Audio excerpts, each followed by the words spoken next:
Hey, great to have you here. If you're enjoying the content, make sure to subscribe and support us by donating, so we can keep delivering more exciting videos. Now, let's jump into the story of my haunted house right here on GMT Recap. The story begins during a mega live session worth 100 billion from Chen Gu, the ghost streamer from Zhejiang, but the live stream location is a bit unusual. The chat on the live stream is exploding with messages. Are you here in the middle of the night to scare people? Tomorrow, I'll build a tomb for your love. I am Chen Gu, a streamer on the channel Adventurous Life. Today's live stream will definitely blow up the internet.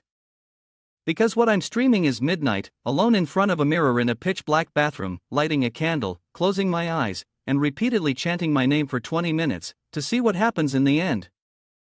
Just a few minutes ago, everything was calm, but in the final moments, I could clearly feel that something was wrong. Chen Gu could hear his name being called repeatedly in his ears. Chen Gu, Chen Gu, Chen Gu. At this point, Chen Gu began to sweat. It seemed like there was a different voice calling his name. There was definitely another sound. Was that the sound of a door opening? It felt like it came from inside the mirror, as though he himself were the one inside it. Why did the temperature around him drop so drastically? There seemed to be a foul smell as well. The voice was no longer his. It was almost like it was about to succeed. These were the 6 longest seconds of his life. Having grown up in a haunted house, I had never felt such intense fear as I did right then. Suddenly, a woman's voice rang out, and Chen Gu immediately recognized it. This sounds like my mother's voice, he thought. But I haven't heard her voice in a while. With only 2 seconds left, a powerful force from within the mirror pulled him in. It was so strong, and with just 1 second remaining, he braced himself. In the final second, Chen Gu opened his eyes, and a horrifying scene appeared in the mirror, still drenched in blood. What the hell is this? He wondered. Does this thing want to get out of the mirror? No, I have to leave quickly. My legs, my legs. Suddenly, the scene shifted to a villa somewhere, and Chen Ji's voice echoed, have you ever tried spending a night in a strange building, where someone has died before? The rope I tied to the door has snapped. I can't go up to the next floor. Are the neighbors strange people, or something else? The school had been abandoned. The female student who committed suicide liked the music room the most. At midnight, strange sounds of a piano playing could be heard. Red dancing shoes, a chair that could do hip-hop. A girl in a blood-stained uniform. Was it a wraith possessing her, or was there some other grievance? A midnight date with a girl like a flower who doesn't exist. While sorting through my parents' things, I discovered this. A phone that sends out dangerous missions. This phone hadn't been on for years. Why did it suddenly turn on now? After completing the task, I was also able to unlock the upgrade of the haunted house my parents left for me. Only the haunted house continuously upgrades, and by completing the dangerous tasks that the phone sends me, can I find any clues about my parents' disappearance? The black phone is as powerful as it is dangerous. Ting received the mission to search for a dangerous adventure. The tasks are simple, normal, or even nightmarish, upgrading skills, gaining new teammates, and unlocking new scenes of the haunted house. Congratulations on unlocking the midnight escape scene. Congratulations on unlocking the Pingan building scene. Congratulations on unlocking the Moyang High School scene. I finished setting up the 4-star scene, room 13, the patient's ward. There's also a hidden door in the bathroom mirror. It automatically opens at 12 a.m. It's like Pandora's box, uncertain whether it's the key to solving my problems or a bomb. I'm not strong enough to fully explore it yet. Should I close it, or should I open it? The black phone guides me step by step toward uncovering the truth about my parents' disappearance. Or perhaps, since I completed my first dangerous mission, I've already been dragged into something bigger. Switching scenes to the next morning, Chen Gu is tidying up his things while sighing. Yesterday's mission was really dangerous. I didn't sleep all night, and as soon as the sun came up, I rushed to the haunted house to check. It seems something's wrong. Let's see what the phone says. Just as he opened his phone, it presented him with a new task. We invite you to collect the screams of visitors to the haunted house. The screams could be exchanged for rewards. Screams from scenes of different levels would yield different amounts. Therefore, it was essential to unlock new scenes, as the phone would record more screams. Welcome to the haunted house. This is the current state of your business, the status of your haunted house. The situation is close to bankruptcy, with a customer rating of 0%, for visitors today, 10 visitors this month, 0 ghost members, and 0 props. In life, not husband and wife, in death, may we be buried together. Upon seeing the task, Shingo became quite excited. Collecting screams, huh? Suddenly, he felt a sense of anticipation for the visitors today, since in the past, very few people had been scared enough to scream. Just then, a young lady came running over, constantly calling Shingo boss. For those who don't know, this young lady is Xiao Yuan, an employee of the haunted house, an actress, and an all-around staff member. Xiao Yuan, what's going on? Why are you in such a hurry? She excitedly pointed her finger. Boss, we have customers. Just now, at the entrance of the amusement park, I heard a lot of people talking about our haunted house. Some of them were so eager to try it out that they stood in line to buy tickets at the amusement park entrance. Shen-gu, you have to take a look. The scene shifted to Qin-ji's haunted house, where a long line of people, stretching over a kilometer, had already formed. Everyone was chattering excitedly, saying, "This haunted house has ghosts, is that real? Is it really that intense? We definitely have to try it out. I'm telling you, I don't dare to watch the live stream, I can only watch the replay. It scared me to death.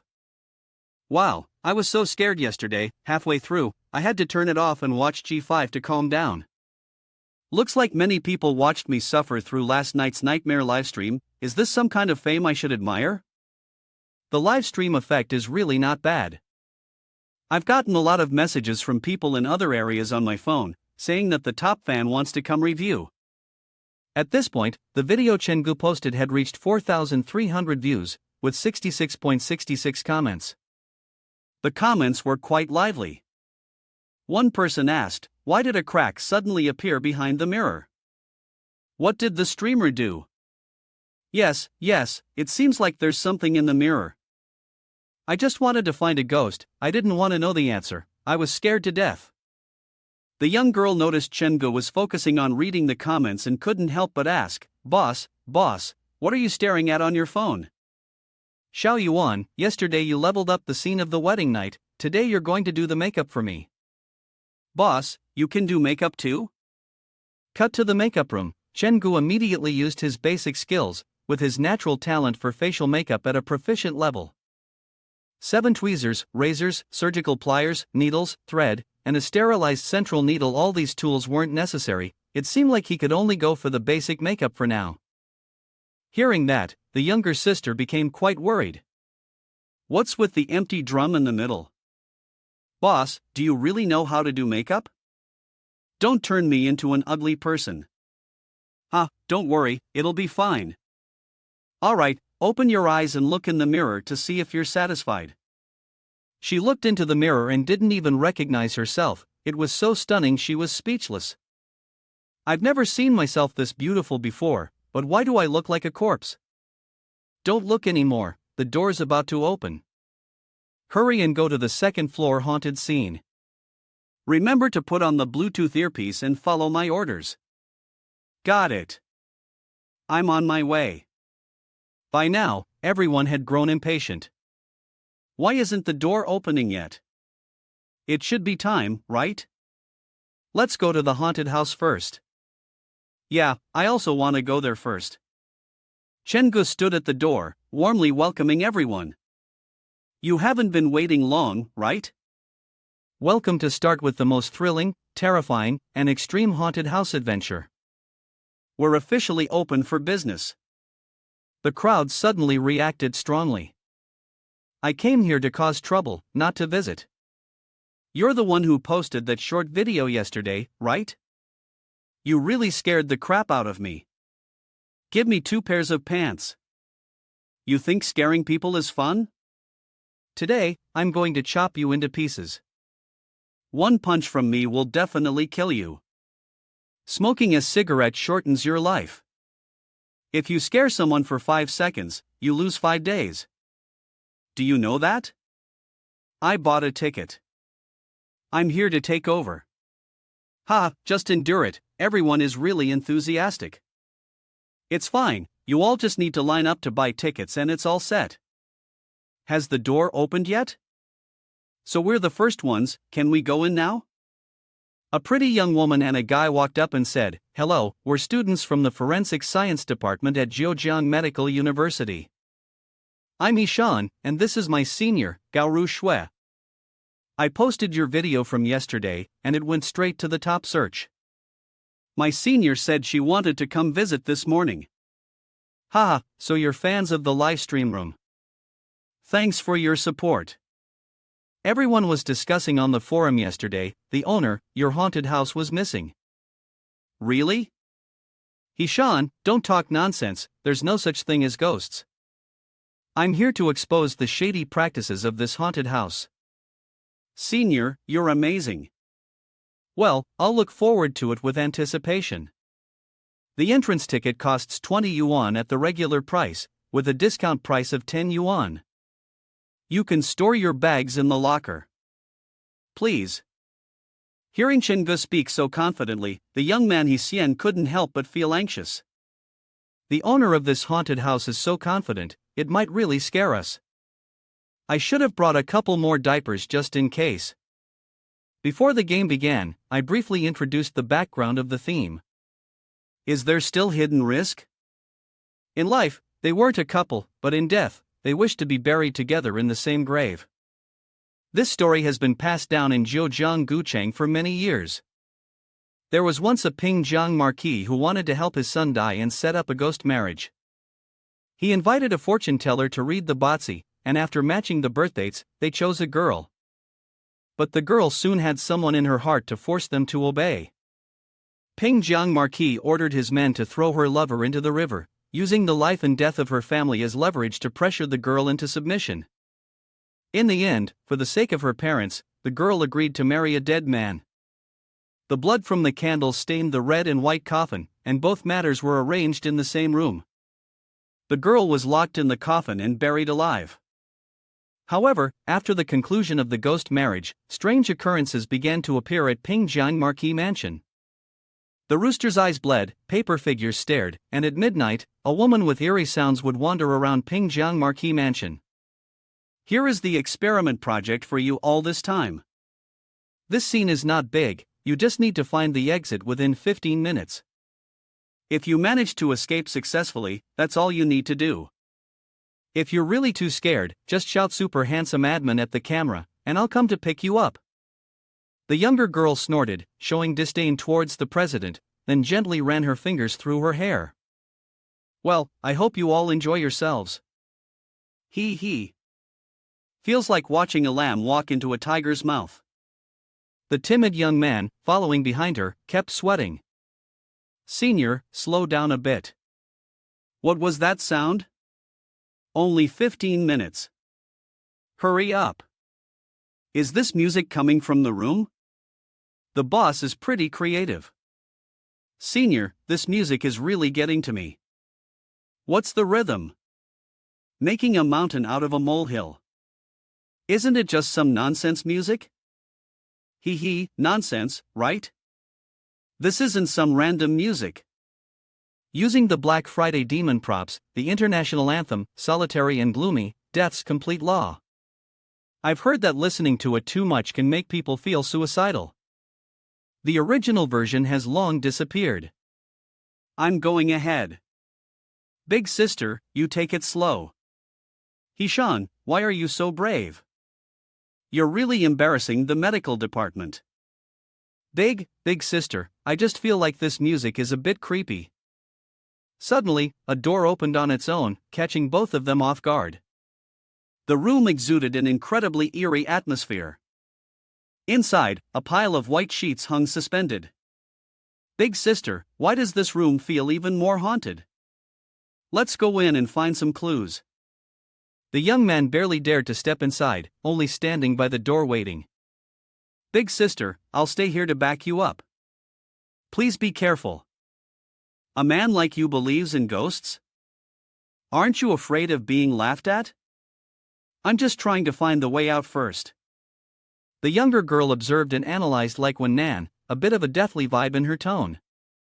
These white cloths are 1.5 meters above the ground, an appropriate height, not enough to kill a person. The chair is overturned, with traces of struggle still on it. A haunted house creates a sort of illusion, forcing people to commit suicide. There's a servant by the side of the room, and wraiths people not related by blood to the homeowners aren't spared either. It seems like they plan to make everyone in this great mansion die horribly. The haunted house is very intricately designed, there might even be something hidden here. Let's search around and see. Hishan, go flip the mattress and see if there's anything underneath. Senior, please spare me. I really can't do it. My pants are starting to get wet. What's the big deal? Just take a look. With that, the younger girl flipped over the white cloth. Inside, there was a paperman lying in a very relaxed posture, but this paperman looked a little odd. Its eyes were even looking up at the two of them. The younger girl was so startled that she fell, while the young man instantly turned into a screeching chicken, squawking loudly. You're just a paperman, why are you screaming? Aren't the boys in our school supposed to be braver than this? Isn't the campus more terrifying than this place? No, it's different. My mom said that ghosts are afraid of roosters crowing. I'm actually warding off evil spirits.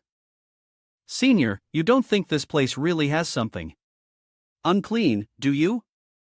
I only know that if you dare make another rooster sound, I'll sacrifice you.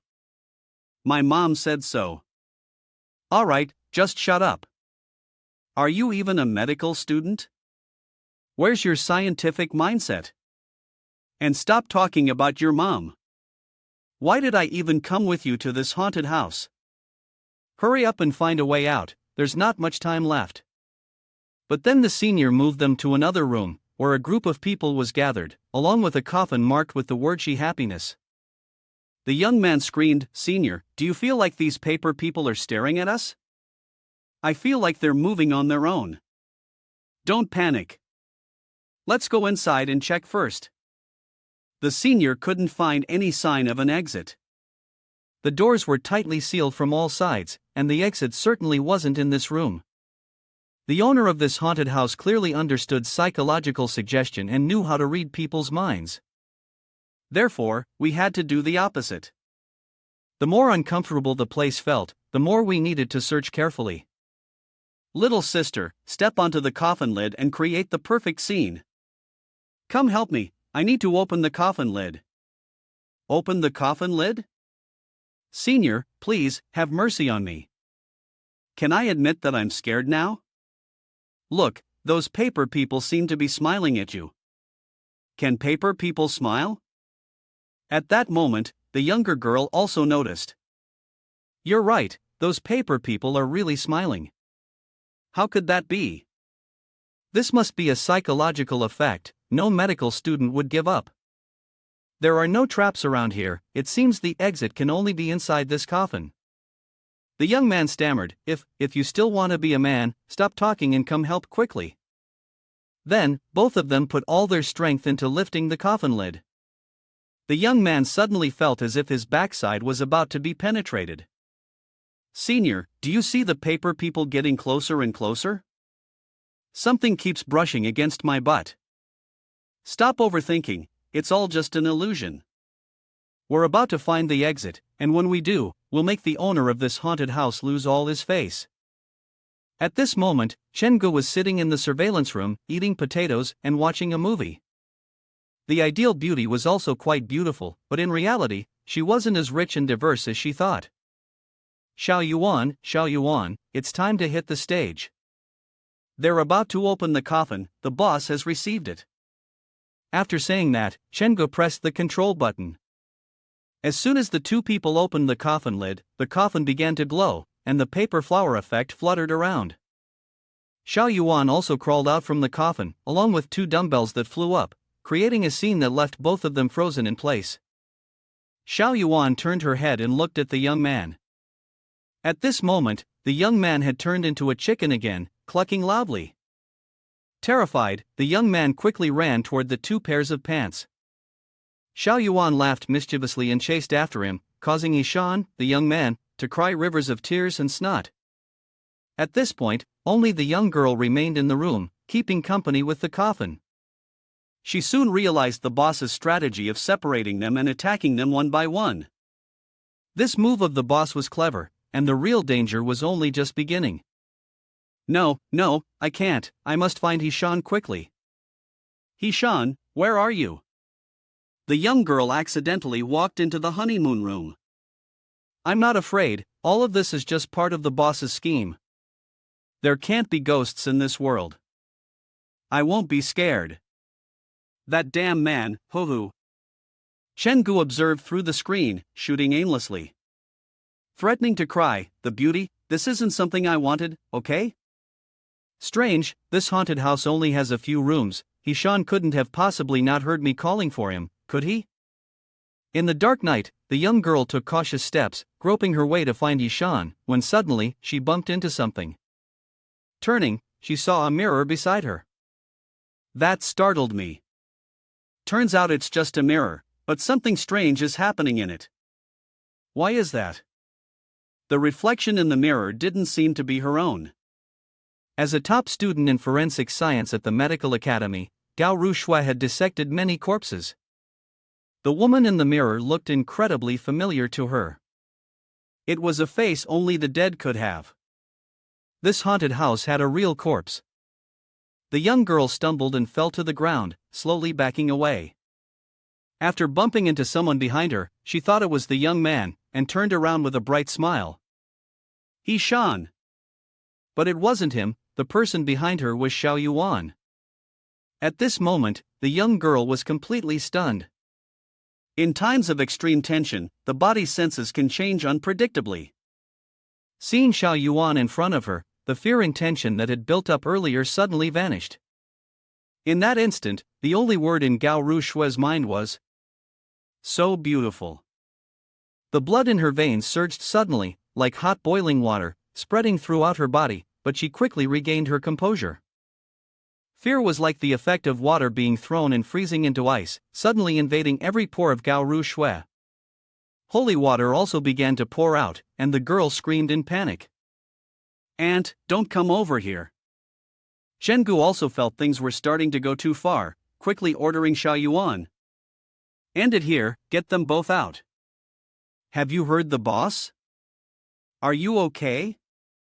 The tour is over, let me take you outside to get some air. They've gone out already, the first beauty who entered is already out. Xiao Yuan, isn't there still one more male student? Xiao Yuan clicked her tongue in annoyance and pointed to the other side. That scaredy cat saw the mirror, said he encountered a ghost, and was so terrified he couldn't even walk. I had to carry him out first. Over there, a guy abandoning his female companion and running away alone, how pathetic. Fainting? If Uncle C finds out, he'll say it's all my fault. Seeing the young man who was so frightened his face drained of color, everyone started gossiping. Is this haunted house really that scary? A female student was so scared she nearly suffocated and needed resuscitation. Some people were so frightened they fainted and had to call an ambulance. Just then, an uncle walked by, fainting. Ambulance, resuscitation, please make some room. Xiaogu, what's going on? I heard some tourists fainted. Why is your project scaring people like this? If something happens, what will we do? Why can't you just let people feel safe? For those who don't know, this uncle is named C, a staff member who manages the amusement park and treats Chen-gu like his own nephew. Uncle, why did you come here? Uncle, you know that my haunted house isn't scary. It's just that this customer is too scared. At this moment, the young man was still in a daze, muttering to himself, it's the mirror, the mirror, the mirror. The boy snapped out of it, are you okay? What mirror are you talking about? Did you see something in the mirror? Did you eat anything strange when you came in? Suddenly, the young man jumped back in shock and screamed, "The mirror has a ghost! It's the mirror in the haunted house!" It scared me to death. He ran frantically into a room. Each room had an old mirror, and in that mirror, someone called out to me. I didn't realize it and ran over there. "Xiaogu, has this kid been possessed?" Maybe, he's probably just sunstruck." "Humph, why can't I remember that our haunted house has an attraction related to mirrors?"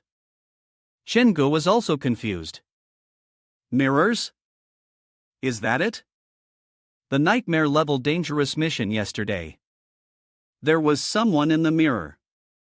The mirror that this student is talking about must be connected to it.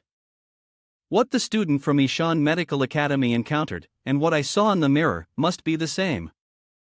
Chengu rummaged through the video he had recorded last night. In the mirror that night, it seemed like there was another person. Suddenly, the sound of the mirror breaking echoed, and then the camera lost signal. Chengu gradually understood what had happened. It turned out that it had saved him. That night, the thing in the mirror wanted to pull him inside, but thanks to the stuffed toys his parents left behind, he was able to escape with his life. When Ishan was in the haunted room, there should have been surveillance footage. He found this was the footage after he and the senior separated. He even ran off and dropped his shoe. How brave is this kid? Humph, why is he suddenly using it again? Why did this little brat suddenly head towards the bronze mirror? It seemed like something was in the mirror. The mirror showed a figure trying to pull the young man inside. What is this? So that's it. It was Xiao Yuan who stopped the thing in the mirror. What exactly is that thing in the mirror? Could it really be a monster? For safety, the only option was to hide the mirror in the haunted house. To fully understand this, I need to find a solution and get to the root of it. Breaking the lock to find someone who can unlock the monster in the mirror was a dangerous task triggered by the black phone. To deal with it, it seemed that the black phone's help would still be necessary. Today, these two caused all this trouble. I can only close early.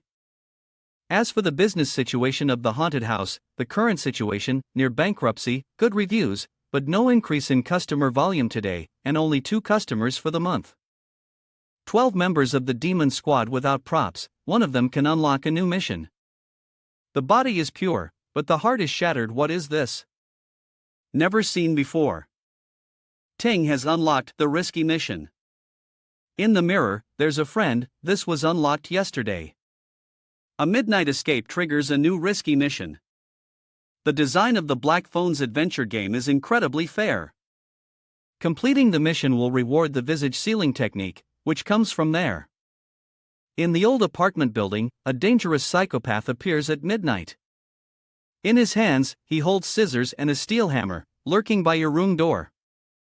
Before 11 p.m. tonight, reach the Pingan Shibu area, find the real murderer of the crime, and survive until dawn.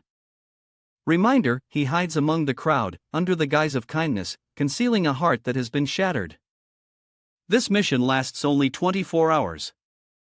If abandoned, this scene will never unlock again. Can you accept the mission? Decline or accept. Luofu is not a disaster, it is a disaster that cannot be avoided. Right now, the haunted house is showing some signs of improvement. I must seize every opportunity and run the business well. Shengu immediately pressed accept, ready to continue the adventure.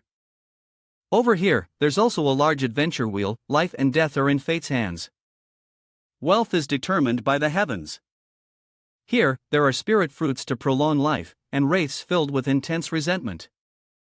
Congratulations on collecting the first scream from a visitor, activating the large adventure wheel and granting a free lottery opportunity. Let's spin. The ways to play on the phone are really numerous. I wonder if there's any cash in the lottery? Ting, cherish every lottery opportunity. Because it takes 100 calls of challenge from tourists to exchange for 1 lottery chance, 100 challenge calls to get 1 chance to draw. This condition is a bit strange, but it's just 1 chance. Let's try and see. As long as it's not wraith, everything else is fine. Ding, congratulations. You have received a rare item, the cursed love letter, with a 3/1000 chance of winning. Her eyes bulged out, her face turned pale, the rope dropped from the high floor, and she became a taboo in the school. The light red uniform rope, stained with blood, including the name, turned into a story that was never spoken about. Everyone pretended to forget, until one day someone received her love letter. The first time she drew the rare wraith title on lock. Those who care about wraith, when wearing the title, receive some help from wraith. Chengu cried and shouted, the cursed love letter, a 3/1000 chance. Those who care about wraith, that thing in the mirror still doesn't have a clue, and now I even drew a wraith, is this fate wanting to destroy me? Holding the love letter in his hand, Chengu trembled like a wet dog, opened it, and saw the words I like you along with a heart shape and some fur from someone. Chengu was totally frustrated, he crumpled the letter. What the hell is this? What does she like about me? Can I fix it or not? At that moment, Xiao Yuan popped her head in and asked, Boss, what are you doing alone, going crazy? Did you just draw a line? No, nothing. By the way, let me tell you this, all the mirrors in the haunted house, including anything related to mirrors, should be temporarily out of use. When you perform, be careful not to get too close to things like mirrors. Yeah, got it. You go ahead, boss. Xiao Yuan rubbed her eyes, puzzled, that's strange, why does the boss have two shadows? Could it be that someone with bad intentions has a ghost following them? The amusement park announced, Dear guests, the park is now closing. Please make sure to take all your personal belongings. See you next time. A couple was chatting with each other. The Pingan building, never heard of it. Baby, have you heard of it? The girl coquettishly replied, Nope, never even seen it, darling. An old man, overhearing, pointed them in the right direction. If you're looking for the Pingan building, it's not a very lucky place. People have died there, I advise you not to go near unless you have a reason. The man playing chess with the old man quickly changed the piece, let's move the general. The old man, disheartened, said, Oh, go ahead, just go ahead. It's all your fault, you made me lose. Chengu was surprised, the task given by the black phone, it actually exists in real life, and it seems like it really is a building with a dark aura. Looks like the task from the phone is about an actual haunted house. Long trips are already tiring enough, and he hasn't even arrived yet. Sigh. Chengu looked around. There didn't seem to be anyone nearby, and it indeed seemed like a suitable place for a haunted house. He found it. In front of him was the Pingan building. The system notified him that the danger escape mission would start at midnight. He was alert. This was a trial mission, and it was definitely more difficult than the usual tasks. Tonight, he had to be extra careful. He checked his watch, it was 6:50 p.m. The mission required him to arrive by 11:00 p.m., so he had enough time to assess the situation inside. Chengu decided to walk around the building first. He wanted to check out the surroundings before anything else. He noticed a flyer posted on the wall. It was an advertisement for a missing person. Zhang Xing, female, 27 years old. Reading the flyer, Chengu was surprised. The Pingan building, wasn't this where people had been shouting? A man with a limp approached him. What are you doing here? Chengu sized him up as he walked. The man had a slight limp. He smiled warmly. Excuse me, are you the landlord?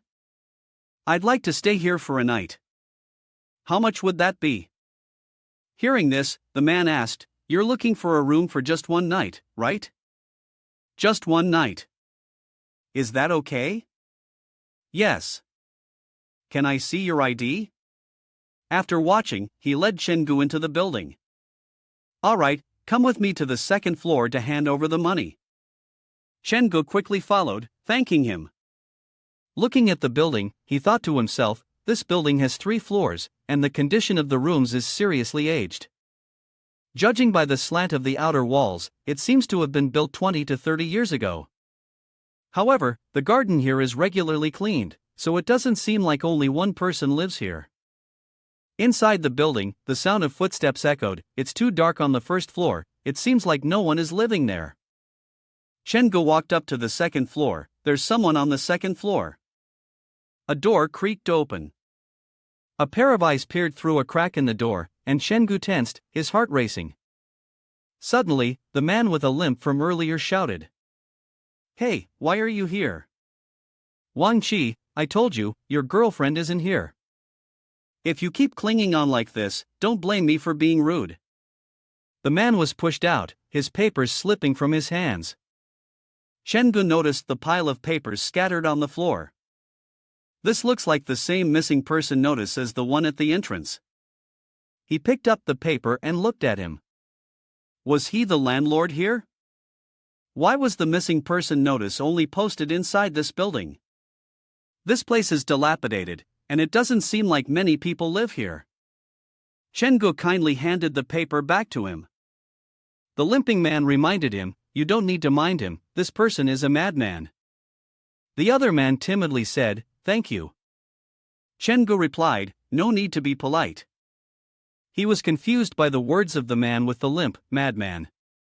He recalled the task, which mentioned that a dangerous lunatic had moved into the old apartment building. The man was holding scissors and a sledgehammer, wandering around the door of his neighbor's room. Before 11 p.m. tonight, he needed to reach Pingan Shibu, find the true murderer of the case, and survive until dawn. Chen-gu then speculated that this madman might be the one the task had warned him about. Wang Qi, holding a stack of papers, left. Zhang Xing, was followed by the cursing of the limping man. Get lost, if you come again, I'll break your legs." He turned back to Chen-gu and said, "Stop looking. That guy's a lunatic, 50 yuan a night. Here's the key to the room, you go there yourself. That madman is really bad luck." Chen-gu responded, "All right." He asked further, "But is it only the second floor available to stay? Are the first and third floors unoccupied?" Hearing the question, the man cursed loudly. "What kind of question is that? If it's not available, then it's not available." Then he turned and slammed the door shut in front of him. Chen-gu tried to calm the situation. "Let's keep the peace, no need to get so worked up." He immediately realized that the landlord was suspicious. The landlord took him directly to the room on the second floor, proving that there was nothing wrong with the room on that floor, otherwise, he wouldn't have let him stay there. If that were the case, to discover something, he would have to go downstairs to the first floor or up to the third floor. He regretted the room fee. For this rundown place, he was charged 50 yuan. A voice sounded. "Ha?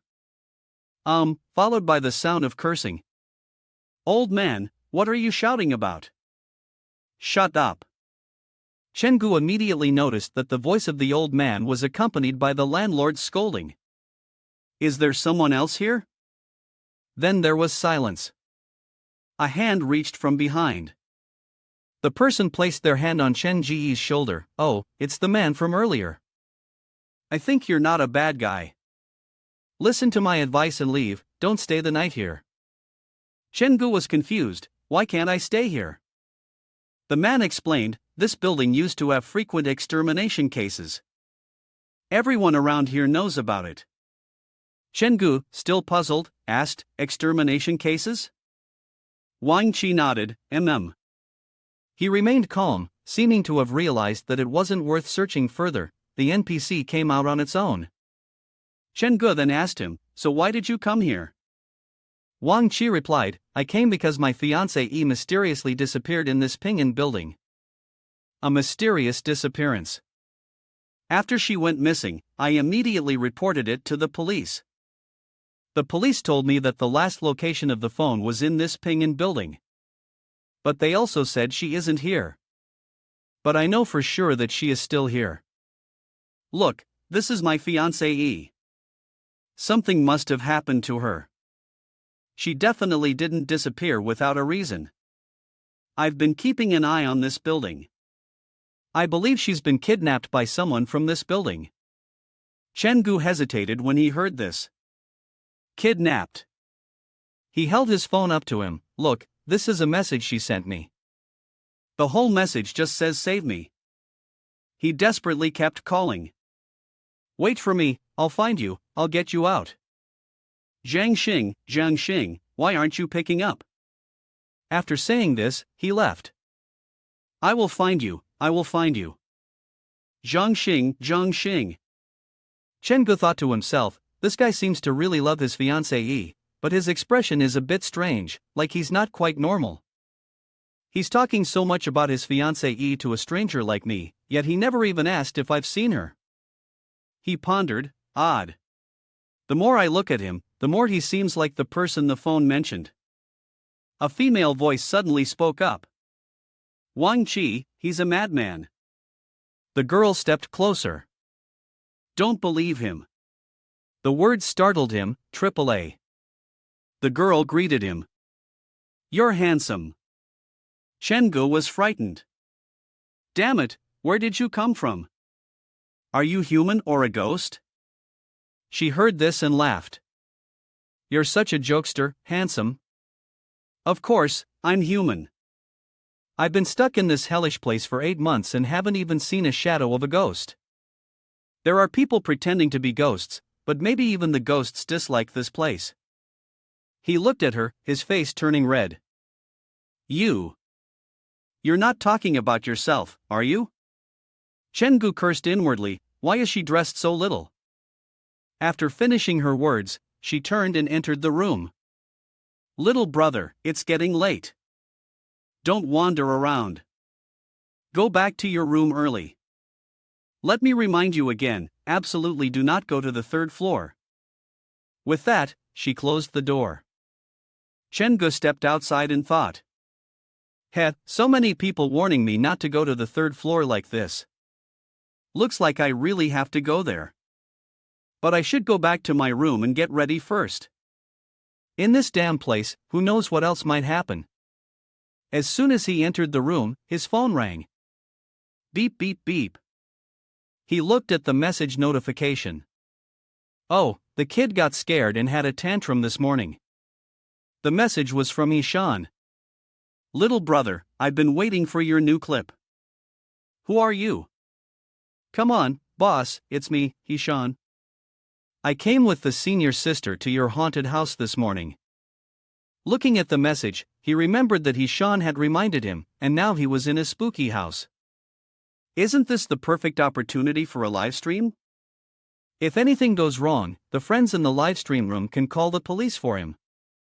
The viewers outside, 2 portions of crayfish, extremely spicy. Is this for real?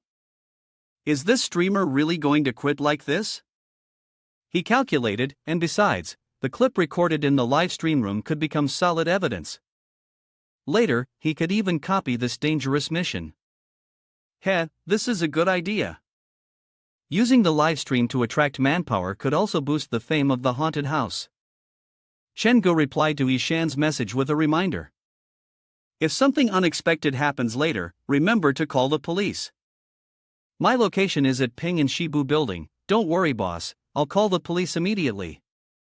After sending the message, he even praised himself, I'm really a clever ghost. He opened the device and started the live stream. Hi, everyone, the adventure live stream starts now, I'm exploring on my own. It's late at night in the Hung TRCH.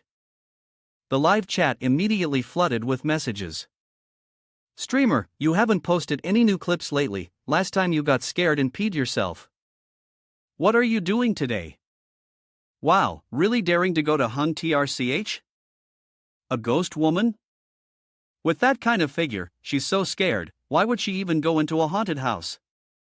Ishan was excited. Boss, this title is so thrilling. I'm going to get people to help you increase the audience. Don't call me boss, I'm risking my life here. He said during the live stream that once the work at the agency was finished and the protective seal on the door was in place, he could start. What he carried with him was a hammer. While working, he also demonstrated how to tie things like hair strands or chalk to the door or draw a symbol on it. If someone were to enter your room, the rope would either snap or change position. The viewers were losing their patience. Streamer, stop dragging this out and just introduce where you are. If you say you're at your haunted house, I'm going to leave. Alright, Chengu immediately introduced. The place I'm currently at is the Pingan building, which many of you may not have heard of. This place is a famous haunted house, located in the Shibu Mountains. It took me a lot of effort to find it. Giveaway announcement, thanks to Ishan, my boss, for gifting 10 ghost souls. The live stream room was still exploding with viewers. Chengu was happy. Oh, the number of viewers in the live stream has surpassed 5,000. So this is what Ishan meant by gathering human energy. Not bad, it works well. He continued, I found some information about this building online. 5 years ago, the Pingan building caught fire. Originally, the building's owners were a family of 4, and they all perished in the flames. The guests on the first and second floors managed to escape.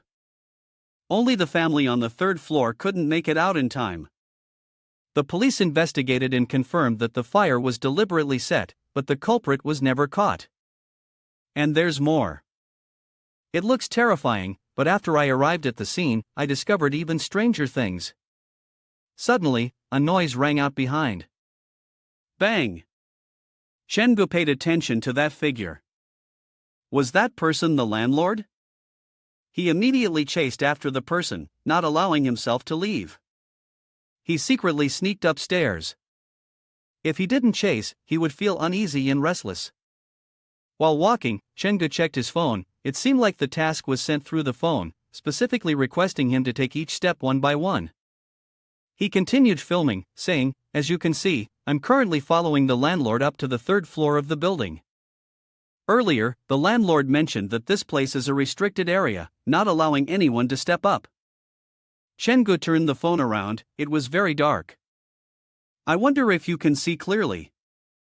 The third floor, after the fire, had not changed. The air smelled of dampness mixed with the burnt scent, extremely unpleasant. The windows were sealed shut with wooden boards. This place was no different from the haunted house I'd been to. The viewers continued to demand. Forward, high energy, I'm telling you, streamer, stop being cryptic. What did you just discover? Yes. Why talk halfway and then change the topic? We don't need that. You think I want it because I feel it, streamer, someone is behind you. Chengu felt irritated, TSK, these internet people are so annoying. He spoke as he entered the room again. Stop with the warnings, just tell what I've discovered. He continued. It seems like the rooms in this building all have secrets that can't be told to others. They seem to be collaborating to hide something. I found out that after the owner of the Pingan building passed away, the building should have been left to the owner's father. However, the man who is hosting me today is a middle-aged man with a limp, over 40 years old, which clearly doesn't add up. Looking at the analysis in the comments, he smiled, are the viewers so enthusiastic these days? They're even helping me analyze the case. He walked on, and although the atmosphere here wasn't bad, it was still a bit lacking compared to my haunted house. Ha ha ha. Look at that thing dragging my leg underneath, HMPF. Chengu was curious, what is this? A fabric doll? The viewers are really excited, huh? A haunted house with a doll is a perfect match, so cute. Streamer, sell it to me. I love collecting those strange dolls. How could there be a doll there? It feels like that doll has some kind of eerie energy. A ghostly doll, the real-life version of a spirit revival. Chengu stared at the doll, deep in thought. This could have belonged to the 2 daughters of the old building's owner. He examined the doll and wondered, but the third floor was burned to such an extent. How did this doll survive? Could it have escaped the fire on its own? I'm definitely losing my mind. He stroked the doll, this doll is so cute. Tell me, did you avoid the fire by yourself? A noise came from behind. Chengu tensed up, someone was coming. The voice of the man with the limp echoed, more people have been coming to the building recently, that thing needs to be dealt with immediately. The woman replied, darling, speaking of this, the guest who rented the room today seems to want to go up to the third floor. Luckily, I called him back. Upon hearing this, he furrowed his brow. What? Cough, cough, cough. The woman anxiously asked. Darling, are you okay? The man, with a limp, firmly replied. It can't be fixed anymore. You go call the fat kid up here with the tools. Yeah, later we'll dig it out together and take it to the back of the mountain. Shengu stood in a corner, curious about what they were planning to dig out. He spoke into the room. Hey, look, haha, there's going to be a good show soon. The woman, feeling uneasy, asked. Darling, do we really have to do this? Fatty trembled in fear.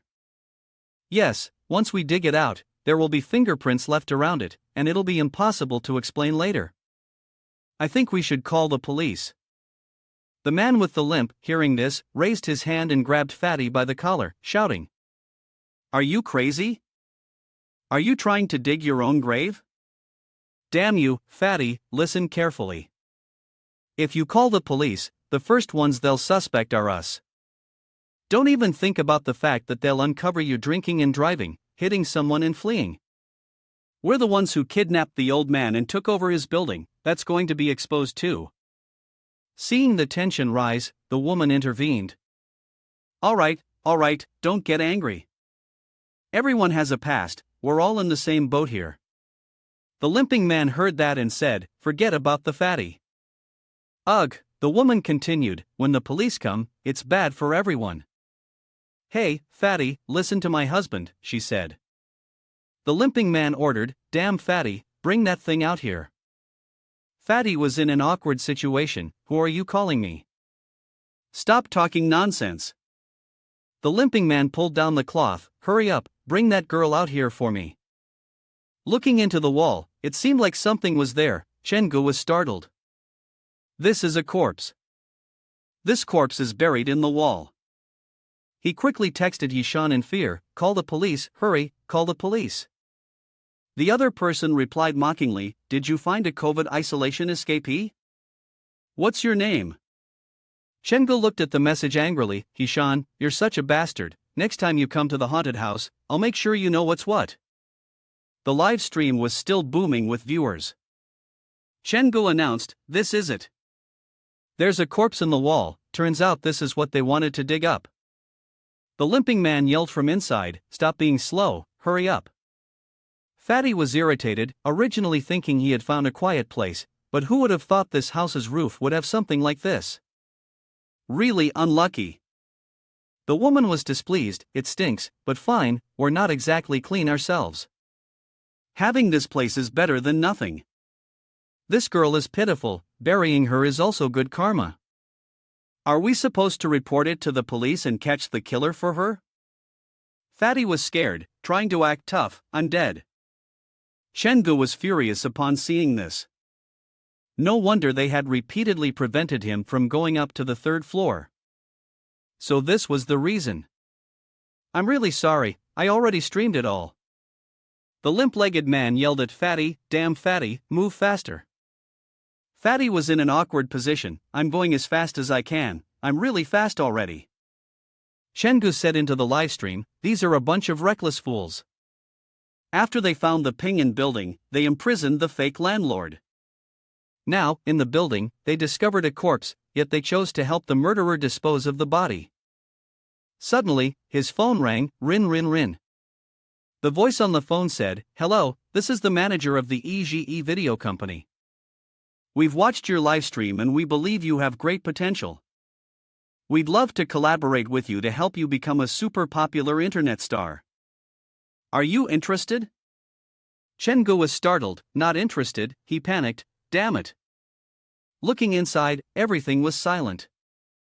The four of them exchanged glances. Chengu panicked, shit, this is bad. He quickly hid the phone inside his coat. Fatty seemed puzzled, who was that?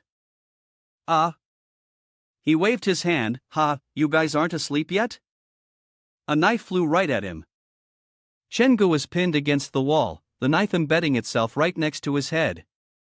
The limp-legged man ordered, kill him. He.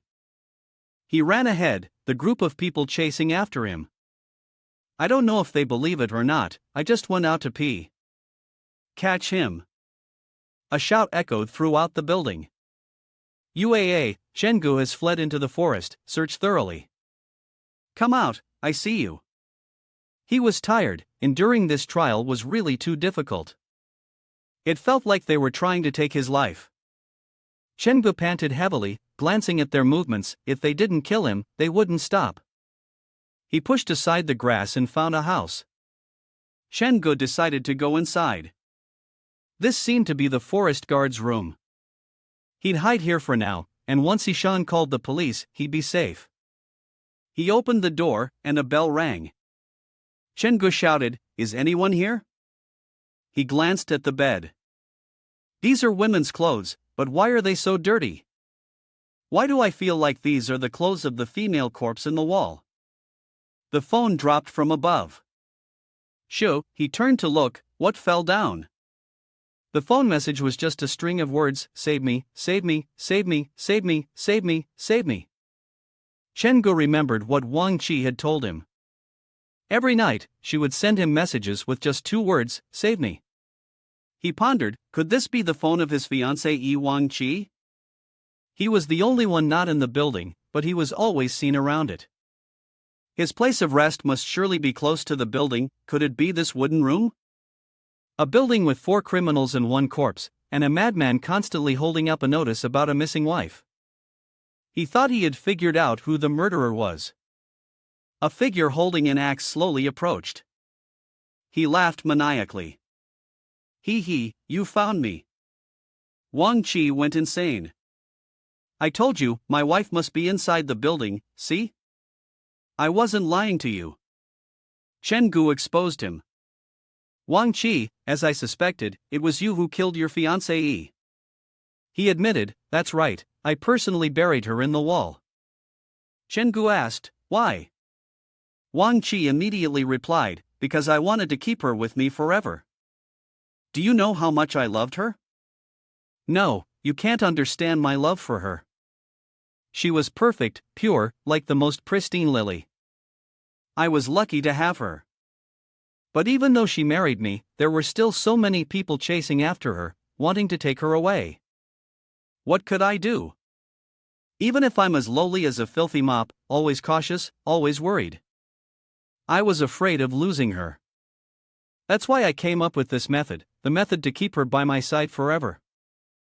When she was at her most beautiful, when she loved me the most, I wanted her to stay by my side forever, so that she would belong to me forever. Chenggu was annoyed, this crazy bastard, you can't reason with people like him. I've decided I must strike first and hard. He said, you actually discovered me, so I can only keep you here. Don't worry, my hands are quick, and I'll use 4 soft ropes to tie you up. Before Wang Qi could finish his sentence, Chenggu punched him, making him spit blood. Dream on, he angrily retorted. Heh, you actually snuck an attack, you're such a coward. Chenggu raised his hammer. For a freak like you, what rules are there to speak of?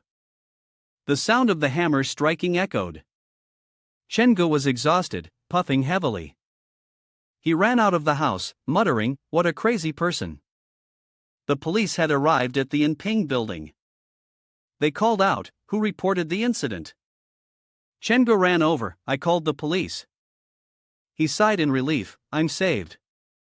I discovered a woman's silhouette on the 3rd floor of the Pingan building, and I caught the culprit. He's in there. At the Zhejiang City Police Station, the sound of a door opening could be heard. Come in, the officer said. Upon seeing the person, Captain Li asked, are you Chenggu? I'm Captain Li, in charge of your case. Chenggu walked in and immediately asked, have you caught the criminal? He sat down. The police didn't just sit idly by, not only had they caught Wang Qi, but several other guests in the building had also been caught in the net. Sit down, thank you. Our landlord has been saved as well. Oh, it's that old man. And the body you mentioned, it's been found too. Chenggu was pleased. Really? That's great. But as for the landlord, Zhang Bang, he managed to escape. He's the most vicious and brutal of the bunch, and he's linked to several other murders. I'm afraid he might come back for you, seeking revenge. Be careful during this time, and if anything seems off, immediately give me a call." He smiled lightly. "Captain Lee, don't worry. If he dares to come after me, I'll help you catch him and bring him to justice." 9 a.m., in Chen Ji's room, he was exhausted. Yesterday, Captain Lee had lectured him until nearly dawn. He came home and didn't even have the time to change his clothes before falling asleep. He checked his phone to see how his mission from yesterday had turned out. The system notification read, "The player arrived at the mission location on time, successfully finding the surviving culprit by dawn. Congratulations, you have completed the trial mission." He was pleased. It seemed he had done quite well in completing the mission. According to this, the completion rate of the trial mission exceeded 90%, and he had received the hidden prop, the Wang Chi search notification. "Every day, I look for the person I killed. I kill her over and over again. But she seems to always find me whenever the sun rises. When I open my eyes, her things will appear on my bed. Clearly, I buried her in the wall. But it seems she has deeply imprinted herself on my heart." He was confused. Is this the reason Wang Chi ran back to find his fiancée? Chen Gu sighed. The world of a madman is truly incomprehensible. He looked at his phone in disappointment. By the way, is the missing person notice considered a reward? Is the system of this phone malfunctioning? This looks like a curse in any way you look at it. Su Yuan opened the door and shouted, "Boss!" Chen Gu replied, "Xiao Yuan, what's wrong?" She was excited. "Boss, you're on TV." Chen Gu was stunned. "Ha? The news that we can't win the case.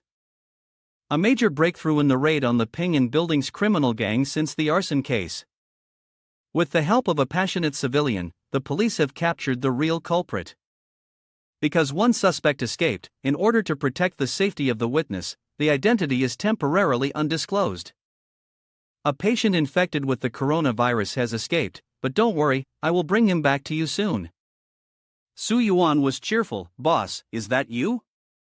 From your appearance to your height, even your clothes, everything is exactly the same. I admire you. This is the first time I've seen the real person from TV. Actually, I also wanted to keep a low profile, but my abilities won't allow it." Xiao Yuan didn't need to worship him too much. He paid attention to the phone notification. "Oh, a new reminder from the system, escaped in the middle of the night, completed scene setup, space insufficient." He looked at the phone in doubt. It can't be that advanced, right? It actually can automatically set up a scene in its own haunted house. He went up to the third floor of the haunted house. Chen Gu exclaimed, "Damn, black tech?" He watched as everything changed. "This is impressive." The third floor of the haunted house was set up overnight. Even the installation cost was saved. The internal structure of the new scene wasn't much different from the Pingan building, filled with unease and suffering. Dozens of traps were installed. Many rooms were interconnected, with hidden doors inside, concealing several particularly malicious tricks. He happily reported to Xiao Yuan, "The equipment upgrade has added a new scene. It's ready to open to guests." Xiao Yuan agreed, "All right." Looking at the guests lined up outside waiting to enter the haunted house, Chen Gu assessed, the number of customers seems to be increasing, and the positive reviews are rising as well.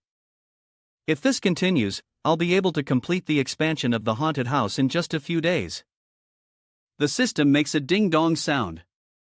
You've completed half of today's daily task. There are many types of people. Understanding human nature and being able to adapt to new conflicts is the most important thing. Congratulations, you've received the reward for the task of subduing Dr. Schoolbreaker. He has already put on the costume. The costume and accessories came at the perfect time. Combining it with the scene of a midnight escape, there might just be a very magical chemical reaction. A call from Hishan came through. "Boss, it's Hishan. How are you? Are you okay? Not hurt, right? Yesterday was really intense. Chen-gu suppressed his anger. He-shan, thanks for helping me call the police. Fortunately, you were there, or something unexpected might have happened. If you have time, come over to my place. Ha, I was just messing around yesterday. Don't be mad. When you said to come over to your place, I just happened to be on my way. Chen-gu responded politely. How could I be mad? Are you still coming with that gorgeous Gao Rushui? He-shan quickly denied. No, it's a bit more complicated. After Senior Gao Rushui got scared and cried because of you, the seniors in the department decided to form a group to get revenge for her. They're dragging me along, and we're almost there. Boss, you'd better be careful, I can't talk anymore. Gotta hang up now, bye. Chen-gu heard this and couldn't help but praise. Didn't expect this kid to have some sense of loyalty. Someone patted his shoulder. Boss, 3 tickets. 2 people came with He-shan to talk. I heard your haunted house is amazing. If I can't scare these guys, I'll have to give their money back. Chen-gu was annoyed. Come to cause trouble, huh? Just in time to let these guys help me try out the new scene. Let's see if they'll still be laughing then. After thinking this through, he smiled and greeted them warmly. Welcome. Ha, my haunted house will definitely meet your expectations. I hope you have a great time. One of them opened the door, and it creaked loudly. The 3 of them stuck their heads in to look, and one of them asked in confusion. Why is it a hallway?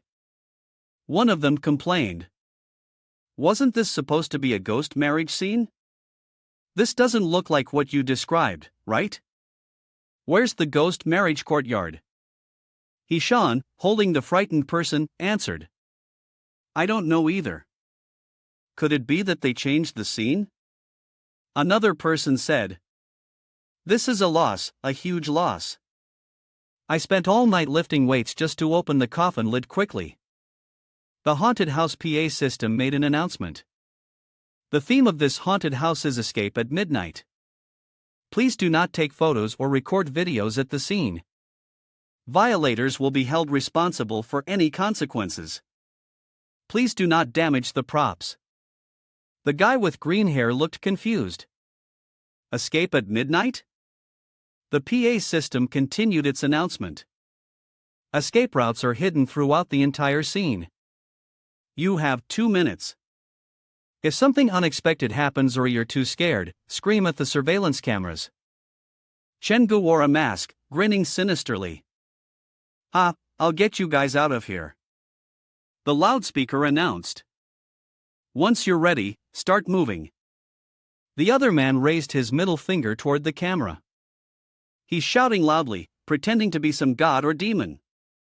Who's afraid of him? I'm not even scared of Corona, let alone this arrogant fatty in this rundown place. I'll get rid of him later. Chen-gu chose his prop, a special tool he had obtained from the Pingan building earlier. This time, he would test it out on these guys. The loudspeaker announced. Finally, I hope you guys piss yourselves in fear. Chen-gu was wearing the schoolbreaker doctor costume, clearly enjoying himself. This hammer looks pretty cool. He placed the hammer down, making a minor, almost teasing announcement. Fatty turned around to look at the camera on the wall. The screen showed the 3 men, clearly panicked, in the haunted house scene. What is that? Chen-gu peeked out from behind the wall, laughing. Ha. The 3 men screamed in fear when they saw Chen-gu. He's not human.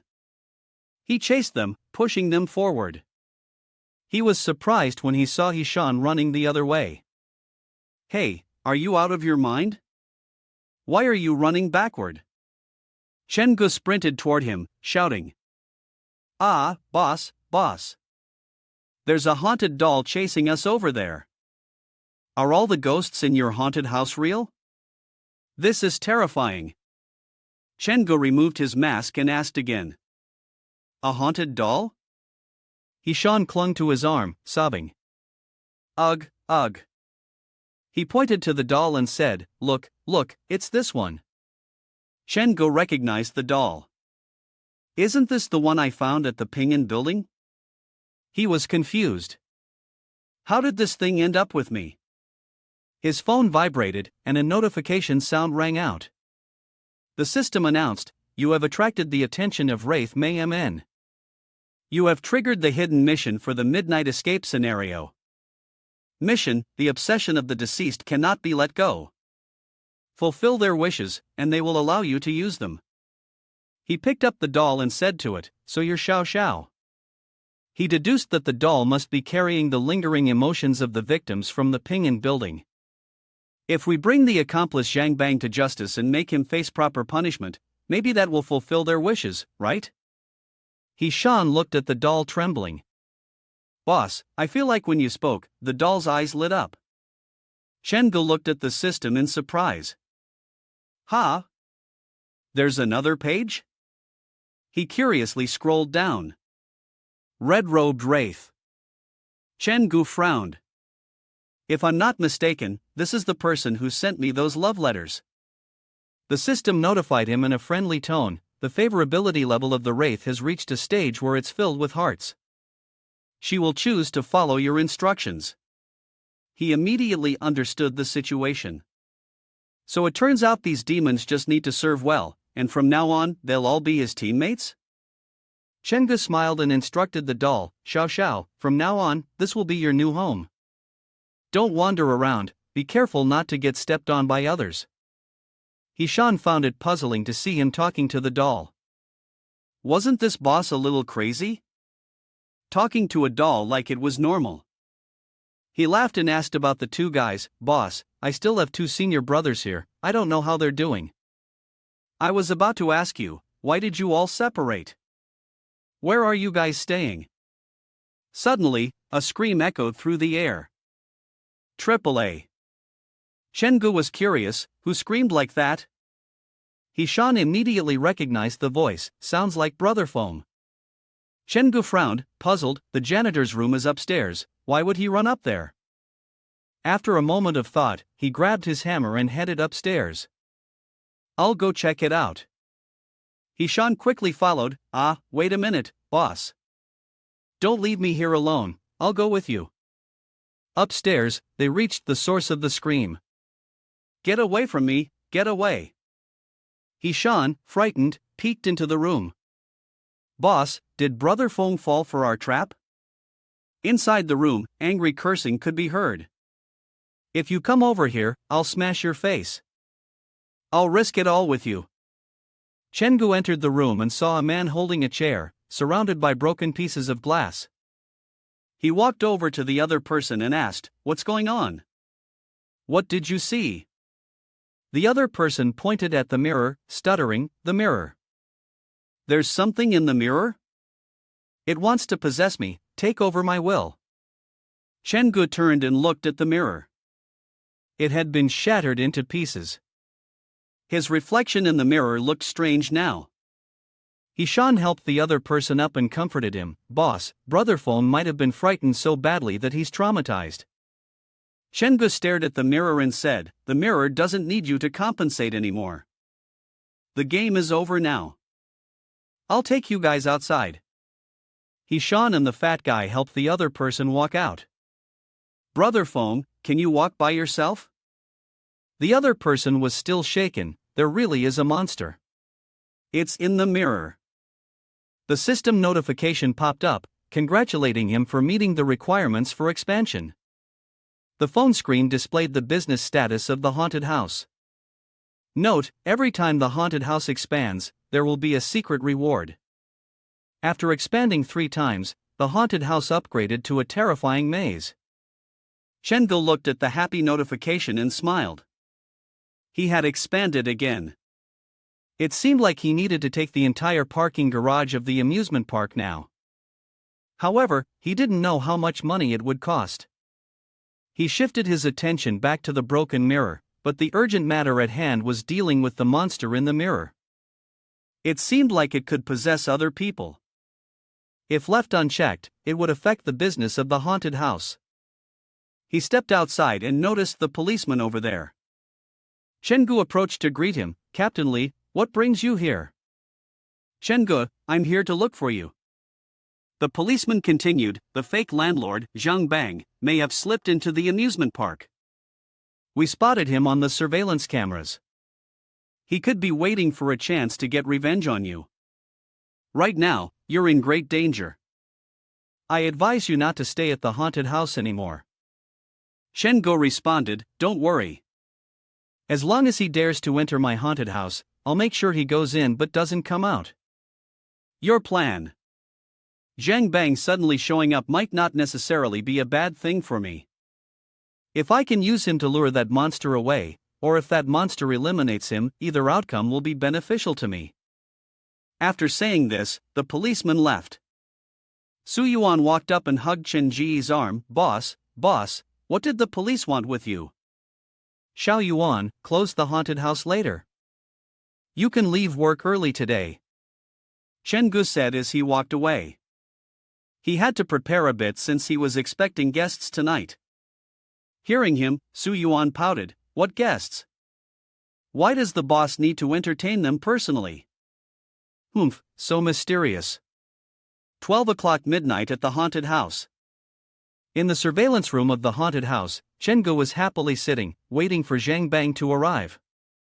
He looked at the screen and saw him entering with a knife in hand. He had finally arrived. Beep. "Hello." He called Captain Li of the police. "The target has appeared. I'll play with him for a while." "It's fine if you all take your time." In his mind, with all his careful preparations, Zhang Bang's path had already been fully designed. The other rooms in the haunted house were tightly sealed. Step by step, Zhang Bang moved closer to the designated room. Chenggu picked up a hammer, grinning as he walked toward Zhang Bang. "I need to see that monster enter Zhang Bang's body with my own eyes, only then will I feel at ease." Chenggu put on a mask.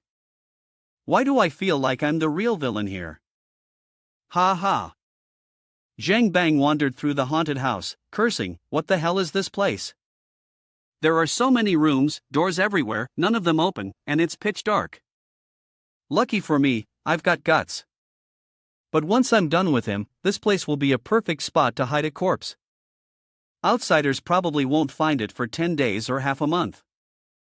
He was furious that he had destroyed my entire Pingan building, and even sent one heir to prison, that little brat meddling in things that weren't his business.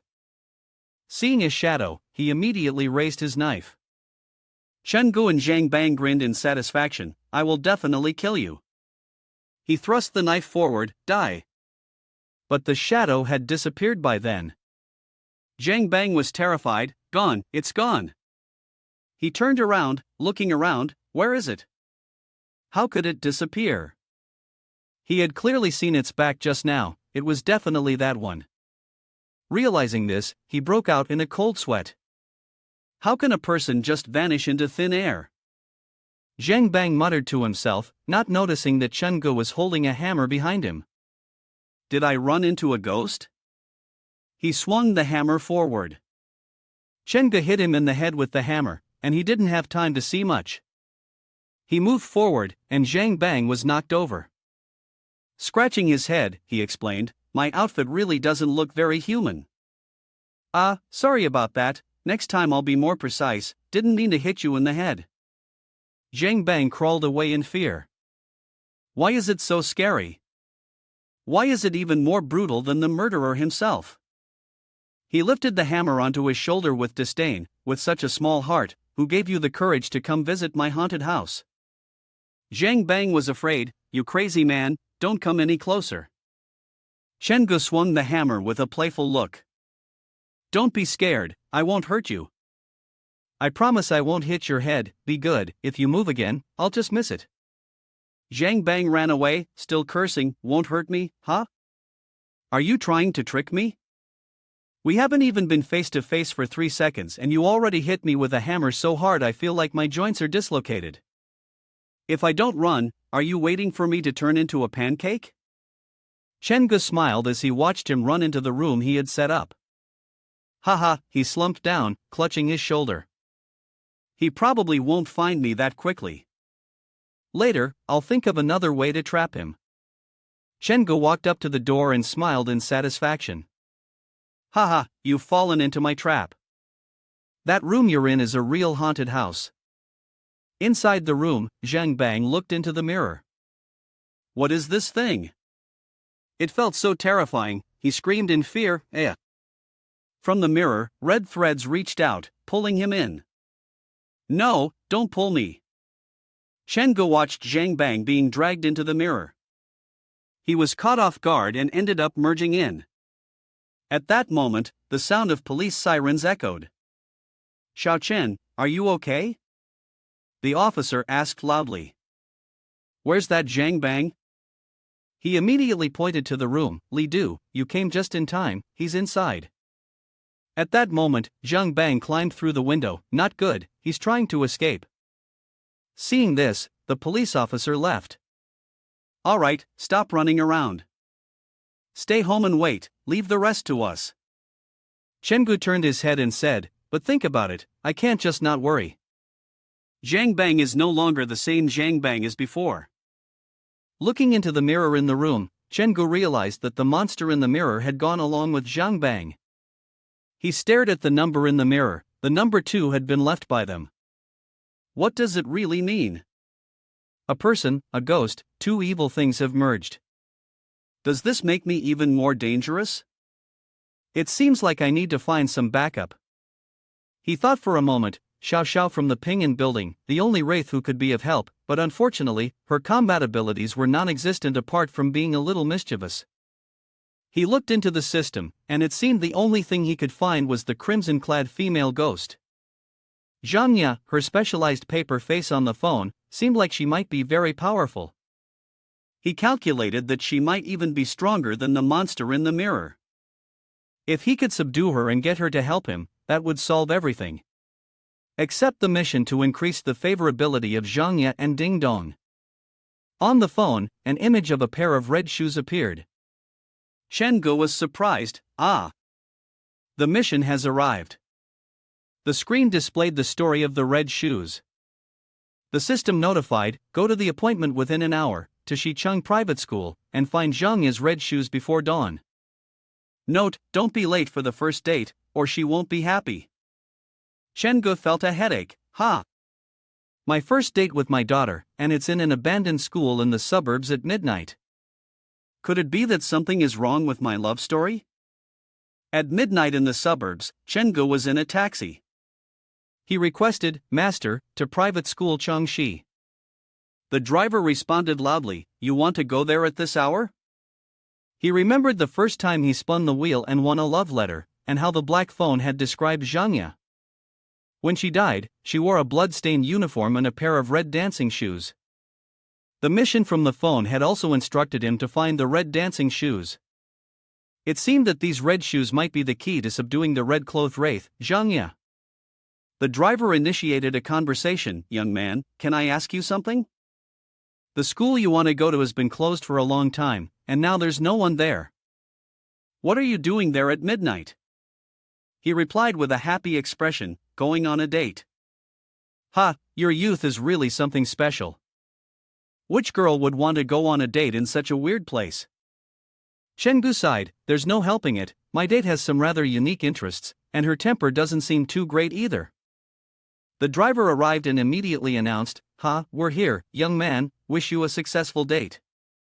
The light above the taxi displayed a message, I've been robbed, please call the police. The driver drove off, but the sound of a phone call still echoed. Hello? It's fine, it's fine. I just called a cab, it wasn't a robbery. Chengu felt helpless. The driver's antics were really something.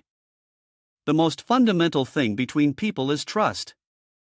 It's true that he was reluctant, meeting here at this godforsaken place in the middle of the night. Who would believe it? At private school Changxi, Chengu muttered to himself, the next task is to go inside and find Zhangya's red dance shoes, and then it'll be done. He glanced at the female dormitory. Chengu stepped forward, stroking his chin thoughtfully. The red dance shoes could appear in two places, one being Zhang Ya's dormitory, and the other being the female changing room in the dance studio. For the scheduled time, he might as well check both places. He opened the door and stepped inside. There was a chair in the hallway. Just one chair, but it made him feel uneasy. It felt as though someone was sitting there waiting for him. He reassured himself, telling himself not to scare himself. The red-clothed wraith, Zhang Ya, was already the most terrifying entity in this environment. He was here to meet her. Who would dare to make things difficult for him? Suddenly, the chair moved on its own. Chen Jiyi's face turned pale. The chair moved by itself. He tiptoed carefully, muttering to himself, "It's fine, it's fine. The task tonight is just to find the red dance shoes. But these strange occurrences, as long as I don't touch them, it's okay. I won't go near them. I'll take a different path." Then he saw that the door was sealed. What? Restricted entry? Chen Gu raised the hammer, and as soon as he looked, he knew this was the place, no doubt about it. Yes. He swung the hammer, breaking the sealed wooden board. "Give it to me!" Chen Gu shouted loudly. Looking inside, there was a shadowy figure. This place is. Upon closer inspection, he recognized it as a plaster sculpture from the art room. Just a quick glance and it's already pretty creepy. But this place is still far less terrifying than my haunted house. Chen Gu walked up to the door. This place has a door that leads to the Professional Art Activity Center. Looks like I haven't come to the wrong place. He opened the door. This situation isn't quite right, better find the shoes and leave quickly. Looking into the room, he saw 3 chairs in the dance room. He took a closer look at the chairs. This chair has a name on it, Chen Yu Qiao. A quick glance and you can tell it's a girl's name. I won't touch you, so don't touch me either. The sound of a girl's laughter echoed faintly. Hi, hee hee. The figures of the girls appeared. Hee hee. Chen Gu frowned upon seeing this. Don't think that just because of this, I'll be scared. He made his way to the dance room, which was the easiest place to find the red dancing shoes. If you don't enter the tiger's den, how can you catch the tiger? He walked over to the wall. The wall was covered with numerous photos and certificates. Let's see if there are any clues. Chen Gu noticed a photograph. The photo featured 5 people, but one person had been erased. 4 girls, 4 chairs. If each chair represents one girl, then what had happened to these girls? And the girl who was erased, could she be Zhang Ya? Suddenly, one of the chairs was lifted, and they collided, producing a sharp screeching sound. Chen Gu turned and shouted, "What are you ghosts screaming for? Do you really think I won't deal with you?" He moved toward the chairs, threatening them, but only struck once with the hammer. "You won't stop, will you?" The 4 figures sitting in the chairs made strange noises. One of the girls was crying tears of blood. It seemed like she was stuck to the chair. He raised the hammer and moved toward the mirror. How could everything have been normal just a moment ago, and now it's become such a mess? Is it because I mentioned Zhang Ya earlier?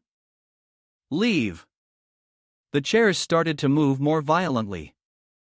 They seemed highly sensitive to that name. We can't stay here much longer. They dared block his way. He raised the hammer. Do you really think I'm afraid of you? The ghost's hands clutched at him.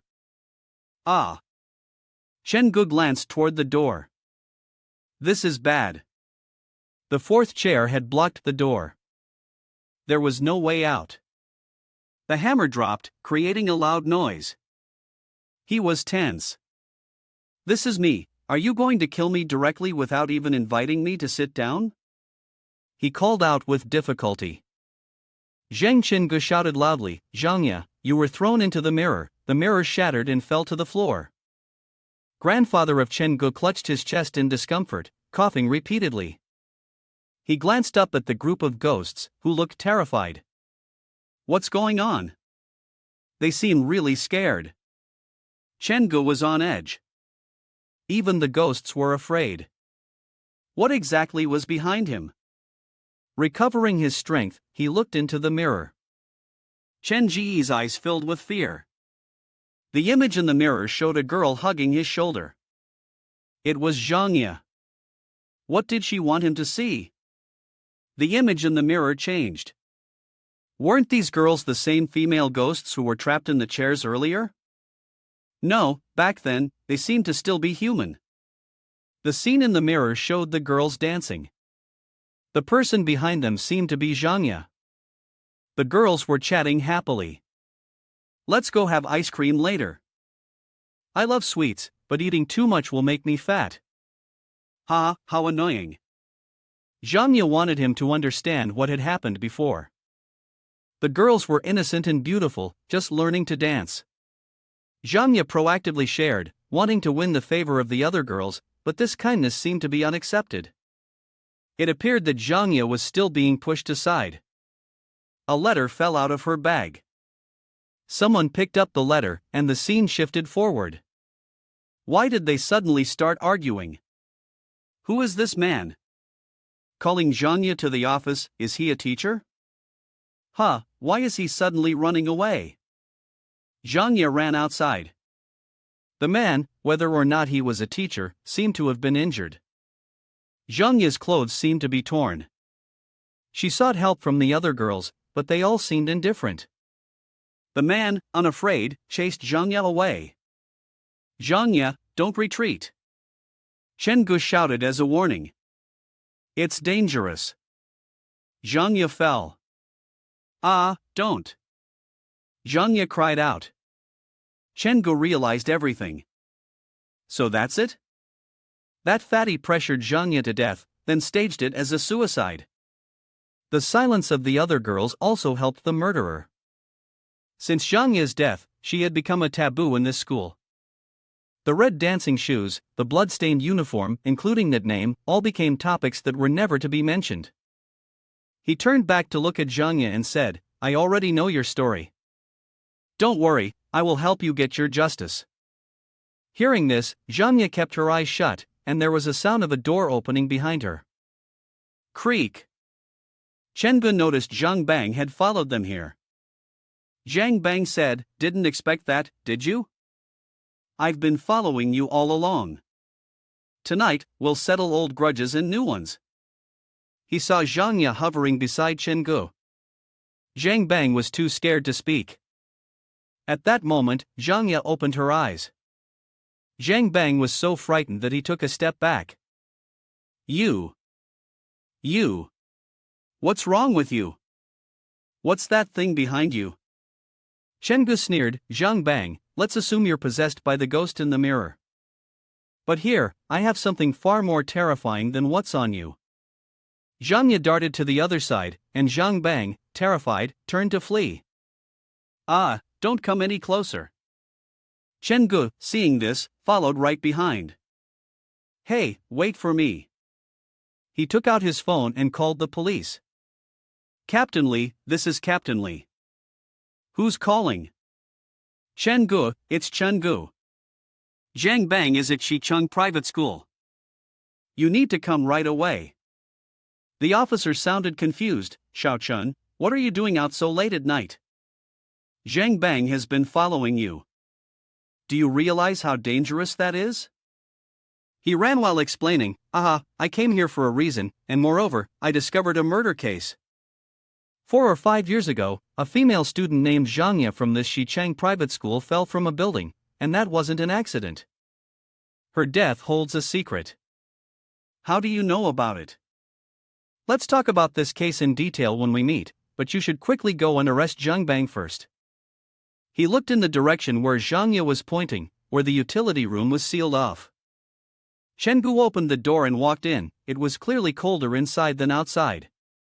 Zhangya had told him to come in here, so there must be something she wanted him to discover. He noticed a basket on the right. Opening the basket, he was surprised to find many pairs of dancing shoes. Could it be that Zhangya wasn't the only victim? He took out a pair of shoes and said, "Zhangya, don't worry, I'll uncover the truth and bring you justice." The system's voice rang out, with a hint of surprise. Mission completion 50%, favorability increased. You can now ask Zhangya to do something for you. Shengu was delighted to have found the red dancing shoes. The mission was completed. Although the completion rate wasn't high, it was still better than nothing. Moreover, the opportunity to make a request from someone as powerful as Zhangya was a good reward, and he felt satisfied with his progress. "I've thought through my wish," he said with a smile. "I hope Zhangya will always listen to me." System notification: sorry, you have made an incorrect wish for Zhangya. Please provide a different request. Shengu was stunned when he saw the notification. What? You want me to change it again? I hope Zhangya can protect me from harm. Sorry, you have made an incorrect wish for Zhangya.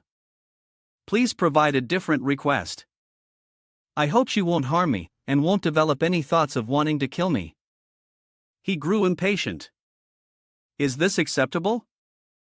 Sorry, you have made an incorrect wish for Zhangya. Please provide a different request. Shengu had no choice but to give up on the request. Fine, he would leave it for now and see what else was ahead. System notification: the one who cares for the wraith is lucky.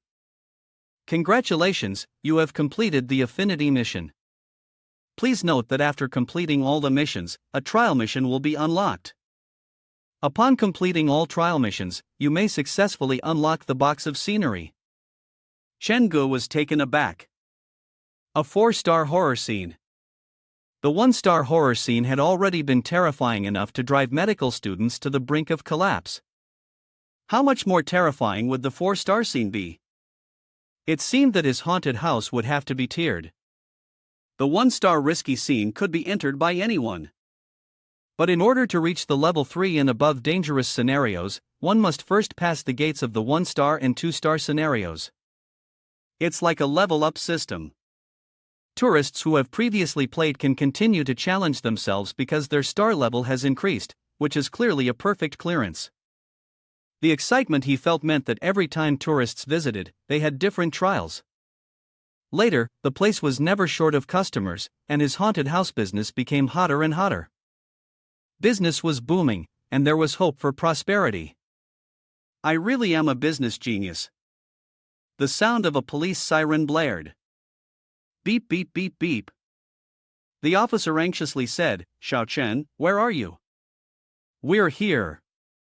Shengu began explaining the situation to the officer. "This is how it is. Captain Li, the one who killed Zhangya, is that fatty, and the other girls are helping the murderer. I've found a lot of dancing shoes, and there may be more victims than just one." The officer pointed at him and said, "I told you, Xiao Chen, wherever you go, there's always a murder case? Don't worry.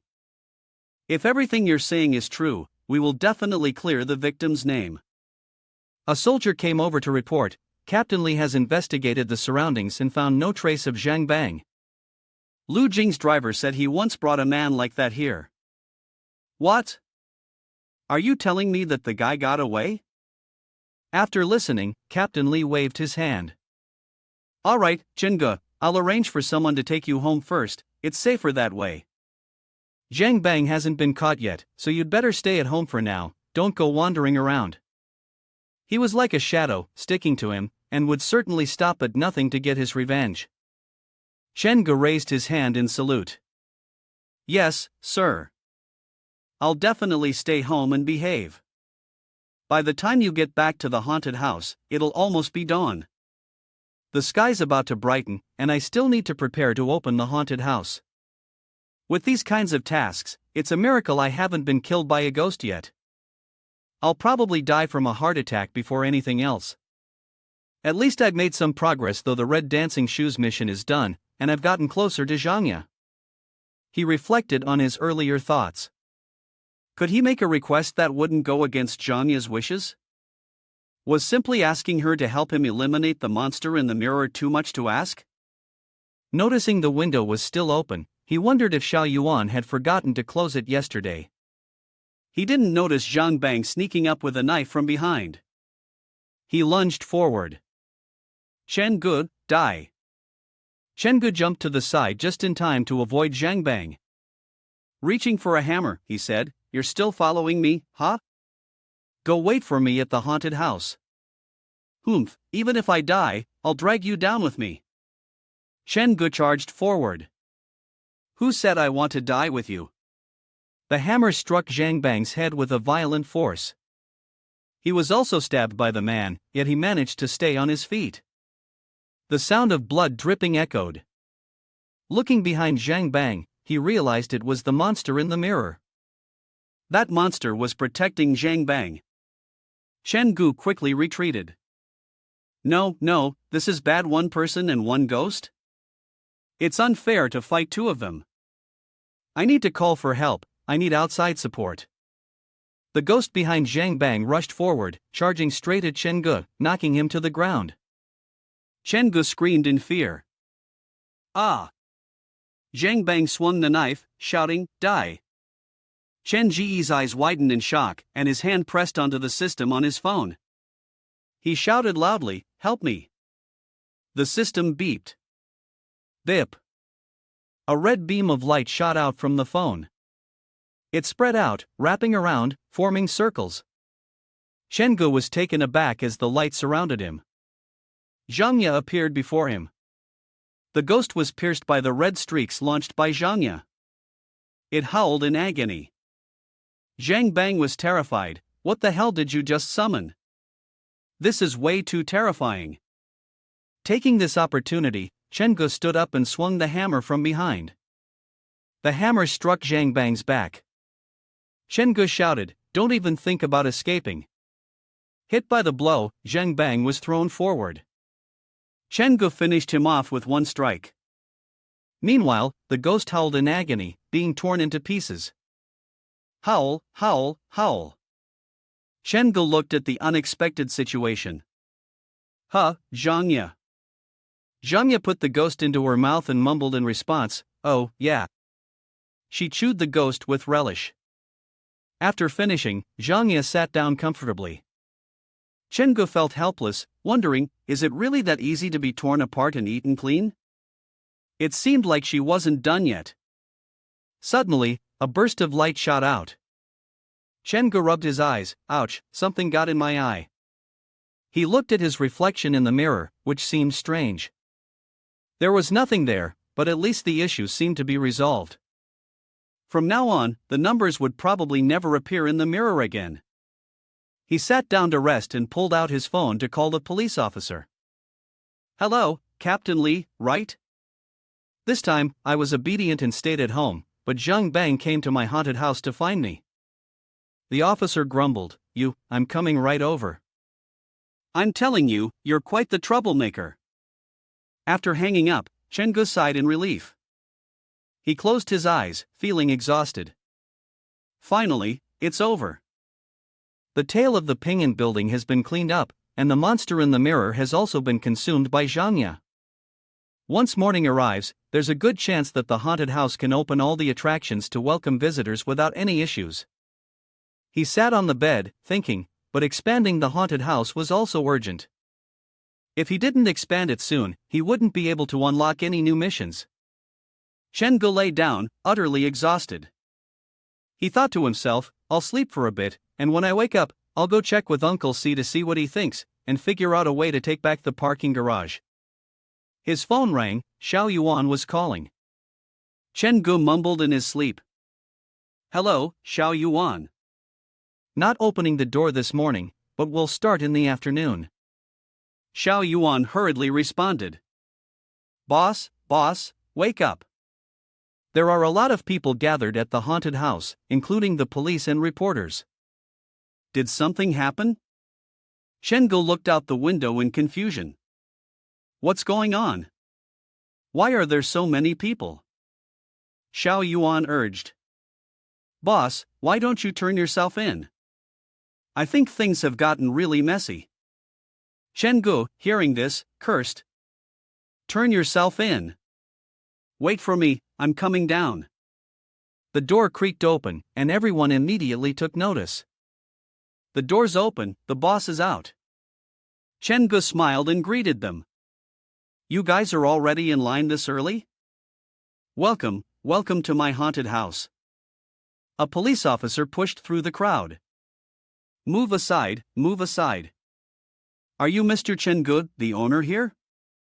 I've been waiting for you for a long time. Chen-gu asked. You are. The police officer introduced himself.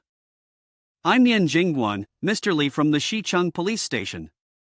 Do you remember me? I've heard about your situation over there. Chen-gu heard this and felt confused. What does this fat police officer want with me? He forced a smile. Ha, Captain Li. Chen-gu felt a little uneasy. Something's not happened again, has it? The person called out loudly. Could the reporters over there come over here for a moment? I have an announcement to make.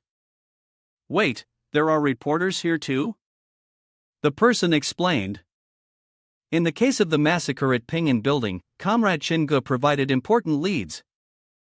Based on his special contributions to the security staff and public order activists in Zhejiang City, the city police department is awarding him an honorary medal. Let's all congratulate Comrade Chen-gu for receiving the third-class honorary medal for maintaining public order. Everyone clapped. Chen-gu looked at the medal in surprise. Wow, we hope Comrade Chen-gu will cherish this honor and continue to make contributions toward a stable, developing, and balanced society. He received the award, smiling as he quietly said. Yan Jingguan, do we get a cash reward? Just the spiritual reward won't save me. After the photos, go to the police station to collect it. Xiao Yuan admired the boss. Are you going to be on TV again? That's impressive. Stop flattering me, I haven't even had breakfast yet. Hey, go buy me some buns, I'm starving here. The manager of the amusement park approached and said. Well done, Xiao Chen. Getting praised and receiving an honorary medal, you have a bright future. Chen-gu immediately replied. Uncle C, you came at just the right time. I wanted to ask you about the parking space rental I asked about last time. What's the status? The manager was in a difficult position. In reality, it wasn't a matter of money, the entire amusement park was in decline, with fewer and fewer visitors. Everyone was already thinking of an escape plan. They couldn't just stand by and watch me jump into the fire. Chen-gu replied, Uncle C, don't worry. I know what I'm doing. Hearing his affirmation, the manager agreed, alright, if you've thought it through, I won't say any more. Since you want to rent the parking garage. The chairman of the board had agreed, but with one condition, the future amusement park project in the East District will be completed in 3 months at the latest. After that, our new Century amusement park will face tough competition. The manager handed over a file. This is the rental contract for the parking garage. The boss said he won't take a single cent from you, as long as you can make the most of these next few months. Use your haunted house to bring the park back to life. Chen-gu immediately agreed, no problem, tell my colleague to rest assured, I'll make it happen. In the parking garage of the amusement park, Chen-gu laughed loudly. I didn't expect such a large parking garage to be able to set up so many terrifying scenes. The system notification sounded, normal difficulty task, you now have the opportunity to expand the haunted house. Hurry up and find a suitable space to begin the expansion. Chen-gu was excited. This is awesome. Let's start expanding right away. This risky system doesn't even have a beginner's guide, I'll just have to figure it out myself. He looked at his team with regret. So we still can't bring Zhang Yan and Xiao Xiao into the haunted house yet? Let me see, there must be some other conditions. The system prompted a choice of floor plan. Do you want to expand the terror room? Reminder, expanding the space will also light up the corresponding area under the vehicle. Chen-gu pondered, trying to match the hypothesis with reality. His hand moved across the phone screen. Looking at the floor, he marveled, this is incredible. The network on the phone matches the underground parking lot. All I have to do is drag it, and it will activate the corresponding area. The system notified the successful first expansion. Congratulations, you have acquired a unique structure, Night Ticket Collection. Night Ticket Collection has a 1/1000 chance of attracting special visitors. It is unlike regular ones and may become your assistant. Chen-gu was curious, what does it mean to attract special visitors? Special visitors are ghosts, and they can become assistants? So, I can recruit more members for the haunted house. That sounds fun. Xiao Yuan called down from upstairs, "Boss, are you down there?" "Baozi is back." Chen-gu responded, "Okay, I'm coming up now." Xiao Yuan took the bag of buns and followed Chen-gu. "Boss, why did you go down to the parking lot?" "I've been looking for you for a while." "Hee, Xiao Yuan, that place will be our turf from now on. It happens to be connected to our haunted house. I just told them to bring over the new equipment."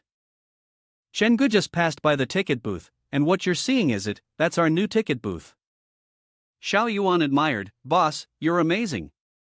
Our haunted house is so popular, it's definitely time to add some new equipment. Look, all these news are about you. I think your popularity is about to hit the top search rankings." Chen-gu glanced over upon hearing that. "Really? Show me." The system notification activated the specific night ticket booth. "The first special visitor has arrived. Please seize this opportunity. Based on your different choices, the results will vary completely." Chen-gu tensed up. It had activated so quickly. With a probability of 1 in 1,000, he had already encountered one. Looking around, Xiao Yuan was confused. "Boss, what are you looking for?" "You know, based on past experience, this time it definitely won't be anything good. But in broad daylight like this, Wraith is out a bit too early, don't you think?" He noticed the voice behind him. "This child really is beyond my reach." A woman was leading a child over. "Boss, hello, may I ask if children get a half-price ticket?" He turned around, and the child was the special guest. The woman repeated the question, "Excuse me, do you have tickets for children?"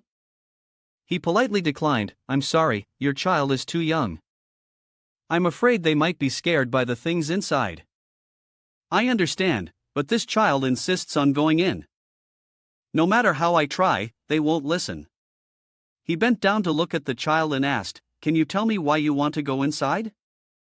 "Even adults are usually scared, it's very dark in there, and there are some frightening things."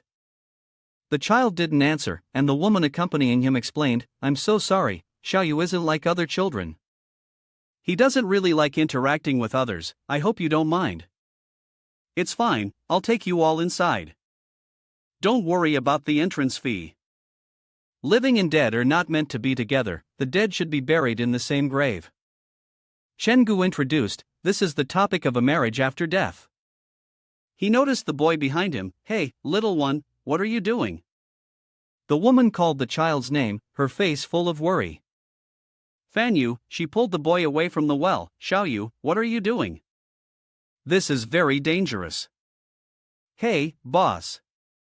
Xiao Yuan approached and asked, "Why let such a young child come in here?" The woman became frightened when she saw Xiao Yuan. "A ghost." Chen-gu quickly explained, don't be afraid, she's an employee here." Xiao Yuan was confused, "The kid seems to really like me." Chen-gu sighed, "This child is very special. It seems he's not afraid of anything in our haunted house." The woman explained, "Xiaoyu isn't like other children. A few years ago, after his parents had an accident, he changed like this. He's been to see a psychologist, but it doesn't seem to help." He asked further, "Aren't you his mother?" "I am Xiaoyu's aunt. Both of Xiaoyu's parents were high school teachers at Moyang. After they went missing, I took care of Xiaoyu. When Xiaoyu first came to live with me, she was only 5 years old. Even now, I don't know how to explain what happened to her parents. I can only lie to her, telling her that her parents went to a very far away place, a place called heaven." Chen-gu, pay attention, the woman said. Yang High School, this child really is a special agent. After the game, the woman and the child left. Boss, thank you. Xiaoyu, let's go. Xiao Yuan was happy. The child earlier had been very interesting. She wasn't scared of him at all and even dragged him to look for things in the scene. Chen-gu asked, look for things? Yeah, I asked him what he was looking for. He said he was looking for something. Xiao Yuan paused for a moment and then said, heaven. System notification, the first special guest has left. During this time, you made the right decision. Congratulations, you have unlocked the Yang High School trial mission. Mission requirement, arrive at the mission site before 11 p.m. today and survive until dawn. Mission reminder, in every person's heart, there is a deep, bottomless well, where memories that cannot be expressed are hidden. Do you accept the mission? Chen-gu scratched his head, feeling conflicted. The previous mission had asked him to find the culprit, but this one only required him to survive until dawn. It seemed like the simpler the mission, the more dangerous it actually was. Given the damned nature of this black phone, this mission was likely even more perilous than running away in the middle of the night. He quickly chased after the two people from earlier. No, he couldn't let them just walk away like that. He had to gather some intelligence. Watching them board the bus, he felt anxious. This is bad, they're about to get on the bus. Chen-gu urgently hailed a taxi on the side of the road. Taxi, get in the car. He pointed directly. Master, follow the bus in front. Alright, I'm sure that the boy is the one who initiated the Yang High School trial mission. He definitely has clues about the task. He followed them to the woman's house and knocked on the door. The woman opened the door, looking confused. Hello, do you remember me? I'm the owner of the haunted house at the amusement park. My name is Chen-gu. Earlier, the two of you came to visit. The woman was suspicious. Why did you follow me here? We had some issues during the haunted house tour, and I may have caused some trouble for you. He was feeling a headache, but he couldn't just say he wanted to understand more about the mission's content. Chen-gu waved his hand. No, it's not that. Please don't misunderstand. I heard you mention Xiaoyu earlier, and it reminded me. I happen to know a psychologist who could help Xiaoyu. The woman, hearing this, took a step back and was about to close the door. Seeing this, Chen-gu hurriedly called out. I really am not a bad person. Look, I've provided important clues to the police in the past, helping them solve a case, and I was awarded an honorary medal. The woman took the medal and thought for a moment. I think I've heard of it. People say the haunted house owner helped solve some case. Yes, that was me. She turned and said as she went inside. Come in, what do you want to know? Inside the house, the woman handed a glass of water to Chen-gu. Here, drink some water. Ah, thank you. Regarding Xiaoyu's case, she said, please be as detailed as possible. The clearer the situation is, the easier it will be to find the root cause of the illness. Then, the woman began to recount. 3 summers ago, when Yang High School hadn't been sealed off yet, Xiaoyu's parents came home and found that Xiaoyu was missing. The two of them went out in the rain to search for him. But no one expected that this trip would be their last. Chen-gu held the glass of water, thinking deeply. It seemed that the disappearance of Xiaoyu's parents had something to do with Xiaoyu himself. The exact circumstances of the first incident, when Xiaoyu's parents were harmed, were still unclear. However, the place where the bodies were hidden might very well be in the well of Yang High School, and Xiaoyu very likely had witnessed the whole process. He might have been a witness, and perhaps he had seen something that caused his abnormal behavior. After thinking it through, Chen-gu asked, after that, you adopted Fanyu. But you don't have any children of your own, do you? Hearing this question, the woman suddenly stood up and cried out, oh. She sobbed as she spoke, I once had 2 children, but they died young. If they had survived, Xiaoyu might have had siblings by now, and he wouldn't have turned out like this.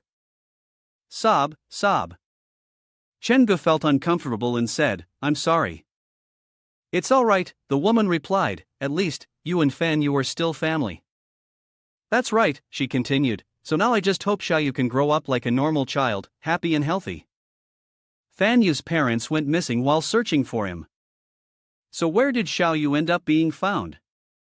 At Nemoyang High School, he hid in my brother's office. After saying this, the woman moved toward the cupboard, seemingly searching for something. Nemoyang High School isn't exactly a good place either. The day before my brother's incident, he took a very strange photo there.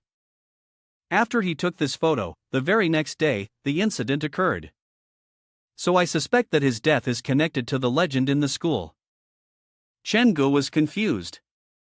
Legend?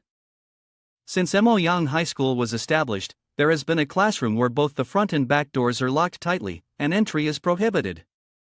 There are many legends related to that classroom. Some say it's the place where the vengeful spirits are cremated. In there, a worker was harmed, and it's considered a very unlucky place. The day before my brother's incident, he had gotten drunk and decided to stay in the school.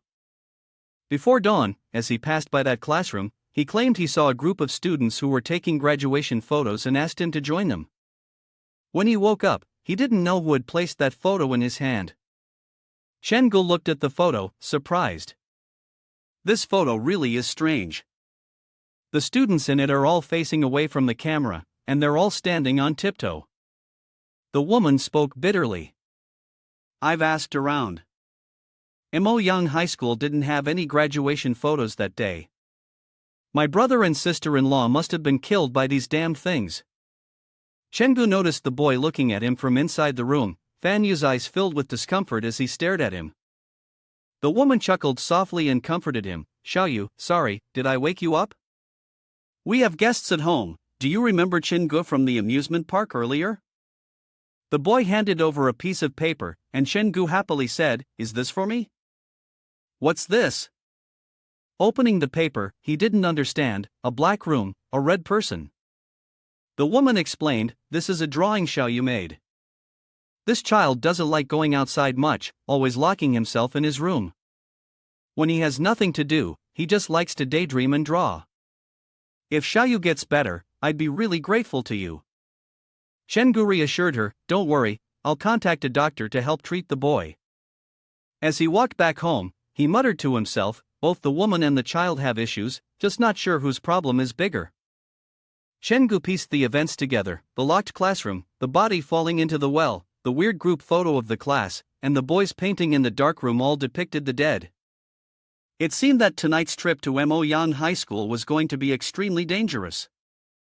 Beep beep beep, the phone rang. Chenggu picked it up.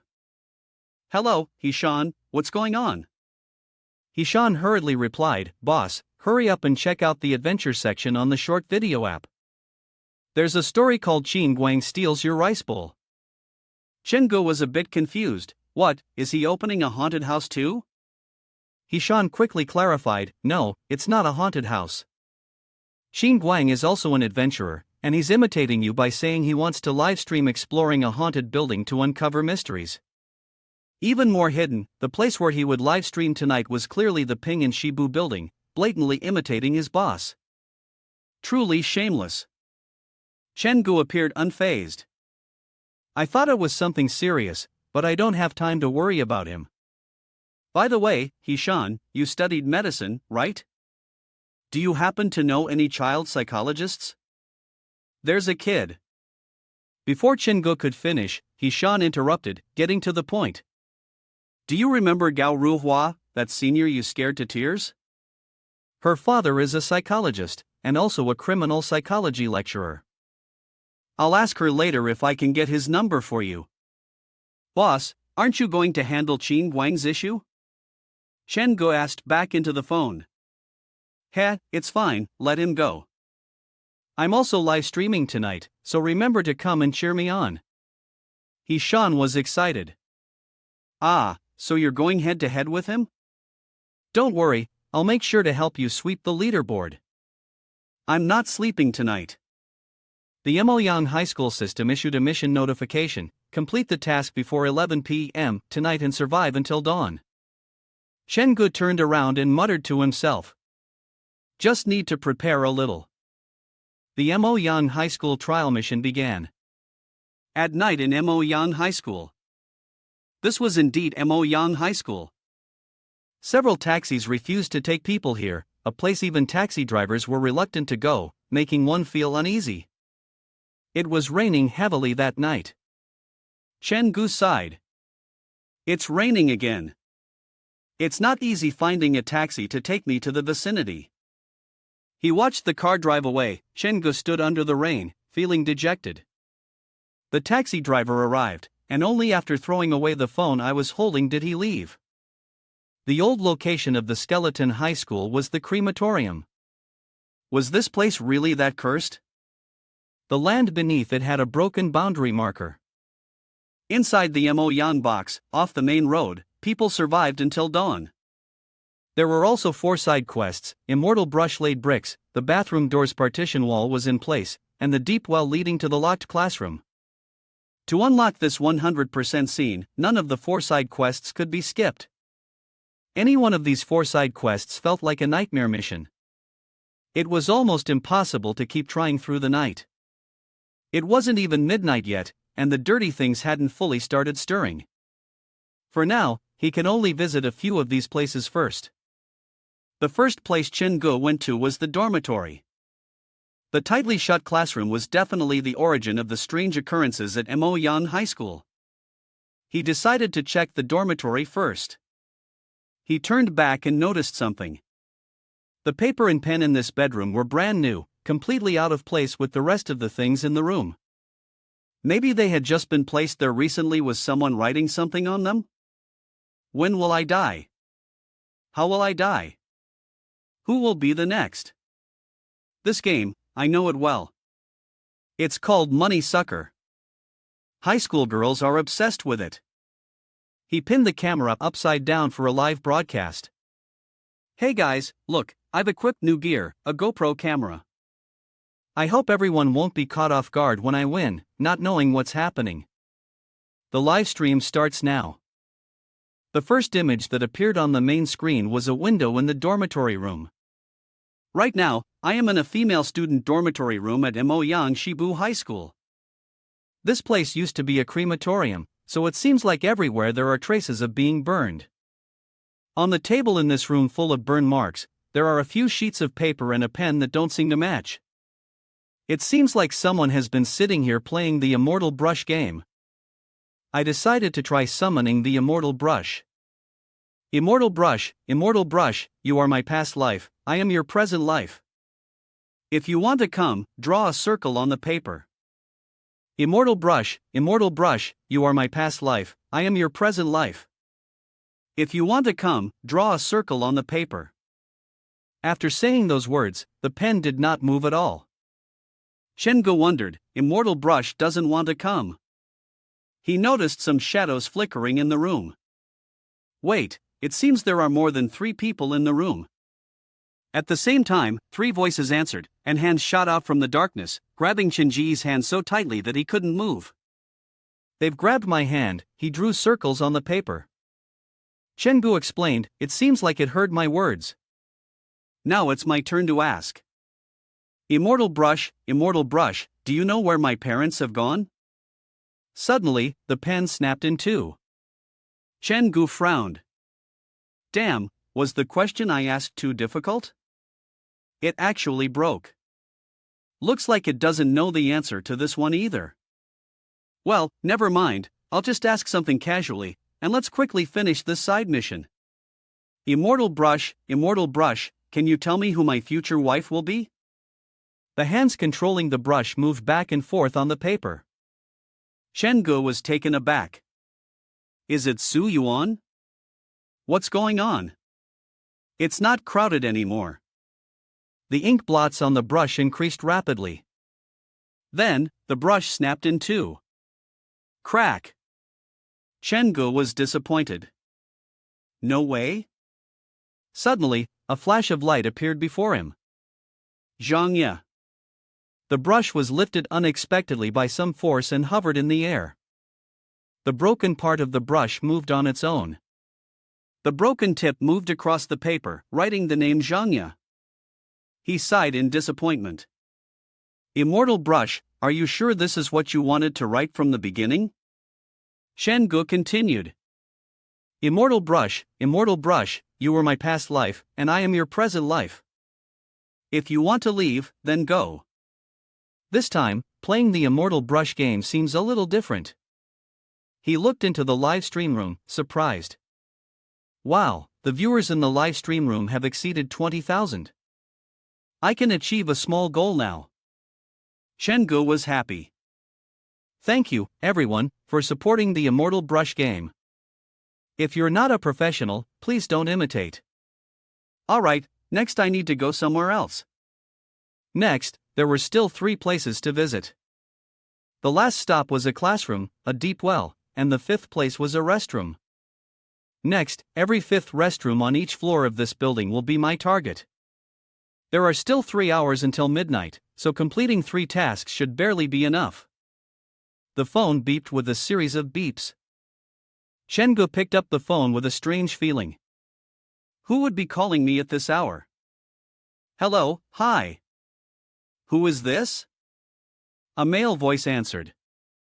Hello, this is Chen Gu, Ruhua's classmate, right? The man continued, I'm the father of Gao Ruhua. I heard you encountered a child with abnormal behavior today. He might have a psychological disorder. Could you tell me more about the situation with him? Chen Gu responded, Hello, Gao teacher. I didn't expect to get in touch with you so soon. Well, the child is about 7 or 8 years old, physically healthy but somewhat autistic, unwilling to interact with others, and afraid of light. I met him at the entrance of my haunted house. The boy really enjoys playing inside my haunted house. He's completely fearless, without the usual expressions of fear or discomfort that a normal person would have. Unlike when he's under the light, inside the haunted house, he becomes much more lively. It's as if only in the dark, where the light can't reach, does he feel safe. Moreover, the boy seems very interested and curious about the process of the corpse makeup in my haunted house. After hearing Qin Ji's words, the man stroked his chin and thought for a moment. From your description, this child indeed seems to have a problem. It sounds like he might have bipolar disorder, with a strong sense of destruction. He's lonely but refuses to interact, shutting himself off. The child changes when he's in the haunted house, so perhaps the haunted house is the key. Is there something unusual about your haunted house? Chen Gu immediately understood upon hearing that. Professor Gao's words reminded him that his haunted house was very different from other haunted houses. There were actual ghosts in his haunted house. Could it be that Fan Yu liked going to the haunted house because he wanted to stay in the same place as the ghosts? He suddenly realized something. That's right, the painting that it had given him. In the darkroom, there were several small red figures. At first, he thought the darkroom was somewhere in Mo Yang High School. But now, looking back, it seemed like this room resembled more the room of Fan Yu and her. Suppose Fan Yu drew the room he was currently in, then those small red figures were all ghosts. A few years ago, Fan Yu's parents had searched for him in the rain and were harmed. Fan Yu had witnessed the incident at the scene, so he knew his parents' bodies were buried in the well. The murderer could never have spared the boy. Unless the killer knows Fan Yu, or the killer is Fan Yu himself. Professor Gao did not hear Chen Gu speak, so he asked. Hello, Chen Gu, are you still there? Chen Gu quickly picked up the phone. Ah, I'm sorry, Dr. Gao, it's me. It's nothing, I was just reading some materials. I'm really interested in the patient you just mentioned. How about we set up a time to bring the boy to my place for a checkup? Alright, no problem. I have your number saved. When I get the chance, I'll definitely bring him over. Chen Gu had arrived at restroom number 5. He had arrived. This must be the location for the task, the isolated restroom number 5. Chen Gu walked over, counting each door. 1, 2, 3, 4. He opened a door. In this place, Chen Gu shone his flashlight on the surprised expression on his face when he saw what was inside. What is this? Inside the restroom, the entire walls were covered with open eyes. Chen Gu was shocked to see that the walls were full of eyes. He shone his flashlight and stepped into the sixth stall. Isn't it a little worrying to use the restroom here? Won't it cause constipation? Chen Gu sighed as he saw the strange eyes all over the partition of this stall. Suddenly, he noticed a peculiar eye in the corner. This eye seemed different. Chen Gu peered in and discovered that he could actually see into the neighboring stall. He realized that all the other eyes were merely covering up this small peeping hole. Someone had been using the hole in the sixth stall to spy on the fifth stall. The task about the fifth restroom partition, as described by the black phone, was that at midnight, a red figure would always appear and hide in the restroom. Chen Gu stepped out to observe. Now, the secret of the fifth stall had been solved, but how was he supposed to complete the side task? Am I supposed to wait here for the red figure to appear? Chen Gu grabbed a hammer to defend himself. Then I'll face it head on. No matter who it is, I'll strike first. It's better to take the initiative than to passively take a hit. He decided to wait in the sixth stall, just holding the hammer and waiting for something to happen. After a while, the sound of footsteps suddenly approached. It's here. Chen Gu heard footsteps entering room number 5.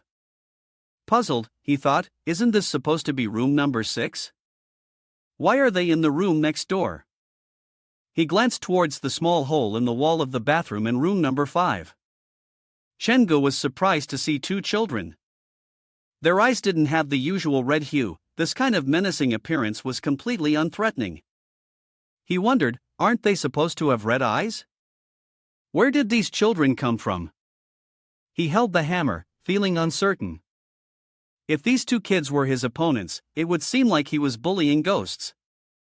But Chen Gu reconsidered, something felt off. Wait a minute, the side task was about a deep well, and it mentioned a brother and a sister. The deep well was related to Fan Yu. Could they be Fan Yu's son and daughter? He thought. But why are they here? They seem like they're being chased by something terrifying. The 2 children in room number 5 were hugging each other, crying for help, Mom, Mom. Chen Gu furrowed his brows, feeling tense. Wait a minute, something is definitely coming. Forget it, he thought, and decided to smash the hammer into the separating wall of room number 5, shouting loudly, What the hell are you? Take a hit from me first. With that, he swung the hammer hard at the object that appeared in room number 5. The blow was so strong that the object fell over. It lay slumped, groaning softly. Then, it suddenly got up and fled from the 5th bathroom. Chen Gu was taken aback. He was confused. This guy couldn't have forgotten who he was, could he? He turned to look at the 2 children crying behind him. Ho hoo hoo hoo. Hearing their noise, he shouted, Stop crying, you're all ghosts. What are you pretending to be victims for? The 2 children didn't respond, only continuing to cry. This made him feel guilty. Had he been too harsh? He then softened his tone and asked, Hey, you too. But before he could finish, the 2 children hurriedly ran off. Ho hoo. Seeing this, Chen Gu chased after them. Don't run. I just want to ask you something. Do you know about the deep well? Do you know Fan Yu? But by now, the shadows of the 2 children had already disappeared from his sight. Chen Gu chased after them but couldn't catch up. He felt frustrated. The little ghosts were so fast, in the blink of an eye, they were gone. After walking for a while, he reached the teacher's office. Chen Gu felt puzzled. This was the office of Mo Yan, the middle school math teacher. They had intentionally led him here. He noticed something on the desk. It was Fan Yu's school bag. It looked a bit worn, and this child had been drawing for many years. The style hadn't changed a bit. After looking at it, Chen Gu rubbed his chin in thought and said, So this must be Fan Yu's father's office. Ms. Fan Yu said, Fan Yu's father was rejected by many schools before he came to teach at Imoyan High School. What exactly happened? Was he considered a nobody by all the formal schools? Shengu stood there, looking at the school bag and the pile of drawing papers on the desk, wondering what kind of person Fan Yu's father actually was. He opened the drawer, as if something might be inside. Hey, there seems to be something in this drawer. Inside the drawer were many sheets of notes with the following message: Fan teacher, we are aware that you opened the 6th room in the house for the cleaning of female students on the 3rd floor. You should immediately apologize to those female students and leave this school. You have 2 evenings to think about it. We want a public apology from you. Tonight will be your last night. If you do not wish to leave, then stay here forever. Reading those notes, Chengu was taken aback. Wait, I recognized this right away. So, the person who had been spying in the 6th room was Fan Yu's father. Looking at the notes, he assessed, the handwriting on these 3 sheets was different. This meant at least 3 people knew about the dirty deeds that Fan teacher had committed. It probably wasn't an act of malicious framing or intimidation. Fan teacher must have kept these 3 sheets, likely hoping to identify the people behind them through their handwriting. Viewing the situation like a student, could they also be victims? He tapped his fingers on the table, piecing things together. But then again, the victims probably wouldn't want to make it public, right? Being so outspoken doesn't seem like something a victim would do. Could it be that they threw Fan teacher into the well? That night, Fan Yu's parents went missing. To silently deal with 2 adults without making a sound, and to cover up the scene without leaving any trace, this doesn't seem like something a group of students could pull off. The note mentioned a girl, and they wanted Fan Yu's father to apologize to her. As long as I can find her, many things could be solved easily. He spun the pen in his hand. But where to find this girl? The lead has been cut off. It was now 10:30. Let's check out other task points. Side task line 3, the classroom was locked tight. According to online information, Imoyan High School was originally a crematorium. The locked classroom was likely where the corpses were stored, and the heavy energy was why the old principal had locked the room. There were rumors that a class at Imoyan High School had organized a trip, but the bus crashed, and everyone died. The students from this class still came to the classroom, so the room had to be abandoned. Chengu walked to the classroom. He spoke as he entered, everyone, now I'll help you uncover the truth. He shone the light into the classroom. This was indeed the room, the very one that had been locked away in the legends. You can see it clearly now, right? It doesn't feel any different from other classrooms, just a little quieter. Let's go in and have a look. Chengu stepped into the classroom and pointed the light at a desk. It seemed like something was carved into it. The words carved into the desk were the fears of a student. Chengu looked at the words on the desk and realized this was the desk of the girl who was secretly watched by the Fan teacher. It seemed that the eye in the restroom had left her with deep psychological trauma. Suddenly, a pen rolled off the desk and fell to the ground. Tap, tap. Chengu paid attention to the noise and noticed that it seemed as if a pair of hands were reaching out from inside the desk drawer, grabbing the pen, and then handing it to him. Chengu bent down to take it. Thank you. Reflecting on the moment just now, he felt a little scared. Where did those hands come from? Chengu broke into a nervous sweat. Stay calm, stay calm. I can't lose my composure. He shouted loudly, who is it? Come out here. System notification, no one has entered this classroom for as long as anyone can remember. But every midnight, human heads begin to appear.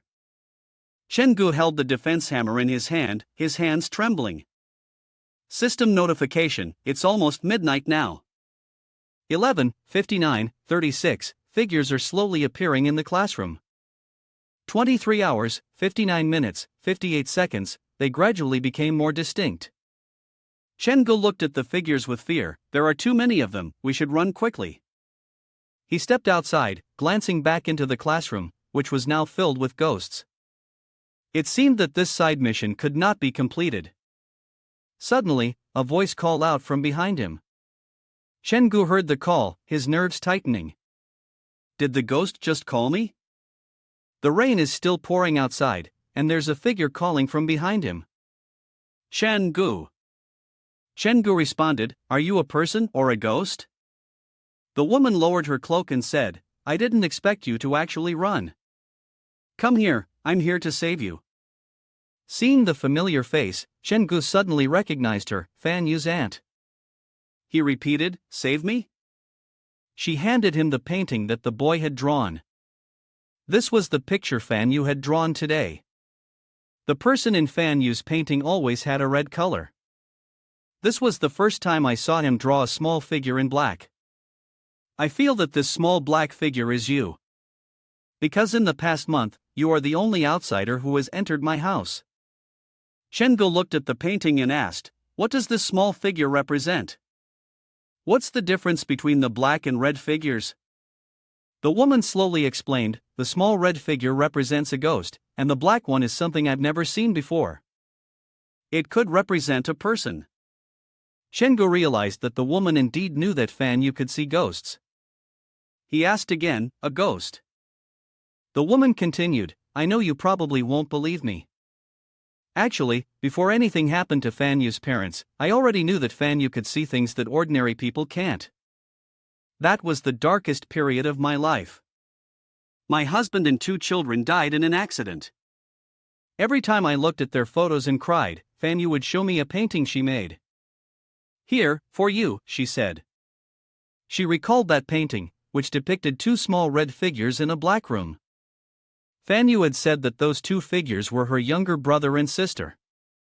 Chenggu tricked the woman, children's drawings couldn't reveal anything. The woman reached into her shirt, as if to take something out. I knew you wouldn't easily believe me. She presented another painting. You can look, there's still one more. In the painting she handed over, there were 2 small red figures and 1 small black figure.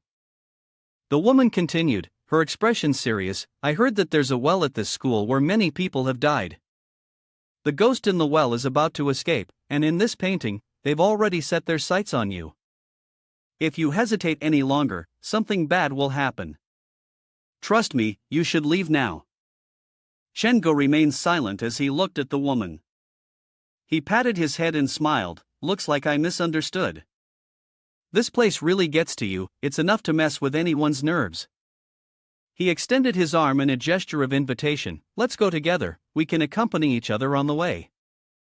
At that moment, the woman drew a knife, not saying a word. Then she rushed towards Chenggu, shouting, Go die. Chenggu swung the hammer in response, already knowing she was problematic. He struck the woman with the hammer, sending her crashing forcefully into the wall. Chenggu voiced his reasoning, explaining that he had sensed something was off with her back at her house. In the end, she finally revealed her true face. From the moment she brought out those fake paintings, she had been exposed. Did she really think children's drawings would be so easy to replicate? If she didn't want anyone to find out, she shouldn't have done it in the first place. Fan Yu's father, he was killed by her, wasn't he? At this point, the woman desperately explained, No, I've never thought of killing anyone. You don't even know what happened that day. The murderer was Fan Yu's father. Chenggu laughed softly as he held the hammer, sensing that a little more pressure would bring the truth to the surface. He continued to accuse her, placing all the blame on a man who was already dead. You think this will clear you of your guilt? You're so sure it's true, aren't you? My brother had a particular fetish, which was why he was expelled from school in the past. It wasn't easy for him to find a job at Moyan High School, but he died without ever changing. In that school bathroom, they pushed a girl to the brink of insanity. Later, I heard that the girl committed suicide, and my brother became mentally unstable because of it. He started to become paranoid, kept saying someone was trying to kill him. My sister-in-law couldn't take it anymore and wanted a divorce, but my brother refused to agree. My sister-in-law threatened him. If I don't divorce, I will report it to the police station so that everyone knows your preferences and your crimes, my brother's wife said. Chen-gu continued to interrogate. So, how did your brother react when he heard this? The woman lowered her head. She remembered how he thought for an entire afternoon before finally agreeing. At that moment, perhaps my brother was thinking about how to silence my sister-in-law. That day, my brother hid Fan Yu in his office and tricked my sister-in-law into going outside to search for him together. Around 9 p.m. I arrived at their house and found they hadn't returned, so I went to Moyang High School to search for them. Later, I found them at an ancient well behind the school. My brother was dealing with the well's mouth, which had been blocked by a landslide. The woman recalled the scene at that time. She stood in front of the well, holding an umbrella, and asked, "Brother, where is my sister-in-law?" After thinking for a moment, she continued, "My sister-in-law's color had gotten caught at the well's mouth. I realized my brother had gone mad. After I discovered his murder plot, my brother gave me two choices. One was to help him hide the body, cover everything up, or the other was that he would kill me too." Chen-gu paused and then asked, "So, you chose to strike first and kill your brother?" The woman stood up, clutching her chest in pain. "I became an accomplice to his crime. At any moment, he could kill me. Compared to being threatened and used by him every day, it was better for me to take action first and kill him. I would become the only one who could care for Fan Yu. No one would compete with me for its love." Chen-gu coldly said, "Fan Yu was never her child. If there's any competition, it's just her own delusion." Hearing this, she hugged her face and cried, "No, my child has entered Fan Yu's body. It's because of that she knows everything about them. So Fan Yu is also my child. I love her. I will raise her and give her all my love." She sobbed. Chen-gu looked at the woman with a sympathetic gaze, offering her a way out. If she truly cared for Fan Yu, she wouldn't have hurt her like this. Her love only moved herself, living with the murderer who killed her parents. He pointed at the woman. No wonder Fan Yu, so young, had shown signs of bipolar disorder. She was the cause of it. After he finished speaking, the classroom behind Chen-gu lit up brightly. He turned around to see a teacher writing on the blackboard. The students in the class slowly began to float. The woman looked into the classroom, unable to believe her eyes. What was this? Chen-gu softly reminded her, "Shoo, don't speak." He grabbed her hand and pulled her away. "Hurry, let's get out of here." She asked, "You saw it too, didn't you?" Chen-gu stroked his chin. "I've been in this school for a long time, and they haven't actively attacked me. What's left in this school doesn't seem like a demon." Previously, the warning to Fan Yu's father seemed to be from them too. They seemed to be protecting the students in this school. At 1:15 a.m., the two of them walked out of the school. The rain was still falling. I heard Captain Lee's voice calling out, "Chen-gu, is that you? I can hear your voice." Chen-gu turned his attention to the other side, raising his hand. "The person of suspicion has been subdued." Captain Lee complained. "Why is it always you? What do you want me to say?" Within 1 week, 3 urgent departures, all for one person. This is the first time in 30 years since the Xichang police station was established that we've encountered something like this. Chen-gu awkwardly scratched his head and explained. Isn't it just me, a law-abiding citizen, working together with both the military and the people to build a better society? This is just one of the culprits, and there's another one who's already dead. You might want to report to the police that behind the school, there's an ancient well with no hole in it, and all the victims are inside. For the exact location, we'll have to ask this culprit. After all, you guys have more experience." After hearing that, Captain Lee gave orders to his subordinates, sealing off the scene and waiting for the specialists and equipment to arrive before proceeding with the excavation. At 4:30 in the early morning, the well was dug up, and 2 bodies were taken out by the police. The next morning, the rain had stopped, and sunlight flooded the house. Chen-gu stretched tiredly. Ugh, another busy night. Let me check how the mission turned out. The system notified, the player arrived at the scene on time, successfully completed 4 side mission trials, and survived until morning, finishing the Moyang High School practice mission. He laughed cheerfully. This practical task is simpler than I thought, with a completion rate of 90%. Let's go check out the haunted house. System notification: the Moyang Junior High terror scene has been set up. You can now proceed to the basement for the tour.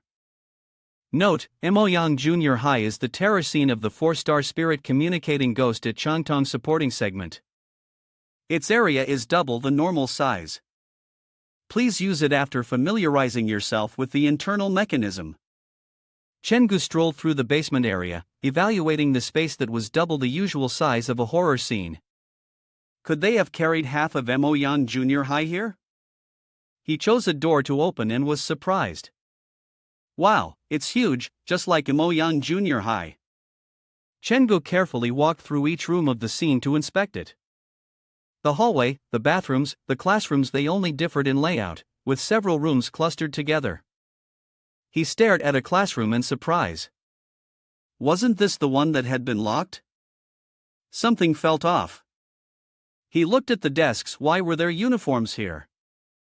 Could these uniforms represent the lingering remnants of something that once existed here? 24 uniforms. Yen Xiaoxiao, who had been running away in the middle of the night, might not even be sure. Or maybe he was overthinking things. This was just the second 2-star scene, yet it was already this complicated.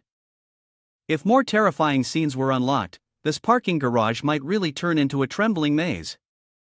He walked over to look into the dormitory. This was the dormitory where he had played the ghost game.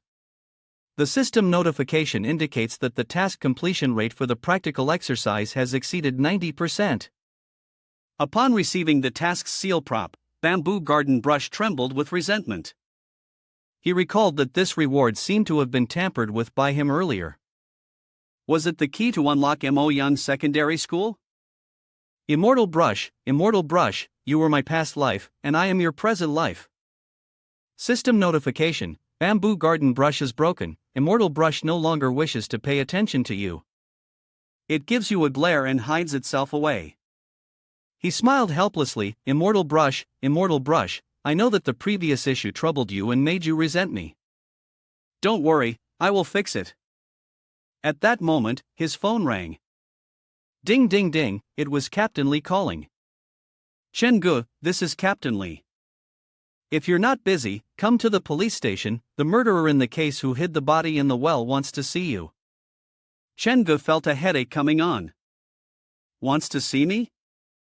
At the city police substation, Fan Yu was already sitting in the waiting room. Chen-gu walked over, opened the door, and stepped inside. He spoke first. You're looking for me? The woman presented a drawing. She asked, do you remember this drawing? Then, she began recounting, I've raised Fan Yu for 3 years, but this is the first time I've seen a person appear in her painting, and it's you. Is that fair? Chen-gu pulled up a chair and sat down. He replied, things are not as you think. Perhaps Fan Yu sees me as one of her kind. We can see the same things. She asked again, is that so? After speaking, the woman pushed the painting towards Chen-gu. This painting is for you. He took the painting and asked, is this why you called me here? She lowered her head, her eyes filled with regret. I am the only relative of Fan Yu, and now I have to leave him as well. That child has such a peculiar personality, he doesn't have any friends. After speaking, the woman looked at Chen-gu with a pleading gaze. I don't expect you to take care of him from now on, but I hope that whenever you have the time, you could come visit him, and make sure no one bullies him. Chen-gu assured her, don't worry, I'll do my best to watch over him. Thank you. At Fan Yu's house, Chen-gu and the welfare staff stood at the door. I am a welfare staff member from Hanjiang Institution. We need to take Fan Yu for an examination. May I ask where the boy is? Chen-gu pointed inside the room. He's in the room. He spoke to Fan Yu. This child has his own way of thinking, so I hope you all won't mind taking care of him from now on. After saying this, Chen-gu walked over to look at the drawing the boy was working on. Oh, this time your drawing looks a little different. Where are the little red people? Fan Yu answered, they have a new place to stay now. They've moved away. The welfare staff member stepped forward and announced, Mr. Chen, we are ready to take the child now. Chen-gu turned back to Fan Yu and said, whenever I have time, I'll come visit you. Let's go. The welfare staff member complimented him, Mr. Chen, you are truly kind-hearted. Society needs more people like you. Fan Yu stood silently by, not saying a word.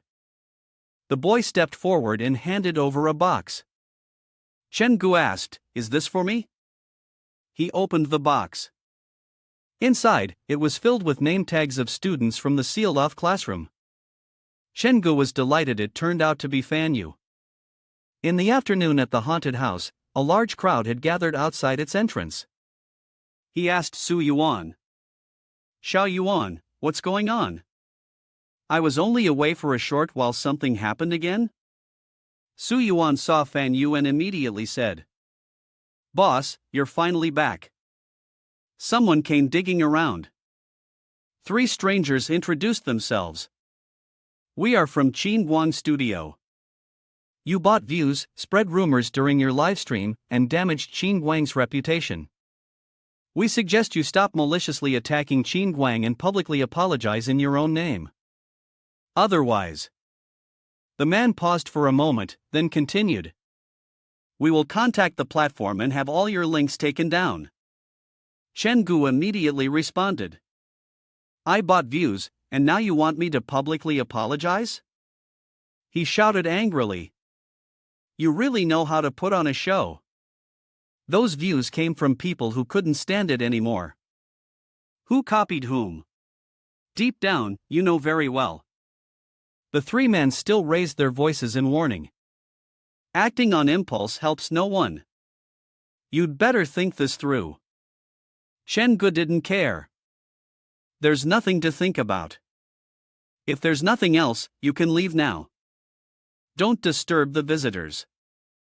One of the subordinates stepped forward and threatened.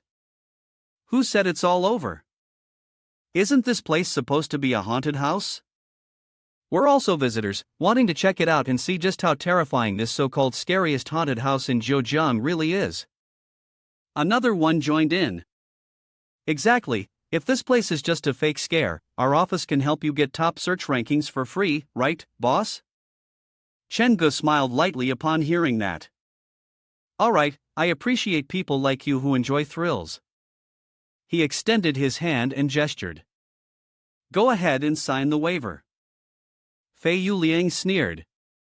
Ha, a waiver? As if that's going to stop us. Chen-gu smirked, his eyes glinting with calculation.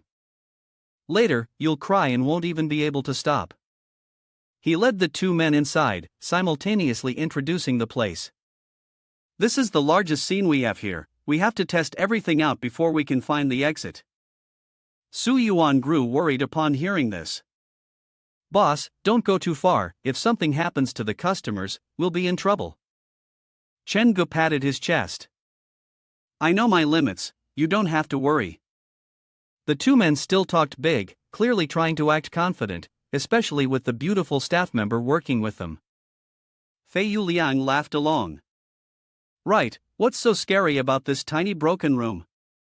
You must think we're playing here for the first time. Chen-gu opened the hatch to the parking garage.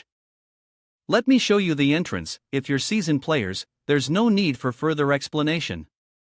You can just go down yourselves. Looking down below, there was the basement, and those 2 seemed to be hesitant.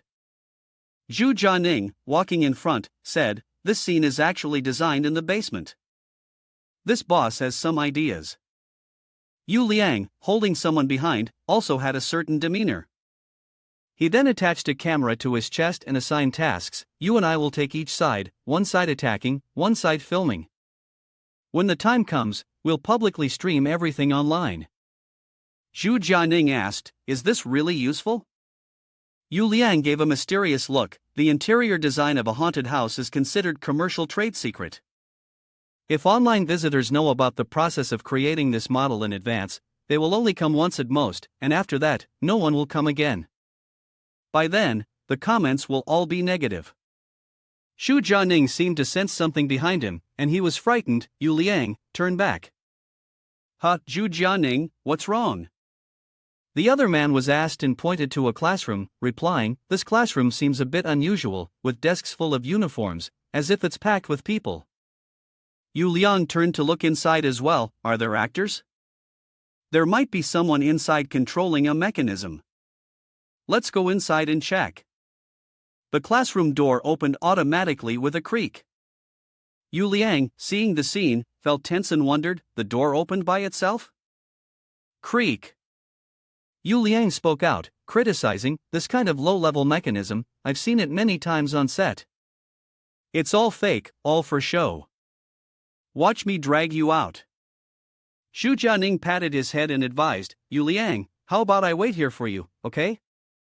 Yu Liang shouted, "How can that be?" After saying that, he walked ahead and opened the classroom door, cursing at Xu Jianing. "What did you say before we went to the haunted house? We go in together, we come out together, and now you're already backing out just when it's starting." Xu Jianing mumbled, but he was tense. "Do you think an actor can crawl out of this pile of uniforms?" Yu Liang picked up the uniform and examined it. It seemed like there was no one hiding here, just the bloodstained words on the desk, and a torn uniform. After saying that, he casually threw the uniform aside, just a prop trying to seem mysterious. Xu Jianing saw something terrifying. He screamed, "Ah!" Yu Liang, startled, yelled, "What are you shouting for? You almost scared me to death." Xu Jianing pointed to the other side. "I just saw someone on the desk." Yu Liang turned back to look at the desk. He calmly reassured him, "Stop joking, how could someone hide in that small desk?" Xu Jianing still tried to explain, "There really was someone, I saw it, there were eyes looking at us." Yu Liang looked again and saw a neatly folded uniform on the desk. He also became tense. "Wait, wasn't this uniform the one I just threw on the floor? How did it end up back on the desk?"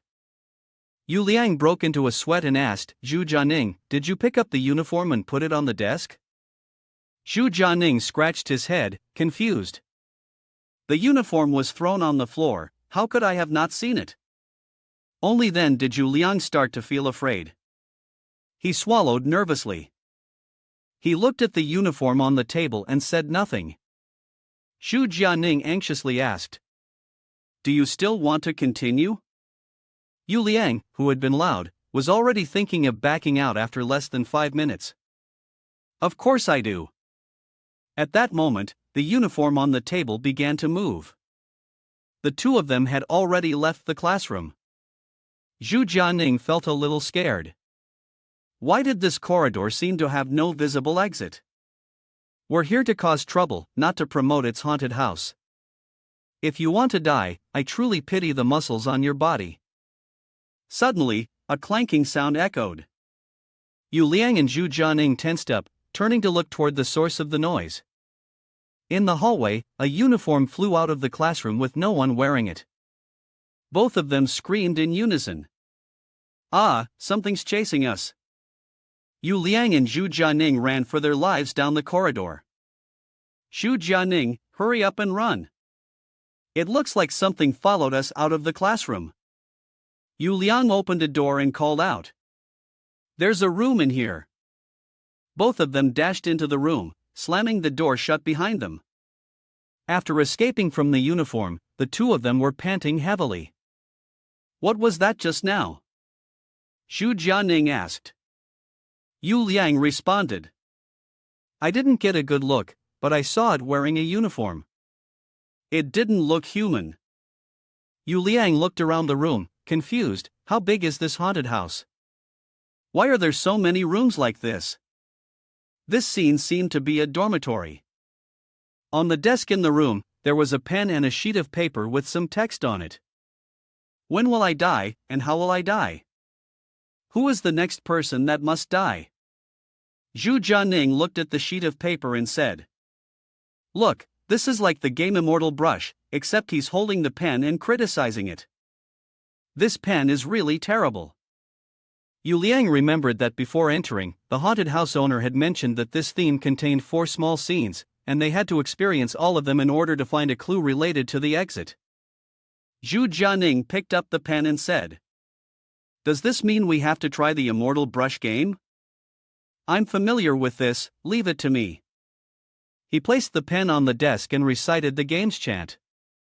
Immortal Brush, you are my past life, I am your present life. If you wish to come, draw a circle on the paper." After speaking, the pen that both of them were holding began to tremble, and then it drew a line on the paper. The two of them were taken aback, both shouting in unison, "Did you move it?" Then they both said together, "I didn't." Zhu Jianing was tense. Could it really be the pen?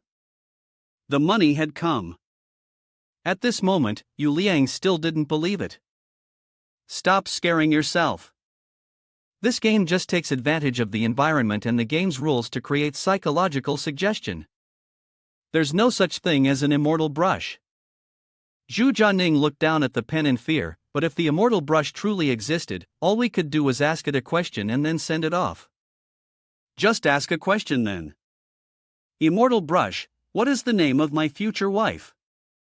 The pen seemed to move as if controlled by something, gliding across the paper and then writing a sentence. The words on the paper were, "Go die." Yu Liang was now extremely tense, everything happening was part of the Ghostmaster's design. There was no immortal brush, it was just a trick to scare people. Suddenly, he noticed Zhu Jianing beside him.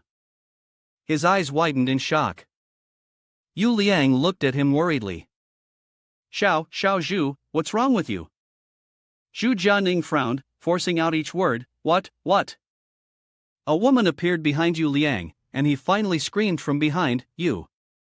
Yu Liang's face changed color, he only heard the last part, "There was someone there." Zhu Jianing screamed in fear and dashed out, "AAA." Seeing this, Yu Liang shouted, "Hey, what are you running for?" At that moment, he noticed his own hand. "Ugh, my hand. It's like the pen is stuck to it, I can't get it off." Watching the pen move by itself, Yu Liang was terrified. Stop. The pen wrote more cursed words on the paper, "Go die, go die, go die." Yu Liang was now completely mad. He gritted his teeth, clenched his fists, and paused with each step. Then, the pen came to a halt. Yu Liang let out a sigh of relief. Phew, it stopped. Is it gone? He still tried to sound tough. What's this nonsense about the mid-game taboo, the so-called immortal brush? Who are you trying to scare? Suddenly, a strand of hair reached out and brushed against his face. Yu Liang was irritated by the hair and looked up. Right in front of him was the face of a terrifying ghost. Yu Liang screamed, "AAA." His eyes widened in shock, and he fainted, still muttering, "Mom, the ghost, let go of Yu Liang." He lost his balance and fell to the ground with a thud. Chen Gu stood in the classroom, waiting for the two of them. They had been inside for quite a while now, and there were no screams, so it seemed like it was up to him to handle things. He began to inspect the details, noticing the marks on the desks and chairs looks like they had been here. Turning back, he saw Zhu Jianing rushing toward him, shouting for help. "Help! Chen Gu has seen everything here." He scratched his face in confusion as he walked from the girls' dormitory. There wasn't anything scary in there, was there? When Zhu Jianing saw Chen Gu, he looked terrified, like he had seen a bloodthirsty ghost. Chen Gu pointed at him and asked, "What did you see in the girls' dormitory?" He couldn't even finish his sentence, tripping over the shoulder of another person. Chen Gu saw Zhu Jianing and wondered, why is it just him? Where's the other one? At this moment, Zhu Jianing could no longer distinguish between humans and ghosts. He ran off, screaming, "Yuawawa, a ghost!" Chen Gu couldn't understand what was happening. Wasn't he calm when he entered? Now, he was acting like a mad dog, and hadn't even scared anyone yet. Zhu Jianing ran while shouting, "No, this can't be the actor. This haunted house definitely has a ghost." He ran over, opened the bathroom door, muttering, there's definitely a ghost." Zhu Jianing went inside and slammed the door shut. Feiyu Liang was still in the room, panicking, holding his head. The female ghost was hovering above, stepping on his shoulder. But right in front of him, it was fake, it was all fake. This haunted house was a problem, he needed to get out quickly. Zhu Jianing fearfully made a phone call for help. "Yuan, hurry and come save us, Liang is being controlled by a ghost." The person on the other end didn't believe it. "Isn't it normal for there to be ghosts in a haunted house?" "What do you mean by being controlled by a ghost? Is it the actor?" Zhu Jianing fearfully recalled, he had seen a female ghost with a dark purple face, her eyes almost falling out, stepping on Liang's shoulder. The person didn't understand the situation, asking, "Stepping on the shoulder? Did an actor from the haunted house attack you guys?" "All right, we'll come in immediately." Zhu Jianing quickly explained, "It's not an actor." He whispered, "It's a ghost, there are no staff members in this haunted house." The person on the other end didn't believe it. "What are you saying? Hello, hello?" At this moment, Zhu Jianing noticed footsteps outside. He saw Chenggu open the door, and the ghost had arrived. Zhu Jianing, seeing Chenggu in disguise, began to cry loudly, "AAA, help, help!" Then, he foamed at the mouth and passed out. The person on the other end of the phone was anxious. "Zhu Jianing, hello, hello. Talk to me." Chenggu raised his hand and ended the call. He looked clearly irritated. He had already warned them not to take photos or videos inside the haunted house, but they didn't listen. Chenggu made a phone call outside. "Xiao Yuan, come collect the body." "I'll go find the other one." Su Yuan responded, "Got it, boss." Chenggu walked to the female student's bedroom. He opened the door and examined the room, hearing the earlier voice. "It should be in this room, right? Why isn't it here?" Looking over there, he guessed, could it be by the deep well? Chenggu bent down and picked up a broken glass. He saw Yu Liang slumped near the well's edge. Chenggu was delighted, found him. "What happened to this guy? Looking at his appearance, it's not just a prank to scare people and get money." Chenggu rubbed his chin, making a judgment, "This situation looks a bit like Hishan's from before. I'll take him out first, and we'll figure it out later." In front of the haunted house, the leader raised his voice and questioned, "What have you done to them?" He accused, "You just wait, I'm going to sue you. How dare you play the ambush game in the haunted house? Don't you have any professional conscience left?" Chenggu, enraged by the false accusations, retorted, "Which of your eyes saw my staff ambushing them?" "Damn." The leader stood before everyone and declared, "We want to see the surveillance footage. If there's any danger or problem, I'm telling you, this haunted house better not open again." Upon hearing his words, Chenggu froze. "That's right, the cameras. Well, you can call in 2 more guests to watch together." In the camera room, Chenggu brought up the footage from inside the haunted house. He explained, "This is after the 2 of them entered the female student's room. The screen showed Yu Liang holding a pen, writing on a piece of paper, 'Go die, go die.' The viewers were confused by his actions. What is he doing? Is he schizophrenic? I think there's no need to bother the park doctor, just call the psychiatric hospital directly." Then, the scene shifted to Zhu Jianing screaming and running out. Finally, the footage showed Yu Liang collapsing and fainting on the ground. Thud.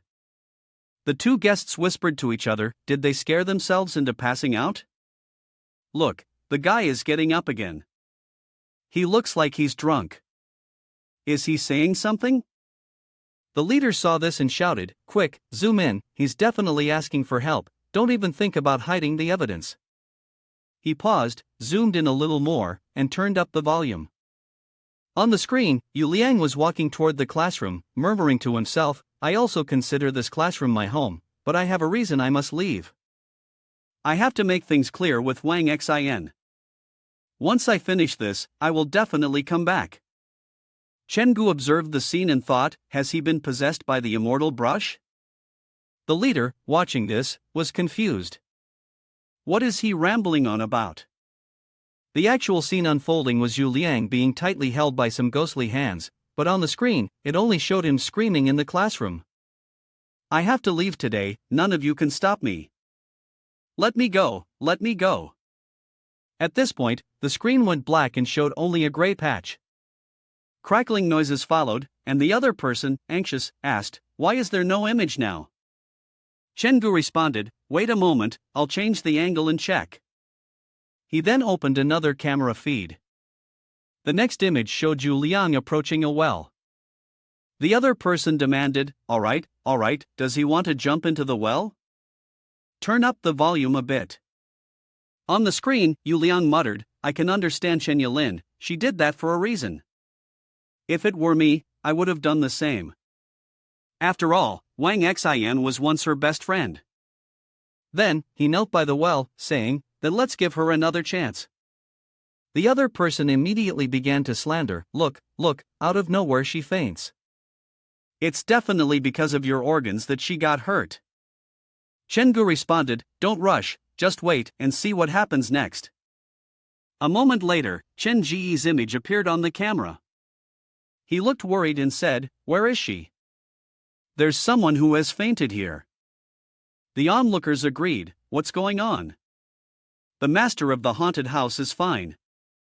It's just his own employees who are fainting out of fear. The master even saved the person himself.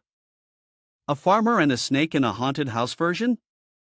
The system notification read, Wraith Caretaker, congratulations on unlocking the hidden mission, 2-star horror scene, Moyan High School. Immortal Brush's wish is to find their closest friend from their life and fulfill their wish. Mission reward, increased affection with Immortal Brush, ability to use Immortal Brush to a certain extent, and become a staff member at the haunted house. Chen-gu looked at the system's mission and felt excited, wow, I can use the ghost to become a staff member. This is the job I've always dreamed of, and yet I never thought it would come this quickly. He made up his mind, Immortal Brush's wish. Then let me help her fulfill it. System notification, warning, an important prop is leaving the haunted house's range. He walked over and called out to the 3 individuals from earlier, you guys, stop right there. Who gave you permission to leave like that? The 3 individuals were startled when they heard this. Seeing Chen go rummaging through his bag, Yu Liang quickly spoke up. Hey, boss, what are you doing? If you keep going like this, I'm gonna scream. Chen-gu pulled out a nameplate from Yu Liang's bag. Petty theft, I should report this to the police. They'll arrest you. Don't try to argue.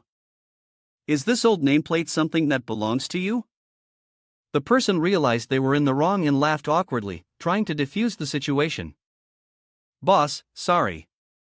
This person has a bit of a mental condition. Give it back to him. It's not as simple as that. Also, everything you guys filmed today has to be deleted right in front of me. Of course, I'll delete it right now. He turned around and said to Su Yuan. Xiao Yuan, looks like the haunted house will have to temporarily stop operations today. Yu Liang, still wanting to explain, muttered. Nguyen, shut your mouth. Su Yuan nodded in agreement. Got it, boss. At this point, the customers saw the haunted house closing early and felt disappointed. Please don't, we've been waiting in line for so long. Those other people should be blamed for cutting in line, stealing things, and talking about some Qingguang office. I think I'll go online later and rant about them. Chen-gu assessed the situation, thinking that this scene might not be necessary, but it could definitely scare people. There were just too many unpredictable factors involved. There is a certain level of danger involved. To get a grasp of the Moyan High School situation, it is essential to make the remaining things inside obey. The simplest and most effective way is to complete the hidden task corresponding to this situation. He recalled that in the Immortal Brush video, it seemed to have mentioned 2 names, Chen Yulin and Wang Xian. After that, he called Captain Li. Hello, Captain Lee, it's Chen Gu. The police officer, upon hearing Chen Ji's voice, grumbled. Xiao Chen, please don't tell me there's been another murder case? Chen Gu denied. No, it's nothing like that. I just need your help finding someone, a regular student. 3 years ago, she died at Moyan High School. Her name is Chen Yulin. Captain Lee was confused. You want to find a dead person? What's going on? Chen Gu explained. This might not be a murder case, I just want to gather some information about her. Hearing this, Captain Lee pulled up the files. Kid, you're asking about something pretty unusual here. The record showed that for some unknown reason, Chen Yulin had committed suicide in the dormitory. Coincidentally, on that day, the entire class went on a field trip and encountered an accident. The bus went straight into the water, and no one survived, including the driver. Chen Gu was shocked upon hearing this. Everyone died? Captain Lee looked at the profile photo and replied, No, there was one person from that class who didn't go, so they're still alive. That person's name is Wang Xin. This Moyan High School is actually an orphanage. The headmaster, an old man, took in 25 orphans. They were the first batch of students here. So, for them, this place isn't just a school, it's their home. Hearing this, Chen Gu recalled the scene in the classroom. 24 people died tragically, 24 uniforms. Immortal Brush had said it wanted to go outside, to find the one lucky survivor. Chen Gu spoke again into the phone, Captain Lee, can you help me with one more thing? I want to meet Wang Xin, at the city's People's Hospital. Captain Lee led Chen Gu to a hospital room. He explained that Wang Xin had been emotionally shattered because of Chen Yulin's situation and was no longer quite normal. A kind, retired female writer had taken her in, seeking medical help everywhere. Fortunately, a doctor here had agreed to take her in and treat her. Chen Gu took out the pen and spoke to the girl, Wang Xin, your friend has always wanted to speak to you. I've brought her here. Wang Xin looked at the pen. She could only utter simple words. A. Chen Gu placed the pen on the paper and began calling out. Immortal Brush, Immortal Brush. Wang Xin's reaction grew more intense. A.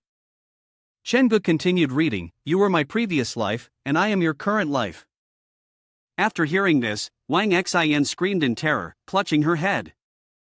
Chen Gu continued, If you can hear me, please respond. Captain Lee saw this and rushed forward to stop him. Chen Gu, what are you doing? I'm helping her remove the mental barriers. After finishing, Chen Gu released the pen. Captain Lee, please give me 3 minutes. Just 3 minutes is enough. The pen began to move across the paper, writing down each word. Wang Xin, I never expected that a joke I made back then would cause you so much pain. You must hate me, don't you? My death has nothing to do with you. That day, I only saw you next to someone else, and I wanted to scare you on purpose. After I untied the rope, I didn't expect the chair to suddenly collapse. You didn't do anything wrong, it was all my selfishness, just a small malicious prank. After reading the words on the paper, Wang Xin began to cry. Hoo. The pen continued writing. Wang Xin, I'm sorry. I hope you're not affected by me anymore. Try to live happily. Chen Gu saw that the pen had finished writing, then read the incantation aloud. Immortal Brush, you are my past life, and I am your present life. If you wish to leave, please go. After reading, the pen fell to the ground. Wang Xin burst into loud sobs. Hoo. She cried as she spoke, The light of my world has gone out. All sounds are fragments, every path is a labyrinth. I've turned into a monster, so miserable. Help me, take me out of this world. She lowered her head and repeated, Help me, take me out of this world. I don't want to suffer like this anymore, please help me. Chen Gu sighed. He gently patted Wang Xin's head. Sleep well. The doctor entered, asking loudly, what have you done to the patient? Chen Gu replied, nothing. She's just fallen asleep. The doctor was surprised. How is that possible? He moved towards Wang Xin and explained, she's a patient with severe depression, she can't sleep without medication. Captain Li looked at Chen Gu with admiration. Kid, I know you're a bit different from others. Chen Gu responded with a smile. Ha ha. Captain Li said, thank you for the compliment. Let's go. System notification, hidden mission, horror level 2 at Imoyan High School. The wish of Immortal Brush has been fulfilled. Activating the next hidden mission, to create dolls and send the lingering will to the 24 names. Chen Gu looked at the system, excited to see a new task appear. The system notified him that a new member formation had been unlocked. Do you wish to use the Immortal Brush to become a member of the Terror Floor? Yes. The system announced, the Wraith caretaker is fortunate. Congratulations on successfully using the unique Wraith species, Immortal Brush. Chen Yulin has one opportunity each day to predict a question, and the question posed cannot exceed the capabilities of the Immortal Brush. The success rate for the prediction is 50%. Note, the screams of visitors will excite the Immortal Brush, devouring the fear of the visitors, which can strengthen the power of the Immortal Brush. If the Immortal Brush remains unhappy for a prolonged period, she may abandon you. Chen Gu chuckled lightly, hoping that the hardest part was over. In the future, his haunted house would have more and more new staff members joining. He would build an amusement park that only he could control. He stepped into the bathroom and muttered to himself, creating a doll that can move for the last remnants in the classroom. This task has a nice feel to it. Task description: use real people as models, carve, separate, assemble, and polish each bone.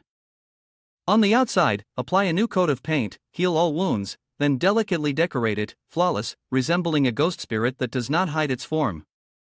With this, you can create your first living puppet. Chen Gu noticed the mirror in the bathroom and was surprised by its current state. In the past, there had been a monster in the mirror, so it had been covered with black cloth. Why was there suddenly blood dripping from it? He lifted the cloth off the mirror. In front of him, the mirror had transformed into a door, opening into another world. Chen Gu stared at the mirror, realizing that the door was definitely not the one from this bathroom. As the door opened, something suddenly emerged from the mirror. It shot straight out. Chen Gu quickly covered the mirror, exclaiming, "What the hell is that?" He struggled to close it and reinforced the mirror with wood. Knock, knock, knock, creak, creak. After finishing, Chen Gu let out a sigh of relief. Phew, maybe it won't come out now. Counting down like this wasn't easy. It was like a countdown to zero, with many terrifying things waiting to rush out. No, I have to get stronger quickly and prepare to face it. Su Yuan called out from outside, "Boss, are you there? Someone's looking for you." Chen Gu responded, "Who is it? I can't even have peace while using the bathroom." Su Yuan replied, "He says his name is Mr. Gao, and he brought someone very unusual with him." Chen Gu was confused. Dr. Gao? Dr. Gao walked over, extended his hand in greeting, and said, "Hello, Chen Gu. I am the father of Gao Ru Shui. Do you still remember me?" Chen Gu smiled and shook his hand in response, "I do remember, of course. I even said I would come to your house to thank you. So, what brings you here today?" The other man continued, "Well, I have a special patient, whose condition is very similar to the child you mentioned last time. I would like to ask you a few things. He is a student at my medical hospital, Mennan. He contracted an illness 3 weeks ago." The system notification indicated the appearance of a special character. The man appeared very haggard and spoke in a low voice, "Hello, sir." Chen Gu, being cautious, received a reminder on his black phone. Could it be that it's not Dr. Gao? Could it be this person? Dr. Gao looked at the young man and explained, "Mennan was originally a confident and open person, but after he had that dream, he became unusually irritable because he feared he would turn into someone else. Chen Gu asked, a dream? What kind of dream? The other man rubbed his head and recalled, I dreamed I was washing my hair. Every time, the same dream. He would stand beside me and watch me wash my hair. As soon as I closed my eyes, he would rush up and strangle me. He screamed as he recalled the scene. AAA. The man lost his composure and said, for 3 weeks, I couldn't see the face of that person clearly, but it's almost time. I'm about to see his face. This dream is becoming clearer and clearer. His loss of composure caused the doctor to hold him again. Nan, calm down, no one here is going to harm you. He insisted, I feel like there's a dead person in my room. He wants me to help him get revenge, so he keeps clinging to me. He's sticking to me, what should I do? What should I do?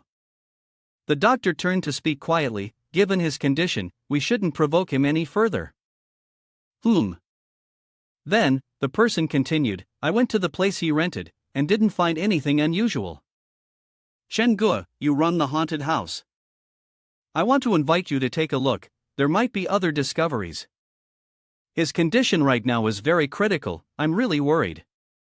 Chen Gu politely responded, it's okay, Dr. Gao. You've already been troubled by Fan Yu's case before, so when shall we go? The person glanced at his watch and set a time, let's meet at 8 p.m. tonight, at the Haiming apartment complex. Chen Gu noticed that Nan spoke while always looking down, as if something was pressing down on his head. The system notification appeared, the second special guest has left. Through your efforts, you successfully received the task news, unlocking the hidden 3-person room mission. Explaining the 3-person room mission. At midnight, before dawn, Chen Gu arrived at the Haiming building, aiming to find the cause of the peculiar illness affecting the visitors. The mission location was room 303, on the 3rd floor of the Haiming building. He reminded himself of the task and headed to room 303. Chen Gu glanced at his phone in surprise, room 303. He recalled an incident from 2 years ago, Uncle C, do you know where my parents went? Chen Gu, I really don't know. If I knew, why wouldn't I tell you? Uncle C, think again, did my parents say anything before? The man thought for a moment, then he said, room 303, I think I heard them mention something about it. Room 303? Chen Gu connected the dots. The trial task for the Haiming building had mentioned room 303, and room 303 in the hospital. Earlier, while organizing his parents' belongings, he had found a piece of paper with the words room 303 written on it. If he completed this trial task, he might obtain information about his missing parents. This mission was crucial. Xiao, will you come with me? That night, at the Haiming building, Chen Gu arrived at room 304. He knocked on the door. Nan, it's Chen Gu. Knock.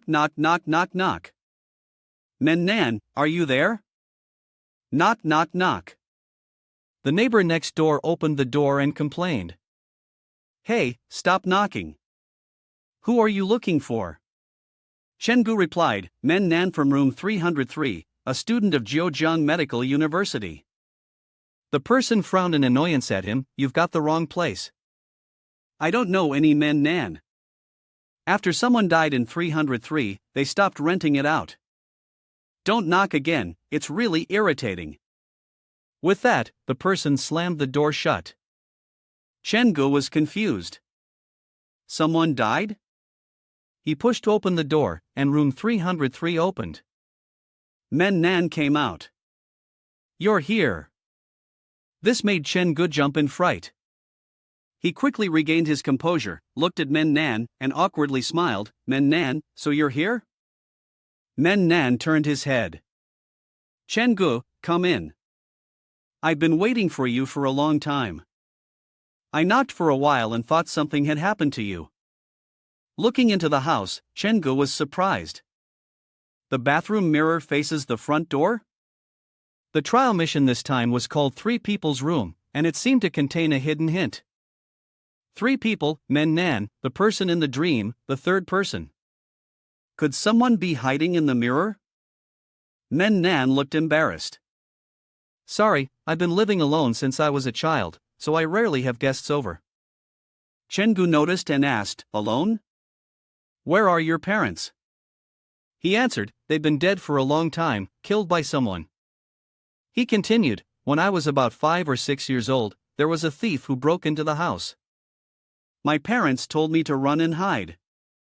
The second day after I was found, my parents had been dead for a long time. From that moment on, I became like someone haunted by an obsession, and I developed a strong compulsion to wash my hair. Every day, I had to wash my hair many times. As soon as I felt a drop of water fall on my head, I had to wash it off immediately. As a result, even now, I dream about washing my hair.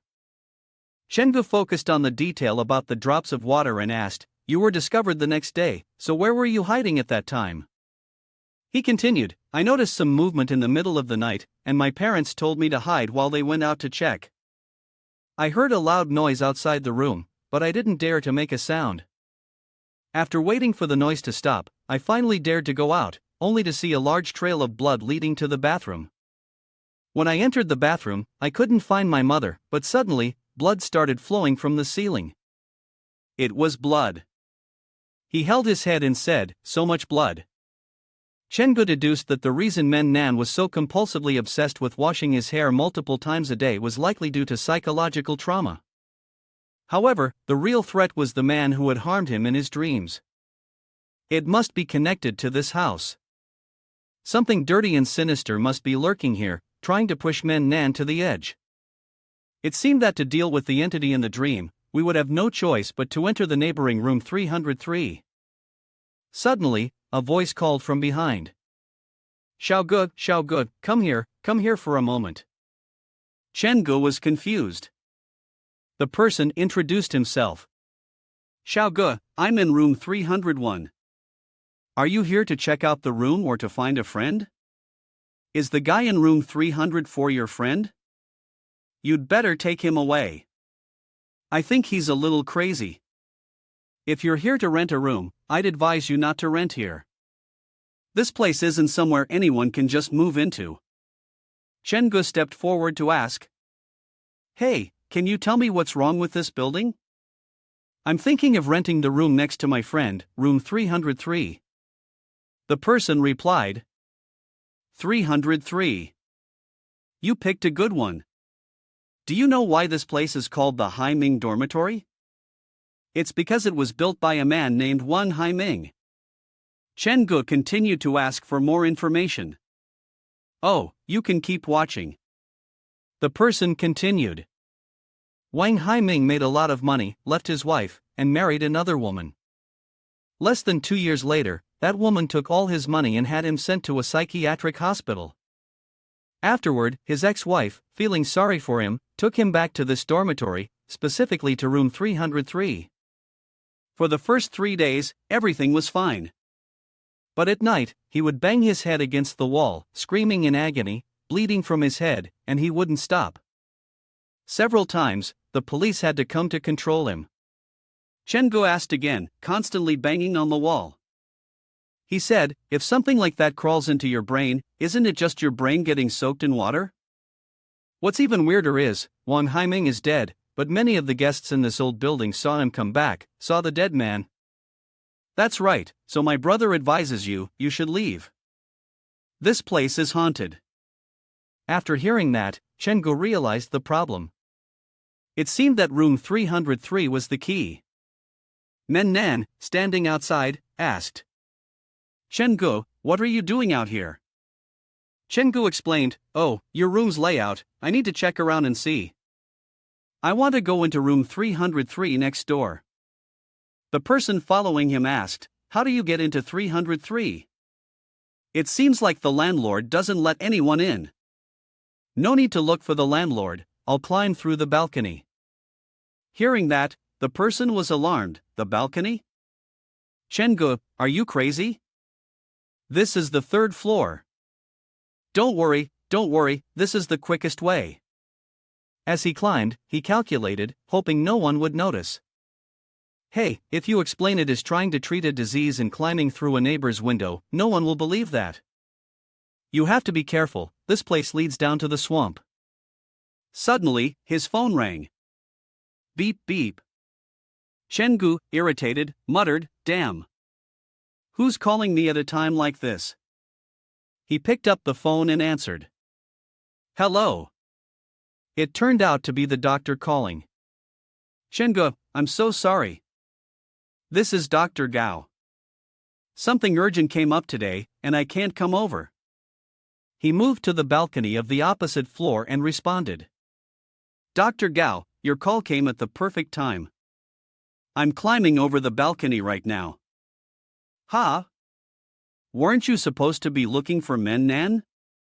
Why are you climbing the balcony?" "Done. I've landed on the ground. The root cause of Manhwa's illness is in room 303 next door. It would disturb others if I broke down the door in the middle of the night, so I decided to climb over and take a look." Dr. Gao was confused upon hearing this. Break down the door? Climbing walls to treat illness? Chen-gu repeated the last sentence and hung up. "Ha, I'll report back to you later." Upon entering room 303, an unpleasant odor immediately hit him. "It stinks. This isn't just the usual musty smell, it's the smell of rotting flesh." Currently, Chen-gu was inside room 303, shining his flashlight and inspecting the surroundings. Wang Haiming died in this room, so I'll do a full inspection first and see if I can find anything. It seemed the foul smell was coming from a pair of sparrows. However, why do these sparrows seem like they haven't been dead for long? He picked them up for a closer look, and why were there so many bloodstains on them? From the condition of the bodies, it was clear that someone had been in this room within the past week. He discovered a key in his coat pocket. Hey, this doesn't seem to be the key to Haiming's dormitory. It's kept so carefully, it surely can't be one that was picked up off the street. Suddenly, a noise came from outside. "You guys, are you trying to look down on me? I'm a guest in room 302. Xin Yan speculated that when he knocked on the door of room 303 earlier, the person had been cautious. Now that he thought about it, this guy was indeed suspicious. Because if the key wasn't used, the only way to enter room 303 would be through rooms 304 and 302, which were adjacent. The blood-robed figure and the sparrow were very likely his doing. Thinking of the guy in room 302, he felt confused. But why would he do something like this? Had he been possessed by the monster from room 303? After Wang Haiming died, the monster he brought from the psychiatric hospital remained in this room. The occupant of room 302 must surely know about the monster's existence. Just earlier, he had said, "It seems there's more than one monster here." The person in room 302 was still standing outside, trying to peek inside at Chen-gu. He surveyed the room, contemplating. It seemed the tenant of room 302 had struck some kind of deal with him. The monster had probably forced him to do these things, to bring something alive. What could that something be? They were probably larger living beings. Chen-ji's eyes became alert, like a cat, a dog, or even a human. After observing, he quickly returned to room 304 to check on Manhwa, worried for his client. From outside, looking into room 304, he was surprised by Manhwa's strange behavior.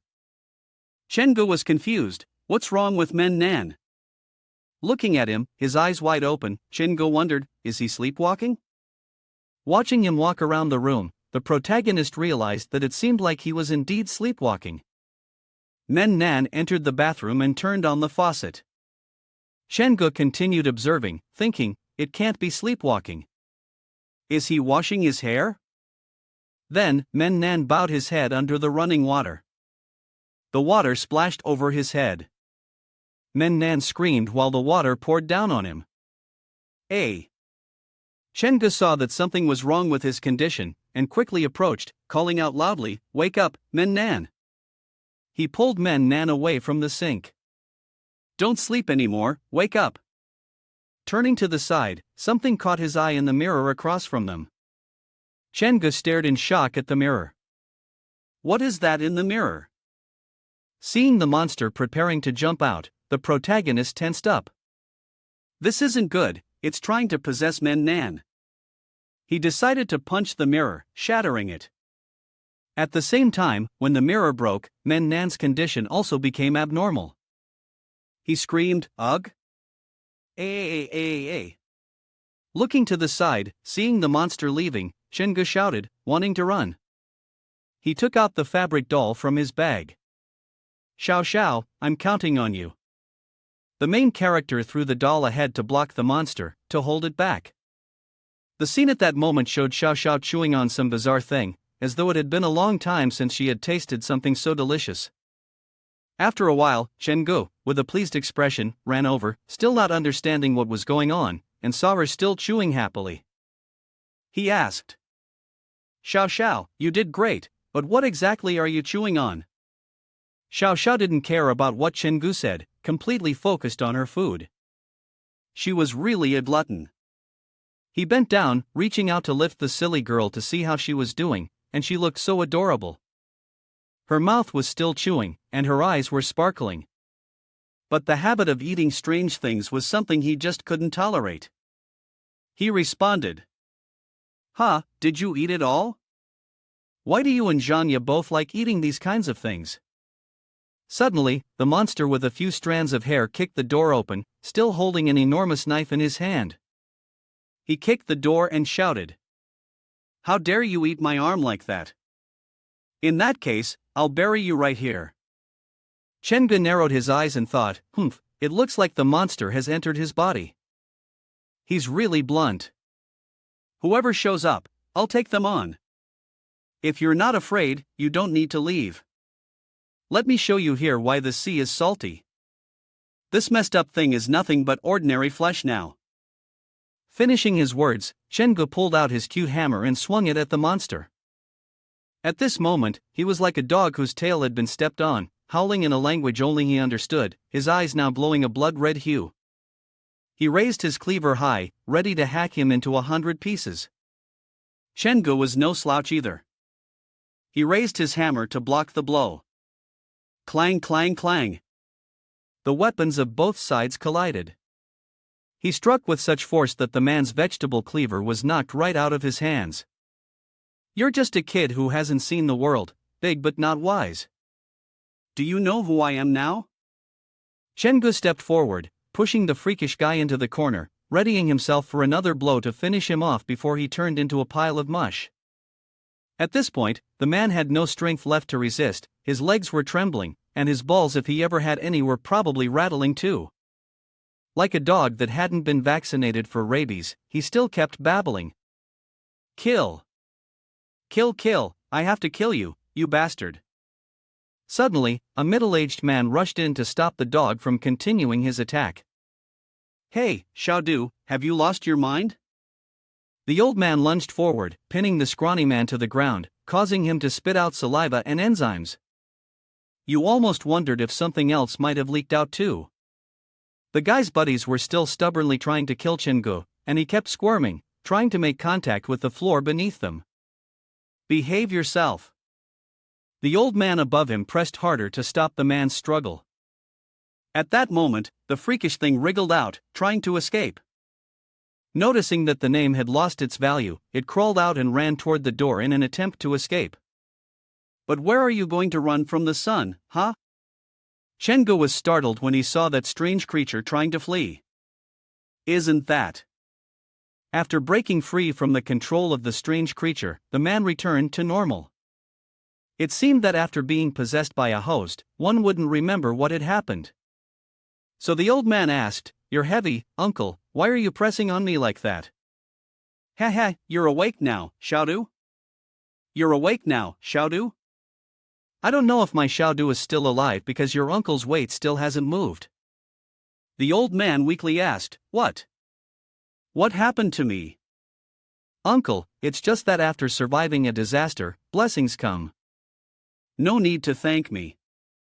A nice meal from you is enough." The uncle pretended to be innocent and said. The cold wind blew, and before anyone knew it, the moon had risen high. At that moment, the room was still lit, and voices could be heard echoing through the dark night. Inside the room, everyone was explaining everything to Xiaodu. Hey Xiaodu, earlier you had an episode, grabbed a knife, and started running around, slashing people. Your appearance really scared the hell out of everyone. The uncle, holding a bottle of wine, was recounting the story to him. His face looked downcast. Furrowing his brows, he replied, "What? Kill someone? I don't know. I just feel like I had a nightmare, and it seems like I can't wake up from it." At this moment, Chengu struck a cool pose, hands in his pockets, and explained to the old man, "The nightmare is over now." Can you tell me anything you remember from this period? Although still frightened, the old man tried to respond, "Well, let me think. 3 months ago, I moved into Hai Ming's guest house. Before I entered, the landlord told me that if I encountered anything strange or felt uncomfortable, I could always check out. I thought, I'm a man, what am I afraid of? So I just moved in. But on the very first night, after settling in, I realized something was wrong." The old man was now recalling the events. "At night, while I was sleeping, I felt something strange. In a half-awake, half-asleep state, I felt a man standing in the room. He had 2 faces, like 2 people talking and arguing. The image that appeared was exactly that of the freak, with the 2 faces splitting apart and then merging again, just like 2 personalities." He continued, "At first, I didn't pay much attention to it. But then, I kept dreaming about him for several days. Moreover, he kept getting closer and closer to me. I also realized that this damn thing seemed to be trying to take over my body. Gradually, I couldn't tell what was a dream and what was real anymore. Whether it was day or night, that man kept sticking to me. The scene that appeared in the mirror was incredibly eerie. Behind the man was the demon, lurking, ready to take over his body. He told me, don't even think about escaping him. As long as I help him, he won't follow me anymore. I had no choice but to close my eyes and believe it was true." The scene was filled with blood and flesh. The man recounted. "After that, I did what he asked, throwing small animals into room 303. I secretly observed. The animals, after spending the night, showed no injuries, but they all died. I was terrified. I wanted to escape this damned bastard." At this point, the image of the monster with sharp teeth was still vivid in his mind. Moreover, it had a single eye. His voice trembled more as he continued.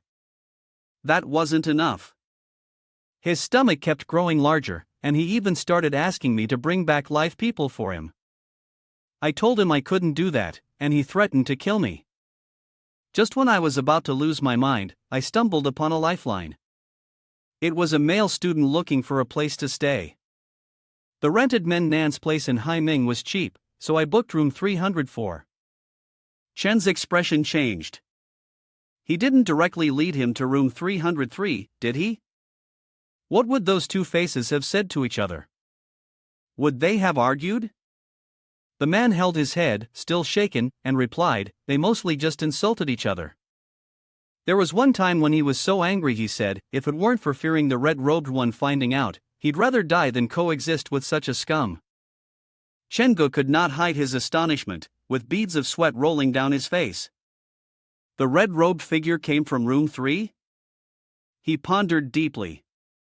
Did the monster that Wan Haiming brought out from room 3 know about the existence of the red-robed figure? This could prove that the red-clothed wraith was very likely in room 3. At that moment, information about the female ghost appeared. Zhangya has close relationships, no friends. Red-robed level is rated 4 hearts, associated with Zhangya, truly a hassle. Behind him, Xiaodu spoke. Actually, that monster has some weaknesses. Chengu replied in surprise, weaknesses? He continued, they are afraid of bright light, don't like noisy places, so they rarely appear before midnight. Also, among the living things I prepared for them, there has never been a cat, so they must be afraid of cats. Suddenly, the scene became eerie, the entire space bathed in red, accompanied by a dark aura, as though it were haunted by a ghost. Chengu stood frozen, unsure of what he was about to do. Why can't I open it? Chengu struggled to open the door and the room dyed red. Suddenly, a voice called out from behind, echoing through the room. Chen Gu. He spun around in panic. Large beads of sweat, the size of rice grains, were streaming down his face, but he kept trying to force open the damn door to escape. Chen Gu woke up to a sharp shout, and only then did he open his eyes. Turning over, he suddenly came to his senses, feeling a sense of relief. After snapping out of his stupor, he realized it was just a dream. At this moment, Dr. Gao continued, "All right, I'm done. I'll come over to see how you guys are doing. It seems like Men Nan still has a fever. He needs to go to the hospital. Chen Gu, you've already been here all night, so you should go home and rest." Before leaving, he gave Men Nan some advice. "All right, take care of yourself." At that moment, the old man bent down to thank him, though his expression looked weak and lifeless. A while later, Chen Gu stepped out of the apartment, casually holding his phone. Suddenly, a notification popped up. "You have successfully helped Wraith. Congratulations on completing a 1-star horror scene. You have earned a reward in EN coins. When you have EN coins, it will allow you to see the unseen, communicate with the underworld, and by using your physical body to view the spiritual body, your vision can be greatly enhanced. Other functions are unclear." He quickly tested its effects. At that moment, his eyes seemed to have a magnetic pull, each pupil a different color, one white, one black. They contracted like a cat's eyes when hunting. Unable to hide his excitement, Chen Gu shouted, "Wow, I finally got a new skill." A notification appeared. The player has reached the task point within the time limit, found the root cause of the illness, and survived until dawn. Completing the trial task with 1 star unlocks the terrifying scene of the 3-person room, where players can freely control all mechanisms within the scene. If the task completion exceeds 90%, there will be a mysterious item available during this mission, the self-awareness key. The self-awareness key takes the form of 2 opposite faces that look rather grotesque, with a resentment value of 13. Most patients with mental disorders experience a deficiency in awareness. They are unaware of their mental state changes, lose the ability to judge their own condition, deny their illness, and refuse treatment. When you experience symptoms like this item can help you, at least once. He sighed in frustration, lamenting his bad luck. This prop surely isn't the key I picked up, right? What do they mean by saying that if I exhibit similar symptoms, I might also have a mental issue? Still wondering what door this key might unlock, his phone suddenly beeped. Wait a minute, this is a notification showing the activation of the basic innate skill random observation, which uses a 4-directional view. Is there somewhere I can activate this skill? Currently, he was standing in front of a statue making factory. Standing at the door like a boss, he shouted, "Hey, is anyone there?" Without waiting for anyone to greet him, he dragged himself inside and asked, "Boss, do you make human statues here?" The person holding the chisel was Pang Zi, the foreman of the statue making factory. He replied, "Hello, welcome. Please come in. This is where I specialize in making human statues. What kind would you like? One for fun, or something for personal use?" He hesitated slightly before answering, "Haha, isn't a personal use statue like a death threat in itself? You're not the usual type either, you're the boss kind. You've been in the business long enough to be confident about it. Everyone within 10 miles, 9 villages around here, knows my skills. My human statues are so lifelike, it's hard to tell real from fake. As for movie stars, I've made those too. I guarantee you'll be satisfied." Chen Gu didn't want to talk much, so he handed him a photo and said, "I don't need a movie star. I want to make a set of 24 human statues based on this photo." The old man had to adjust his glasses to look at the photo carefully. This project of yours is quite challenging. Such detailed carving requires real artistry. What are you planning to use them for?" Chen Gu didn't hide anything, replying, "I'm opening a business." Bragging is one thing, but when faced with a difficult task, the old man hesitated and politely refused, saying no one could do it. "If I were in your shoes, I'd probably throw in the towel. This isn't something that can be done easily." Chen Gu spoke up, how about this, boss? Let me rent your workshop space. I'll pay you daily rent. Indeed, money is the key to getting things done. Seeing Chingo make such an offer, the old man smiled widely and agreed. You can use all the tools here. As for the materials, we'll settle up for those later. Deal, Chingo replied. The night had already fallen, and at the foundry, Chingo was still busy working to finish the mannequins in time for his own exhibition. At this moment, the sun had officially risen, signaling the start of the new day. The silhouette of the factory owner was approaching. He scratched his head, wondering to himself, I wonder what that kid has done to my factory overnight? He slowly opened the door. As soon as it creaked open, the old man gaped in astonishment and exclaimed, Oh my God, heavens, Tianli, how come there are so many heads here? On the table, there were dozens of head sculptures made by Shun, all looking very beautiful, unlike the factory owner himself. Shin walked over, hands still casually tucked into his pockets, striking a cool pose as he asked, Hey, boss, what are you doing here? It's a bit different sitting with me, huh? The factory owner, unable to stand any longer, collapsed to the ground. He said, I opened the door this morning and saw a whole pile of heads staring right at me. I almost got scared to death. Did you really make all of these in one night? Shin walked over to a head sculpture with its eyes closed and replied, Yeah, so what? Doesn't it look similar? The old man, now completely in awe, had to take off his hat in admiration of Shin's talent, remarking, You really are humble. These puppets have different expressions, each one seems to have its own unique personality. At first, I even thought they were real human heads. You little brat, you opened a haunted house, what a waste of talent. The old man beamed with joy, showering him with praise. Moreover, he managed to produce so many in one night. Hey buddy, let's collaborate. These lifelike dolls have a great market, each one can go for a price with 5 digits. I'll sell them to you, you don't need to run a haunted house anymore. Sorry, I'm rich and handsome. Ha, I'm really flattered. But I'm not interested in making money. Besides, who said my haunted house can't make money? Boss, you handle the rest of the body parts, I want to quickly get to using it. With that, he turned and left the workshop. The old man was still reaching for the golden crane.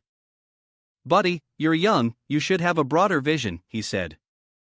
To which the response was simply, Let's go.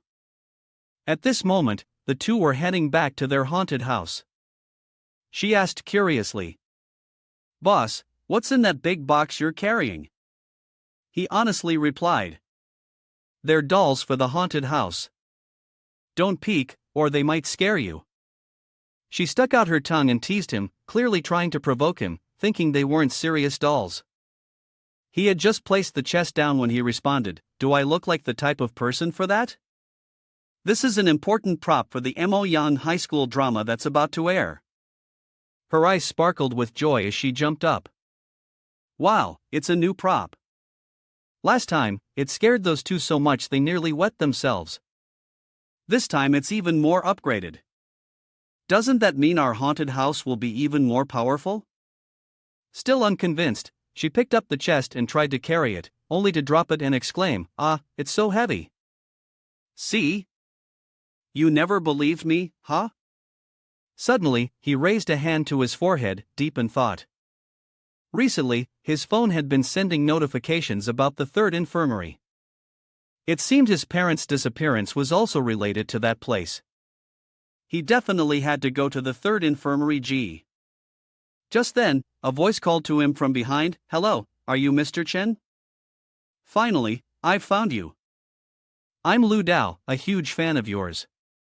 I watch all your live streams. I even had Qin Guang imitate you during his live streams. Those people are really shameless. As someone in the same industry, I feel embarrassed for them. He took the initiative to extend his hand, realizing this was likely from a rival company of Qin Guang. You came to find me, clearly trying to win me over. As they shook hands, he smiled and replied in a friendly manner, Oh, thank you. Are you here because you want something from me? Lu Dao quickly answered, I'm here to help you. Let's work together to fight against the plagiarism in the live streaming industry. The scene that unfolded was the very rudimentary setup of this team. He said, "We will arrange a desolate scene specifically for you. This is wild, not desolate. I'll design some terrifying elements that can't be predicted for you. Only then will you be able to stream in the most authentic state. You just need to read a bit of advertising while live. I guarantee I'll use the best network resources to promote you, ensuring Guan won't be able to replicate anything." He continued, "Sorry about this. Rich, handsome, smart, and I have a top-tier harem. I'm not stupid. These live streams aren't even as interesting as Guan copying. What Guan streams are real scenes that I've risked my life for. Your scripted traces are so clumsy. Let me recommend a place for you." Lu Dao asked, "What place?" Gu replied, "Room number 3. That's the next place I want to livestream." He said this with a very tense expression. It's where the director went missing, patients disappeared, journalists received anonymous letters, bodies were hidden in the hospital, and the bloodstains left behind keep changing. In that room, whispers can be heard, forbidden from being broadcast. Who unlocked the door in the middle of the night? The bloody, flesh-filled scene emerged through Qin Ji's description. What had they witnessed? Why, in the end, after just one night, did everyone go mad?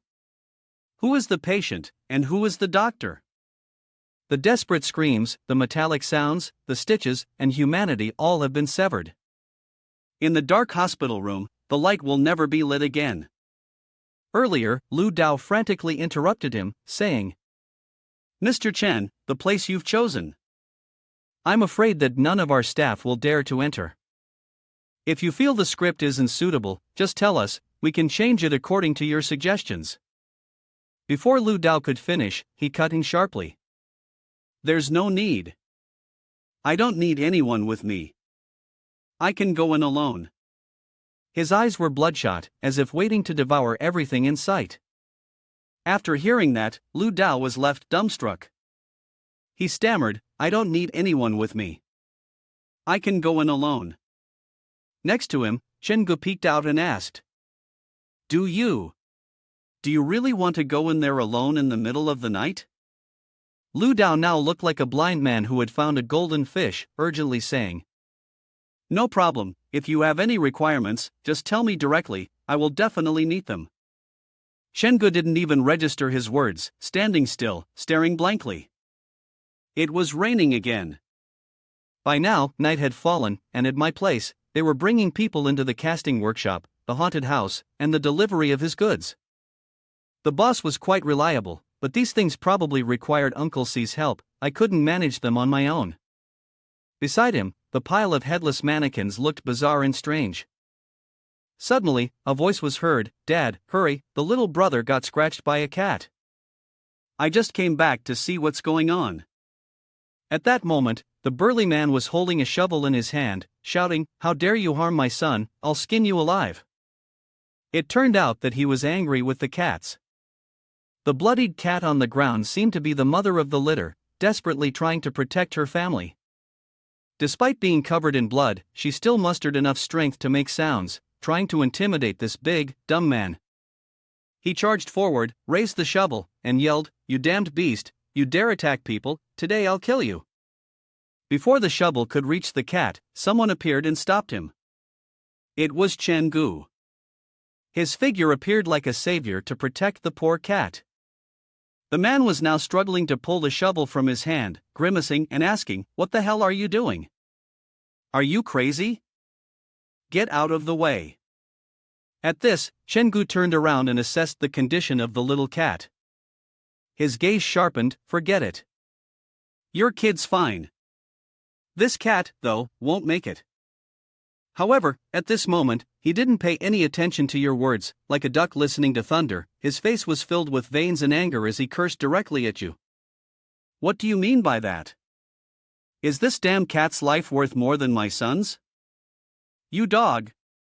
Like a wild beast out of the cage. He raised the shovel high, aiming to sever Chenji's head. Get out of here, or I'll end your dog life right now. There's a saying in the world, there's nothing easier to defeat than an uncontrolled wild animal. Chengu simply reached out and struck the man's neck, causing him to spit out a mouthful of saliva. Chengu grabbed his neck and slammed him hard onto the ground, making him let out a painful cry. Now you want to act tough with me? At this moment, he used the netherite technique, his pupils shrinking like a cat's eyes, emitting a faint blue light. He asked him again. I said stop. Do you understand now? Under the pressure of the skill he had unleashed, the man could no longer stay calm. The space around him became freezing cold, and beads of sweat appeared on his face. At this point, it seemed like he was about to wet himself, unable to move. He looked like his entire body had been frozen, immobile. Among the 32 ultimate life-saving techniques, the first one, the Great Reconciliation Method, had taken effect. His tone no longer had the exaggerated theatricality, he now pleaded. Ugh, bro, let's talk this over. There are surveillance cameras around here. A stray cat like this isn't worth it. He was enduring the pressure on his neck from Chengu while groaning, begging to be let go. Seeing this, he couldn't be bothered with this petty person anymore. He let him go, and as he ran a little distance, the man cursed him, calling him crazy. He ignored him and continued on towards the kittens. At this moment, the little kittens also meowed meow meow, as if thanking him for saving their lives. However, the mother cat remained cautious of this stranger, growling and hissing, ready to show her aggression. He slowly sat down, sheltering them from the rain. At that moment, he reflected on the large difference in the way the man had looked at him earlier. When he had pinned him to the ground, a chilling aura seemed to emanate from his eyes. Could it be that I smiled and said, could it be that I used a homophone? He placed his umbrella down to shield the kittens and their mother from the rain. As he walked away, he thought about how he had acted earlier. It seemed there was a slight tremor in his actions. Things had been tense lately. Also, he remembered something strange when he looked into the mirror earlier. There had been something like a ghost, and his eyes had been drawn to something. His face had changed in a subtle way back then. He then rubbed his hands together, his eyes still exuding that icy aura. Suddenly, a thud made him turn around to see what it was. It turned out to be the mother cat, who had collapsed from exhaustion. The rain couldn't wash away the bloodstains on the ground. Perhaps the mother cat had endured something truly horrible. He couldn't hold back his feelings, letting out a soft sigh, as if mourning the fate of the little cat. In the pouring rain, Chengu quietly cradled the kitten in his arms and walked to the pet shop, hoping there was something they could do to bring the little one back to life. However, the shop assistant splashed cold water on his face. I'm sorry, we've already closed. Please come back tomorrow. He didn't hesitate. Money wasn't the issue. Please save it. It might not make it until tomorrow. Only then did the assistant let him into the room to examine the kitten. She then asked him, how did these stray cats get so badly injured? Were they bitten by someone or beaten? These kittens don't have any breath left. Do you want to save this older one? How will you save it? Of course, I want to save it, he answered firmly. At this point, Chengu was recalling the advice Xiao Du had given him. The old man had said that the weakness of the mirror ghost was its fear of cats. Most animals were now somewhat scared of him because of Zhangya. Just earlier, the kitten had bared its teeth and claws at him, so perhaps it could be of some use to him. A little while later, after being given first aid, the kitten regained consciousness. Chengu gently lifted it onto his shoulder and said, from now on, this will be your home. The kitten now looked far more lively. Its two colored eyes sparkled like two crystals. All right, let me take care of your little one first. He held the box in his hand and headed towards the haunted house. After fumbling for a while, he finally finished digging the grave. I buried them near the haunted house. If you ever remember them, you can come visit any time. If I'm going to raise you, I should think of a name for you. You're so white, how about I call you by Shui? Hearing such an ambiguous name, the little cat shook its head vigorously. He then asked, "You don't like it? How about sticky rice, milk, or white cloud?" Each of his suggestions made the little cat more and more irritated. It let out a frustrated meow. Chengu immediately tried to calm it down. "Hey, don't get so angry." After a while, he came up with an idea. "I got it. You're fierce, so how about calling you White Tiger? From now on, you'll work with me, and your reward will be dried fish." At this point, White Tiger accepted the human-given name, as well as the name White Tiger that he had chosen for himself. White Tiger looked at Chengu with trusting eyes, believing that from now on, its life would no longer be miserable. Chengu was now tying up the 24 puppets and dressing them. Finally, he carried them into Moyang High School. The scene that unfolded was of the classroom being prepared by Chengu. He was finishing the final steps, having dressed the puppets, and they really seemed to have souls. Suddenly, a notification appeared. The hidden task of creating a 2-star terror scene at Moyang Secondary School has been completed by 24 names. Congratulations, you have received the task reward. The trust of the people has returned, and you can now easily control them via phone. Be cautious, once the remnant thoughts leave, the terror scene will lose control. Please be careful. At this moment, he couldn't hide his joy and shouted, 24 professional actors in the same scene. This is a setup that only a top-tier haunted house can afford. Moyang Secondary School absolutely couldn't have opened this, and these 24 remnant thoughts really will go insane. They could definitely scare people to death. The original escape rule no longer applies. I need to set a new rule. At this time, the scene that appeared through his words was extremely eerie, a blood-soaked skull door releasing a terrifying aura. My goal isn't to create just a haunted house, I'm creating the world's first top-tier haunted house amusement park. Suddenly, White Tiger seemed to sense something and let out a sharp cry before rushing away. Chengu, seeing White Tiger jump off him, curiously asked, "Hey, where are you going?" He chased after White Tiger, continuing, "What's going on? Did you find something?" At that moment, the little cat had its paw stretched under the cabinet, looking at something. Oh no, it turned out to be Xiao Xiao, lying there in a daze, and White Tiger was gnawing on her. Tears were now streaming down Xiao Xiao's cheeks, and the White Tiger turned to look at Chengu, completely bewildered.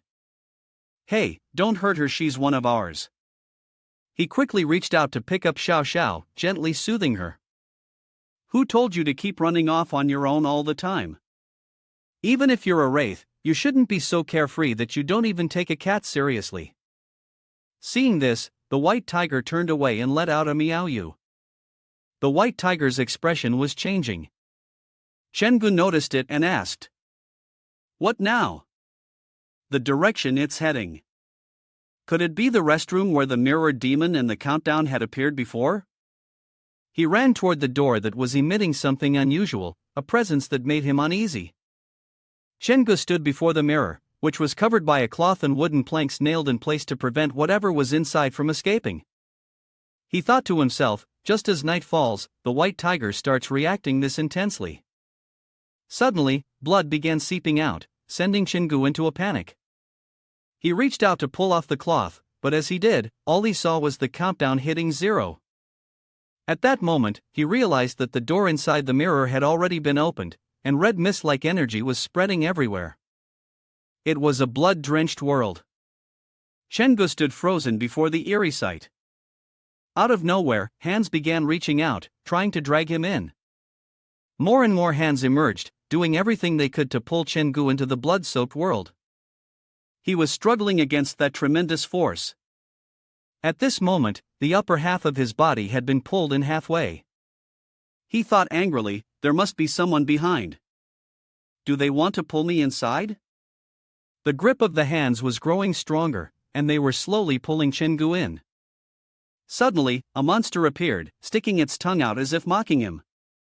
He was still doing his best to resist the power of this demon. Seeing that Chengu was being controlled by the demon, the White Tiger rushed in to rescue its master. It didn't care about its own safety and charged towards the scene to help Chengu. It bit his arm, trying to pull him back to reality. Chengu used all his strength to struggle free from the demon's grip. After a fierce struggle, he finally managed to break free from its control. The room was now in total chaos, with all kinds of debris scattered about. Chengu collapsed onto the ground, panting heavily after the tug of war with the demon behind the mirror. Having escaped from the gate of the underworld, he still couldn't calm himself down, with beads of sweat still visible on his face. He quickly wiped the sweat off his forehead and sighed, "That was close, I almost got pulled in." After calming himself, he questioned, "Didn't I already deal with the demon in the mirror? Why was that door opened?" He stared blankly at the blood-stained mirror, stunned. Just moments ago, when he was pulled into the mirror, he saw a world covered in blood. Could it be that the mirror is a portal to another world? Was the demon that was eaten earlier just a monster that escaped? This mirror might be a gateway connecting two worlds, and just a moment ago, it seemed to try pulling him inside again. Suddenly, the white tiger let out a cry, breaking his train of thought. Chengu smiled and turned toward the white tiger, saying, "If you hadn't stopped me, I might have ended up in another world." Looks like that countdown is the time it takes for the portal to open. Seeing that he had returned, the white tiger jumped onto him. At that moment, he could partly see the creature. It was baring its teeth and claws, trying to escape from the mirror and into Chin Ji's world. It was already past midnight, and the countdown had disappeared, so things were probably safe for now. He gently petted the white tiger and said, "You should quickly rest and lie down." Chen Ji's voice still echoed in his ears, "Get some rest, I'll give you a treat tonight." The white tiger obediently responded, "Meow." After everything was settled, he left, thinking to himself. He had to work during the day, but right now, he needed to inspect the Moyang High School scene. The hallway entrance had revealed an exit door, along with 3 more rooms. With this continuous expansion, he thought it wouldn't be long before the entire parking garage would be overtaken by his haunted house. Chengu flashed a sinister smile and said, "It truly lives up to the name of this trembling labyrinth." The next expanded scene may very well be the 3rd sick room. He stood by the window, lost in thought. The 3rd trial mission is still related to the disappearance of my parents. In that case, I must prepare thoroughly. The scene that unfolded was the Xichang agricultural market. Chengu arrived at a butcher shop where someone was selling pork belly, front legs, back legs, and pig's feet at a cheap price. The old man saw Chengu approach and immediately asked, "What would you like to buy?" Chengu pointed at the knife in the old man's hand and said, "I'm not here to buy meat. I want to buy the knife you're holding. How many pigs has this knife killed?" The old man waved his hand dismissively and said, "What? Are you planning to take it from me? This knife is off limits. The blade is still fresh, hasn't been stained with much blood. However." He then pulled out another knife, which had a dent in the body, and showed it to Chengu. "I still have this good one, take a look." Chengu took one look and couldn't help but praise, "Wow, this is impressive. This one's definitely not ordinary, it looks so fierce." At this moment, he activated the netherite technique to inspect the knife. After using the skill, he could tell that this blade was not like an ordinary one, as the body of the knife emitted dark red mist. The old butcher then stepped forward to explain further, "This knife was passed down by my ancestors. I don't even know how many generations it's been in the family.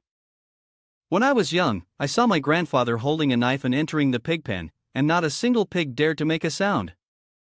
I'll offer 2,000, how do you want to settle this? You don't haggle, just seal the deal on this hot item." Suddenly, a notification popped up. "Congratulations to the person who took care of Wraith. You've won 2 chances to spin the lucky wheel." 2 chances? Don't tell me they're going to give me 2 wraiths again. I can't handle it anymore. They've already drained me dry. Shaking off his expectations, he quickly pressed the button to spin the wheel, hoping for something good. Ding, another notification appeared. Drawing completed. Congratulations, you've received a special item, the White Valentine's Candy. Item details below. Sincere, pure, romantic, and innocent. When you receive this gift, The friendship between you and Zhangya will blossom when her affection for you reaches the love level, with a 70% chance. Upon using this item, a fragrant taste will fill your mouth, and then Zhangya will appear. Next notification. You've received the gift that Zhangya never had the chance to give you. While she was alive, Zhangya's affection for you has increased. Holding the item in his hand, Chengu began to frown, sweat beading on his forehead. His voice trembling, he said, I received the gift that Zhangya never had the chance to give me? That sentence sounds so awkward. Holding the candy shaped like Zhangya's friend's face, he panicked. Could it be that she made the candy out of her roommate's lingering memories? It's true that gacha players sell their homes and land, and here I am, also risking my poor life for a gacha roll. Tears fell from my eyes, and the game began. After saying that, he clicked on the spin and silently prayed for something good to come up. Ding! A notification popped up, the draw is complete. The wraith caretaker is lucky. Congratulations! You have received a rare special item, the crying tape. The chance of winning is 3%. Side note, the cassette tape has a bloodstained handprint. On his first listen, he heard the tape and immediately noticed something was wrong. Inside the empty tape, there was a segment of static that couldn't be erased. Even though he tried every method, when he finally deciphered the content of the static, it turned out to be the sound of him struggling and crying for help before his death. Ding! Congratulations, host. You have drawn the wraith essence again. It seems fate is truly cruel, like a bolt of lightning out of nowhere. Oh my god, oh god. Chengu almost fainted upon hearing the news. What's this? Why is it a cursed item? Notice, after 5 wraith draws, the wraith caretaker's bone level will automatically upgrade. Chengu, still puzzled by the new item he had just received, muttered, a tape? Who even uses these anymore?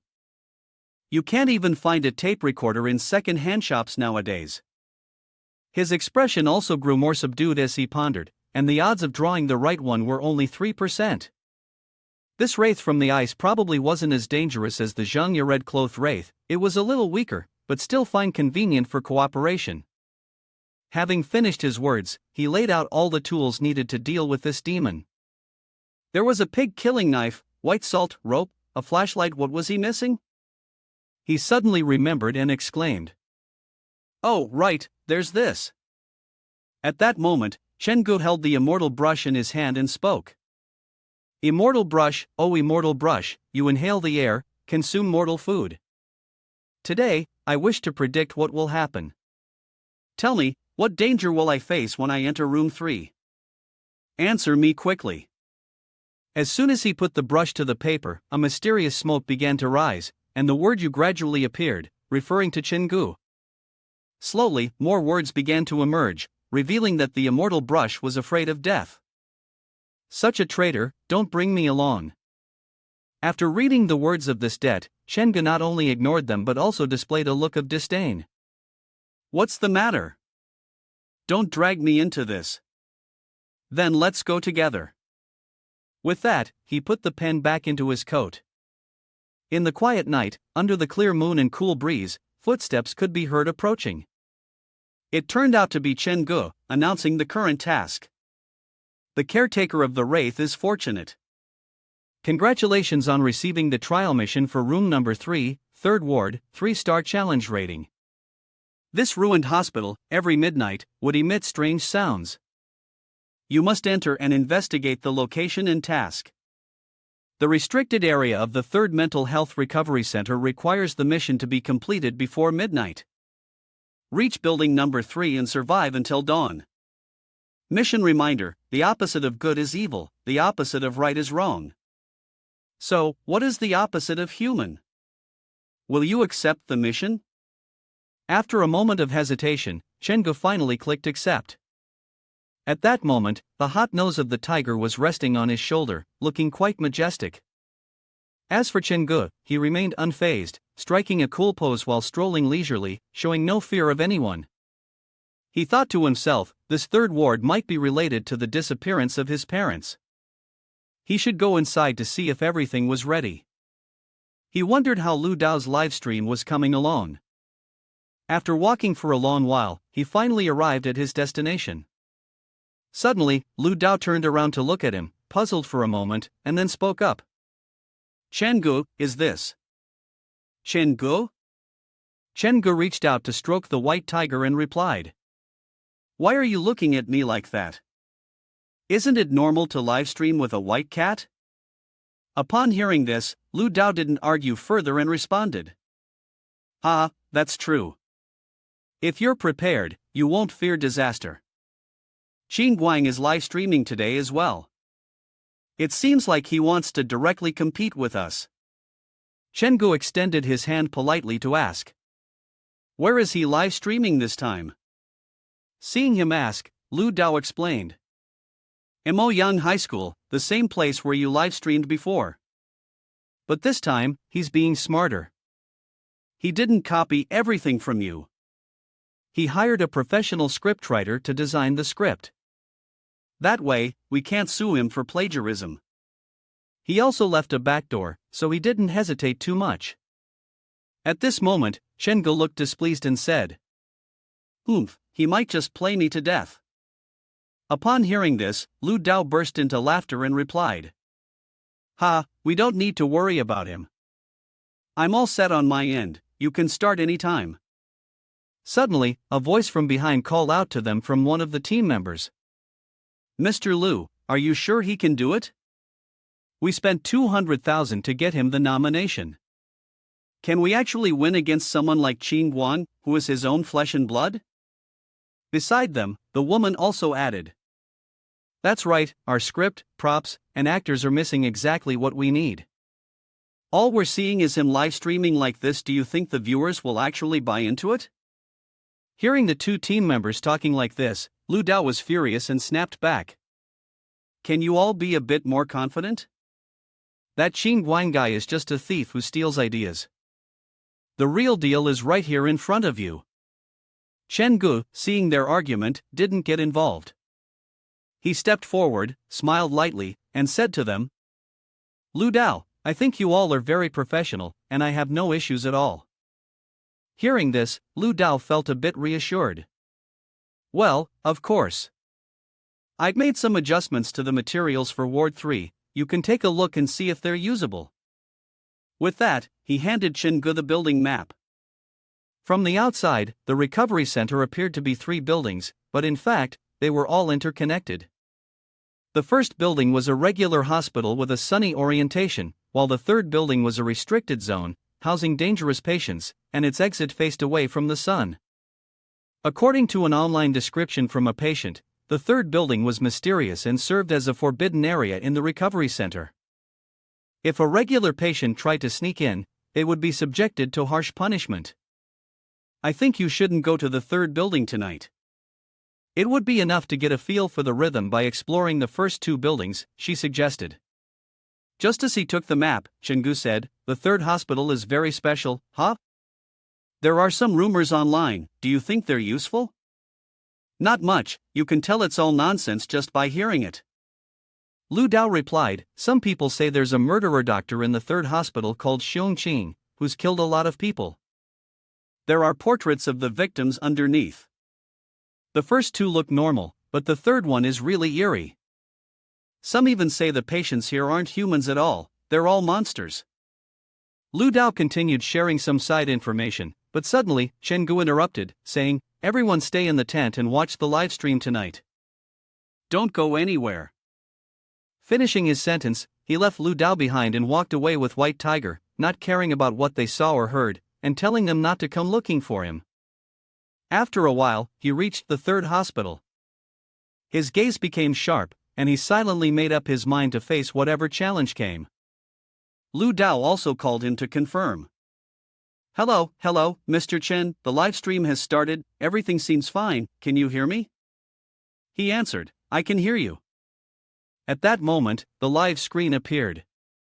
The account name was Chen-gu from Majiujiang. Hello everyone, I'm Chen-gu. The hospital in front of me has countless rumors surrounding it.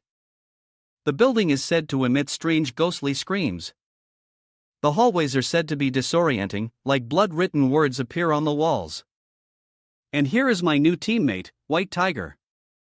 At this point, viewers' comments appeared, a spooky livestream, another man walking the road to the underworld, haha. Mirai-sama commented on the screen. It seems I have seen his end. There are streamers who seem destined to live only in memories, Chung-ji Dui commented. I can understand everything else, but can you explain why you brought the cat along? Are you trying to let it experience the glorious aura? Or is it that you're treating your pet as some kind of omen? Ignoring the remarks, Chen-gu went ahead and pushed open the hospital door. The area of the recovery center was not small. 3 buildings, let's start with the first one. The squeaking sound of the door, which hadn't been repaired in a long time, made the onlookers shudder. At this moment, Chen-gu was also puzzled. Is the lock broken? It feels like it was forced open. Having entered the building, he walked and thought to himself. Perhaps my parents came here back then. What on earth did they encounter? After a while, he was drawn to a room ahead. The patient room here was very small and cramped, and a strange, cold atmosphere emanated from it. Living in a place like this, even if one wasn't sick, they would slowly lose all hope. Suddenly, he noticed something written under the bed. He stepped closer, shining his flashlight to read it. The words seemed to be from someone named Wang Haiming, left after leaving the 3rd hospital. It read, "But why, after the electricity came back, did I see 4 people in the room? Could it be that I'm truly going insane? 2 nurses and a doctor forced me into the electroshock room. After entering, these filthy creatures immediately locked the door. It seemed no one would be able to get in. Who was that person in the patient gown? Was it the electroshock causing hallucinations? But why could he talk to me? It seemed only I could see him. He said he was preparing to help me leave, but wanted me to agree to one condition. It was truly a temptation from the devil. But I seemed to have no choice. Was I really going crazy? To believe that there are demons in this world, and even engage in a deal with one." After reading this strange entry, Chen-gu also felt a bit worried. A devil's temptation? The world of a psychiatric patient truly is hard to comprehend. He also recalled the demonic door that had almost pulled him in before, and only then did he make the connection. However, it seemed that he was probably already being followed by the ghost in the mirror. Perhaps in ward number 3, there was also a door leading to that world, just like the haunted house. Breaking off from his thoughts, something else caught his attention. Hey, over by the nurse's station, there seemed to be something there. He shone his light in that direction. Strange, why was there a cage here? Did the hospital allow pets? Next to the cage, there were food and water scattered about. The duck was half alive, half dead, its feathers not clean. Although it hadn't completely rotted, it didn't seem fit for human consumption. And there were 2 bowls as well. He picked up the bowl and smelled it. One bowl contained ordinary water, while the other had a sharp, pungent smell seemingly from rat poison. As he bent down to get a closer look, he noticed something inside the cage. Could it be that the cage wasn't meant to hold animals, but rather a human? Bloody fingerprints were left smeared on the floor, leading toward some unknown direction. He was certain that, aside from himself, there had to be someone else here. The mental hospital had been abandoned for 4 to 5 years, yet there was still someone living here. With those thoughts, he and the White Tiger ventured deeper into the hospital, determined to uncover the mysteries of this eerie place. Suddenly, the door slammed shut. Panicking, he yelled, "Why is this door closed? I remember it being open when I came in." Sensing the imminent danger, the White Tiger raised its fur and howled loudly to warn its master. Chen-gu noticed the strange behavior of the White Tiger and asked, "What's wrong with it?" He followed the tiger's gaze. There, in the distance, was the silhouette of someone, but their eyes glowed with a sinister red light. Chen-gu froze in terror when he saw that the person's face was covered with stitches, as though it had been patched together from pieces of different people. The eyes were bloodshot, one of them completely white, and the mouth twisted into a grotesque smile. He stared at the figure in shock. Is that human? Beside him, the white tiger let out a soft Without warning, it charged toward the creature, neither fully monster nor fully human, chasing it relentlessly. Chenggu, at this moment, also ran after and shouted, "Don't chase him!" So, a cat and a man chased together, following the trail. Eventually, they chased until they lost their shoes, but still lost track of the person. At this point, Chenggu was in the conference room. In the middle of the room, there was a picture and an altar that looked like it was for a funeral. He suddenly remembered that earlier, the face had felt somewhat asymmetrical. Is this person human? He wondered. And why did he lock the door? Does he want to trap himself? He recalled that, according to the map, the buildings in the recovery center were interconnected. Building 1 could directly connect to Building 2. Let's try looking for that. At that moment, Chenggu noticed that the space in this conference room seemed strangely similar to a spirit hall. He walked up to the altar and the picture. Is this person a hospital nurse? He wondered. Could they also be a victim in Building 3? As he stepped closer, the gaze in the picture remained centered, but as he turned his back, it moved. The eyes followed him, giving him the unsettling feeling that it was staring at him with a deathly gaze. A spirit hall set up in a hospital, how eerie. Just then, a groan came from below. Ah, so you're here. TSK, found you. Chenggu, gripping his weapon, walked toward the source of the groan. White Tiger, is that you? He threw the door open and peeked inside. It's not. When White Tiger heard his voice, the noise grew louder. What is this? Another cage? Inside the cage, there's the shadow of something, and its mouth is still groaning softly. Only now do I realize that inside the cage is a woman, her body completely exposed, brothers. Her breasts are full and round, and her short skirt reveals all her curves. Moreover, she's shackled and has a cloth stuffed into her mouth. This scene is just like those perverted men locking a little lowly in a basement. But something's off, her eyes are red. At this moment, I strike a cool pose and clearly say, "What's this?" You actually used a steel cage to lock someone up, and 3 people at that. The scene shrinks. Now, I can clearly see the entire setting. In the room, there are 2 men and 1 woman. On the left is an old man with white hair, and on the right is a middle-aged man. I approach the steel cage where the old man is locked up and ask, "Hey, why are you in the steel cage?" The old man is covered in oil and grease. Even if I ask, he doesn't care, only focused on savoring some aftertaste. I turn back to the woman and think I can't just open the cage. Who knows, the perpetrator might be here among them. I keep my distance and ask all 3 of them, "How long have you been locked up here?" I then turn my gaze toward the middle-aged man and think to myself, this guy is really calm, he's the most unusual, always staring at me. Also, why is it only this woman who has her limbs restrained and her mouth blocked? It's so strange. As he approached the cage holding the girl, he clearly thought she was the easiest to control, yet the others were all imprisoned. So why was no one speaking out for help? He spoke up, "Don't worry, I'm here to rescue you." While saying this, he reached into the cage to remove the cloth from her mouth. Suddenly, the middle-aged man spoke, "I advise you not to take it off. She's fine, but it will lead to bad things. If you want to know anything, I can tell you." Hearing this, he paused and replied, "Then first, tell me who you are." The man answered, "My name is Wang Haiming." The patients nearby heard the familiar name from his mouth, and he made a dangerous face, exclaiming, "Oh, Wang Haiming, huh?"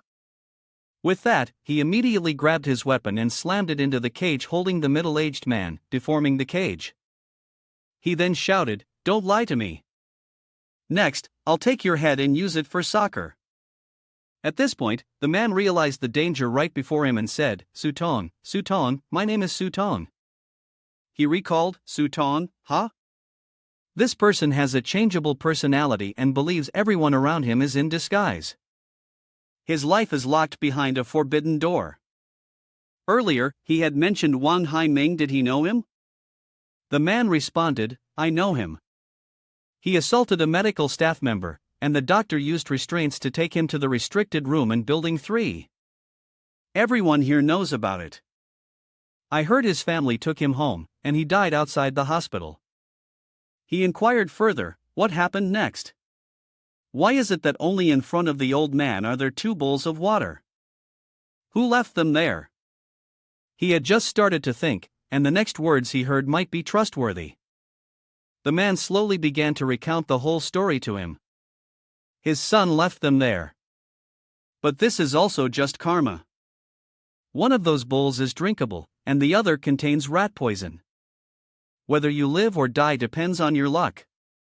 Chenggu suddenly recalled the words written inside the cage. Everything you have done to me, I will return it all. Why had his son ended up like that? The man began to explain to him. The old man has a bad temper and is in poor health, always relying on his son to take care of him. His son used to be a doctor, so supporting both of them shouldn't have been a problem. But the old man was promiscuous and didn't know where he got a wife from. One day, his son suddenly injured several patients at the hospital. After that, the old man ran away and had to pay a huge sum of money. The son was originally scheduled for treatment in the hospital, but no matter how much they treated him, his condition didn't improve. So the old man locked him in a cage at home, leaving 2 bowls of water in front of him. It's exactly what the son is doing to his father now. At that moment, Chenggu suddenly remembered, one of the 9 patients in Building 3 seemed very similar to this son. It was Xiong Qing. Building 3, Room 8, suffering from Hemis Bay disorder, receiving the highest level of isolation therapy. From doctor to patient, the key factor was a very strong aggressive tendency. At this moment, under Xiong Qing's name, a scene of numerous corpses lying scattered on the ground appeared. He wondered if the culprit hiding in the building was the same person. Chenggu voiced his suspicions to the middle-aged man.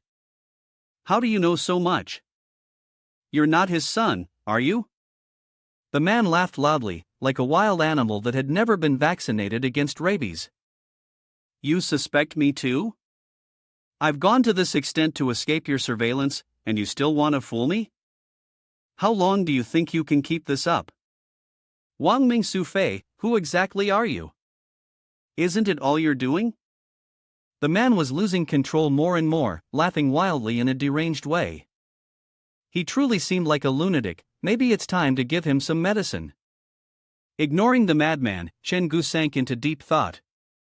But why did the patient in cabin 3 return to this place? Was something calling them here, or were they being controlled by a ghost? More questioning was needed. He sat down, intending to remove the cloth covering the girl's mouth, but the middle-aged man stopped him.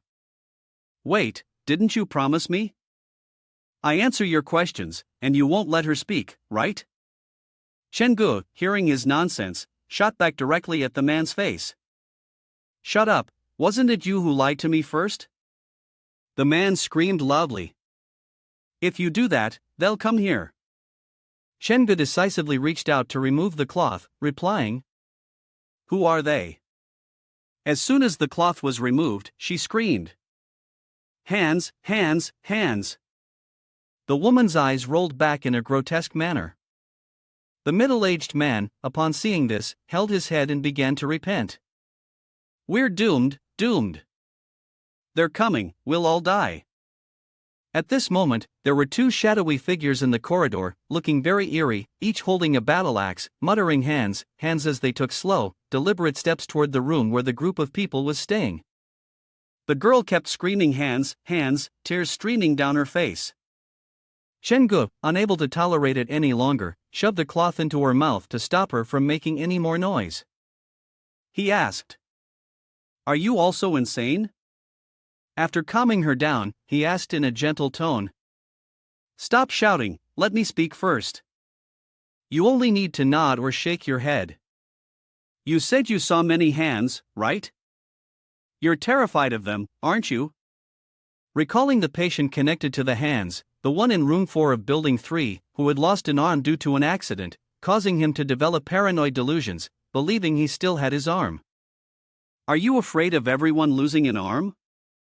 Did he say that you were born deformed, imperfect, and that's why all of this is happening, right? With tears still streaming down her face, she kept nodding her head incessantly, as if she had found a life raft before her. Gradually, she began to calm down. Seeing this, Chengu spoke kindly. All right, I understand now. He gently removed the cloth and said, how much trauma must you have endured to end up like this? She was still mumbling hands, hands. The man grew increasingly louder, shouting. We're doomed, this is it. It's all your fault, you and that crazy old woman brought them here. We're going to die for sure.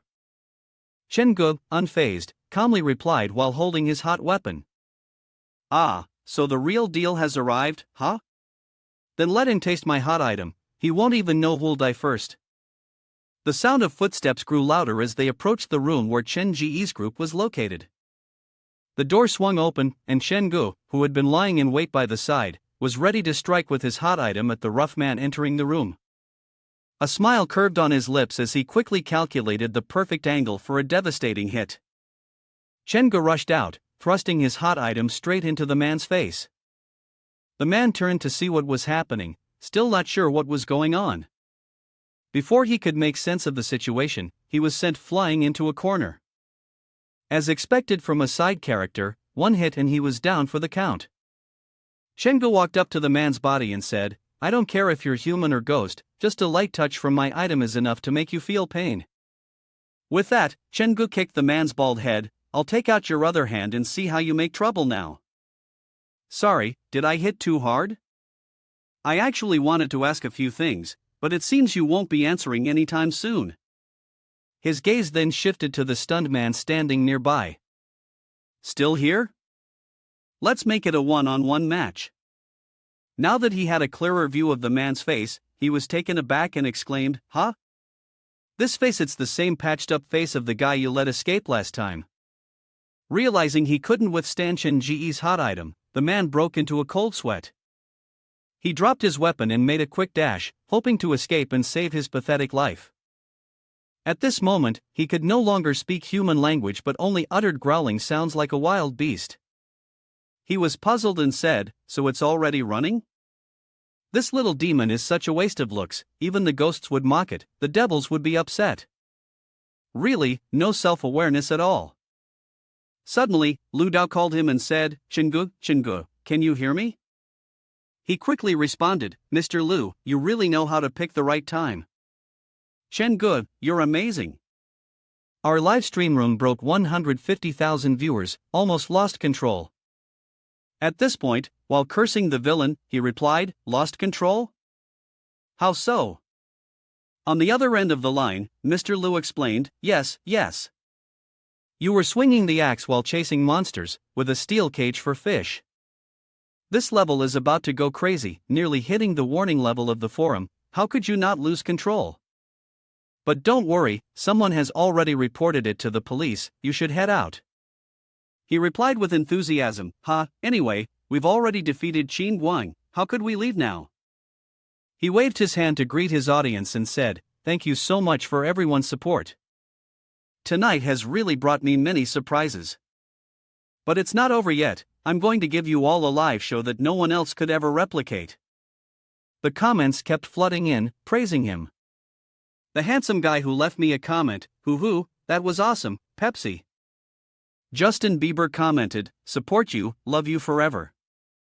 Restless Soul commented, kinda scary, right everyone?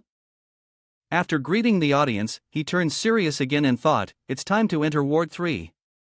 The clue about my parents' disappearance might be here, and tonight, I absolutely cannot back down. With that thought, he stood before the door of Ward 3. Inside, a strange and eerie air was wafting out. Along with the miasma, there were unsettling moans echoing from all directions. Chengu broke into a sweat, thinking, this cold breeze is making me shiver. It sounds like the heavy breathing from Ward 3. He stepped into the room, startled by the sight of numerous bizarre objects scattered across the floor in front of him. His eyes widened in shock at the objects lying on the ground. Are these all dolls? At that moment, the dolls gradually became visible. They looked not only ugly but filthy, with lips painted in a color that was hard to tell whether it was lipstick or something else. These dolls seemed to be made from cushions, resembling strange mushrooms. Although they were nowhere near the 24 dolls he owned, something about them made him feel a deep sense of unease. Moreover, each of these dolls had a name written on their back. Could they possibly represent living people? Without hesitation, he pulled out his sacred bag of salt and threw it at them. Better to be cautious, in case they rise from the grave. The space around him was now filled with salt that Chengu had dispersed, preventing the dolls from moving. He also pulled out a blazing hot item from his bag, just in case any of them tried to sneak away. He'd take their head off in a heartbeat. After a while, he finally reached the nurse's station. He couldn't help but wonder if there would be any more iron cages appearing. On the table were some neatly arranged pills. Chengu curiously thought, a dilapidated psychiatric hospital still has someone preparing medication? It looks like it was freshly prepared. Setting aside the medication for now, he noticed a stack of files on the desk. Li Chunyan, Zhang Qixi, aren't these the names of the dolls outside? Could it be that someone made these dolls as representations of patients? Are these people crazy? They're pretending to be doctors and preparing medicine for them. In this decaying psychiatric hospital, there was this ridiculous, perverse, bizarre game going on. Moreover, according to the diagnostic reports, these people were all dead. Was the one pretending to be a doctor that deformed guy from the second ward? Could he have prepared the medication and forced the prisoners to drink it? The patients in the third ward were all dead, unlike the living people held captive in the second ward. His mind was in a mess, not understanding why this damn hospital was filled with so many strange occurrences. Besides those mentioned, could there be anyone else? Suddenly, a clattering sound came from behind him. Clatter, echoing everywhere. Who could that be? There were no footsteps, so it definitely wasn't the deformed guy. At that moment, amidst the eerie atmosphere, something was moving. Its legs staggered and twisted in a strange way, and at a glance, it seemed to be a woman. When the person approached, Chengu realized that it was her, the nurse from Spirit Hall. She no longer appeared human, her eyes were bloodshot like a demon's, and her face was covered in scars. She must have also been tortured in this cursed hospital. Sensing the danger, Chengu quickly hid behind the wall and thought to himself, wasn't she supposed to be dead? It turned out that she was heading toward the nurse's station. Even after death, she had been lingering in building number 3, delivering medicine to the patients who had died there. Truly a demon devoted to her work. Her employers must be pleased. The rehabilitation center had been closed for 4 or 5 years, but building number 3 was still functioning normally, unchanged. At this point, Chengu could guess what had happened there. He thought to himself, it's just that the people inside have gone from living to dead. This could be related to the door that connected the two worlds in building number 3. He recalled the time when he had nearly been sucked into that bizarre world. It had been like the partition in the bathroom of his haunted house. Breaking off from his thoughts, he continued down the corridor, silently wondering, so where exactly is that door? After a while, he stopped in front of the director's office. This seemed to be the only place in the entire building that might hold the answer. The creaking of the door, which hadn't been repaired in ages, broke the silence of the surroundings. He slowly stepped into the room. Chengu slowly opened the sealed door and began inspecting the items inside. Suddenly, he reached for a box that was sealed with tape, looking suspicious. Inside were documents that the police had investigated, containing records related to Men Nan. The child in room number 3 has started again. He was the first to see that door. I suspect the appearance of the door is related to him. Chengu was shocked when he saw Men Nan's hospital admission record. He never expected that Men Nan had been here, and even mentioned the door. Looking at a photograph stored in the documents, he exclaimed, Sure enough, it's Manhwa. There's even a photo of him with his mother. Looking at it now, it's clear, it's true, like mother, like son. The information also revealed that the female patient had been pregnant when she was admitted, and the man who paid for half a year of her treatment had disappeared. Several months after the child was born, she went increasingly mad. Shengu was also taken aback by this new information. Manhwa's mother was hospitalized before? Could it have been in this very building, room number 3? He sighed. Manhwa is a child who excels far beyond normal children, but there is also great danger that comes with it. It's like a pit of mud. The closer you get, the more dangerous it becomes. Since he started talking, he has been like his mother, talking to himself. Isn't he speaking to something from science? This must be a symptom of schizophrenia. Since he was young, he had been diagnosed with schizophrenia, but it's hard to blame him for that. He was born in a psychiatric hospital, living in such a sick environment. If he could grow up normal, that would be the real oddity. The later it got, the stranger his behavior became. He would suddenly laugh at something, treat the patients like toys, and, even as a baby, would crawl to his mother's room. Could this just be a mere reliance on his mother? However, the first word he spoke wasn't mother but door. Yes, door, a word no one had taught him. Suddenly, the scene shifted to when he was a child. A nurse was holding him in her arms, but he was focused solely on the door, repeating, door, door, door. He sneaked towards his mother's room, staring at the door of her room for an entire afternoon. Then, the scene turned strange, replacing the ordinary with something eerie. Blood splattered everywhere, screams echoed, and the air seemed filled with death, making Shengu sweat profusely, stunned by the sight. This image was identical to the door in the mirror in his bathroom. He still couldn't believe what he had just experienced. It was bizarre. How could a child communicate with a ghost in room number 3, but grow up to be unable to deal with the ghost in the mirror? While pondering this, he continued searching for more information. After a while, he found something useful: a picture of a man who appeared to be middle-aged, likely a superior of the nurse. They were talking to each other. I've locked up room number 3. It is forbidden for anyone to approach room 3 at night. However, the nurse on duty always sees a shadow slowly moving through the door. Room 3 is the center, bathed in a red hue that engulfs the entire hospital. Yet, I couldn't do anything. Dr. Chen, I'm following the method you told me. The door has been temporarily closed. He was surprised when he first heard the name of this person. Who is this Dr. Chen? There was also a reply letter.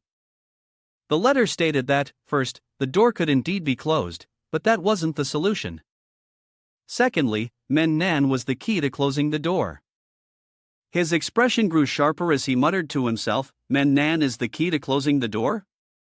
Suddenly, from behind the door of the room where he was hiding, a terrifying scream echoed. He jumped and said, so soon, has it already been found? The ghostly nurse, wearing a coat, slowly entered the room, not forgetting to emit eerie groans and screams to add to the drama. She lunged at him, baring her still unclean teeth, intending to turn him into a smoked human organ dessert. But before she could even savor the first bite of her sinister feast, something ahead of her flashed a light that made her hesitate. It turned out that Shengu had drawn his hot weapon and struck straight at her cursed, vengeful face. The impact was so strong that she was thrown back 3 meters, crashing into furniture, shattering it to pieces. She stumbled to her feet, much like a villainous character, bracing her buttocks, tensing her muscles to fight back. Before she could collect herself, he quickly rushed over, grabbing his fiery hot weapon and attacking. She didn't have time to react, her mouth only knowing how to scream as if daring him to hit her again. I'm not scared of you. With a swift motion, he slashed at her from her right arm, pulling her down. Seeing that she seemed difficult to break, he had to switch to something more potent to deal with her. Shengu took out the butcher's knife and said, This knife is prepared for you. The scar from the earlier cut is still emanating with dark red energy. She was furious from the pain of the slash, yet she remained undeterred, screaming and charging at him like a rabid animal. She lunged to bite him, but before she could sink her untested teeth into him, he stopped her. Chengu couldn't help but admire how decent her teeth were. Let's see how this tastes. Without hesitation, he raised his butcher's knife high and shouted the name of his strike. Blazing wind slash. He slashed, and she screamed in pain. Her blood sprayed across the room. She finally collapsed before his overwhelming strength. Her body released dark brown vapors, which evaporated into the air. Before he could rest, the sound of a phone ringing broke the moment. It was Lu Dao. Chengu, we're trending. Our live stream room just hit 500,000 viewers. He responded, feigning a pout. Didn't even see how hard I'm working, huh? How's Qin Wang's team doing? Lu Dao quickly explained. The Qin Guang team had just entered the last classroom of Mo Yan High School when their livestream was suddenly cut off. I'm not sure if it was intentional to create the effect of the performance, or if something went wrong. Either way, it doesn't matter, we are definitely going to win big. In the live streaming industry, 5 minutes of not going live is considered a live stream failure, and yet he's been off the air for 25 minutes. On this side, Chengu calmly responded. I warned him, but he didn't believe me. He insisted on going off on his own, so all I can do now is wish him luck and hope he comes back to the recovery room soon. At this moment, he remembered the evil sect. Back in high school, Mo Yang wasn't a malevolent wraith, so he probably wasn't in any immediate danger. He exhaled a deep breath and said, "Let's continue then." With that, he hoisted his hot weapon and walked proudly down the eerie hallway. Room 3 in the third building, at the door's position. The hospital corridor was now exuding strange red fumes, as if stained with blood. Chengu couldn't hide his surprise and muttered. He approached the door, which was filled with eerie mysteries. This was the door that had destroyed the entire recovery center. The door itself was stained with blood, and inside, the room was filled with deadly red vapors.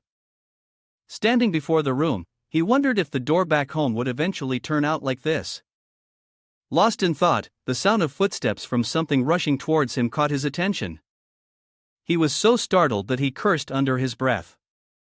How is that damned cage alive again? Didn't it just turn into one earlier? It turned out to be the devoted nurse he had earlier given a ticket to for a tour of hell. Chengu narrowly dodged her strike but didn't forget to taunt her with a few words. She was truly the kind of demon that even death couldn't take too deep to die, even after turning into a spirit. She lunged at him, scratching him relentlessly like a rabid, unvaccinated wild animal. Her breath, warm with affection, reached him, causing him to exclaim, "Beauty, your breath alone could float 3 fish ponds, so don't open your mouth so wide. A girl should have charm, you know." In the middle of his struggle with her, he realized that if this continued, he would exhaust all his strength, so he needed to come up with another plan.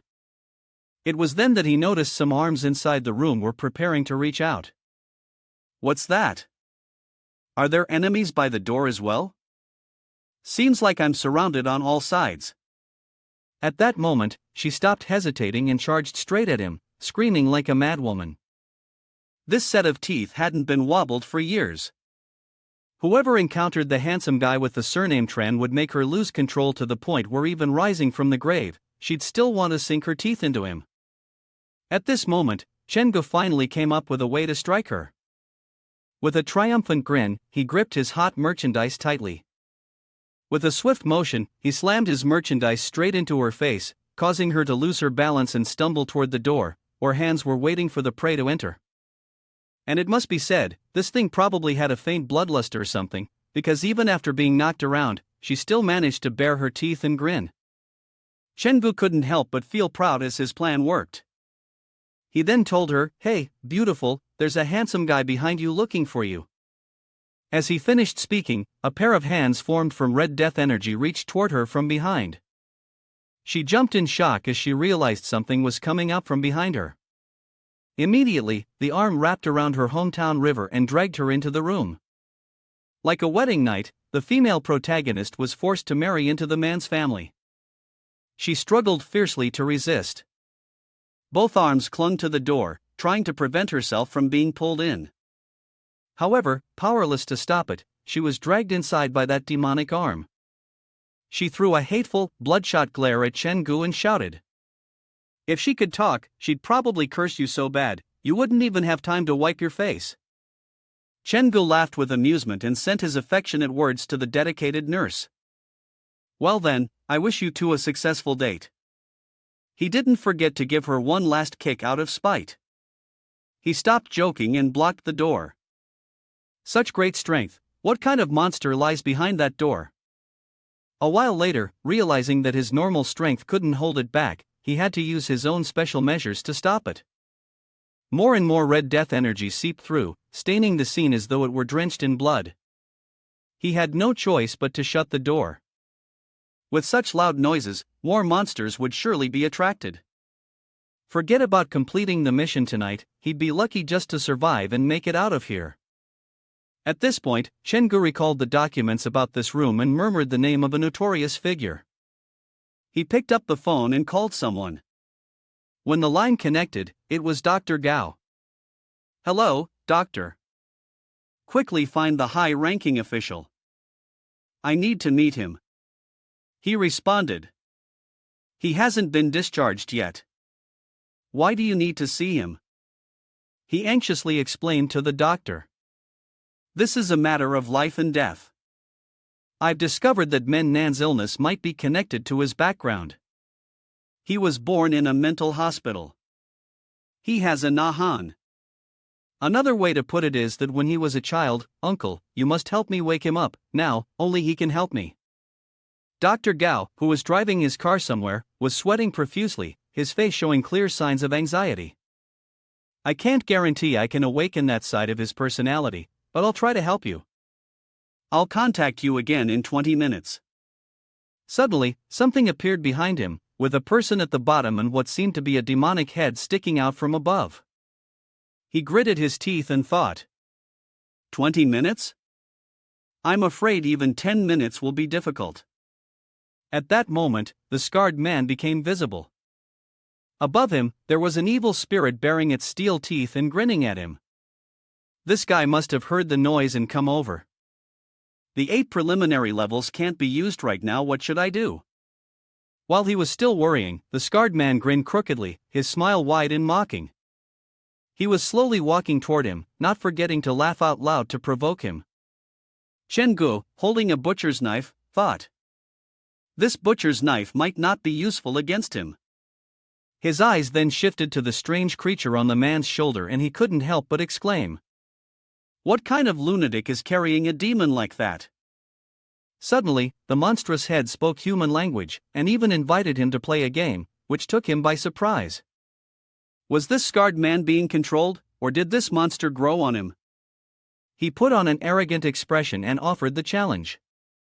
If you win, I'll spare your life. But if you lose, your body will belong to me. We'll compete. Whoever speaks first loses. As he spoke, he stuck out his tongue and taunted him. While Chen-gu was trying to figure out how to stall for Dr. Gao to come up with a way to awaken Men Nan's personality, this monster suggested a game. Chen-gu, too, decided to play along and agreed. Sure, we can play. But I need to change the rules a bit, he said softly. Hearing him speak this way, the creature felt as if it had been spat on, letting out a screech in response. Don't play tricks with me. It's not your turn to speak. It commanded the symbiotic man to attack, shouting, kill him. Chen-gu realized that this monster had a weakness. It seemed to be forced to rely on the man, which is why it ordered the scarred man to attack him. It could not move freely on its own. At that moment, the scarred man crawled closer to attack. Chen-gu realized they were trying to take over his body and raised a butcher's knife in defense. The monstrous creature lunged, baring its sharp teeth and its long, drooping tongue, ready to strike. He dodged while calculating, realizing it was nothing more than using a game to seize control of someone else's body. Well, let's see how I'll deal with you. He thought about the moment when it would leave the person's body. Surely, that would be its weakest point.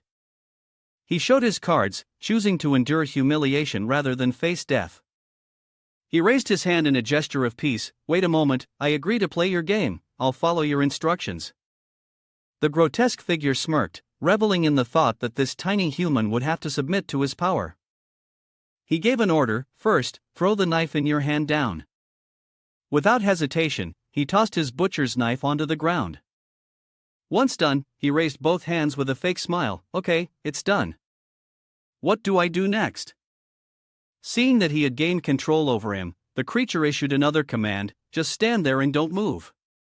From now on, anything you see or hear, you cannot speak of. It moved closer to him, continuing, if you don't comply, it's a loss for you.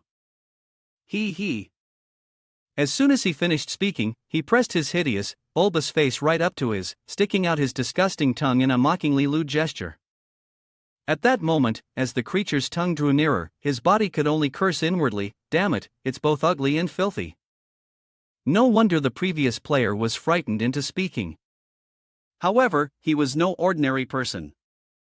He immediately reached into his pocket and pulled out a talisman. He was astonished that despite everything he had done, the man didn't make a sound. It seemed that more stimulation was needed. Immediately after, he charged towards him in an inverted stance, raising his hand high as if intending to tear the man into pieces. Sorry, buddy, the moment you've been waiting for is finally here. He quickly took out the immortal brush and thrust it straight into the man's disgusting face while shouting. The tremendous force caused blood to pour out of his eyes, splattering everywhere, and the man screamed in excruciating pain. Before the man could recover, he bent down and picked up his butcher's knife. He rushed towards the grotesque head and sliced it off in one clean strike. However, even though the head had been severed, the man did not stop screaming. In anger, he shouted, "You bastards, if you don't come out here and help me deal with him, I'll make you regret it." As soon as the words left his mouth, a group of strange, inhuman figures emerged from somewhere, carrying weapons and heading towards Chen-gu. He quickly recognized one of them, Su-tong. It seemed that, just as he had suspected, he was no better than the others. He clicked his tongue and acknowledged that everyone in this place had probably been taken over by the monsters beyond the door. The silver-bearded man, hearing his comment, growled at him. "Don't be afraid.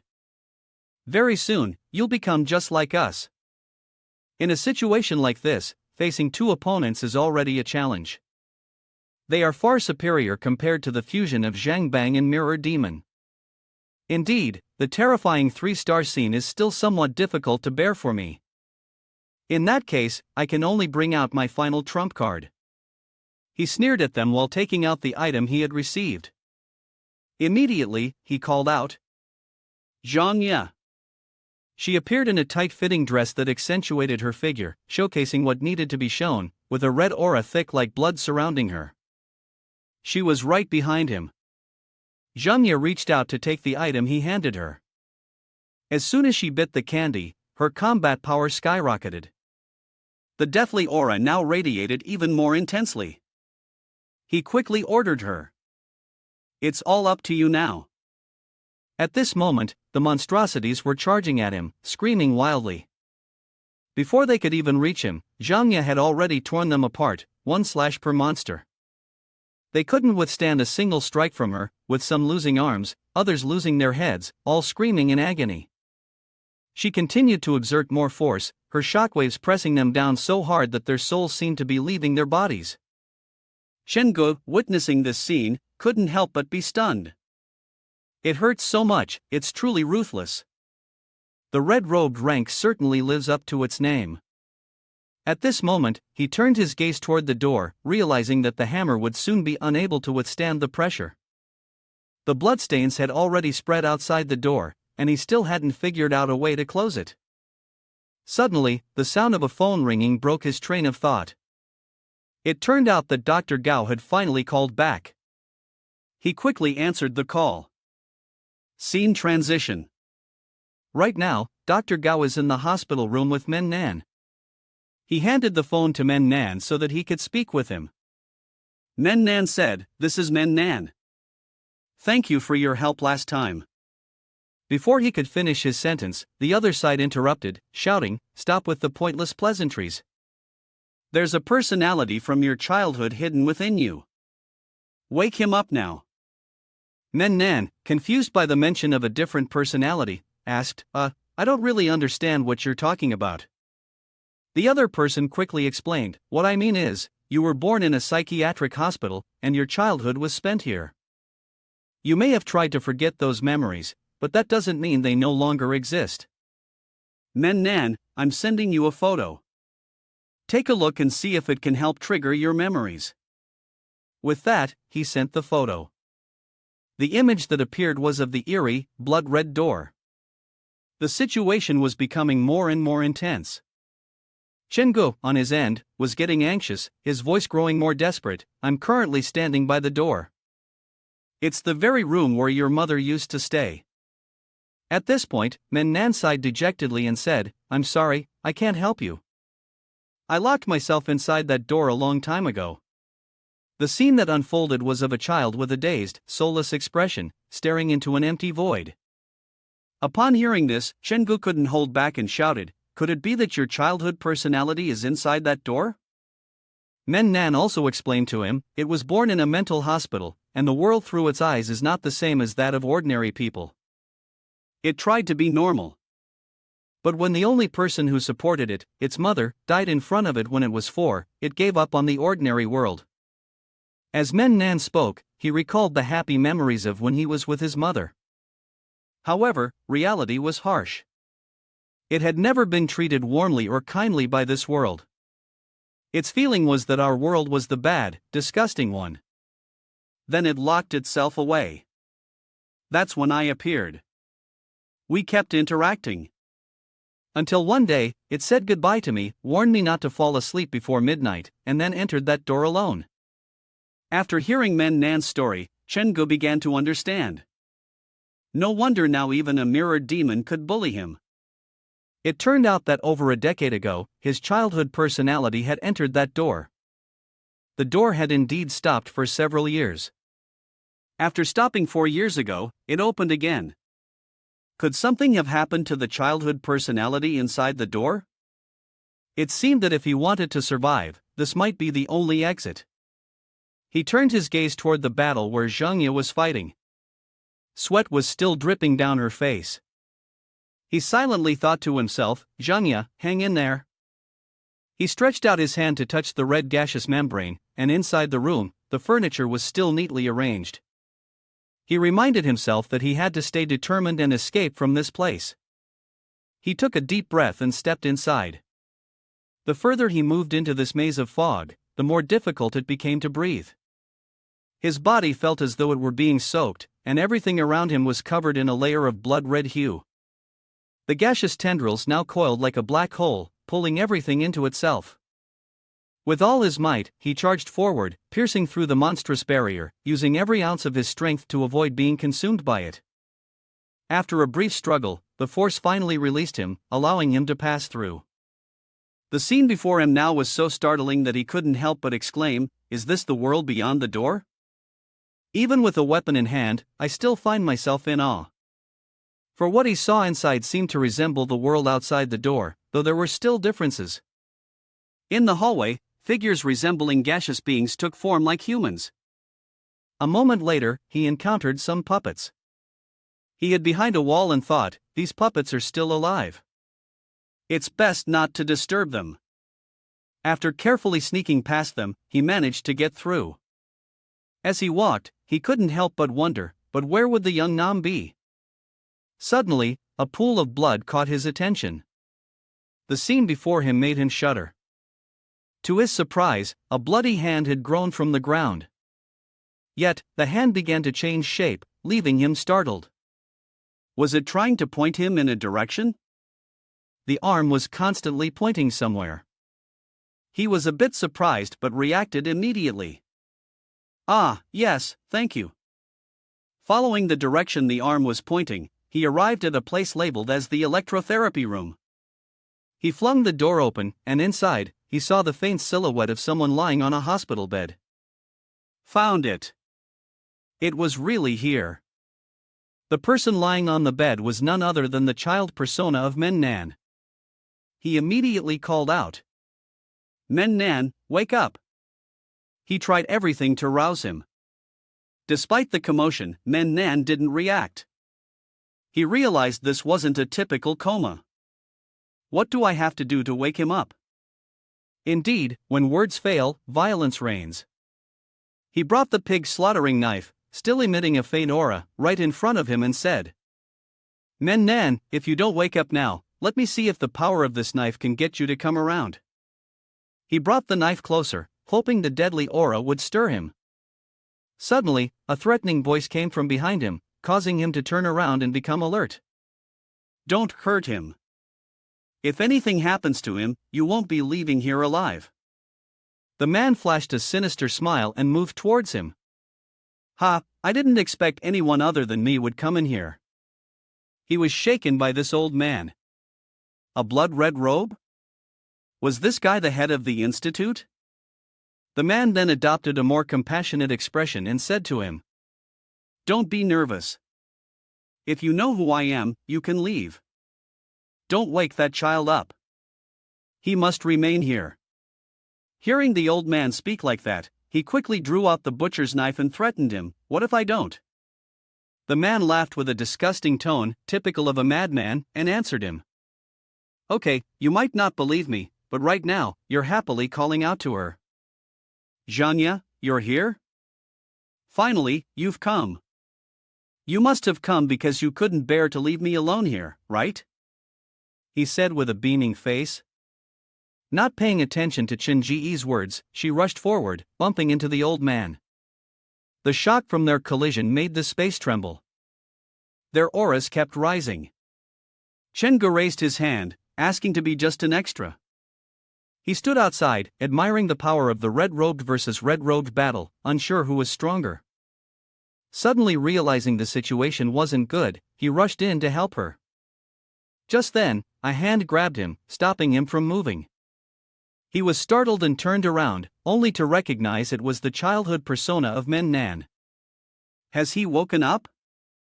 But the appearance of his eyes was very unusual. The sclera was tiny, and the iris completely enveloped the eye, resembling a black cosmic void devouring the tiny pupil. Moreover, it looked very ghostly.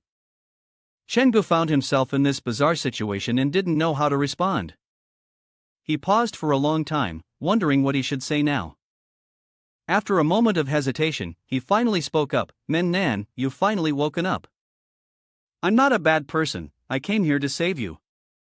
I helped you outside the door. I saw a picture of you and your mother, and I thought I could help you too. When the child heard him mention having a picture of her mother, she was stunned and softly spoke to him, Brother, do you have a picture of my mother? She reached out her hand and asked, Can you show me the picture? He handed her the photo to look at, his face still pale with some fear, sweat trickling down, but he said nothing. She stared at the picture for a long time without saying a word, as if reminiscing about the beautiful, happy memories when her mother was still with her. Seeing her so deep in thought, Chen Gu also spoke up, asking gently, Manhwa, just now the director said this world is your nightmare. He told me not to wake you up, saying that if you did, the path to the outside world would be forever closed. After a long silence, the child finally responded, her voice hoarse and far too mature for her age, This world has never had anything to do with me. I was just the first to discover it. This world is made of fear and wicked thoughts, buried deep in the human soul. It's like the normal world. But one is during the day, and the other at night. He spoke while moving towards the door, and on his small body, there were still traces of blood-red energy emanating, which looked just as eerie as this ghostly world. He had to shout. Wait, hold on. The small one shifted his attention to where the two red-robed demons were fighting. However, the scene in front of him now showed Janya gently asking for the head of the principal. Even though the head had been severed, he still wore that demonic smile. Chen Gu, witnessing that his female ghost had successfully slain the demon, felt a sense of pride in his heart. He couldn't hide his joy and thought to himself, I'm so impressive, even took down a red-robed demon. But the expression of this little Manhwa was somewhat displeased. He sneered coldly and said, You've eaten that old geezer's body, fine, but leave the head for me. Seeing the hostility in the kid's demeanor, Chen Gu quickly stepped forward to intervene. calm down, we're all on the same side here, absolutely no need to harm each other. Upon hearing him, Zhangya lightly licked the blood from her hand and let go. She then let the old man's head roll like a ball, as he continued to shout. Let me go, let me go. Chenggu didn't understand why the kid wanted the old man's head, so he asked. Did the principal do something wrong? Can you explain to me what happened? Do you really think this old man is a good person? 4 or 5 years ago, when the door just opened, he immediately forced the patient inside to conduct an experiment. In fact, it also included his mother. He heard the kid's words, as if they were the death knell signaling the end, and screamed, No, no, don't kill me. After your mother died, I took care of you, I did everything for your own good. The kid ignored him as if the old man's words were the barking of a dog and shouted back, Shut up, you treated my mother like an experiment and locked me in here for my own good? And the patients you treat as test subjects, whose bodies have been taken over by monsters, is that for their own good too? At this point, the old man could only mutter, silently praying for his life to be spared. Bloodied hands slowly emerged from the ground and grasped his head as if it were a toy, while the old man continued to scream in agony. No, no. Men Nan, say the final words to him. You're a hypocrite. You only want to stay alive in this world, continuing your incomplete existence outside that door. Don't try to deceive me anymore. At that moment, the old man's head was dragged down by the bloodied hands, and he kept begging for his life. Chenggu approached and asked, Men Nan, I encountered 3 patients outside the door who were possessed by monsters. How many such patients are there? The kid replied, In the 3rd hospital, there are 10 patients. The 3 you mentioned were probably possessed by lower-level monsters. The 4th patient is an old man who lost his hand, suffering from paranoia. After the CT scan of his limbs, he keeps thinking that his arm is still there. The 5th name is the scarred-faced Su Tong, who suffers from dissociative identity disorder, believing that everyone is just someone impersonating another. The 8th name is Xiong Qing, who suffers from Hembei syndrome. To him, harmony, in his eyes, is nothing more than a distorted, ugly thing. Room 3 is my mother's, I don't understand it too well, but there is one person I must be cautious of. He is the one who arranged the situation, causing me to fall into a deep sleep. Room 9, Wu Fei suffers from Burger syndrome. He doesn't interact with others and believes that everyone else is nothing more than a lower-level existence. At this moment, a person and 2 ghosts were walking down the hallway, talking. Men Nan spoke up, in fact, when a patient enters the door, you have to be cautious of each and every one, except for Su Fei. There are also those whose appearance has been disfigured, and they are very dangerous. He felt a bit grateful hearing the kid say that and thanked him. The kid, upon hearing his thanks, replied frankly, You don't need to thank me, I also have something I need your help with. Chenggu was sure that the kid was a capitalist ghost, already having thoughts in his head. Isn't it that I've been wanting to pull you to my side? Isn't it great to have someone as capable as you become part of the team? He responded right away, No problem at all. The kid, seeing his agreement, immediately explained, I'm just an idea, a personality. However, I have merged into the 3rd room. The patients overtaken by monsters can't kill me. This time, if I can be put into a coma, they'll be able to control me. I was born with vigilance, they will definitely think of every possible way to use me to control me through the personality outside my door. I hope you can protect him. He also replied seriously to the child's words, I am also friends with his external personality. I will not sit idly by and let him die. He walked towards the door, turned around, and said to Chenggu, Then I'll see you off. If you stay here too long, you'll become a madman full of destructive emotions. If you encounter something you can't solve, you can wait for me outside the door at night. I can open it for 1 minute. Without hesitation, he flew out the door, quickly leaving this damned place. Finally, he was back. The world outside, though cold, was much more familiar than the one inside. Suddenly, a cat's meow sounded, meow meow. It turned out to be Mr. Meow. The white tiger was overjoyed to see its companion. Have you always been waiting for me here? He spread his arms to greet it. Come on, come here. Suddenly, it backed into a corner, growling continuously, its tail tucked down as if it was afraid of something. Chengge found it strange and glanced above his head, only to realize it was Zhangya. It was likely because she had come that the white tiger was so scared. After all, she was a red-robed. He rubbed his head, feeling a bit embarrassed, and said to her, "Zhangya, thank you for helping me. Just now, I wanted to help you, but it turns out you didn't need it at all. You're really impressive." He spoke like an argumentative essay, finally ending with, "Thank you for coming in to save me." I don't know if Zhangya understands what he's saying, but she looks as tense as a stretched string. Really, are girls the most mysterious creatures on earth? He noticed she didn't react to his speech at all, she just hovered there with her arms crossed, staring at him. Well, at least she wasn't making things awkward with nervous sweat. There had to be something, right? So embarrassing. He suddenly remembered his youth, over 20 years of life, and it felt like such a waste. He'd never even dared to start a conversation with a girl.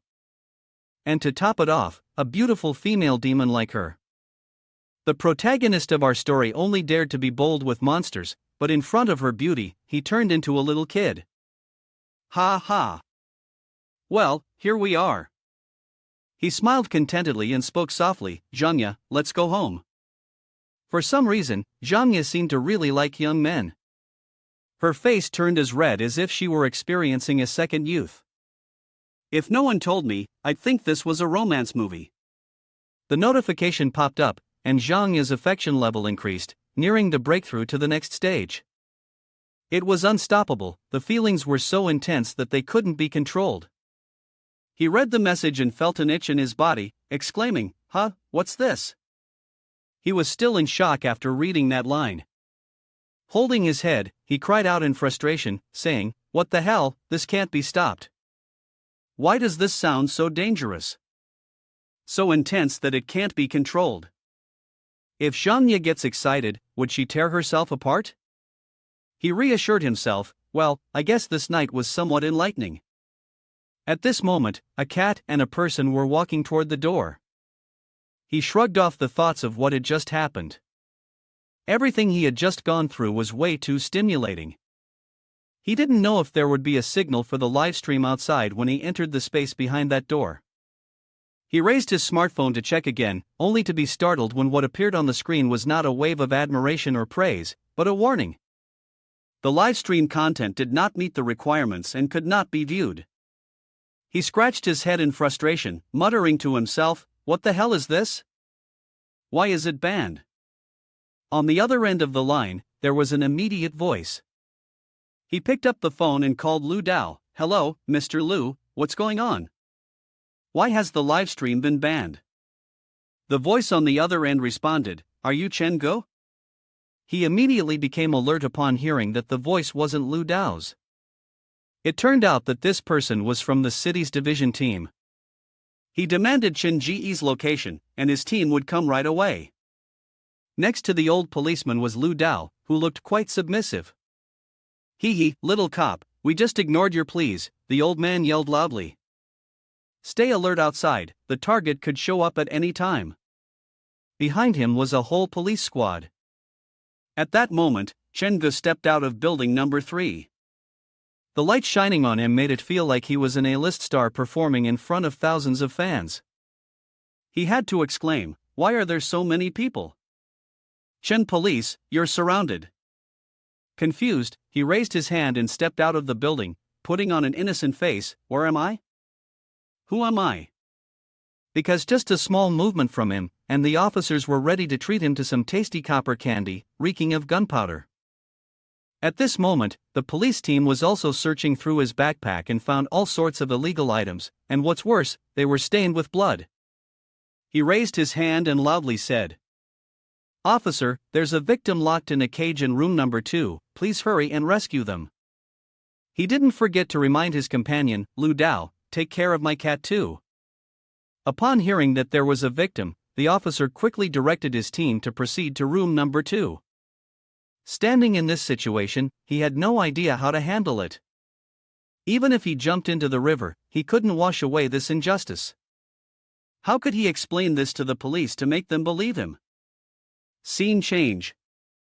It was now morning at the city police station, and voices could be heard echoing throughout the building. "Sit over here."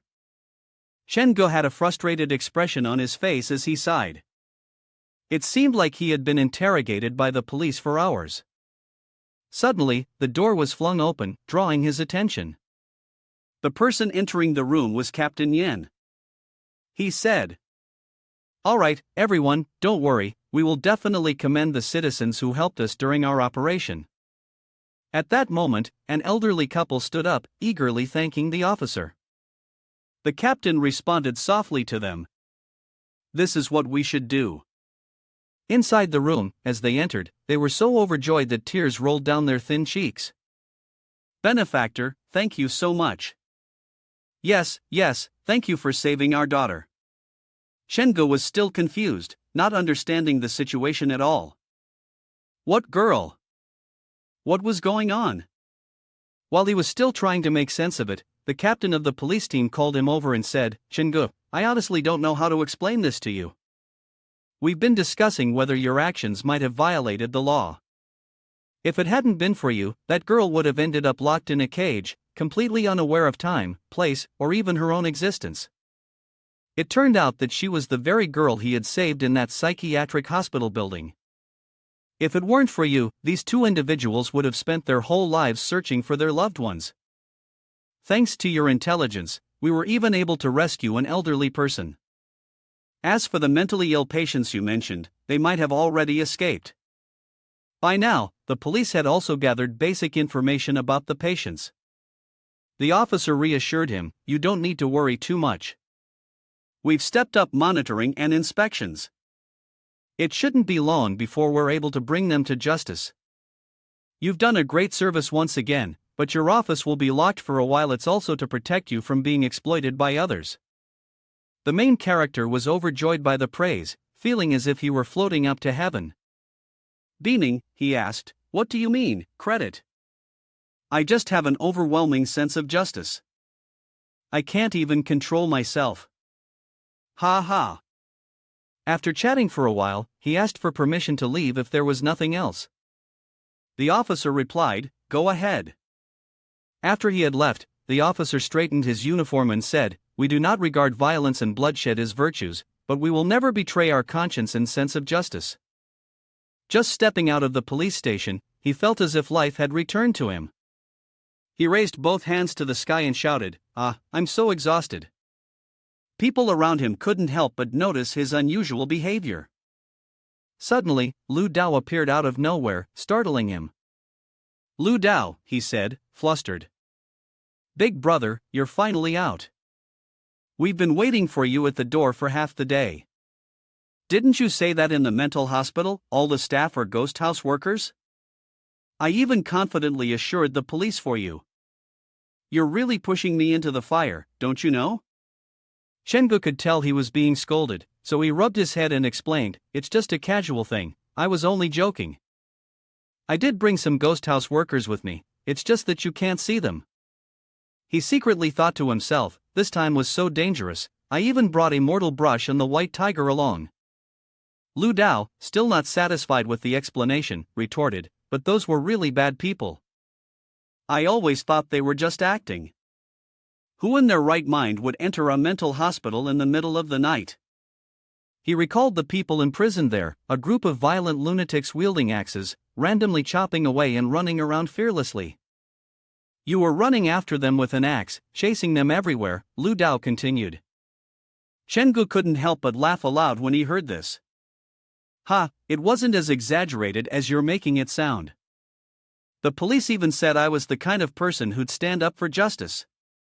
I just saw innocent people being harmed, felt their suffering deeply, and my anger overcame my fear, so I went after the culprit without hesitation. Any man would do the same. He said this with an innocent look on his face. Lu Dao at this moment could only sigh and accept it. "I blame myself for not being a man. I just regret not calling the police a little earlier." The live stream of that guy Qin Guang has also been locked, and I heard he was so scared that he ended up in the hospital. And here you are, 100 times more terrifying than him, still as strong as an ox.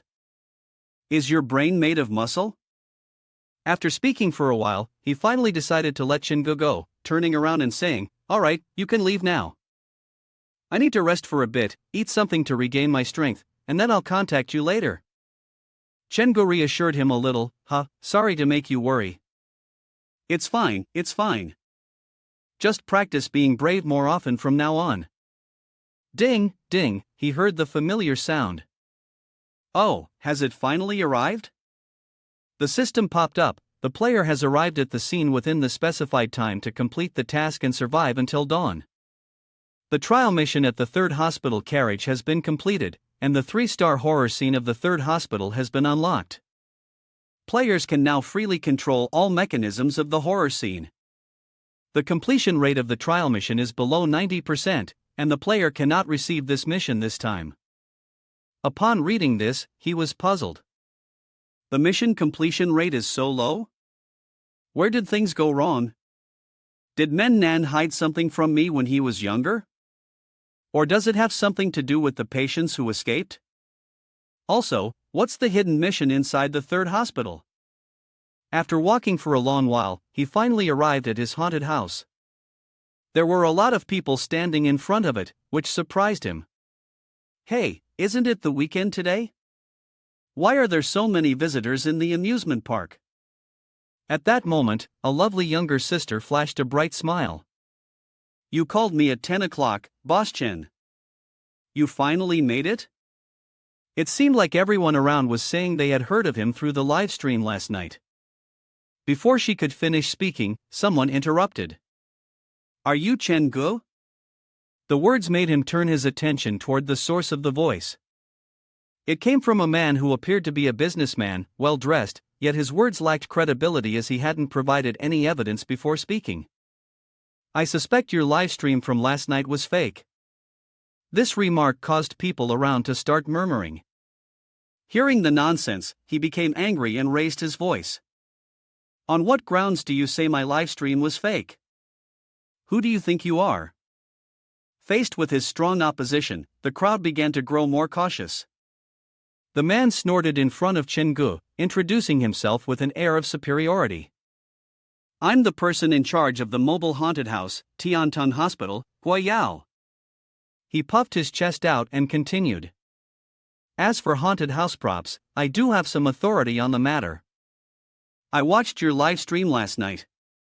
That's why I specially came today to inquire about someone in the same field. He replied in surprise, the Tiantong Hospital is that famous in the same industry?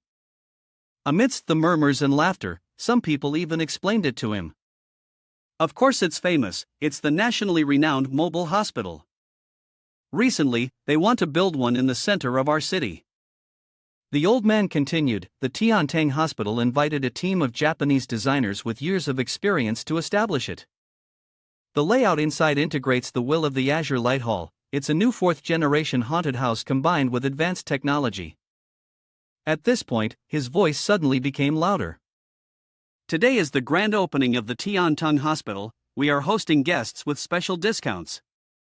We welcome everyone to come and visit. The people around them, upon hearing this, enthusiastically shouted, "It's the grand opening today, let's go right now."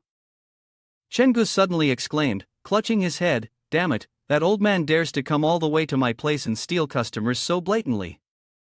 After saying that, he held out a piece of paper in front of Chengu and said, "Chengu, I'm also inviting you to come and try it out, so you can broaden your horizons and see what a top-tier haunted house looks like."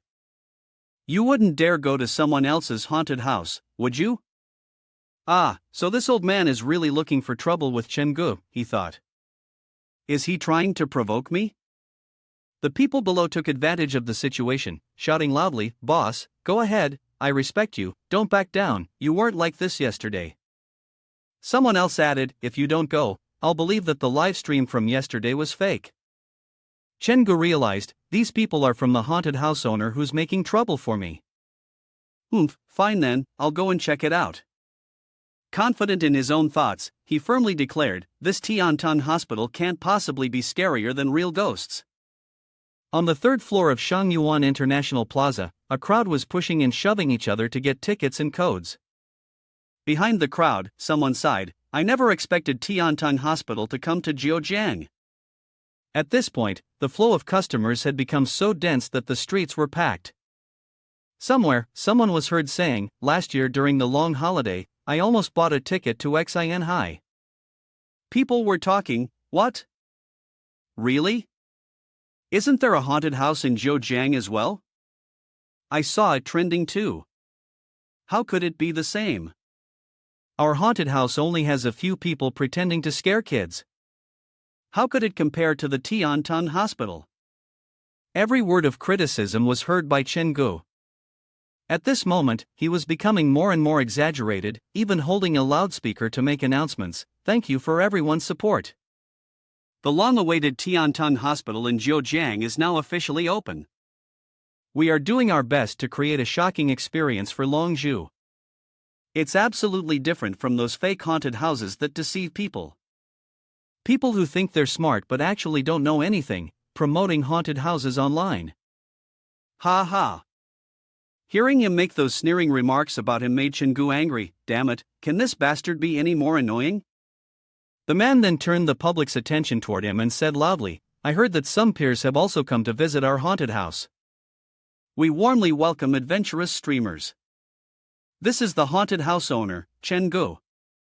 Chengu muttered under his breath, "Damn it, is he using me to advertise? Ask the staff to install the electroencephalogram monitoring device for the guests."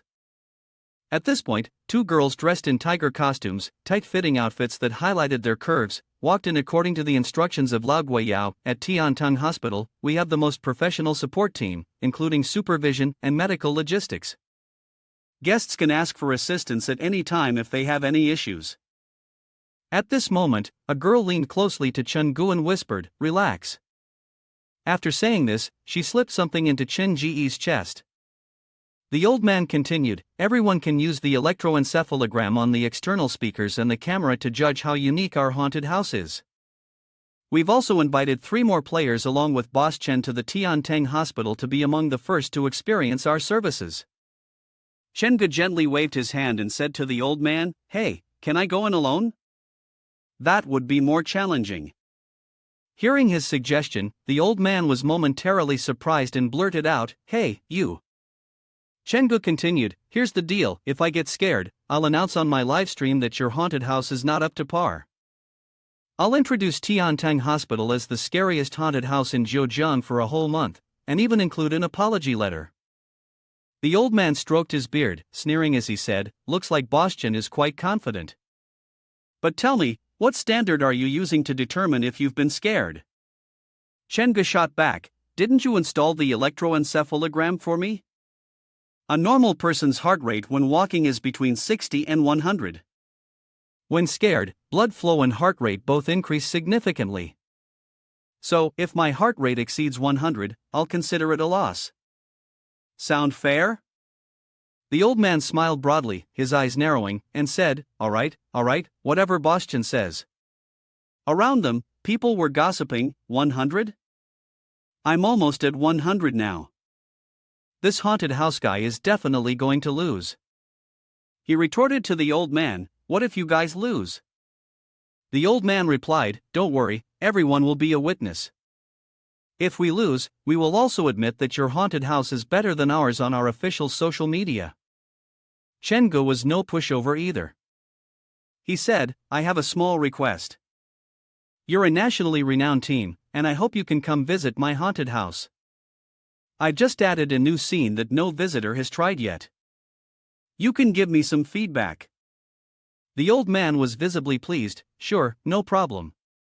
He walked towards the door and respectfully extended his hand to Chengu. "Once you step through this door, the tour will officially begin."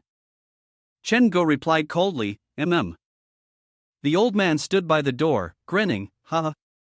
Inside the room, a person was sitting in front of a computer, which caught Chen Ji's attention. "There's someone inside already? Looks like security." The person was focused on the screen, listening for news, I've just found important information. Tiantan Hospital, the police are already investigating. Chen Gu confidently thought, moving into the next phase, the key is definitely the security guard's design and decoding, which seems quite interesting. He walked over to the staff member and asked, "What are you watching?"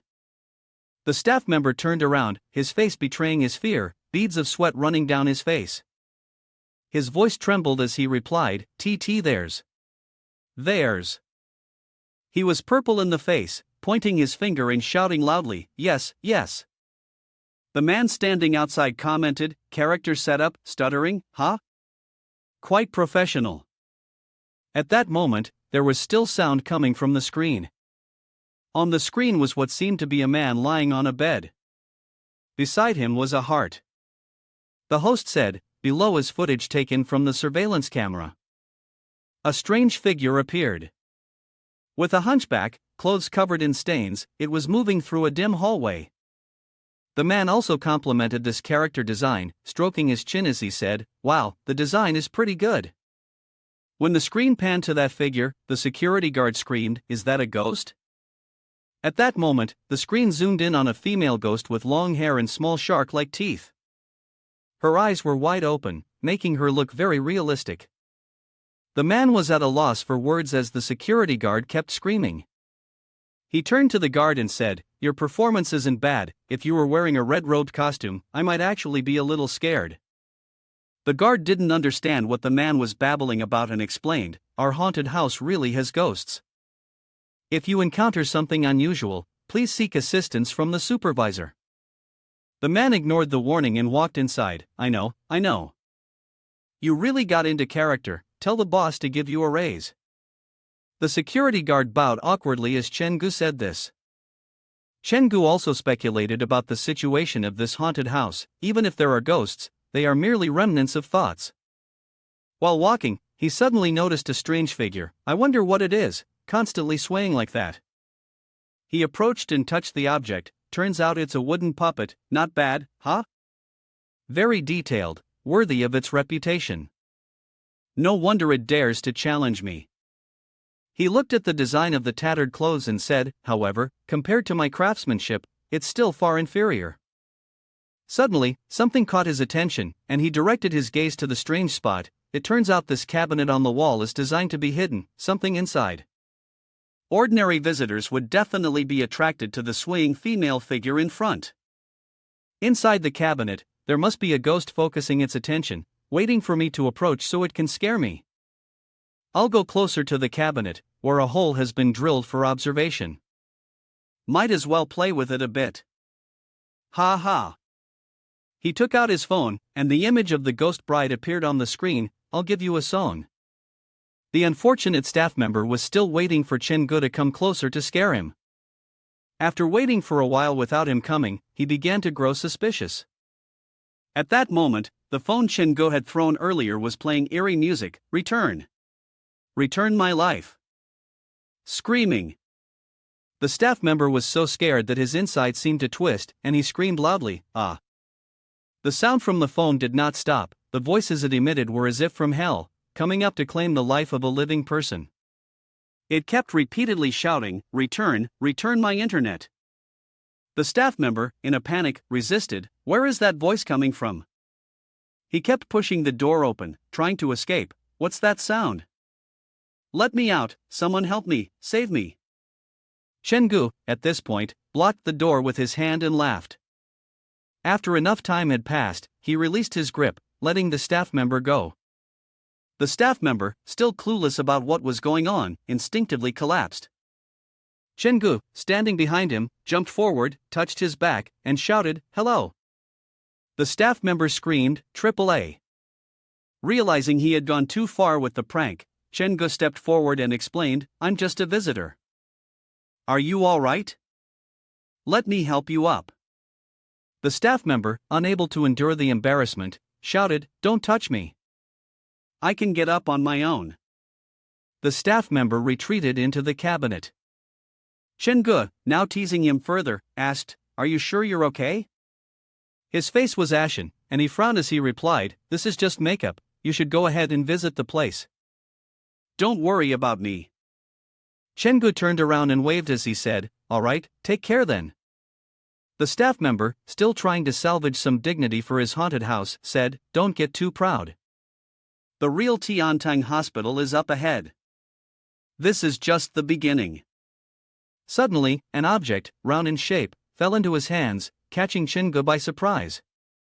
It turned out to be a very well-crafted human head, looking almost like a zombie. The jagged teeth and bloodshot eyes, it even emitted a faint choking sound. He wasn't scared at all, in fact, he hugged it as if it were a gift bestowed upon him. He was delighted as he gently massaged it, saying, "Who made this head so adorable? And it even has electronic sounds." While he was embracing it, a grayish arm, with veins crisscrossing its surface, reached toward him. He immediately shifted his attention to it and asked, "Do you want this head?" Chengu placed the head into the arm and said, "I really miss this. When I was 4 or 5, I would hug these heads and run around with them every day. I couldn't help myself when I saw one, and Hawaiian the staff member hiding behind the door, was left speechless. A 4 or 5-year-old carrying a human head and running around, what kind of family background is this? It's terrifying. Hoo. As he strolled down the hallway, he reached the operating room. It already smells this strong as soon as I walk in? At that moment, a shadowy figure appeared behind him. Chengu didn't have time to play peekaboo. He called out directly, "If you're trying to scare me, hurry up. I'm about to go inside." This made the person jump in surprise. He quietly responded, "Well then, you go in first." They spoke after the fact, but Chengu simply smiled and stepped inside. The room was filled with scattered models, all bearing traces of artificial blood plasma. Some had lost arms, others had lost legs. They look so real.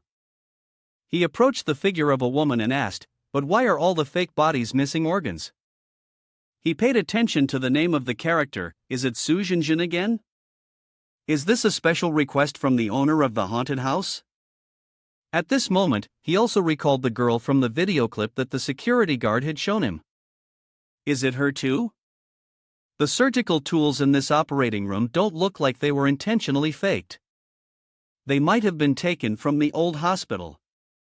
Residual thoughts often linger in places where people die or on the objects closest to them.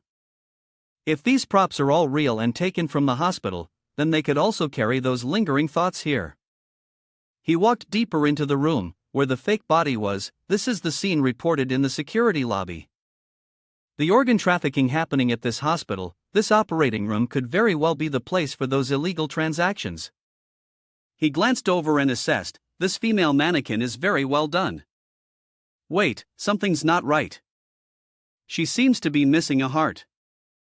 It seems like the key to getting through this might be hidden in her heart. He then looked around the room and shifted his attention to the pile of mannequins haphazardly stacked in the corner. Where did the heart of the mannequin go? He crouched down, pushing each mannequin aside to search for the heart.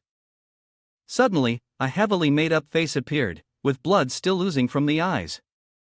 Suddenly, the head jerked up, its eyes wide open, and a loud, shrill scream echoed, "AAA." He didn't even react, merely saying, "Shut up, I'm busy here." After saying that, he pressed down on her head, which made her flinch a little. Chengu was extremely ruthless. He forcefully shoved her head down into a pile of moss, making her question life itself. She had been held captive for a while now, blocked by this person, and the actor's notebook didn't even mention this situation. What should she do? Even the ghost had to admit that the haunted house was really good at making use of its own beauty. He cheerfully said, "Good girl, don't move." The woman saw him leaning closer and panicked, thinking, "AAA, what is he trying to do? So close, too close, surely he doesn't intend to." As she thought, her face turned red. AAA, so embarrassing. She was blushing deeply, still unable to let go of her attraction to handsome guys. He knocked his head into hers and yelled loudly, "Hey! Found it!" He reached for the heart that was placed next to her. After grabbing it, he immediately turned to leave. As expected, the heart is the key. Ha ha. Behind him was the girl, still confused, thinking, I couldn't have forgotten my makeup today, could I? He moved towards the new room and flung the door open. In front of him was complete darkness, engulfing the room. He couldn't hide his excitement and shouted, Wow! A new scene! He knocked on the wall of the room, offering some praise. This haunted house is really well designed. The path is a little narrow, though. This wall definitely has some mechanisms. Looks like there's a gift waiting for me. Suddenly, a sound from somewhere caught his attention. At that moment, in the newborn room, he stood posing coolly and said, The newborn room, huh? The sound effects here aren't bad, they're three-dimensional, surrounding the whole room, and right now, the room is filled with baby dolls. Suddenly, a hand tugged at his sleeve, surprising him a bit. TCH, pulled back. The key to this baby doll's arm is its seamless construction. The arm is not firmly attached and doesn't have a mechanical armature. He picked up the doll and continued, This way, it could grab onto the sleeve just as I was walking by. The person controlling it must be nearby. He then walked over to the bed and said loudly, as if trying to make sure the person inside heard, for example, under the bed, right? He kicked the bed aside, revealing a staff member hiding and messing around. He laughed loudly, Ha, gotcha. This surprised the staff member, who exclaimed, Hey! He stepped closer to the person's face as they stood stunned. His colleague asked him, What kind of props are hidden in this room? It's too troublesome for me to find them myself. The staff member screamed, turned around, and ran away. Chen-gu, feeling a bit bored, muttered, Humph, why are you running? People who don't know would think I'm trying to scare you. Bored and unable to find anything more, he shifted his focus to examine the doll, suddenly noticing something written on it, Sujinjin, again Sujinjin. He thought to himself, ever since entering this haunted house, this name keeps popping up. Is it some kind of psychological suggestion? On the table, there was also a handwritten letter and a necklace. His curiosity piqued, he wondered what else the haunted house had in store. He stepped forward, picked them up, and realized they were Sujinjin's belongings. It seemed like this was an important clue. The letter read, For my daughter, Sujinjin. At this point, Chen-gu also started to guess the intentions of the haunted house. They want the visitors to take Sujinjin's belongings, creating a sense that she's following them, unknowingly increasing the fear. That's really nasty. Having received many gifts from the hospital, he wanted to give something back. He quickly wrote a new letter with the words, For my daughter, Sujinjin. I hope this gift won't scare anyone. After finishing, he walked toward the door, wearing the sinister smile of a villain, clearly amused. As he opened the door and stepped outside, a person suddenly came rushing toward him in a wheelchair, screaming loudly in a terrifying manner. She charged forward, the wheelchair filled with baby dolls. In her mind, she must have been thinking, Chen-gu must be so scared that he's wet his pants, right? Before the scene just now, he also found it somewhat amusing. So the surprise is outside the door, huh? At this moment, she had yet to notice Chen Ji's reaction and was still feeling smug. Look at how stunned he is, standing there frozen. Let's scare him some more. But before she could do anything, he had already walked over to greet her. Hi, how's it going? This made her jump in shock. The way you climbed into the car, from a distance, it looked like you had no legs at all. Really creative, I must say. She reflexively thanked him, but then quickly realized something was off and corrected herself. No, stop talking nonsense. I have legs. He seized the opportunity and pushed further. Don't be modest. There's something quite captivating about your gaze. There's a hint of malice, a touch of hatred. Almost like a ghost, really. Her spirits lifted from the praise, and she politely thanked him. Well, it's just okay, I guess. He turned around, teasing her, a pregnant ghost, huh? Keep it up, you're doing great. Chen-gu, on his mission to conquer the next challenge, walked towards a new room. Looks like someone is slumped over the desk in there. He entered the room, thinking to himself, this feels strangely familiar. This scene is just like the one in Xiao Ji's nursery room. He also turned on the radio. Let's see what this guy has to say. A crackling sound emerged, ZZT ZZT. Please, spare me. I beg you. Ah, I'm the dean, I have money, I'll give you everything, just let me go. Ah, Jinjin, run. Stop those monsters, I'll hold them off. The tape only played up to this point before crackling with static. He thought to himself, is Su Jinjin the daughter of the dean? A monster in this place. Chengu quickly reassessed the situation. Based on the analysis, it seems that the patients died tragically from having their organs taken, and Su Jinjin might have witnessed her father being tortured to death by these monsters. Afterwards, she too was killed by them. He retrieved a newspaper detailing Su Jinjin's death. Essentially, she was found dead by suicide in an abandoned hospital. Her father, the dean of the hospital, also committed suicide there. After the forensic investigation, it was confirmed that she died by suicide, with bloody handprints clearly imprinted on her skin. He fell into deep thought. Actors in haunted houses play the role of fake ghosts, but even if it's makeup and superb acting skills, visitors can still discern whether it's real or fake after touching them. They definitely still have an assassin's plan. At that moment, everything they were doing gave a sense of something untouchable, yet palpable. The scene that unfolded was of a couple being terrified by a ghost. He was now certain that ghosts truly existed. Before him was a female ghost, with long hair and lifeless, fish-like eyes. Her gaze was filled with deep hatred, causing blood to seep from her skin.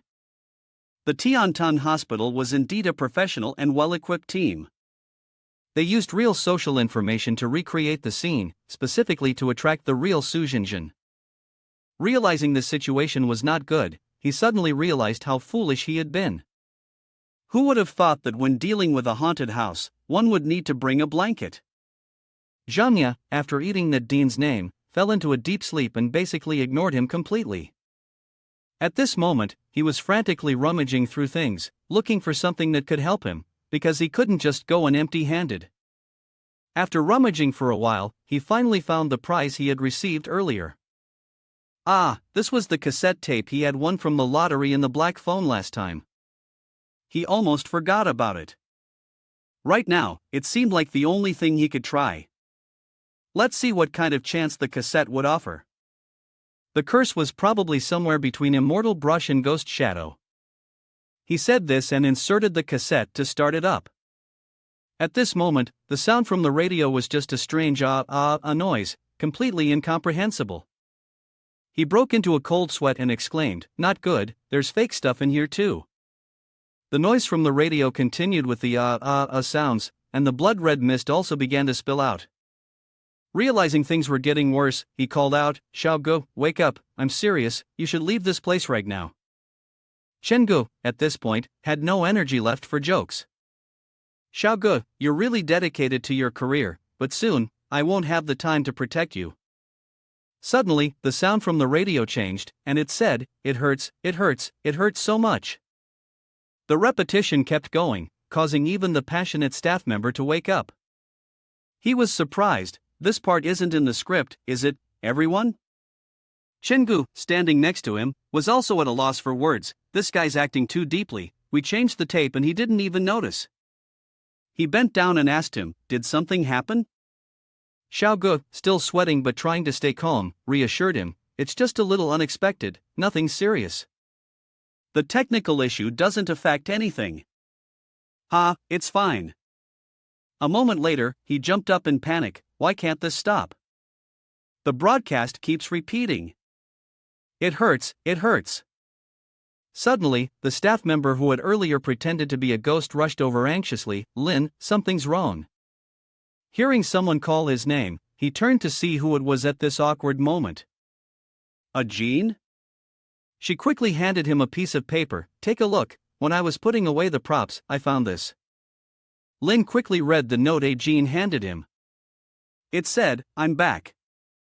Hey, who wrote this?" His voice trembled as he asked. Chengu could only smile inwardly, thinking, caught red-handed. Ha ha. On Chen Ji's side, things were rather humorous, but on Ajin's side, it was the complete opposite. Her face went pale as she said, "Do you think it's Su Jinjun? Has she come back?" Ajin was shaking as she spoke. When she accidentally let the secret slip, Lin quickly rushed over and covered her mouth. "We have a guest here." Seeing the two of them acting like this, he also said a few words. It's fine. I don't think your haunted house is that scary." He said this with a smile, addressing the two of them. At this point, Ajin revealed some details that had been carefully hidden by the haunted house. She's different. Back in Xin High, a tourist was so frightened that they cried. After leaving, they said that our actors had checked, but basically, there was no one there. According to the tourist's description, the person could have been Su Jinjun. Lin then approached and asked, "Could it be that the tourist tricked you guys? Maybe they were just messing with you." Lin exclaimed loudly. "No." Although our haunted house actors have never seen her, since that day, more and more tourists have reported seeing Su Jinjun. At this point, he transformed into a clueless deer.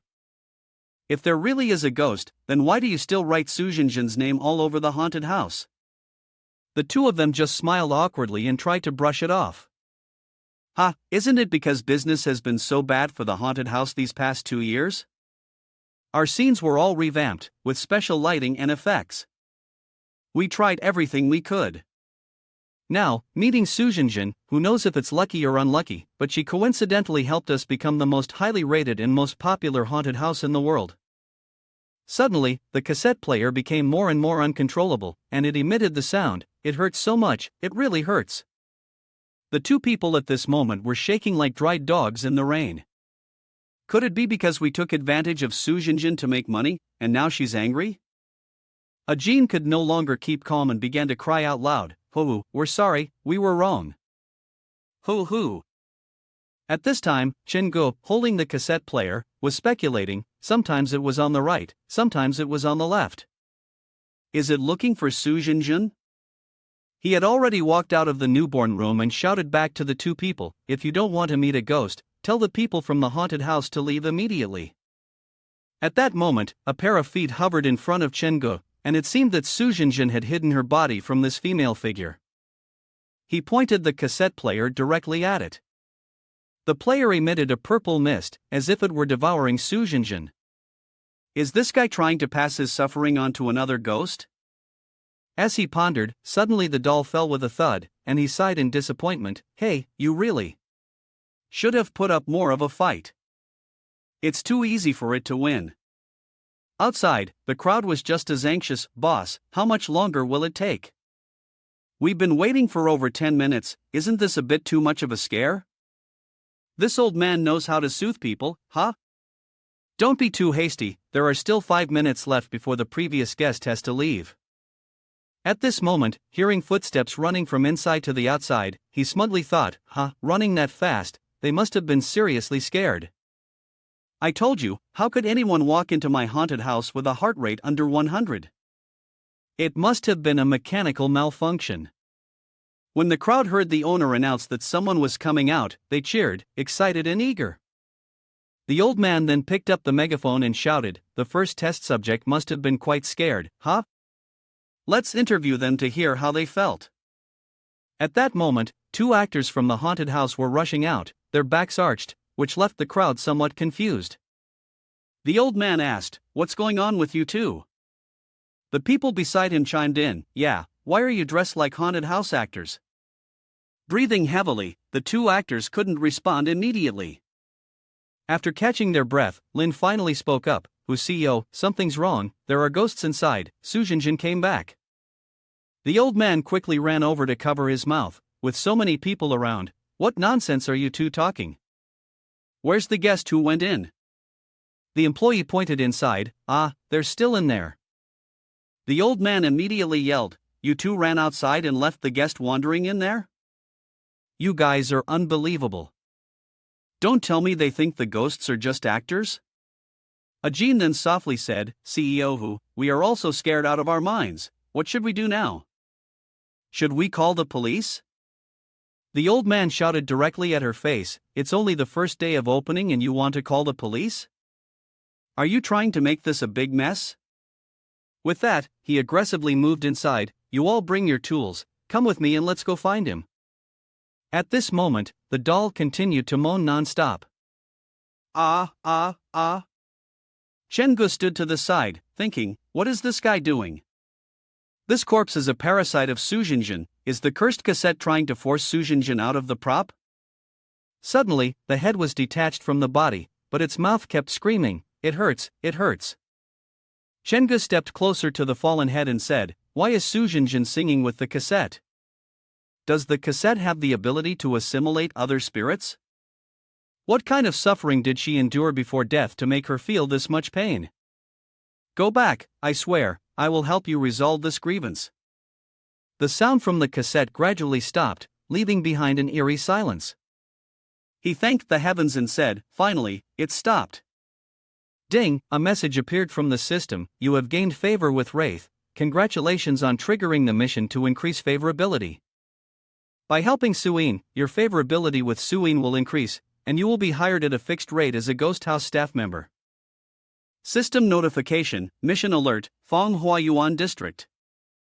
Mission objective, you only have one night to find Suyin's lover.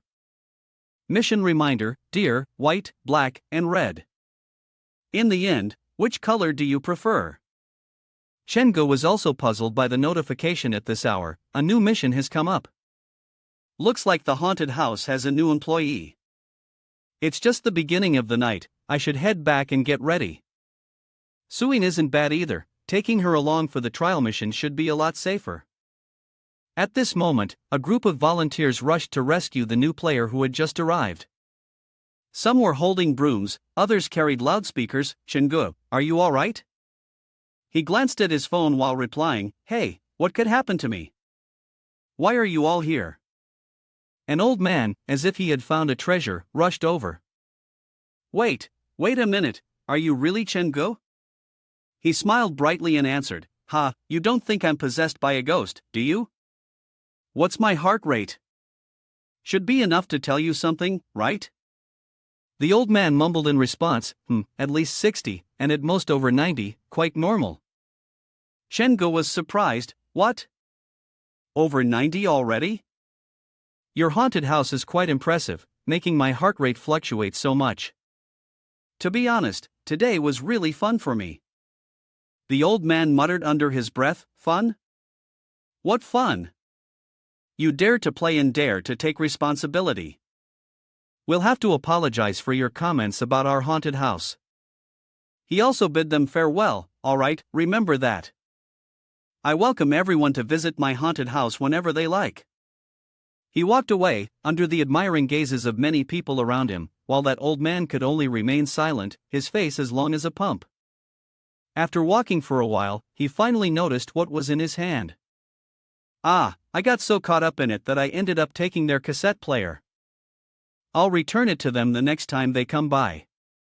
Shengu also reassured himself, the madness was actually not so bad. For example, the advertising tactics were worth learning a little from.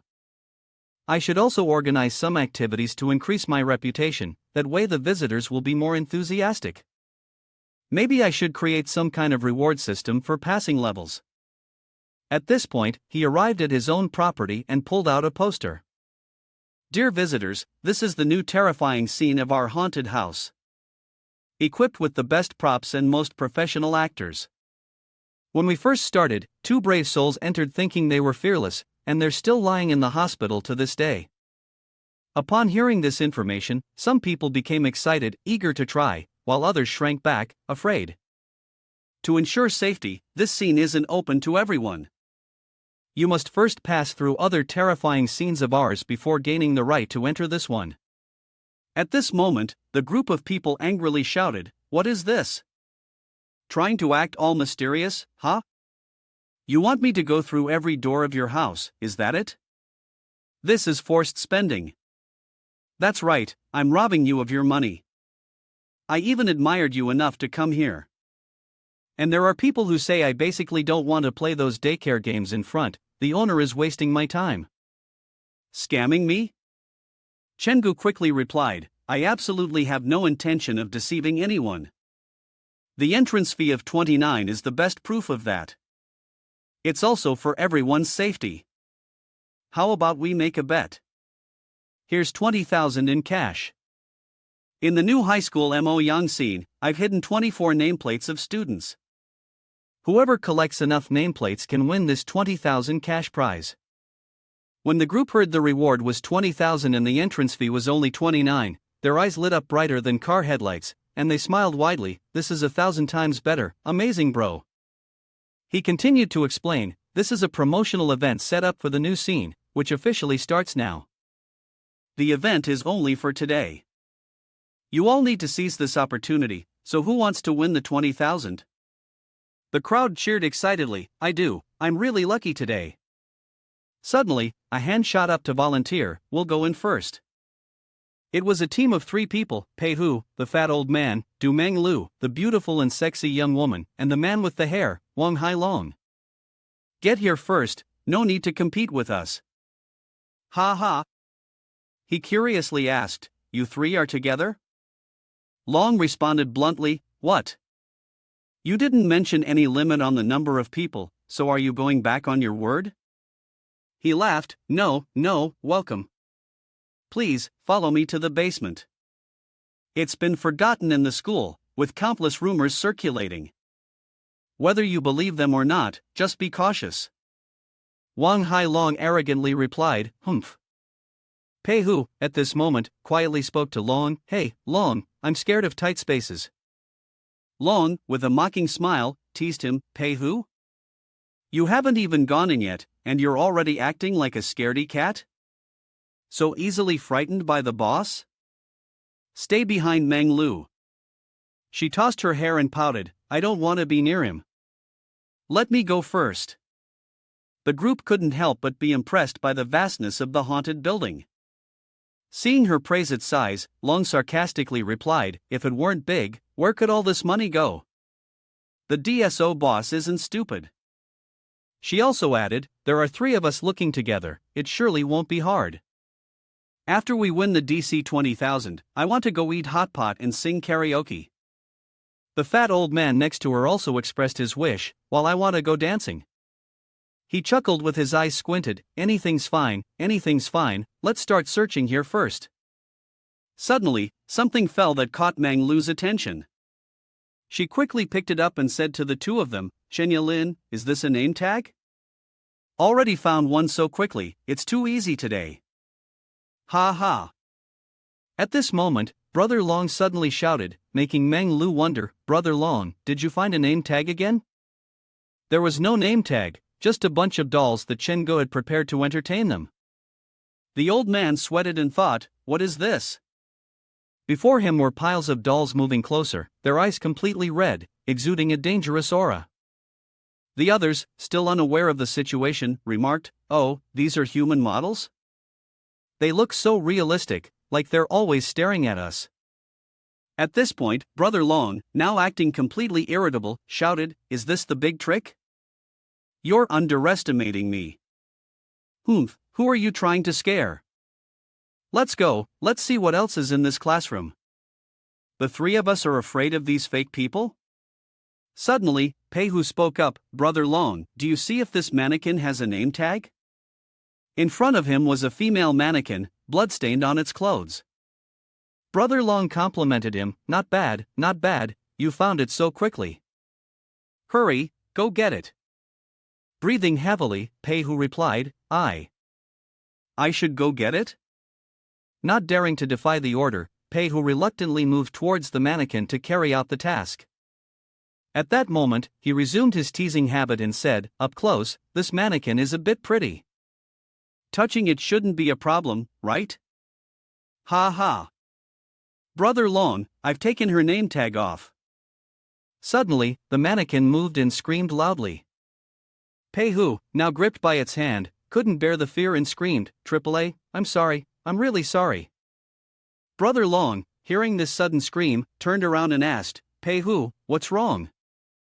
Pei Hu ran back, almost crying, Brother Long, she. The mannequin just grabbed my hand. At this moment, Mang Lu suddenly pointed behind Pei Hu and said, "Behind you, behind you." Confused, Pei Hu turned around. It turned out that the mannequin he had just praised had now come to ask for a little interaction.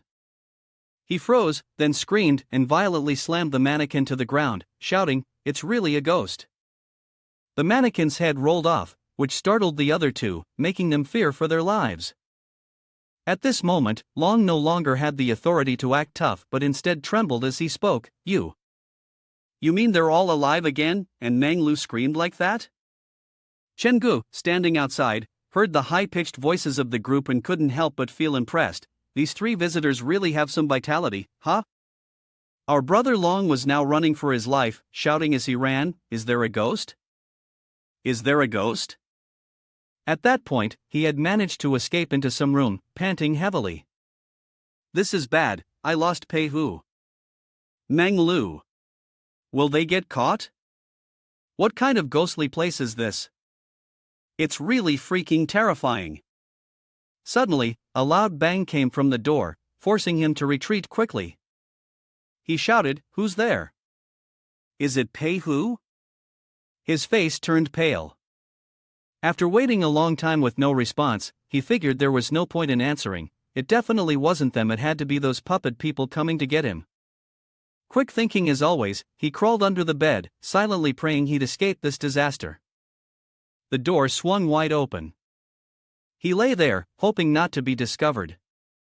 At this point, he probably could have already pissed out 2 liters of water. The sound of something public, something communal, echoed throughout the room, making him curious and confused. What is that sound? Suddenly, a head rolled toward him, sending him into a panic. Shu Bin. What the hell is this? The puppet's face was still wide open, causing Brother Long's spirit to drop to the lowest point. In room 304, where Mang Lu was hiding, the echoes of Long's voice reached even this far, making her realize that he must be nearby as well. Suddenly, a lock of hair fell down, startling her. "Long, is that you? Please, don't scare me." Then, a drop of blood fell directly onto her shoulder, making a soft splashing sound. She was horrified. What's going on with this room? Is it leaking too? Perhaps because the room was dark, she didn't realize that the substance on her body was not water, but blood. At that moment, the ghost had pressed its face close to hers, its lips having tasted nothing but bone and wind, never any flesh. The ghost whispered to her softly. And then, the sounds of fear reverberated throughout the entire building. He stood outside, feeling disheartened. Looks like I don't need to go in after all. The scene shifted, now outside the building. A group of people stood stunned, witnessing the sight of 3 individuals completely knocked out. Someone remarked, "These 3 didn't seem weak, yet in less than half an hour, what exactly did they go through?" The scene revealed the 3 unconscious figures, their eyes rolled back in their heads. At this point, Shingu was set up by the 3, and now, all he had to do was score. So it's not that I was threatening or deceiving anyone. Play a little more, and if you rush into an emergency situation, you'll end up like these 3 here, he said. The levels in the haunted house were designed according to the endurance of the visitors, with safety measures taken into consideration for their well-being. Through the previous scenes, we had attempted to face even more sophisticated ones in order to protect what was more valuable. Those who had never encountered a haunted house or lacked the ability to endure it, after all, for more than half of people, our haunted house was far too stimulating. The others behind us also murmured in awe at the introduction, though they seemed quite unfamiliar with it. Although it was said to be for safety reasons, I still wanted to go directly to the most stimulating place. Long finally regained consciousness and softly called out, "Boss Chen, you've just returned. Are you feeling better now?" It turned out the old man apologized. "What happened this morning, we really messed up. Please don't take it to heart, boss." He then teased for fun, "Is this the same tone you had earlier this morning? It's fine, if you have something to say, just speak up." The old man approached and began, "Boss Chen, you're truly straightforward. There is actually something. I have a younger brother, Chen Long. Before he turned 5, he was just like any other normal child, no different, lively and cheerful, loved by others. But after that night when he turned 5, he suddenly became mute, unable to speak even a complete sentence. When we entered the haunted house, we discovered that he had some special ability. Having experienced it myself, I can tell you for sure, it is absolutely not a simple trap. Hearing the old man ramble on, I was eager to get to the point. He clasped his hands together and bowed, pleading, "I beg you, Boss Chen, please help me find out what happened to my younger brother." He just asked, in the end, is there something unusual about him? He just recounted, one night at midnight, he suddenly sat up on the bed and said someone had stepped on his shoulder, asking me to help him. I thought little brother had a nightmare, so I didn't pay much attention and just comforted him to sleep. But the next day, he couldn't speak anymore. I told him to write it down, and what little brother wrote was quite moving. Little brother said that last night there was someone outside the courtyard door. That person kept staring at him. After a while, that person directly entered the room. Our rural courtyard walls are 2.5 meters high, there's no way anyone could stand by the wall and have their head visible, they'd have to be at least 2.6 meters tall. He repeated, 2.6 meters tall? Mr. Long continued, what's even more terrifying is that the person climbed over the wall into the house without making a sound, telling little brother to play with him. If he refused, the person would take something from him. He asked, so your younger brother refused him, and that's why he took your brother's voice? Mr. Long waved his hand dismissively, no, my little brother agreed to play the game with him. The game they played was to see who would speak first. Once the game started, the monster climbed onto my brother's shoulder. From Mr. Long's words, Chen-gu suddenly realized, this type of monster, I've encountered it before, on the 3rd floor of the hospital. He had just asked the old man, is your younger brother one of the patients from ward number 3? The old man was so surprised that his mouth dropped open and said, how did you know? Truly worthy of being Mr. Chen, I knew right away I hadn't come to the wrong person. After that, we truly had no other choice but to take him to the mental hospital. While speaking, the old man handed the photo to him. The doctor suggested that he express himself through drawing. When he glanced at the illustration, he immediately recognized it as the creature from ward number 3. He furrowed his brows and thought, it seems Wang Qinglong is one of the patients from ward number 3. What a coincidence! Breaking off from that thought, he suggested to the old man to take him to meet his younger brother. I hope I can be of some help. The scene shifted. By then, they had arrived. Mr. Long continued, although my younger brother can't speak, his mental faculties are still intact. It's just that he doesn't know many words, so he only communicates through drawings. He then asked, could I speak with him privately for a moment? The old man took him inside and said, of course, you can. He has never harmed anyone, he's quite gentle. Before Mr. Long could finish, he reassured him, don't worry, I won't harm him. He stepped forward, placing his hand on his younger brother Wang Qinglong's shoulder, and said, I'm here to help you, I hope you can tell me everything you know. At that moment, the young man was drawing something that looked distinctly unusual. He just held up a photo depicting the scene where the demon took control of him. You've been to the 3rd hospital. I know what you've drawn.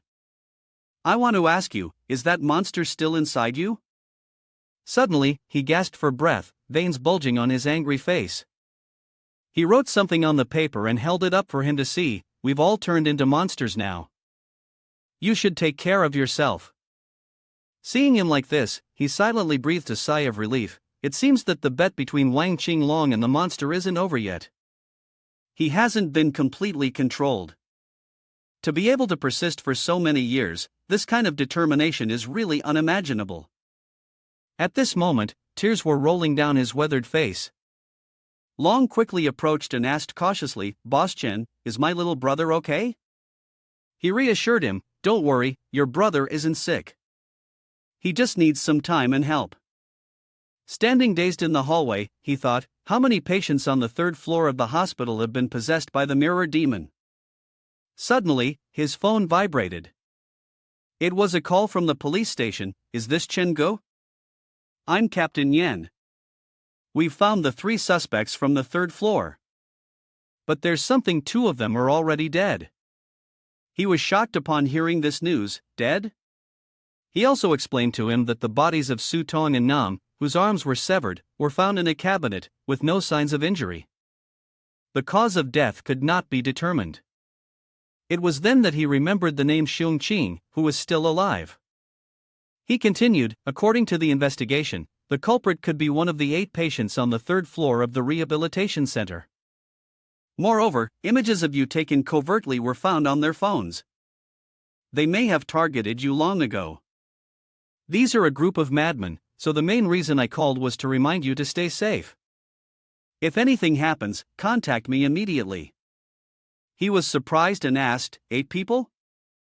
Do we have any information on these patients? I could be more cautious. The man replied, at the moment, the information we have is limited. It's like these people have vanished into thin air. The 3rd floor of the 3rd Psychiatric Rehabilitation Center has 10 rooms, housing 9 patients. These patients are considered dangerous, so they require isolation and treatment. Room number 1, Wang Changlong, suffers from a condition called happy wooden egg syndrome, also known as angel's egg. When it flares up, he laughs uncontrollably, convulses, loses the ability to communicate, or experiences memory loss. He is the youngest patient on the 3rd floor, so his threat level is the lowest. His gaze sharpened, and he thought to himself, at this moment, Wang Qinglong likely has no connection to those lunatics. He said, room number 2 is a girl named Su Niao. We restored the medical records, and this blurry image is all we could obtain. Her name is Su Niao, gender female. Down syndrome led to severe depression. The characteristic symptoms are excessive self-absorption, heavy use of cosmetics, and repeated cosmetic surgeries on her natural body. She is extremely fearful. She has been missing for half a year. The last time she was seen was in the Fenghuayuan residential complex. Normally, I wouldn't tell you much, but you are involved. For your safety, I will send you the photo shortly. He was somewhat surprised. Fenghuayuan residential complex? That sounds oddly familiar. The man interrupted his thoughts. Room number 3 is vacant, and we don't know where the person in there went, so there's no news. Room 3 belongs to Men Nan's mother. That room also has a door leading to another world. As for rooms 4 and 5, you already know they are dead. Room 6, Han Baoer is suffering from a terminal illness, afraid of physical deformities. She is a streamer, performing at midnight, constantly exaggerating her physical flaws, stressing them intensely, and unable to tolerate even the slightest imperfection on her body. There's no photo for this one. He also laughed at this point, thinking maliciously, if they're targeting me, it really is a bunch of crazies with some twisted logic, huh? Hanjing 1, if they arrange these rooms by the level of danger, then what kind of perversion lies ahead? He said, that's right, the patients in the back are unusually dangerous because we have reasons to be suspicious.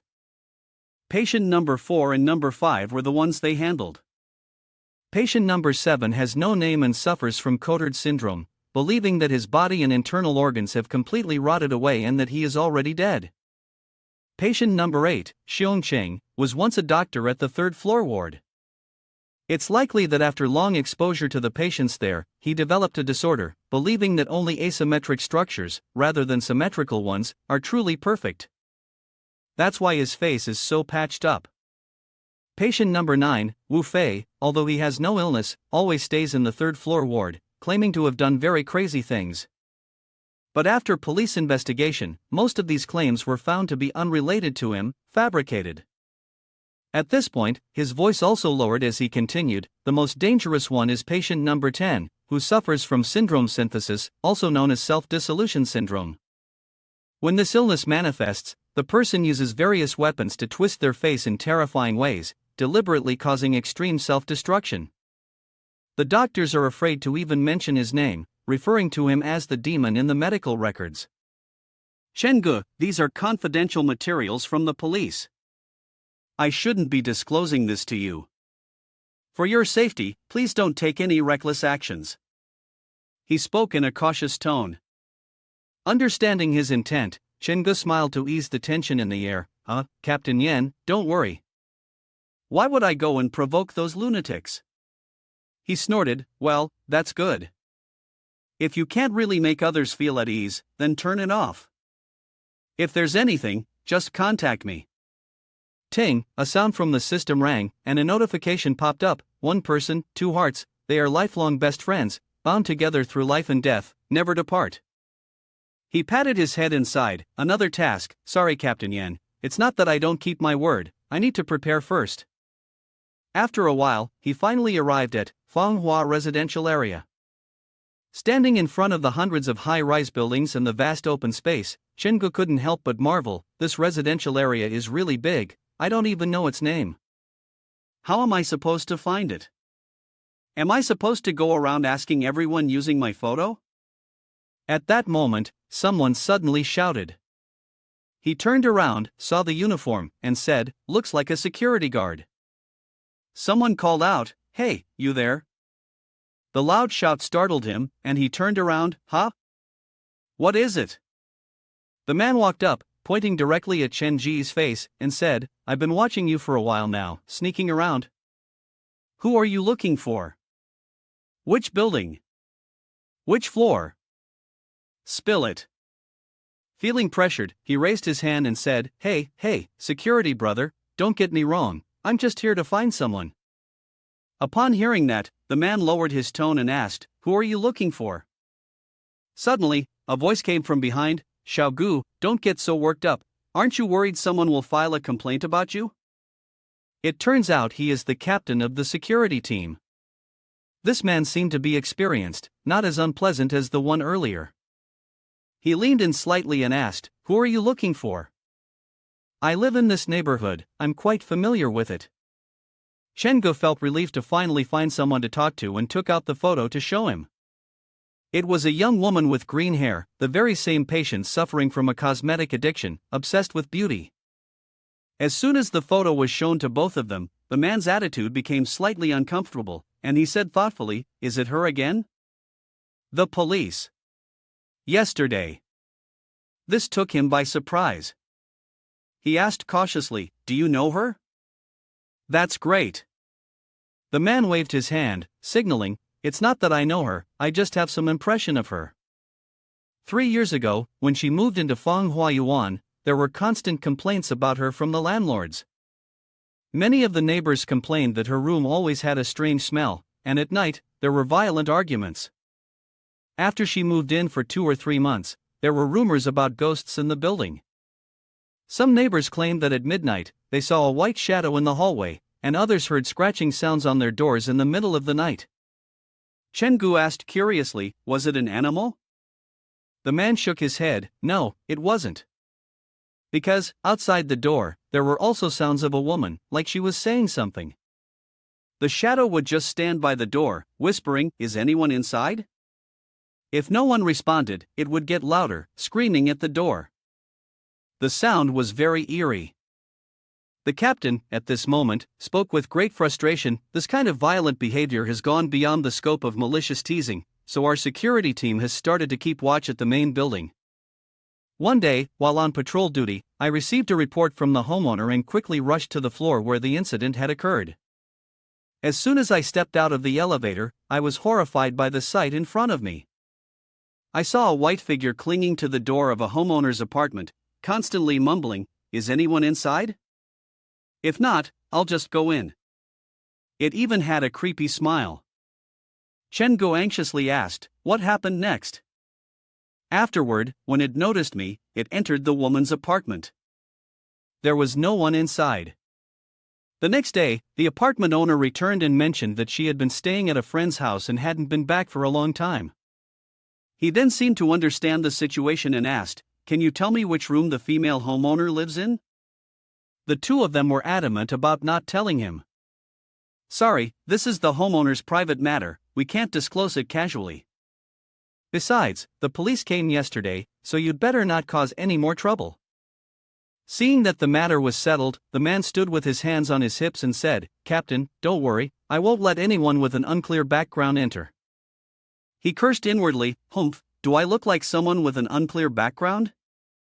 He then walked over and said, Xiaogu, right? Here's my number.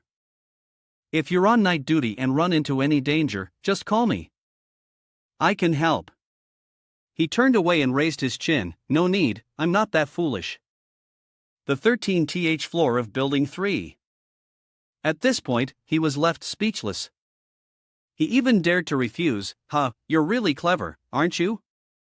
Unable to enter through the front door in a straightforward manner, Chen-gu had to climb the wall and find another way to sneak in. There are many ways to get in. Who says we must always go through the front door? Chen-gu casually put his hands in his pockets and searched for the room. Building 3, 13th floor, room 3133. Stopping in front of the door, he noticed a number left on the door, so he took out his phone and called. Found it, and they're trying to sell it now. Let's see if they pick up. Beep. Beep. Beep. After a few beeps, someone on the other end answered, and he smiled as he spoke. Hello, I saw this in the Fenghuayuan neighborhood. Is the room you're selling still available? I'm really interested. Could you tell me the asking price? The girl on the other end sounded like she was eager to sell the place. I need the money urgently, so the price is definitely negotiable. If you're really interested, we could set up a time for you to see the place. How about meeting at the Xingkang dormitory in the Gucheng area? Seeing how desperate she was to sell the place, Chen-gu decided to probe further. If you don't mind me asking, is there something wrong with the place? You're selling it so urgently. The girl on the other end immediately gave an excuse to brush it off. I have cancer and need the money. Is that answer good enough for you? Once you're crazy, you have to play the role well. Chen-gu began to negotiate, haggling in all kinds of ways. I'm really sorry, I completely sympathize with you. However, buying a house is an important matter, so of course, I need to ask for clarification. I heard that your apartment is haunted, which is why it has been on the market for so long and hasn't sold. But don't worry, I'm not scared of things like this. However, there aren't many people like me, right? I'm willing to offer a price of 1/10 the market value. How does that sound to you? Seeing that this man was bargaining the price down to rock bottom, the girl on the other end of the phone angrily shouted. Shameless, rogue, are you trying to take advantage of me? What do you mean haunted? That's my sister, it's all just rumors made up by those people. Having caught on to a lead, Chen-gu immediately asked. Your sister, are you saying the white figure is your sister? Just after he asked, there was no reply from the other side. The phone made a long beep before the call ended. Chen-gu frowned and looked at the phone screen. It's disconnected. The owner of this curse, 3133, is patient number 2. So, that white figure is definitely not her sister. It's highly likely that it's some filthy thing possessing patient number 2. As he spoke, Chen-gu shone his flashlight on the door of the room, realizing that if he just stayed outside like this, he wouldn't be able to do anything. This made him feel a bit anxious, and he started thinking of ways to get inside and check things out. Just as he thought that, he looked back at the door and was surprised to see that it wasn't locked. The room is actually open. Chen-gu pushed the door open and entered, loudly asking, "Hello, is anyone there?" The fact that the room isn't locked like this makes me a bit uneasy. Could there be someone else here? Chen-gu went to check the room for anything unusual. Reaching the medicine cabinet, he picked up a bottle of medicine. These weren't cancer drugs, most of them were for treating mouth wounds and allergic itching. As he was observing the situation, suddenly, he heard the sound of footsteps. Someone was approaching. Chen Ji's heart skipped a beat. Someone was coming. There are 2 people outside. Did you really see it? The girl's voice was hurried. Do you think that white shadow might come into the room? Don't be scared, I'll check with you. Seeing the 2 of them about to enter, Chen-gu immediately looked for a place to hide. If they saw him entering the room without permission, it would cause a big fuss. No, he had to hide first. Xiaogu held a flashlight and checked the room. He had heard the captain say this room was not clean. A timid girl like you should probably move out. He frowned and reminded the girl behind him, the previous owner was a crazy woman. Maybe you were tricked when you bought the house. Hearing this, the girl's face turned worried. The crazy woman you're talking about is my sister. After she went missing, this room was transferred to my name. Chen-gu, hiding to the side, felt confused upon hearing this. That voice. Sister, little sister, earlier she mentioned the white shadow as her little sister. The girl showed an expression of deep affection for her sister. Even though everyone else called her crazy, she was the best person in the world to her. Chen-gu felt that this situation was becoming increasingly bizarre. He pondered, what's going on? This is really strange. Xiaogu examined the room for a while, finding nothing unusual. He frowned and said, there's nothing out of the ordinary. The girl smiled and said, please have some water, Xiaogu. Big brother Gu, come over and have a drink. Hearing this, Xiaogu smiled widely and sat down to take the water she handed him. Ah, thank you. The girl responded politely, I should be the one thanking you. With you here, I feel much safer. Her voice took on a soft, fragile tone as she continued, if you weren't here with me, I honestly wouldn't know what to do. Hearing the beautiful girl, delicate like a flower in the wind, speak in such a weak and coquettish manner made Xiaogu's heart flutter. He blushed, feeling shy, gripping the cup tightly, and stammered, it's my duty. I'm just serving the people. To ease his embarrassment, Xiaogu quickly drank the water to calm himself. Chen-gu, observing Xiaogu's complete lack of caution, felt worried and thought to himself, you fool, there's something wrong with this water. The girl began to lament, I was all alone in Zhejiang. I used to have an older sister, but ever since she suddenly disappeared, I've had no one to rely on. She wiped the corners of her eyes, continuously sobbing, sister, where on earth are you? Seeing the beautiful girl crying like this seemed to leave Xiaogu flustered. He awkwardly handed her a tissue. Here, some tissue. Taking the tissue paper, Xiaogu continued to narrate, my sister is the best sister in the world, she even shares with me her most cherished possessions. Seeing that this girl seemed to truly love her sister, Xiaogu felt a little moved. The bond between the two sisters really was something special. The girl, tears streaming down her face, couldn't stop crying. My sister is perfect, beautiful, and intelligent. She always tolerates all my whims. But because of that, I hate her even more. She likes the color white, I like the color black. I have to be different from her. But one day, my sister and I both liked the same thing. A warm-hearted, handsome boy. He liked to listen to music, write music, and sing very well, but he was my sister's boyfriend. But every time I saw him and my sister dating, my heart would tighten. I wanted to have him, even though I knew he was my sister's possession. At this point, the girl's eyes gradually became dangerous, revealing a hint of something eerie. She continued. I started to wear makeup like my sister, dress like her, and even I couldn't tell the difference between us. He surely wouldn't be able to either. I began to pretend to be my sister on dates with him. At first, everything went smoothly, but the boy soon discovered my secret. After all, I wasn't my sister, our personalities were completely different. I cried and screamed, saying I didn't care about being a stand-in for my sister, but he only loved her. I abandoned my pride and went to beg my sister. I thought for sure she would give in to me. But this time, my sister, who had always been so loving, remained silent. Finally, she relented and agreed to call the guy over to talk directly so he could make his own choice. The guy was overjoyed when my sister invited him.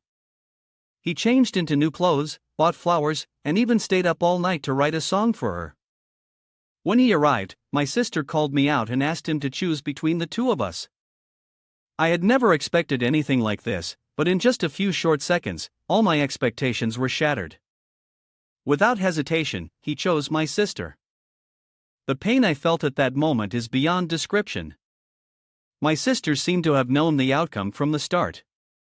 Seeing my anguish, she stood up, served him water with her own hands, then took off her white dress, grabbed a knife from the kitchen, and said to me, aside from white and black, is there any other choice that is fair to everyone? At this point, the girl's expression was no longer one of weakness as it had been earlier. Her face had become increasingly strange, and she was holding the knife in her hand, advancing toward Xiaogu. The gleaming blade in front of Xiaogu terrified him, but he struggled to move his body and couldn't. Xiaogu was filled with dread, his body immobile. He recalled the sweet drink he had just had. It was the soda I drank earlier. The girl held the blade, pressing it close to Xiaogu's face. Half of her face was twisted with frightening veins, and her voice was filled with a creepy, eerie tone. Darling, black, white, or red? Which color do you prefer? She then climbed onto Xiaogu, slowly caressing him, her voice like a cat toying with a mouse. For something both of you like at the same time, the fairest way is to divide him into two parts, one half for each of you. The personality of this boy is very similar to yours. Originally, I was planning to invite you as a guest in a few months, treat you well. But those people have already tracked me here. I must leave this city quickly. Seeing the demonic expression on her face, Xiaogu felt a deep sense of fear, his face paling. The more tense he looked, the more she wanted to toy with him. She turned on the music. Relax a little, let me play you a song. How is it? This is his music. Originally, I collected over a dozen tracks, but most of them are already lost. Don't be so nervous, I won't make you hurt. Behind the gentle voice, her face was like that of a demon. She slowly raised the knife. As she watched the blade descend towards him and his body unable to move, Xiaogu was filled with terror. He had never felt death so close before. Bloodshot veins appeared in his eyes. Just as the knife was about to strike Xiaogu, Chengu suddenly rushed in. He swung his club with great force, hitting her head and causing the knife to fly out of her hand. A shrill scream. Ah! She was struck down by Chengu and thrown to the ground. In that blow, Chengu had poured every ounce of his strength into delivering a strike that could bring down the girl. Unexpectedly, the two heart-related missions Su Yin's and Ward Number 3 turned out to be connected. But this was actually a good thing, one mission completed, 2 rewards gained. The girl propped herself up, trying to stand, her eyes blood red. She screamed, "You! I recognize your voice. You're the one who wanted to buy the house." Chengu smiled faintly, waved his hand, and said, "Don't be curious about me. I'm the one with questions. Right now, are you the older sister or the younger one? Or are both of them you, two souls sharing one body? Both of you killed Suyin and even split his soul apart. At the moment he expressed his love to you, you responded in the most brutal way." Hearing Chen Ji's words made the girl's face turn pale. She gasped, "How do you know his name?" "No, don't, please don't."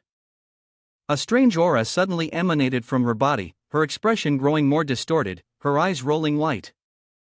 "You must not speak his name." From behind her, a giant serpent suddenly appeared, its voice like something out of hell. "Ha, is anyone home? If not, I'll be coming in."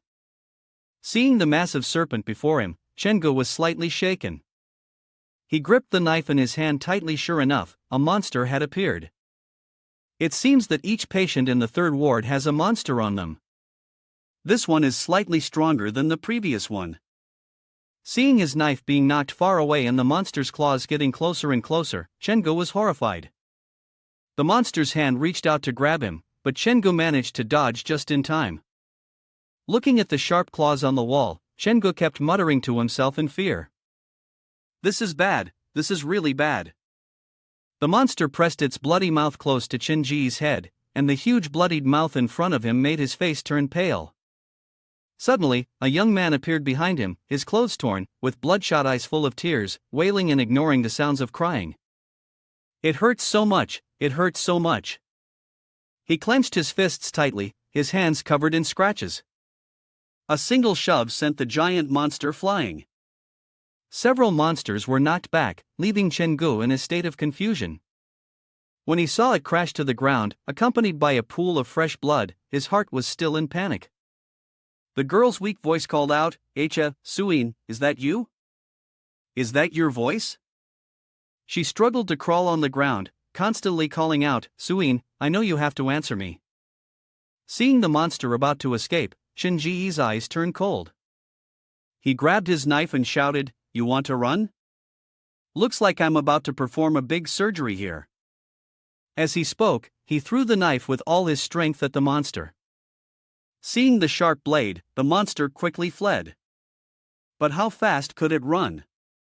It was no match for Chin Ji's throwing speed. In the blink of an eye, one of its arms was severed by him. The monster screamed in agony, still struggling to escape.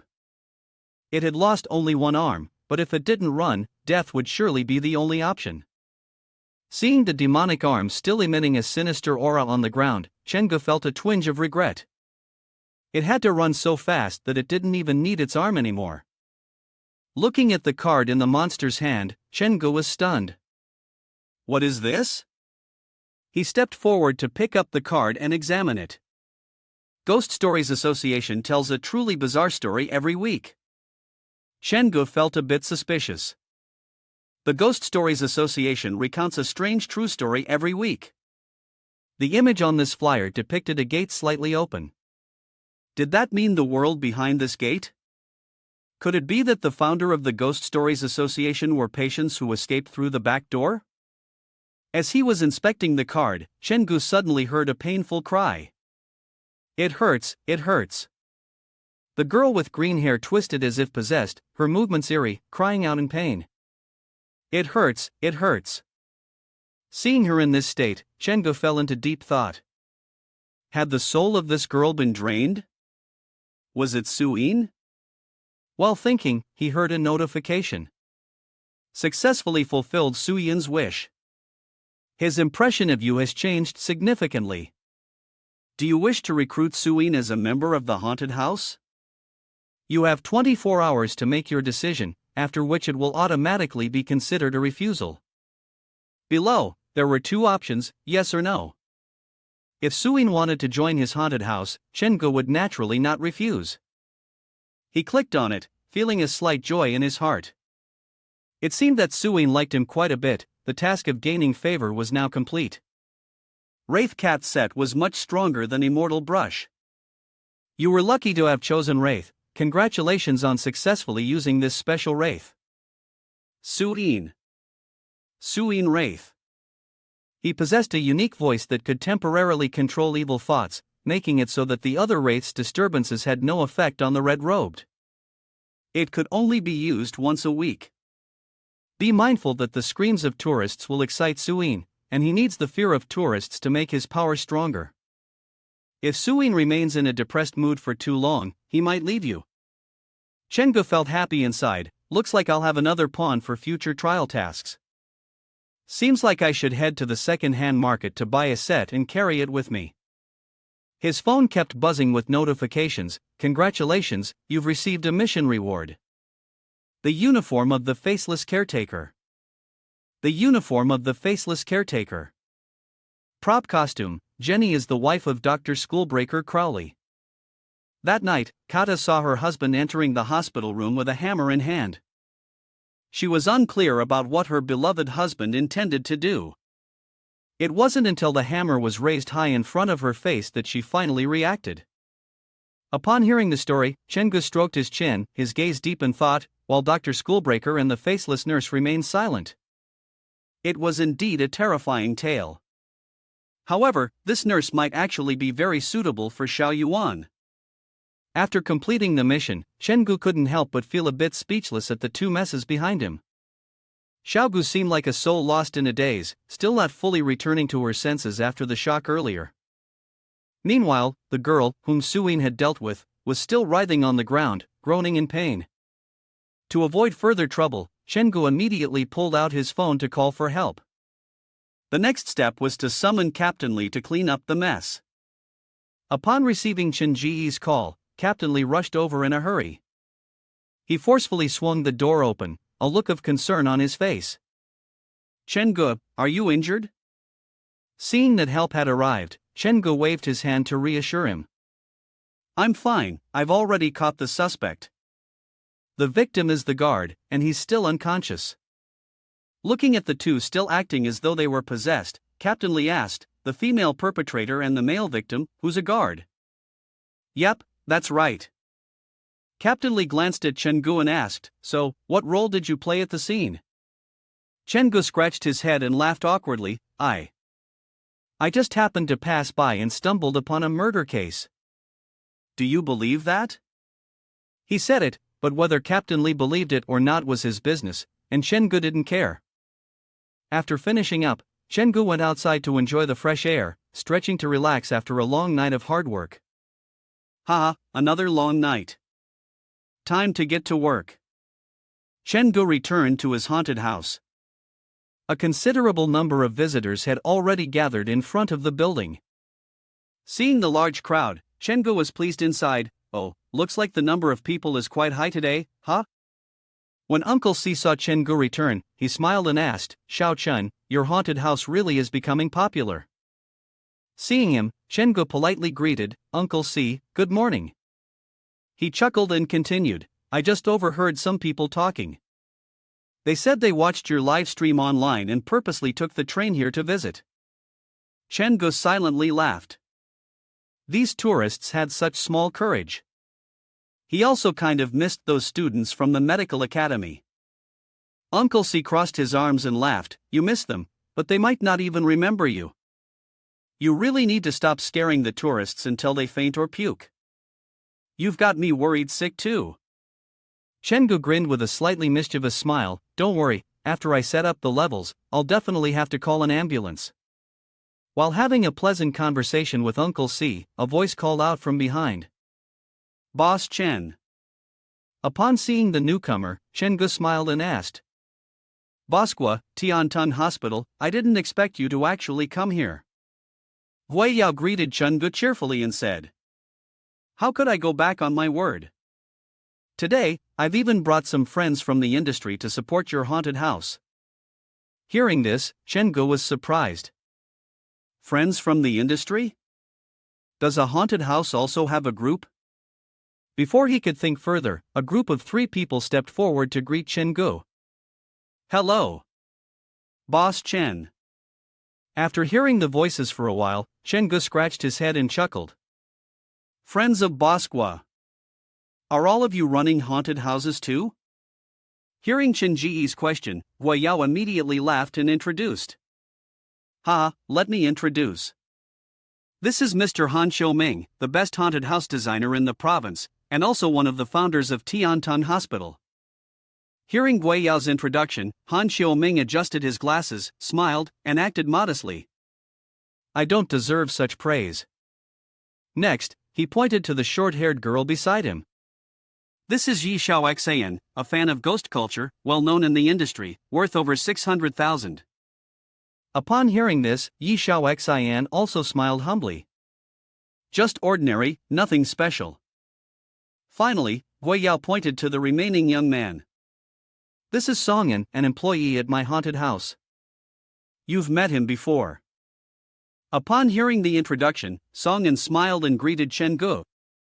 "Boss Chen, we meet again." After a round of introductions, Hui Yao, full of excitement, said, "Boss Chen, today we plan to visit your haunted house together. Please make some arrangements." Before letting them explore the haunted house, Chen-gu introduced it briefly. "My haunted house currently has 4 themes: ghost marriage, midnight escape, Moyang High School, and the latest one, hospital building number 3. The horror level of ghost marriage and midnight escape is only average. Hospital building number 3 has the highest difficulty level. Even though you guys are industry professionals, I still recommend starting with something of a lower difficulty in Moyang High School." Upon hearing this, Hui Yao immediately agreed. "Alright, we'll go with what Boss Chen says." Han Xiuming, on the other hand, spoke up. "Wait a minute, Boss Chen, this isn't right. I've done some research. No one has passed through Moyang High School yet. You know we're professionals, and you're intentionally picking the hardest difficulty for us, but then saying it's a medium difficulty level. Are you worried we'll pass too easily and embarrass you?" While speaking, Han Xiuming pointed at Chen-gu. "It's fine. We're here today to experience all the levels of your haunted house. If you say hospital building number 3 is the hardest, then we'll go into hospital building number 3. As for Moyang High School, we can check that out later." Seeing that the customer did not listen to the advice, Chingu simply ignored it. He smiled and responded, "It's your choice, I respect that." Boss Gua, upon seeing this reckless decision, quickly intervened, "Master? You're too impulsive. What if we encounter something like Su Jinjin again?" When Su Jinjin appeared that day, our staff were so scared they ran out of the haunted house, but Boss Jin was still able to tour inside. Han Xiao Ming calmly asked, "So what?" Gua Yao recounted the story from that day. "You don't know." After Boss Chen left that day, the female corpse prop hanging in the hallway was already dismembered. The head rolled into a corner, its eyes staring at us, and the legs were severed. "Do you think that's something a normal person would do?" Yi Xiao Xin, somewhat impatient, interrupted, "Are you guys really this bad?" Eling, your endless chatter has already arrived, are you still scared? It's just a haunted house, how different can it be? Hearing this from Yi Xiao Xin made Gui Yao break into a cold sweat. Han Xiaoming adjusted his glasses and said, "See, you're being looked down upon by a woman now." Gui Yao had already run out of words to persuade them, but they weren't listening, which made him a little worried. He reminded Songan, once you're inside, stay close to Xiaoming. He's arrogant and easily provoked, he'll end up getting hurt if we're not careful. I'll try my best. He called out to Han Xiaoming, "Han teacher, let's go together." Looking at the huge haunted house in front of him, Han Xiaoming was a bit surprised.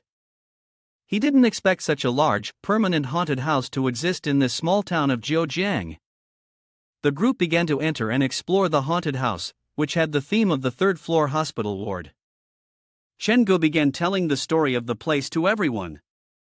The third-floor hospital ward is a story about a patient dressed in a doctor's uniform who committed various crimes. The scene is not fictional, it is actually a recreation of the Zhejiang No. 3 Psychiatric Rehabilitation Center. A friendly reminder, said Songan with a smile, in real life, there are still some hospitals involved in crimes that haven't been caught yet. Wait, you're basing it on real cases? Aren't we just playing it up a bit too much? Laughed someone else. Seeing that they didn't quite grasp the true horror of the theme, Chengu felt a little speechless. Well, let them experience it themselves, and they'll understand. Han Xiaoming adjusted his glasses, his tone a bit arrogant. I've worked on making dozens of large and small haunted houses abroad. Some of those haunted houses in Nation E were even built at the very scene of the crime. What you've got here is nothing compared to them. Hearing Han Xiaoming's words, Gui Yao felt a bit embarrassed and quickly turned to Chen Gu. Boss Chen, don't mind him. Xiaoming is just straightforward. Chen Gu, of course, didn't take offense. He smiled and said, "It's fine, accepting feedback from our guests helps improve the quality of service." Yi Xiao Xin quietly observed and took notes behind, assessing the service attitude, giving a total of 5 points in her review. Seeing Yi Xiao Xin jotting down notes like that, Chen Gu asked in surprise, "Is this Yi Xiao Xin?" Yi Xiao Xin replied calmly, "I'm grading your haunted house. The total score is 100 points. As long as it exceeds 80, I will highly recommend it to my fans.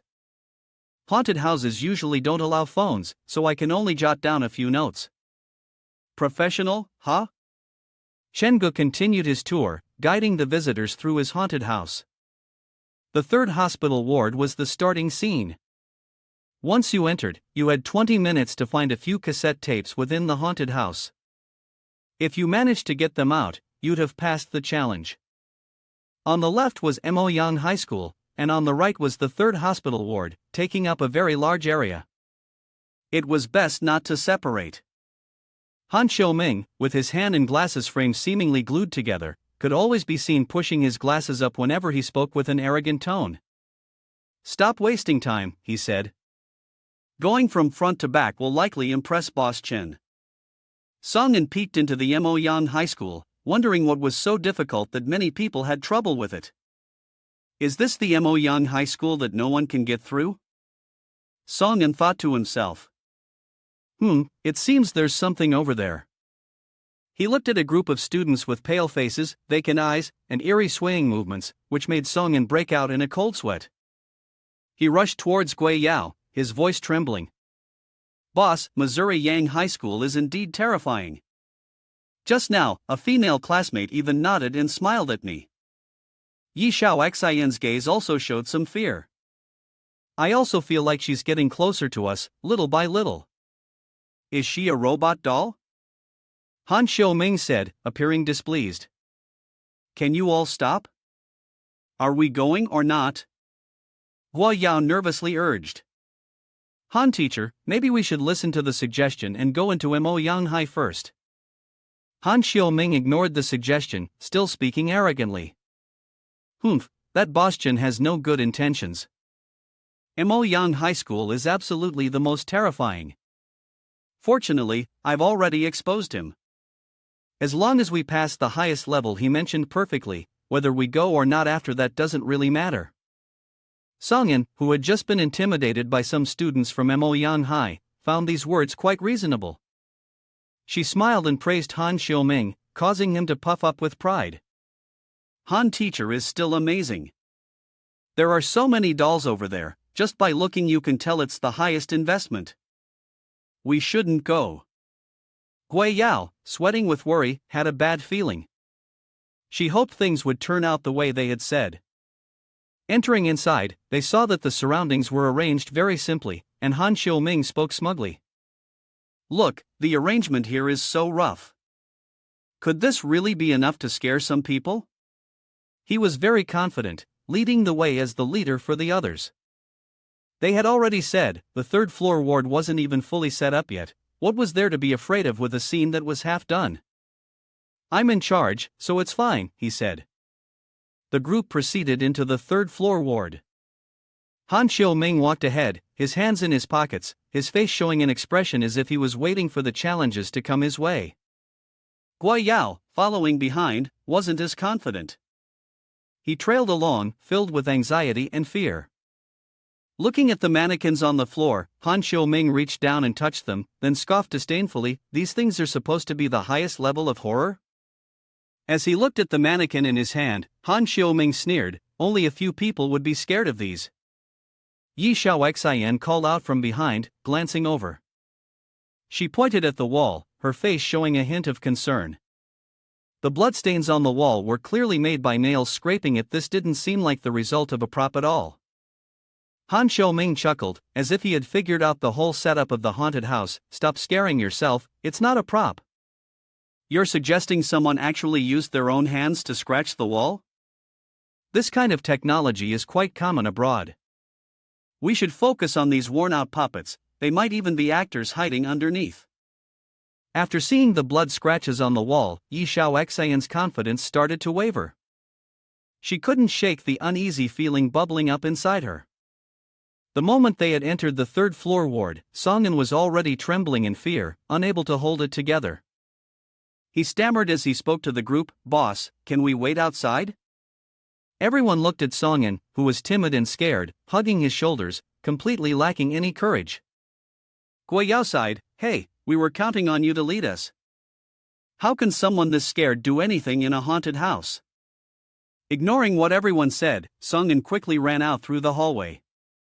He forced a smile, "My heart's not in the best condition. If I go in and cause a scene, it won't be good for business." What bad luck had he stepped into this morning? Whatever he feared seemed to come true. Trying to avoid the third-floor hospital ward, he walked outside, only to bump into the ghostly female student from earlier. Mo Yang suddenly felt a chill down his spine, his face turning pale. He had an eerie premonition, as if something was targeting him. Turning around, he saw the same female student, making Songyan feel a surge of panic in his chest. Why? Why is she following me? She was still grinning at him, her hollow eyes, that eerie smile, and her pale face with a cold, unsettling aura made Songyan feel like his soul was about to leave his body. The group of people inside the third-floor hospital ward froze when they heard Songyan's terrified scream. "Boss, she's here. She's chasing us." The high school girl had found them. Songyan's face turned ashen as he hurriedly ran back to find his boss. Gui Yao didn't expect Songyan to be so frightened today. "Did you misjudge it?" It was just a puppet after all. Songin was still unable to shake off the fear from earlier, continuously affirming, "No, no," she even smiled in front of me.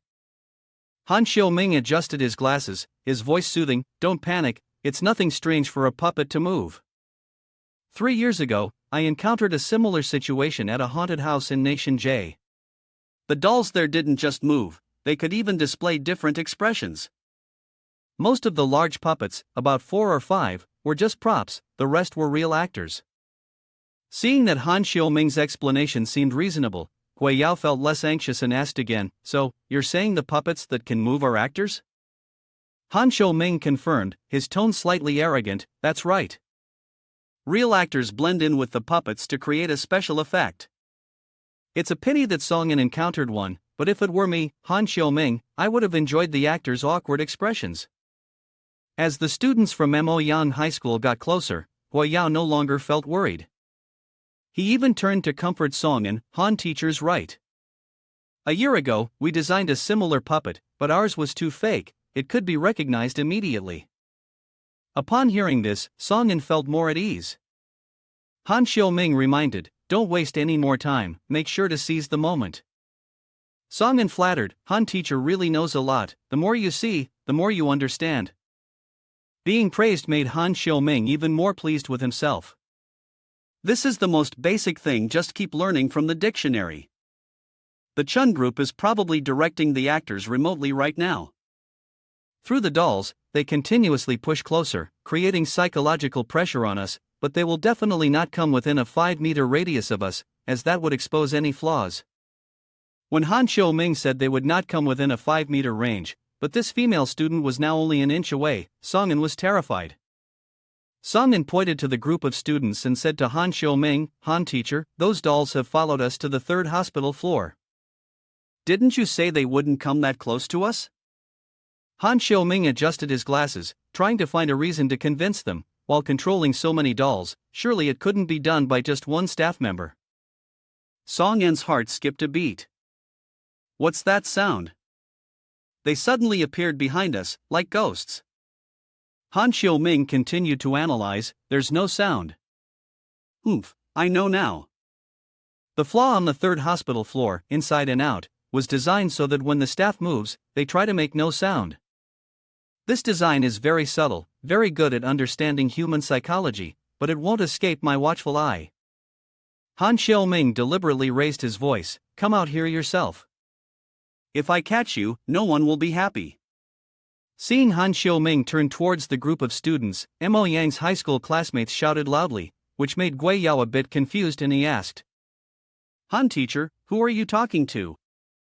Han Xiaoming pointed at the group of students and replied, "Of course, I'm talking about the actors here. They're the ones hiding among these wooden dummies." Han Xiaoming continued shouting loudly, "Come out, I see you." A minute passed, but the students continued to sway and move closer, completely ignoring Han Xiaoming's words. Songin tried to persuade Han Xiaoming. "Han teacher, how about we just go ahead and leave?"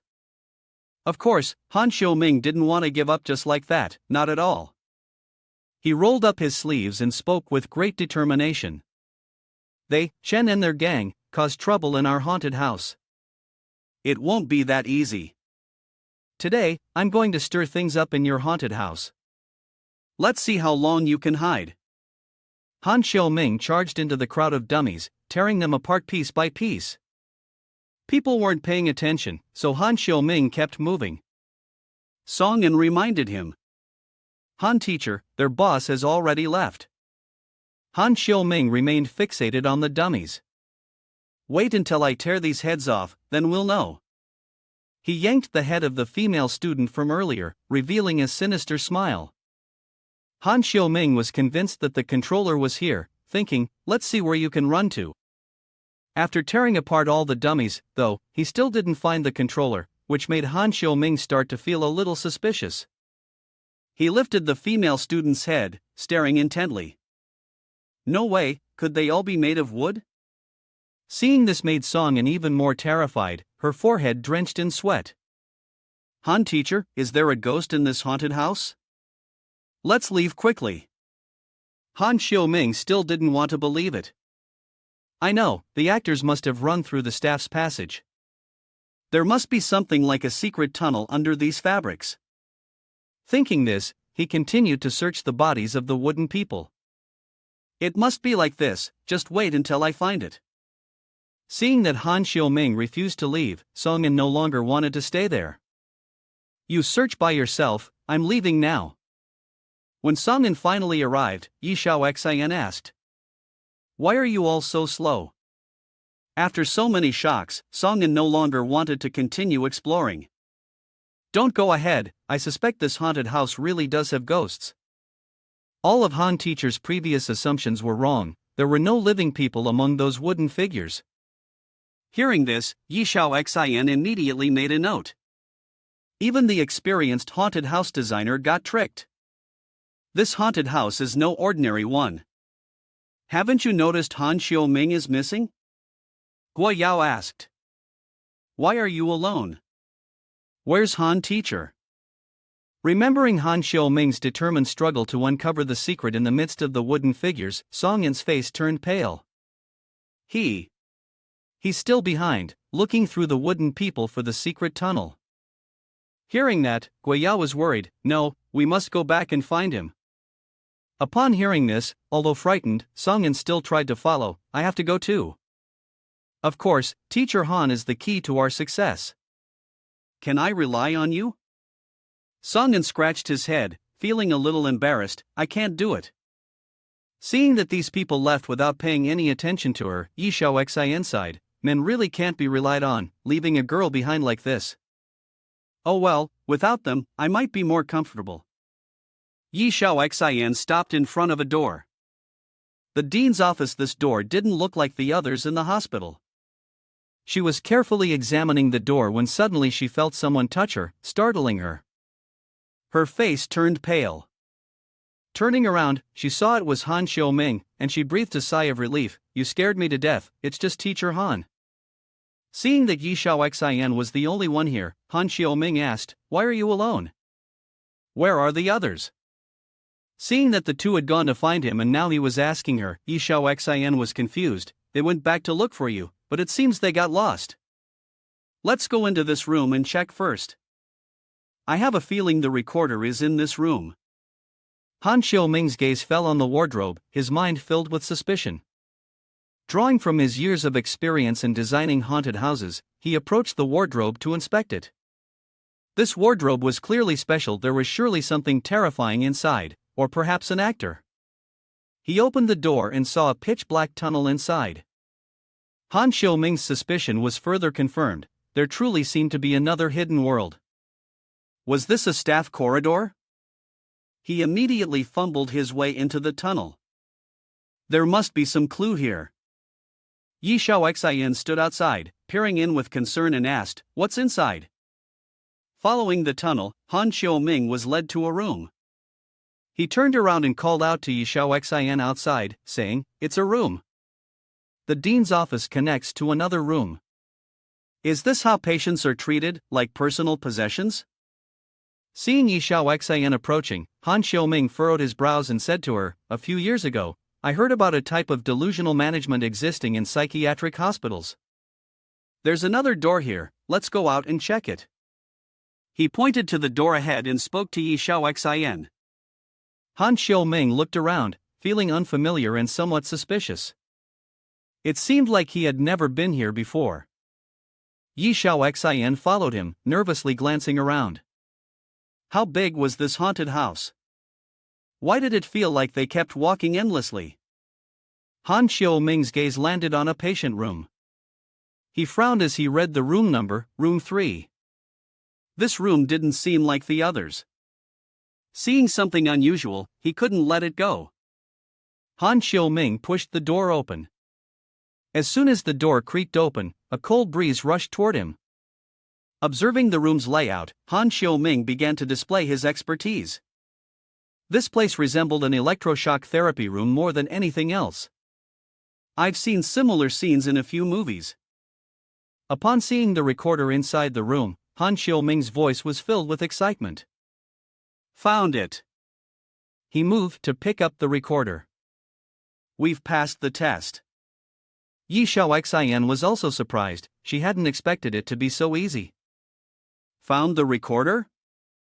The checkpoint they said was the hardest, and yet it's so simple.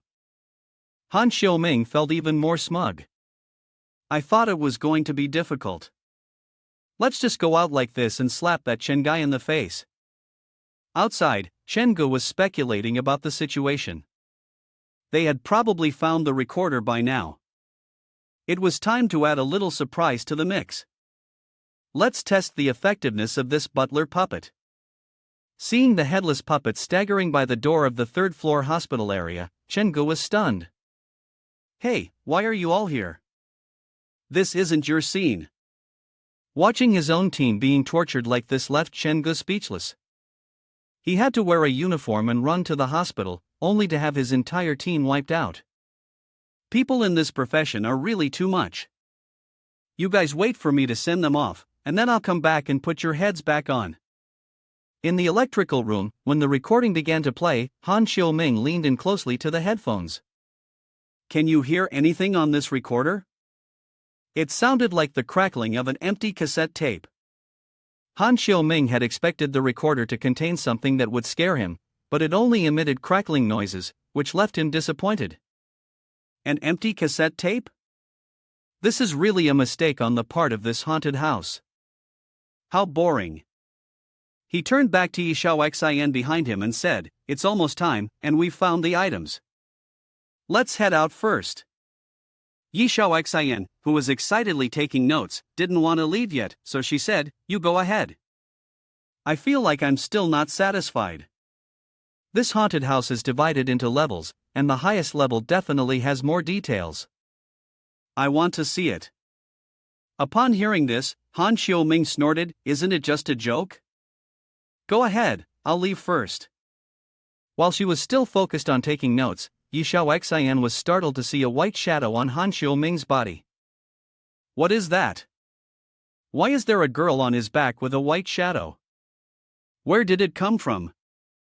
Holding the recorder tightly in her hand, Yi Xiaoxian felt a bit excited. She had restored Tiandang Hospital's reputation, and she was eager to see Chen's expression soon. Suddenly, she heard a painful voice above her head. Han Xiaoming froze, sweat breaking out on his forehead. He thought he must have misheard, but the sound continued, "It hurts so much." Han Xiaoming frowned in anger, thinking someone was playing a prank. However, when he looked around, there was no one to be found, and a sense of unease crept over him.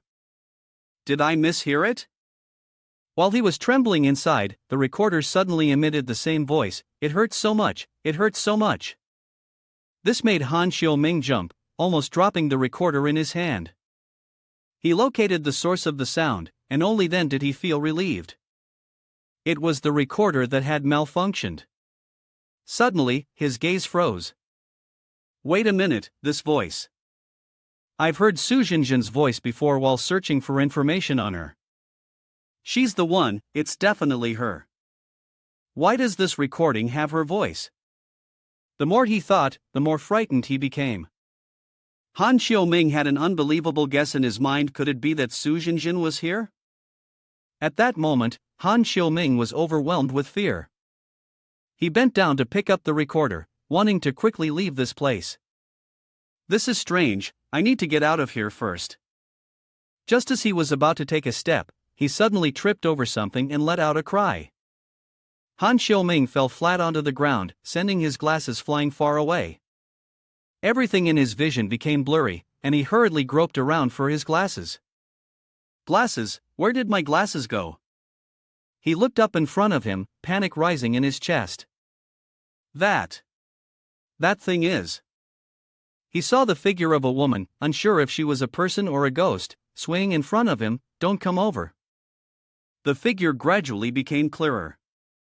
Her eyes were entirely white, with a red glow, her face pale, her hair disheveled, and her mouth was constantly crying out, "It hurts so much." Han Xiaoming was horrified, stammering as he asked, "Why you? You are Su Jinjin?" At this moment, he could no longer keep his composure and screamed in terror. The sound of his scream echoed, causing Gui Yao and Song An to become anxious. It sounds like Han teacher, Song-in said, puzzled. No, we just came from that direction, we didn't see Han teacher or Yi Xiao Xin, Gui Yao replied. Gui Yao looked around and frowned, saying, there are several specific tunnel structures here. It's possible they entered through some staff member's route. At that moment, Song-in seemed to notice something. He pointed at room 10 and said, Boss, take a look at this room. The interior of the room made Song-in hesitant to step inside. This room was strangely eerie. There was even a face on the wall. Gui Yao entered to observe, there's something written here, perhaps a clue. He touched the words on the wall, feeling that everything in this haunted house was bizarre. Gui Yao felt both scared and amazed. Boss Chen's haunted house details were a bit excessive. Behind him, Song-in touched the face on the wall and called out to Gui Yao, Boss, quickly look inside the mouth of this face, there's something there. As he spoke, he pulled out a card from inside. Looking at the card in his hand, Song-in seemed puzzled. It looks like the Ghost Stories Association wants us to find this. While walking around, Han Xiaoming heard a notification from his phone. At that moment, the phone suddenly went black and a message appeared. The only hidden mission is on the third floor hospital. The Ghost Stories Association has successfully opened. This is the first opponent you must face before capturing the nightmare and finding them. Mission reminder, there's a Ghost Stories Association in a room on the 24th floor, which is a residential area you've visited before. Reminder for Task 2 on the 23rd floor, why is there a 24th floor? Reminder for Task 3, the 24th floor can only be reached by sitting in the elevator at midnight. Looking at the notification on his black phone, Chen Gu was stunned. The residential area he had visited before was definitely Feng Huayuan. The third floor only had 23 rooms, yet there was a button for the 24th floor. The Ghost Stories Association was in that building. He silently speculated, it seemed that the visitor had helped him discover the hidden task.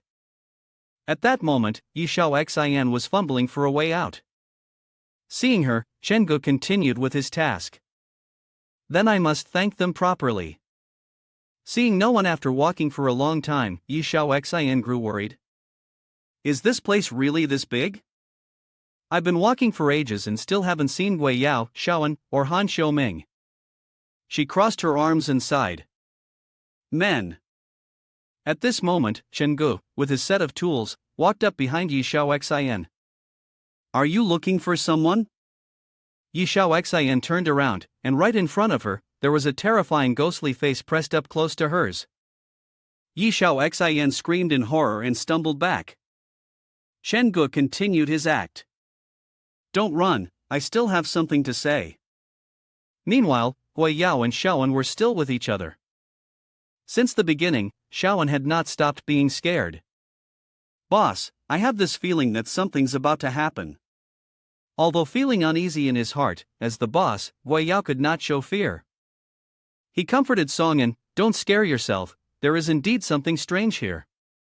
Let's move quickly. Seeing two dark figures running towards the hospital door, Song-in anxiously asked, who is it? It seems like someone is coming here. Yi Xiao Xin is being chased by Qin Ji's ghost behind. Help! Don't chase me!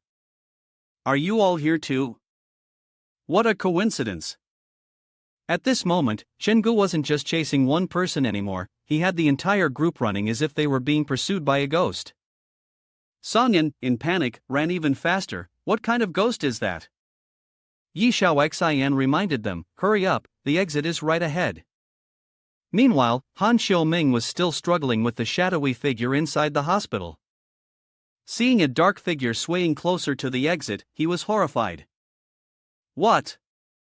What is that blocking the way?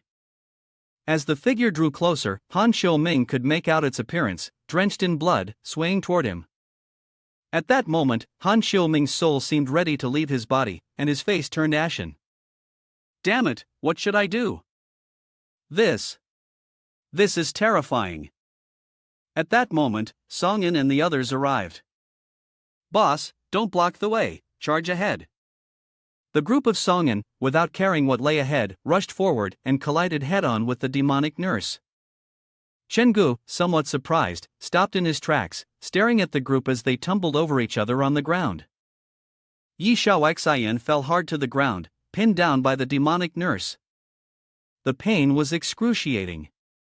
As she opened her eyes, she was confronted by a blood-soaked bandaged head, its eyes glowing eerily, sending a chill through Yi Xiaoxian.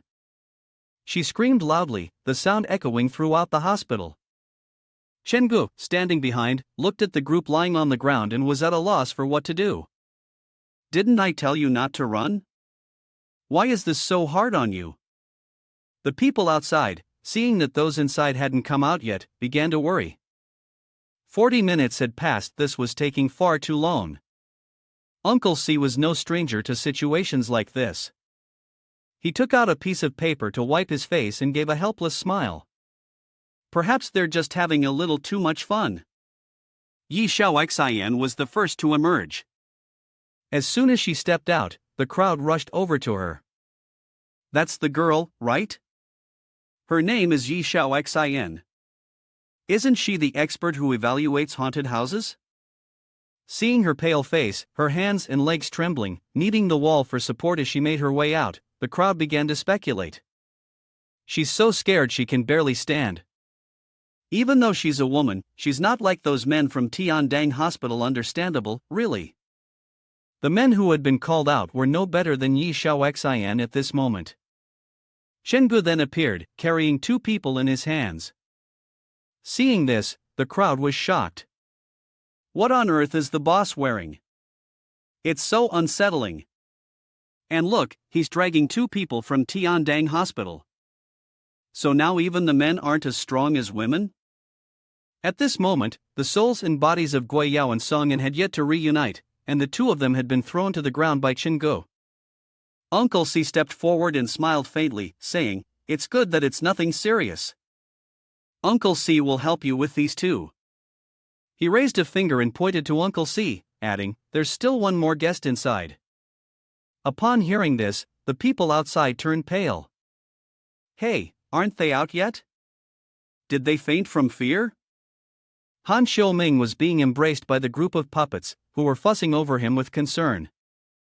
Chenggu entered the room and was a bit surprised to see the so-called expert of haunted houses lying in the arms of the puppets. "Here you are, and you even helped him put on his glasses." "Not bad." Han Xiaoming, still unconscious, kept muttering deliriously, "Ghosts, there are ghosts." To restore a bit of dignity for his puppets, who had been completely dismantled by Han Xiaoming, Chenggu pressed his face close to Han Xiaoming's, which was still in the middle of a disguise. "Take a good look at who I am." "Ghosts? What ghosts? How could someone this timid design a haunted house?" The sight of Chenggu like this caused Han Xiaoming's soul to officially leave his body. Dead, dead. Seeing Han Xiaoming faint a second time, Chenggu couldn't help but feel speechless. He hadn't expected the expert of haunted houses to be so easily frightened. Well, it's probably better this way, less nonsense to deal with. No one could have predicted that Han Xiaoming, who had been the most outspoken upon entering, would turn out to be the most frightened one. Han Xiaoming had just been brought outside by Chenggu, and everyone outside immediately started buzzing. "Han teacher, how are you?" Seeing Han Xiaoming's condition, Guiyao anxiously called out. "Wake up, Han teacher, boss, do you need to call an ambulance?" When Han Xiaoming didn't respond after repeated calls, Guiyao pointed at Chenggu and questioned him. "Boss Chen, Han teacher entered the haunted house for a tour. What exactly happened? You must give us an explanation." Chenggu calmly replied, "Bosqua, Han Xiaoming entered with a few others."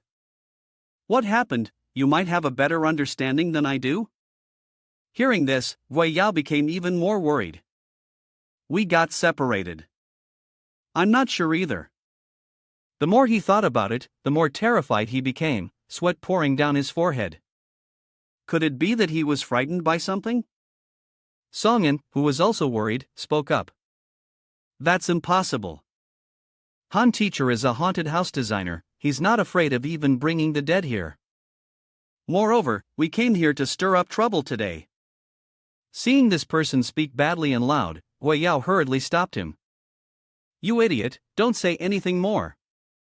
If others hear this, how will our Tiantan hospital maintain its reputation? Scolded by his boss, Song-in finally realized he had spoken out of turn. Chen Gu then explained to the guests, our haunted house implements a tiered terror system. If you follow the order and experience the first few scenes, it will be much easier. But you went straight to the third floor of the hospital. Just being scared to the point of fainting is already impressive. Hearing that, everyone was excited. The boss is right, we should start from scratch, right? Someone beside him chimed in. Yeah, I don't want to be dragged outside later either. At that moment, Chen Ji's phone rang with an incoming call. The police station on the other end of the line announced, Chen Gu, come to the station quickly, we've found the culprit who forced the female student to her death at the private academy 4 years ago. Upon hearing this, Chen Ji's gaze froze. They had found the person who killed Zhang Ye. He immediately rushed to the Xicheng police station. When he arrived, Chen Gu slammed the door open and hurriedly asked, Captain Li, who exactly is the culprit? Captain Li handed him a photo of a man. The man's name was Zhu Xiu, the youngest son of the dean of Xicheng Private Academy. He was known for his extravagant lifestyle and worked as a manager in the academy's equipment room. He was also the former husband of Sun Mei Jing, the academy's dance teacher. Chen Gu carefully studied the photo and asked again, are you sure this is the person? Captain Li didn't turn around, rummaging through a drawer for something, and answered casually, yeah, there's another photo somewhere around here. As Chen Gu looked at the photo, he remembered someone. Strange, he could still recall the image from the dance studio with Zhang Ye. Pushing her down the stairs, the person responsible was probably a very overweight man. Captain Li handed Chen Gu another photo. In his hand was a picture of him as he is now, and this was Zhu Xiu from the previous year. Looking at the person in the photo, Chen Gu was astonished. Captain Li continued, in 5 years, he has lost 30 kilograms. In the photo, Zhu Xiu was still fat, and he was posing with a woman who looked quite young. Captain Li went on, we investigated him and found that he doesn't have a job or a fixed income. He spends money recklessly, and furthermore, we discovered that he collects women's items, suspecting he has a fetish. Based only on these things, we can say that he fits the profile and conditions of a criminal, but it doesn't prove he is the perpetrator. We can't arrest someone without evidence. After hearing this, Chen Gu spoke angrily, she was forced by that bastard to the window, and only then did she jump. This is premeditated murder. Captain Li took a drag from his cigarette and said thoughtfully, whether it's premeditated murder or not, what you and I say doesn't count. We need evidence. Chen Gu gritted his teeth, suppressing his anger, his voice firm, then interrogate him. I hope we can gather more evidence before arresting him. Captain Li pointed to the photo and said, recently, Zhu Xiu's movements have been strange, he keeps leaving the house at midnight. We followed him in plain clothes to a location, and then he disappeared. It's this place. He spoke while pointing at the photo, holding the photo in his hand, and Chen Gu was deep in thought. Building number 3, Fenghuayuan District, what is he doing here? Captain Li continued, we are still investigating. Fenghuayuan is a key area for investigation. Once we have gathered enough evidence, we will move in to make the arrest. You don't need to rush. Chen Gu replied, I understand. Chen Gu suddenly remembered something, quickly said goodbye to Captain Li, and left. Uncle Li, no worries, I'll be on my way now. Remembering the look Chen Gu gave before leaving, Captain Li pondered. The boy's gaze felt like he was about to stir up some trouble again. Chen Gu quickly made his way to Fenghuayuan, the location of the crime. Zhang Ye was also looking for the Ghost Stories Association. The last place he was seen was on the 3rd floor of Fenghuayuan, and it's possible that he entered the non-existent 24th floor. If he could find the Ghost Stories Association, he would find the culprit. He recalled the instructions on the Ghost Stories Association card, go into the elevator alone at midnight, stop on every floor, and finally press the 24th floor to find the Ghost Stories Association. Key point 1, when stopping on each floor, regardless of who you see, do not step out of the elevator. Key point 2, always carry a mask with you. And the most important point, whether or not the Ghost Stories Association is found, you must not reveal any information about the search, including the fact that you are even looking for it. After reviewing the note in the tag, Chen-gu immediately found the loophole. It only mentioned that one couldn't bring a person along, but not a ghost, right? He had to wear a mask and remember to complete the pig slaughtering task as well. Once prepared, Chen-gu confidently walked towards Feng Huayuan. Ghost Stories Association, here I come. At the Feng Huayuan residential complex, the sky was pitch dark, enveloping the entire area, and there was an unusual eerie vibe in the air. At the entrance, Chen-gu saw Gu Feiyu standing guard. He walked over and asked, "Gu Feiyu, you've been discharged from the hospital already?" Xiao Gu smiled awkwardly and greeted him. "There's nothing serious, so I came back to work." "Bro, why are you here?" Chen-gu asked, showing concern. "I came to visit you, and there's something I want to ask of you." Since Chen-gu saved him last time, Xiao Gu's attitude this time was completely different. He smiled warmly and said, "You're too kind. Don't be so formal, it's not like you're just helping me out. You saved my life." Chen-gu didn't beat around the bush and got straight to the point. "I'm going to the third building later for something. If I call you, don't pick up.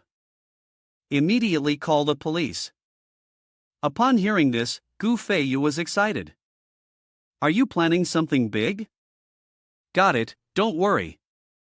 After Xiao Gu agreed, Chen-gu waved at him and left. "Thanks." After the conversation with Gu Feiyu, Chen-gu entered the elevator to go to the 24th floor. Looking at the elevator, Chen-gu fiddled for a while. The elevator only had 2 buttons, how could it possibly reach the 24th floor? As it was approaching the 16th floor, the elevator suddenly emitted a beep, and Chen Ji's eyes widened in surprise. "It's night, is someone trying to get on?" The door opened, and an elderly woman entered. Clearly, Chen-gu was the only one in the elevator, yet the old woman said, "How strange, why are there so many people at this hour? The elevator is so crowded."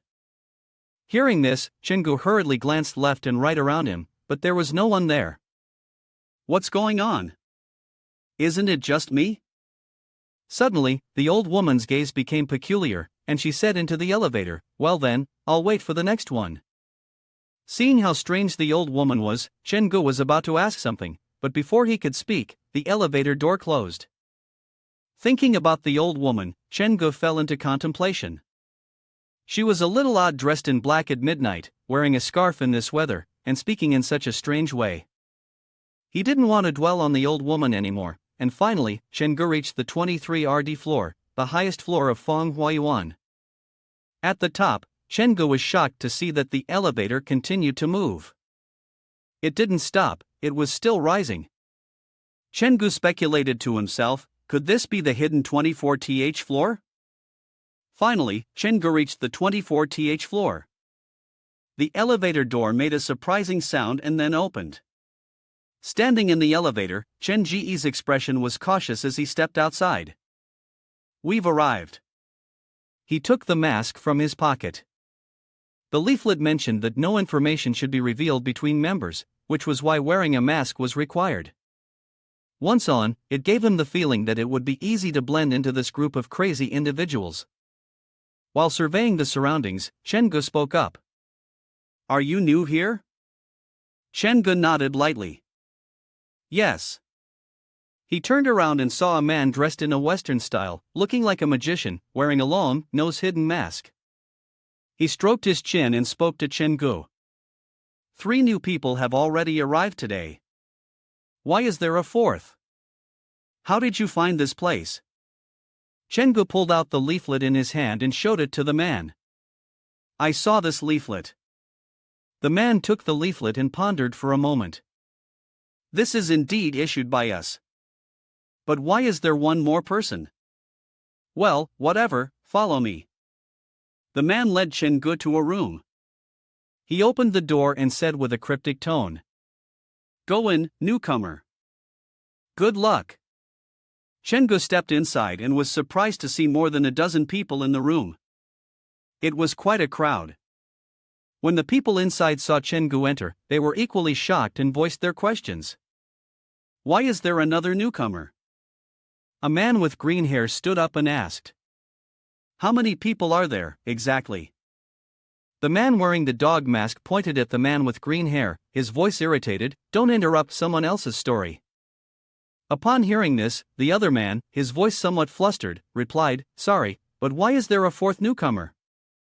No matter how many new people there are, in the end, only 3 will remain.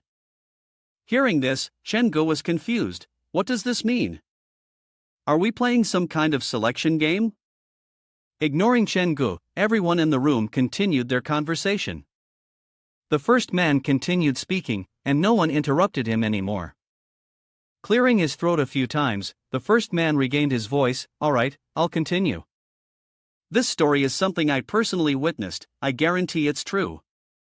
I was suffering from lung disease, so I always stayed in the hospital room, especially at the city's People's Hospital for treatment. In the same room with me was an old man. I don't know what disease he had, but he was in constant pain, as if he was always on the brink of life and death. He slept very lightly, even the slightest breeze would wake him up. One night, in the middle of the night, I woke up. I found that he was also awake, but his eyes were wide open, staring at something in the room. I looked around, but there was nothing there. So, I asked him, What are you looking at? He replied, his expression strange, pointing at the corner of the room. There's someone standing over there. At first, I thought he was seeing things, but I turned on the light. Then, I discovered there were faint footprints on the bedspread and blanket. I was so frightened that I couldn't sleep all night. Every time I closed my eyes, I felt like something bad was going to happen, and only when I could no longer bear it did I finally fall asleep.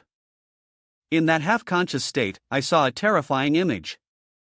The old man stood up on the bed, dragging his legs as he walked, just like this. The first man stood up and described the walking posture from his memory. As he circled the bed, he murmured, Someone is calling him from outside. Should he go out? I quickly called the doctor to start treatment and had his hair cut. It wasn't until after 11 p.m. that things finally stabilized. At that point, I didn't dare to sleep anymore. Just past midnight, the old man opened his eyes again, staring at the door of the ward, muttering something under his breath. As it neared 1 a.m., he got out of bed and once again moved in that strange tiptoe manner, running out of the ward, and then he never returned. That was the end of my story. After finishing, the first man continued coughing incessantly. Upon hearing this man's story, Chen Gu scratched his face and smiled awkwardly in his heart. What's that? It's nothing different from what I've experienced. Is this the level of the Ghost Stories Association? The man wearing the fox mask raised 2 fingers and said, Number 1 had a very smooth start. We're looking forward to the next story. Now, let's listen to number 2's story. The man raised his hand and swore, My story is also true, I heard it from my ex-wife. My ex-wife was a dance teacher at school. In her class, there was a girl with immense talent. Whether it was her ability, her body, or her appearance, she surpassed everyone else. She was like a true white swan. Compared to her, the others were nothing but ducks. A few years ago, my ex-wife chose this girl to participate in a city-wide dance competition. Of course, the white swan was chosen. The other girls became jealous and distant from her. No matter how hard she tried to win their favor, they ignored her. The girl tried hard to express herself, to prove herself, but the more she did, the more they rejected her. White Swan tried to fit in with them, constantly trying to please them, taking on heavy tasks, making candy to give to her classmates, but little did she know, she was falling into their trap.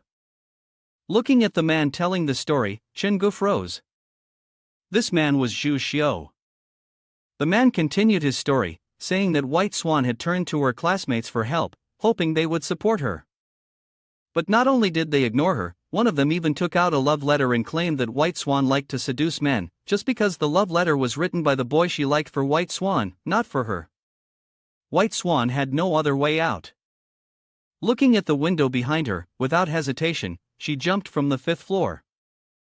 Although her blood stained the White Swan, she was still alive. She made no sound, only able to widen her eyes as she watched her friends leave. Gradually, the white dress turned red, and the thick white stockings also turned red. It wasn't until the second day that her body was discovered. This incident was eventually deemed a suicide due to the collusion of those girls. Hearing the story retold by Zhu Xiu, Chen-gu remembered the girl filled with so much resentment. Zhang Zhu Xiu continued the conclusion of the story. In the end, White Swan turned into a vengeful ghost spirit, always lingering in the dance room. After finishing the story, Zhu Xiu patted his chest and collected his thoughts. That's the end of my story.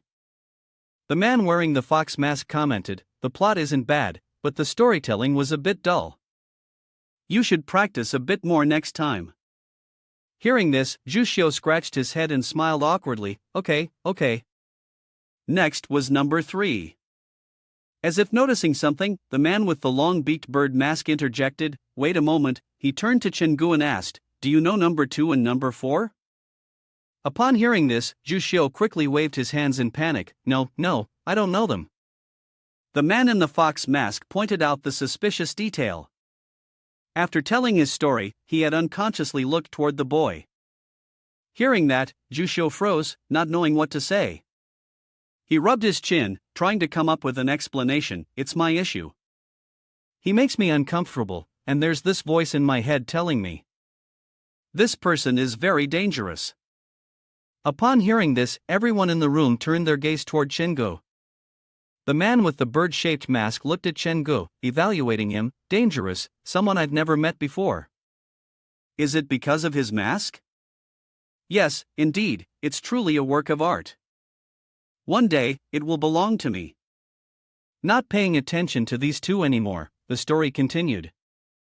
The host called number 3, let us hear your story. The woman, number 3, stood up and began to speak. My last name is Xiong, I work in a chemical factory, and I want to talk about my wife. She's a radio broadcaster, so she usually comes home very late after work.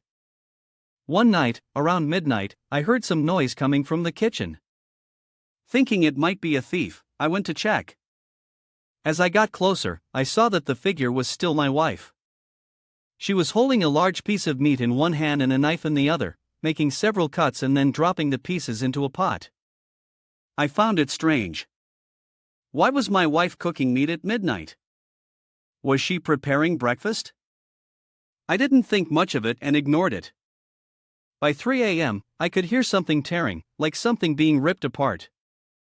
Perhaps after 20 minutes, my wife came out from the kitchen with a black plastic bag, looking completely satisfied after a meal.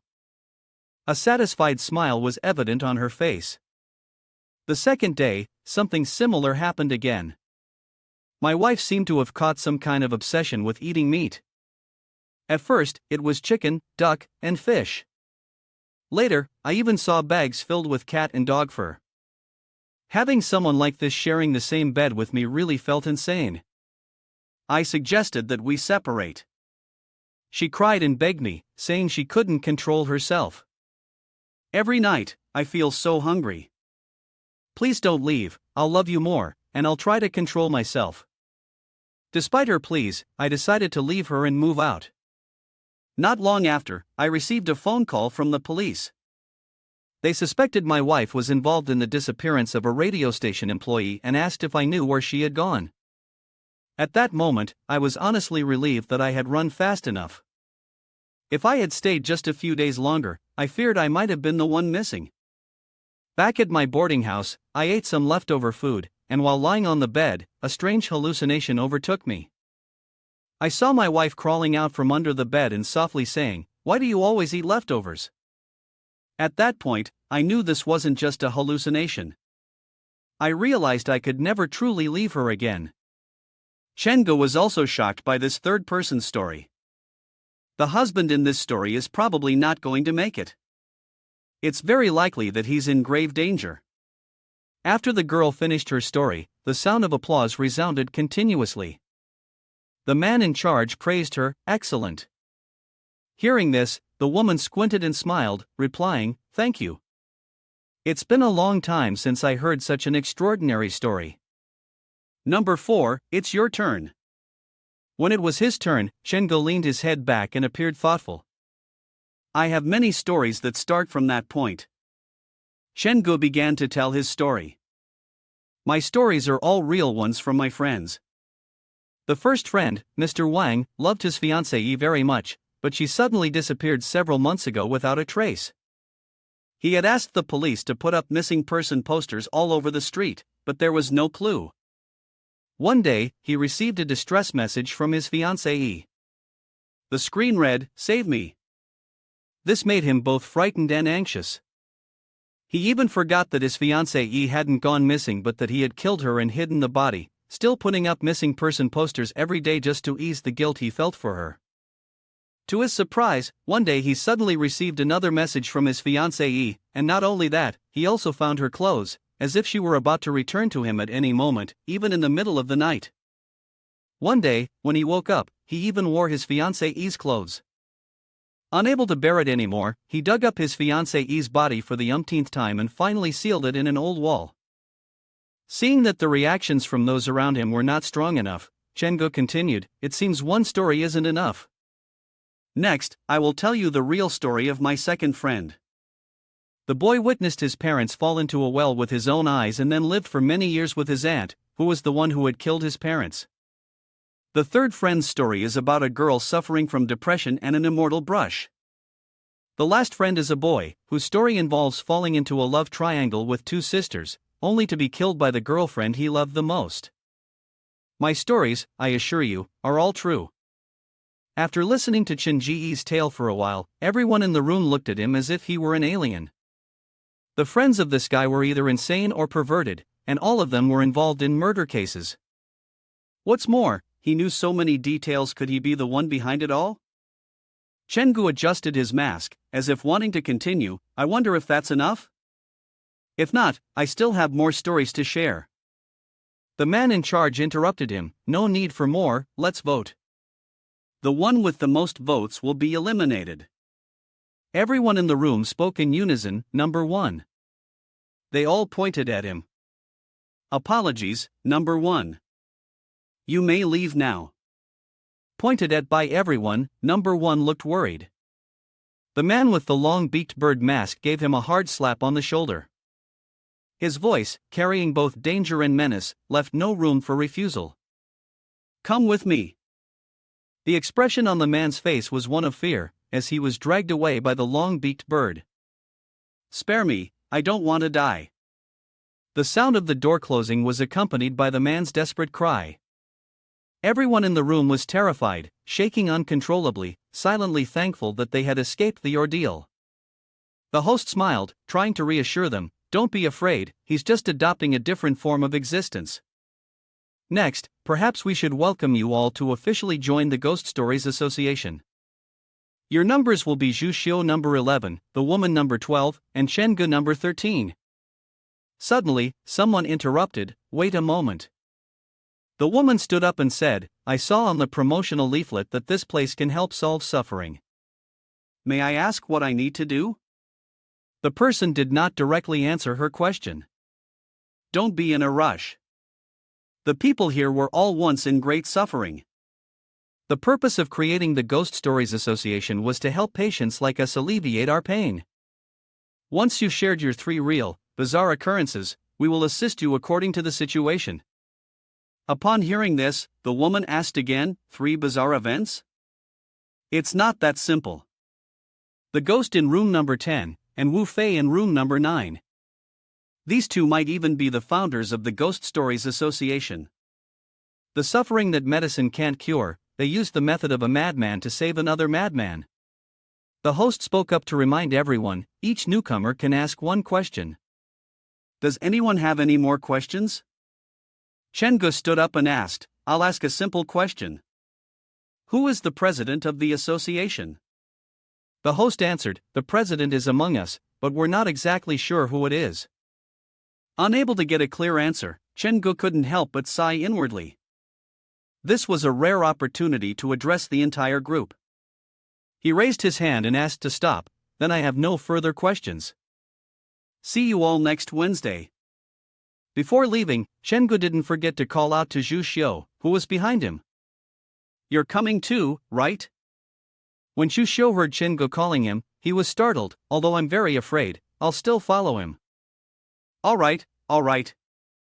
Entering the elevator, Chen Ge asked Zhu Xiu, will you be coming next Wednesday? Zhu Xiu hesitated before answering, I'm not sure. If I can encounter new strange stories, maybe I'll come. Looking at the person next to him, Chen Ge suggested, so you're worried about that, huh? I know a lot of strange stories. Do you want me to share one with you? Zhu Xiu eagerly asked Chen Ge, really? Would you really be willing to share it with me? That would give me another story to tell, and I could suggest it to the association. Chen Ge looked at Zhu Xiu with a strange look in his eyes, adjusted the mask on his face, and replied softly, of course. Chen Ge took off his mask, and behind him, the figure of the wraith appeared. After all, the main character in this story is you. Zhu Xiu couldn't understand what Chen Ge was saying, his face turned ashen. The strands of wraith's hair removed his mask. A shrill scream echoed through the elevator on the 24th floor, a heavy atmosphere of ritualistic seriousness lingering in the air. Chen Ge approached the elevator door, observing Zhang Ye's hair tightly wrapped around it, sensing the intense resentment she harbored. Zhang Ye pressed her face close to Zhu Xiu's, her eyes shedding a torrent of vengeful tears, each drop emitting a gurgling sound. Zhu Xiu was so frightened that he lost all sense of reality. Zhang Ye, having waited for this moment to take her revenge, drained a bit of Zhu Xiu's soul, condemning him to a fate where he could neither live nor die. Watching Zhu Xiu's body gradually lose color from the soul-draining process, Chen Ge fell into deep thought. This man's soul had been consumed by Zhang Ye, and at this point, he was no different from the dead. At that moment, the black phone rang with a notification. The caretaker of Wraith is fortunate. Congratulations on completing the best favor task for Zhang Ye. You have successfully unlocked the 2-star horror scene of Xicheng Private Academy. You have also unlocked the 4-star horror scene, the Spirit Communication Ritual Cult Trial Mission.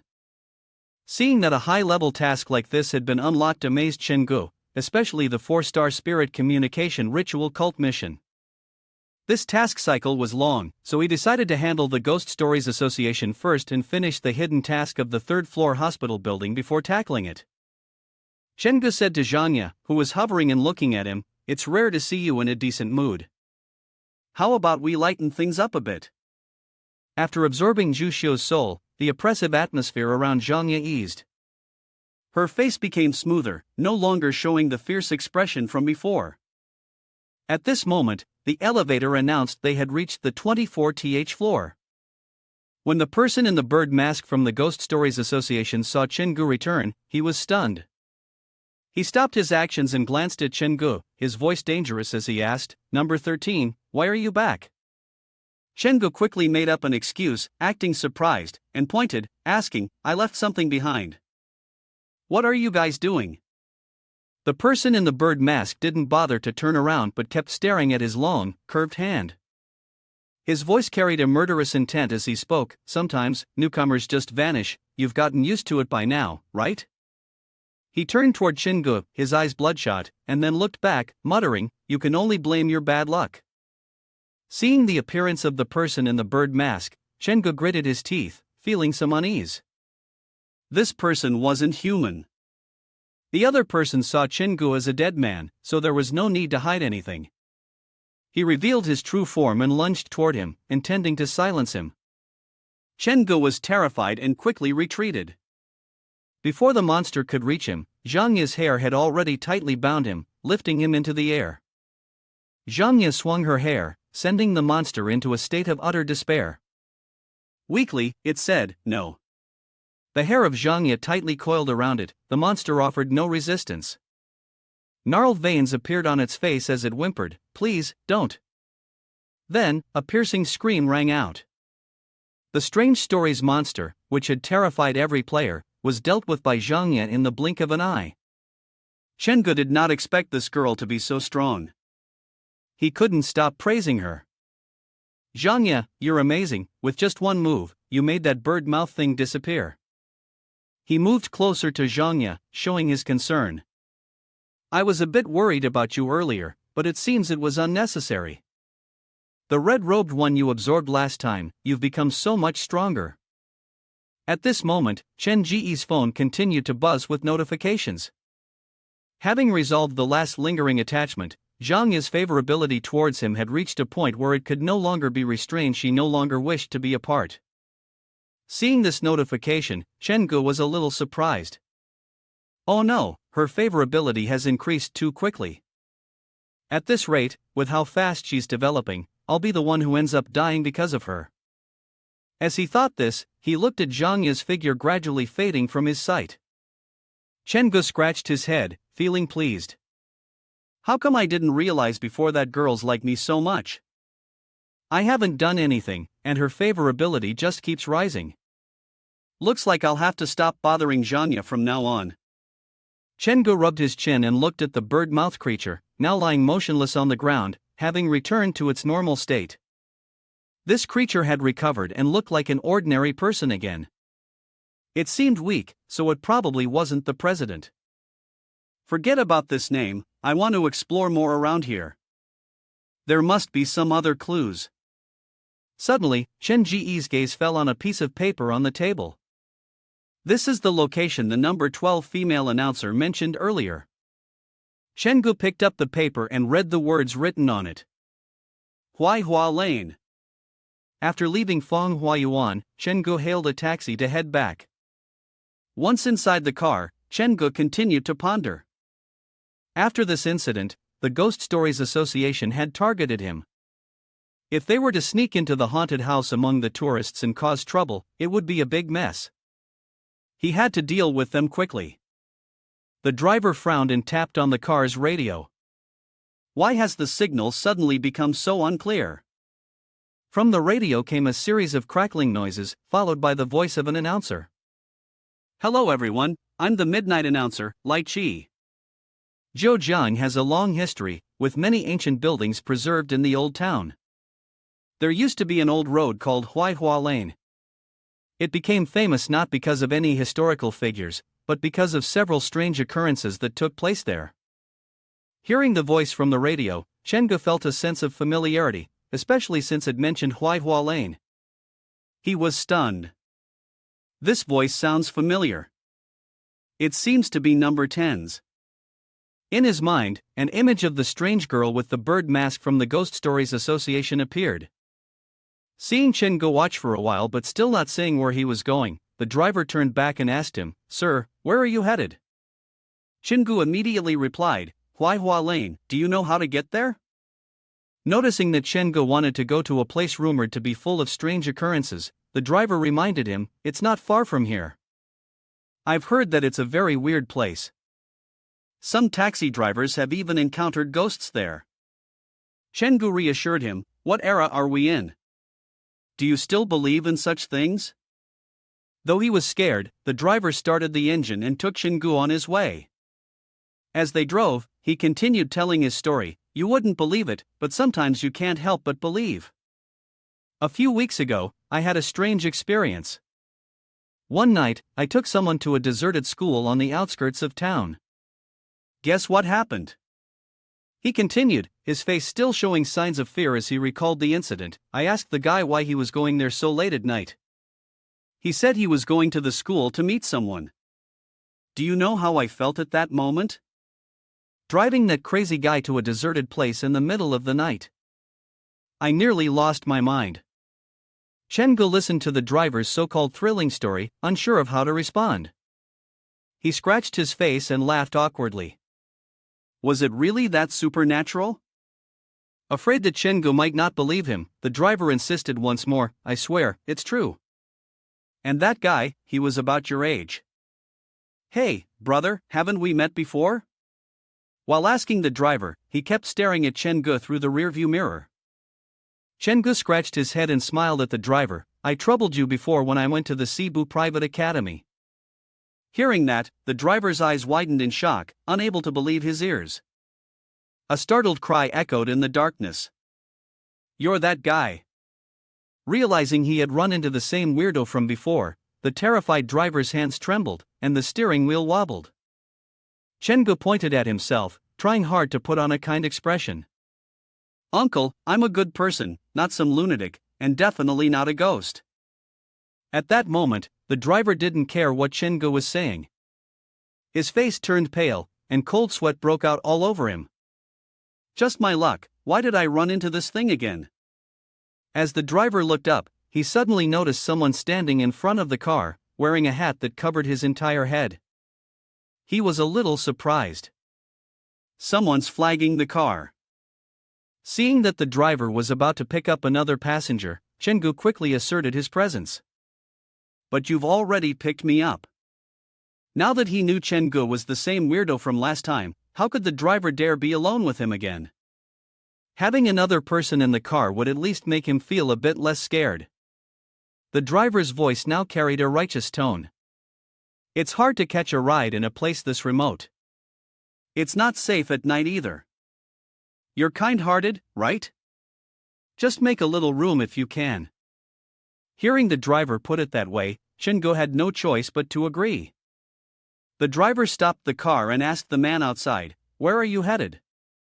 The man, fully covered, replied in a low voice, "Huaihua Lane." Coincidentally, it's on the way. Mind if I get in?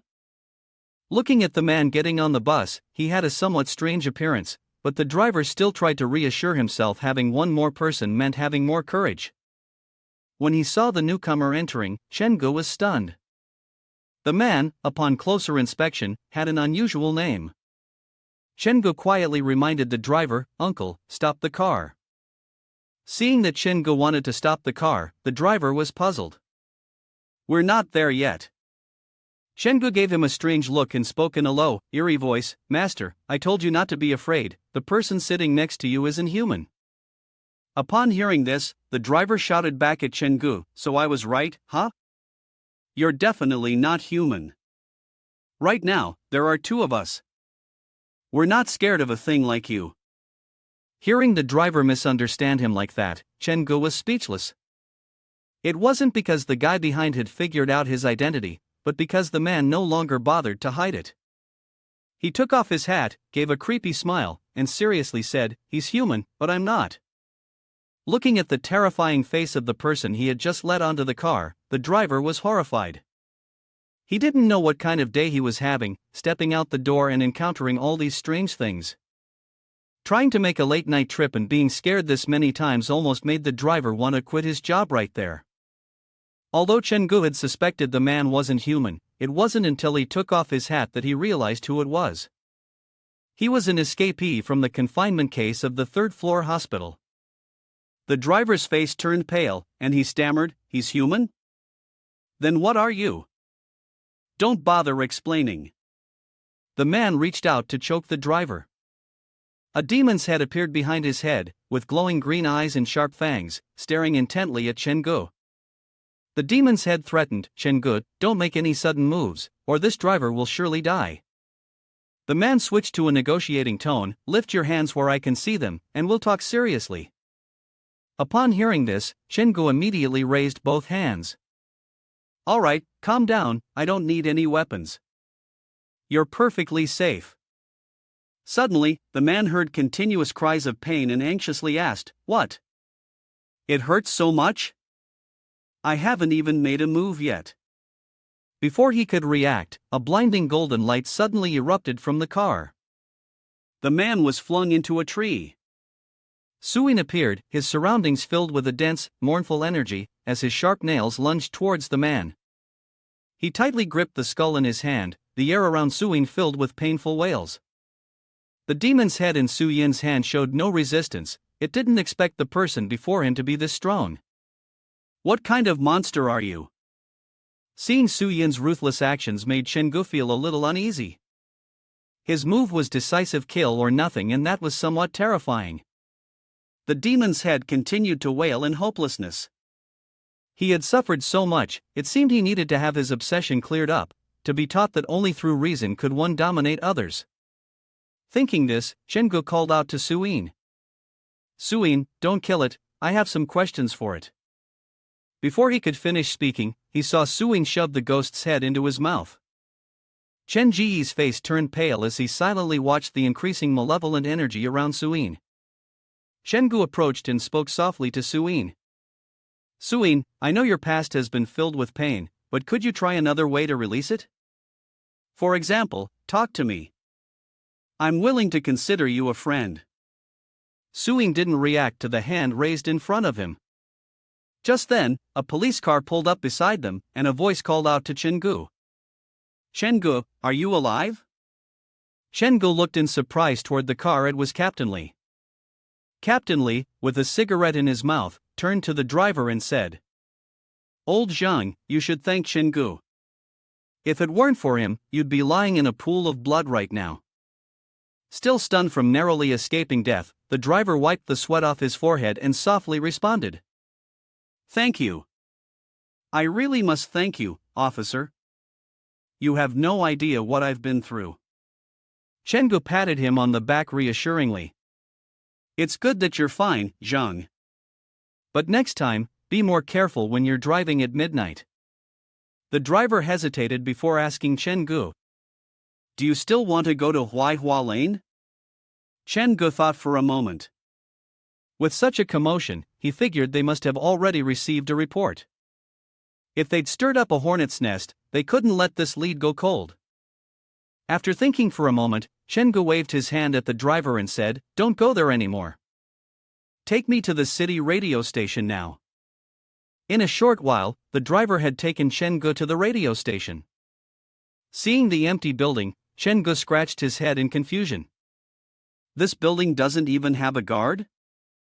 Aren't they worried about someone causing trouble? Looks like the Ghost Stories Association is very confident in itself. As Shengu approached the broadcast room door, he heard a voice coming from inside.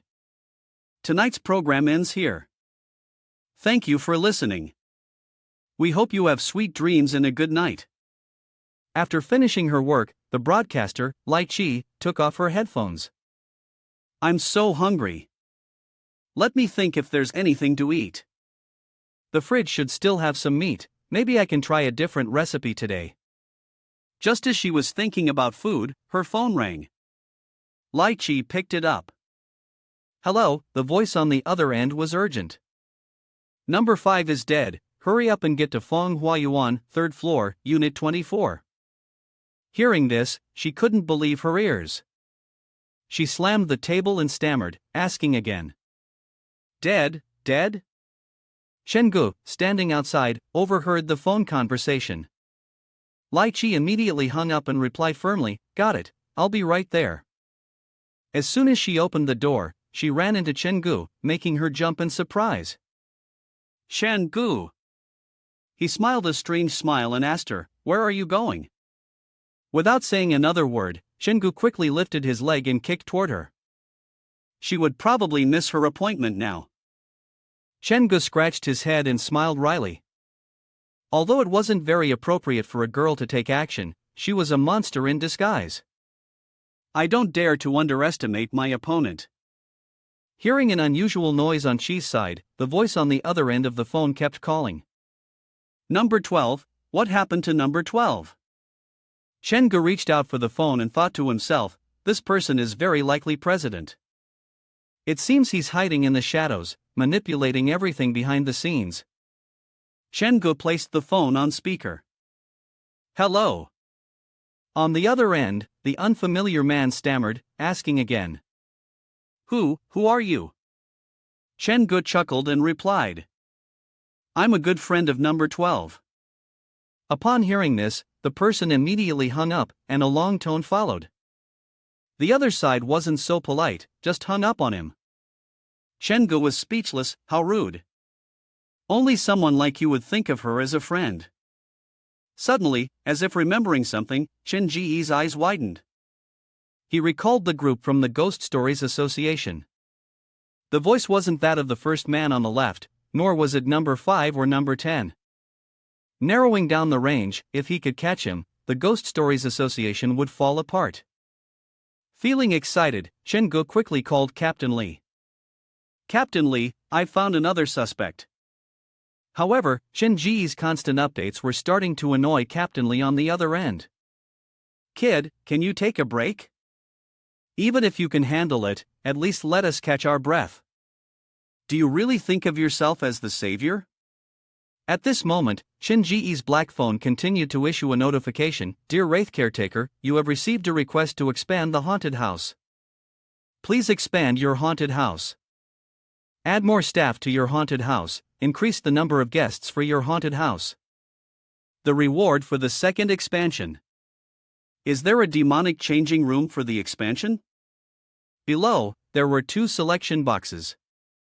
Yes or no?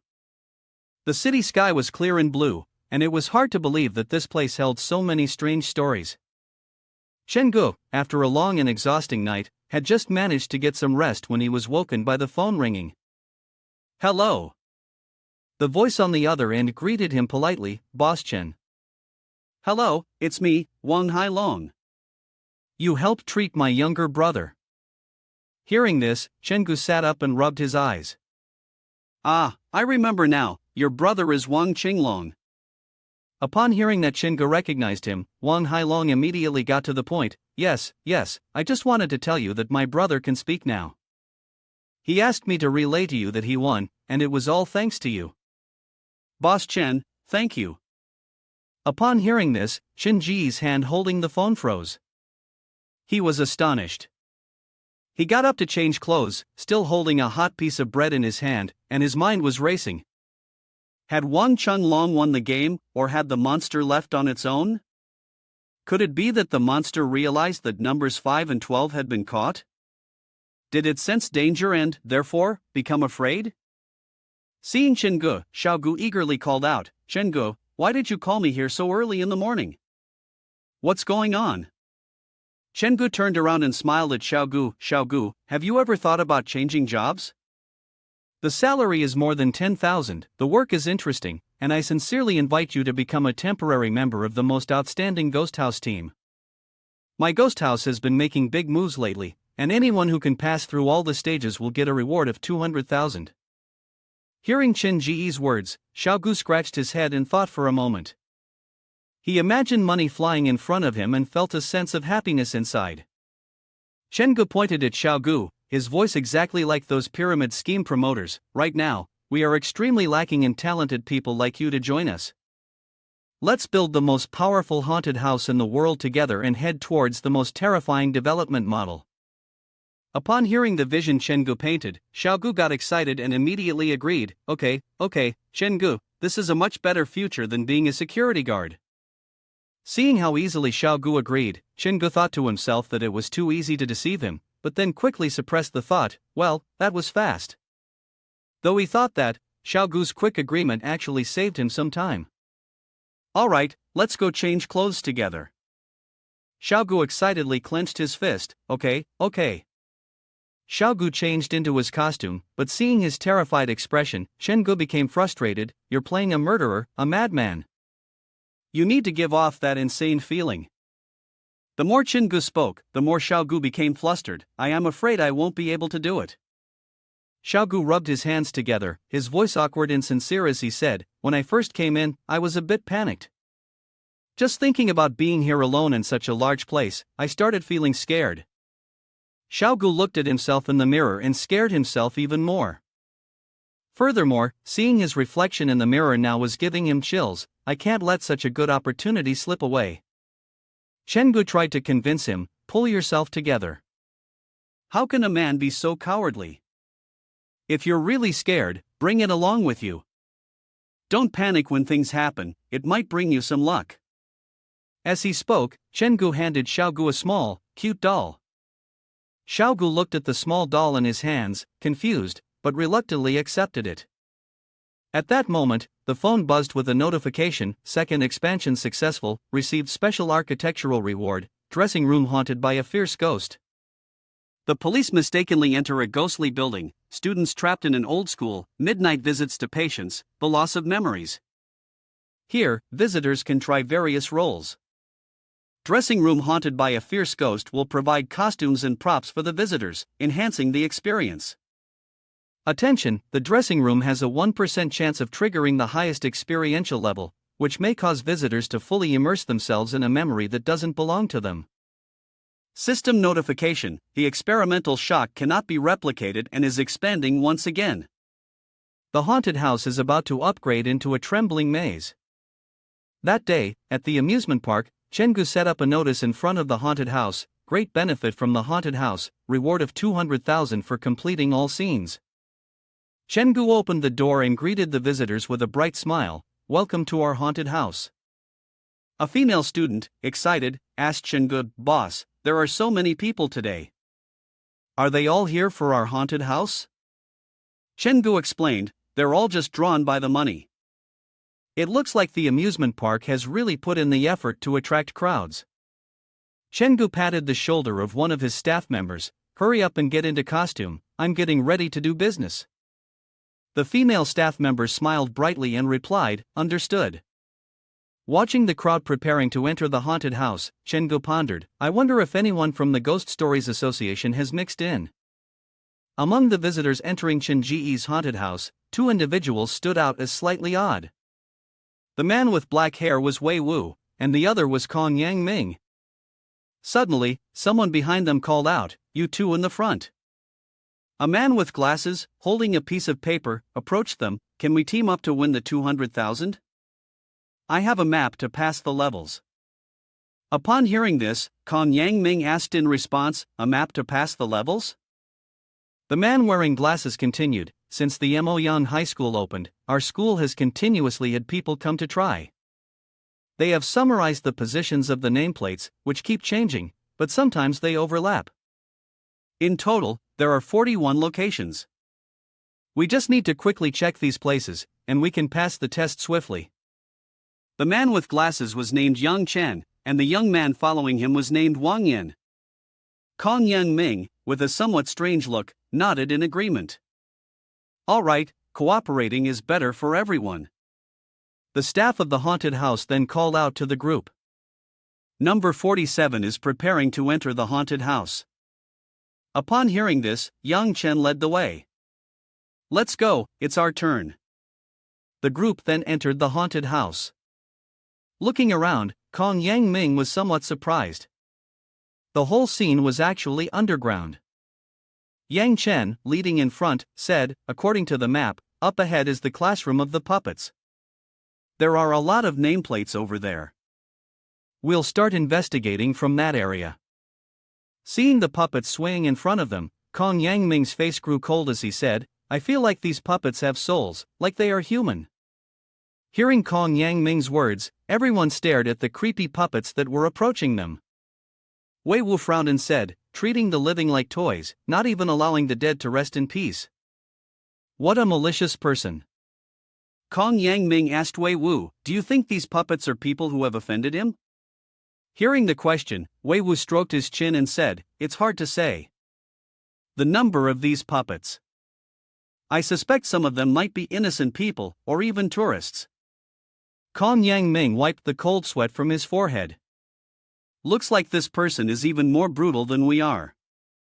We have to be more careful. The two of them turned to look at Yang Chen and Wang Yan, their voices taking on a dangerous tone. These two students are quite interesting. Do you think we should test that puppet? Kong Yang Ming reminded Wei Wu, keep your voice down. Don't let our real purpose for entering be exposed. Upon hearing that, Wei Wu's expression darkened as he replied, got it. Yang Chen, with a cheerful demeanor, stepped forward and said to Kong Yang Ming, no findings here. Let's move on to the next room. Suddenly, Yang Chen's face showed some concern. Hey, why is there a passage here? It's not on the map. Could it be that we've stumbled into an upgraded hidden room with a new game mechanic? Wang Yin, standing nearby, chimed in, if it's a hidden room, then there might be more points to gain. Looking at the map in his hands, Yang Chen pointed in a direction. Let's go this way. Wei Wu, walking behind, suddenly noticed a red light near the passageway. He pointed at the eerie red door in front of them and asked Kong Yang Ming, do you think that's a door? Seeing such a strange door, Kong Yang Ming also felt a sense of doubt. It does seem to be. This boss is really twisted, to think he would even put a door inside the house like that. Now I understand why the president wants to deal with him. Kong Yang Ming said, this person not only entered the door but even obtained that door, and by obtaining the door, they also gained the privilege to decide the rules. Have you ever thought about becoming the next president? Wei Wu was surprised that Kong Yang Ming would have such bold thoughts. Are you crazy? Kong Yang Ming, looking worried, responded, it's not like that. I'm just out of strange stories to tell. If I don't think of something, by the next gathering, I might go from being a guest to a plant on your plate. Wei Wu, with a displeased expression, said to Kong Yang Ming, the president wants to deal with the ghostly landlord, so he sent the two of us to probe the situation. This landlord is clearly not a kind one. He's pushing us to the front lines. Kong Yang Ming, upon hearing this, became angry and sneered, I don't want to be a shield. Let them fight until both sides are injured, and we'll stay calm and let things unfold. They waited for a long time, but still did not see the two others. Yang Chen furrowed his brows and asked Wang Yan, it seems those two couldn't keep up. Wang Yan also glanced back, his voice unconcerned, I noticed something strange about them earlier. It's better they split up. Yang Chen, looking worried, said, yeah, I also think they're acting weird. Facing an unpredictable dangerous situation, they remained completely unfazed, almost like they're very familiar with all of this. Do you think they might be actors from the haunted house? Upon hearing this, Wang Yan said loudly, it's actually very possible. He might have gathered a group of extras to make everyone believe it's really popular. Those two couldn't find any name tags, so they're probably just looking for a chance to scare us. Thinking that he had grasped the main idea of the haunted house, Yang Chen smiled and said, then let's go along with the plan and cooperate well in our performance. Wang Yan, true to their friendship, was excited by Yang Chen's idea. The two of them quickly came up with a flawless plan, each contributing a line. When the time comes, we'll unmask them, I can't wait to see their expressions. While the two of them were happily plotting, suddenly a smell of rot filled the air, wrapping around their noses. Wang Yan quickly covered his nose and, with a displeased expression, asked Yang Chen, do you smell something like decay? Yang Chen immediately pulled out a map, looking for the direction of the foul odor. Looking at the map, it might be coming from the girls' dormitory up ahead. Following the scent, the two of them made their way to a room. Yang Chen placed his hand on the door to open it, and the sight that greeted them was that of a puppet, a female student dressed in tattered clothes, hanging by a noose from the ceiling. The terrifying scene before them caused both Yang Chen and Wang Yan to panic. Wang Yan stammered, This is too real. Yang Chen gritted his teeth, trying to swallow his fear, this could be an important clue. Let's take the puppet down. As they removed the puppet from the rope, Wang Yan observed every small detail on it, the corpse's tongue is pressed against the throat, blocking the trachea suffocated to death. Yang Chen, astonished, said, I never imagined that this haunted house would go into such detail. The knowledge from textbooks is actually being used in a haunted house. Wang Yan moved closer to the puppet to inspect it, his breathing growing heavier and more labored. Sweat dripped from his forehead, and for some reason, a strange sense of fear began to rise within him. This model was even more meticulous than the teaching aids, not only resembling a real person but also perfectly simulating the cause of death. Could it be that this ghostly landlord was knowledgeable in anatomy? Yang Chen didn't want to waste any more time with the puppet. He waved his hand and walked away. It was pointless, it was just a puppet. He needed to go somewhere else. The foul smell seemed to be growing stronger. Yang Chen reached a bed and yanked away the large white cloth. His voice was firm, underneath this white cloth is a red diary. He had expected something far more terrifying. It turned out to be just a diary, which made Yang Chen feel a bit suspicious. The two of them began reading through the diary, one page at a time. I will do some things that outsiders would find absurd. For example, going to the cafeteria to pack up other people's leftover food, liking to take things that are both dirty and smelly from trash cans, which caused many schools to expel me. My father is an investor in the Xichang private school, so he arranged for me to study there and even specifically set up a single dorm room for me. I began collecting things that, in the eyes of others, were both dirty and smelly, but in my eyes, they were the most beautiful decorations. Before long, the single dorm room started to emit a nauseating stench.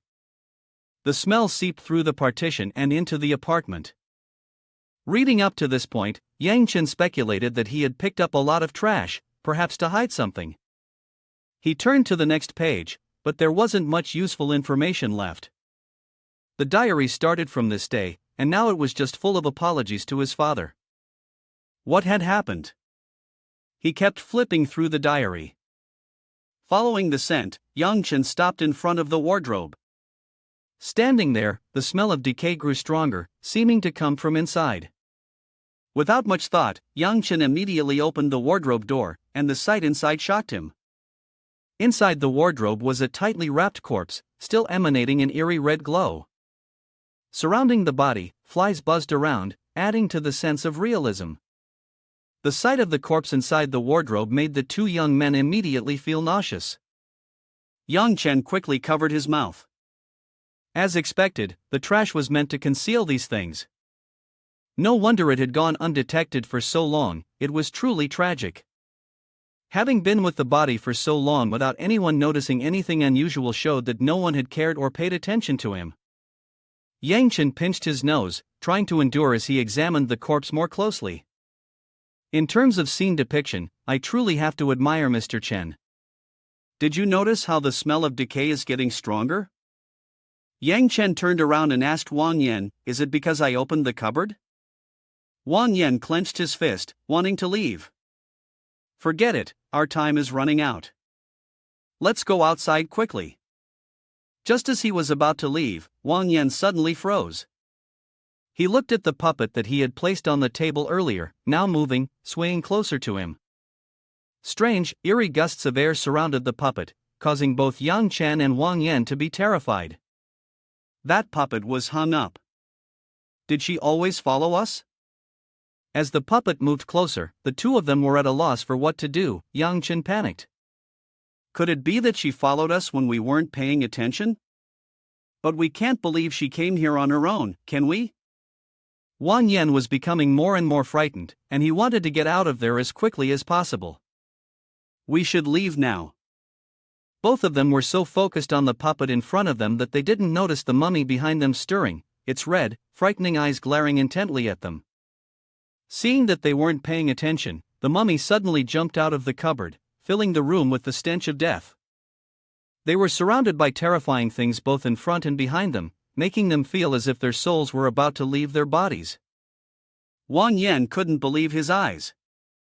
What? That thing is out now too? Yang Chen hurriedly shouted, "Run quickly!" The two of them ran for their lives, trying to escape from the eerie room. The mummy and the female student puppet swayed as they chased after them. At that moment, a shadow in black appeared outside the door and started moving closer. The two others were indeed not ordinary visitors. It turned out that the black figure was Chen Gu. He was carrying his hammer and tools, checking the surroundings.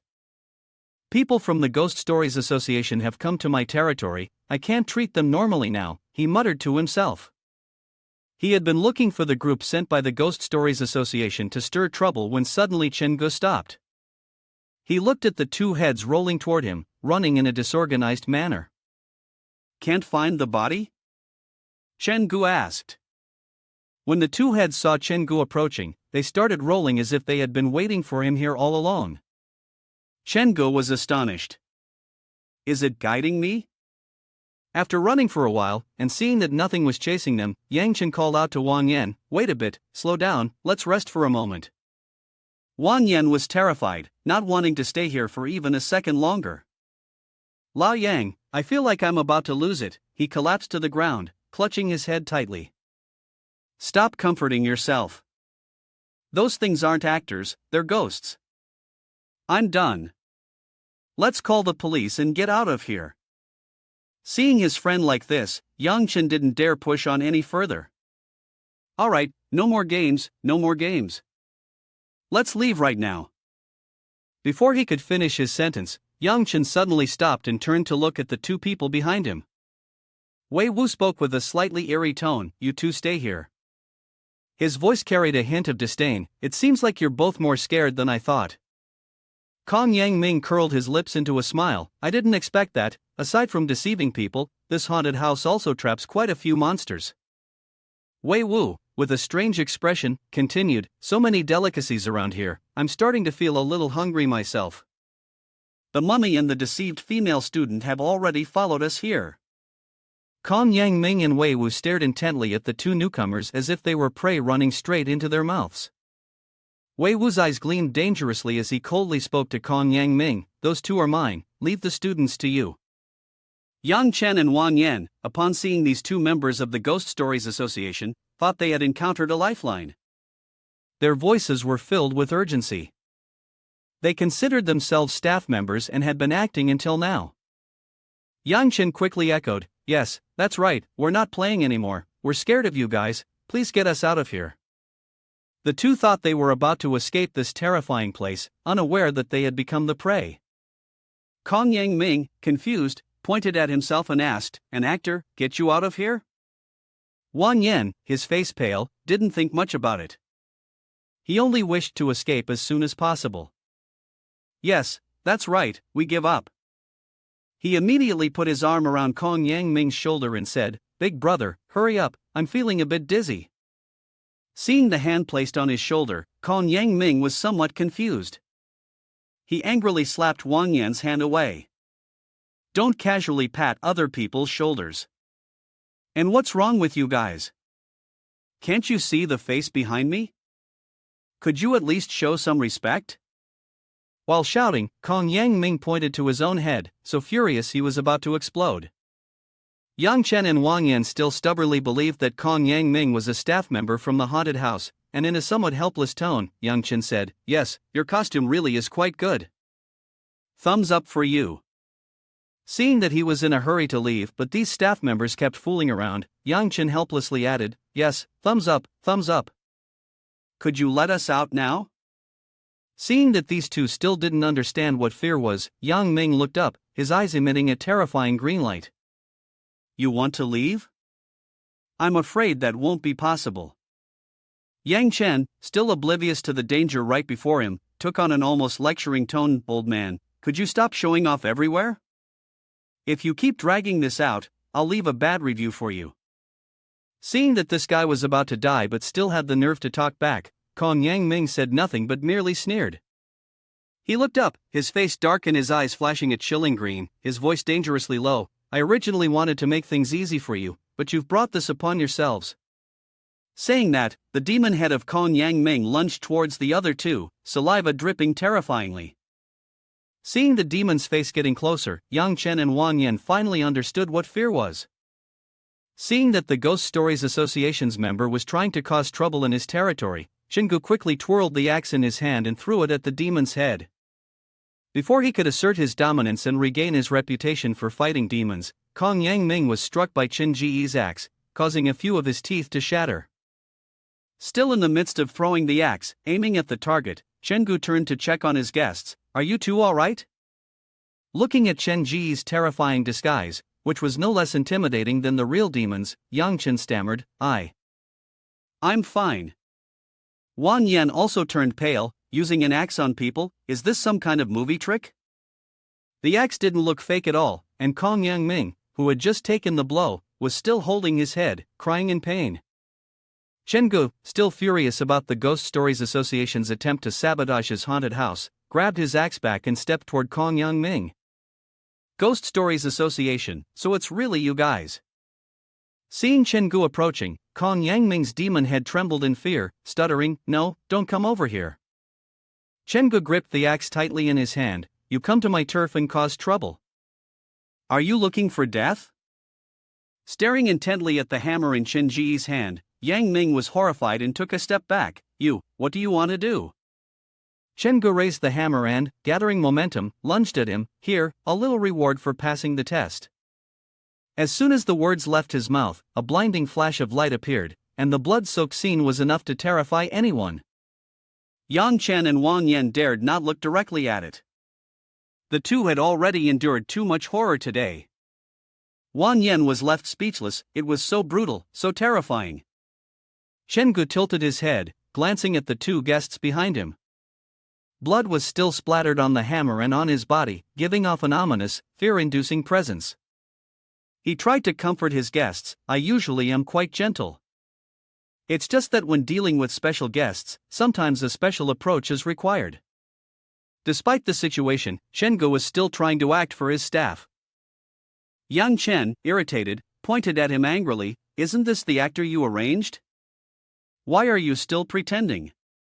On the side, Wang Yan cracked his knuckles, ready to teach Chenggu a lesson.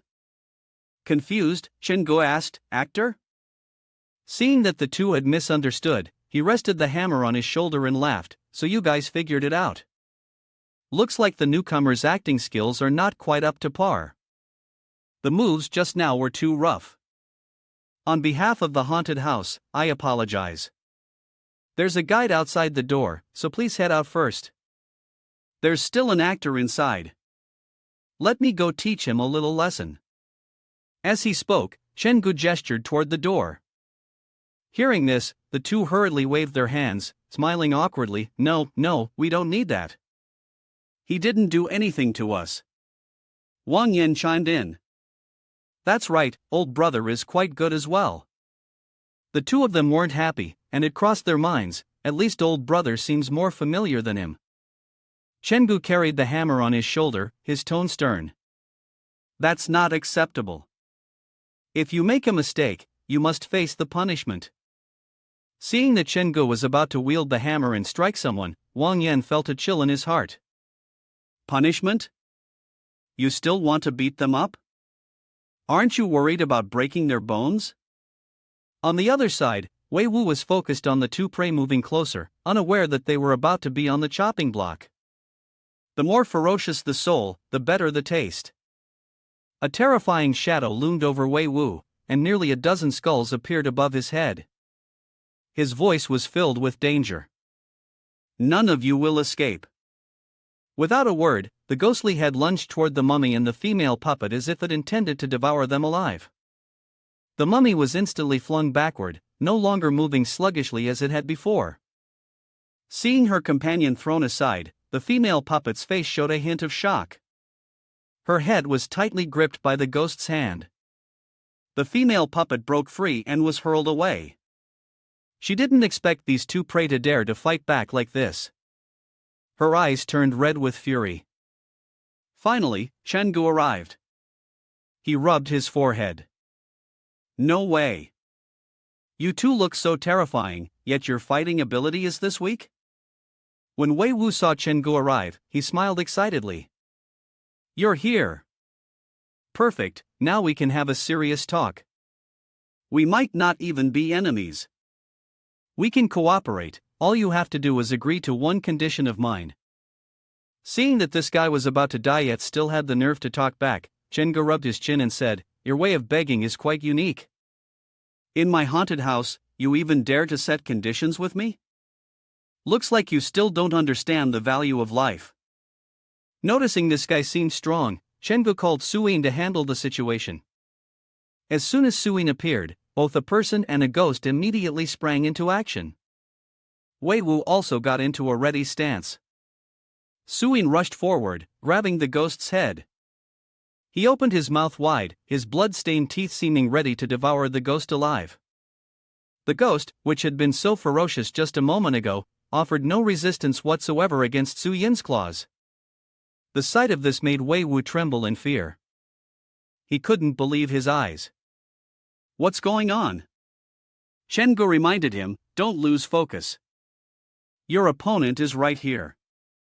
With that, he struck Wei Wu in the face with a hammer, distorting his features.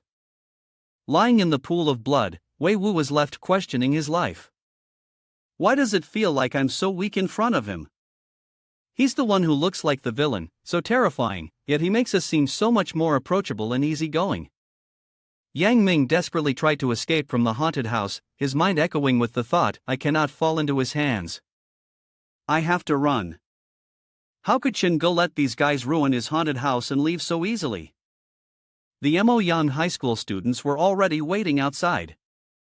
As they stumbled forward, the large ghost shouted angrily, "Get lost! You damn ghosts!" Ignoring Kong Yang Ming's resistance, the group of students moved forward, embracing him and offering warm hugs. The demon head on Kong Yang Ming screamed, "Let go, let me go." At this moment, the mummy and the female puppet, like being wound up, rushed quickly toward the group of Moyang High School students who were dealing with Kong Yang Ming. Kong Yang Ming's demon head was torn apart, and the female puppet and the mummy each took a piece, eating it with gusto. The demon head could only scream in despair, "Help me!" The cries for help were drowned out by the puppets in Chen Ji's haunted house. "I didn't expect these puppets to be so brutal," Chen Gu said, holding his head helplessly. Hey, you guys are too cruel. You're even dividing it up to eat."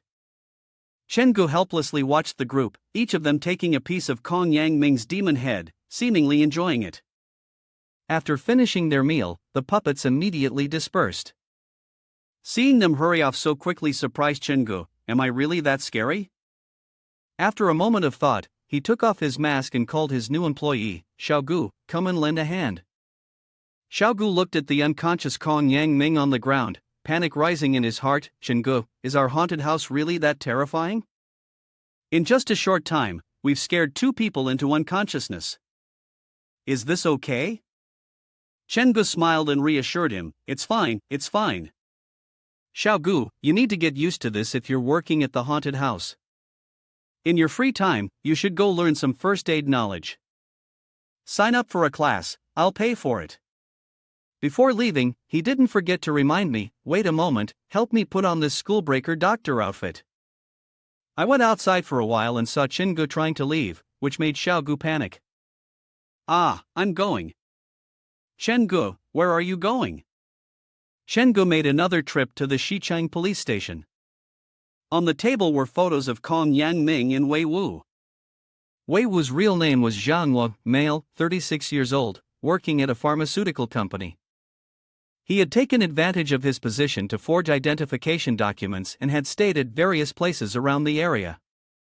The surveillance footage showed he frequently went out for half a year. Chen Gu touched the photo of Kong Yang Ming on the table. "This is Kong Yang Ming. His real name is Kong Yin, and he's a wanted criminal." Chen Gu smiled and asked, "Kong Yin is a wanted criminal, so he might have a reward, right? How much is it?" "He's from Xin High, so it's probably at least 100,000, right?" Captain Yin chuckled and said, "The reward is issued by the Ministry of Public Security, and has nothing to do with the local authorities. Tell me, how did you find these 2 people?" Hearing this, Chen Gu immediately explained to Captain Yin, "They came to my shop on their own." "Can you believe it? Do you still remember when I went to the psychiatric hospital and live-streamed a random attack, which led to the discovery of the psychiatric hospital imprisoning people alive?" His expression became serious. "This time, those lunatics came to find me for revenge." At this point, Captain Yin lost his composure and raised his voice, asking, "What? These 2 are also related to the psychiatric hospital? Did they come to kill you?" Contrary to Captain Yan's agitation, Chen Gu replied calmly, "That's right, you all need to be extremely careful.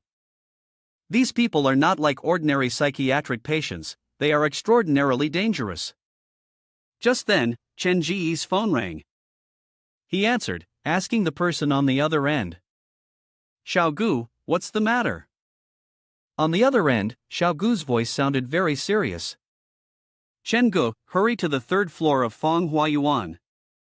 Uncle Wang was talking earlier, but now Xiao Gu hung up. The long beeping sound on the other end made Chen Gu anxious. Seeing his expression, Captain Yan stepped forward and asked, "What happened?" Chen Gu replied in a cold tone, somewhat rushed, "It's the 3rd floor of Feng Huayuan again. Those lunatics have attacked one of my staff members. Captain Yan, please accompany me." Hearing this, Captain Yan immediately gave orders to his subordinates to report to the immigration department urgently. Within moments, Chen Gu and Captain Yan's team arrived at Feng Huayuan.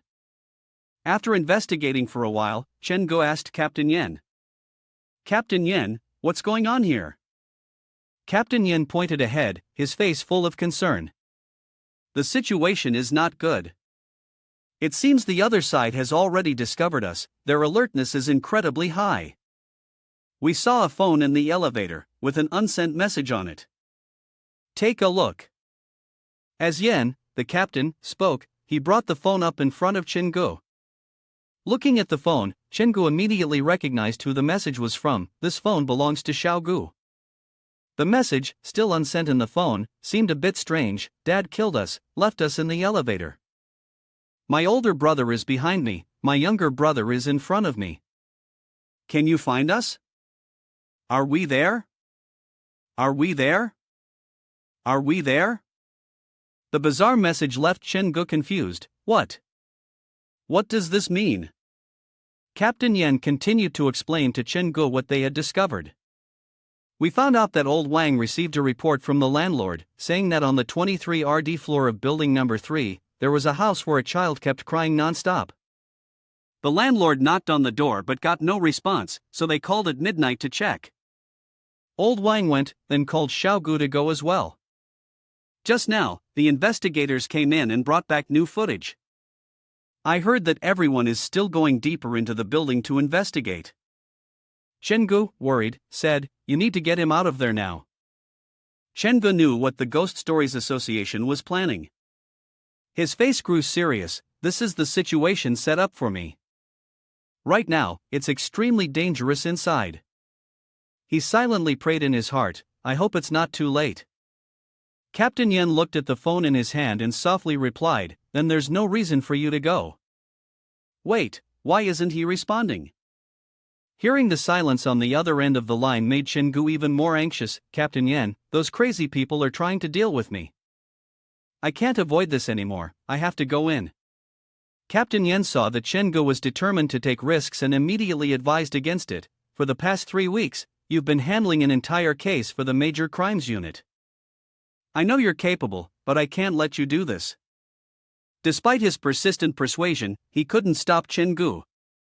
Captain Yen reluctantly gave in and said, if you're going in, be careful.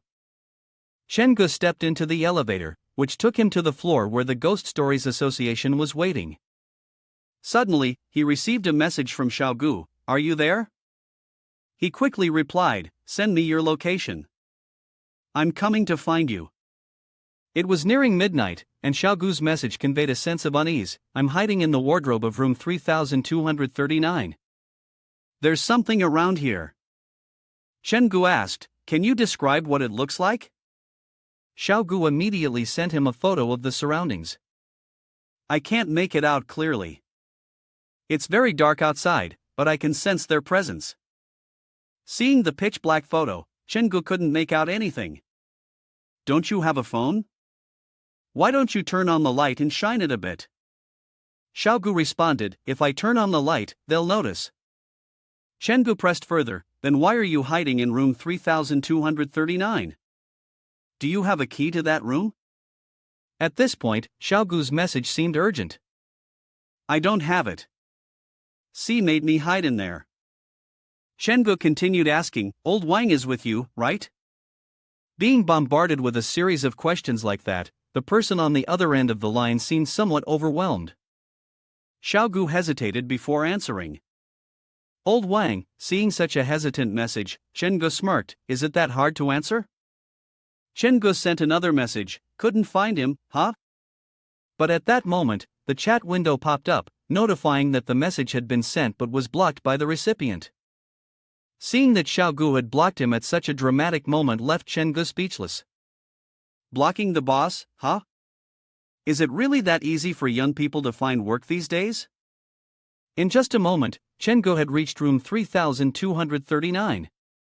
Yang was standing in front of his door, seemingly lost in thought. It was here, as he had just mentioned. Chingu immediately twisted the doorknob and entered. To his surprise, just as Xiaogu had said, the door wasn't locked. As soon as he opened the door, a dense aura of ghostly energy slammed into his face, and 2 little demons, who he didn't know had been waiting there for how long, appeared. They seemed to be children, and their voices were chilling to the bone. Dad killed us, left us at the door, my younger brother hid by the door, he told me to hide behind the door. Chen Ji's face turned pale, and he stumbled backward a few steps, staring at the two unknown entities. What was this? Two red-robed little demons, Chen Gu observed, as the two terrifying little creatures slowly advanced toward him. Behind them, a strange shadow emerged. He found us. Now it's your turn to go find him. Looking at the hand gripping the red-robed little demon, Chen Gu broke out in a cold sweat. What kind of monster is commanding these two red-robed ones? Seeing the situation grow increasingly dangerous, Chen Gu immediately summoned Zhangya.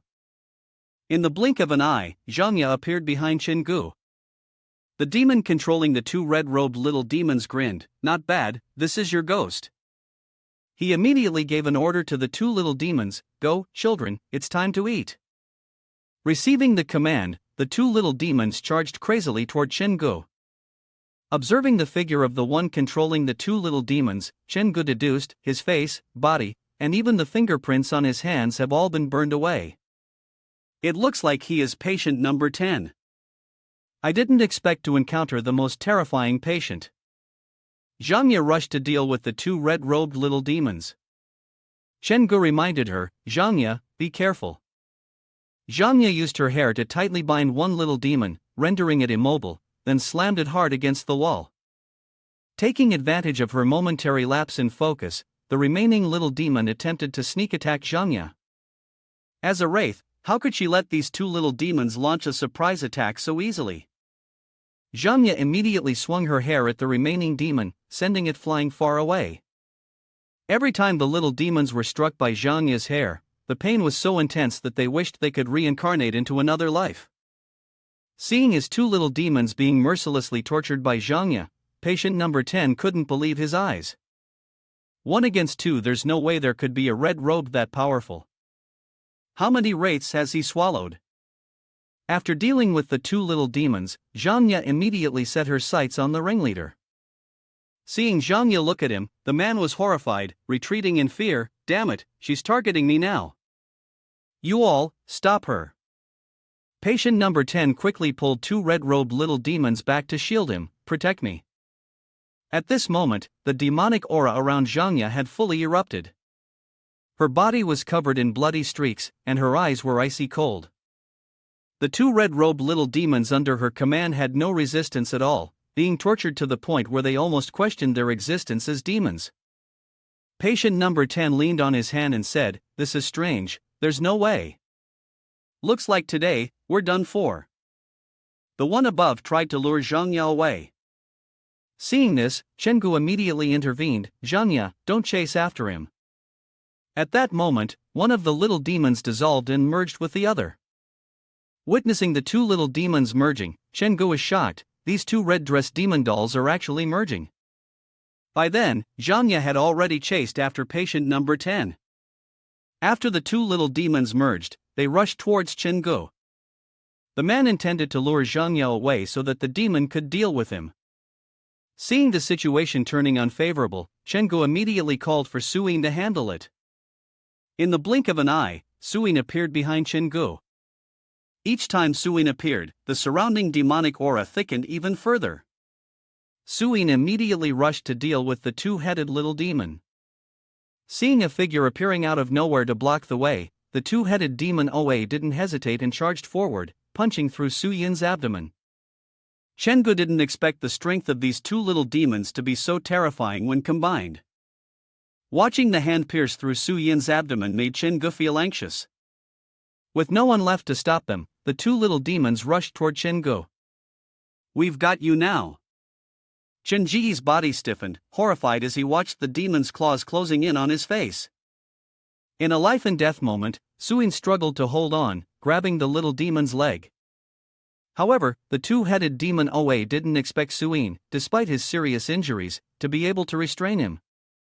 It angrily uttered a strange voice. "Just half of the red-robed body. If you want to die like this, then become part of the nourishment." With that, it opened its mouth wide, intending to swallow Suyin whole. The space echoed with the agonizing sounds of Suyin. "It hurts so much." Watching the two-headed demon Oa devouring Suyin, Chen Gu became even more worried. This is bad.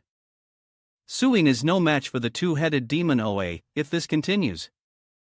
It seemed the force exploding from the two-headed demon was too much for Suing to resist. All he could do was cry out in pain, it hurt so much. Chengu could only stand helplessly by, worried, no, don't. Please. In the moment of uncertainty, Chengu felt Zhangya's breath behind him. Seeing that Zhangya had returned, Chang was astonished and called out to her.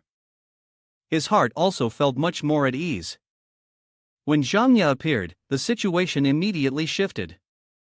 Even though the two little demons had fused together, they were no match for her and could only helplessly scream for help. Help, help me. In the blink of an eye, the twin-headed demon that had latched onto Suing was swept away by Zhangya. After breaking free from the grasp of the twin-headed demon, Suing slowly opened his eyes and steadied himself. After solving the problem, Zhangya walked up to Chengu and handed him a doll that resembled the patient number 10 from earlier. Chengu pointed at himself in surprise, is this for me? Looking at the doll in his hand, he felt a bit confused. The doll seemed to belong to the disfigured patient number 10, with both the nose and mouth missing, resembling a ghostly figure from a nightmare. Chengu asked Zhangya in disbelief, are you turning me into a toy? He smiled, showing that he truly appreciated her gift. Thank you, I really like this gift. You're the first girl to give me a present. As Chengu left, he turned around and said to Zhangya once more.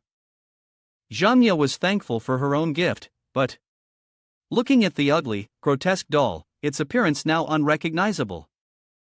Chengu hesitated, saying, it seems a bit strange. But seeing Zhangya's downcast expression, he didn't dare to say more. Chengu quickly changed the subject, it's incredibly precious, thank you. No girl has ever been so kind to me, I'll remember this for the rest of my life. Seeing that Chengu truly liked her gift, Zhangya was also very happy. After handling all the aftermath, Chengu looked at the door of the room and entered to find Xiaogu. He pushed the door open, his mind still preoccupied with thoughts. This time, Zhangya killed both of the red-robed. To fully digest them, he will probably sleep for a long time. As he entered and saw Old Wang and Xiaogu both tied up and unconscious, Chengu took out his phone and called Captain Yan. Captain Yan, I've found them. Hurry to 3239. Just as he was about to hang up, Chengu saw a new message on his phone and eagerly opened it. Could it be a reward? Someone had messaged Chengu, Chengu, I've remembered your name. Staring at the message on his phone, Chengu fell into deep thought, who is this? Are they threatening me? Upon receiving Chen Ji's call, Captain Yan immediately rushed to the location. He burst through the door and asked with concern, Chengu, are you hurt? Chengu smiled reassuringly, I'm fine, I'm fine. He pointed to the door and recounted what had happened earlier, leaving out the part about fighting the ghosts. I came here, the door happened to open. When I went inside, I found Old Wang and Xiaogu. Hearing the story unfold so smoothly, Captain Yan became suspicious. It's that simple? So where's the culprit? In response, Chengu smiled awkwardly. I suppose the culprit was eaten by Zhangya, right? He quickly fabricated an excuse to cover things up. Maybe they noticed the police arriving and got scared off. Captain Yan, of course, did not believe that everything would be that easy. He pointed at Chengu and said, Kid, in a few days, come to the police station. I need to have a serious talk with you. Without saying another word, Chengu smiled and replied, no problem, Captain Yan. Just let me know when, and I'll be there. To avoid being asked too many questions, he quickly shifted the topic. Has the missing investigator been found yet? Captain Yan was successfully distracted by Zhangya. He's been found and taken to the hospital. Why do you ask? Chengu scratched his head and smiled. Oh, as long as he's fine, that's good. At the city hospital, at 2 a.m., an eerie atmosphere hung in the air. A man casually climbed the stairs, continuously calling out, Chengu. He reached the rooftop of the hospital, opened the door, and looked around. This new ghost's abilities aren't bad at all. No wonder it's so hard to digest the split consciousness. The suffering is worth it. Suddenly, he laughed loudly. but no matter how good it is, it's still not as useful as the red-robed. Chen-gu waited for a while, and finally saw the man arrive. He spoke up to make his presence known. "Finally, you're here. I've been waiting for you for a long time." The man had a pale, strange expression. He glanced at Chen-gu and called out his name. Chen-gu covered his mouth and laughed. "This is our first meeting, and you already know my name." Looks like I wasn't wrong. Having been correctly guessed by Chen-gu, the man asked suspiciously, "How did you figure it out?" Chen-gu didn't answer directly but instead asked, "Guess?" The man threatened Chen-gu in a commanding tone, not caring how he discovered it. "Right now, even if you kill me, it won't do you any good. I'm just hiding a fragment of consciousness in this body, and besides, I'm currently inhabiting a police officer's body." He gritted his teeth, his voice filled with danger.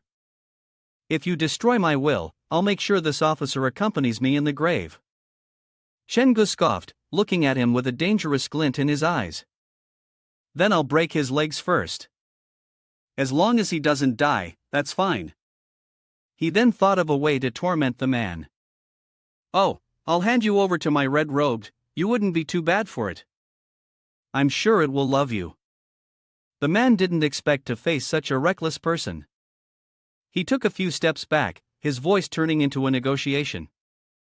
Wait, let's make a deal. I'll tell you what you want to know, and you let me leave safely." Hearing this, Chen-gu stopped threatening him. The proposal wasn't bad. "Alright, but that depends on whether you can answer my question. What's with the door?" The man began explaining the door to Chen-gu. The reason it appeared was complex, and no one could explain it clearly. People often held deep grievances, and it was a place that few visited. However, the external factors were only a premise. The most important thing was that there needed to be someone to knock on the door. Upon hearing this, Chen-gu skeptically asked, "Someone has to knock on the door?" The man continued, "The world beyond the door is a sea of pink, filled with despair and destruction. It absorbs the various emotions of the human heart, converging countless nightmares.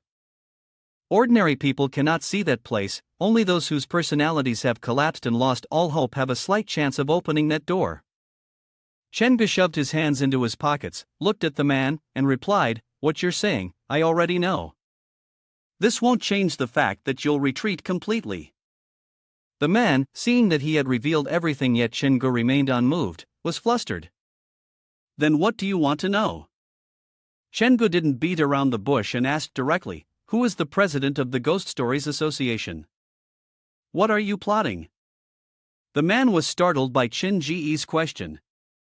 His voice turned grim, as if cornered with no way out. "Chen-gu, are you not going to leave me any way to survive?" As he spoke, he stepped backward toward the edge of the rooftop. He smirked provocatively at Chen-gu.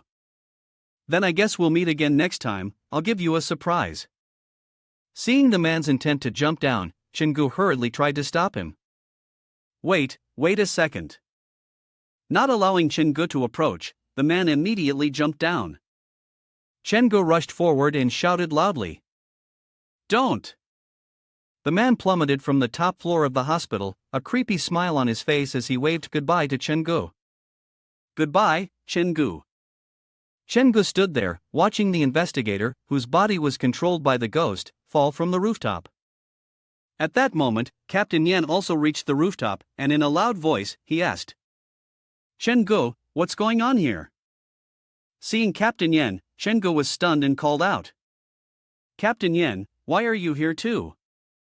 "Captain Yan," his voice was serious, "just now, the nurse reported to the police saying they saw our investigator running out of the patient's room in a strange manner, and they also saw you with him." Chen-gu knew that no matter how he tried to explain, he wouldn't be able to make them understand. He helplessly scratched his face and said, "I can't explain it clearly right now. You can check the cameras for verification." After that, Chen-gu followed Captain Yan to check the surveillance footage.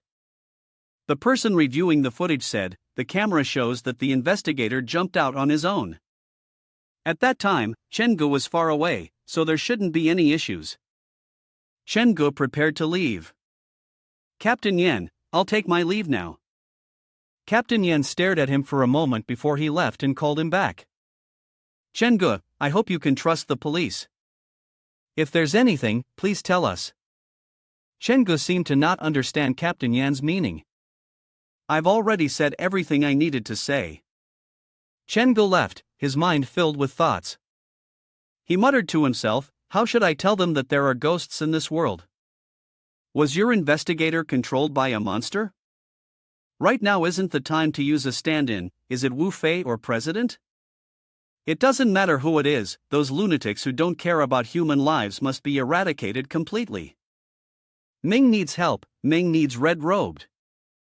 At that moment, Chen Ji's phone rang, notifying him that 70% of his task to eliminate monsters in the Grand Conference had been completed. Encouragement, the one who took care of the wraith is lucky. Congratulations, you have obtained a special prop, the drawer that cannot be opened, 1% probability. Click to receive the reminder. Looking at the newly added drawer in the prop set, Chen-gu was astonished. What kind of prop is this drawer? What's inside? Chen-gu pressed to open the drawer. Inside, there was a notice, advertisement for renting a room in the building for the families of the staff of the 3rd Hospital of Jiajiang. Room 304, full apartment model, 2 bedrooms, 1 living room, 1 bathroom. Rent, 900 yuan per month. Welcome to move-in, haunted house. Looking at the advertisement, Chen-gu smiled happily. It seemed that the black phone had sensed that he was eager to find a companion, but only new teammates would need him to go out and search for them by himself. Chen-gu headed to the 3rd floor building of the hospital. He immediately went to the place listed in the advertisement, where he saw the real estate agent waving at him. Mr. Chen, hello. The agent led Chen-gu to view the room. Mr. Chen, you made the right choice by coming to me. I can help you find a room that's both affordable and quiet in this community. Chen-gu followed behind, observing the surroundings, and told the agent. I want to see room 304. When the agent realized Chen-gu wanted to see room 304, his expression changed slightly, showing some urgency. Hey, Mr. Chen, room 304 is a haunted house. How could I possibly recommend that room? Room 305 next door is quite good. Hearing this, Chen-gu frowned and asked with a serious tone. Is room 305 also 900 yuan per month? Hearing Chen-gu quote such a low price for the room, even his lower lip lost its patience. Alright, let's check out room 304, but I must make it clear.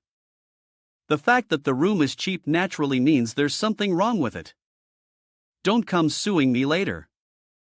Upon hearing this, Chen-gu asked, what kind of problem? The agent began recounting, a lot of people have died in room 304. One of my previous clients, an artist, committed suicide there. And it wasn't just one person, several other guests who stayed there afterward also ran into problems. For Chen-gu, the more unusual the place, the more he liked it. He immediately said, well, that's perfect. My yang energy is strong. I'll stay for a night tonight and help cleanse this room of its negative energy. The agent then asked again, what about room 305? Not wanting to listen to the agent babble any longer, Chen-gu slammed the door shut, leaving him outside with no interest in continuing the conversation. He entered the room and began to observe his surroundings. Finding nothing unusual left him puzzled. Even with his special techniques, he couldn't sense anything. Could it be that I made a mistake? Suddenly, the silence in the room was broken by the sound of a phone ringing loudly. On the other end, the voice sounded apologetic. Mr. Chen, this is the agent who had scheduled to show you the room. I'm so sorry, so sorry.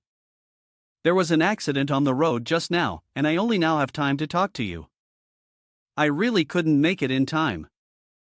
Hearing this from the other end left Chen-gu feeling confused. An accident. He recalled the name from earlier, which felt a bit strange. So, who was the person who just showed me the room? Chen-gu hung up the phone, suddenly hearing someone running in the hallway, sounding in a hurry. He opened the door and saw a man peeking inside. Who are you looking for?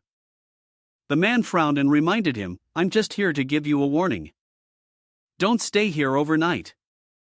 Greedy brokers trick people into coming here and then kill them. After saying this, the man immediately dashed off. Before Chingu could fully process what had just happened, the man had already disappeared. Chingu quickly called out, "Wait! Explain yourself." He was quick, but in a flash, the man's figure was already gone. Chingu felt confused, as though everything had vanished. He rubbed his chin, recalling the man's words. What does that mean? Was that person one of the two ghosts? Suddenly, Chen Ji's gaze froze. He stared intently at the two doors in confusion. His room had been transformed into something from 30 years ago. The haunted house that the greedy brokers wanted him to stay in was right next to it. Chengu thought he had missed another chance. Thankfully, he had gone outside and discovered this in time. He happily took out a hammer, preparing to break down the door. Why didn't you say anything earlier? Almost missed it. Without further hesitation, Chengu swung the hammer forcefully at the door, shattering it. With just one blow, the door was destroyed. He stepped inside and looked around. Inside the room, the items appeared to have been there for a very long time. Chengu frowned as he looked at the sealed objects. Everywhere that could be opened was sealed with wood. That's right, this is exactly what a haunted house should look like, he thought to himself. At that moment, Chen Ji's spirit-sensing child detected an unusual anomaly. He fixed his gaze on a cabinet. I found it. Chengu happily bent down to open the drawer. His reward was right here. He pulled the drawer open, but the sensation of something pulling back confused him. Strange, why does it feel like something's preventing me from opening it? Suddenly, the drawer slammed shut, almost trapping Chen Ji's hand. Chengu exhaled sharply and spoke into the void. Why do you need to do this? We're partners, wouldn't it be better for you if we worked together? Even though you've deceived me time and time again, I won't hold it against you. As he spoke, he continued staring at the drawer, but there was no movement inside. Chengu chuckled, I don't think you intend to harm me. Maybe you just want to scare me off. You really don't need to go that far. I'm a reasonable person, we can always negotiate if there's an issue. As he said this, he raised his hammer, preparing to strike. Seeing that Chengu was about to hit it with the hammer, the drawer, in fear, immediately opened. Seeing it obediently open, Chengu praised, not bad, you've got potential, you can be trained. Chengu looked in astonishment at the object inside the notebook. He opened it to check the contents. Oh, is this the person who drew this? It's really well done. Are you a manga artist? Looking at the man in the picture, something about him seemed familiar, and Chengu was stunned. Hey, this is the agent from earlier, and the neighbor who warned me just now. So they're all characters in your manga? That's really impressive. As he continued to examine the drawings, checking for anything unusual, Chengu suddenly froze when he noticed an old newspaper hidden inside the notebook. He began reading the information in the article. Lord Yen heroically saves a child from drowning but sacrifices his life. Lord Yen lived in poverty, yet for his love of manga, he lived like a honeyed soul. For 3 years, he poured all his energy into a small room, creating his works. The income from his paintings was only 1,200 yuan, with 1,000 of it being from the landlord's charity, and the remaining 200 yuan was the money he earned from traveling around to paint for others. In the end, he painted people as if they were dead, and was chased and beaten. After the police mediated, the person who hit him compensated him. He only lived off savings from his previous work, and went mad from love. His living expenses were capped at 400 yuan a month. He persisted, believing that as long as he didn't die, there would one day be a breakthrough. But reality was always cruel. His paintings were never accepted, not even after his death. Chengu turned to the last page, which showed a picture of the man sitting despondently in a corner. Chengu spoke to the notebook, Uncle, do you have any wishes? I will try my best to help you make up for any regrets. I really like your paintings. Seeing no response, Chengu brought it closer and asked again, do you agree with me? Thinking it was just an ordinary painting, the man in the picture suddenly turned his head, his face full of emotions. Please, guide me. At that moment, a notification sounded from the phone. The person who has cared for the wraith is lucky. Congratulations, you have obtained the strongest wraith under the red-robed.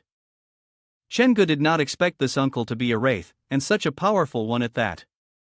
This uncle was deeply hidden, yet what kind of wraith was concealed in this set of paintings? I'll need to study it carefully when I get back.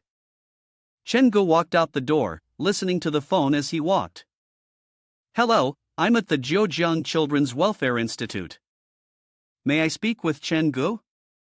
Do you know Fan Yu? His guardian has listed your phone number. Hearing this, Chenggu anxiously asked, Fan Yu, what happened to him? The voice on the other end sounded very urgent, the words unclear on the phone, please come here as soon as possible. Chenggu immediately hailed a taxi and headed to the Zhejiang Welfare Institute. Upon entering, he saw a woman reminding two children, Zhang Yi, Zhang Ling, don't play in the hallway like that. Seeing her, Chenggu politely greeted her, hello. He pointed to himself and introduced, I'm Chenggu. I'm the one you called about. The woman laughed and said to him, you finally arrived. I need to clarify the situation with Fan Yu. She recounted the details, her voice filled with worry. The child's condition was not only worsening but was also affecting other children undergoing treatment. Hearing this, Chenggu chuckled awkwardly. Ha! What did the boy do? Not sure what exactly was said, but the boy made another child believe that a spider was her sister. You should take him away quickly, we can't handle this kind of patient, she added. Chenggu, taken aback, asked, a spider sister? Just then, the sound of children crying came from outside. The woman scolded the boy beside her. Zhang He, why are you bullying your little sister again? Zhang He pointed at the little girl and said, I just wanted to see what was in the cup she was holding. She wouldn't let me, and when she held it tight, it fell and broke. That's when I accidentally stepped on the baby spider inside. Remembering how her spider had been crushed, the little girl cried louder, you killed my sister, no. The more she thought about it, the more aggrieved Zhang Ling became, crying even harder. Sister, I want my sister back. Fan Yu quickly comforted the little girl. Your sister isn't dead, she's just gone for now. Then, he handed her a drawing he had just made. Here, for you. Looking at the painting Fan Yu had made, Chenggu was astonished. Fan Yu handed the girl the painting, which showed a gigantic spider standing behind her. Your sister was just behind you. The girl immediately stopped crying, took the painting, and softly called for her sister. Fan Yu pointed at Chenggu, indicating that the sister was now running behind that person. Seeing Fan Yu point at her made Chenggu feel confused. She asked the teacher in surprise, does Fan Yu have a close relationship with that girl? The teacher rested her hands on the table, her voice not happy, and said, Zhang Ling used to cling to me a lot, calling me mom, but ever since Fan Yu came, she follows him around all day. Now, she only listens to him. Chenggu looked at Zhang Ling and asked the teacher, why did the girl come here? The teacher glanced at Zhang Ling and softly answered Chenggu, it's a tragic story. Zhang Ling's sister went missing, and her parents had an accident. Someone must have poisoned their food with a large amount of rat poison. The police investigated in the village but found no clues. Fortunately, Zhang Ling didn't eat the food, so she was able to survive. However, she witnessed her parents' deaths right in front of her, which has left her mentally disturbed. When she first arrived here, she called me mom and the rope on the bed grandma.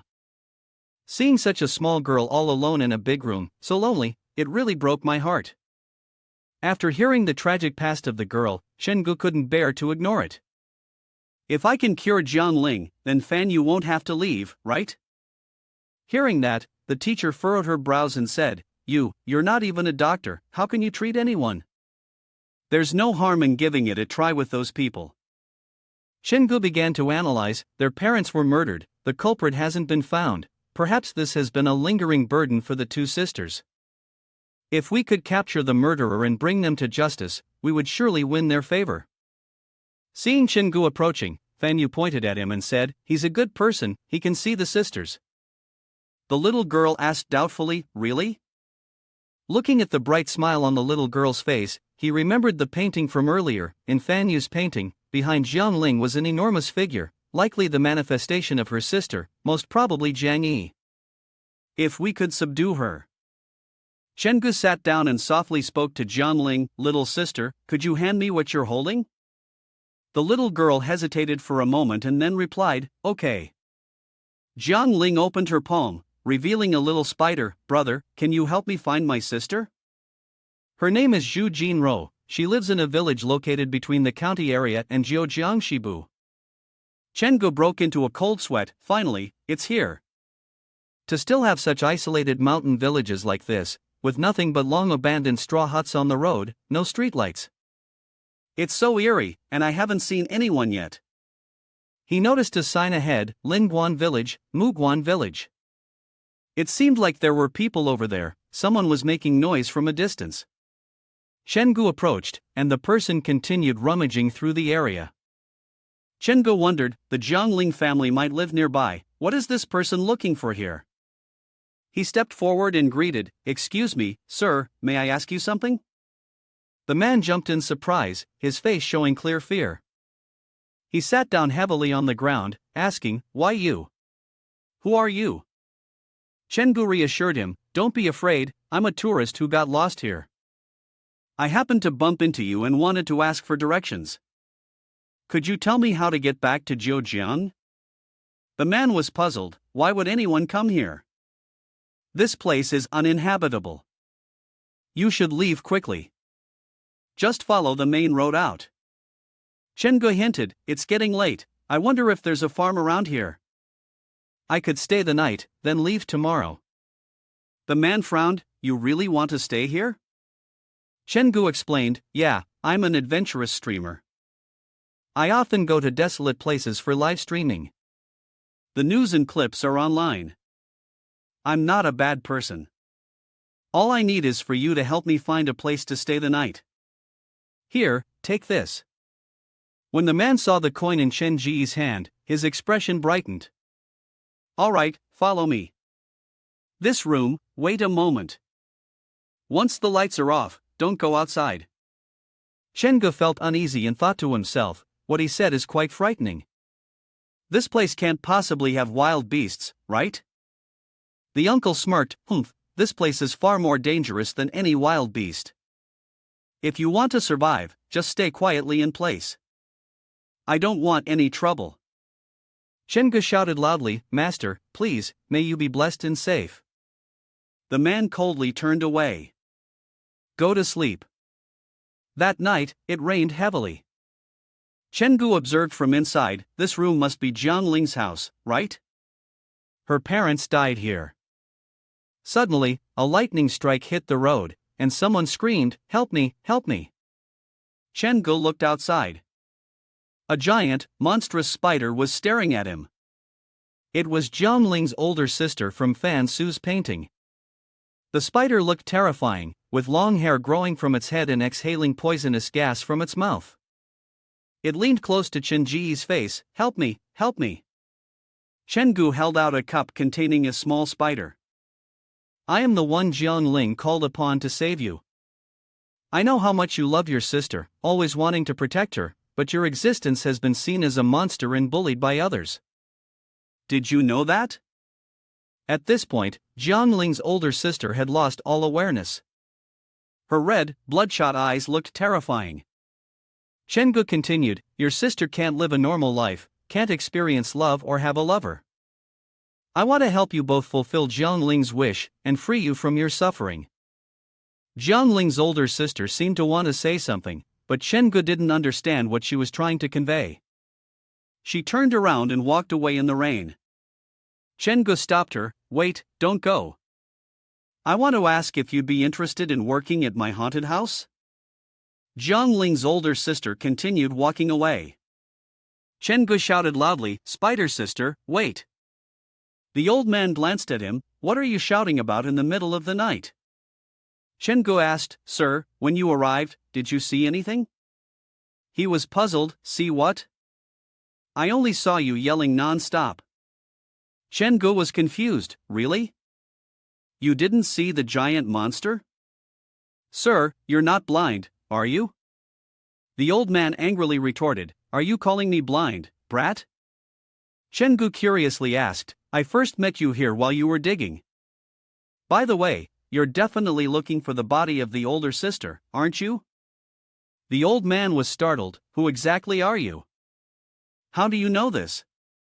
Chen-gu pressed on. Sir, you don't look like a bad person. What exactly is going on? He took a lantern and entered the room. As the heavy rain poured in, he said, my wife was poisoned to death in this room. I know who the murderer is.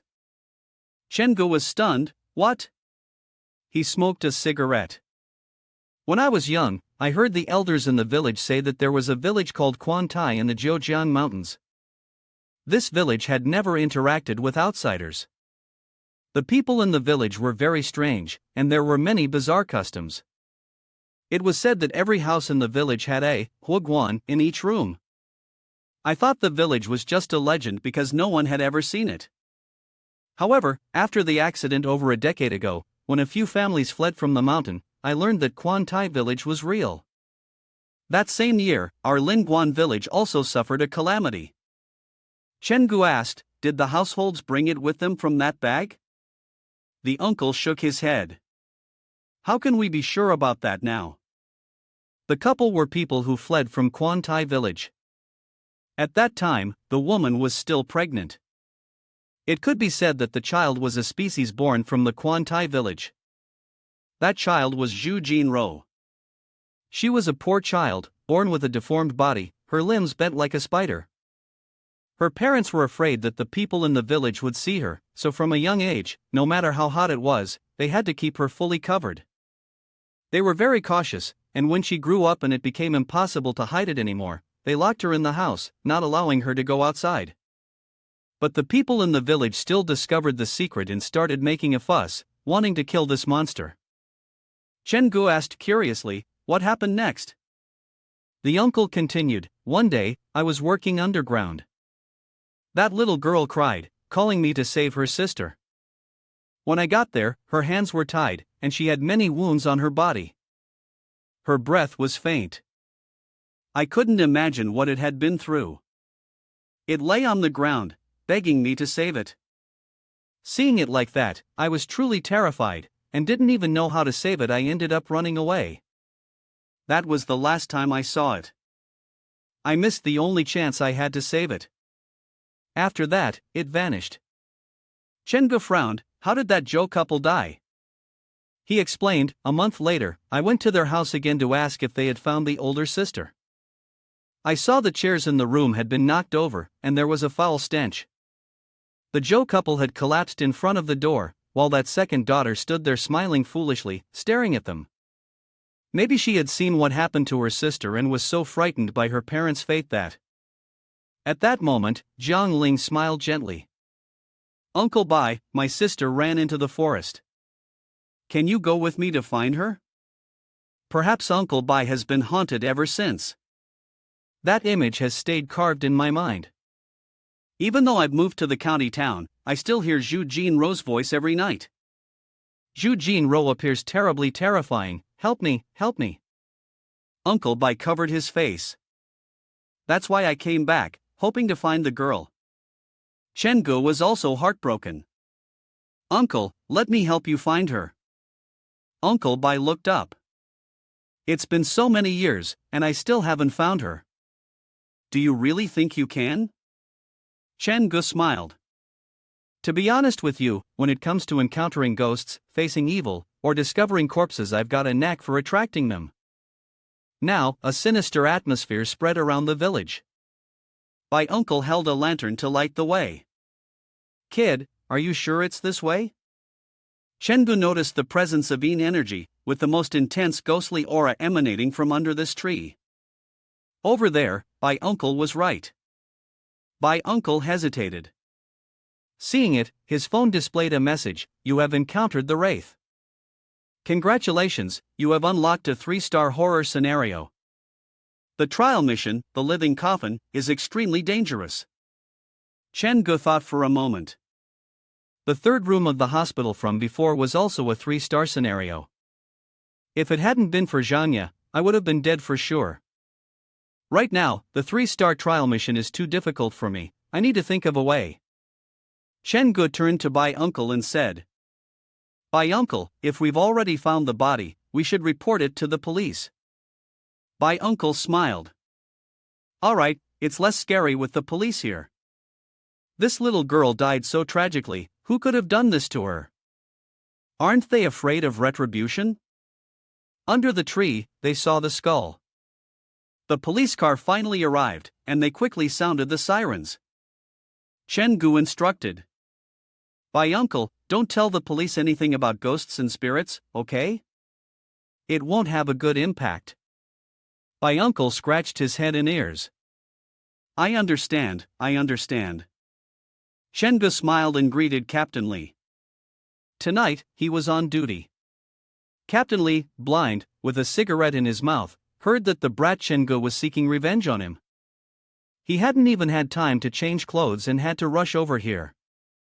As soon as I heard about the case today, with a nameless female candidate, I couldn't help but think of you, kid. Chen Gu smiled brightly. Captain Li, you're just kidding. Fighting against crime is the responsibility of ordinary citizens like us. The police and the public are one family. Captain Li was furious. What kind of ordinary citizen are you? Tell me what happened this time. Chen Gu explained. Captain Li, do you know that this village once had a deadly plague? Captain Li replied, of course. The Zhou family case, I handled that. Their eldest daughter went missing, and their youngest daughter was sent to the Welfare Institute. Based on the physical features, this body is probably the eldest daughter. The strange thing is, when I received your report, I also got a report from the Welfare Institute saying that the Zhou family's youngest daughter had gone missing from there as well. Chen Gu was shocked. What? Jian Ling is missing? Captain Li asked, you know that girl? The Welfare Institute said that not only the girl but also a boy named Fan Su had gone missing. They were talking about wanting to go to a place called Living Coffin Village. I initially thought the two kids were just talking nonsense. What kind of place has a name like that? Chen Gu widened his eyes. Fan Su has gone missing too? I'm Fan Su's guardian, I have to find them and bring them back. He thought to himself, this kid really doesn't let others feel at ease. Looks like there's no choice but to make a trip to Living Coffin Village. He turned to Bai Uncle and said, Bai Uncle, the two missing children said they wanted to go to Living Coffin Village, please guide us. Bai Uncle hesitated. Hey, Chen Gu, why the rush? There are police here, what are you afraid of? We need to save the kids urgently. Captain Li nodded. Yes, old brother, don't worry, we'll go together. Bai Uncle turned pale. But that's Living Coffin Village, there are ghosts there, real ghosts. Chen Gu was speechless. It seemed this guy hadn't listened to a word he said. Captain Li, curious, asked, ghosts? Chen Gu waved his hand. I thought it was wolves, but ghosts, it's fine. We are all people with yang energy, we can suppress it. Captain Li reassured him. Old man, you can't believe in such superstitions. Bai Uncle shook his head. You young people haven't encountered enough, even if I tell you, you won't believe. Captain Li cocked his gun. No matter how fierce the fish demon serpent god is, I'm not afraid. If it dares to show up, I'll bring it back to the station with my gun. Chen Gu clapped his hands. Captain Li, you're really impressive. Bai Uncle continued. Alright, considering the two kids, I can't just ignore them. The old man will go with you on this trip. Starting from Living Coffin Village, in the dark forest, the sound of crying could be heard. Hoo-hoo! Captain Li frowned. We've been walking for 3 hours, why haven't we arrived yet? Bai Uncle hesitated. We're almost there, almost there. The crying continued. Hoo-hoo! Captain Li looked around. Chen Gu, do you hear the crying? Bai Uncle explained. This sound appears every midnight. If we follow the crying, we'll reach our destination. Captain Li glanced behind. Chen Gu, be careful back there, there's a sinister aura here. A monstrous creature let out a chilling cry right behind Chengu, but Chengu remained unaware. "Don't worry, Captain Lee." The creature's mouth gaped wide, looking terrifying. Chengu frowned. "It's so noisy, haven't you cried enough yet?" The creature approached Chengu, its mouth widening and its eyes gleaming. Chengu remained calm. "Once you're done crying, we can set off." Chengu didn't even turn around, leaving the creature confused. Chengu summoned his power, transforming into a strange being. This creature opened its mouth and released something bizarre, instantly annihilating the monster. The creature exploded. Chengu scratched his ear. "If you want to set off, just let me know, I'll be happy to help. I'm not the type to argue for no reason." Captain Lee angrily said, "Chengu, why are you lagging behind? Come over here, don't stay too far." Chengu hurriedly moved forward, coming. He turned around and looked. It was probably just an ordinary ghost that Suing took. After all, Living Coffin Village relies on ghost spirits like that, probably not just hers. Chengu walked up and asked, "By uncle, when was the last time you went to Living Coffin Village?" By uncle answered, "Over 10 years ago. This place doesn't like strangers. Once you enter, no matter what happens, you must not panic. Let me handle things." Captain Lee waved his hand. "Don't worry, we'll listen to you. Right now, we need to find someone urgently." Eventually, they arrived at a remote village. Chengu mumbled, "This is Living Coffin Village." The phone issued a warning, "The one who summons the wraith is lucky. Congratulations on finding Living Coffin Village deep within the mountains. Living Coffin Village has a 3-star howling degree. If you survive the night in Living Coffin Village until dawn, you will unlock all new scenes." Mission reminder. That day, except for me, they had all arrived.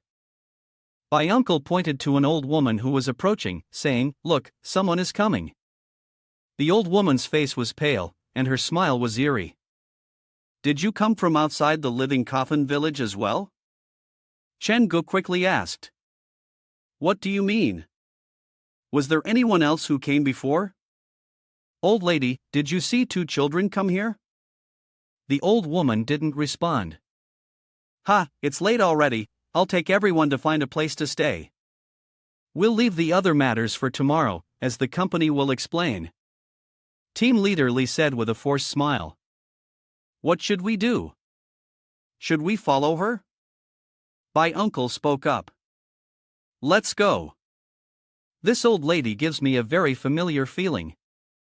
Maybe I met her when I was little, when I came to Coffin Village." Team leader Lee lit another cigarette. "All right, this place is cut off from the outside world. We don't know what might happen. We have to stay alert." Chengu was curious. "By uncle, how did you find this place when you were young?" My uncle replied, "At that time, my father and I accidentally discovered this village while doing business.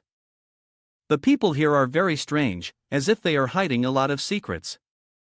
Suddenly, the old woman's eyes turned completely white, and she couldn't see anything anymore. "We've arrived. You all can stay here tonight. Things are not peaceful in the village nearby, so don't wander around," the old woman said. A sinister aura spread throughout the village. As they entered a room, Team Leader Lee, Chengu, and my uncle all fell silent when they saw the coffins inside. My uncle was sweating. "Does this old lady want us to sleep in these coffins?" Captain Lee observed, "This coffin room is too strange. The 3 of us shouldn't split up tonight. If we encounter danger, stay behind me, and don't lose sight of me." Chengu looked at the coffin. "We need to first figure out whether that old lady is alive or a ghost before we say anything." Captain Lee furrowed his brows. "Chengu, what are you planning to do?" Without hesitation, Chengu opened the coffin. Inside, something emitted a white smoke. Chengu was surprised. A red shroud. Why would there be a shroud inside the coffin?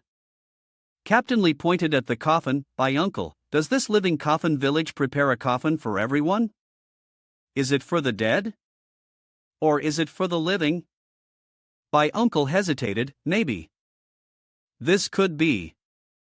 Chengu explained, there's no corpse in this coffin, so it's naturally for the living. Captain Lee found it hard to understand, 3 of us, 3 coffins. And the 3 of us just happened to be 3 people. Chengu thought for a moment, let me catch them all in one go, and then I'll slowly press them for the secrets of the living coffin village. Captain Lee paused, I'm a police officer, watch your words in front of me. My uncle looked outside and suddenly grew anxious, you should take a look. Outside, 3 horrifying creatures with blood-red eyes were approaching them, making eerie sounds as they advanced. The 3 monsters were getting closer and closer to them. Captain Lee raised his gun in fear, what is that? Chengu stopped him, don't shoot, leave it to me. He reached behind, drew the sword from his backpack, and swung it toward the monster. It turns out it's a hammer. One of the monsters screamed in pain as it was struck by the hammer. The other 2 watched as it was knocked back, smashing through a wall. Chengu called Suin over, one hand holding a sharp knife. Suin charged forward and attacked one of the monsters, killing it in an instant. On the other side, Chengu also coordinated, using his knife to slay the remaining one. Chengu praised, it seems like you've gotten stronger again. Suin was surrounded by a red aura. Captain Lee wondered, Chengu, what were those things just now? Chengu picked up the hammer, they might be a specialty of the living coffin village. Captain Lee frowned, I knew that old woman wasn't a good person. She deliberately brought us here to feed us to the monsters. My uncle hesitated, this place is more terrifying than it was when I came here over 10 years ago. Chengu added, we're too passive right now. There may be even more coming later. We should leave first. The 3 of them quickly left the coffin room. The ghost lanterns appeared everywhere in the village. Chengu thought that there seemed to be even more lanterns than when he first entered the village. Captain Lee noticed, we're being targeted. Chengu was surprised, what? By the villagers or some monster like last time? Captain Lee hesitated, neither people nor monsters. Chengu nonchalantly replied, this place is quite lively even at night. Uncle Bai pointed ahead, this road seems familiar, like we've passed through here. Captain Lee found it very amusing, there are more ghosts here than people, who are you going to ask? Chengu pointed to the red shroud figure, isn't there someone over there? Captain Lee stopped him, don't go, don't act alone. Chengu asked, are you human or a ghost? The figure under the red shroud revealed a human-like form, with eyes that gleamed brightly. Chengu was startled, the person looked just as strange, with numerous suspicious marks on his body as he tore off the red shroud. I'm here to save you all. Chengu wondered if there was someone inside the red shroud. His arms were strangely uneven, was he practicing something every night? Chengu remained cautious, here to save us? He replied, that's right, saving you is also saving myself. If we can't leave this village tonight, all of us will die here. That door will open tonight, and whatever is trapped inside will come out. Chen Ji's eyes lit up, are you the old man of the village? What exactly happened in Living Coffin Village? He explained, Living Coffin Village, the name itself is quite fitting. This village turned out like this, and it all has to do with that woman. The village was sealed off, and the villagers, due to intermarriage, gave birth to many abnormal children. The village chief thought that if this continued, the entire village would be extinct. So, he came up with a plan to deceive a woman from outside to come here and continue the family line. They once managed to trick a young lady here, someone who appeared to be well educated, very stubborn, and willing to die rather than obey. She escaped many times, but was always caught. Until she became pregnant, the villagers thought she would no longer resist. Who would have known that she jumped into the well to commit suicide during a feast the family was holding?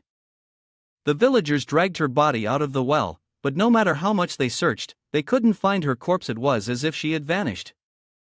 Then, 1 week later, in the middle of the night, strange scraping sounds came from the well. The sound was as if something was crawling up the walls. Beneath the well was a terrifying monster. The next day, the woman's husband drowned in the water barrel at his home. Some people, terrified, left the village with their families overnight, but those people were later found dead in the mountain valley at the village gate, in a horrific state. Leaving the village was a dead-end road, and staying behind meant no survival. The villagers tried everything, but they could not solve the problem with the female ghost. Her resentment was too strong, and her evil energy too powerful. Every night, 1 or 2 villagers would die in their homes. We, the villagers, all believed that after death, if a person wasn't placed in a coffin, they would become a wandering soul or a vengeful spirit. As more and more people died, every household began preparing coffins for themselves. A month later, no more deaths occurred, but there were no longer any normal men in the village. She had killed all the healthy men, including those who participated and deceived their wives. She killed them all. At this point, we finally figured out what she was trying to do. She had wiped out all the normal people in the village, leaving behind only the deformed monsters locked inside. It was as if she wanted to force the villagers to live as monsters for eternity. This village has already died. The only ones left are monsters like me. No one likes monsters. Every time I see my reflection in the water, I just want to die. But now, I have hope, and I have a child. A normal child, not deformed. Shengu asked, "You have a child?" He laughed, "That's right, it really is a miracle.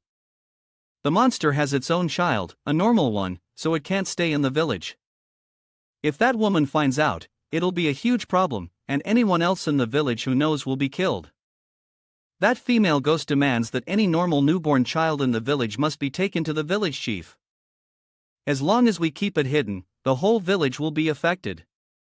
My child has already been discovered by people in the village, so I have to cooperate with you to get my child out."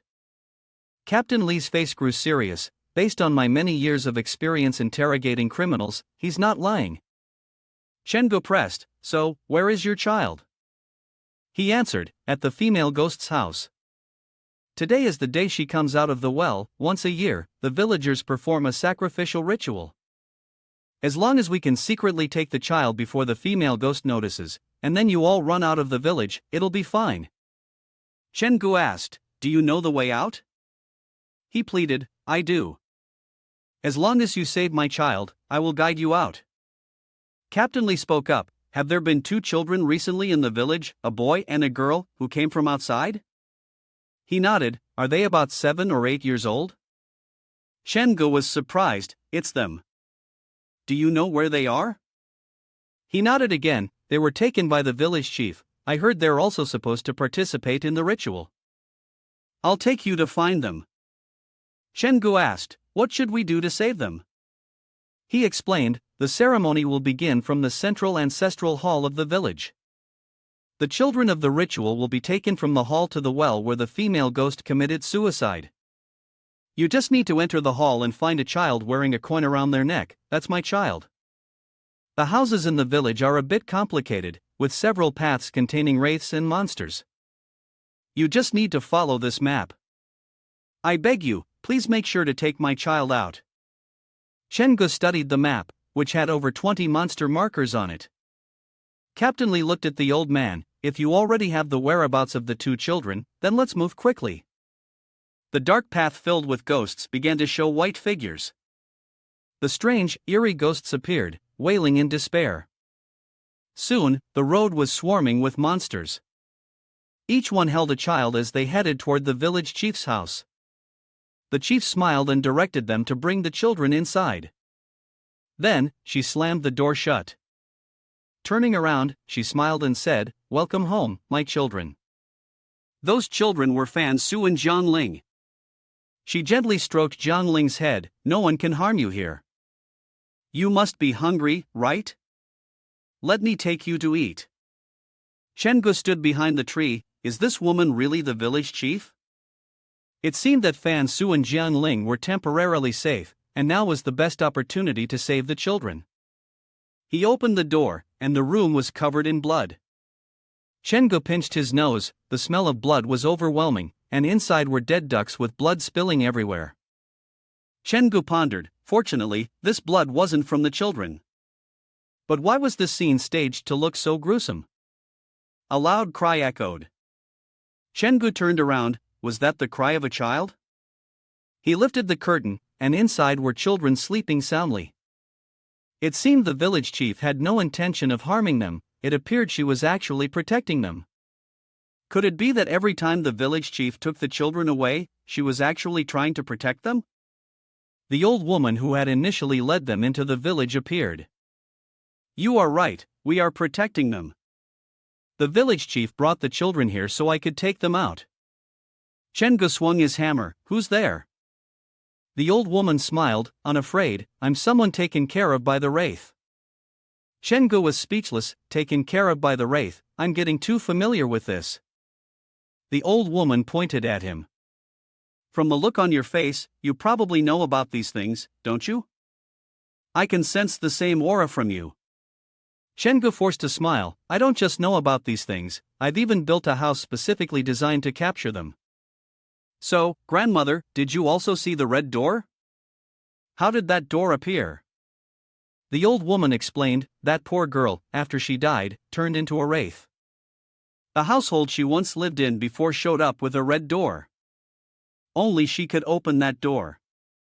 I don't know exactly what happened to her inside the door.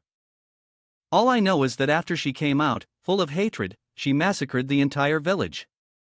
All evildoers could not escape. The descendants of the wicked are imprisoned here, and they are doomed to be monsters for all eternity. I was powerless to stop her, I could only deal with these children in my own way. After all, children are innocent, as long as she doesn't wake up and kill them. Chengu looked at one of the children and said, among these children, I want to take one. This is an agreement I made with someone in your village. The old woman mumbled, just as I thought, only then would the wraith take notice. It must have some quality that even the wraith finds acceptable. Chengu was stunned, a quality that the wraith accepts? She reminded him, just interacting with ghosts and monsters comes with a price. Don't you feel your body temperature? It's much lower than normal. Chengu nodded, that's right, I sleep 3 to 4 hours every night, yet the next day I still feel full of energy. In the darkness, the sense of sensitivity was extremely heightened, and his thoughts became vivid and lively.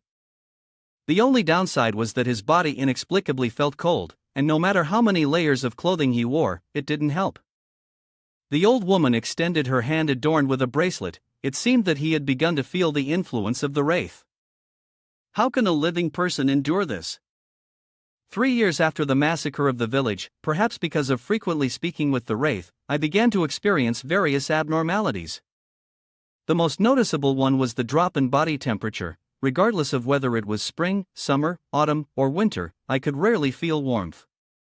Chengu asked, Grandmother, is it after 3 years of contact with the wraith that you started to feel your body temperature drop? The old woman corrected him, to be precise, it was 10 years. Your situation isn't that serious yet, perhaps you've only started interacting with them in recent years? Chengu paused, I only started interacting with them in recent years. A few weeks ago was the first time I encountered a wraith. The old woman was startled, then why has your body temperature changed so quickly? Could it be that you've encountered many wraiths at once? Chengu raised a finger to signal, no, it might have something to do with me, I've only encountered a few of them. It might be related to me living in the haunted house, I eat and live with them. In the shadow of mine, there hides a red-clothed wraith, she is as inseparable from me as my own shadow. Grandmother asked, does a drop in body temperature have any effect? What should be done to resolve this condition? Grandmother waved her hand, our situations are different, what works for me may not work for you. You've been living with the wraith for a long time, so the yin energy in your body will only grow heavier. You cultivate jade, and the jade nurtures you. I have been shaping this jade into a bracelet for a while now. The jade will help balance the yin and yang within your body. Also, try to spend more time in places with more human presence, get some sunlight. Chengu replied, I remember now, thank you, grandmother. I think the new Century amusement park has a lot of human activity during the day. It seems like it could help alleviate some of it.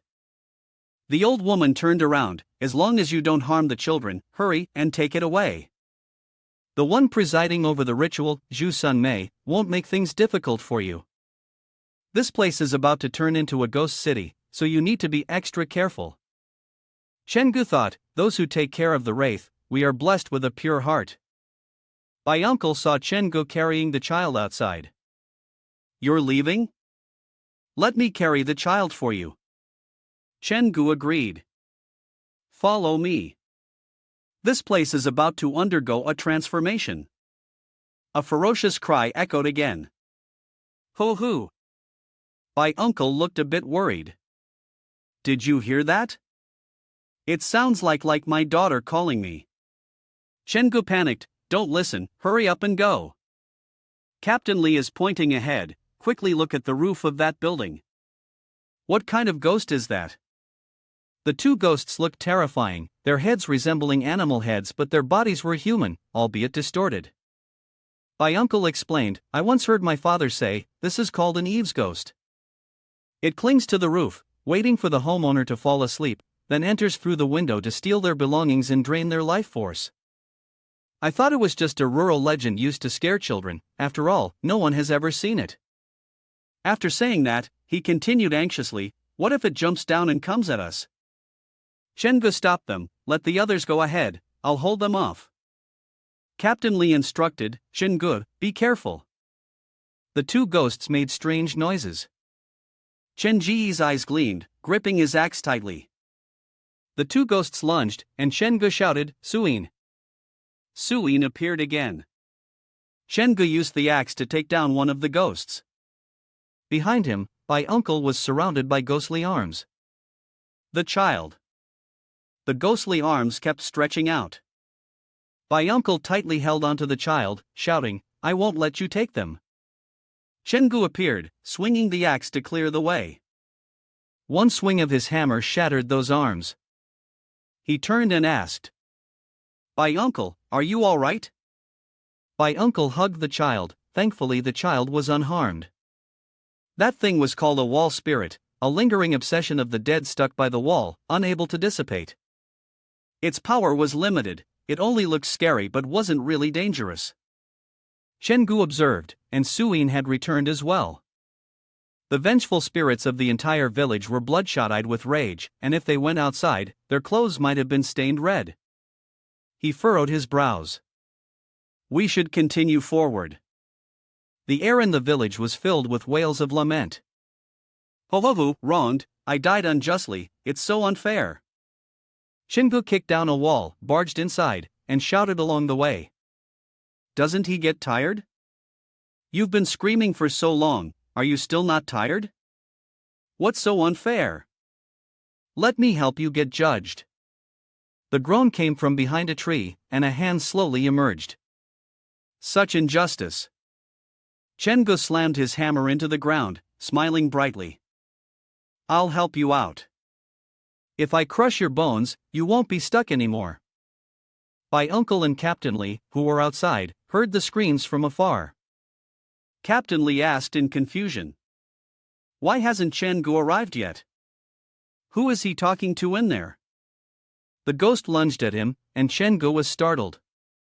Trying to run, huh? You've taken quite a beating, huh?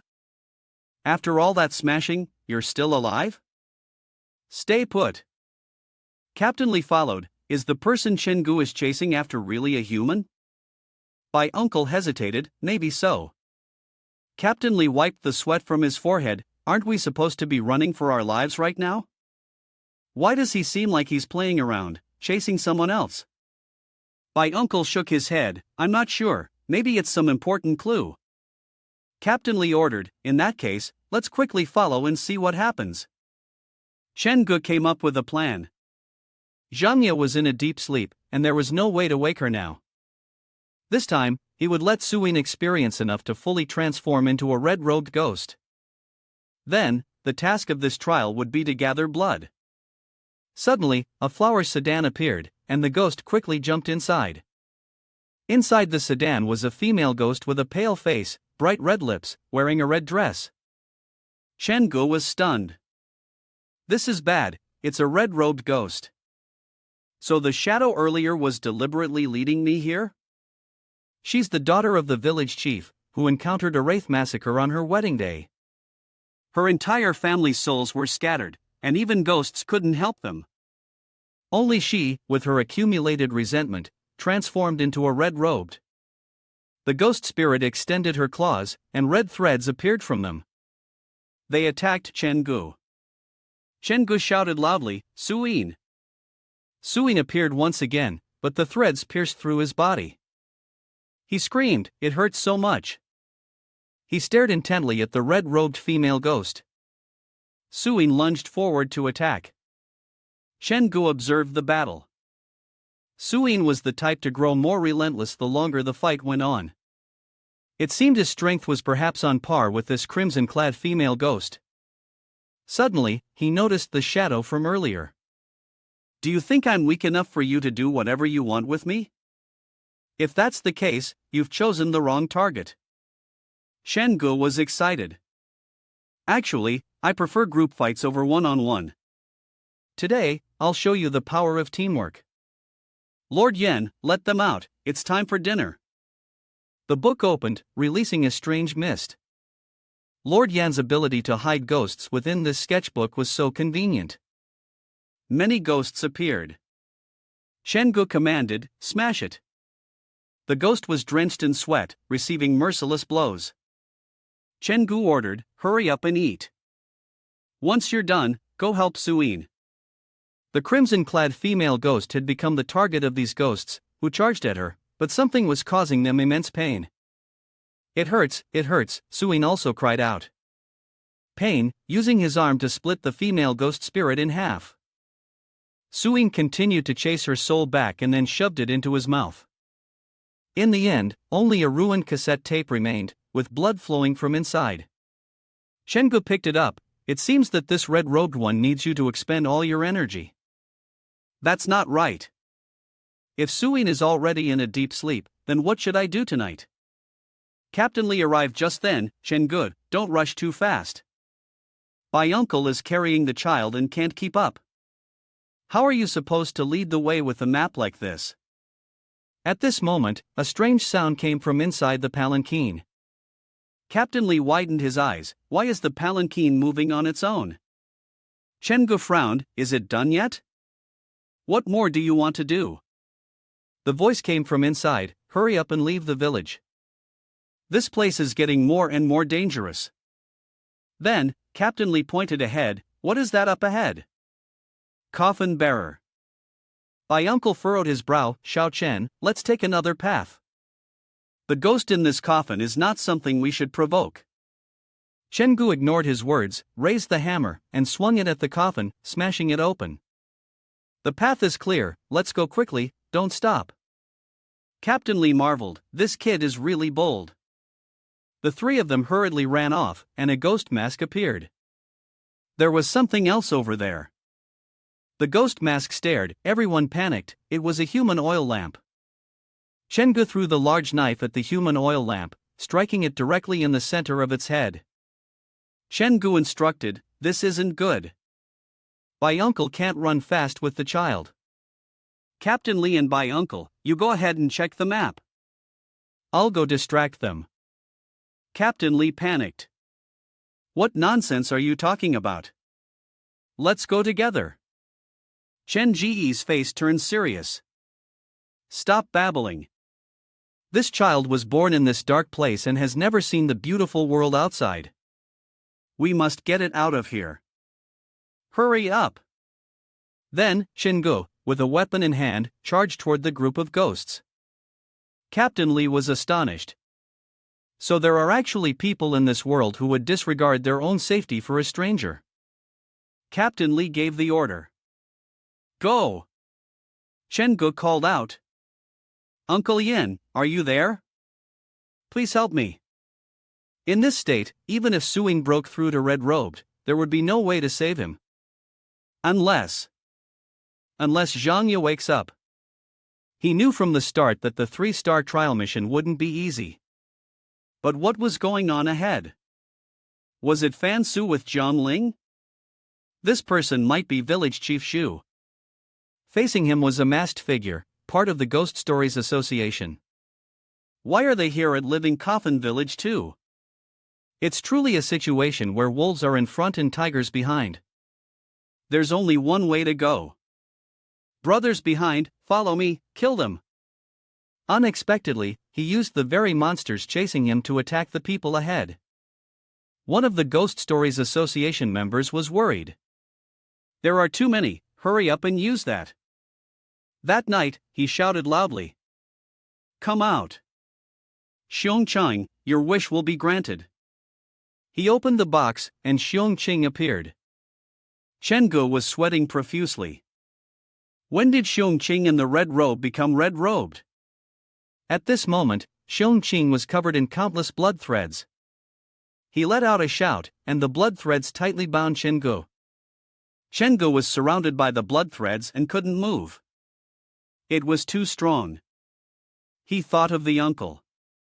The uncle sighed, then began to adjust the drawing, and after that, he used a pencil to strike the drawing of Xiong-ching in the red robe on the head. The uncle raised his finger to indicate that it was a success. Xiong-chang outside was also struck exactly as depicted in the drawing. Chen-gu smiled, Uncle, thank you. The monsters behind him charged forward, heading towards Xiong-ching. Chen-gu dodged, and the monsters swarmed Xiong-ching, tearing at him. The people in the Ghost Stories Association were worried. That kid lured the monsters over here. There are just too many of them. Quick, release the mirror demon. Chen-gu observed the fight, it was quite lively. Fight well, let's see who's stronger. The white-haired man furrowed his brows. That kid did it on purpose. Ever since he appeared, nothing we've done has gone smoothly. This can't be a coincidence. The other man, while fighting the ghosts, reprimanded, I already warned you not to do unnecessary things. Now, the man interrupted, stop talking. If I hadn't insisted on investigating him, we wouldn't have gotten this critical information. The door in his haunted house was opened, but no one had entered yet. Right now, that door was in a state of being unclaimed. The remaining person asked, unclaimed? Wasn't it him who opened the door? The other person replied, although he wasn't the one who opened the door, he is still very dangerous. Those of us who went to surround and kill him haven't returned, and the wraith was completely devoured by the red-robed in his shadow. You saw it yourself just now, Xiong-ching suddenly paused while killing him. The other person was puzzled, only the red-robed can affect the red-robed. Perhaps this person has another red-robed on him.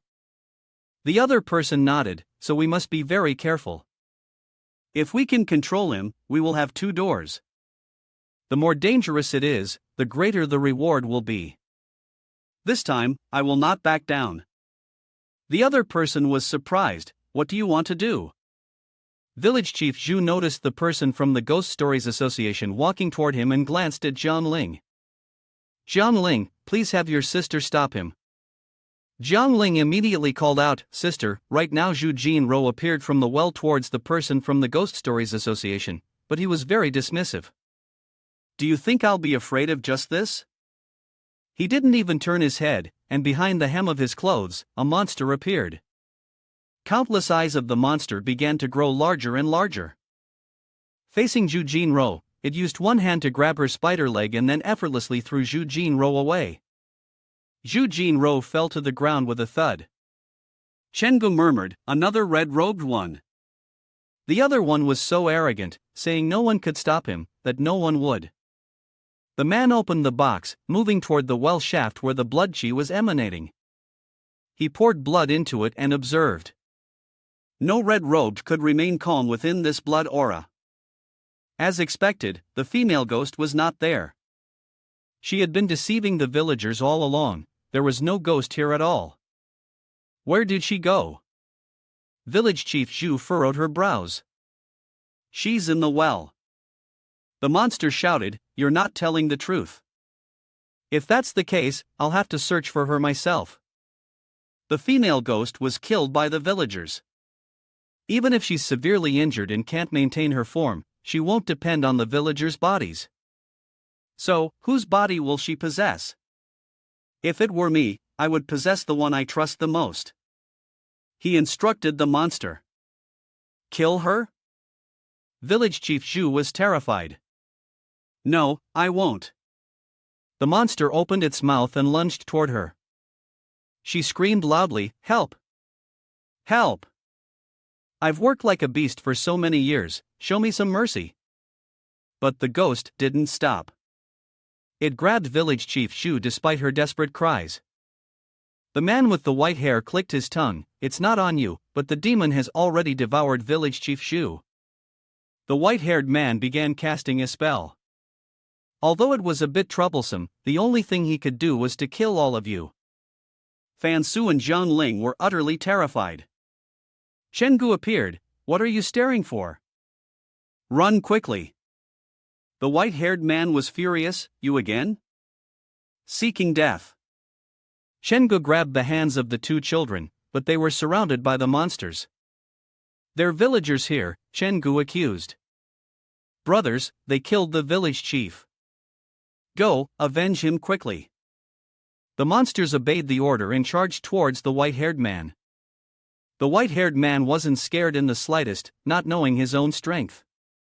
Chen Gu asked Zhang Ling, "Isn't this a guest? Is there anywhere we can escape to?"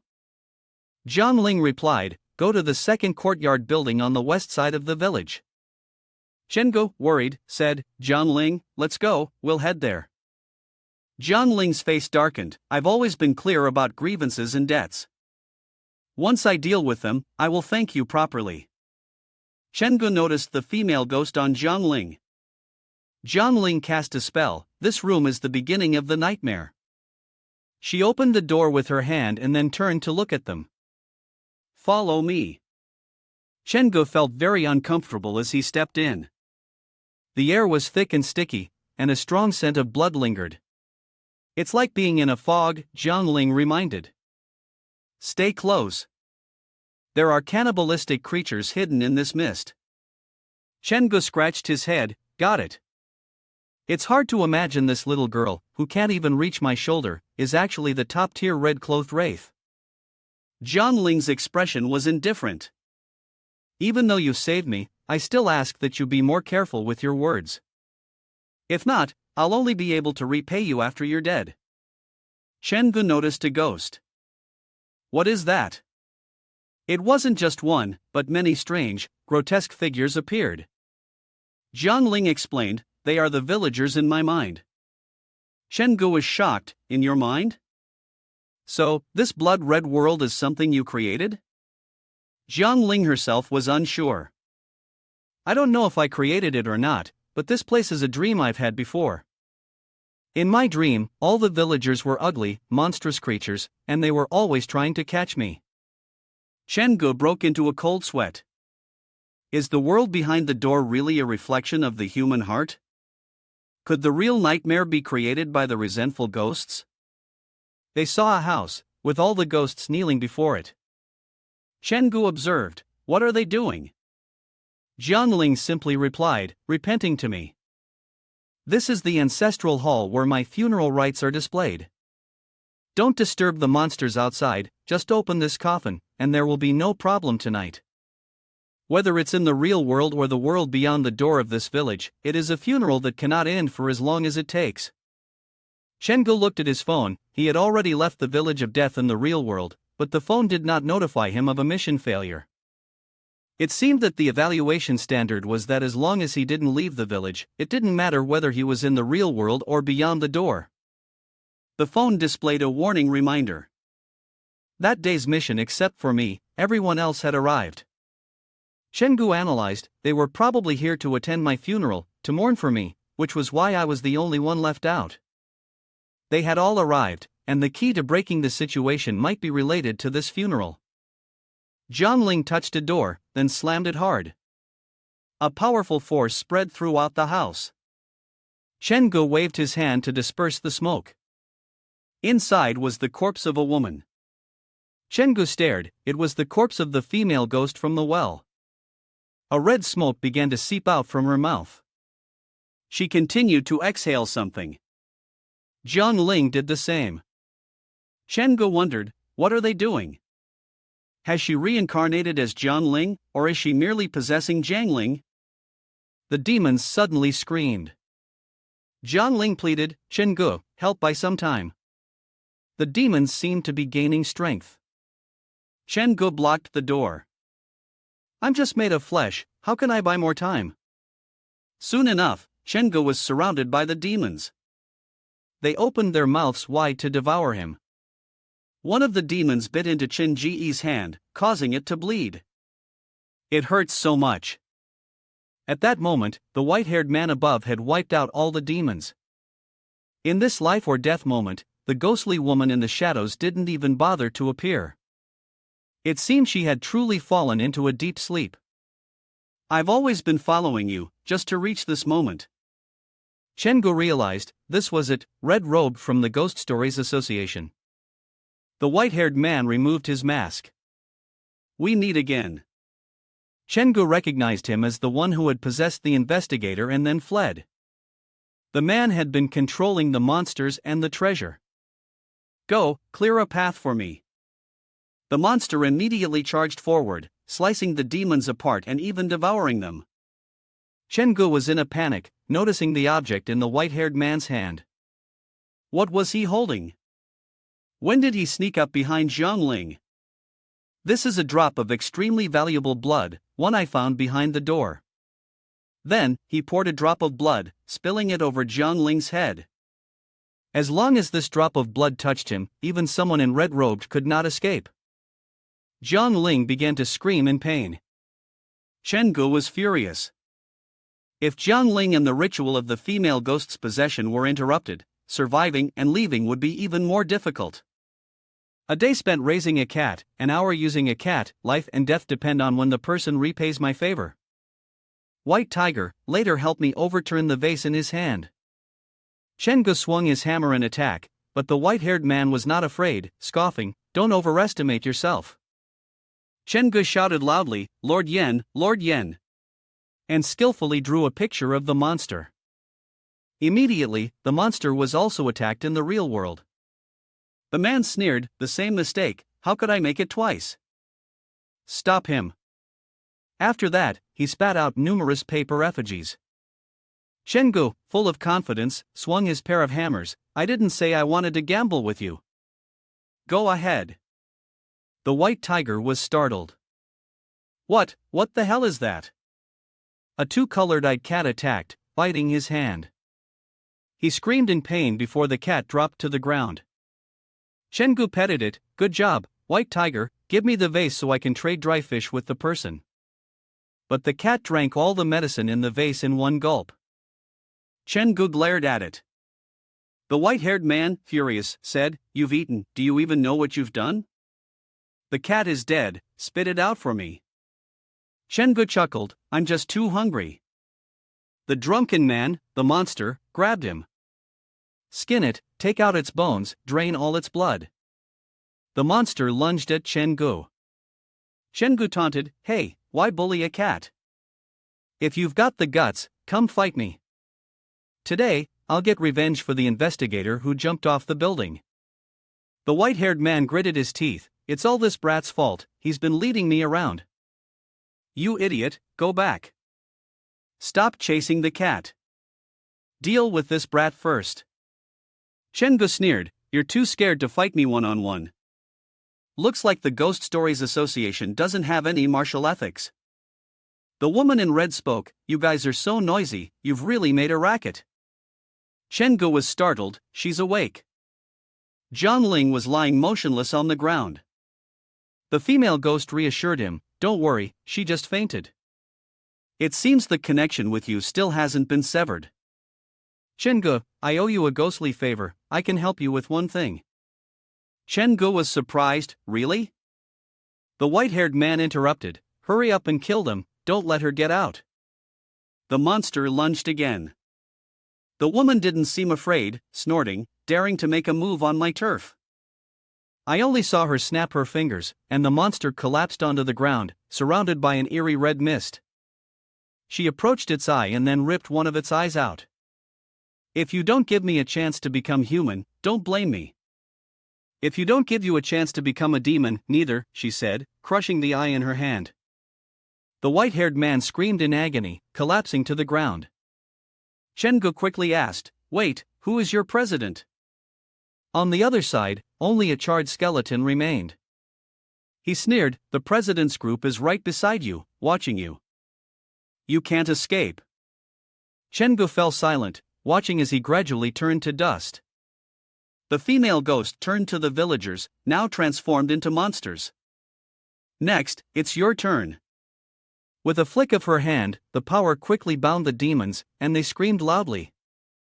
She said, "The people you hurt will eventually become your nightmares." Little ghost, have you already discovered me? The female ghost asked. Fan Su nodded. Then why do you always stay with me? She continued. Fan Su replied, aren't you the one staying with me? I have no friends other than you. He handed her a bracelet. This bracelet is for you. With this, you can see those things, and they won't be able to bully you. If you don't leave, you'll have to stay here forever. The female ghost dragged Jiang Ling along. Go, take these two children with you. Chen Gu supported Jiang Ling. The female ghost continued, the blood gate is right in my room, follow my arms. The three of them moved forward. Chen Gu asked, is it this direction? With such thick fog, I can't see anything. Fan Su nodded, and the arm showed the correct direction. The white tiger opened its eyes, peeking its head out from the backpack. Chen Gu reassured, White Tiger, calm down, it's fine, we're going home now. White Tiger, why do you dare eat everything? That bottle is something the Ghost Stories Association uses to deal with the red-robed. Are you sure it's safe for you to eat it? Fan Su said. We're here, this is the place. Jiang Ling taught me how to open the door, you follow me.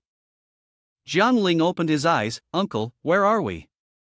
Chen Gu comforted him, Jiang Ling, are you awake? It's okay, we'll be home soon. Fan Su opened the door, and a strange aura leaked out from it. The three of them stepped outside. Many people have died here. What happened? The man who had asked Chen Gu for help earlier, the one with the child, said, have you saved my child? Chen Gu was surprised, don't worry, your child is with my friend, and they should be safe by now. Can you tell me what happened here? He was in pain. After you left, we originally planned to deal with the person in the black and white robe who was disrupting the celebration, but we didn't expect him to be no ordinary person. He emitted a great amount of blood chi, releasing a terrifyingly strong aura, to the point where even the spirits in the village didn't dare to come close. That person is also one of the members of the Ghost Stories Association. Chen Gu asked, are you saying that the ghost spirits in the village are afraid of him? The man nodded. Yes, I saw that he had a female ghost with him. He said he originally wanted to kill everyone in our village, but then a man in a doctor's uniform came in. Afterward, they went together to the western forest. A loud gunshot rang out behind them. Chen Gu was startled and turned to look. The gunshot had come from the west. Could it be that they had encountered Old Wei and his group? The sound of a child crying echoed through the forest. Chen Gu hurried to find Bai Uncle and Old Wei, only to find a child crying loudly in a cave. Bai Uncle and Captain Li were lying motionless on the floor. Chen Gu called out to them, please don't scare me. Thankfully, they were still breathing. It's fine, it's fine. They're probably just fainted from fear. Chen Gu built a large fire outside, laughing to himself. A newborn child, and two unconscious adults, he couldn't run anymore. All he could do was wait for rescue. At this moment, the phone notified. The person who takes care of Wraith is lucky, congratulations on completing the 3-star trial mission, Living Coffin Village. The new horror scene has been fully unlocked within the designated time and the mission has been completed, granting the reward of Xionyang's ceremonial attire. Xionyang's ceremonial attire is made from bones as threads, blood as the needle, and the body as the fabric. I hope you won't discard or destroy my red-robed ceremonial attire. The person who takes care of the ghost is lucky, congratulations on acquiring the specific residual memory of Wraith from Xionyang. The horror scene of the 3-star trial mission, Living Coffin Village, has a completion rate of 7%. No hidden prop reward obtained. Chen-gu was left speechless. What the heck, a 7% mission completion rate?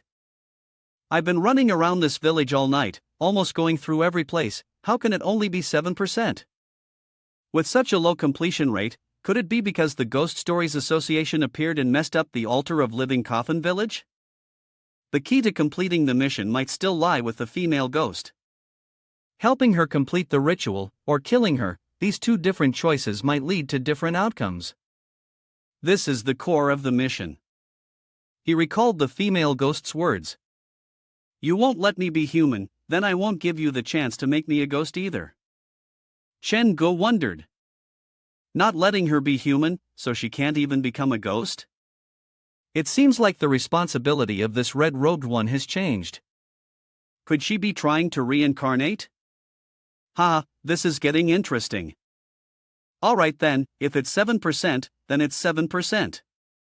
I don't want to go back anymore, as long as those who are still alive later on have a chance, that's the opportunity to complete the mission. That female ghost really values Fan Su, giving her a bracelet, which seems a bit unusual. The female ghost is a friend of Fan Su, and since Fan Su says I'm her friend, then I must be friends with this female ghost too. Red-robed is so powerful, being a friend is definitely better than being an enemy. As the owner of a haunted house, having another friend is a perfectly normal thing, right? The sound of a car horn rang out. Chen-gu was pleased.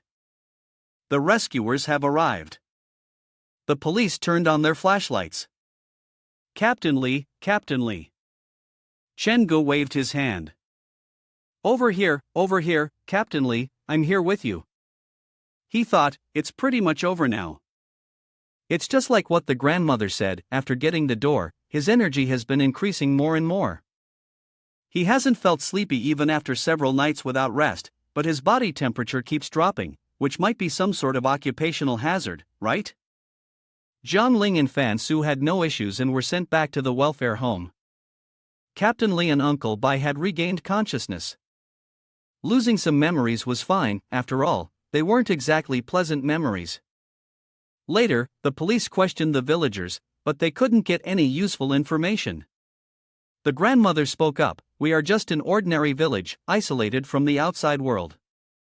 Every year at this time, we hold a ritual sacrifice." What monsters are you talking about?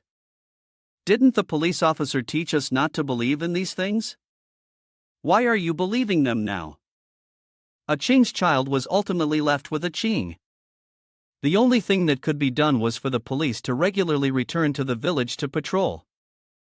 Although this place was isolated from the outside world, it could never be allowed to become a lawless area. Returning to my haunted house is like going through the back door. Chen Ji's phone rang continuously. Chen-gu picked up the call. Hello, He-shan. He-shan's voice was urgent. "Boss, something's happened." Do you remember my classmate Gao Ru Shui? Her dorm mate has been possessed by a ghost, hurry up and come save her. Chen-gu frowned. Possessed? Tell me the details. He-shan recalled over the phone, "I can't explain it clearly. My sister is on her way to find you now, she'll tell you directly." Chen-gu remembered Gao Ru Shui coming to find him. He didn't know when she had appeared behind him. Chen-gu, long time no see. Chen-gu sat across from her, thinking, last time she was so scared she almost peed her pants. He never expected to see her again. It's fine, if she needs me, I won't hesitate to be someone else. By the way, she's also the daughter of Dr. Gao, so if there's a chance to help, it's definitely a must. He asked, what did He-shan say about the possession? What does that mean? Ru Shui explained, they are my roommates, one is called Ma Ying, the other is Lu Xianxian. That night, they went out together. After they came back, I felt like they had completely changed into different people. Chen-gu asked in confusion, what did they go out for that night? Ru Shui replied, they went to find a carved statue. Chen-gu widened his eyes, a carved statue. Ru Shui explained further, I heard that in the basement of my old school, there is a plaster statue that sheds tears of blood. At midnight, it can answer one question. Lu Xianxian fell in love with a man she shouldn't have. She was in great pain and wanted to know how to break off the relationship. Chen Gu asked, "What about the other girl?" Ru Shui's face turned serious. Ma Ying couldn't find her missing sister. 5 years ago, Ma Ying's older sister was also a second-year student at the medical university. After the summer break, she returned to school but disappeared and has never been found since. At first, the three of us went to look for the statue together. On the first night we went in, we heard strange laughter coming from the old building's room. I warned them not to keep looking, but they were very stubborn. Every night at midnight, they would sneak out of the dormitory, and this went on for a whole week. Chen Gu took a sip of water. So what happened next? Ru Shui's face darkened. One day, at 3:30 a.m., they came back. But it wasn't just the two of them, it was three. The dorm had 3 beds in total, and they went back to their own beds, but the extra person climbed into mine. I didn't dare to move all night. When the sun rose, I hurriedly jumped up and realized there was no one beside me. Only my 2 roommates were sitting by the bed, smiling at me. Chen Gu was curious. Interesting. Ru Shui glanced at the clock. She hurriedly stood up. Sorry, I have an exam today. I'll go ahead. If you have time, come by my school, and I'll treat you to a meal. Chen Gu nodded. All right. Back at Living Coffin Village, the female corpse that the black-clad member of the Ghost Stories Association carried on his back. Modern cities weren't places where you could easily find dead bodies, but Zhejiang Medical University could be one of those places, where there might be some clues to uncover. Chen Ji's phone buzzed with a new message. He looked at the message and was delighted. It was from Yi Xiaoxian, a woman who wasn't bad at all. After their previous encounter, she even helped him write several promotional articles about haunted houses. The message reminded him that recently, many people had been intentionally and maliciously downplaying his haunted house. It took me a long time, but I finally found out who's behind it. One of the people doing these reviews is someone with a bad relationship with me. Every haunted house I recommend, she makes sure to step on it. Recently, the haunted house of yours has attracted some attention. She is Meow Meow, the one whose photo I sent you. Looking at the photo on his phone, Chen Gu even praised her. She's quite cute. Chen Gu recalled that he hadn't been paying much attention to the reviews of the haunted house lately. He remembered that it had reached a rating of 9.7 before. Meow Meow had given a rating of 6.3, then 3.8, and 4.7, with Meow Meow's review somehow turning into 8.9 million in just 1 week. Why should it matter to me if you and Yi Xiaoxian are at odds? If you want to challenge me, then don't blame me for bullying the girls. Letting you tarnish the haunted house would be disrespectful to my professional staff. At this moment, Chen Gu saw Uncle C along with the group of Meow Meow being blocked ahead. He called out to Uncle C, who seemed to have found a lifeline. Chen Gu, you're finally here. These tourists have been insisting on directly challenging your new attraction.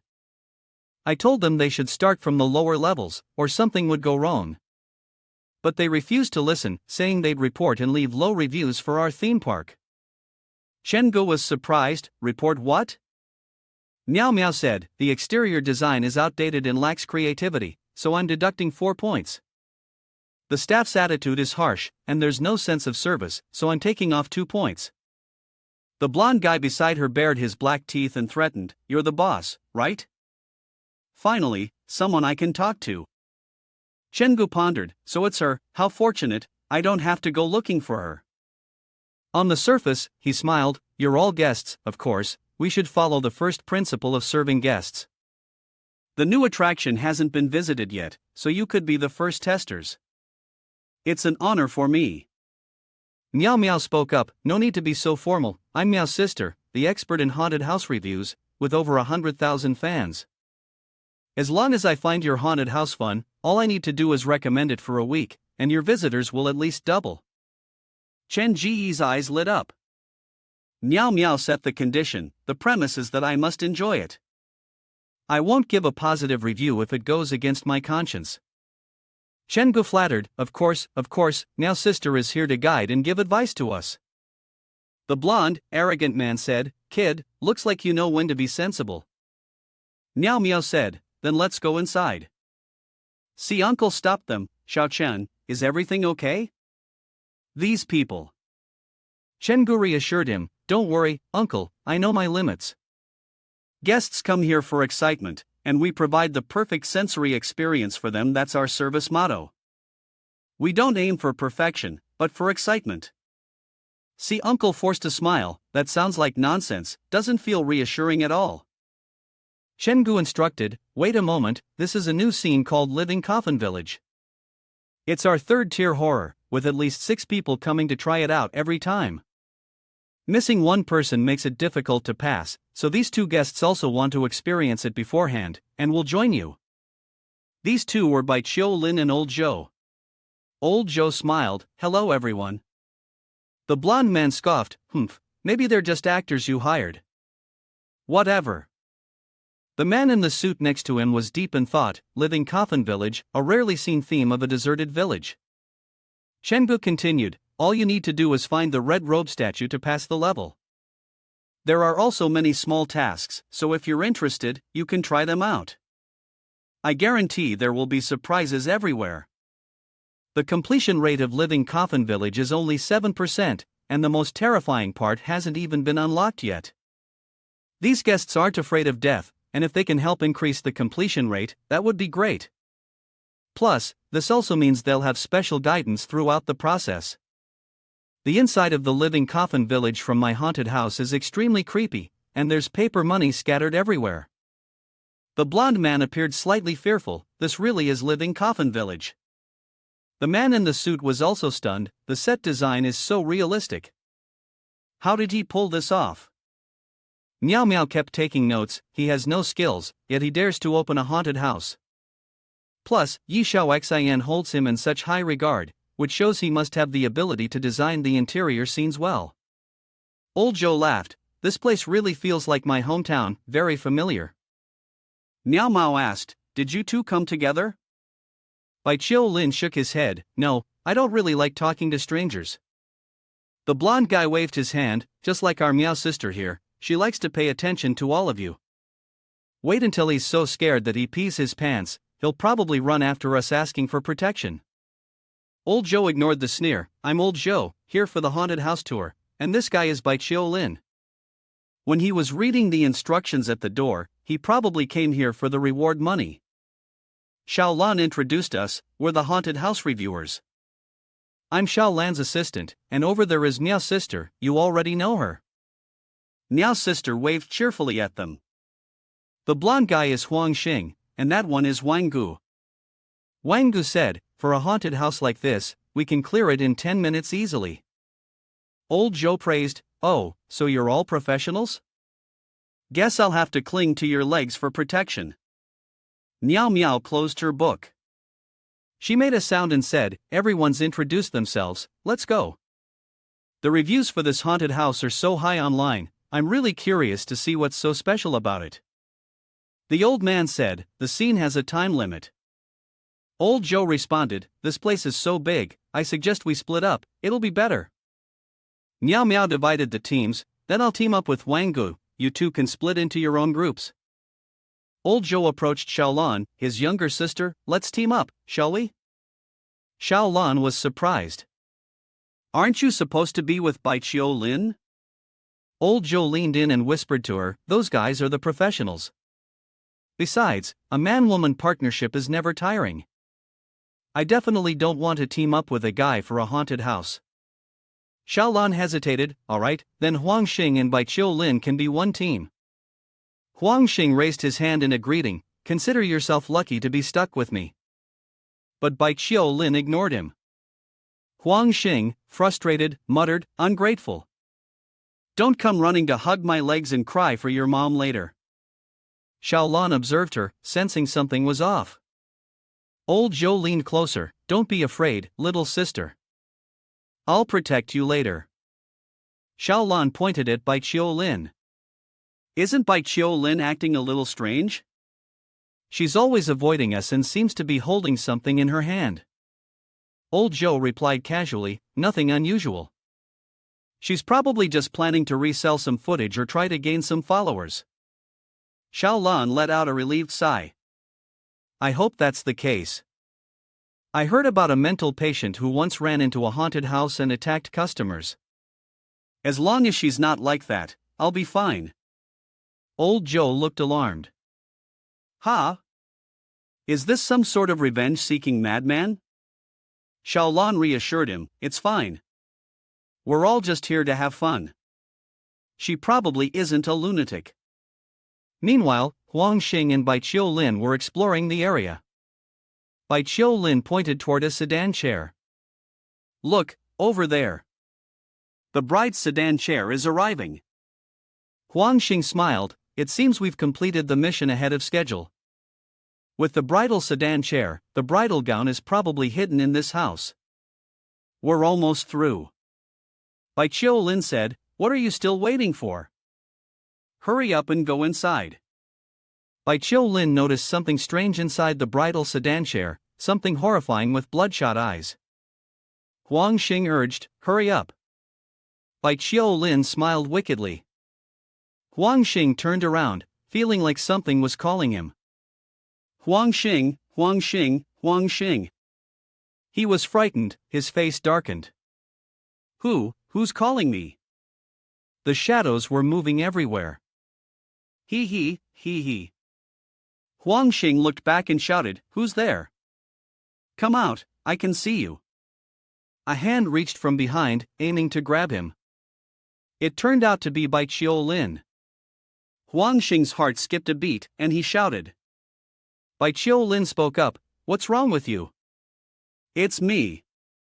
Huang Xing cried out, damn it, where did you go just now? I called for you for ages. Bai Qiu-lin pointed to the side. I was looking at the sedan chair from outside the door. Huang Xing gritted his teeth. So you were outside the door the whole time? Did you see anyone or anything running outside? Bai Qiu-lin asked in confusion, anyone or anything? Huang Xing broke into a cold sweat. I couldn't see clearly, but it seemed like two kids wearing masks. Bai Qiu-lin wondered, the child, I haven't seen anything coming or going, only you. Huang Xing shouted loudly, I'm not hallucinating, I don't believe it, I'm going to check. There's nothing at all. Yet the voice continued to echo. Huang Xing, Huang Xing, Huang Xing, he frowned again, someone was calling his name. This is too much, I can't stay here any longer, quickly grab the bridal sedan and go find Miao's sister for the meeting. He turned and called out, Bai Qiu-lin, but Bai Qiu-lin was no longer there. He looked around, wasn't he just here a moment ago? Why had he suddenly disappeared? The eerie voice echoed again, Huang Xing, here. But it came from inside a room, emerging from the red smoke. Huang Xing observed, it was the voice of the woman again, she wanted to lead him into the room. The bed sheets here were also red, decorated with the word happiness. This place had no festive atmosphere at all, on the contrary, it reeked of fresh blood. This is probably the bride's chamber, the bridal sedan might be here, right? The voice sounded again. Huang Xing looked beneath him. Huang Xing stared, the voice didn't sound like it was coming from a loudspeaker, where was it coming from? From under the bed? What was down there? It was a hand, his eyes widened, a sharp clawed hand stretched out. It tightly gripped Huang Xing's hand. Huang Xing screamed and struggled. Bai Qiu-lin appeared, looking as if he were slaughtering a pig. What are you screaming for? Huang Xing shouted for help. Bai Qiu-lin, hurry, there's a hand grabbing me, pull me out, quick. But when he grabbed Bai Qiu-lin's sleeve, the sleeve was completely empty, and he broke into a cold sweat. Where's your hand? At this moment, Bai Qiu-lin grinned maliciously, his eyes no longer staring blankly. Hee hee, my hand is pulling you, can't you feel it? Huang Xing screamed loudly. Everyone was frightened, thinking something had happened to Huang Xing. Sure enough, Bai Qiu-lin had some issues. Old Zhou had been scared and yelled in the haunted house, which was completely normal, not necessarily by Qiu Lin's doing. But Xiaolan analyzed that if it were a regular haunting prop, a person's emotions would spiral out of control and they would continue screaming, unlike now, where they only screamed once and then fell silent. Old Zhou was worried. Are you saying Bai Qiu-lin could be a lunatic disguised as a tourist? Xiaolan frowned. That's one possibility, but another theory circulating online is that this haunted house really has a ghost. Old Zhou laughed. A real ghost? How could that be? What age are we living in, little sister? You still believe in that stuff? Bai Qiu-lin appeared right behind them, making Old Zhou jump in shock. The group said. What kind of ghost nonsense is this? Xiaolan shouted loudly, Stop! Don't move, where's Huang Xing? Weren't you two supposed to be together? Old Zhou stammered. Bai Qiu-lin, his face clearly showed fear. Bai Qiu-lin explained, You're asking me, but who should I ask? We didn't get far before we split up. I heard his screams and came over. Or should I join your group instead? Xiaolan waved her hand, Don't. Old Zhou tried to mediate, Xiaolan, don't ruin the peace, we're all just visitors here. Xiaolan pointed directly at Bai Qiu-lin, he's not just any visitor. He and Huang Xing were together, so this happened. His left hand is always placed on his chest, like some kind of mechanism. Dare you take your left hand off? Bai Qiu-lin removed his left hand. Alright, as you said, there's nothing there, which left Xiaolan and Old Zhou utterly surprised. Bai Qiu-lin explained, satisfied now? Disabled people can't visit haunted houses? Why does everyone have to poke at other people's wounds?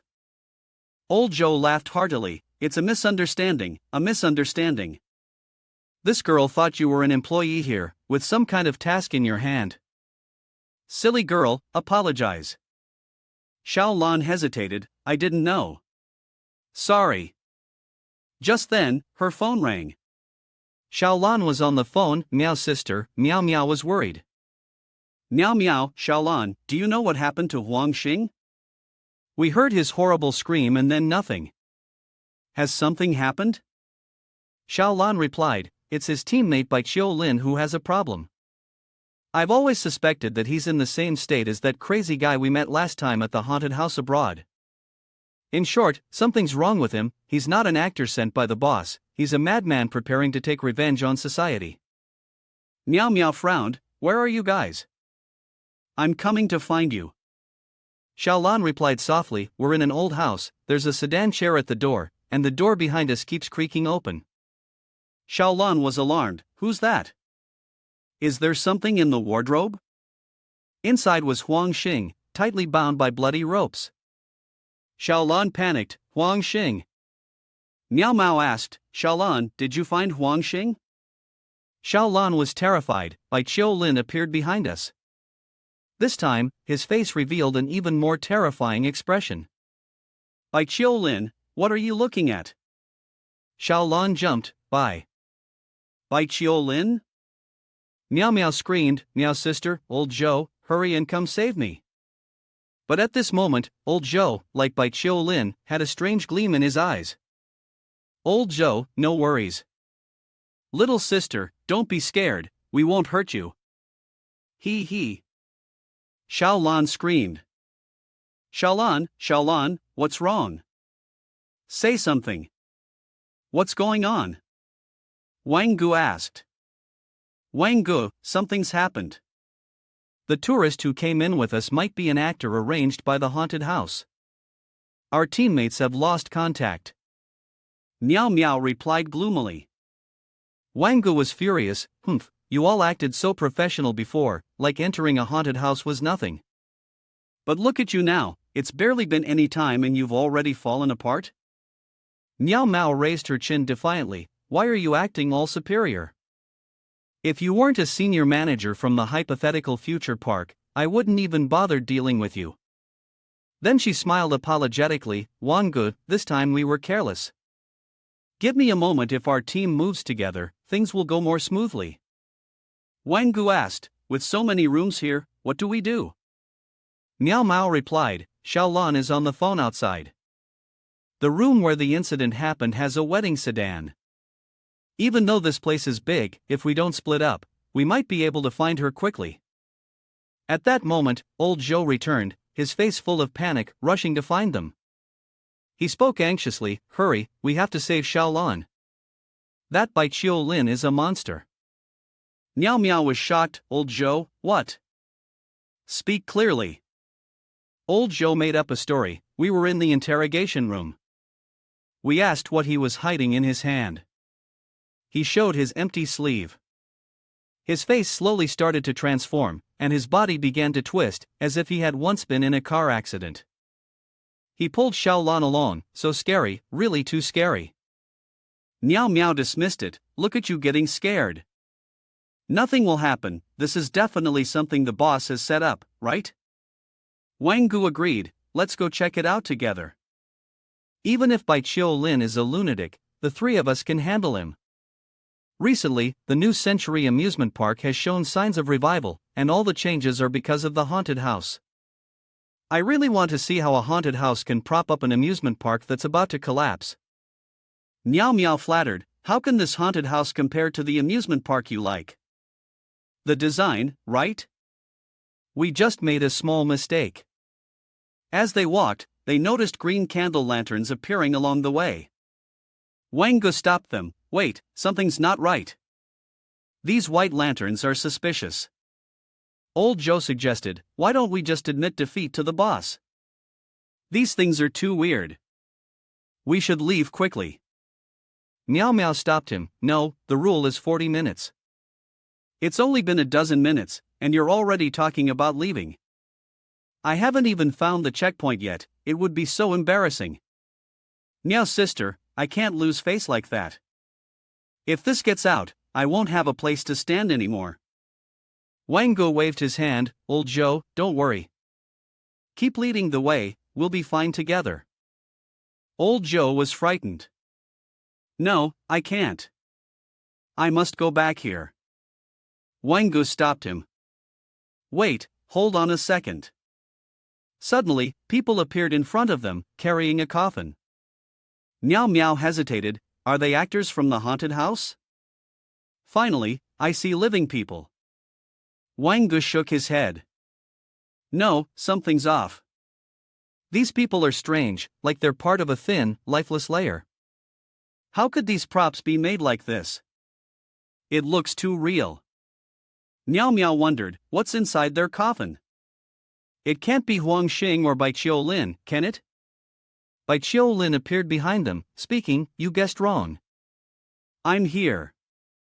His face looked incredibly eerie. Meow Meow stepped back in fear. It's Bai Qiu Lin. Wang Gu asked him, did you kill Xiaolan? Bai Qiu Lin screamed, I didn't kill anyone, it wasn't me. Wang Gu saw Bai Qiu Lin was about to grab him and shouted, don't get agitated, don't come closer. Suddenly, the paper figures released from the coffin. The coffin slammed to the ground with a loud noise. Inside was a red shroud.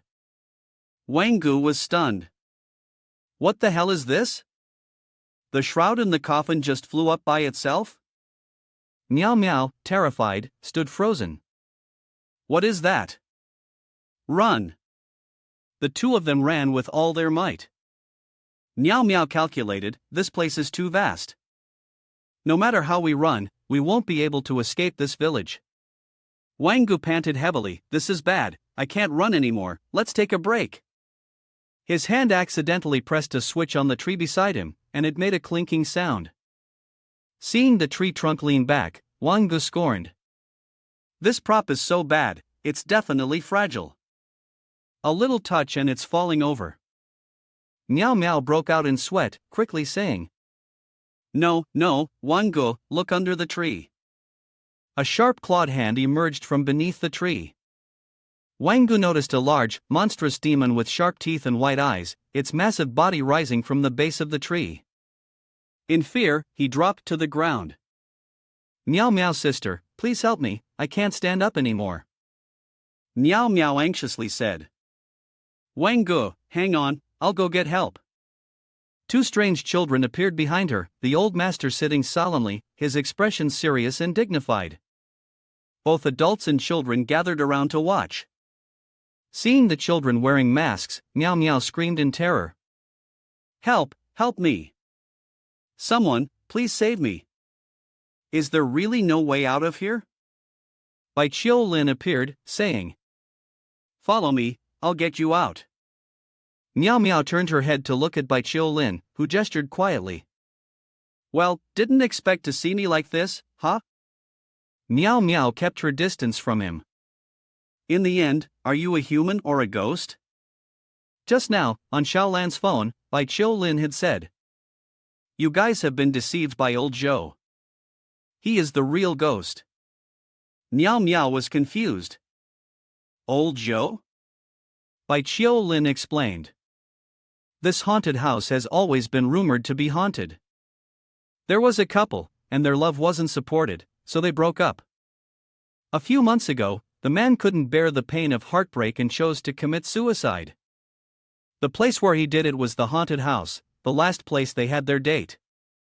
After his death, he disguised himself as a harmless tourist and ruined another couple who came here to tour. That person is old Zhou. Meow Meow was frightened. Old Zhou really is a ghost. At that moment, old Zhou appeared behind them. Meow sister, quickly get away from that madman. He's a patient who escaped from the mental hospital. He cut off his own hand. If you don't believe me, just look at his left hand. Meow Meow pondered. Between the two of them, one of them must be lying to her. Who should she trust? If she chose wrong, it would be the end of her. She moved away from Bai Qiu Lin. I don't trust you. Bai Qiu Lin turned and left. You'll regret it. Meow's sister hesitated. Wait. If he really wanted to harm me, he probably wouldn't leave so directly. In the end, she made her choice. I'll go with you and leave old Zhou behind. Bai Qiu Lin asked, Do you believe I'm not a murderer? Meow Meow was worried. What are you talking about? How could you be? At this moment, a red aura surrounded Bai Qiu Lin. Congratulations. Meow Meow didn't understand what was going on. Bai Qiu Lin turned around, his face turning frightening, half of it covered in blood, and his once dark eyes now turned red. You made the right choice. Meow Meow screamed in fear. The scream echoed outside. Chenggu sighed, to think he held out for 20 minutes before passing out, as expected, all professionals. Too heavy, he dragged Wang Gu outside. Then, he turned and scolded the two. Please, from now on, can you not make them faint like that? At least only half of them, let them walk out on their own. Bai Qiu Lin scratched his head. Old Zhou smiled, it's been a while since I've seen someone this excited. Chenggu praised, your acting skills are flawless, always top-notch. Good work. Bai Qiu Lin and old Zhou gradually disappeared. Chenggu thought for a moment, never expected that the hypothetical future amusement park would require people to investigate my haunted house. Seems like I'm more formidable than I thought. Ha ha. At this moment, Gao Rushui called. The phone rang. Chenggu answered the phone, and Rushui's voice came through. Chenggu, the campus queen Gao is looking for me to go on a date, is that right? Chenggu, can you come to my school right now? My two roommates are getting worse by the minute, Gao Rushui said. Chen Ji's expression turned serious. What's going on with them? Gao Rushui reported, Lu Xianxian has been staring at the mirror, her eyes full of resentment, looking at herself as if she were facing the most terrifying thing in the world. Chenggu reassured her, got it. Set your phone to a kind of alert, then go to a crowded place. I'll be there within half an hour. Gao Rushui agreed. At that moment, an arm grabbed her from behind. It was Lu Xianxian. Her face was as pale as a corpse. Xiao Shui, let's go back to the dorm together. Gao Rushui declined, no, I have something to do. I'll go ahead. Lu Xian smiled. You haven't been hanging out with us lately. Could it be that you really have a boyfriend now? Gao Rushui hesitated. No way. Lu Xian murmured, so mysterious. Well, I'll head back first. You go home early. Gao Rushui thought to herself, I absolutely cannot go back to the dorm tonight. She called her father. Dad, I want to sleep at home tonight. Are you home? Her father replied, I'm still at the hospital right now. I'll probably be home late. Why do you suddenly want to come home today? Rushui only mentioned that there was a small problem with the dormitory, and said she would tell her father when she gets home. After that, she called Chengu again, but the phone message said, sorry, the number you have dialed is currently busy. Rushui was anxious, has Chengu arrived yet? Why can't I get through to him? Chengu called Rushui back, but the phone also announced, sorry, the number you have dialed is currently busy. Chengu hurriedly said, Master, please drive a little faster, I have an urgent matter. The driver warned, are you a student of Jiujiang Academy? You're worried you won't make it back in time for the dormitory curfew, right? I understand. But recently, you kids shouldn't be out wandering around at night. A few days ago, there were several murders in the city center at midnight. Several people were killed. It was a real disaster, their eyes were even gouged out. I'm not trying to scare you. I heard they still haven't caught the culprit yet. You students would be better off staying inside the school for your own safety. Jiujiang Medical Academy. At this moment, there was not a soul on the field. Chengu glanced at his phone while muttering to himself. Since I entered Moyang High School and Changshi Private Academy, I've rarely been afraid of classrooms at midnight anymore. But stepping into this building, I feel a bit uneasy.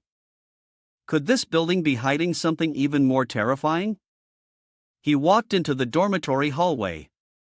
Hello, Gao Rushui, I've arrived. Where are you? Rushui's voice sounded frantic. There's a storage room on the first floor. Hurry over, they've found me.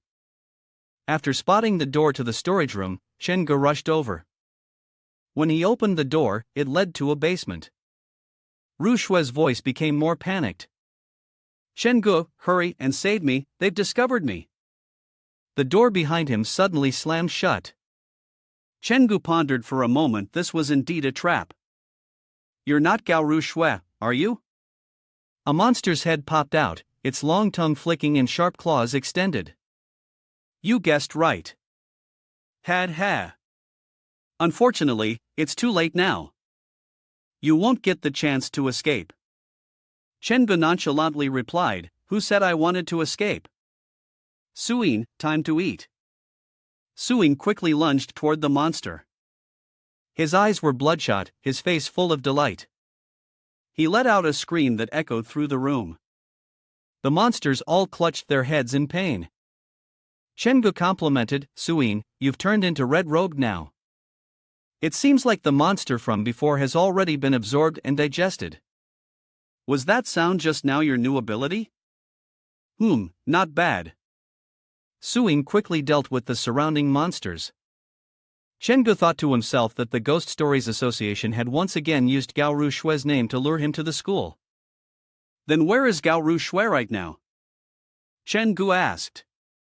Suddenly, Suyin cried out, it hurts so much, it hurts. Chengu was startled. Did Suyin notice Gao Rushui? He hurriedly chased after him, Suyin, wait for me. Inside the room, a voice called for help, save me. Chengu shouted, Gao Rushui. Chengu was shocked when he saw that Gao Rushui had been covered by a monster's hand. Rushui mumbled, Chengu, help me, I can't see anything, my eyelids are too heavy. Chengu gripped his hammer tightly and said, these water monsters, get away from me. The monster jumped back in shock, releasing Rushui. It was preparing to disappear. Chengu swung his hammer, wanting to chase after it. By this time, Gao Rushui had fainted. Chengu rushed over. Gao Ru Shui. He supported her head and anxiously asked, "Are you all right?" Gao Ru Shui pushed him away. No, it's fine. I was about to call you when I was dragged here. Fortunately, you came in time. Chen Gu asked, "Who ambushed you?" Ru Shui replied, her face unclear, hidden beneath the raincoat. "I am very scared." Chen Gu made a phone call. "It's okay now, you rest for a bit, I'll contact the police." The police quickly arrived at the scene. Chen Gu greeted them. "Captain Yan, I didn't expect you to come in person." Captain Yan turned to look at him. "Chen Gu, I came specifically to find you." Chen Gu was surprised. "Looking for me?" "I can't stay at the crime scene this time." Captain Yan explained, "In the past 2 days, 5 cases of violent eye-gouging murders have occurred in Zhejiang. I discovered that the locations of these 5 crimes are connected and form a line leading to the New Century amusement park. We suspect someone is using the New Century amusement park as the center to perform some mysterious ritual. Your friend being attacked today might also be related to this." Chen Gu thought, "Damn it, what are the Concord Society trying to do? These 5 brutal cases surrounding the New Century amusement park are definitely not accidents. They must be targeting me." Captain Yin instructed, "We have found a lead on the culprit, and we will close in soon. Be careful recently, and don't stay alone in the amusement park at night." Chen Gu replied, "Understood. Thank you, Captain Yen." At Chen Ji's home, he muttered to himself, "So boring." He sighed, "I've been waiting at the amusement park for so long, not even a ghostly shadow has appeared. Looks like I'll have to take the initiative. I'll go ask Immortal Brush where the enemy is hiding. If you won't come to me, then I'll have to go find you myself." Immortal Brush wrote something on the paper. Chen Gu glared, and on the paper appeared the 2 characters DTH, will. Chen Gu took the Immortal Brush. "You're being too cautious. It's just a prediction of the criminal's location, no need to go as far as writing a will, right? Don't be afraid, I'm here, and no one dares to bully you except for me. Come on, take a guess at the criminal's location. Details would be even better." The Immortal Brush wrote, "Shihihu, Block 3, 23 RD floor." Chen Gu immediately called Captain Yen. "Captain Yen, I have a lead on the eye-gouging criminal." "Shihihu block," Captain Yen instructed. "Chen Gu, don't do anything rash. I've asked Mr. Li to head there immediately." Chen Gu scratched his head. "I didn't say I was going to do anything." Captain Yen shouted loudly, "I don't want to argue with you. Stay home and wait for me. Do not act alone, or I'll have you arrested too." Chen Gu hung up the phone. "Captain Yen, sorry, but I've been rebellious since I was a kid." At Shihihu block, Captain Li called Chen Gu. "Chen Gu, you really showed up. I knew you wouldn't listen to me." "I still haven't properly thanked you for the Living Coffin Village matter." Chen Gu awkwardly replied, "Captain Li, how's your injury? Have you started your duties again?" Captain Li waved his hand. "I'm as good as new now, and as soon as I heard it was about you, I came right away." Chen Gu whispered, "Captain Li, regarding the clue about the eye-gouging murder, would it be convenient to share a bit of information?" Captain Li was surprised. What issue could there be? "You're currently an assistant investigator. We checked the surveillance cameras at the Eye of the Sky and found a blurry image of the suspect. The suspect is approximately 1.7 meters tall, wearing a raincoat, with their face completely covered." Chen Gu thought for a moment, a person in a raincoat? Is there any suspect in this neighborhood? Captain Li responded, "I just met with the manager for a basic inspection of the area. On the 23RD floor, there's a household involved in domestic violence and often calls the police. The manager mentioned that, usually, if it's not a call for help from someone involved, the neighbors only call the police when they really can't bear it anymore.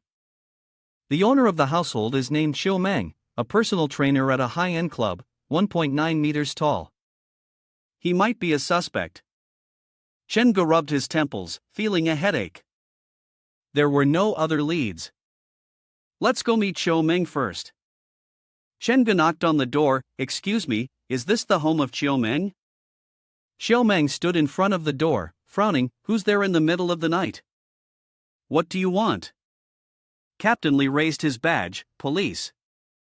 We suspect the perpetrator of a series of murders may be hiding in this neighborhood. We need to ask you a few questions. Here's my identification. Xiaomeng remained silent. Captain Li continued, we hope you can cooperate with our investigation. Xiaomeng invited, come in. What kind of serial murder case is this?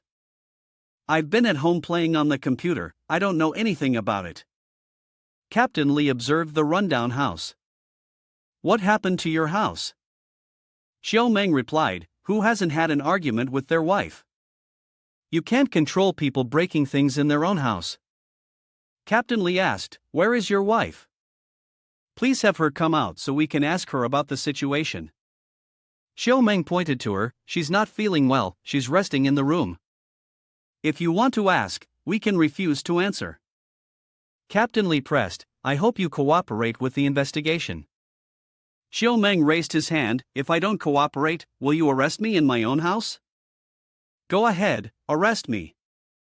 Shengu opened a door. Inside was Xiaomeng's wife sitting on the bed. She didn't appear to have any injuries on her face. Xiaomeng rushed over. Who gave you permission to open the door? Get out. So what if you're the police? This is a private house, don't blame me if I take action. Shengu glared, you're lying. Captain Li accused, of course, he's lying. What argument? This is domestic violence. Domestic violence must never be tolerated. If this lady needs help, she can contact the Women's Association or directly report it to the police. Shengu hesitated, then said to Captain Li, the vase that was broken. If it was accidentally knocked into the cabinet, it would roll off the edge. The broken pieces should be near the cabinet. Therefore, this vase may not have fallen on its own, but was deliberately picked up and thrown to the ground.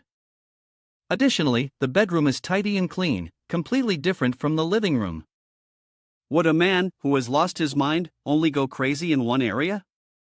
Not only the bathroom, but the kitchen is also very clean, it's only the living room that is in utter chaos. I suspect you people arranged it this way on purpose, you must be hiding something. Xiaomeng, with red eyes, shouted loudly. Aha! He rushed forward to attack Captain Li. Shengu was startled. Captain Li, be careful. Captain Li ducked to avoid Xiaomeng's punch. Shengu was astonished, how dare he hit a police officer? He rushed forward, grabbed Xiaomeng, and shoved him back. He furrowed his brows. You've got quite a bit of guts, huh? To hit a police officer like that? Don't move, behave yourself. Xiaomeng spoke up. I was the one who committed those 5 eye-gouging incidents, I confess, I'll go with you. Captain Li suspected him of being the culprit. He made a call. Captain Yan, we have a suspect for the eye-gouging cases here, he has confessed. Shengu grabbed Xiaomeng by the collar. Wait for the police to arrive, and you better give a full confession. Suddenly, static crackled from the other side. Captain Li was confused. Captain Yan, why is the signal cutting off? The girl beside him touched Captain Li's phone and said, I never intended to kill you, but you all are asking for death. You're already so tired, don't you want to rest a little? Captain Li seemed hypnotized, her eyes glowing red. Yes, let me sleep for a while. Shengu realized, Captain Li has been hypnotized by this girl. Behind her is a group of little demons, and they're emitting an eerie, malevolent aura. Shengu asked, are you relying on them? It's just that there are more of them. Raising so many little demons like this, you must be paying a heavy price yourself, right? The girl smiled, they are all my children, don't underestimate them. Children, kill him. Shengu called out, Suyin. Suyin appeared. The girl was startled, red-robed, wasn't red-robed on you fast asleep? In no time, Suyin ripped apart the demons, tearing them in half. They were dealt with ruthlessly. Chen Gu said, "Looks like you're also from the Ghost Stories Association." You knew that red-robed on me is still fast asleep, but no one said a person can only have one red-robed. Your information is outdated. It seems like your people from the Ghost Stories Association are probably getting collected by me little by little, right? The girl panicked. You killed my children. Xiao Meng woke up at that moment, raising her sword. Who the hell are you? Chen Gu introduced himself. I'm just a guy who runs a haunted house. Don't try to derail the topic. If the police come to rescue you, it won't be pleasant. Both Xiao Meng and the girl fell silent. Chen Gu ordered, when catching a thief, catch the king first. Suyin, take that woman first. The girl, terrified, said, children, block him. But Suyin didn't pay any attention, continuing to charge forward and fight, while Chen Gu dealt with Xiao Meng. Suyin threw a punch at the girl's head, and she fell among the black remnants of the dead demons. Chen Gu wondered, these little demons are actually connected to this woman. Could they really be her children? The vengeful little demons have disappeared. Maybe they didn't want to do evil for their mother anymore. At that moment, the team arrived. Chen Gu, Captain Li, are you two in there? The officers inside are asking to open the door. Chen Gu thought to himself, if Captain Yen sees this, he'll think I'm up to something supernatural again. To avoid suspicion, I should just pass out and wait for backup to come. Captain Yen kicked the door open. The police stormed in, calling for an ambulance. Chen Gu pretended to be unconscious, waiting to be taken away by the emergency crew. The police reported over the radio, the suspect has been restrained, and the injured civilians have been rescued. At the hospital, Chen Gu finally got a good rest. He stretched and greeted the new day. It had been a long time since he'd had a sleep this peaceful. The officer sat by his bed, waiting for him to wake up, giving him a start when he opened his eyes. The officer informed him, the identity of the suspect has been confirmed. Li Zhen credited all the work to you. In the coming days, reporters will be coming to interview you. Looks like you're about to be on TV again. Chen Gu humbly said, the credit is not only mine, Li Zhang has also helped a lot. The police officer then pointed to the suspicious backpack and hammer next to the table, and asked doubtfully, are those his? Chen Gu awkwardly smiled and said, those are props for the haunted house. The police officer had some doubts. They have already examined Xiao Meng's injuries. His muscles were torn, and his bones were broken in multiple places. With such severe trauma, Xiao Meng might spend the rest of his life bedridden. The police officer picked up the hammer that Chen Gu claimed was just a prop, only to realize it was heavier than he had imagined. Chen Gu, while speaking reasonably, explained, I was only defending myself, and Xiao Meng was the one who ambushed me. Li Zheng can testify to this. The police officer did not probe further. He told Chen Gu that if he had time, he should come to the police station to give a formal statement. He also advised him not to carry heavy items like that hammer around in the future, as it was considered a controlled item. Chen Gu seemed to take the advice to heart and casually asked the officer about the reward for this case. Returning to the haunted house, there were already quite a few people waiting to buy tickets. The system notified Chen Gu that a special guest had arrived, with different choices, and thus a different outcome. Chen Gu was very pleased to hear this. Whenever a special guest appeared, he would receive an unexpected benefit. However, with business booming at the haunted house, the large crowd in front made it difficult for him to identify the special guest.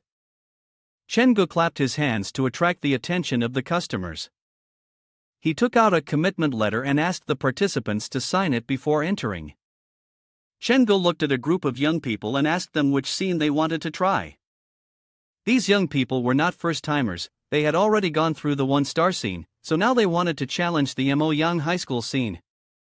The two names on the list left a slight impression on Chen Gu. Ma Eng and Lu Xian Xian seemed to be the names of Gao Ru Shui's roommates. To confirm, Chen Gu casually asked, are both of you students from Zhejiang Medical University? The two girls were caught off guard, which led Chen Gu to guess their identity. Chen Gu confidently said, Not only do I know you two are students from Zhejiang Medical University, but I also know you're here to relieve stress, and both of you are hiding secrets in your hearts. The girl with the green bow laughed and asked Chengu, "Come on, tell me, what secret am I hiding?" He immediately replied, "A romantic dilemma." The girl with pigtails praised Chen Ji's guessing skills but wasn't too impressed, since who at their age wasn't troubled by love? So she challenged Chengu to guess what was really on her mind. Chengu thought for a moment and answered, "It's something related to family, specifically your older sister." The girl with pigtails froze upon hearing this. Her friend asked, "What's wrong?" The girl, embarrassed, regained her composure and said, "I was just thinking about my older sister." Chengu was surprised that his guess was right. He smiled and said, "It was just a lucky guess, don't take it to heart." Then he invited the group of young people to the basement to experience the Moyang High School scene. Chengu sent his best wishes to the group of young friends, hoping they would have a good time. Not bothering to consider the boy in the group, Chengu guessed that the special guest must be one of Gao Rushue's two female classmates. Chengu stood in the surveillance room, observing the group. He had to admit, students from the medical school were indeed unique, with a clear display of courage. The group didn't seem too unfamiliar with the Moyang High School setting, so it could be assumed that they had watched the reviews in advance. Just as they were complimenting the place, the girl with the blue ribbon screamed in shock at a fake head. Waiting ahead for the group was a tangled mess of people dressed in high school uniforms. The two girls in the group were so terrified that they wanted to cancel their participation, saying they no longer wanted to continue. The girl with the blue ribbon was the most affected. She screamed in surrender and called for Chengu to save her. Chengu felt a bit disappointed, as he suspected that the special guest was probably not these two girls. A scream echoed from the haunted house. Chengu led the group outside and asked them if they had fun. The girl with the blue ribbon was crying, still trembling, unable to hold back her tears. As someone who ran a haunted house, Chengu knew that if customers were scared, it meant they had enjoyed themselves. After the girl had finished crying, she asked Chengu for a favor. She was so impressed by his accurate fortune-telling skills that she wanted him to tell her if the person she liked truly loved her in return. Chengu thought to himself that he couldn't understand whether she saw him as a fortune-teller or as the god of matchmaking, but since the customer had a need, he had to provide the service. He still firmly believed that this girl could indeed be the special guest he had been expecting. After Chengu agreed, they set another day to meet, and the two girls went home together. That night, Chengu thought it over, and after hearing Gao Rushue's story, he felt even more convinced that the two girls had something going on. Chengu decided to visit the lecture hall where the girls went every night to see what they were really looking for. Once he made up his mind, he headed straight to the abandoned building of Zhejiang Medical University. Chengu had to handle this discreetly, because if he were caught stalking the female students at night, it would be hard to explain. But he thought that no one would suspect the abandoned building of having anyone inside, or else he'd be seen as a weirdo. Before long, the two girls appeared, carrying flashlights as they approached the abandoned building.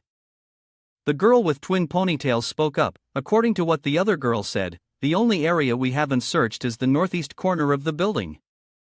The statue we're looking for must be in that area. Once we find it, everything will be solved." The girl with the blue ribbon seemed somewhat disheartened. "We've been searching for days without any leads, so I'm starting to doubt the statue even exists." In contrast to her friend, the girl with twin ponytails was still convinced the statue was real. "There's a video my sister left behind before she went missing, and she mentioned the statue. Look at this." She played the video, and in the corner of the footage, there was a statue of a human head behind a curtain. They guessed that the low angle in the video was shot from under the bed, and the dark liquid on the floor under the bed looks like blood. Then the statue they were looking for appeared clearly in the video. They also noticed something hanging above the statue, close to it. It can be seen that it is a rope. It seems to have been prepared for someone to hang themselves. Then, the girl with the blue ribbon looked out the window and saw a shadowy figure in the frame. They rewound and zoomed in to get a better look at the figure. They were horrified to realize it was a woman with disheveled hair, wearing a red dress, her skin pale like that of a corpse. The girl with the twin tails grew more frightened as she looked, her hands trembling because the video had been sent to her by her older sister before she disappeared. She had been searching for the room in the video, but asking people at school yielded no clues. Whether it was luck or misfortune, one day she came across a post on the bizarre Jiujiang school forum. It was about a statue that could cry. According to the rumor, if one could find the statue at exactly midnight, they could ask it to verify whether any statement was true or false. If the statement was true, tears of blood would fall from the statue's eyes. On the other hand, if it was false, something no one wanted would happen. The girl with the twin tails needed to know the answer to her sister's disappearance, so she was determined to find the statue that night. The girl with the blue ribbon went along with her, but she wanted to turn on the light because the surroundings were too dark. The other girl disagreed. She had asked a senior, "This building is too close to the secret passage to the morgue, and after midnight, no one turns on the lights, it's become a tradition." The building they were walking through had long been abandoned. No one came here to study at night anymore. The girl with the blue ribbon guessed, "It's because they are afraid of disturbing the spirits of the deceased in the nearby morgue. I heard something strange. A new student came to the internet CAF at night, and on his way, someone waved at him. Then, he vaguely wandered into the western part of the campus. There, he found a damaged body specimen in a laboratory, which left him utterly shocked." Thinking that her friend was telling the story to scare her into turning back, the girl with the pigtails firmly said, "I won't give up, and I promise that no matter what happens, I will protect my friend." The girl with the blue ribbon also said, "I won't run away when things get tough." When they reached the second basement floor, the girl with the pigtails said, "I think I smell formalin." The girl with the blue ribbon replied, "There can't be any formalin here, it's strictly forbidden to bring that into the lab." The girl with the pigtails wondered aloud, could someone have sneaked into the morgue? She had vaguely heard of bodies snatching for money and suddenly felt something strange. The girl with the pigtails turned around, shined the flashlight, and called out loudly, "I feel like someone is behind us." But the girl with the blue ribbon thought, who else would be here at this hour? "We just need to focus and search quickly, that's all." Opening the door to the nearby room, the girl with the blue ribbon pressed a button and said, "Last time they left, this door was locked." In this room, both of them saw a bizarre painting depicting a corpse. Strangely, the last time they entered this room, it wasn't there. The girl with two ponytails, or Maing, touched the paint on the painting and discovered it was still fresh. But no one should have come here, right? This place only has a few corpses down in the basement. Suddenly, a hand touched Ma Ying's shoulder, making her pale and startled. It turned out to be her friend Lu Xianxian, who had scared her out of her wits. Lu Xianxian called her over because she had discovered something. "The statue they were looking for is right here." Ma Ying was taken aback, as after so much effort, the thing they had been searching for was now right before them. She rewound the footage to confirm, and it seemed to be the right one. Lu Xianxian was a bit nervous but couldn't hold herself back and asked, "The person I like likes me too, right?" The statue showed no change or reaction. Lu Xianxian dismissed the worst-case scenario and, disappointed, thought the rumors were false. She cried as she realized that all the effort from the past few days had been in vain. Seeing her friend upset, Ma Ying gently comforted her and still suggested they give it a try. Ma Ying asked, "The statue. Is it my sister who was murdered, right?" Immediately, a red substance, resembling blood, began to drip from the statue's eyes. It trickled down in long streaks, splattering onto the floor. Ma Ying understood that her friend was witnessing the transformation of the statue. The statue had truly shed blood and tears, just as the rumors had said. Both girls were stunned by the strange phenomenon before them, realizing that the rumors were indeed true. But this also meant they were in danger. According to the rumor, Lu Xianxian's question would lead to a terrifying event. Lu Xianxian, blindly unaware of the danger, didn't run immediately and instead insisted on clarifying her romantic situation. Ma Ting felt like she was losing her mind. In such a perilous moment, she should have been looking out for herself first. If she wanted to understand something, she needed to get out of this strange place first. Ma Ting grabbed Lu Xianxian and pulled her out of the room, only to suddenly realize that a stranger was standing very close to them. Ma Ting was even more terrified when she saw that the person was holding a weapon. The stranger was standing right by the door, unintentionally blocking their way out. Lu Xianxian was willing to risk everything to help her friend escape, as she had twisted her ankle and couldn't run fast. How could Ma Ting abandon her friend in such a dangerous moment? She chose to stay and face the danger together with Lu Xianxian. At that moment, Chen Gu spoke up, "I'm here to help you too." In the dim light, the two girls didn't immediately recognize Chen Gu. They didn't trust him. Ma Ting suggested they run back to the west area to find another way out. Seeing the two girls hurriedly run, holding hands, Chen Gu was confused. He had to raise his voice to get their attention. "Take a good look at who I am before running." Once they calmed down a little, they turned around and recognized Chen Gu. Seeing that the two girls had regained their composure, Chen Gu reassured them by emphasizing his identity.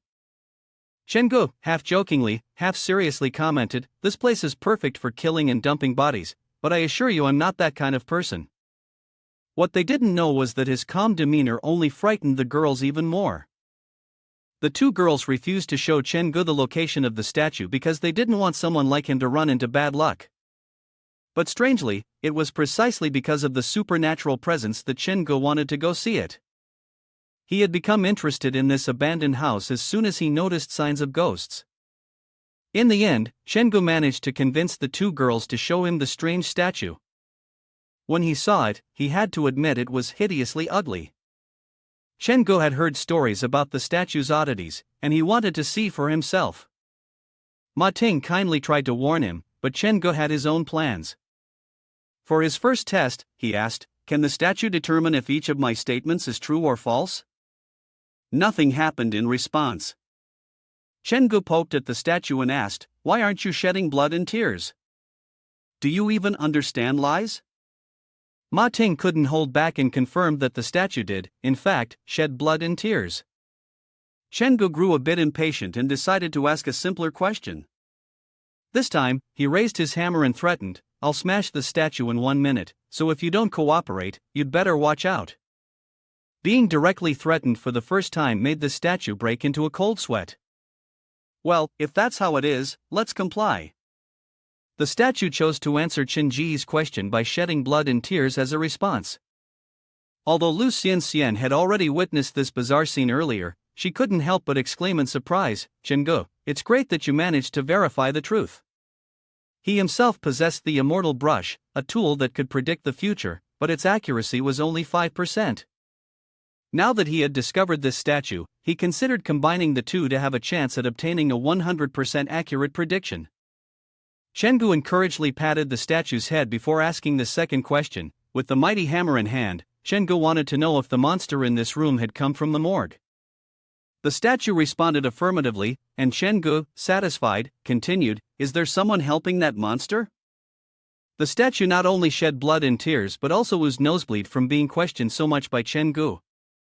The two girls were no longer afraid of it, instead, they felt pity for it. Realizing that he was about to become the object of their fear, Chen Gu reassured them, saying, "This place is dangerous, so we must stay alert. Worrying too much will only make you pray for the monster." That being said, the atmosphere in the abandoned house, combined with Chen Ji's attitude, didn't exactly make anyone feel safe. On the contrary, it made them feel even more uneasy. The two girls could only give awkward, weak smiles, and Chen Gu suggested, "I'll take you both outside." Just then, a low, rumbling sound echoed all around. From what Chen Gu sensed, these sounds originated from the morgue, but as they grew louder, they only intensified the already gloomy and desolate space. Sensing impending danger, Chen Gu urged the two girls to leave. The two girls hesitated to leave him behind, but he justified it by saying, "You two are my guests, and if anything happens, just repay me by bringing your friends to visit my haunted house. I also know that staying here wouldn't help at all." The two girls thanked him and left, but little did they know that the thing they considered dangerous might not even harm Chen Gu. He realized that strange breath he had felt earlier was now gone. Then, he quickly noticed something unusual and turned back towards the two girls, only to see a shadow following them. The shadow belonged to the woman who had appeared in the video on Ma Ting's phone. She was making a gesture, pointing at her chest, though her intention remained unclear. Chen Gu suspected it was a threat. He chased after the two girls and called out to them. However, when they turned to look at him, their eyes were unusually bright and glowing. Unfortunately for Chen Gu, someone had noticed his break-in. They saw the two girls fall and, because he looked so unfamiliar and suspicious, they immediately called for help to arrest him, despite his desperate attempts to explain himself. After being invited to the police station for tea, Chen Gu was fortunate enough to have Captain Lee, a close associate, to help him out, so he could explain the situation. He told them that Ma Ting had come to the haunted house looking for him, asking for help to find her missing sister. On her phone, there was a video of her sister before her disappearance, and Ma Ting had followed the clues in the video to search for a statue that appeared in it. The statue was the key to uncovering the truth behind her sister's disappearance. Captain Lee revealed that, through technical analysis, it was shown that the video was not sent by Ma Ting, but was actually filmed by Ma Ting herself. This news left Chen Gu feeling confused. According to Captain Lee's reasoning, based on the available evidence, Ma Ting might have been hiding under the bed and then returned to the scene to record the video. Perhaps she even witnessed her sister being harmed firsthand. The lingering question here is, how did the perpetrator not notice Ma Ting? How did she manage to escape? It seems that Ma Ting has no recollection of the events. Could it have been the perpetrator's intention? Did they not want Ma Ting to remember what happened? Chen Gu urgently needed to know whether the two girls had regained consciousness, fearing that they might forget everything that happened the previous night. Upon arriving at the hospital where the two girls were being treated, Captain Lee came to inquire about their condition and requested to question them about the events of the previous night. Lu Xianxian was the first to respond, saying that both of them had been in the dormitory all night, and they only heard that the two had fainted in the hallway, with no other impressions. Chen Gu instructed both of them to recall carefully, as they had gone down to the basement the night before, and he had met them there, offering his help. Lu Xianxian, holding her head, said she couldn't remember anything. Chen Gu then noticed someone peeking through the door. The man's gaze was directed at Xianxian, leading Chen Gu to guess that this might be Xianxian's boyfriend. But then, he felt something was off. The man had a strange, unsettling aura around him. Piecing together the fragments of the story, Ma Ting had been harmed, while Lu Xianxian seemed entangled in a relationship issue. Could it be that Ma Ting had also been deceived by that man? When Ma Ting uncovered the deceitful face of the other person, he immediately took action and killed her. In general, there were still too many uncertainties, and not enough evidence to unravel the knots. This left Chen Gu unsure whether the special guest the system referred to was Ma Ting or Lu Xianxian. After thinking it over, the only way to resolve this case was to find a solution. Suddenly, his phone rang. Chen Gu answered, and the caller asked, "Is this the person assisting with the case and eradicating the family in Pingan?" The caller informed Chen Gu that the owner of the Pingan building had left part of his assets to him in a will and invited him to meet the owner, as he would not last much longer. Upon hearing this news, Chen Gu quickly agreed to meet him. He took out a little girl doll and said, "Xiao Xiao, let's go visit grandfather." Soon, Chen Gu arrived at the city hospital, where the owner of the Pingan building was lying. As soon as he arrived, Dr. Gao greeted him. They shook hands. Chen Gu casually asked for the location of room 269, and Dr. Gao gave him directions. Chen Gu then mentioned that he would speak to Dr. Gao later, as he had something he needed help with. Entering room 269, Chen Gu found a young man already waiting. The man introduced himself as the lawyer entrusted by the old man. The lawyer explained that the old man's body had been able to hold on up until now, all thanks to his determination to find the murderer who had killed his son. Chen Gu was the one who helped the old man fulfill his wish, allowing him to die peacefully. However, thinking about his lonely granddaughter, he wrote Chun Ji's name into his will, hoping that he could take care of her. Chen Gu brought the doll closer to the old man and reassured him to rest easy. Seeing the little doll, the old man couldn't help but shed tears, thinking about his granddaughter. Chengu looked on and suddenly realized that the existence of ghosts and demons might not always be a bad thing, as sometimes they could even offer a bit of solace to those left behind. The system displayed information about the Xiao Xiao doll, showing that Xiao Xiao had leveled up. It revealed that the doll had the ability to comfort wraiths and cleanse souls. Chengu was confident that it would prove useful in the future. Chengu planned to go hunting with Suyin later, and he thought he could leave some of the spoils for Immortal Brush and Xiao Xiao so that they could improve. Dr. Gao came to see Chengu, and Chengu took the opportunity to ask about Gao Rushua's health. Chengu thanked Dr. Gao for his concern. Chengu felt that asking about it was the least he could do after receiving so much help from Dr. Gao. Dr. Gao confided that the old man from the Pingan building was also being set free. A few years ago, his wife had an accident, and Xiao Shui was the one who helped him regain his strength. Dr. Gao mentioned that he would be willing to pay any price, even his soul, for his wife. After sharing his feelings, Dr. Gao expressed that he would invite Chengu to dinner sometime before leaving. The conversation earlier made Chengu feel that Dr. Gao seemed to be hiding something. Just then, the system notification appeared, telling him he had received a nightmare mission. The game was called The Tunnel, and by passing through the tunnel, he could uncover forgotten secrets. The game's requirements were to enter a tunnel at least 44 meters long at 2:40 a.m., and take 44 steps to complete the task. What he needed to be careful about was that he couldn't bring any tools or supernatural objects from the Nightmare City, or he wouldn't receive the reward. Although there were many tunnels in Zhejiang, tunnels over 44 meters long were quite rare. Chengu remembered that somewhere there was White Dragon Cave, which seemed to meet the conditions. However, this 15-year-old tunnel had been the site of many incidents since it was built. The causes of these incidents were all somewhat unusual. Chengu recalled a rumor about a driver who, one night, encountered a woman waiting for a ride. If the driver let this woman into the car, the vehicle would surely meet with an accident inside the tunnel. It seemed that there were more spiritual dangers in Zhejiang than Chengu had imagined. Chengu carried a white cat he called White Tiger. He placed it on his shoulder and said, "Take it to a place where we can get a thrill." He waved his hand and called for a taxi. Once inside the car, he told the driver, "Take me to the White Dragon Cave tunnel." The driver, seeing that the young man was going alone to the tunnel, curiously asked why. Chengu gave a brief response, "I'm going to meet a friend," and urged the driver to continue driving. The driver, with good intentions, reminded Chengu that it was easy to encounter misfortune at night. For example, not far from here, one of his colleagues had an accident. The key point was when they passed by White Dragon Cave, only his colleague's car experienced an issue. After checking, it was clear that the car was still in good condition.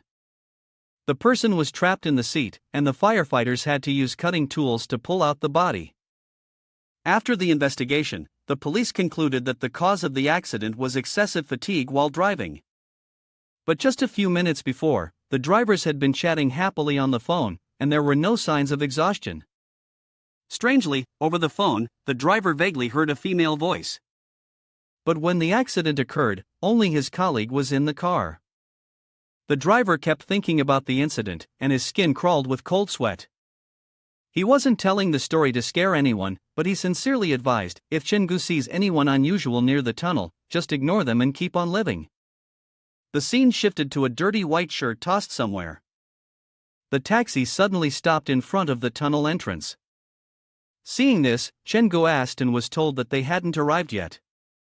The driver stopped because he seemed to have seen something. With the taxi's headlights illuminating a corner of the road, the people inside the car could see a shirt lying alone near a bush.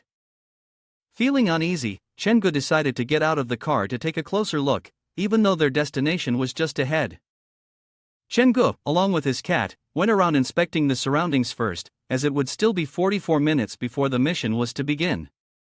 Chengu had to ask his white tiger, "You're usually so fierce, so why are you acting so tame today?" The white tiger was the only beast that wasn't restricted by the mission, and Chengu could bring it along. From this moment on, he told himself he would need to focus more on nurturing it. One person and one cat entered the White Dragon Cave. It had been a while since Chengu felt this nervous, indicating that this mission was not going to be simple. To calm himself down, Chen-gu used his phone to record an introduction. He greeted anyone who might be watching and encouraged them to like and comment. Suddenly, Chen-gu noticed a suspicious shadow ahead of him, not too far away. The white tiger beneath his feet let out a fierce growl, signaling that something supernatural had appeared. It was a woman dressed in ragged clothes, her hair unkempt, surrounded by an ominous aura. He told the white tiger, "Don't scare her, she's not afraid." While the ghostly woman was right behind him, the cat, Zhang, gave a mocking expression in response. Since he didn't have any weapons on him at the moment, he decided to play the act of not noticing anything to avoid attracting the wraith's attention. Chen-gu wondered if this ghostly woman was the one who had killed the driver. Just then, he heard someone calling his name. "Chen-gu!" A voice echoed. Chen-gu stopped and turned around, saying, "She's not the taxi driver." Then, the woman repeatedly called his name and followed him closely. Chen-gu speculated that the driver who died in the story was frightened by the female ghost pressing her face against the car window, which caused him to lose control of the steering wheel, leading to the accident. The female ghost drew closer and closer to Chen-gu, and he saw the exit of the tunnel. At that moment, for some reason, gravel began to fall from the ceiling of the tunnel. Chen-gu, puzzled, looked up and saw a strange eight-legged creature, like a spider, crawling on the ceiling. Chen-gu muttered in complaint, "This mission is too difficult, I can't even bring any tools or helpers, and it seems like I even forgot about my white tiger at home." The female ghost fell and stretched out her hand, crying for help, her fierce expression demanding that Chen-gu save her. Chen-gu froze for a few seconds, thinking it over, then decided to focus on saving himself first, though he promised to come back and help the female ghost after completing his mission. He ignored the cries for help behind him, and as he continued forward, Chen-gu found it strange. Even though he had clearly seen the exit, the path ahead grew darker and darker, and his flashlight couldn't illuminate far enough. The sound of stones rolling close to his feet revealed that the path ahead had been blocked by rocks, and he was trapped. But then, he saw a figure that filled him with nostalgia, a version of himself as a child. He watched as his younger self wandered around, seemingly searching for something. Chen-gu wasn't sure if this was truly his past, as he couldn't remember anything about it. The scene was set in the eastern outskirts of Zhejiang, and he remembered that many children used to come to this place to play when he was little. Where did those hands come from? They were about to choke Xiao Chan, making him panic and unsure of who this person was. He intended to rush forward and stop them, but suddenly he couldn't move, his body falling freely. Realizing he was falling, his vision blurred, and it felt as if he was about to die when the white tiger's roar snapped him back to reality. Despite calling his name, Chen-gu still didn't respond, prompting the white tiger to resort to more forceful measures, biting down hard on his hand. The pain made Chen-gu scream out loud, but it was exactly what he needed to break free from the illusion. After regaining his senses, he wondered whether what he had seen were memories he had forgotten. If so, he would need to head to the eastern outskirts to investigate further. Chen-gu didn't forget to thank the white tiger for saving him. The ghostly woman, still persistently pleading for help, seemed to be the key to completing his task. So he finally spoke, saying, "I can feel the suffering you've endured, each time you risked your life to scream, clinging to even the faintest hope." But reality, Wu Fan, once and again, shattered those hopes. Now serious about helping the ghostly woman, Chen-gu asked her, "What does he need to do?" At last, the ghostly woman received the help she desperately needed. She withdrew her fierce demeanor, calmed down, and said, "My head is bleeding non-stop, the blood is running into my eyes, and I can't see anything. Please, Chen-gu, help me." Chen-gu said, "I'll help you stop the bleeding first, then take you outside." The ghost woman replied, "Both my legs are crushed by the car, I can't walk." "It's no problem," Chen-gu agreed to carry her. The ghost woman was momentarily stunned by his words. Chen-gu carried her on his back, taking heavy steps. He felt somewhat uneasy because the smell of blood on her body was growing stronger with each step. In the worst case, the ghost woman might try to drag him down into the grave. Her mouth was very close to Chen Ji's neck. Before she made a move, Chen-gu spoke, "I understand it's hard for you to trust me. The ghost woman paused upon hearing his voice. Shengu continued, "You might think I'm pretending to be kind to deceive you." Shengu, as though sharing his thoughts, said, "Perhaps because I've encountered many tragic situations like yours, I can't just ignore your plea for help. Especially when I assure you, I genuinely want to help." Finally, he concluded with some words of encouragement for the ghost woman, "Let's leave this tunnel together." The ghost woman had been abandoned in the dark tunnel for so long. It was the first time someone had reached out to help her and said these words, and she couldn't help but feel moved. Of course, part of it was because she wasn't entirely an evil spirit. Earlier, she had seen a monster hanging from the ceiling, and now it had turned into two. The situation was growing more dangerous. If Chengu didn't hurry and escape quickly, they would be in even greater peril. After a while of struggling, the tunnel's exit was just a few steps away. Chengu felt a huge sense of relief when they finally reached the exit. But unexpectedly, there was an invisible barrier at the exit, one that only the living could pass through, preventing the dead from escaping. The female ghost and Chengu were forcibly separated by the invisible curtain. The female ghost was disappointed because she still couldn't escape the tunnel. Accepting this reality, she let go of any hope that someone might come to save her, but Chengu still wanted to help her until the end. The female ghost didn't look back but quickly flowed back into the tunnel, leaving Chengu with questions. However, he soon noticed that his own shadow was behaving unusually. That shadow was Zhangya, the one who had scared the female ghost away. Zhangya even wrote a declaration of ownership. Seeing Zhangya angry, Chengu frantically tried to explain that there was nothing going on with the female ghost. Only after hearing him did Zhangya calm down. She withdrew, returning the shadow to Chengu. Chengu broke into a sweat, thinking that the girl's anger was terrifying, her aura radiating 100 times more intense than before. White Tiger, too, was curled up in fear by the evil spirit Zhangya, and Chengu signaled for White Tiger to come over since both female ghosts had already left. Holding White Tiger in his arms, Chengu felt that it had become heavier. He could only speak up to scold it for eating random things and urged it to stop clinging to him so much. The system then followed protocol to announce the completion of the task. Chengu had met the conditions to receive the basic ghost hearing talent.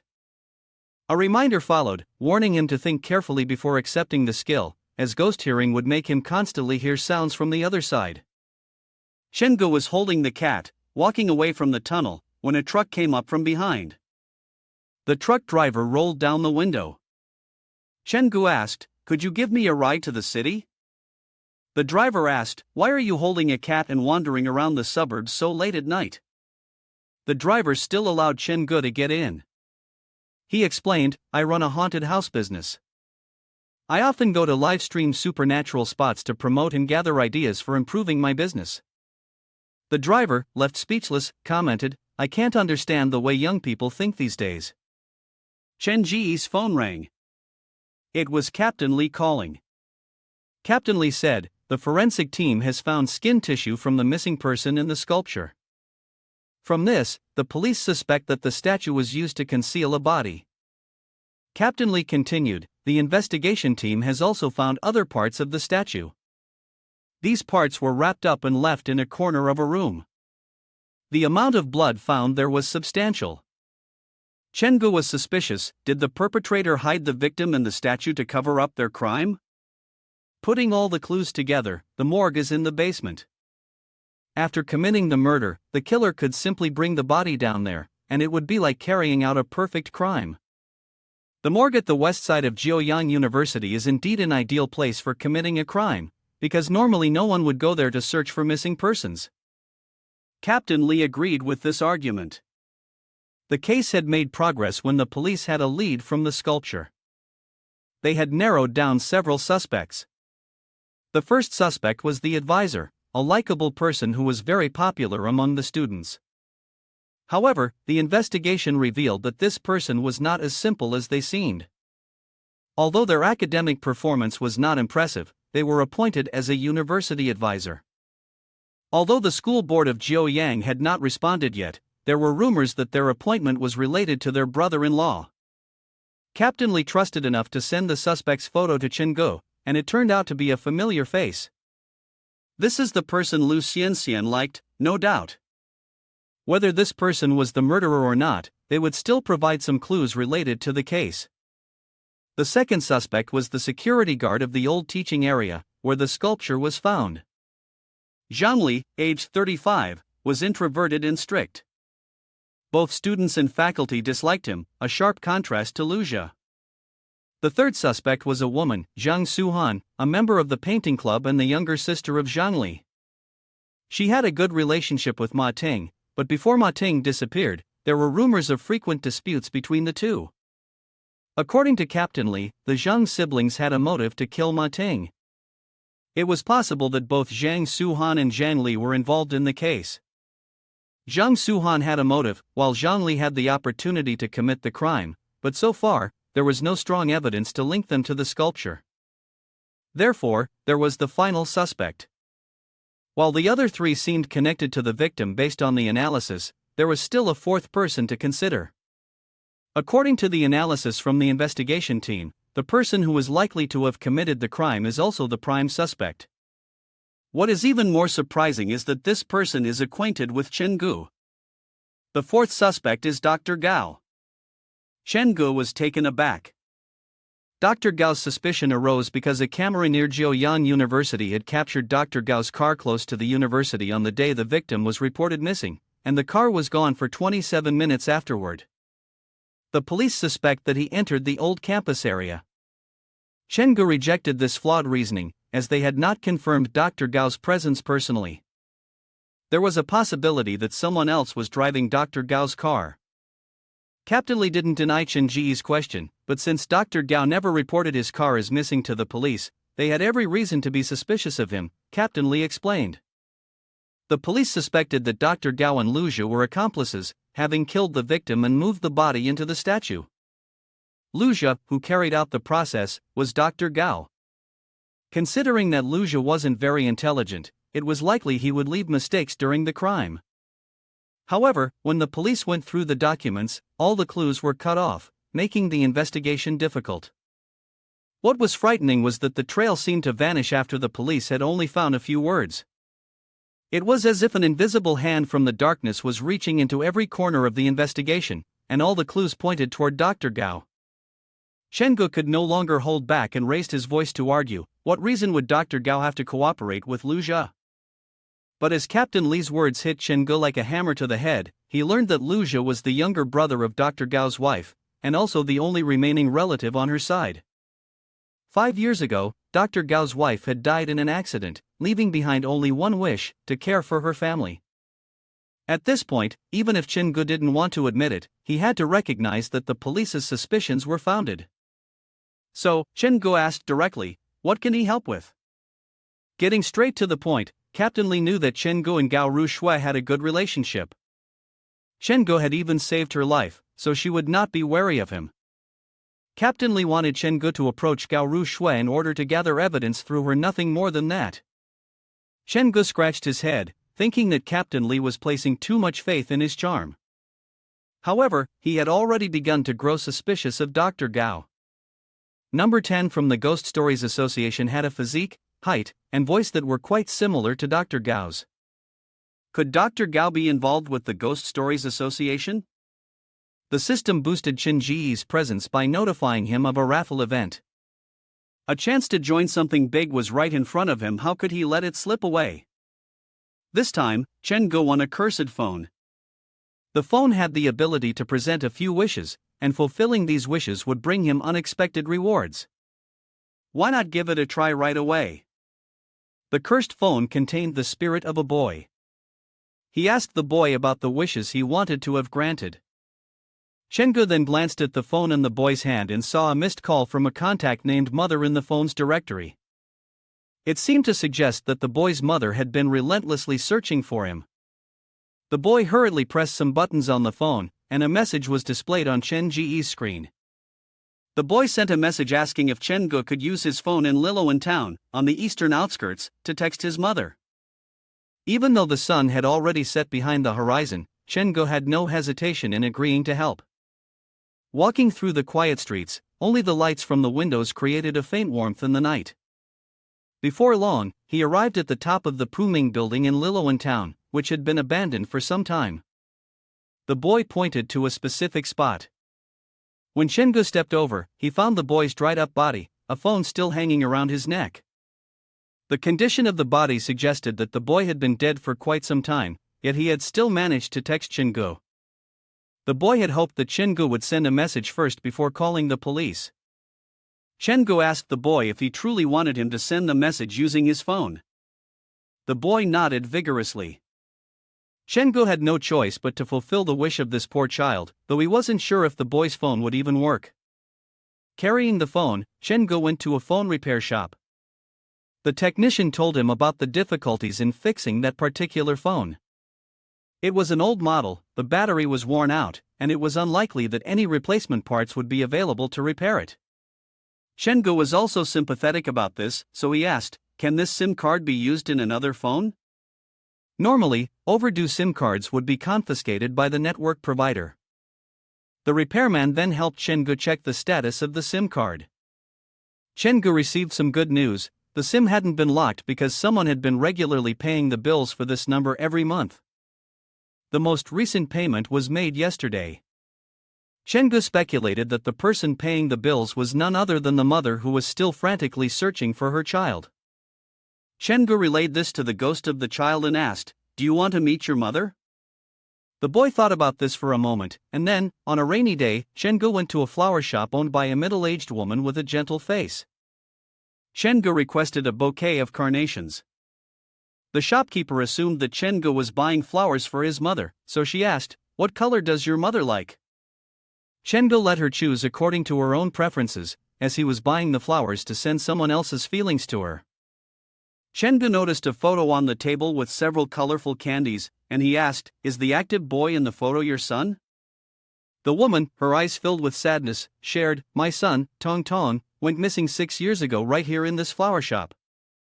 The police concluded that he was tricked away by a bad person, and despite many years passing, we still haven't found any trace of him.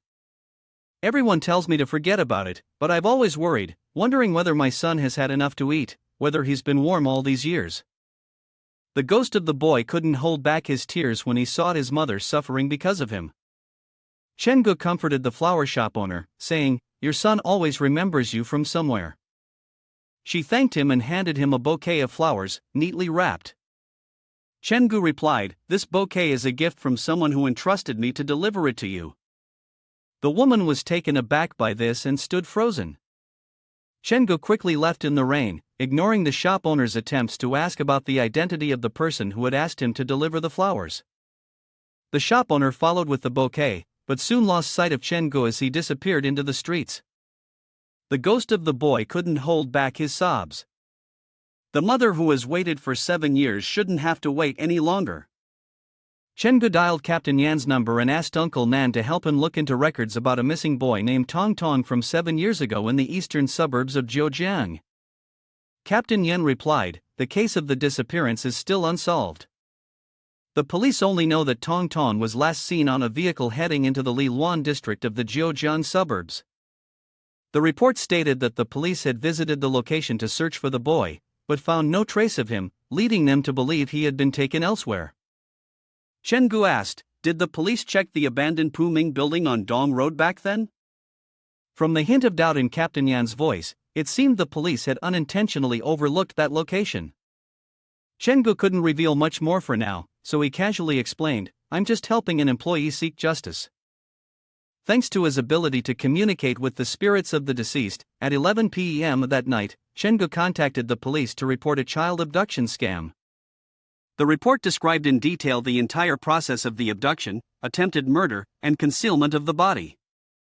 From this invaluable information, the police quickly mobilized and apprehended a middle-aged man. Cross-referencing with the witness statements, it was concluded that this man was the one responsible for the disappearance of the boy 7 years ago. The system reflecting the boy's wish was completed, and as a result, the boy's affection for Chengu increased. After the rain, the sky cleared up. Despite the pain, people would eventually find a way to move past it, just like how one manages to overcome a broken phone. Captain Li called Chengu to inform him that Luja had confessed. Surprised and not understanding why Luja had confessed, Captain Lee offered a guess. Dr. Gao must have realized he was under suspicion, so he decided to have Luja take all the blame. Through Luja's confession, the police found an unidentified corpse in locker number 5 in the basement. DNA testing confirmed that the corpse was indeed Ma Ting, but there were no additional useful clues. Luja also came to confess in a mentally unstable state, as if he had lost his soul. It couldn't be ruled out that Luja had been influenced by the male lead. Chen Gu asked for more details about the corpse disposal situation. Captain Lee, with sharp intuition, realized Chen Ji's intentions and issued a warning: don't enter the crime scene at will. Forget about trying to sneak in there. Chen Gu had no choice but to sigh, thinking how overly sensitive Captain Lee was. Captain Lee then informed Chen Gu that Dr. Gao had left Zhejiang 2 hours ago. The police were increasingly suspicious of him and urged Chen Gu to act quickly regarding Gao Rushui. Having suspected that Dr. Gao was involved, Chen Gu decided to take advantage of his absence and investigate the morgue. To ensure that Gao was indeed behind the scenes, there was no better opportunity than tonight. With that in mind, Chen Gu went to knock on Gao Rushui's door. When she opened the door and saw her benefactor, she was curious since it was already late at night. Chen Gu pretended not to know that Dr. Gao had left, using the excuse of visiting to check on her. Hearing that her benefactor had come to see her father and decided to visit her as well, Rushui invited Chen Gu inside without hesitation. Chen Gu couldn't help but admire the large bookshelf in Dr. Gao's study. Rushui shared that her father not only had a passion for reading but also collected unique and rare works of art. Noticing a certain detachment in Rushui's voice when she spoke about her father, Chen Gu immediately inquired about it. Rushui revealed that the reason was because something had happened that she did not want to revisit. A few years ago, one of Dr. Gao's patients, for reasons unclear, either due to medication or improper treatment, sought his condition worsen. In despair, he jumped from the upper floor, ending his pain instantly. During that time, Dr. Gao had been under immense pressure. Fortunately, he still had a supportive wife by his side. Originally, the Gao family thought they could gradually overcome the tragedy. However, to their surprise, a new issue arose when the patient's relatives came to the hospital, causing a scene and demanding that Dr. Gao take responsibility for the death of their family member, who had committed suicide. Upon hearing about it, Dr. Gao's wife rushed to the hospital in a hurry and had an accident. This tragic event meant that the next time Dr. Gao saw his beloved wife was in the morgue. Gao Rushui's mother passed away too suddenly, leaving no last words. After the loss of his wife, Dr. Gao fell into depression. He locked himself in his room. The most unsettling thing was that on the day of his wife's funeral, he suddenly appeared beside her body. Chen Gu was shocked when he heard about this. Gao Rushui calmly said that only she knew about this. Reflecting on it, it made her turn pale. From that point on, she began to feel a sense of unease and fear towards her father. She could never forget the look in his eyes, filled with despair and pain, but most of all, he had shown signs of madness, a desire to burn everything down. After that day, her father gradually recovered, and his state returned to normal, but there was one distinct change: his eyes had become deeper than before, like a vast, black ocean that swallowed everything into its depths, as though no one or nothing could stop him anymore. From then on, Gao Rushui saw her father less and less. It wasn't because she was avoiding him, but because he had a strict routine. He worked during the day and spent his evenings outside. In Gao Rushui's heart, this was a tragedy, as she seemed to have lost both her parents. Chen Gu sat beside her, gently placing the teacup down and advising her to rest early. He stood up, hinted that he was about to leave, and left a message to call him if Dr. Gao returned. As soon as he left, the sound of a phone ringing indicated a new task. The system asked if he wanted to accept the mission related to the ghostly school in the morgue. It provided Chen Gu with information about a mission line involving a group of immortals in the unexplored area beneath the morgue. The location was none other than the forensic department of Zhejiang University. The system reminded Chen Gu that the meaning of life was not merely breathing, but something else entirely. Finally, the system informed him that if he accepted the mission, he was to enter the center of the Zhejiang forensic morgue before midnight and survive until morning. Based on Chen Ji's experience, survival-type missions were usually high in difficulty, so he would need to prepare thoroughly. With no restrictions on assistive options, Chen Ge wondered why he shouldn't take the mission. The system also offered him an expanded scene. Excited at the prospect of gaining a new ally, Chen Ge returned to the haunted house and found an additional room. At first glance, the room seemed ordinary, but Chen Ge realized that its layout was identical to the room in the footage of Ma Ting. On the table was a familiar sculpture head. Who planted this potato in this place besides the statue? Chen Ge thought to himself. Having been frightened by him several times before, the statue now wept for its fate. Chen Ge comforted it, reassuring it that the culprit who had harmed it had already been found. This news made it stop crying. Chen Ge told it that the one who harmed it was hiding in the morgue, so if it agreed to help him, he would bring all the staff from the haunted house to help it seek justice that very night. Upon hearing this, the statue changed completely. White smoke enveloped the statue, and its face transformed, with clear and distinct features. From a distorted middle-aged male statue, it now had the appearance of a beautiful girl. Since the victim in this case was Ma Ting, it was highly likely that the statue now resembled the appearance of the girl in her living form. With the help of this statue, the task would become easier.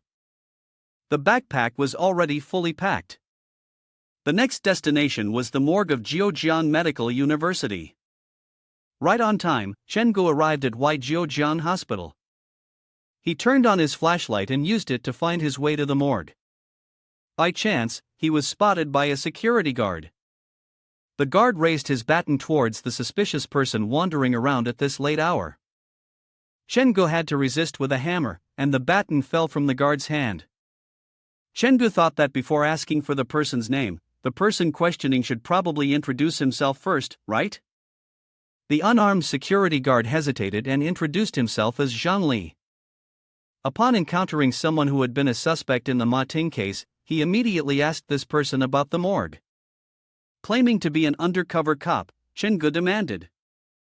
Zhang Li didn't believe such words without proof, he needed evidence. In this case, Chen Ge chose intimidation as the most effective approach. To avoid suspicion, he did not directly ask but instead inquired whether the man knew the victim. He answered honestly, "The victim knew my sister, but I didn't."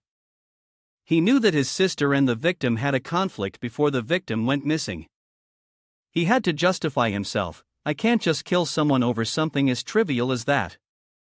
I have nothing to do with the victim's disappearance." Chen Ge reassured him, "No need to get agitated. The case has already been resolved." But the police found something incomplete. According to their speculation, there must have been two perpetrators, which was why he had been secretly ordered to participate in the investigation and examine the body further. Zhang Li calmed down and agreed to cooperate. Chen Ge gradually opened the conversation, asking Zhang Li, "During your time as a security guard, did you hear of any mysterious events related to the corpse pit?" Zhang Li replied, "There really is something strange."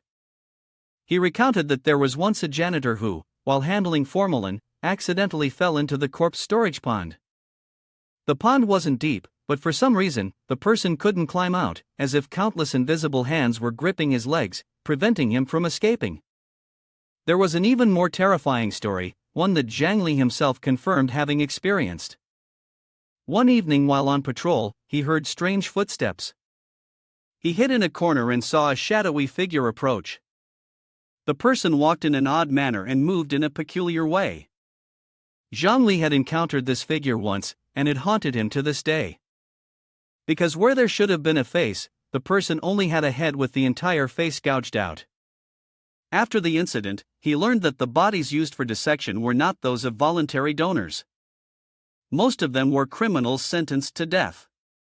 After the death sentence, all their heads looked like that, so he knew he had encountered the ghost of a criminal. In his opinion, the corpse chamber was no different from hell. It was best for the living to stay away from it. After obtaining some information from Zhang Li, Chen Ge was mentally prepared to venture into the corpse chamber. Looking at the time, he had 3 hours left before the mission began. Chen Ge thanked Zhang Li for his cooperation and asked him to help keep any outsiders away from the area. Zhengli, full of enthusiasm, was ready to carry out the task. Chenggu arrived at the entrance of the chamber and used a hammer to break the door. In the dim green light along the entrance to the chamber, Chenggu noticed something on the shelf. He approached and saw several heads floating in a solution inside glass jars. These were specimens preserved in formalin to keep them fresh. Chenggu had seen many such things before, so he wasn't particularly scared. He even planned to set up a similar scene to enhance the atmosphere of his haunted house. What Chenggu didn't know was that one of the specimen heads had opened its eyes and was watching him. A ghostly voice rang out, telling Chenggu that he had taken the wrong path, and that the color scheme was not on his side. Some unpleasant phrases appeared on the wall, and Chenggu, with a blank expression, noted that whoever had written them had not only vandalized the wall but also done so with terrible handwriting. Chenggu assessed that the basement monster seemed to know how to create an atmosphere. Then, he noticed that the door to the room was unlocked, the doorknob free of dust, indicating that someone had been frequently entering and exiting this place. Peering inside, what caught his eye was something tightly wrapped up, which looked like a person being restrained. He sensed something drawing closer, and soon, a man appeared, carrying 2 buckets filled with a dark red liquid of unknown origin, seemingly heading somewhere. Chenggu wondered why this person was here. Someone answered his question. A young man called the person holding the buckets Brother Wei, and asked why he was taking so long. The person who spoke was named Liu. Brother Wei was irritated because Liu had not left yet and was now meddling with the security, coming in without reason. Liu didn't think it was a problem, stating that the guards were too timid to stop them from entering.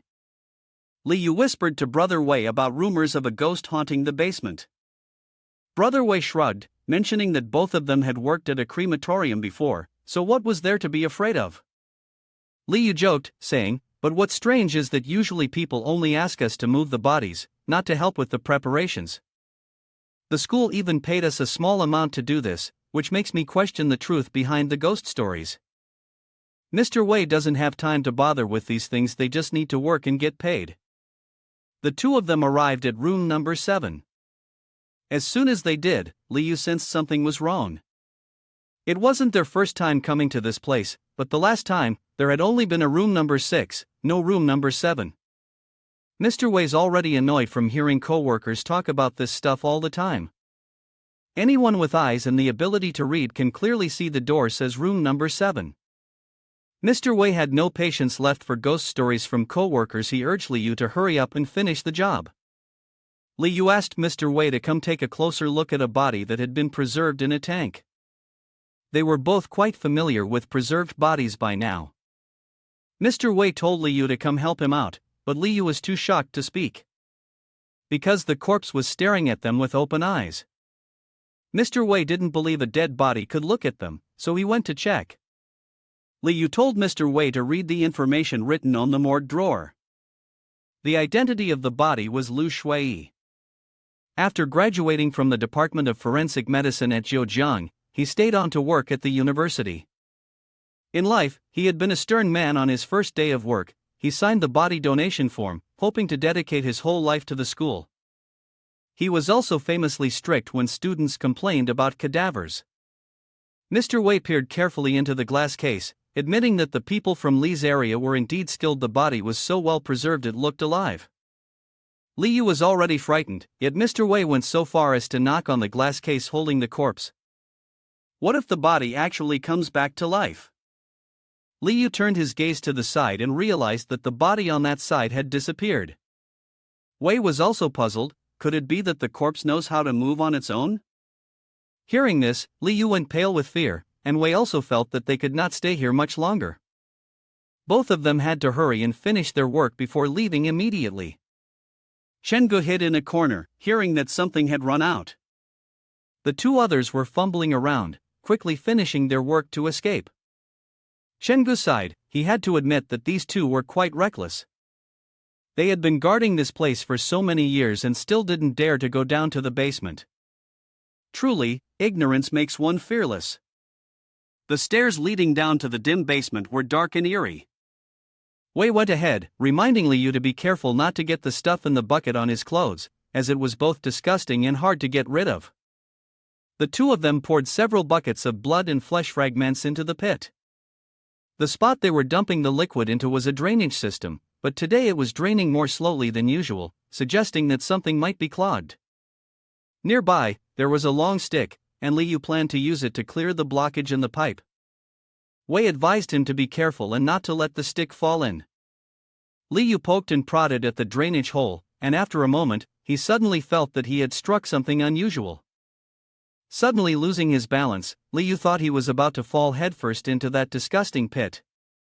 Luckily, someone grabbed him in time. It was a close call.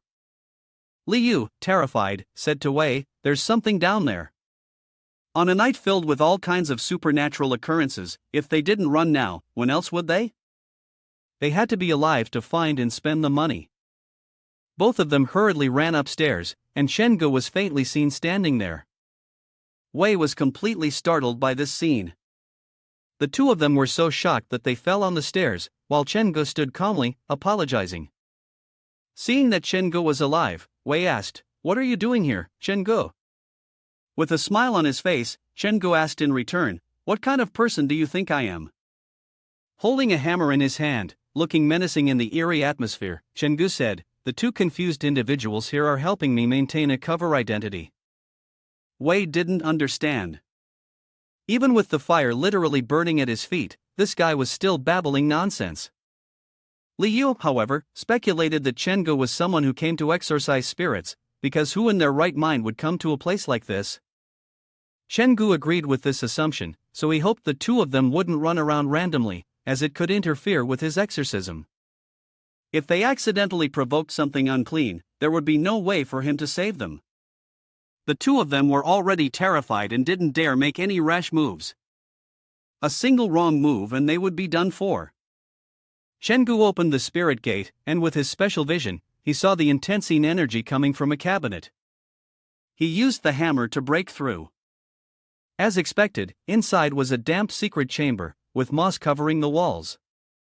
He deduced, this must be the secret area described in the mission. "I wonder where this leads. Let's go in." He used himself to notice something protruding from the wall.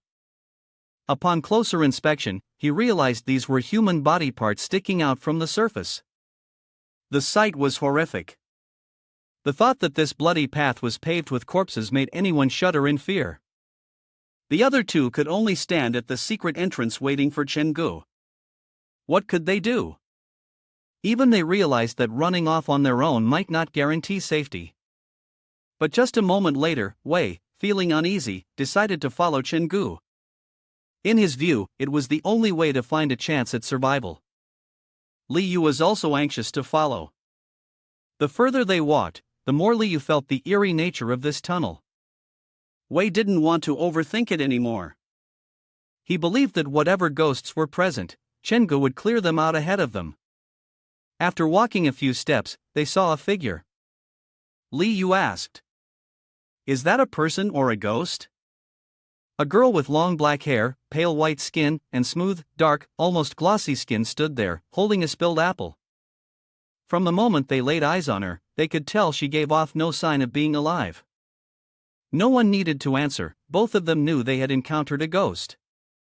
Wei naturally felt a chill, but since they had come this far, there was nothing to do but go all the way. Suddenly, something began dripping from above, splattering down onto Liu. He wiped the liquid off his body. When he looked at it, he saw it was a dark red color. He glanced upward and froze in terror. The walls were covered in countless faces and body parts of corpses. Liu screamed in horror. But the corpses falling from the ceiling like rain revealed their malicious intent, ready to hunt them down. However, the zombies had blocked their way back, so the only choice left for the two was to move forward. Liu hesitated, but Wei urged him. "Run ahead, because right now, we only have one option to survive." On Chen Ji's side, he was carefully feeling along the walls of the tomb. Despite having all sorts of support, he still reminded himself to be cautious. If he accidentally woke up these corpses, even if he released all the staff, it might not be enough to deal with them. Having Zhangya around would only provide limited resistance. After a while, he saw the exit. Shengu didn't know what kind of surprise awaited him. He kicked the door open violently, gripping the hammer tightly in his hand, and shouted to intimidate the monster in front of him, but no ghosts responded. Disappointment mixed with suspicion, as it wasn't like he thought it would be. The place was unusually quiet, but too clean, almost like a place where a bloodgate would appear. At that moment, the other two arrived. Wei called Shengu boss.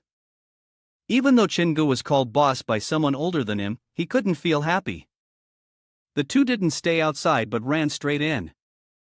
Both of them were in a state of panic, talking about all sorts of things from encountering female ghosts, wall spirits, to dead bodies coming back to life and other bizarre occurrences. They resembled two children asking an adult. Shengu, what should we do? Shengu was stunned, helpless. He was only supposed to investigate the situation and leave before midnight. Unfortunately, these two had awakened the corpses. Now, he had no choice but to follow through. Shengu said. They have to hold on until morning if they want to have any chance of escaping danger. Liu was anxious at the thought of waiting until morning, but Shengu explained that they had no other option. If they still wanted to live, they couldn't give up. Shengu opened the door to a tidy room, sensing human presence. Thinking that this might be Dr. Gao's office, he picked up a notebook. Inside were detailed notes on psychological disorders and treatment methods for a patient on the third floor. From one page to the next, there were patients with various psychological conditions. Many of the symptoms suggested that this basement, made from human corpses, could become the core area of the Ghost Stories Association. The likelihood that Dr. Gao was a member of this association was increasing. As a doctor, he could use treatment as a method to manipulate the patients, turning them into his loyal subordinates, spreading rumors about ghosts and gathering more bodies to build his own underground hell. If that were true, was Dr. Gao still the kind and polite person he once knew? Was he really willing to do anything immoral just to find a way to resurrect his deceased wife? The Bloodgate would open precisely at midnight, and the task required him to enter the core area before that time. Weigu was just in time to alert Shengu about the instability. Weigu pointed at the ceiling, where numerous corpses had appeared, and now, blood rain was pouring down as well. The scene was no different from the underworld, with an eerie entrance to the supernatural. Shengu understood that it was time for the Bloodgate to form. The red gate glowed brightly, almost like a flame, inviting moths to fly into it. The mission officially began. This time, Shengu wasn't alone. He had to carry two ordinary people with no resistance to the evil spirits. He signaled for them to stick close, or else they would be risking their lives. If given the choice, Weigu definitely wouldn't want to step through that eerie gate. But sadly, whether forward or backward, it was all the gate of the underworld. Those zombies had already found their way here. Well, his two little brothers just had to obediently follow their boss.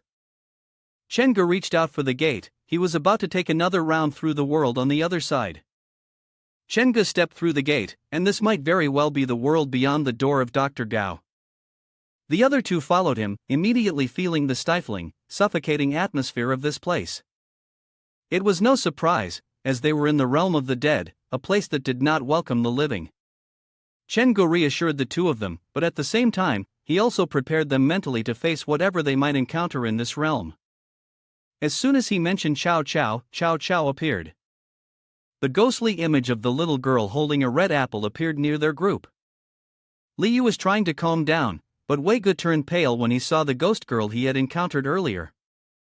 Shengu turned his head and immediately came face to face with the little girl. This action likely startled her, causing her to drop the red apple.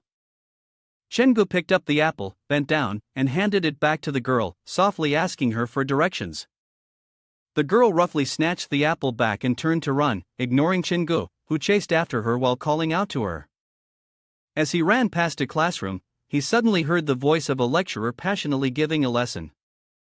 The lecturer said, "It's normal to feel curiosity, fear, and nausea for the first time."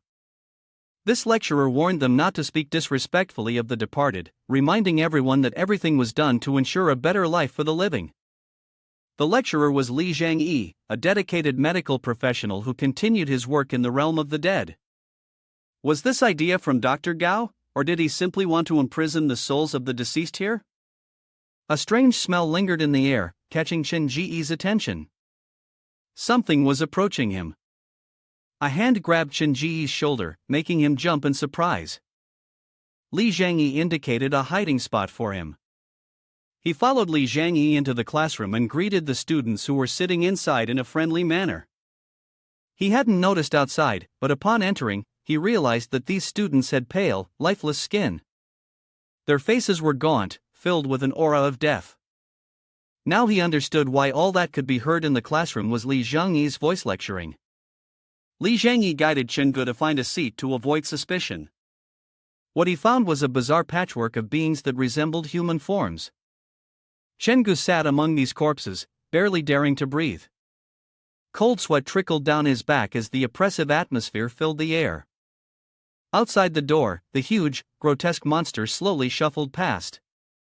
Chen Gu looked at it cautiously.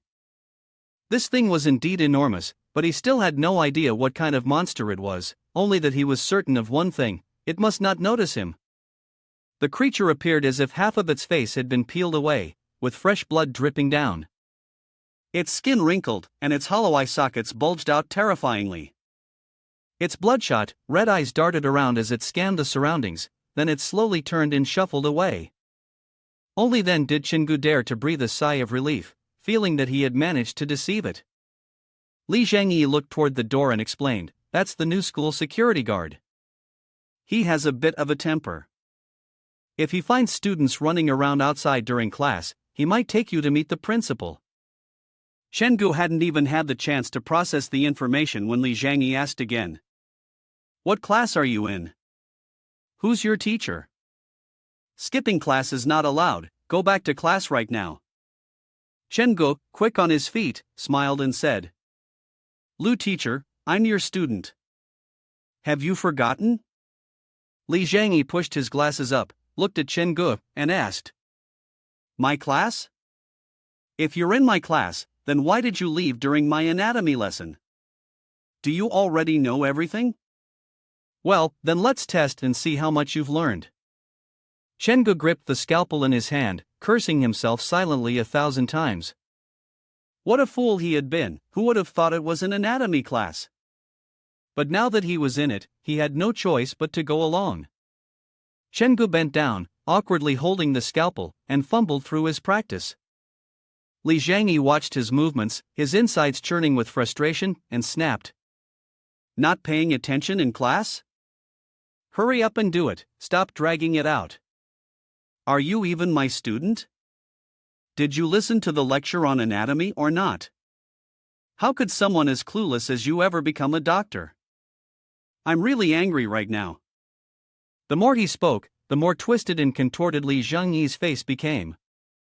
"How did I end up with a student like you? You need to be punished. What's your name?" Chen Gu could feel the situation was turning bad, so he immediately made up an excuse about needing to leave for something important, then rushed out of the classroom, stumbling in his haste. Li Zhangyi stuck his head out from behind the classroom and shouted, "You go back right now. How dare you skip class in front of me?" Li Zhangyi's voice grew fainter and eventually faded away. At that moment, Chen Gu let out a sigh of relief. This scene really was twisted. 1 minute they were talking normally, the next they suddenly went berserk. As he ran aimlessly through the area, Chen Gu accidentally stumbled into some kind of secret room, a place with hidden dangers. One of the figures inside spoke, "I heard the experiment failed again." The other replied, "Yeah, they're all dead. No one can walk out of this room." The first figure trembled and said, "This is terrifying. I hope it won't be my turn next." The second figure glared and muttered, "You think so? Maybe the next ones will be the two of us. Haven't you noticed that fewer and fewer people have been coming lately?" Chen Gu cautiously peeked out from behind. The two figures were yet another type of monster, but what intrigued him more was what these monsters were doing. The two creatures seemed unaware of Chen Ji's presence, focused entirely on their task, pushing a cart carrying a lifeless body, its skin a sickly, purplish hue. As the cabinet door swung open, a bright red tentacle shot out, splattering fresh blood everywhere. The air thickened with the stench of death. The corpse was swiftly ensnared by the red tentacles. The two monsters looked up at the unfortunate corpse. One of them said, "Actually, I agree with this body. Even after death, it still has to suffer, unable to find peace." But after that, they didn't say anything more and immediately left. After all, the atmosphere here was stifling, the stench unbearable, and even the monsters themselves felt uncomfortable. Everything that happened earlier had been witnessed by Chin-go. The two monsters placed the corpse from outside into a cabinet to let the blood vessels drain it of blood. Was this used to maintain the flow of the blood-red world? The two monsters continued their conversation as they walked, discussing something else. Chin-go, however, carefully observed them and slowly moved. If he wasn't mistaken, the Ghost Stories Association had been around for 5 years longer than when he first discovered the door. Moreover, it seemed like they had figured out how to alter the door. Could this be the world beyond the door that Dr. Gao had mentioned? Chin-go moved cautiously, his alertness heightened many times over, feeling an extreme sense of tension. If his guesses were correct, then there was definitely something more terrifying hidden here than these monsters. Suddenly, a scream echoed through the area. Hearing it, the two monsters sighed in regret and said, "It seems this experiment has failed again. This room has already devoured hundreds of people." The man with the right eye asked, "Is there still hope? Didn't a corpse move before?" The right eye replied, "What do you understand? The corpse is alive, but its soul has long since dissipated. Only when the soul and body unite can a person truly exist. A body without a soul is just a walking corpse." The left eye shrugged and said, "Anyway, it's none of our business. Let's go, or we'll run into that crazy old man and things will get complicated." The man with the right eye sighed, "You're right. If we run into the doctor, the protector." But they hadn't taken a few steps before a man walked up, loudly asking, "Stop. I need to ask you something, and you must answer truthfully." Then, realizing his tone had been a bit harsh, the bald old man, who seemed like some sort of head doctor, awkwardly laughed and asked, "Am I really dead?" One of the men turned back and said, "Aren't you still alive and well?" The doctor scratched his head and said, "But I clearly remember that I died." It seemed like the two monsters were more afraid of the protector than the crazy doctor. So, they ignored the confused doctor and hurriedly left. Chin-go muttered from behind, "The person has left."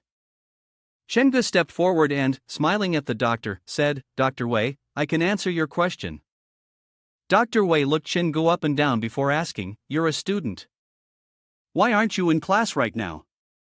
Chin-go replied, "I went out to use the restroom and overheard the conversation between you and the two monsters. I can answer your question, but you have to answer two of mine first." Of course, Dr. Wei agreed. Chin-go pointed at himself and asked, "What do you think of me?" Dr. Wei responded, "Your features are rotten, it's truly a miracle that you're still alive."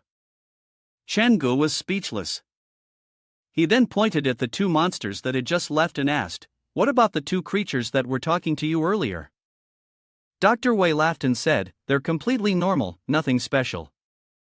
Chin-go asked again, "Dr. Wei, do you know how I see them?" "Their whole bodies are decayed, like monsters whose flesh has rotted away. What I see is the true form of the world. I believe you've realized that now." At this moment, Dr. Wei was not only dead but had also donated his body to the school. Dr. Wei was stunned, his eyes wide open, his pupils almost turning red, and the wrinkles on his face scrunched together. Am I really dead? Suddenly, he clutched his head and screamed as if he had seen something terrifying in his mind. Chin-go quickly shouted, "Dr. Wei, calm down, don't let the blood-red world consume you." Dr. Wei's scream had successfully startled the grotesque guard. The security guard saw the two of them and immediately walked over, his white teeth sticking out, as he hadn't had a chance to cover them. Dr. Wei, seeing the man approaching, angrily shouted, "Who allowed you to come here? This is not a place for you, go back." The security guard, after being scolded, could only sulk and fearfully leave. Chengu couldn't help but admire the doctor. This guy really knew how to keep his cool. After scolding the security guard, Dr. Wei was nearly out of strength. He was gasping for breath and said, "I've always had the same dream. Many blood vessels are inserted into my body, and I can't resist or escape. Those blood vessels drag me into the darkness, and then I wake up. You might not believe me, but I need to prove something. Come with me to the number 8 morgue." Chen Gu asked, "Where is that?" Dr. Wei turned to him, smiling as he said, "I'm not sure, but I know there's something very important to me there." Chen Gu stepped forward and smiled. "Let's go then. No matter where it is, I'll charge in with you." On the ground below, Chen Gu suddenly felt something sticky under the sole of his shoe. He looked down and saw a few eyes in the blood puddle. Then, the blood puddles seemed to move on their own, clearing a path for Dr. Wei and Chen Gu.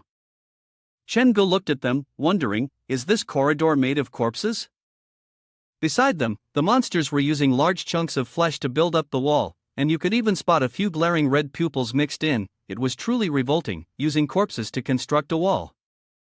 Dr. Wei saw them and shouted loudly, "Damn, blocking the way again? Don't block the path, get out of the way." The monsters, startled, hurriedly ran off. Chen Gu twitched his lips, forcing a smile as he asked, "Looks like you, old man, are pretty tough too." Dr. Wei coldly replied, "These cleaners are really timid. If they were guards, it would be a hassle. Up ahead is the number 8 corpse warehouse. Do you have any way to open it?"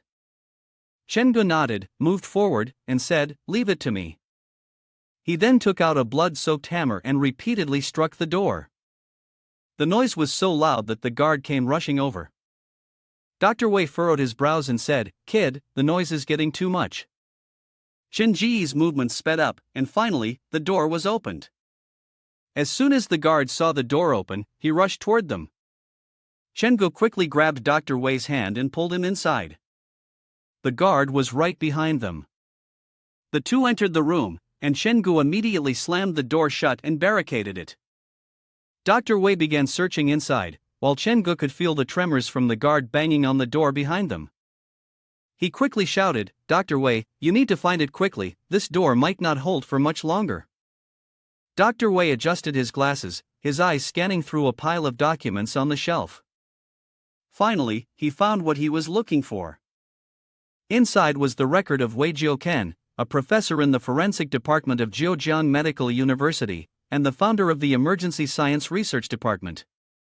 73 years old, after being diagnosed with lung cancer, he had made a will, donating his body to the university as teaching material. At 74, he passed away, and his body was received by the forensic department of Jiujiang Medical University. Wei Jiuken, reading the accurate details of his own information, was certain that he was already dead. Truly dead. The door couldn't hold much longer either.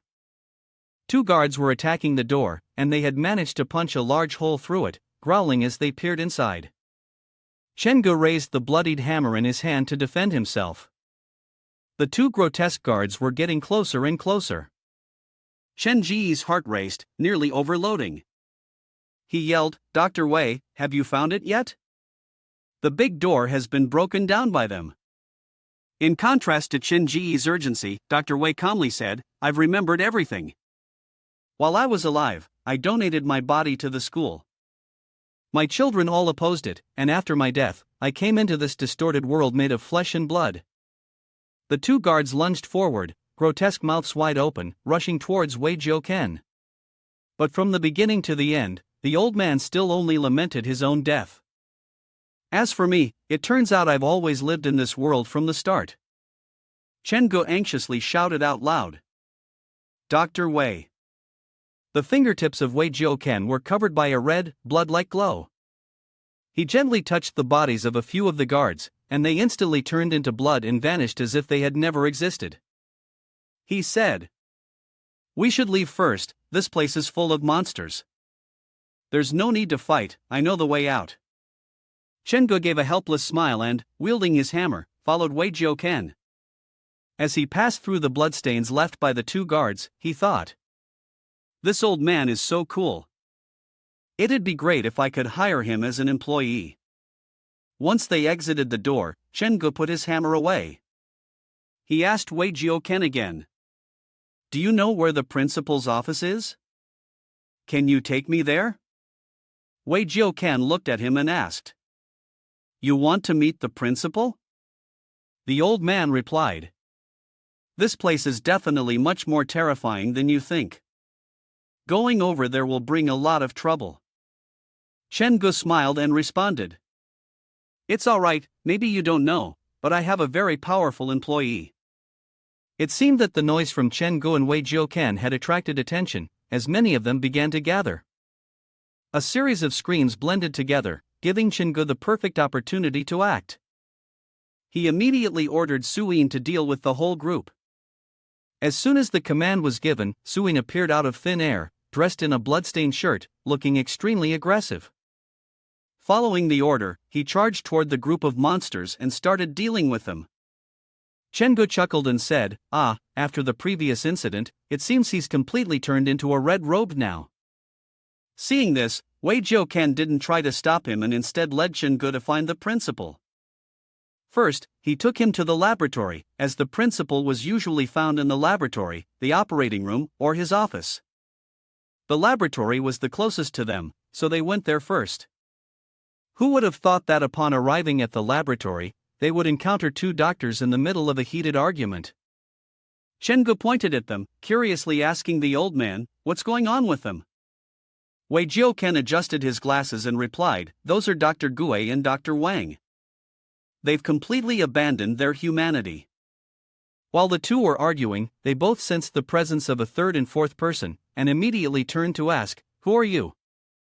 Wei Jiuken coldly responded, "These two have completely discarded their humanity to be able to exist here.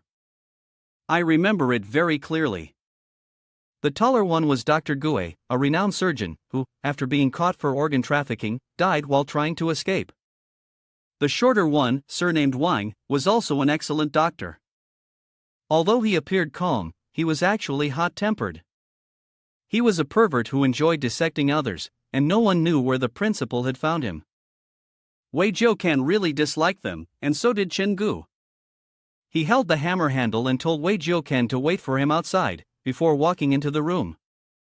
As soon as Chengu entered, the two doctors immediately turned around and questioned him in unison. After all, he was a stranger, and it would be strange not to be cautious. Chengu flashed a standard smile and said, "Don't be tense, gentlemen. I'm the new doctor." Dr. Wang eyed him warily and asked, "Are you also a doctor?" Chengu, with the hammer slung over his shoulder, smiled and replied, "Yes, my treatment method is very simple and brutal. Many patients who've experienced it call me Dr. Shattered Skull." Chengu gave a cold smile. The two doctors were left with a series of question marks in their minds, wondering whether the person before them was sane. But before they could ask further, the door slammed shut. Wei Jiuken jumped, and all that could be heard from inside the room were screams and the sound of a hammer hitting.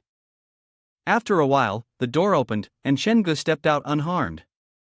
He looked at Wei Jiuken and said with a smile, "Let's go, the principal isn't here." Wei Jiuken nodded vigorously. The two of them continued on to the next location, the uncomfortable feeling growing under the soles of their shoes. The path was made of corpses, drenched in blood. Chengu nodded and said, "No wonder there aren't many people ahead, it seems they're all gathered here." At the end of the road, the ferocious monsters were howling loudly. Wei Jiuken scratched his head and said, "This is even more than I expected, you should take care of it quickly. This is a factory built from flesh and blood, and these monsters are made from the pile of scrap metal. There are many of these kinds of monsters under the corpse cellar, so we can't fight for too long." Chengu gave a faint smile and took out his notebook. He said, "Then let's make it a quick battle, everyone, come out." As soon as he finished speaking, several red lights flew out from the pictures in the album. A group of ghosts appeared, happily looking at the monsters.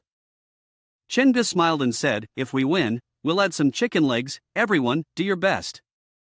Before long, the monsters were beaten into submission, unable to resist any longer.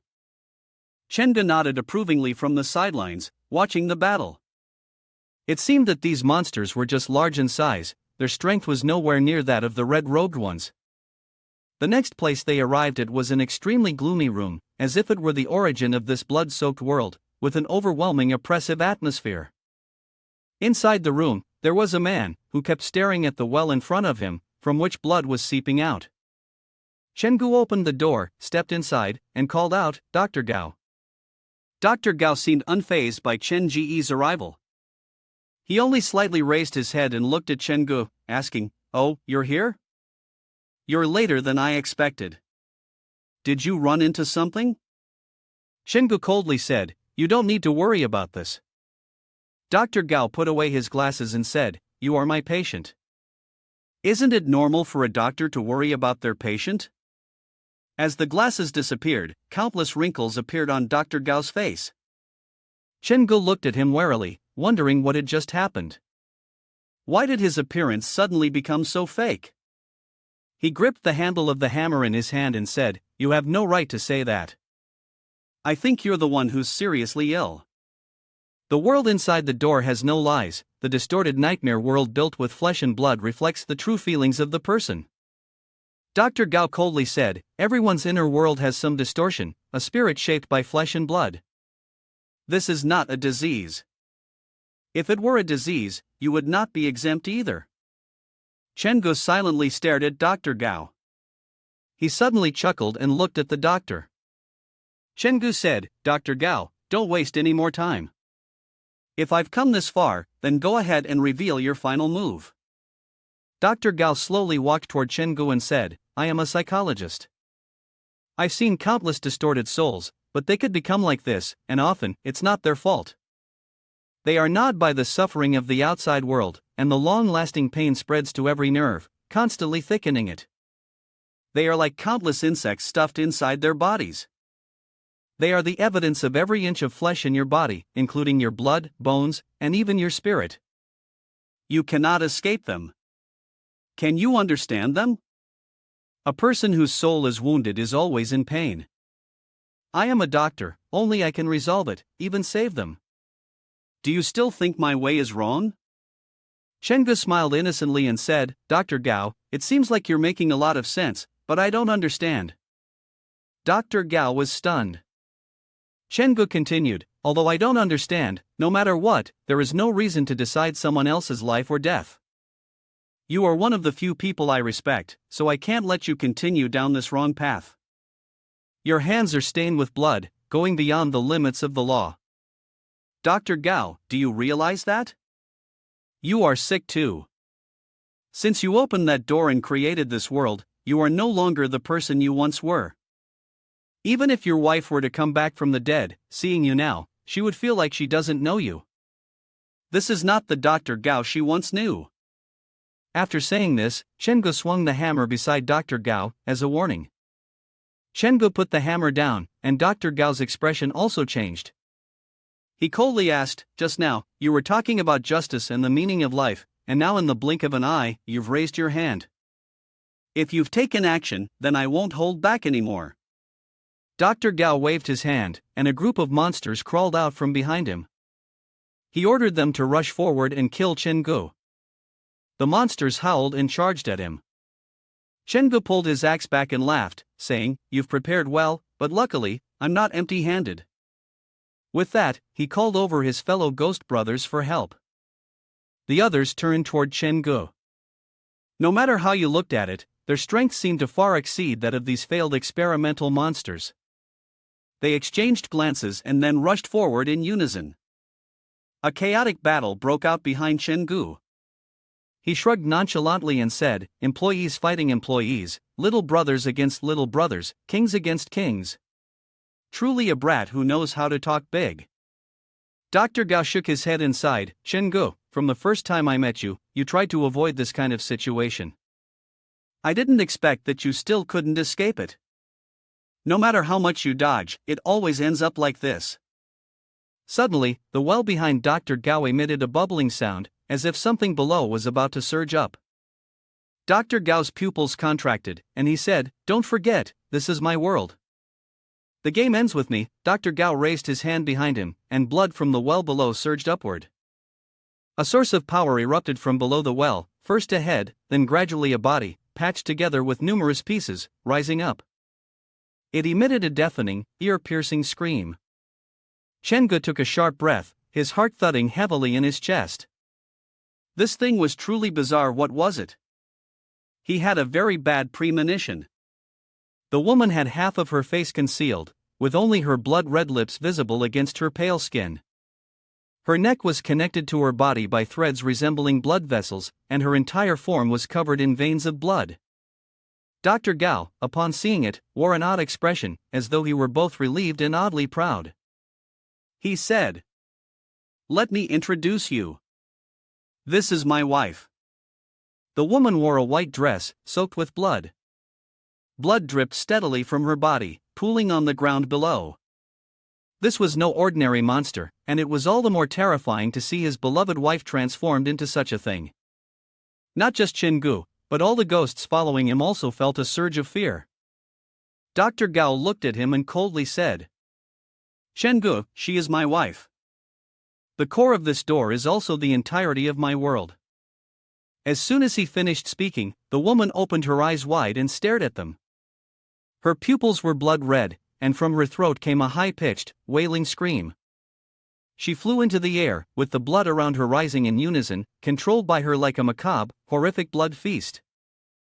Under this pressure, the Chenggu group was caught off guard and couldn't dodge in time.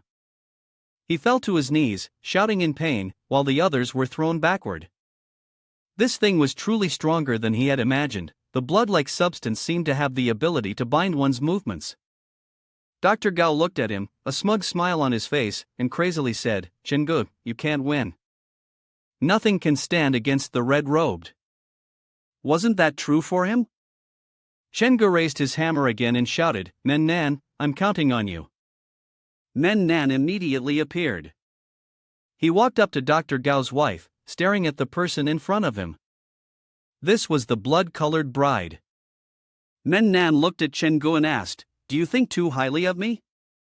You want me to defeat such an opponent right from the start?" Chenggu laughed and said, "Heh. All I need is for you to hold out for 3 minutes. I'll take care of boss, one-on-one, please." Well, since that's what was said, it had to be done, right? Men Nan yelled, "Chenggu, following you is the dumbest thing I've done in my life."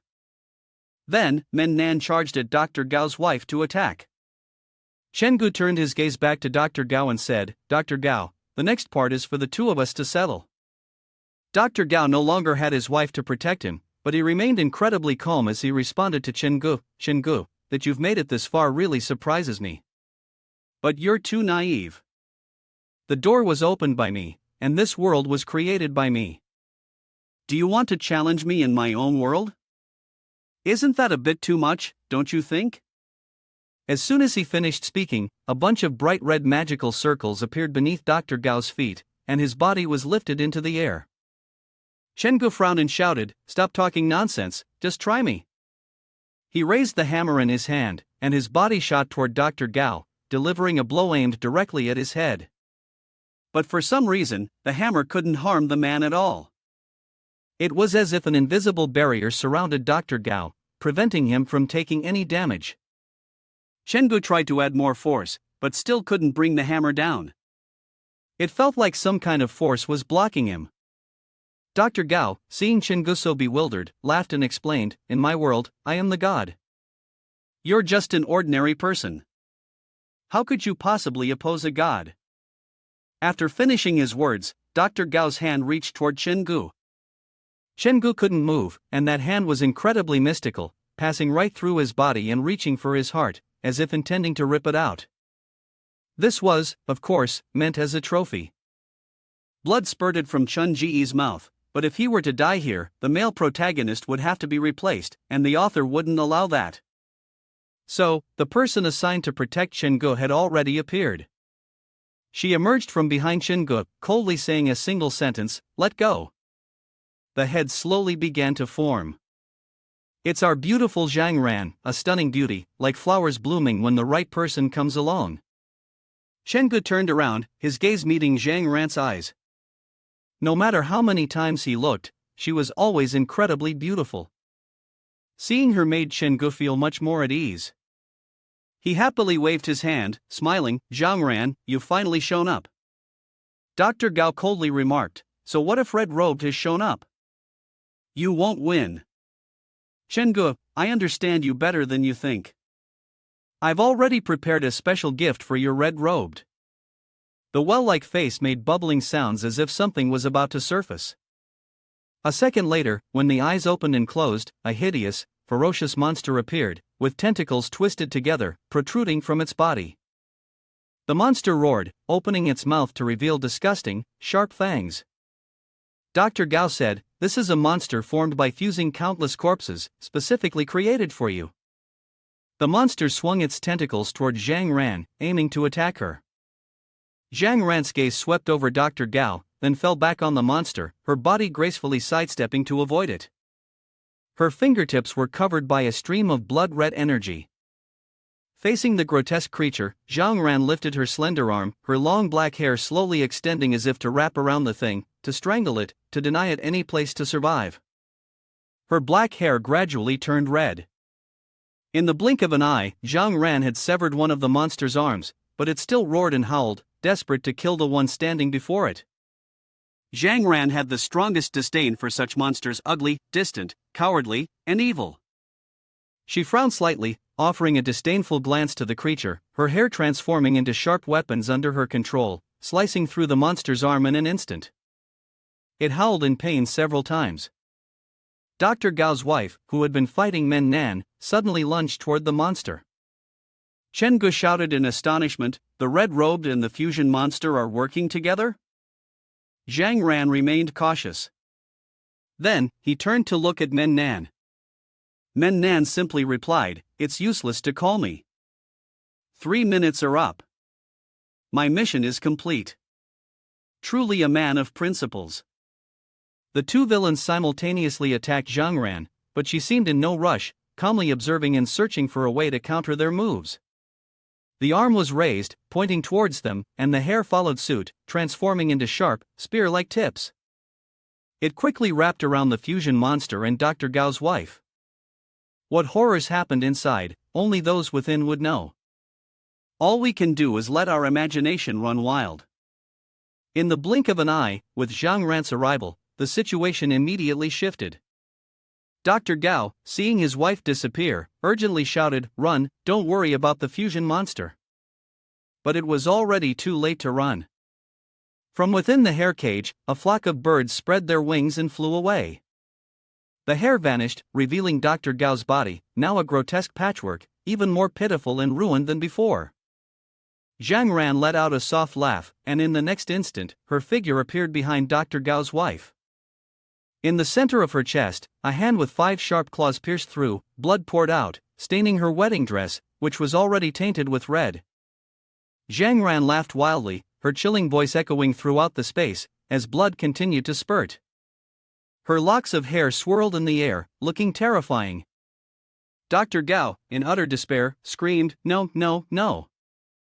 Zhang Ran withdrew her hand, but the hole in her chest remained, now gaping wide, irreparable. The ghostly bride looked at Dr. Gao, tears streaming down her face, her mouth letting out soft moans.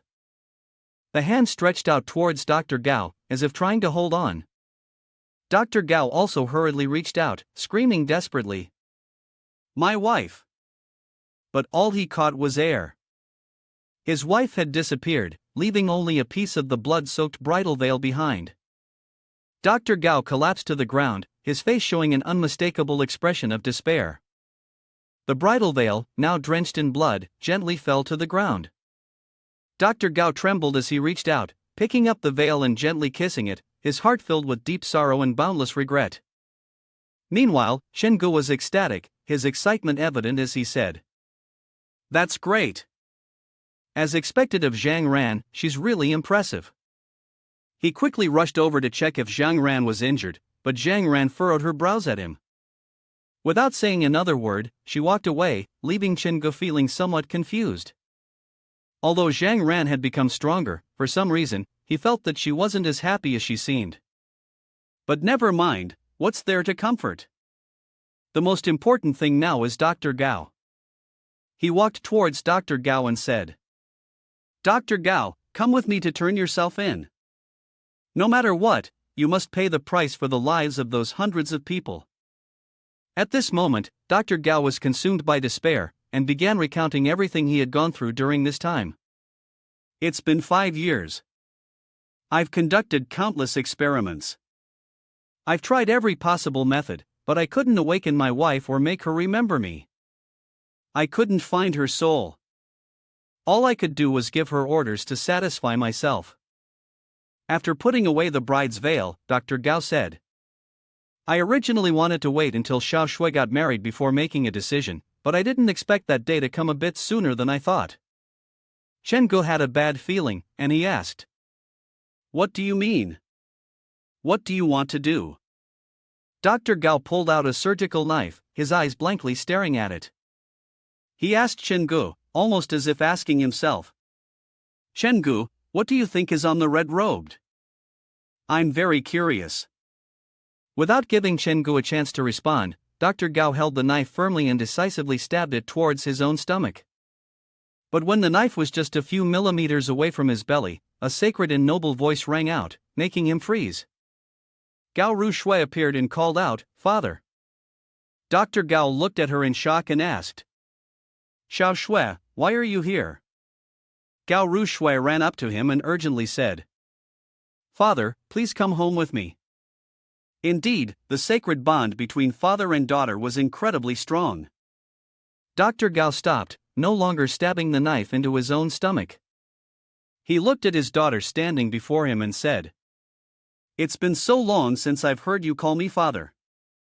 Gao Rushui stepped forward, taking her father's arm that was holding the knife and said, "Father, I've always known your pain, and I know what you're doing. I want to help you keep this secret. I'm afraid of interacting with others. I don't even dare to relax when I sleep because I'm scared that, in my carelessness, I might betray you. Because I only have one wish, which is to stay by your side, no matter what you have done." The lifeless eyes of Dr. Gao gradually regained emotion, with tears streaming down his face. The surgical knife in his hand fell to the ground, making a few clinking sounds before falling completely silent. Dr. Gao looked at Gao Rushui and spoke gently, "Xiao Shui, don't worry, your father will never leave you." Then, he turned to Chen Gu and said, "Chen Gu, the strongest resentment is felt when a person is on the brink of death. The wraith that is born at that moment is even more terrifying. 5 years ago, I started to cultivate the world behind this door. Every inch of land here is soaked with despair and blood, all because of one thing. In the final moment when I was still conscious, Chen Gu, I want to make a deal with you." Chen Gu cautiously replied, "If you still want to save your wife, then forget it, I don't have that kind of ability." Dr. Gao shook his head and said, "No, it's something else. The accumulation of the strange stories convention over the years has all been hidden behind this door. I'm giving everything to you. Because that door is now uncontrollable, leaving it unchecked will lead to very terrifying things. After that, you help me close the door." Chen Gu coldly responded, "This deal doesn't seem very fair, but I agree to it." Dr. Gao looked at his beloved daughter standing next to him and smiled, saying, "And there's Xiao Shui, this daughter of mine." Xiao Shui called out to her father, and the old man extended his hand towards her. It was unclear what trick he used, but Gao Rushui's vision suddenly blurred, and then she lost consciousness. The old man held her in his arms, gazing at her tenderly and saying, "Xiao Shui is not involved in this matter. I do not want her to suffer any pain because of me." He then instructed his subordinates to take Gao Rushui outside. Chen Gu observed the group escorting Gao Rushui. Their eyes appeared to be under the control of Dr. Gao, lifeless and powerless. He had agreed to Dr. Gao's request. Chen Gu nodded and smiled, saying, "I understand. If Gao Rushui faces any difficulties in the future, I will do my best to help her." Dr. Gao, hearing this, felt much more at ease. After all, he had not misjudged the person. Dr. Gao then spoke again. As a token of gratitude for taking care of Xiao Shui, I will give you some information regarding your parents. Dr. Gao took out a photo showing two men with a girl and showed it to Chen Gu. The photo seemed to have been taken surreptitiously, and the people in the image appeared to have just realized they were being photographed. Chen Gu immediately recognized the people in the photo as his parents. However, what concerned him more was the identity of the little girl in the image. Dr. Gao said, "This photo was taken when the Ghost Stories Association was chasing after the person who opened the door. The photo was likely taken about a week before your parents went missing. Your parents' disappearance might be related to that missing door. Whoever opened the door may have information about your parents." Chen Gu pointed to one direction and said, "This is Lilo in town, you should leave quickly." As soon as he finished speaking, the world seemed to collapse, with countless rocks falling down. Chen Gu anxiously called for the doctor. Dr. Gao looked at him calmly and said, "Go ahead, remember that you promised me to take care of Xiao Shui." Chen Gu wasn't close to Dr. Gao, nor was he noble enough to sacrifice himself for others. He understood that this world was about to collapse, and the door might not function normally anymore, so it was better to leave quickly. Once outside, he immediately took out his notebook to check. This time, he had really made a profit. Dr. Gao was indeed a dangerous person, but Bai Qiu Lin was about to level up into a red-robed figure. What surprised him even more was that Dr. Li Zhangyi and the finalists had followed him out as well. Were they planning to go back to the haunted house with him?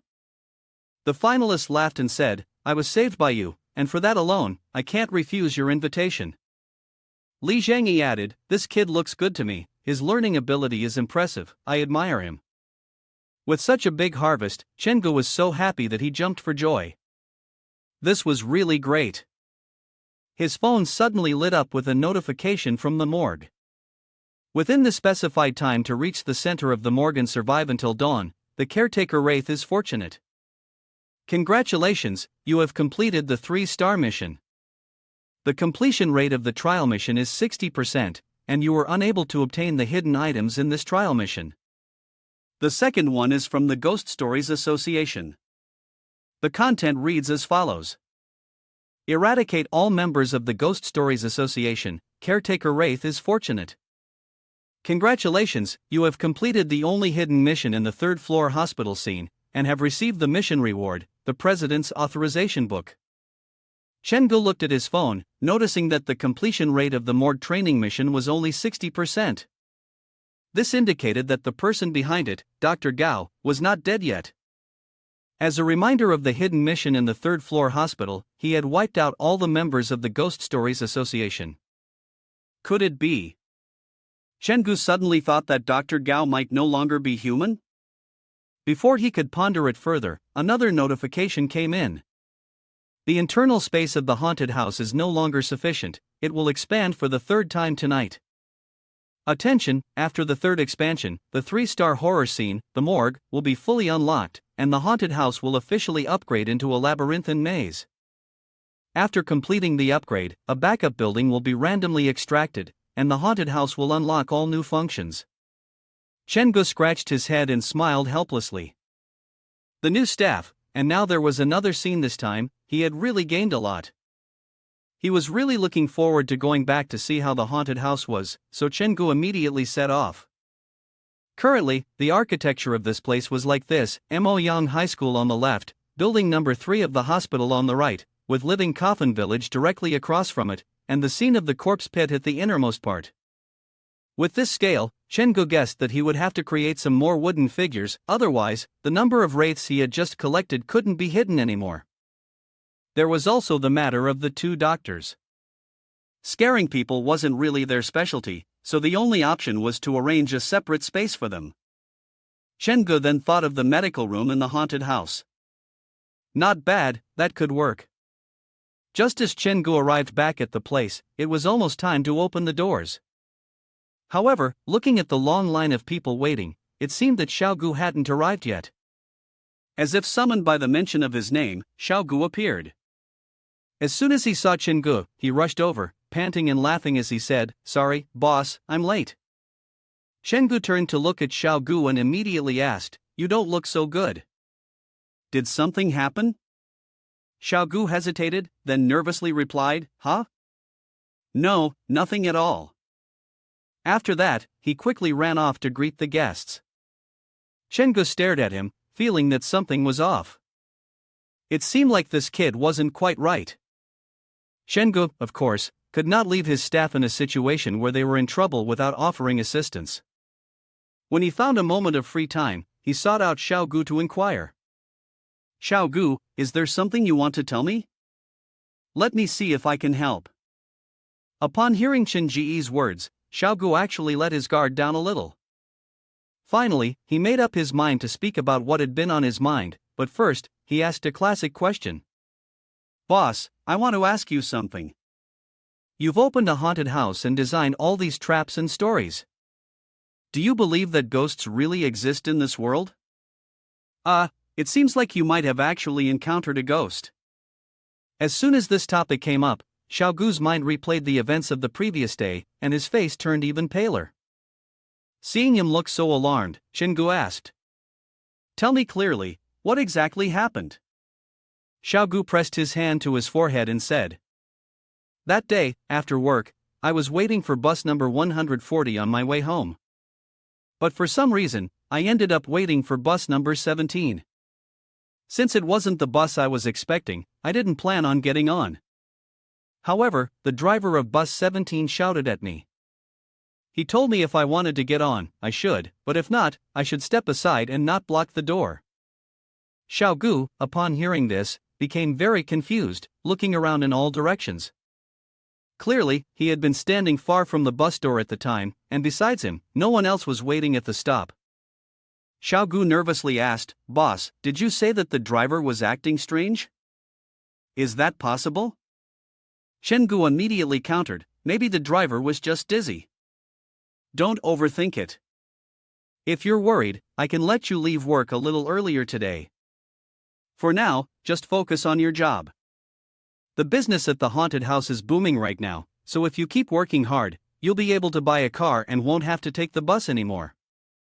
As soon as Xiaogu heard the bright future Shengu painted for him, his eyes lit up, and he happily ran off to continue his work.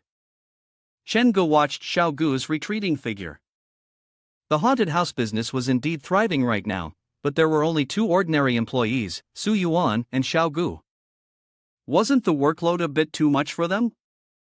That night, the rain came down in torrents, the sky completely shrouded in darkness, and heavy raindrops fell. There wasn't a soul on the street. At a bus stop, Xiaogu stood waiting for the bus, casually listening to the city news about the latest developments in the body snatching case at Zhongyan Hospital. The cameras had captured a shadow, and it was now ruled out that the crime was an inside job. Hearing such news in the middle of the night was, indeed, a bit stimulating. The host continued, "A streamer from a certain channel went missing last night during a live broadcast at Emoyan High School. According to sources, since the school had been abandoned, there have been many disappearances reported there. Here is the news update. A couple committed self-immolation at Li Luan Commercial Center, suspected to have performed some kind of ritual. Today, the last bus of Route 104 experienced multiple traffic issues, prompting the bus company to reroute." Shengu twitched the corner of his mouth, his eyes seemingly enlightened, as though detached from the worldly affairs. For some reason, he felt that the city had become incredibly dangerous, and he yearned to escape to the countryside. And yet, despite waiting so long, no bus had arrived. He wasn't paying attention to the distance when he noticed a figure, a girl in a bright red coat, walking toward him, exuding a strange, eerie aura. Yes, this was undoubtedly a wraith, and a particularly terrifying one at that. Xiaogu watched the approaching figure, a strange feeling creeping up his chest. Why wasn't she wearing any shoes? Suddenly, the woman reached out her pale, cold hand and grabbed Xiaogu's arm. His heart skipped a beat, and he immediately stood up, shouting, "What are you doing?" The woman lifted her head, speaking in a soft, eerie voice, "Have you seen my child?" Though the dim light obscured her features, Xiaogu could still sense the oddness in her. His instincts screamed that she was dangerous, and just as the bus pulled up, Xiaogu yanked his arm away from her grip and said, "I don't know anything." Sorry, my bus is here. After speaking, Xiaogu hurriedly boarded the bus. While the girl had no intention of getting on, she just stood there, staring at him with bloodshot eyes. Once Xiaogu was on the bus, the doors closed. The conductor said, "The bus is departing, please hold on." Welcome aboard bus number 104, which does not have a ticket collector. Passengers moved toward the back of the bus. The next stop was the Central Hospital. Once on the bus, Xiaogu's poor heart calmed down a little as he began to think about the situation. The woman had lost her child, so her mental state wasn't quite normal, right? She was also a tragic figure. While sitting, a piece of paper suddenly flew from behind and hit Xiaogu on the head. He turned around to look, then glanced at the piece of paper rolling on the ground. He bent down to pick it up. It was written in childish handwriting, warning him not to sleep and to be careful not to miss his stop. Xiaogu looked around and saw only one child sitting under him, clutching a school bag. He assumed the boy had thrown the paper, so he smiled and said, "Thank you, it's fine, I'll get off at the last stop." The boy suddenly turned away, as if avoiding something. The driver also seemed very tense when looking over. The more Xiaogu looked, the stranger and more fearful the atmosphere on the bus felt. Everything seemed so odd and unclear. Outside, the rain continued to fall lightly. The bus drove through the downpour, its wheels slowly coming to a halt. An announcement came from the bus: the Central Hospital stop had arrived. Passengers, please disembark and remember to take your personal belongings with you. The passengers got off from the rear door, and at that moment, a man stepped up onto the bus. This man had eyes that seemed nearly bulging from his face, his frame thin and pale. Xiaogu watched him with silent shock. Why does everyone who gets on this bus look so strange? He thought to himself, deciding it was better to just get off and take a taxi home. But as he approached the door, he saw the woman in the red raincoat standing below, staring up at the bus. Xiaogu felt a chill run down his spine. Could she have been following the bus all along? Is that normal? The bus driver's voice came over the intercom. The bus is about to depart, please hold on. Welcome aboard bus 104, no ticket inspectors. Passengers, please move towards the back. The next stop is Hongshe Restaurant. Dizzy, Xiaogu slumped back into his seat, his face pale and sweat starting to bead on his forehead. Suddenly, the man who had gotten on earlier leaned in close to him. His bloodshot eyes stared at Xiaogu, and his voice came out in a whisper, as if from another world. "Hey, are you okay? I'm a doctor, I can check on you." Xiaogu forced himself to suppress the eerie sensation spreading through his body and answered the doctor. No, I'm fine, old man." "But did you see the woman from the rear door earlier? The one in the red raincoat?" The doctor curiously looked at him. Xiaogu, seeing this, forced a smile and waved his hand, saying, It's fine if I didn't see anything. Maybe I just mistook it." The next stop, Hongshe Restaurant, had arrived. Xiaogu sat in the car, looking out the window. He once again caught sight of the woman in the red coat. She was standing at the bus stop, and as soon as she heard the announcement, she looked up. Xiaogu took a cold breath. Was this woman following him? What if she was following him back home? It truly felt like he had encountered a ghost. The rain continued to fall, and the woman still had no intention of getting on the bus. The announcement continued to echo. The next stop was the Liluan Commercial District. Hearing that name, Xiaogu's mind suddenly recalled the news report he had seen earlier. According to the news, a couple had self-immolated in the Liluan industrial area as part of some ritual. Xiaogu twitched the corner of his mouth and glanced at the phone in his hand. The next stop was where the couple had self-immolated in the news report. If it weren't for these strange events, he wouldn't be this anxious. The Liluan shopping center stop appeared in front of him. Xiaogu cautiously looked down from the bus and didn't see any sign of the red figure. He felt a great sense of relief, still holding the news footage of the couple's self-immolation in his hand. At the bus station below, there happened to be a couple hugging each other, looking extremely happy. He cursed under his breath and then glanced at his phone. Damn it, does it have to be so coincidental? With all the remaining courage in his heart, Xiaogu immediately pressed on his contacts to find Chen Ji's number for help. Boss, help me. I'm on bus 104 on my way home. I really think I've encountered a ghost. At this moment, a few more people boarded the bus. Xiaogu whispered in fear as more people entered, and they didn't seem like ordinary folks. Chen Gu skimmed through some information on his computer and said, I just looked up a bit. There's a problem with bus route 103. In the past month, there have been 3 incidents. The most recent one happened last night. The last bus, when passing the clean water station on the eastern outskirts, suddenly veered off course. Fortunately, the guardrail stopped it, or it would have fallen into the Bai Long River. Because of this incident, bus route 104 has temporarily changed its route and no longer heads to that eastern outskirts area. Xiaogu was shocked and asked, Huh? They've changed the route, so why is the bus I'm on heading that way? Chen Gu laughed and said, Also, not only has route 104 changed, but the last trip has also been moved up earlier. There probably won't be a last bus at 9:00 today. The bus you are on right now is not the real bus number 103, but it is highly likely to be a bus carrying the souls of the dead. Xiaogu felt his legs and hands go limp as a cold shiver ran through his entire body. He trembled and asked me, So, what should I do now? Chen Gu calmly replied with a smile, From now on, you and I will communicate through text messages, as long as we don't draw attention. Xiaogu agreed, then turned off his phone and started texting Chen Gu for information exchange. Chen Gu said, The clean water station on the eastern outskirts is where the last incident involving bus number 104 happened yesterday.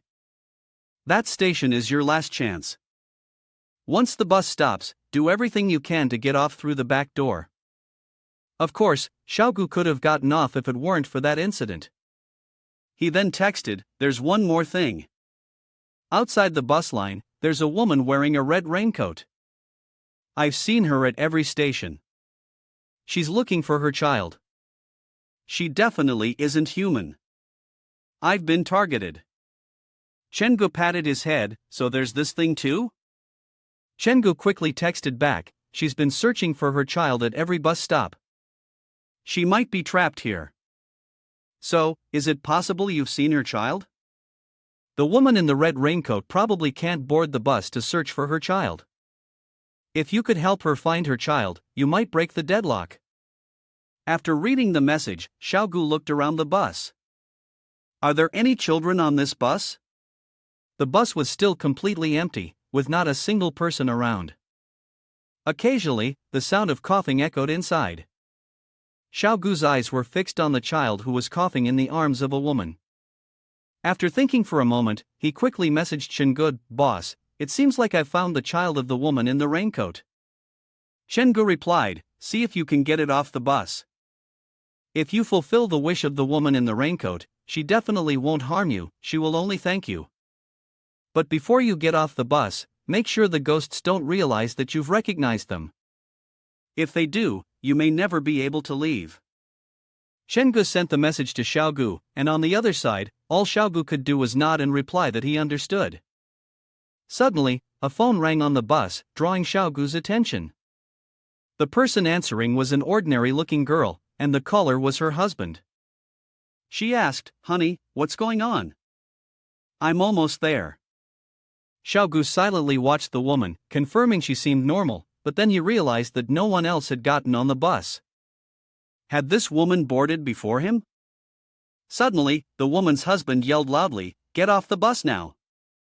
It's full of ghosts. It's a hearse, full of ghosts. The driver of the car abruptly slowed down, clearly expressing his irritation. The girl, hearing this, felt a sudden sense of unease. Why did her husband say that out of the blue? At that moment, the woman holding the child spoke in an annoyed tone, What the hell? Are you completely oblivious? Aren't we still alive and well? The bus fell silent again, and it quickly reached the Dongbo water station. The vehicle stopped, and the door slowly opened. Xiaogu immediately sprang to his feet, ran towards the usual girl, and shouted, "Get off the bus right now." He then lunged toward the woman in an attempt to snatch the child from her hands. The woman angrily shouted, "What do you think you're doing? Are you trying to steal my child?" Time was growing more urgent as the door was about to close, but Xiaogu still couldn't manage to take the child. His only choice was to quickly get off the bus. However, the woman wasn't so easy to let him go. She grabbed Xiaogu's shirt and yelled, "Don't you even think about running."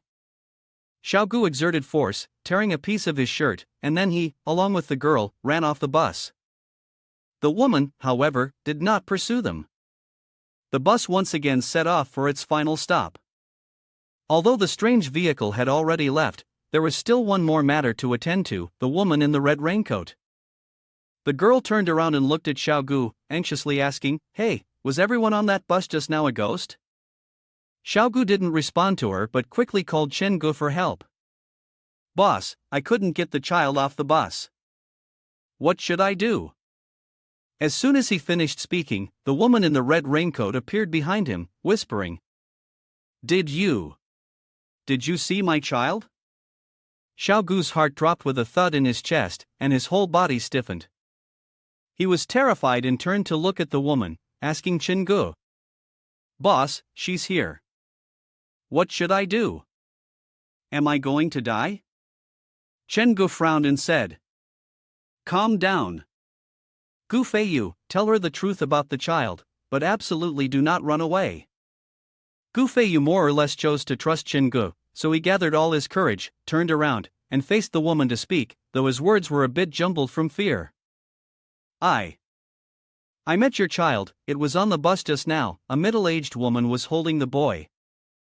The woman seemed even angrier, only repeating 3 words. My child, my child." Chen-gu, on the other end of the line, was irritated and scolded. "Get to the point. If you say it like that, how is she supposed to know what you've done? You have to emphasize that you gave it your all, wanting to help her get her child back, and almost lost your life in the process." The woman reached out her hand toward Gu Feiyu, "Give me my child back." In his desperation, Gu Feiyu finally had a bit of clarity. He hurriedly took off his jacket and said, "That's right, my jacket. Just now, in order to save your child, to get him back, I even had my jacket ripped." The woman stared at the tear in the jacket, then looked at Gu Feiyu, though she seemed to be less angry now. Gu Feiyu was still terrified. He shakily said to Chen-gu, "Boss, she's staring at me like that. I'm so scared."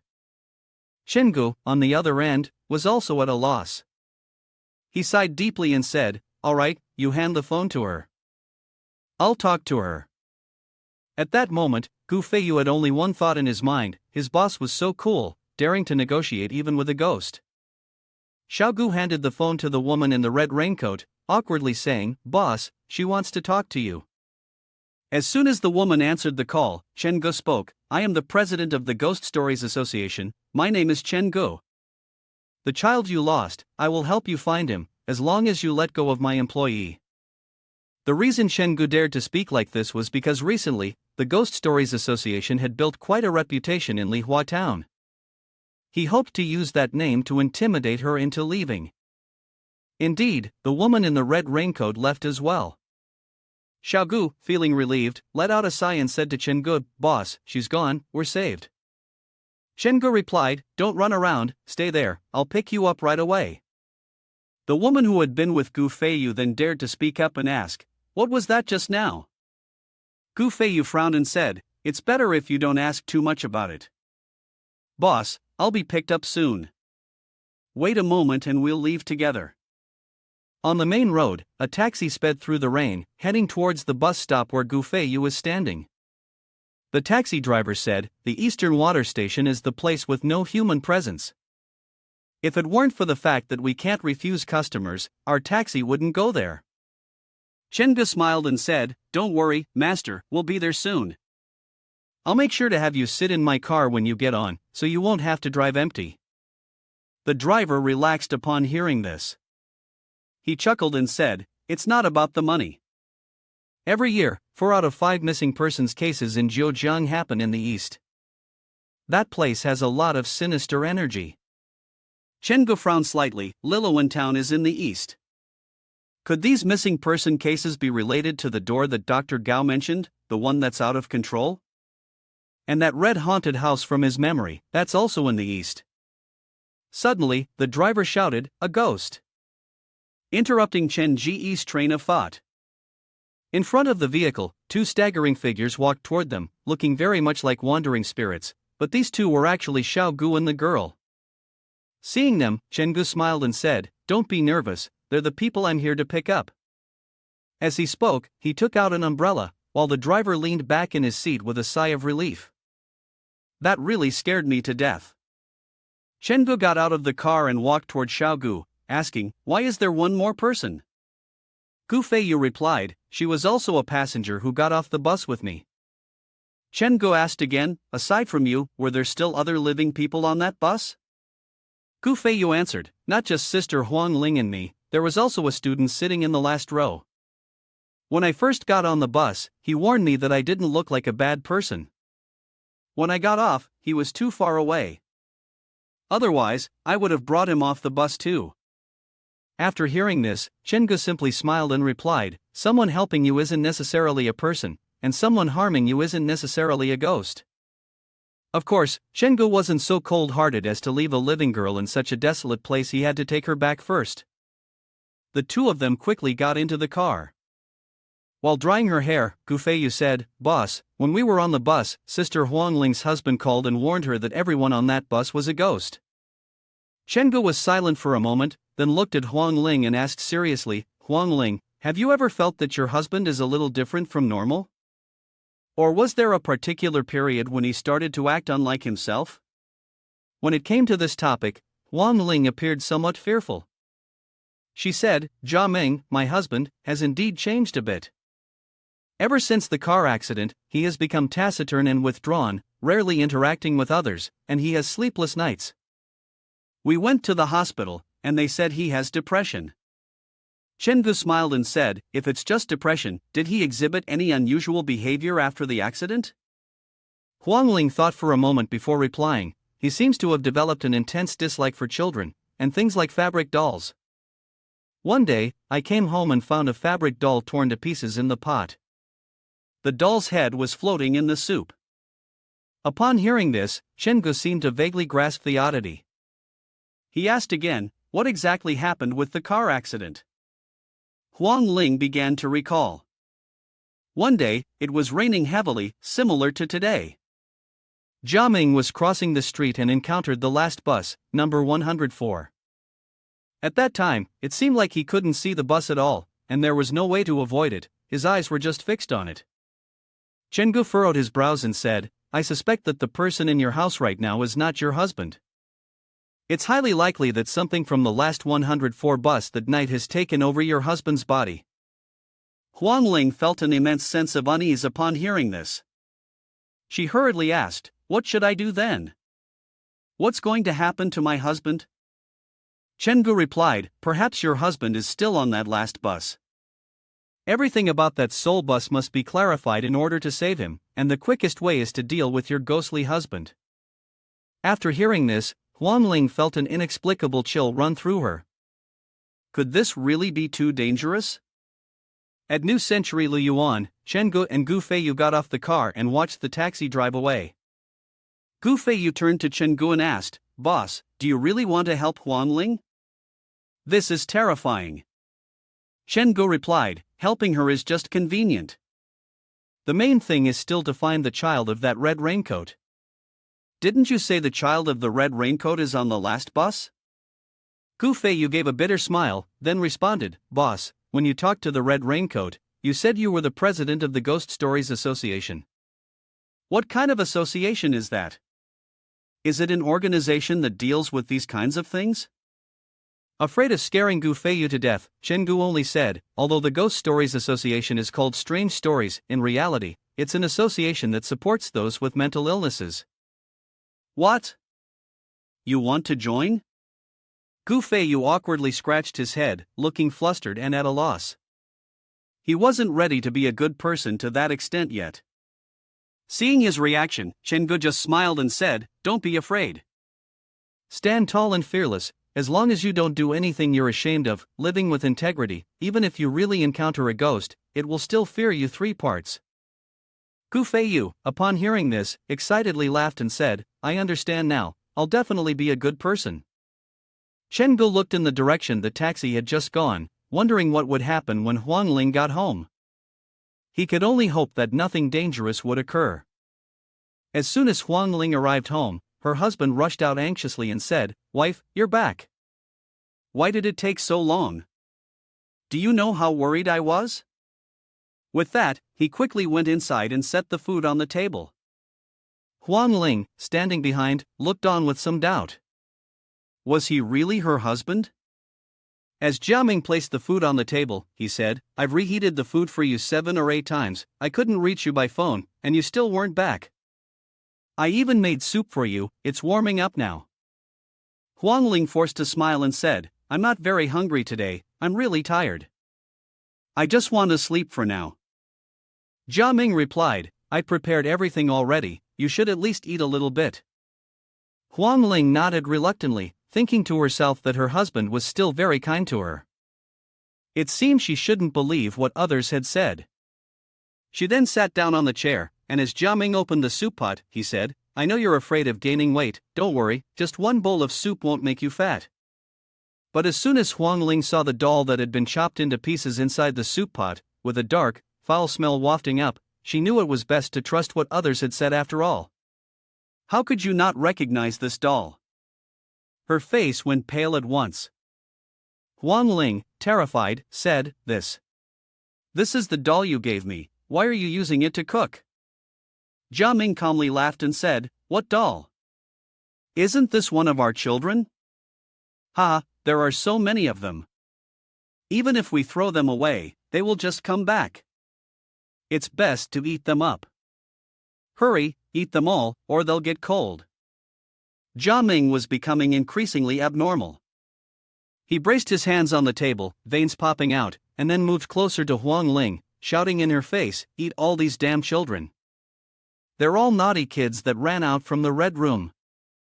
They specialize in stealing things from the house. I really want to eat them all up. I've tasted them already, and the flavor isn't bad. Come on, let me feed you.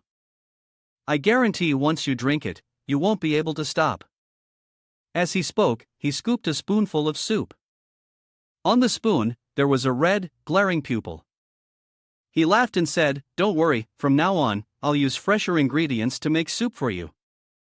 Huang Ling, in terror, slapped the spoon out of Jiaming's hand, knocking over the pot of doll soup. Her heart had never endured such a shock. Her first reaction was to jump up, run to the door shouting for help, and call the police. Jiaming, following her to the door, appeared completely normal, even acting like a concerned husband worried about his wife. He said, "Wife, it's not easy for me to cook this pot of soup, you have to drink a sip." The elderly neighbor happened to pass by, and upon seeing them quarrel, she came over and asked, "Xiao Jia, is Huang Ling having another episode?" Jiaming smiled wryly and replied, "Yes, every night she dreams nightmares, and she refuses to take her medicine no matter what." The old lady shook her head and said, "It's tough for a man like you. You should take her to the hospital, it'll be easier for you too." Of course, Jiaming had no intention of taking Huang Ling to the hospital anytime soon. He stepped forward, grabbed Huang Ling's hand, and dragged her inside. Despite her resistance, she didn't have enough strength to fight back, so she was reluctantly pulled into the house. The old lady, seeing them like this, sighed in pity. She's lost her home, lost her child, such a great blow, no wonder she can't think straight. Xiao Jia is really a good man. Meanwhile, at the city police station, Chen Gu was invited to answer questions about a child trafficking case from many years ago. The suspect, dumped at the station door, had already fallen unconscious. After being taken to the hospital, the doctor said his mind had suffered a strong shock. Chen Gu speculated that it might be due to the child he had killed. The child must have been under immense mental pressure every day, which likely caused brain damage. The police officer looked at the file side and said, "It seems that by the time you caught him, he was already insane." Chengu smiled and said, Hey, I'm not saying I caught him. What was his final sentence? The officer replied, "Because his mental state collapsed, he's half mad, half dumb, claiming to be a ghost, so." Chengu furrowed his brow. Is there a ghost? Inside the prison, as soon as Chengu entered, he heard the sound of a trembling cry for help. The owner of this cry was also the same person, the perpetrator. He was sitting helplessly on the ground, clutching his head, shaking as he said, "They've come, there's a ghost, this room has a ghost." Sun Yu sternly shouted, "Mafu, stop making noise." Scolded, Mafu fell silent, but his fear was still evident. Chengu pointed at him and asked, "Has he always been like this?" Sun Yu replied, "When he first came in, he didn't dare cover himself with a blanket, didn't dare wear clothes, and every night, he would sleep with his back pressed against the wall, laughing hysterically. He kept muttering that a pale-faced child was staring at him." Chengu thought for a moment, then asked Sun Yu to open the door for him. Chengu stepped inside, placed a hand on Mafu, and gently asked, "Answer my question." "I will make sure Imp doesn't bother you anymore." "A few years ago, did you deceive and sell a boy named Tong Tong? Who was the one who bought him with you?" Mafu trembled as he said, I only heard his voice, it sounded like a 7 or 8-year-old boy." Chengu frowned. "A boy?" Mafu continued, "He was very cautious, changing several transaction points. In the end, he told me to bring the child to the Mingyang neighborhood, building 104, 3rd floor, east side." Sun Yu pondered, the Mingyang residential area near Luan town has been under construction for 7 years and is still not completed. "The owner has already been investigated, his name is Jia Ming. As for the rest, leave it to us to investigate."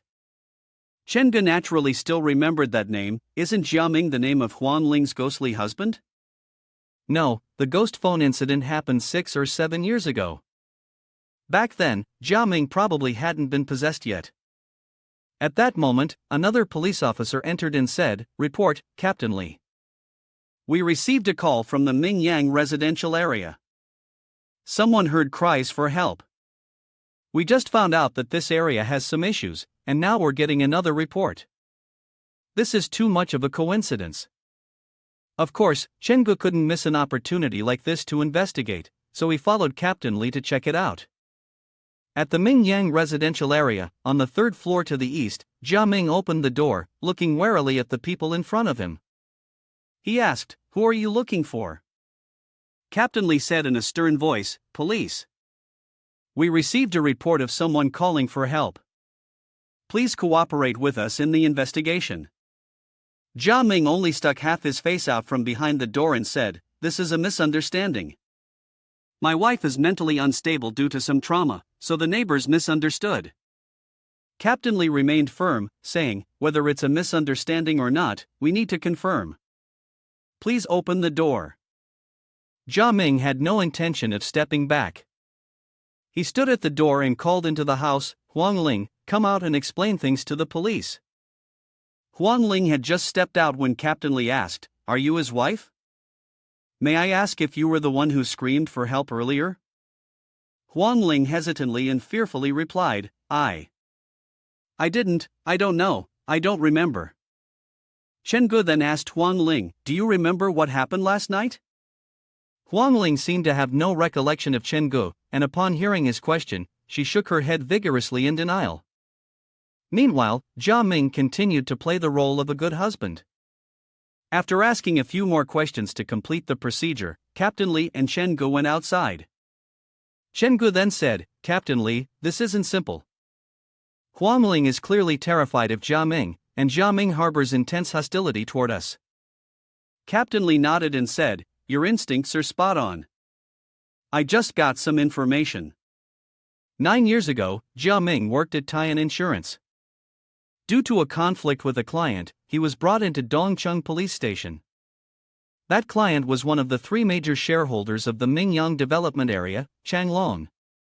A few years later, one evening, Changlong's car collided with the last bus on Route 104, causing an instant fatality. What's even more coincidental is that a few years ago, Jia Ming had an accident as well, and it was also a collision with the last bus on Route 104.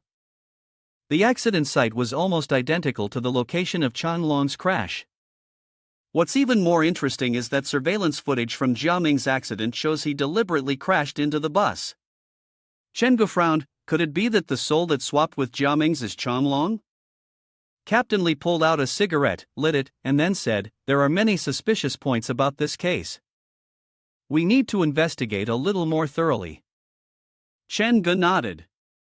It seemed like he had to confirm a few things. The two of them parted ways in front of Jia Ming's apartment complex. Chen Gu also took out his phone and checked the time.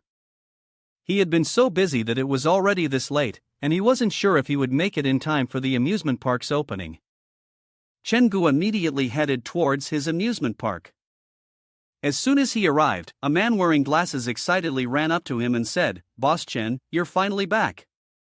Chen Gu confirmed that he didn't remember this person. The man smiled and said, "Has Boss Chen forgotten me? I'm Fei Yu Liang. I came to your father's house before. You almost scared me to death." Chen Gu had encountered this kind of situation many times before. He coldly said, "An old acquaintance, huh? What kind of attraction do you want to play today? I'll give you a discount." Unexpectedly, Fei Yu Liang responded, "Boss Chen, I'm not here to play this time. I know you're someone with real skills, so this time I've come to ask you to save my life." Fei Yu Liang began to explain, "Lately, I've been so bored and restless that I started playing some games. Recently, I've been playing a pet raising game called Xiaobo." Chen Gu waved his hand and laughed, saying, "I can't help with the monsters in the game. I suggest you go to the Hidden Net Combat Center." Seeing that Chen Gu was about to leave, Fei Yu Liang quickly said, "Don't go, Boss Chen. I'm not a teenager obsessed with hidden net combat. Please, just let me finish." Chen Gu reluctantly stopped, and Fei Yu Liang continued, "In the game, there's a hidden storyline. Finding a key in the nightgown pocket will trigger it." I arrived at a bus station, and at that station, there was a red figure and an old bus. As soon as Chen Gu heard this, he immediately stopped, turning to look at Fei Yu Liang. Why does this game sound exactly like what Xiao Gu went through? He quickly urged Fei Yu Liang to recount everything he knew. Fei Yu Liang nodded and continued, "To avoid the red monster at the bus stop, I was forced onto the bus. There were sounds of children crying, but no one was there. The game kept reminding me to get off the bus. With no other choice, I had to get off, only to encounter the red raincoat monster chasing me. It chased me all the way to Liluan town. I was chased to an old building, and the red raincoat monster kept getting closer, until I saw her face." That was the moment when Fei Yu Liang's character in the game became the new child of the red raincoat. Chen Gu pressed, "So, did you die? Did you play again after that?" Fei Yu Liang nodded and said, "Yeah, in a game, you always think that if you experience something once, choosing a different option next time will help you pass the level. So the second time, I chose not to get off the bus and picked up the phone at the back row of the bus. It was written above, on September 1 essay, my mother and I moved into the new apartment. The neighbor is a young man who lives alone.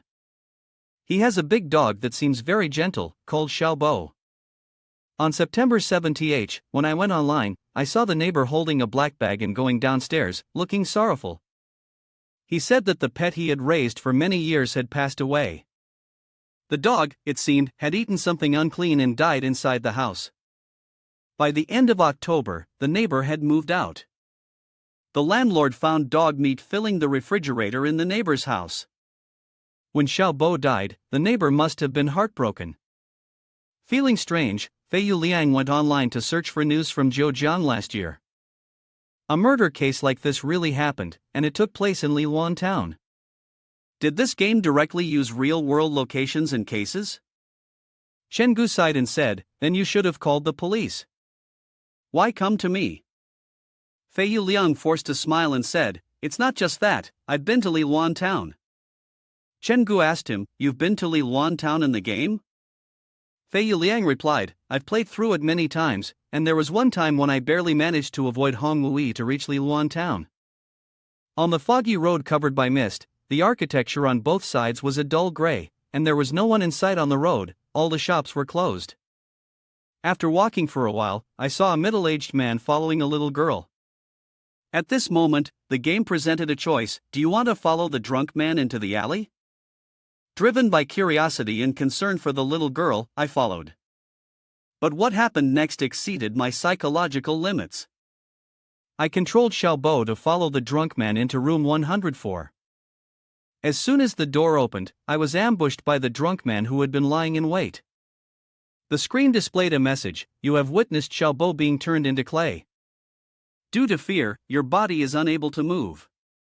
Chen Guo asked in surprise, it wasn't the little girl, it was Xiaobo, right? Fei Yuliang nodded and said, yes, the victims in the game are all called Xiaobo. The little girl in front of you is also Xiaobo. My Xiaobo had the same ending. I immediately searched for the information, and indeed, my guess was correct. On October 11th of last year, a special piece of art was discovered in room 104 of the residential area on West Road, Liluan town. The homeowner seemed to be an important suspect. There was also another time when I discovered a dead boy in a water vat on the roof. He had a phone on him that could still make calls. Later, the drunk man chased me and threw my father into the water vat as well. Chen Gu frowned, this game has so many cases like this, the dangers in Liluan town really are too many. Chen Gu immediately suggested to Fei Yuliang that they go to his house to try playing this game. Fei Yuliang's house was in an ordinary apartment building. The two of them quickly got down to business, heading straight for the computer to play the game. As soon as they opened the game, the character Xiaobo appeared with the first mission. There were still 10 minutes before nightfall, and you were forced to find a safe room for Xiaobo within those 10 minutes. While controlling Xiaobo, Chen Guo asked, if I just leave her in the house, wouldn't that work? Fei Yuliang shook his head and replied, no, that's not possible. There's a corpse in the house, a female ghost next door, and a killer and a victim in the basement lawn. Chen Guo was at a loss for words. The difficulty of this game was even higher than a haunted house, there was no way to survive. But since the game was related to Liluan town, it definitely held some important clues. Therefore, Chen Guo had no choice but to play. He immediately controlled Xiaobo to move forward. It was time to uncover the truth. Suddenly, the screen displayed a notification congratulating the player that Xiaobo had obtained a bloodstained bone. Chen Guo smiled foolishly, the weapon is in my hands now. He completely forgot about Fei Yuliang, who was behind him. At this moment, Fei Yuliang was looking at Chen Guo with great admiration. Despite having played so many times, he still couldn't unlock the prop. Boss Chen, you're amazing. Not only did you get through the first night, but you also cleared out a safe zone. Fei Yuliang had originally thought this was just a simple escape the hidden room game, but who would have guessed that Boss Chen would find a combat prop?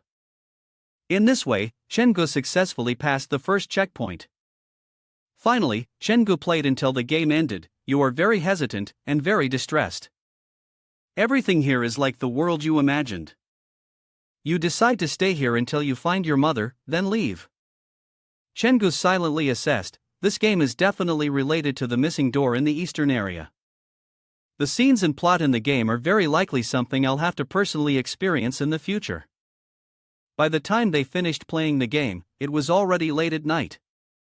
Chen Guo was about to leave, and Fei Yuliang personally walked him to the door. It's pitch dark around here, and there aren't many houses with their lights on. Fei Yuliang helplessly said, this place is quite remote, with inconvenient transportation. Even though the rent is cheap, you would eventually have to move out after a while. Because of that, not many houses keep their lights on at night. Chen Guo also reminded Fei Yuliang that if possible, he should move out immediately, as this place was far from peaceful. As soon as he finished speaking, Captain Li called. Chen Guo picked up the phone, and Captain Li immediately informed him, Chen Guo, we found a dismembered body in Chang Long's house. It's a little girl named Bui. 5 years ago, she had surgery at the People's Hospital of the city due to a car accident. Chen Guo was shocked and asked, the girl's surname is Bu? Captain Lee nodded and said, yeah, quite unusual, right? Bu Yi's father passed away a long time ago, and her mother, in order to support the family, became Chang Long's mistress. Bu Yi went missing in the Eastern District 3 years ago. Who would have thought she'd be murdered so brutally? A guess suddenly appeared in Chen Ji's mind. Bu Yi went missing, and Chang Long had his accident in the same year. Could Bu Yi have been Xiaobo? Earlier, Dr. Gao, who had committed suicide, showed him a photo from Liluan town, which included his parents and a little girl in a red dress. Chengde now tentatively guessed that this girl might be Xiaobo, and perhaps he could find Xiaobo to help her defeat the monster in the Eastern District and close the missing door in Liluan town. Men Nan had also told him, to completely close a door, the simplest way is to find the person who opened it and fulfill their wish. In this case, fulfilling Xiaobo's obsession was the simplest and most direct way. Chengde once again carried his backpack with the hammer inside and went outside, but just as he stepped out the door, it started raining. His phone rang with a ting sound, notifying him, Wraith's caretaker is lucky. Congratulations, you have unlocked the 2-star trial mission, Spirit Carriage of Death. The spirit carriage carrying the dead has departed. If you cannot leave within an hour, you will remain on the carriage forever. The mission requirement is to take bus 104 after midnight to the final stop and safely get off the bus. A bus slowly drove through the rain. Chengde looked at it and sighed, what a coincidence. But even though it passed the bus stop, the bus did not stop at all. Chengde quickly chased after the bus, but it still didn't stop, as if it didn't want to let him board. However, Chengde was not one to give up easily, he didn't believe it wouldn't stop. At the next stop, there would be passengers getting on, and he could directly climb aboard. At the Liluan Jiangchang stop, the same couple was getting ready to board the bus. Chengde shouted, wait! He ran quickly onto the bus, finally caught up. As soon as he climbed onto the bus and saw the driver's face, Chengde angrily shouted, if you keep driving, do you believe I'll smash your bus? The driver, frightened, weakly stared at him. Chengde looked down at the couple below and said, you two should get on the bus quickly as well. Thanks to you, I was able to get on. From now on, I'll treat you both well. After expressing his gratitude, Chengde walked past the driver and unintentionally glanced at him again. The driver radiated a murderous aura, and Chengde asked, noticing the man's displeasure, are you unhappy because I got on the bus? The driver forced a smile and stammered, no, not at all. I'm very happy to see you. The woman sitting near the front, holding a child in her arms, caught Chen Ji's attention. He wondered, is this woman holding the child of the one in the red raincoat? It looks like tonight's going to be a big harvest. Chengde kept an eye on the two of them. The frail doctor suddenly looked toward Chengde and struck up a conversation. I've been riding this bus for over 20 years. I've never seen you before. Chengde smiled and said, I'm visiting a friend's house.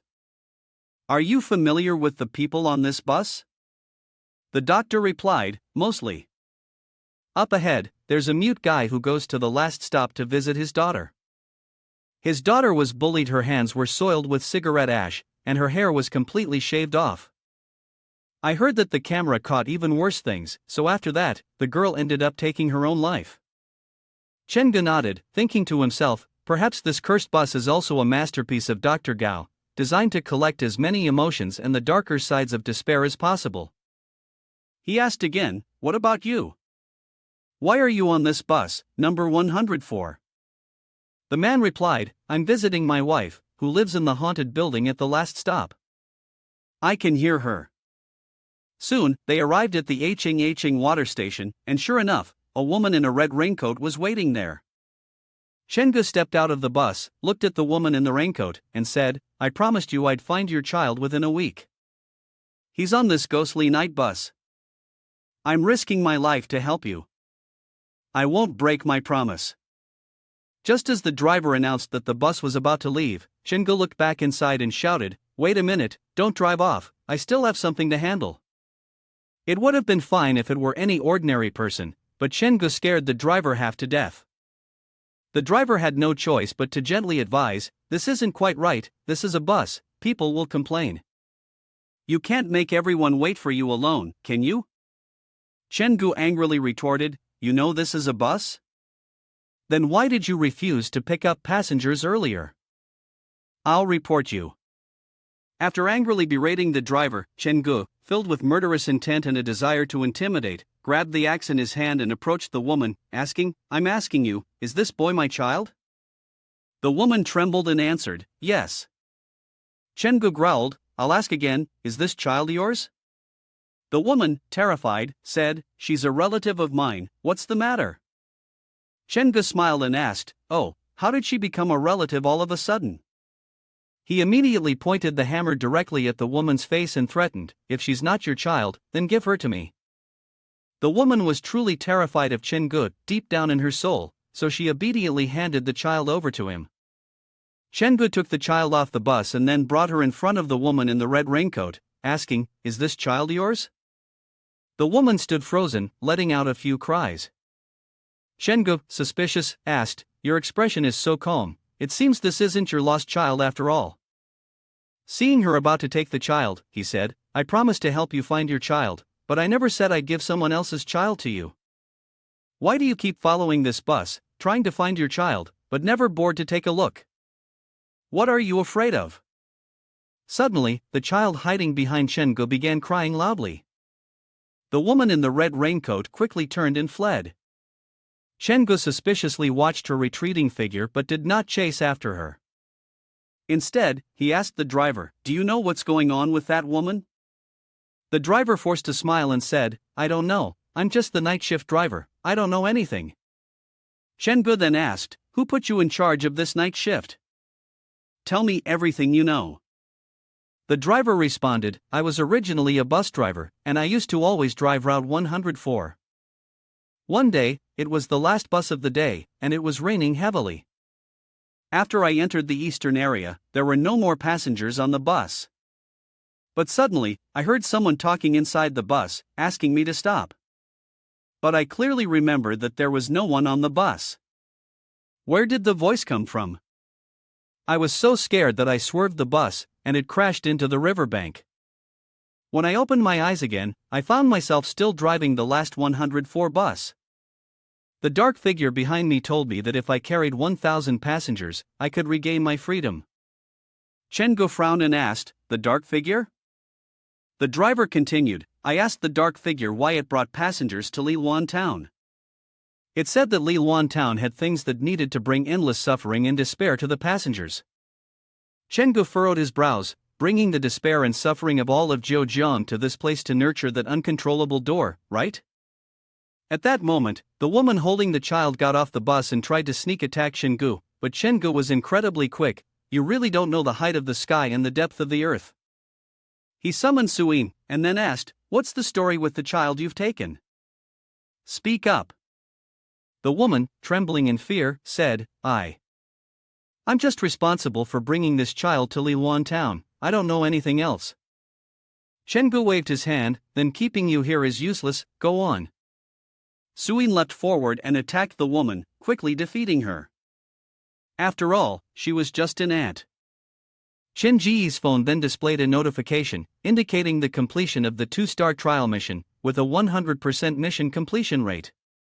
He had earned a hidden item as a reward, and the final bus, number 104, would open a brand new trial mission in Infernal City. Seeing the 100% completion rate, Chen-gu was extremely happy. He even got another vehicle, perhaps soon, he would have a house as well, right? Chen-gu stuck his head out of the car and smiled at the driver, saying, from now on, you're with me.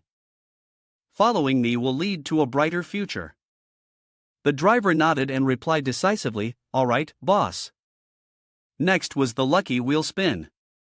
Chen-gu received a special item, an invitation to the curse game, with a 1% chance of winning. It was a hospital checkup form from Xin High Psychiatric Hospital. Chen-gu looked at the invitation for the curse game from the abandoned hospital. It seemed like it might come in handy later, so he tucked it away. At that moment, the woman in the red raincoat appeared once again, slowly walking behind Chen-gu. Shengu looked at her and said, "Your child, I've just gathered some clues and it seems they were taken to Liluan town. I'm not sure why you're afraid to enter Liluan town, but in order to find your child, you have no choice but to go in. As the president of the Ghost Stories Association, I can guarantee you that no matter what's in Liluan town, I will bring your child back. And this is a token of my sincerity." Shengu glanced at the woman, who had been transporting children to Liluan town, now caught by Suin. It was clear that the woman, wearing a red raincoat, was placing a great deal of hope in Shengu. At the city police station, Shengu had brought the child here. He met with Captain Li and explained, "Captain Li, on my way to the Eastern District, I happened to encounter a child trafficking scammer, who seems to be a repeat offender. After confronting the person, I was able to rescue this child." After speaking, he slightly bent down to look at the boy, smiling gently and saying, "Little one, I've brought you to the police station. The officers here will help you find your family." Captain Lee quickly checked recent reports and found the following information. It turns out that around 9 p.m. yesterday, a couple came to report their child was missing. The picture they provided matches exactly the child that Shengu brought in. There have also been several missing persons cases in the Western District over the past few months, all occurring on rainy nights. Captain Lee then asked, "Is the scammer you encountered a middle-aged woman who was previously spotted by witnesses? If you've had a confrontation with her, then you must cooperate with us so we can catch her." Shengu sighed inwardly. Yesterday, he already gave the person the red raincoat, so maybe the body is no longer here. How am I supposed to cooperate with catching someone like this? Captain Lee, unaware of the thoughts running through Chen Ji's mind, remained as indifferent as ever. Captain Lee said, "Let me share some good news with you. I've suggested you for the Vanguard of Evil Purge title. You'll have to live up to it from now on." Shengu glanced at him and replied coldly, "Just a title? It'd be better if you gave me some actual rewards, like a bonus or something." Captain Lee gave him a serious look. Shengu blinked and quickly changed his expression, adopting the demeanor of a model citizen, smiling and saying, "It's nothing. I'll definitely try harder in the future and cooperate fully." The next morning, as usual, Shengu went to the amusement park to supervise the work. But since he had woken up a bit early, he was feeling quite sleepy. Nearby, there was a family having an argument, which caught Shenji's attention. "Already having visitors this early? The park isn't even open yet." Suddenly, the little girl said, "Miss, I want to play with my sister." The woman frowned and snapped, When, what nonsense are you talking? There's no sister here." As soon as she finished speaking, Shengu received a new mission, the Water Ghost Song of the East District Trial. At that moment, another mission appeared. Shengu couldn't help but wonder if the Water Ghost Song mission in the East District had something to do with these people. Smiling, he walked toward them, raised his hand, and said, "Hello, everyone. I'm the owner here. Our haunted house guarantees the safety of everyone. You can rest assured." The woman pointed to her head and said, "Sorry, boss, it's not that I think your haunted house has a problem, it's about my brother's daughter. That's why I'm afraid something might happen if they go in." Shengu smiled and said, "Oh, I see. I'll make sure they're safe, and then I'll personally take them home, is that all right?" 3 hours later, Shengu kept his promise and took both of them home, seeing them all the way to the door. The little girl happily thanked him. Shengu smiled and replied, "No problem. Your family has it tough too, and if they've come to visit me, then it's fate." So much time had passed, and Shengu had intentionally come all this way, but ended up with nothing. It was really strange. After the father and daughter went inside, a woman came over, seemingly a curious neighbor, and asked Shengu, "Young man, what's your relationship with them? I advise you not to get too close to that family. I've seen with my own eyes how they've been haunted by a water ghost." Shengu immediately asked, "Auntie, I was just being kind and taking them home. Could you explain more about this water ghost you're talking about?" The woman whispered, "Their family deserves it. They tried to escape the curse, but instead, they brought a daughter with a curse of their own that can't be lifted." The woman muttered to herself and then walked away. Shengu quickly returned home. On the way, he kept pondering but couldn't make sense of it. Does this family have anything to do with the new mission? The mission reminder hasn't even been triggered yet. Where could the problem be? Chen Ji's phone rang again. On the other end was Wenwen's aunt. She anxiously asked, "Is Wenwen with you?" Chen Gu replied, "I don't know. What's going on with her?" She hurriedly said, "Wenwen has disappeared. I went to the Feng Fu Academy to pick her up in the evening and found that she wasn't at the school anymore. The teachers couldn't find her either. Wenwen was very happy after returning from your amusement park. I thought she came to your place." Chen Gu calmly said, "Don't worry, I'll help you look for her." If Wenwen's sister is the water ghost, then the girl disappearing suddenly. Chen Gu thought to himself, could this be related to her sister? Soon, Chen Gu arrived at Feng Fu Academy. Wenwen's teacher, currently very upset, said to her colleague, "This child is really troublesome. If her mental state is problematic, she shouldn't be running around. Now we have to stay overtime, when we could have been at the movies by now." Her colleague whispered, "Keep your voice down, don't let the principal hear. If he finds out we're in a relationship, we're in trouble. We should still focus on finding the child. That child has always been strange, often staring at a cup of water, calling for her sister. If someone takes that cup away, she scratches them." Wenwen's teacher frowned and said, "Speaking of this, it's really frustrating. At noon, I saw a strand of hair in her cup. I wanted to change it for a new cup, so I brought the cup into the bathroom. As a result, she started crying and making a fuss. The two of them stopped in front of the bathroom door. The male teacher asked, "What do you think? Is she in there?" They both went in to search. The room was full of water.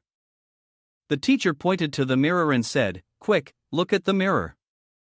On the mirror, there were 4 messy characters, "I am here." The teacher asked, "Did Wenwen write this?" The teacher shook her head in denial. "Definitely not. It's too high for her to reach. That child doesn't know how to write so many characters." The teacher quickly said, "Then does that mean someone sneaked into the school and took the child away? But the important question is, where did they take her?" They were so focused on their conversation that they didn't notice something strange sticking its head out of the mirror. The little girl had a pitch black mouth, white, lifeless eyes, pale skin, and long, wet hair. It terrified them, causing a moment of panic. The teacher jumped in shock and instinctively hit the mirror. The mirror shattered, and all that was left was the frantic scream of the girl. The teacher quickly rushed over and said, "Xiao Zhu, calm down, I'm here. Let's get out of here first." Then, the two of them ran out, just in time to bump into Wenwen, who was also running away. The teacher hurriedly chased after Xiao Zhu. After encountering that incident, the female teacher was terrified out of her wits. Seeing the teacher running, she quickly followed suit. In the blink of an eye, both of them disappeared from sight. Despite her fear, the teacher still made an effort to search for her beloved. Hearing a noise coming from the restroom, she peeked inside. But the person she saw was none other than Wenwen. Is that the ghost in the mirror? Does this pose mean it wants to kill Wenwen? Suddenly, a hammer flew toward them, shattering the glass and heading straight for the water ghost's face. The shards of glass flew out, and the teacher quickly raised her hand to shield herself. Chen Gu slowly stepped forward to retrieve his hammer. Fortunately, he arrived just in time. With a standard smile to reassure the two of them, Chen Gu asked, "Are you two okay?" Seeing Wenwen still dazed, Chen Gu smiled and asked, "Don't you remember me? I took you home yesterday." At that moment, the girl recalled the events. Chen Gu patted Wenwen's head and smiled. "It's okay now. Let's get you to a safe place first." Seeing that Wenwen was still worried, Chen Gu chuckled and said, "Don't worry, I won't harm her. I'll take her somewhere better to live." Wenwen and the teacher left. Chen Gu turned back, his gaze cold as he looked at the water ghost. Based on the clues, Wen's older sister was probably the most formidable presence in the twin water demons scenario. The mission hadn't even started, yet he already had the queen in hand. It seemed like this round was going pretty well. The water ghost was suddenly interrupted and, filled with rage, let out a loud scream before attacking Chengu. Chengu remained calm, grabbing the water ghost's hair with his hand. He held her hair firmly and said, "Both of us are using hair as a weapon, but you're nowhere near as good as the one in my shadow." Suin was once again summoned, appearing right behind the water ghost, cutting off her escape route. He reached out and grabbed her by the neck. Chengu looked at them and said, "Don't resist. For your sister's sake, I won't make things difficult for you." Suddenly, the water ghost let out a soft laugh. The plumbing in the bathroom burst open, and water shot out violently. Using the water ghost managed to escape, something that Chengu hadn't anticipated. He quickly ran outside, saw the teacher, and said, "Quick, report this to the authorities. Suspend all operations for now. Just tell them the culprit ran into the pipes." The teacher, confused, nodded. Chengu chased after the water trail left by the water ghost, all the way to the duty room. This thing was fast, but with his ghost companion, how could he let this one escape? Without bothering to open the door, he raised his hammer and smashed it straight through the wall. The staff member in the duty room, seeing a stranger smashing through the wall, angrily shouted, "Where did you come from? If you keep smashing like that, I'll call the police." Chengu paid no attention to him. He raised his hammer, yelled, "Get out of the way!" and then brought it down onto the pipe, right next to the duty officer, shattering the pipe and sending water gushing out. The guard knelt down, instinctively raising his hand to shield himself from the water. Chengu followed the direction of the water ghost and shouted loudly, "You still want to run? My patience has its limits." On one side, he was fighting the water ghost, while on the other, someone who didn't understand what was going on quickly pulled out their phone and called the police. "Hello, is this the police? I want to report a crime. Someone's gone crazy and is smashing things up at our school, hurry up and get here. He's extremely dangerous right now, holding a hammer and smashing everything in sight. No one dares to get close to him. No, it's not just one person, there's also a water ghost in the water pipes." Chengu took out a jar and swiftly trapped the water ghost inside. The water ghost shrank down to a tiny size inside the jar, staring at Chengu. Chengu also looked back at it, and without much effort, he had finally caught it. The water ghost, caught in the jar, wasn't calm at all, angrily banging against the glass. But Chengu remained unfazed, watching it as if nothing was happening. However, the process of capturing it had been a bit tricky. It was already hard to handle on the ground. If they had encountered it in the water storage room, the result would have been hard to predict. He smiled and said, "You're still just a child, which is why, at your age, you can't be left without an adult to supervise." The trial mission hadn't even started yet, and he had already caught the boss. Chengu put the jar containing the water ghost into his bag and said, "Once you join my family, I'll take you to the water storage room and see if we can capture your friends as well." Indeed, that's really greedy. Suddenly, two police officers burst in, holding guns and pointing them at Chengu, shouting, "Don't move! Stand still, raise your hands above your head, and slowly turn around." The police are really quick to act. He finished what he was doing before they arrived. Chengu turned around and waved to greet Captain Lee. Captain Lee looked at the familiar face and was speechless. Why is this guy everywhere? But even though it was a familiar face, they still had to take a statement.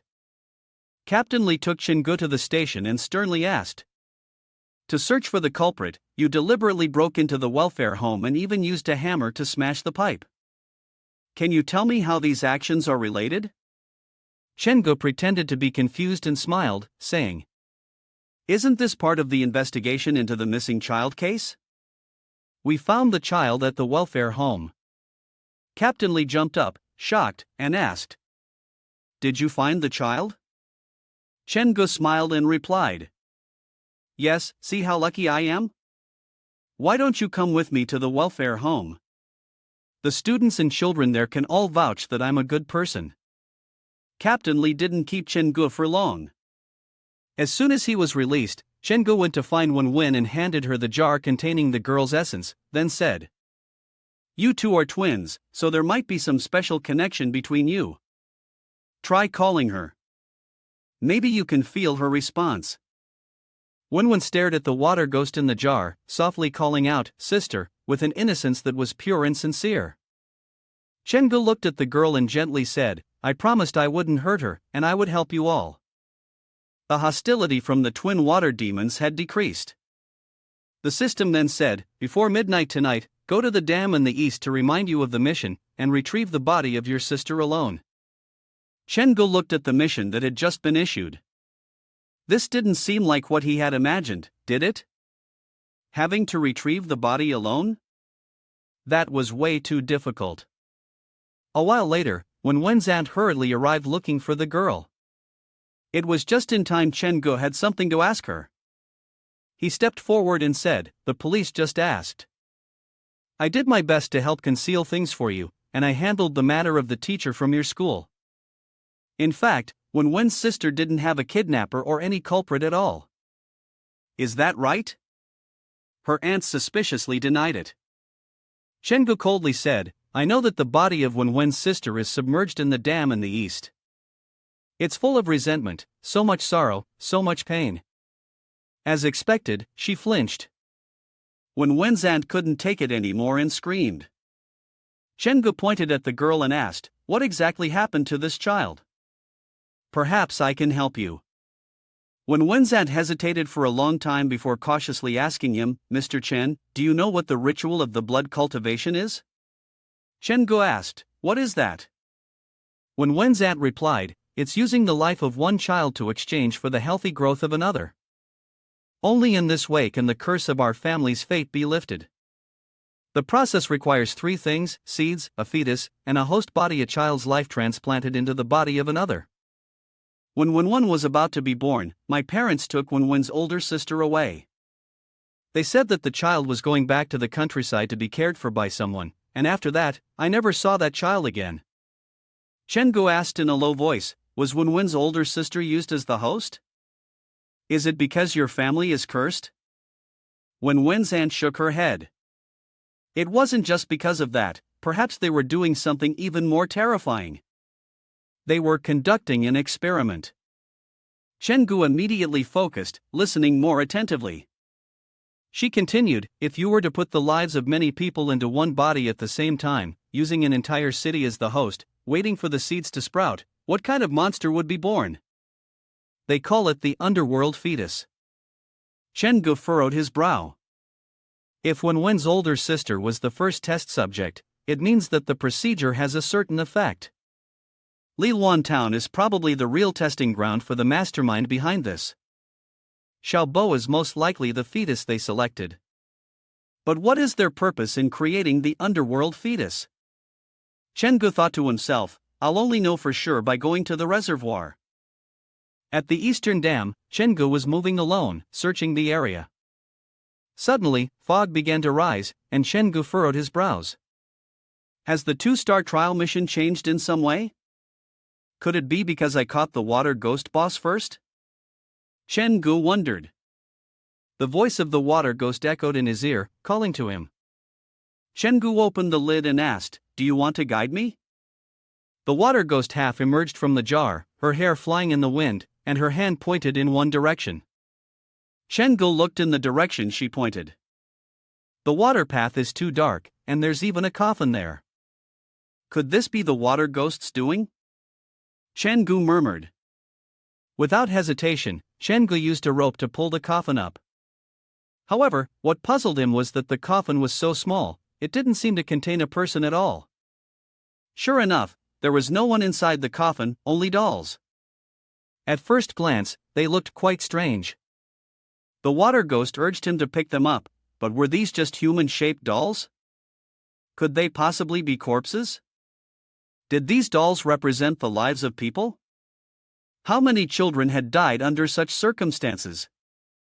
Chen-gu truly couldn't stomach the cruelty and malice in human hearts. At that moment, he noticed that each of the dolls had a name tag attached to it. The task was completed. This time, Chen-gu received a hidden item reward, the drowned person's coat. Chen-gu scratched his head, wondering, is this behavior of defeating the boss first and then clearing the level considered cheating? Well, never mind. Although it's a bit shameless, completing the 2-star trial with ease is still quite impressive. The phone rang again, and this time, it was Captain Lee calling. As soon as Chen-gu answered, Captain Lee hurriedly said, "Chen-gu, he's escaped." Before Chen-gu could even be surprised, Captain Lee threw another bombshell at him, "But we've caught him again. We found him in the Bai Long tunnel, unconscious at the time. After he woke up, he claimed you killed someone. He witnessed it and told us to hurry up and arrest you. You need to come here." Are these people who specialize in villainous roles just idle and making baseless accusations? Suddenly, Chen-gu was framed. This was infuriating. Chen-gu angrily asked, "Who did he say I killed?" Captain Lee replied, "Chang Long." Here's the story. After he was caught, he confessed everything. 3 or 4 years ago, I was working at an insurance company, and because of a small conflict, a guy named Chang Long beat me up. I was so angry that in the middle of the night, I went to his house seeking revenge, only to find Chen-gu had already gotten there. He was holding a bloody knife, and next to him was Chang Long, lying on the ground. I saw his face clearly. It was definitely Chen-gu. Captain Lee said, I told him, the conclusion that the death was caused by a car accident is classified as an accidental death. The police department has all the records, but he still stubbornly insisted that you were the culprit, not knowing whether his brain was actually damaged or not. After returning from the Bai Long tunnel, I thought I could seriously pressure him into revealing something, but unexpectedly, he ended up lighting the lamp for you. Chen-gu chuckled and said, a straight tree doesn't fear a chopping axe. As long as you believe me, there won't be any problem. Chen-gu also guessed that the matter with this guy wasn't simply about brain damage. How could another version of himself, how could Jia Ming, have seen him that way? Chen-gu also had a decent connection with someone from the Bai Long tunnel. Today was like a reunion with an old friend. The system once again issued a mission deep within the tunnel. It was a 3-star trial mission, and no one knew what was deep within the tunnel. All the people who entered never came back. The mission requirement was to enter the depths of the Bai Long tunnel before midnight. The mission hint was, cover your eyes, perhaps only then will you be able to see the true world. Chen-gu quickly hailed a taxi to head to the Bai Long tunnel. As they drove, the driver muttered, I hate going east the most. You don't know, the air there is terrible. If you're with a skilled driver like me, it's fine, but if it's someone younger, accidents are likely to happen. The driver's incessant complaining was a bit of a headache, but Chen-gu endured it. When they arrived at the destination, he called for the driver to stop. The driver stopped the car and looked around. He twitched the corner of his mouth, turned to Chen-gu and asked, Are you sure we've arrived? There's no shop here, no village behind us, and you're stopping here in the middle of the night? Chen-gu nodded and said, Yeah, open the door. The driver sighed and said, All right then, you're the guest, so whatever you say. However, when he tried to open the door, for some reason, he couldn't stop the car. The car just kept moving on its own while he wasn't even driving. Chen-gu quickly asked, What's going on? The driver, flustered, said, I don't know either, the car's out of control, it's driving by itself, and I can't open the door. Could it be some kind of spell or something? Chen-gu frowned, could the mission have started already? The Bai Long tunnel is just ahead, but for this driver to suddenly get caught up in all this. That's just incredibly unlucky. The driver, terrified, said that although he couldn't see anything, he felt like something was out there. As soon as he finished speaking, a hand reached out and scratched at the car window, followed by countless other shadows that rushed toward the car door, continuously banging against the window. The driver instinctively stepped back in fear. Who's knocking on the car door? He hurriedly stopped the car, opened the door, grabbed a stick, and shouted, I'm the driver. What is there that I haven't seen before? Do you really think I'm scared of you? Who's up there knocking on the car door? Chengu looked at the old man and said, Quiet down, this tunnel is not quite right. This driver doesn't have the ability to hear the ghosts outside, so he can't see the ghost spirits gathering outside, but why are so many dead people gathering at the entrance of this tunnel? The driver followed Shinji's advice. After all, this place was way too strange. Chengu observed his surroundings for a moment before saying, Whether we go forward or back, there's no way out. The driver anxiously asked, So what should we do? He calmly replied, I've encountered something like this before. If you want to stay alive, just listen to me and remain silent. Follow me. Chengu then pointed at his eyes and turned back to remind him, Driver, if you're really scared, you can close your eyes.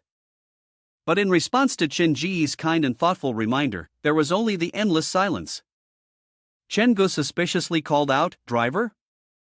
But no one answered. He let out a long sigh.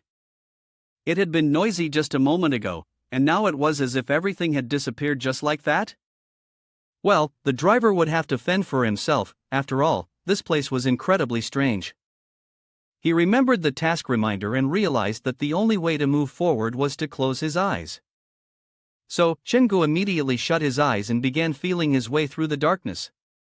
Though he couldn't see the way, Chengu could sense that there were people next to him. No, that wasn't right. There were many, many people, or perhaps even ghosts. The scene before him was no different from a group of people casually strolling down the street.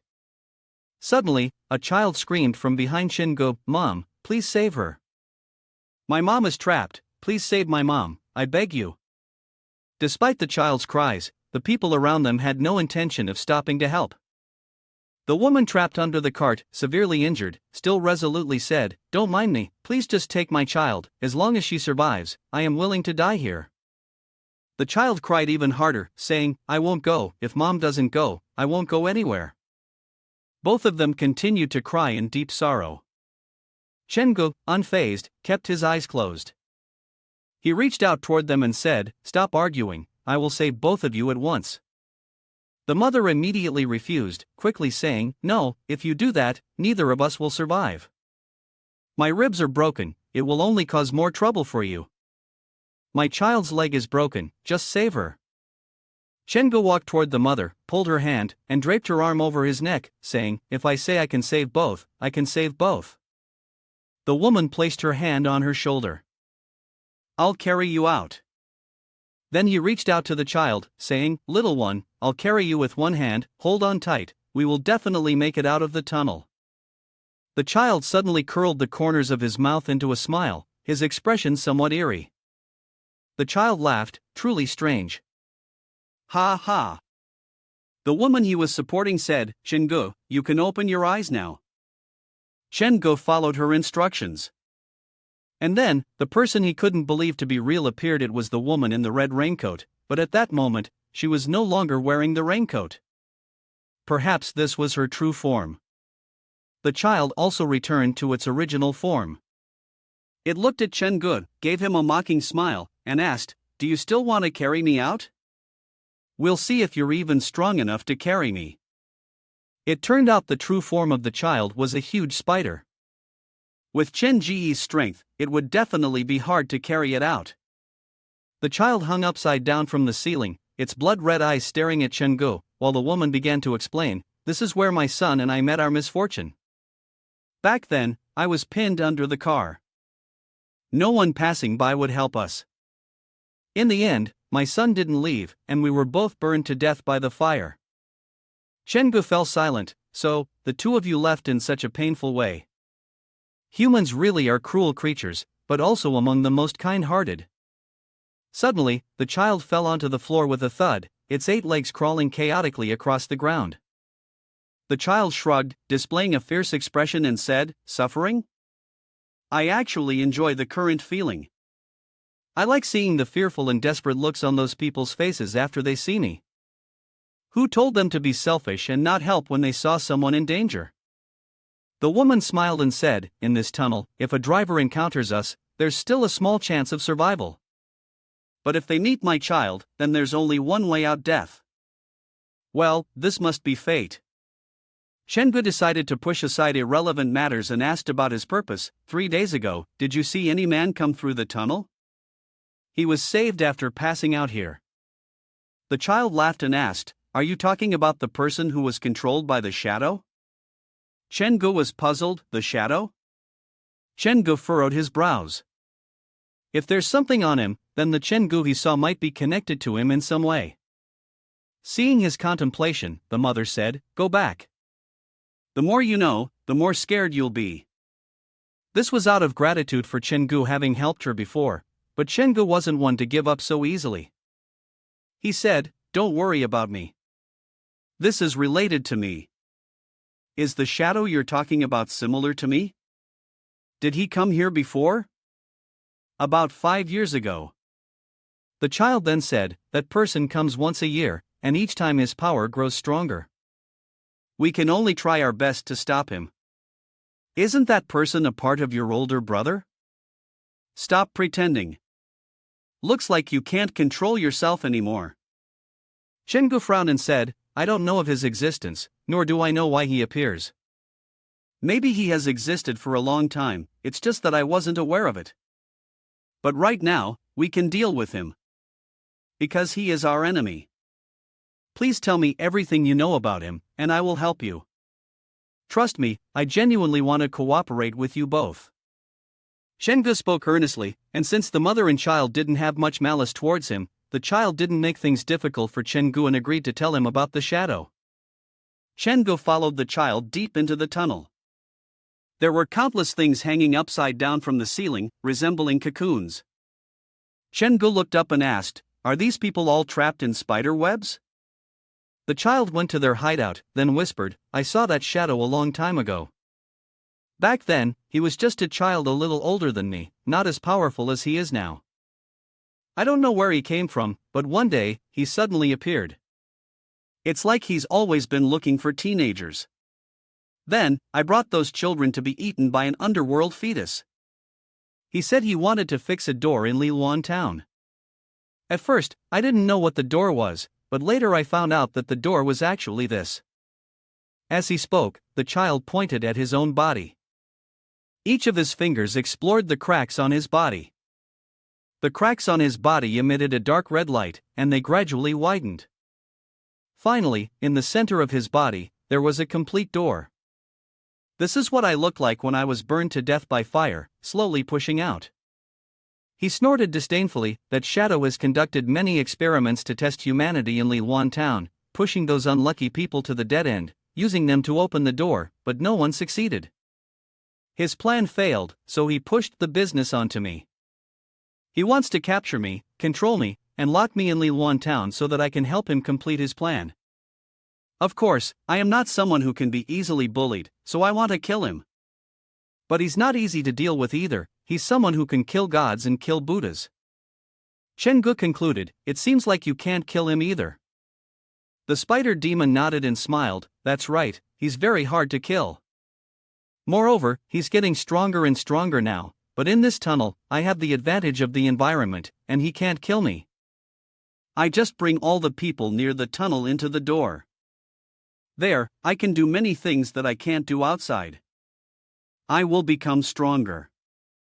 The red raincoat suddenly spoke, that's because this child has suffered serious harm, and if he leaves the tunnel, he won't survive. Truly a typical Asian mother, her child shows a little bit of improvement and she immediately feels like he's embarrassing her. Shengu then asked if I could invite her to help deal with the shadow with me. The spider demon grumbled, I've already told you, I'm very strong, and your opponent is also very powerful, yet you still want to bring my mother along. Shengu calmly explained, if we don't deal with that shadow, the next time it appears in the tunnel, both of you could die. Instead of waiting for the tree to wait for the rabbit to die, I prefer the feeling of having my fate in my own hands. The red raincoat hugged her son and began to comfort him. Son, he's right, trust me, I will bring you back safely. The red raincoat said, I will go out with you. The system immediately notified, he has completed a 3-star difficulty mission. Deep within the tunnel, a new mission has been unlocked. No one knows what lies deep within the tunnel. Mission completion rate, 20%. The hidden reward for the mission has not been obtained.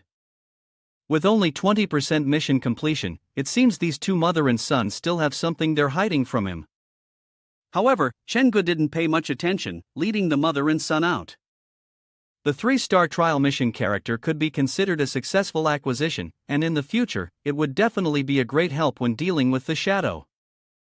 The system spoke again. Congratulations, the caretaker of the Wraith Ghost Bus is about to complete their task. A bus stopped in front of the long tunnel entrance. The ghost bus driver opened the door, waved, and said, "Boss, I'm here to pick you up." Chenggu stepped onto the bus and smiled. "That's great.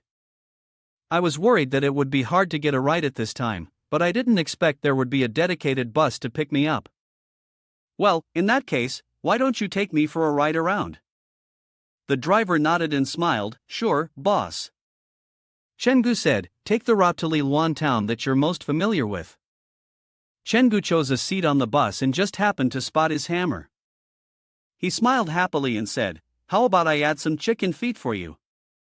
The driver forced a smile and asked, "Boss, it's not that I doubt your abilities, it's just that I feel we don't need to provoke them, right?" Chenggu stepped onto the bus, leaned against it, and looked at the driver with a smile. I'm planning to cleanse Liluan town inside and out. If they need saving, I'll save them.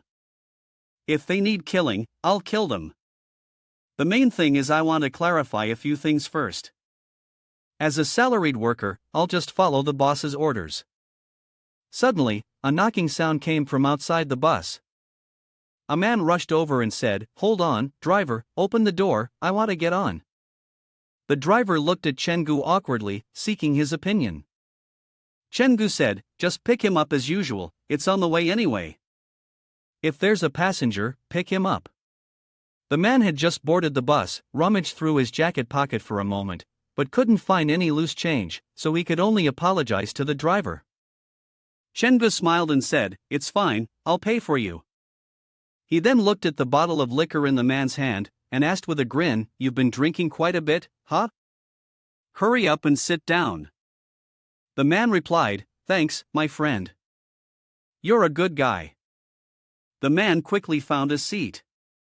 Although he felt strange that the bus was so empty, he didn't say anything. He took out his phone, but his gaze never left the man. This drunk seemed like an ordinary person, but what was that thing he brought along?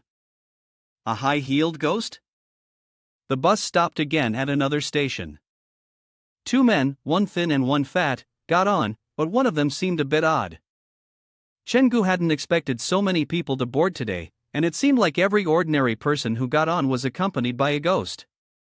Just looking at their faces, it was obvious who would do something like this.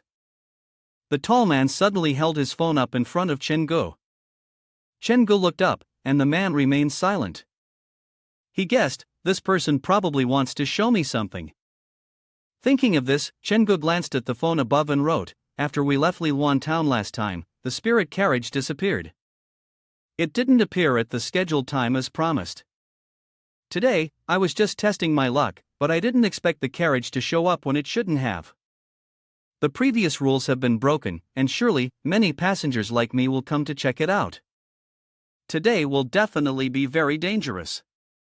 Take care." Chenggu nodded and hummed in response.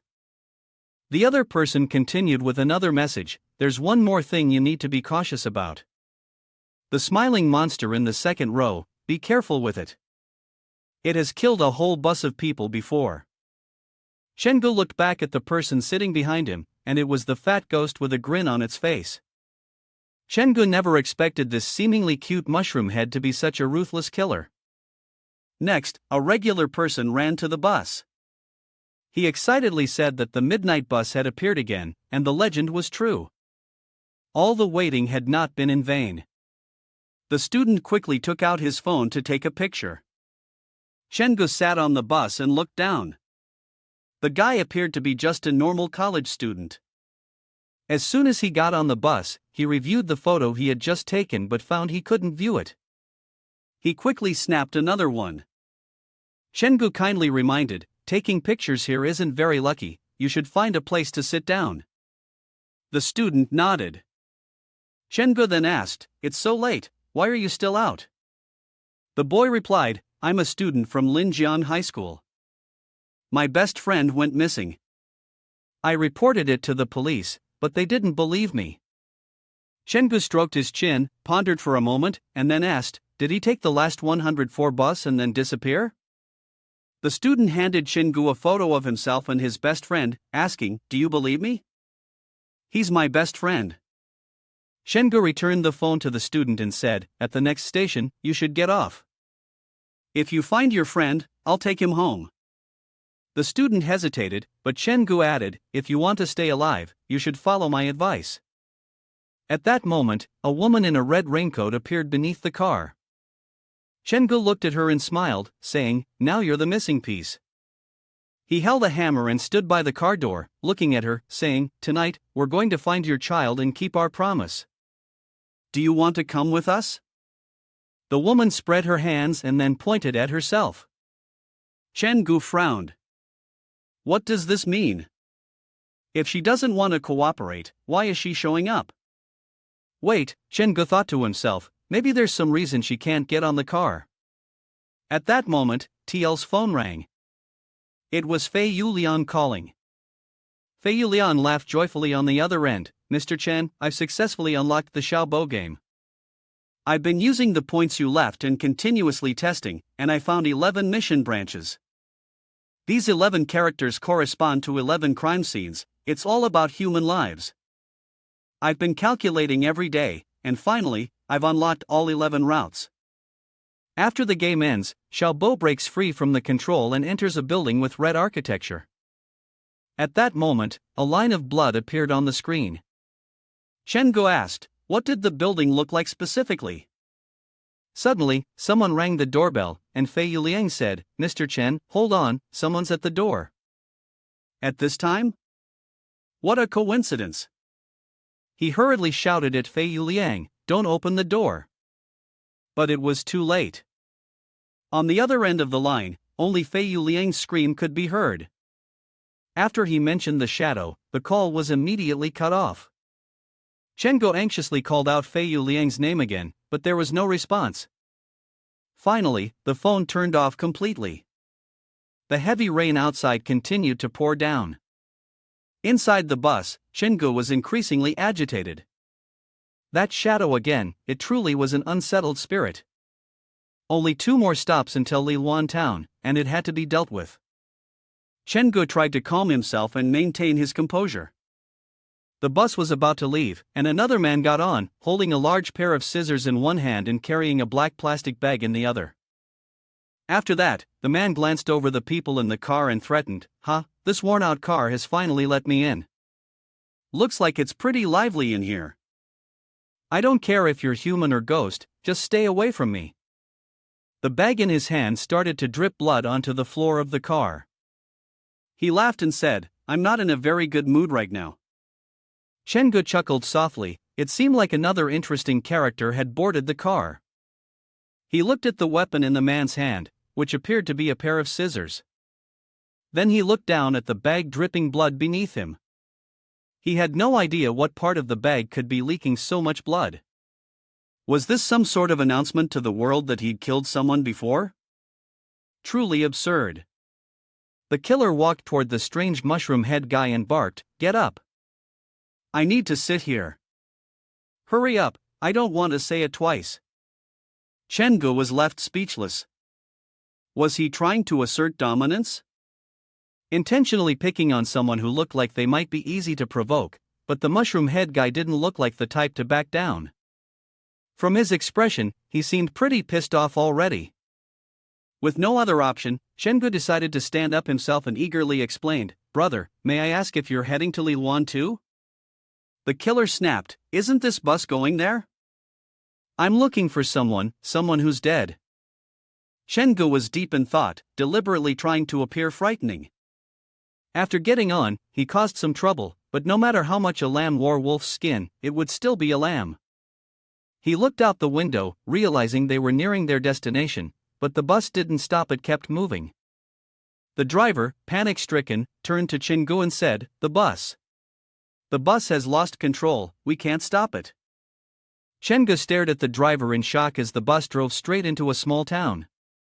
The bus finally came to a halt in front of a large building, with the driver drenched in sweat from fear. At last, the bus had stopped. A tall, seemingly frail man stuck his head out of the window and said, "Outside, there's nothing but red fog. We're surrounded." The murderer asked, "Why did the bus bring us all the way here? Is there something special about the people on this bus that they decided to bring us here?" The frail man replied, "Maybe so. After all, everyone on this bus has some background. For example, the man next to you, he once killed all the passengers of an entire bus, ruining the plans behind Lilwan town."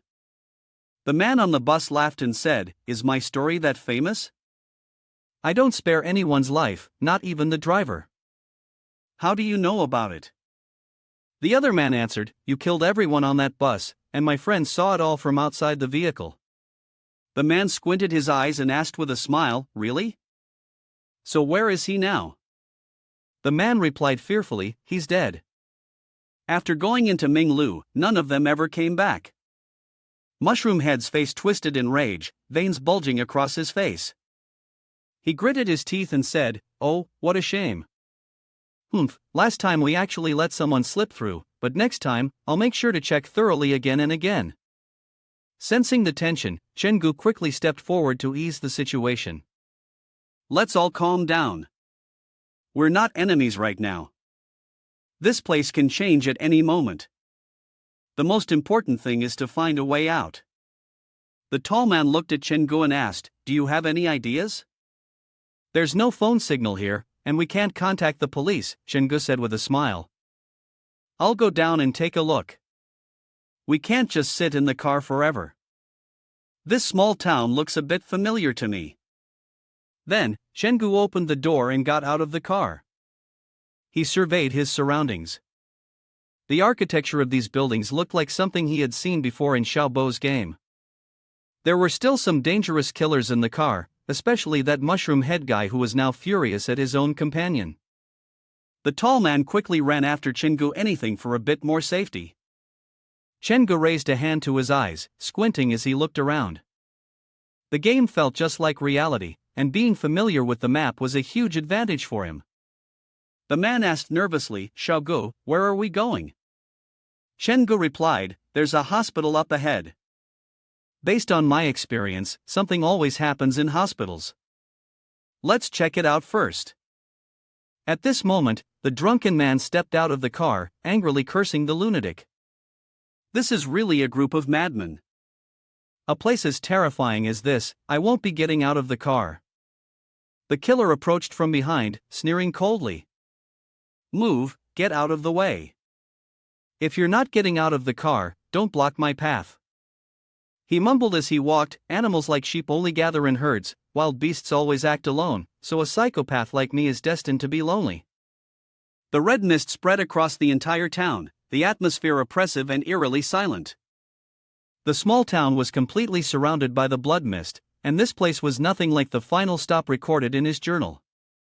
Did I get off at the wrong station? It turned out that this guy was only pretending to be tough on the outside, but now he was scared to death. He told himself not to panic. If he didn't want to become prey, he had to become the demon hunter himself, and fear the evil. At the hospital in Lilwan town, everything was cloaked in a gloomy, dim red. The murderer carefully stepped inside, wondering whether a place as dark as this would allow him to meet his brother. Suddenly, a hand reached out, sticking something onto his body. He spun around, shouting loudly, "Who's there?" But the shadow swiftly appeared behind him. The note on the paper read, "Want to play hide and seek with me? Come find me." The other hand threw him another piece of paper, scaring him so much that someone as weak as him jumped in fright. The paper read, "Since you are a demon, we will find you and count down 5 numbers." This was even more thrilling than searching for the demons himself. The countdown was getting lower, and he panicked, clutching the object in his hand and shouting, "Do you see the person in my hand? I don't care if you're human or demon, if you dare mess with me, I'll cut you into pieces." But they kept counting down, not stopping at all. He forced himself to suppress the fear and shouted, Can't you hear me? I don't have time to play with you. Suddenly, the demon's eyes widened, staring at him. Their huge eyes, as large as human heads, paid no attention to any talk of killers or anything else. They just wanted to play, and play. Countless arms reached out toward the killer. He panicked, waving the knife in his hand up and down, slashing in all directions. As he slashed, he screamed, "Let me go, let me go." The demons had no intention of letting him go, and even mocked and laughed at him. Gritting his teeth, the killer said, "See my ultimate move, Black Dog's Blood. Die." He swung the bag in his hand, and the dog blood inside shot forward with the force of his swing. However, the blood only splattered onto the shadow's body, making it even clearer for the man to see the shadow, without causing any harm. The child licked his lips and smiled, saying, "AAA, you found me. Now it's my turn to find you." At this moment, the man could no longer maintain his composure. He screamed and ran to find a place to hide. The first place that came to his mind was one of the restrooms. Holding the scissors tightly in his hand, he trembled and muttered, "I can't be found, I can't be found." And so, he crouched against the toilet, but the sound of footsteps grew louder and closer. Cold sweat poured down his back. It seemed that the demon was knocking on the doors of each stall and was getting closer. Sure enough, sensing someone inside, the restroom door was smashed into pieces. Instinctively, the man hugged his head and screamed, "Please don't kill me." The scene rewinds about 10 minutes ago, when Shengu was investigating the hospital with the middle-aged uncle. Suddenly, the uncle spoke up, "I think I heard someone screaming in agony." "Did you hear it?" Shengu replied, "No." Then, he refocused on searching around. Strangely, several trigger points in the game aren't responding here. I hope this hospital will yield something. This small town is not what I imagined. Could it be because the door has lost control? The blood mist has already infiltrated the entire town. If that's the case, Shengu told himself, I must finish this quickly, or else the whole of Liluan town will be changed by the blood mist. Suddenly, the middle-aged man pointed at the large pool of blood on the floor, surprised, and asked, "Why is there such a large pool of blood here?" Shengu crouched down to examine it, remembering, in the game, the ghosts of this hospital just play tricks, they rarely harm anyone. Could it be that this has changed too? Shengu dipped the tip of his finger into the blood and tasted it. He could tell, this doesn't seem like human blood. Shengu then looked at the remaining traces. The bloodstains lead to the bathroom. Shengu immediately became cautious. He said, "Doctor, wait for me outside. I'll go in and take a look." The doctor, of course, knew it was better not to follow Shengu in and become a burden, so he agreed without hesitation. Before entering, Shengu reminded the doctor once again, "Don't worry, be careful, it could be one of those things." The child approached the scissors, its eyes bloodshot, giggling as it said, I found you, I found you." The scissors, frightened, looked up, its face turning pale. At that moment, Shengu, from outside, shouted loudly, "Hey, is there anyone in there? I'm a passenger from the bus outside. Is there anyone in there?" The child was startled, not knowing what happened, suddenly leaving. Anyway, the scissors had saved a life. The man coughed a few times and then said, "There's someone here." After regaining his breath, he forced himself to return to his previous composure. "I must stay calm, I can't let anyone see that terrified look." He stepped out, trying to appear composed, and said, "I can't believe you actually found your way here. Finally, someone with guts." Shengu gave a faint smile, "This person is really trying too hard." The scissors man moved forward, pointed at his scissors, and said, "Let me take you out of here. Have you seen the bloodstains on the AI floor? This hospital has a lot of unclean things. I've encountered a few ghosts following me, and only after using all my strength did I find a bloody path. Don't worry, newbie. As long as I'm here to protect you, you'll be safe." Shengu kept his harmless demeanor and smiled, saying, "Oh, well, thank you then." Upon seeing the doctor, the scissors man scoffed. Chengu didn't pay much attention and simply asked the doctor, "Have you discovered anything?" The doctor held a small notebook covered in blood in his hand and said, "This hospital is very strange.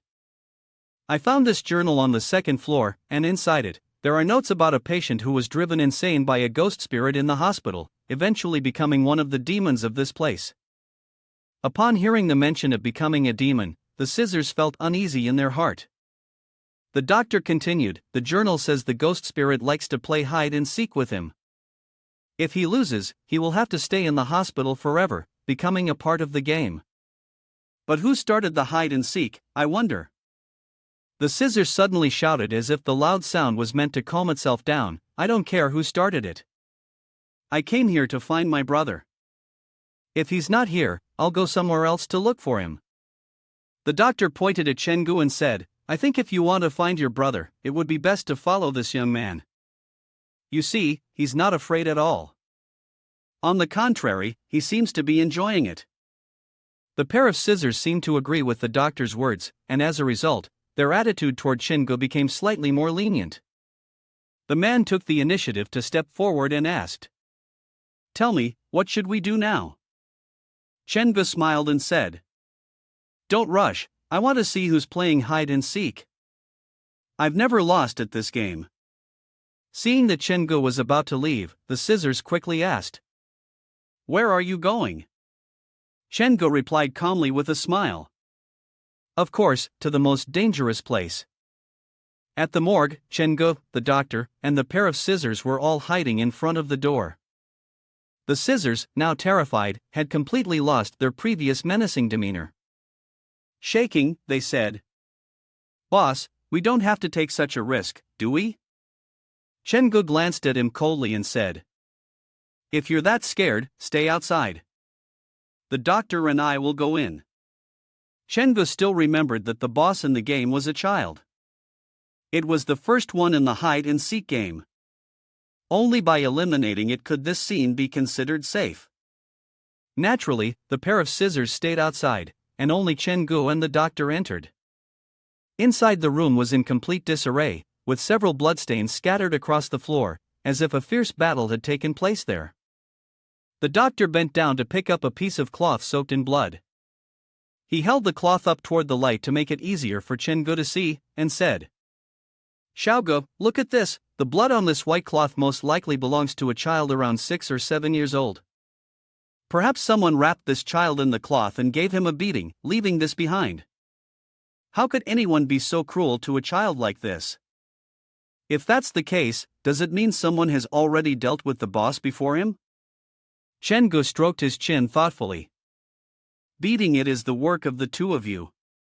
Anyway, the strength of this person shouldn't be underestimated." He continued, "I was wondering why the hospital felt so cold, turns out someone had already been here before." The doctor looked at Chengu and asked, "Fighting each other? Is this a good thing? Do we have to leave now?" Chengu spoke in a low voice, "Wait for me, let me think for a moment." But before he could think much, a loud scream from Jian Dao echoed from outside. The doctor rushed out and asked, "What happened?" The Scissors pointed fearfully ahead and said, "There's a dog." "No, it's a person." The doctor frowned, "Is it a person or a dog? Are you sure you saw clearly?" The Scissors trembled and said, I'm not sure either, it seemed like a person dressed as a dog." Chengu immediately chased after the monster the Scissors had just seen. When the man saw Chengu running, he quickly called out to him, "Hey, boss, where are you going?" The monster ran that way. Chengu yelled, "It's that way. This is the only lead we've got, I can't let it slip away." The man looked helplessly at the direction Chengu had run. "This guy is crazier than I am." The doctor approached and calmly said, "Let's just stay here quietly, leaving won't help." Chengu chased after the dog-headed man, running through several corridors, until he finally cornered him in a dead end. The dog-headed man turned to look at Chengu, groaning pitifully, with a piece of paper still clutched in his mouth. Strangely, this dogman seemed to carry no intent to kill at all, and more surprisingly, he actually resembled a dog much more than a human, as if the soul of a dog had taken over his body. The dog stepped forward, groaning a few times before pushing the paper in his mouth toward Chengu. Chengu took it. You want to give this to him? What Chengu received was not just a piece of paper, but rather a photo. The photo depicted a shadow standing next to the dog. This was clearly the shadow's pet, which explained why it had mistaken him for the shadow and had refrained from attacking. But being mistaken by one person was one thing. Now even the locals of Lillowin Town were making the same mistake. This shadow was definitely not just a mere resemblance to him. Chengu put the photo away for now. He suspected the dog of the shadow had probably died, and the shadow had somehow figured out a way to house the dog's soul in the body of the man. He opened his ghost notebook, smiling and coaxing, "Good dog, come here, let me help you find a new home." As soon as he finished speaking, the dog seemed to be sucked in, its face twisting and distorting. It transformed into a red beam of light and entered the ledger. The man, now parasitized by it, reverted to human form. Of course, the man no longer had any life in him. His body was thin, almost just bones, with foam still bubbling at his mouth. Chengu looked at the man. If this was the black dog of the shadow, then perhaps the shadow would have taken on a different form to approach him. The black dog could have given him some warning, so Chengu didn't mind keeping it. The system emitted a notification, "Congratulations, you have acquired a special black dog wraith. It possesses 9 parts dog and 1 part human soul, a special wraith formed through the intervention of some external force. Unique ability, the frenzied hound can enter the body of a living person, causing them to lose their sanity and become aggressive. This ability can only be used once every 7 days, and each use inflicts irreversible damage to the black dog's soul." Chengu looked at the notification with confusion. How did this get captured? I don't remember taming it, so there can only be one explanation. The black dog recognized me as its master the moment it saw me. Alright, now I'm raising both a cat and a dog. That's enough work for me, Chengu thought to himself, feeling like a true master. He then reminded everyone in the haunted house to help each other out. The system notification appeared again. The caretaker was lucky. You have entered the Li Luanjin scenario, with a difficulty level of 3.5 stars. Lillowin Town has forcibly activated, reminding you of the task.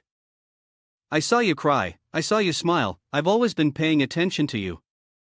I'm willing to be your best friend, but why do you only leave sadness for me? Is it that you want to monopolize happiness all alone? Chengu laughed. This reminder message is pretty artistic. The doctor and Jian Dao, seeing that things had quieted down, decided to check on how Chengu was doing. He looked at them and gave a trustworthy smile, then said, "It's fine. The dog-faced guy has been taken care of by me. But there's one thing that's puzzling him: there's no dogman in the game. Could it be that reality and the game are different?" The two of them walked over to look at the corpse, while Chengu continued to move forward. After all, the area was safe now, and there was nothing new, so he wanted to go outside and check things out. The doctor ran after him and, with the doubt that had been on his mind for a while, asked, "Xiaogu, have you been here before? Why do I feel like you're so familiar with this place?" Chengu smiled and said, "No, this is the first time I've been here." He then pointed to a nearby bush and reminded the doctor and Jian Dao, "There's a pervert over there handling the corpse. Everyone, try not to make any noise when passing by, or you might startle him, and it'll be harder to escape from the headless ghost later." The scissors raised an eyebrow and asked, "How does he know there's a psychopath over there? Are they in cahoots with him?" The doctor sternly reminded him, "Do you think he has any other choice right now? Stop doubting him." Chengu paid them no mind and continued to observe his surroundings. According to the storyline in the game Xiaobo, there might still be a murderous psychopath lurking in the bushes, and the raincoat wraith would likely emerge from that direction. As long as he could figure out a way to make them kill each other, it would save him a lot of effort. In the previous game, Chengu was alone, but now he had 2 assistants, which made things much easier. With that thought, Chengu called Jian Dao over and assigned him a task. Soon, someone in a raincoat will come out from that direction. While he's not paying attention, you'll give him a quick snip, then run to the grassy area on the other side. As you run, yell, "Boss, I've brought him here." Jin Dao nervously asked, "Are you asking me to lead one ghost to another ghost? This trick is too dangerous."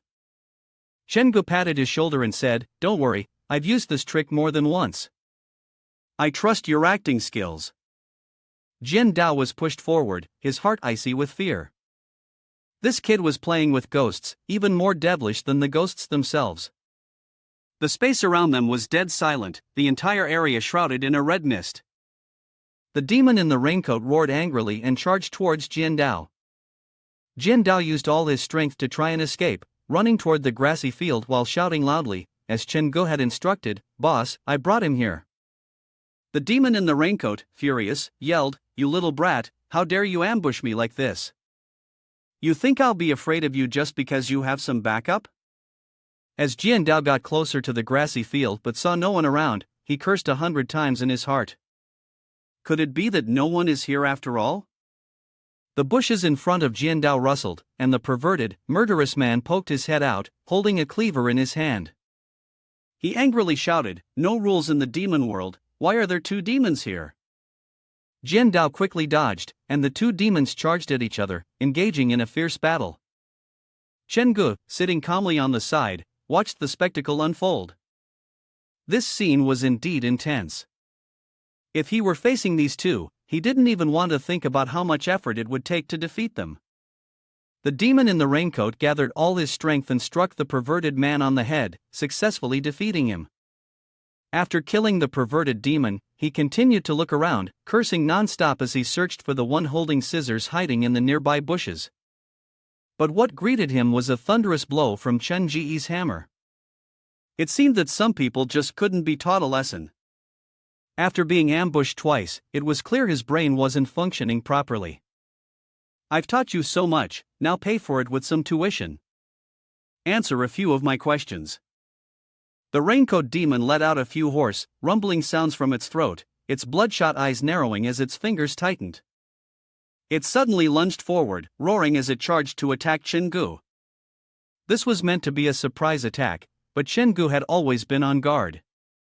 He gritted his teeth and swung the hammer in his hand, striking the raincoat demon forcefully, sending it straight to hell. "Have you not learned your lesson yet? I only asked you a few questions, and you're already trying to take my life? Don't blame me for being ruthless." The raincoat demon was dead. Chen-gu turned to look at the perverted demon, grinning as he asked, "Hey, don't play dead. Do you want a few hammer strikes too?" The perverted demon, knowing he stood no chance against Chen-gu, waved his hands in fear and quickly said, No, please, ask me anything you want to know." Chen-gu nodded. "I'll ask you. Who is the leader of Lilo town?" That. "I really don't know," the perverted demon stammered. Chen-gu snorted and said, "I knew you wouldn't tell the truth willingly." "Well, you're coming with me." The perverted demon asked. "Where to?" Chen-gu replied. "To the place you need to go." "The place you need to go is Xiaobo's house." Chen-gu looked at the house in front of him.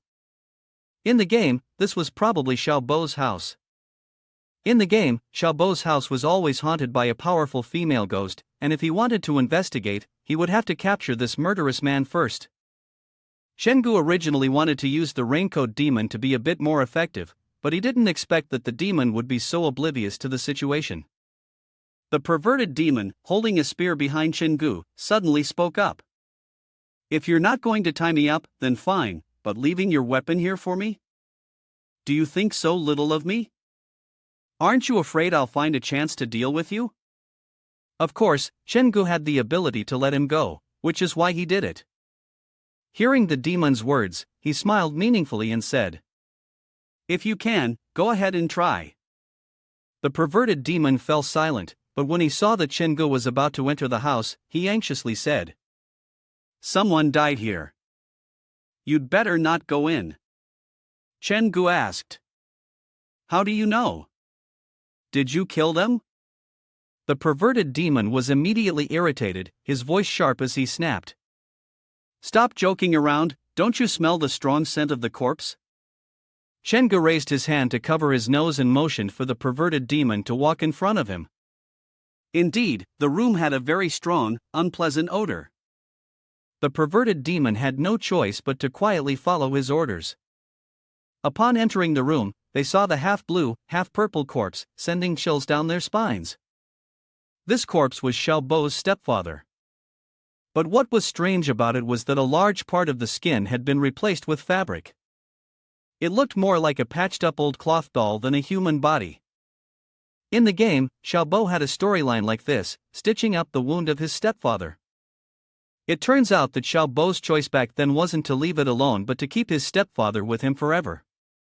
Seeing such a horrifying scene, even the psychopath killer felt fear. The one who created this, the one who could craft such a body, must definitely have an abnormal psyche. A sound came from the room next door. Chengu glanced over. There was something in that room. And that something was a red-haired female ghost, her feet still bleeding, staring directly at him. This female ghost is wearing a dark red dress, Chengu thought to himself. So that means, this is red-robed. Is this really the time for danger? Chengu sighed inwardly. How could this thing appear so quickly? But he remained calm and dealt with the situation. He kicked the perverted man in the backside and shoved him towards red-robed. The moment the man was pushed into the room, red-robed immediately extended blood-red tendrils, swiftly wrapping around his body. The perverted man was cornered, knowing there was no way out. He gritted his teeth and prepared to fight. Meanwhile, Chengu silently made his way outside. As soon as he exited, Chengu immediately called for the doctor and Jian Dao, who were waiting outside, to escape. In this situation, they'll never get away. The red-robed ghost quickly eliminated the perverted demon. Sensing human presence, it came out, intent on killing Chen Ji's group. Its head vanished, leaving only a spray of blood flowing from its neck, while its body glided, pale and ghostly. The murderer with a mania was killed in just a few seconds. The woman in the red robe was on a completely different level compared to the game. Her ferocity was almost unbelievable.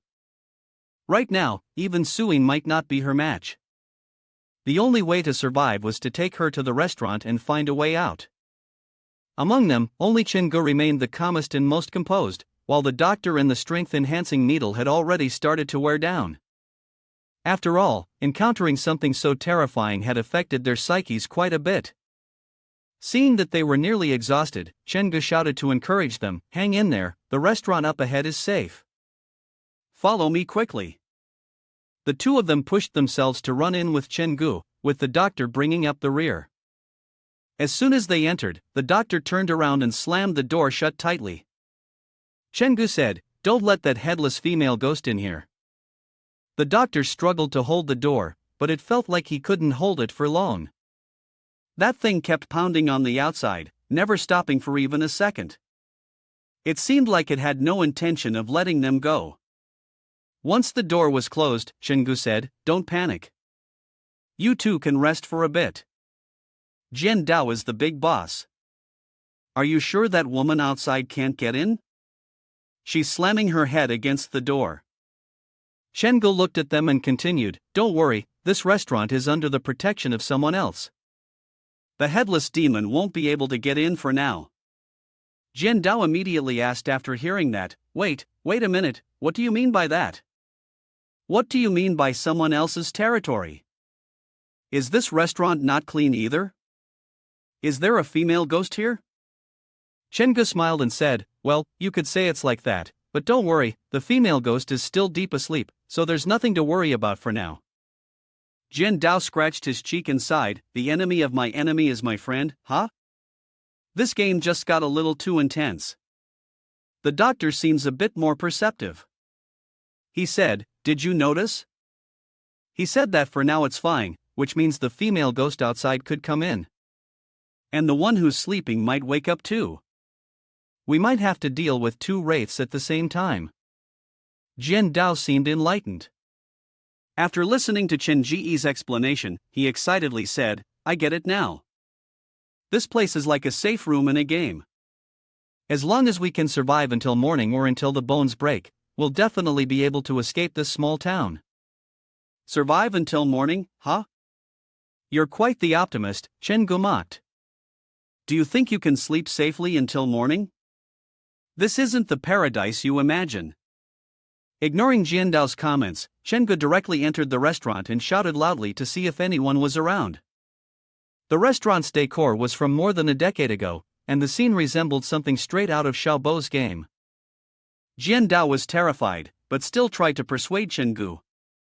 Boss, please stop shouting, what if you wake that person up? Moreover, how could there be ordinary people in a place like this? To his surprise, an ordinary person did appear, and it turned out to be the person in charge of managing the restaurant. Chen-gu immediately asked them how they charged for the stay. The man raised 3 fingers and said, "The first night is free, but if you want to stay longer, I'll pick something from you to cover the room charge." Ha, as you all know, this is the safest place in the small town. This situation does actually appear in the game. Chen-gu tried to recall, wondering who was the first person to be killed by the shopkeeper in the game. A fake person, a high school student, a woman, or a police officer. He wondered if any of these NPCs were here. The manager was about to lead them to the rooms, but Chen-gu directly refused. The place was quite clean after all, and Chen-gu walked through it as though it were completely empty. As he walked, he sank into his private thoughts. The goal of the game Xiaobo was survival. Now that he was personally experiencing it, his own objective was to uncover all the secrets. What made this restaurant most dangerous was the red-robed figure in the fridge. The fake person in room number 1 had an important item, the teeth of a female ghost, which could awaken the ghost. Chen-gu immediately had the idea to go and steal some props first. He approached and knocked on the door of room number 1, and an old man stuck his head out, eyeing him warily. Chen-gu looked at the old man and said, "Sir, I'm a new guest here, and I'd like to borrow something from you." Before the old man could respond or refuse, Chen-gu directly broke down the door and barged in to steal the items. As expected, he found 2 female ghost fangs on the old man. This was nothing short of cheating. Jiandao saw Chen-gu suddenly act aggressively and asked, "Big brother, what's this old man doing? Why's he making a move right away like that?" Chen-gu coldly replied, "Don't talk so much. The best defense is a good offense. If we don't strike, are we supposed to wait for him to team up with the master and attack first?" Suddenly, the doctor collapsed onto the floor, and Jiandao began to feel dizzy as well. Chen-gu frowned, "This is a trap." No wonder when he entered, I smelled a sweet fragrance. It seems they had already started plotting since they came in. As expected, the grim face of the boss appeared. The old man was holding a small vial in his hand, looking at Chen-gu as he said, "All your companions have already fallen, but I didn't expect you to hold on this long." "Alright, let's play a game. I have a bottle of medicine here. You can save 1 person." Chen-gu sneered, "A game? Fine, but I have to play by my own rules." He swung the hammer in his hand and struck the boss. The boss collapsed to the ground, his face pale. Chen-gu smirked and said, "Alright, now tell me where the antidote is." The old man, battered and weak, obediently confessed, "No, there's no antidote. This is another vial of poison." I enjoy seeing the desperate expressions of people. I love making you all kill each other, and then I give you the poison as a gift. Chen-gu clicked his tongue, raising the hammer again, coldly saying, "Get to the point." My patience has limits. Terrified for his life, the boss screamed, "In the fridge." The antidote is really in the fridge. He had truly been underestimated. Chen-gu temporarily let go of the boss. He snorted and said, "If I didn't know that the red-robed ravenous hunger was sleeping in the fridge, I might have believed you." Just as the 2 of them hadn't spoken for long, the headless red-robed figure appeared. The boss anxiously shouted, "This is bad, the headless one is here." Chen-gu shot the boss a doubtful look. "Didn't you say this was the safest place in the small town? Are you scared now?" At that moment, the boss seemed to realize something. He looked at Chenggu, furious yet helpless, and asked, "What? What have you done to her?" Chenggu spoke nonchalantly, "I just saw her bored, so I found some company for her." The old man trembled and quickly said, "No, please, don't come here, this is the territory of red-robed ravenous hunger." Unfortunately, the red-robed figure had no intention of showing any mercy to anyone. Red streaks of blood surged toward him, wrapping around the boss. With just one strike, the boss was pierced through by countless blood threads, and his body was dotted with pinkish wounds. From deep inside the refrigerator in the dining room, blood mist appeared once again. The red-robed ravenous hunger, deeply asleep in the fridge, was awakened. Its massive, heavy body, rough with pimples and boils, and its wide, dark mouth, let out a shrill scream. A foul odor and a bloated stench emitted from both its body and mouth. "This is the worst red-robed I've ever seen," Chenggu sighed. On the other hand, let's not forget, the 3.5-star difficulty mission of Lilloan Town is to eliminate the influence of the uncontrolled door. This one might be the strongest red-robed in all of Lilloan Town. No wonder this store is the center of the town. One side was slaying at full force, while the other side was in horrific agony. The ravenous demon opened its mouth, sticking out its bloodstained tongue to strike at the headless red-robed. The tongue plunged straight into the neck of the headless red-robed, and on the tongue, there were veins and even some chunks of meat still hanging on. The tongue was both heavy and agile, striking fiercely at the head of the headless red-robed. Chenggu watched in astonishment, realizing that the gap in strength was quite large. If the headless red-robed could be easily dealt with by the red-robed ravenous hunger, something would be wrong. Chenggu furrowed his brows, struggling internally over whether to rush out and help the headless red-robed or not.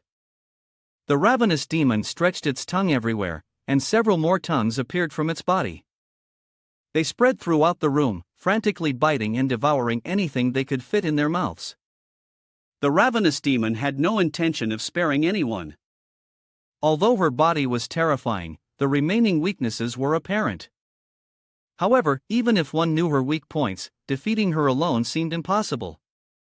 Seeing the tongue heading toward him, Chenggu quickly used sound transmission to call Zhangya for help. However, for some reason, Zhangya did not appear.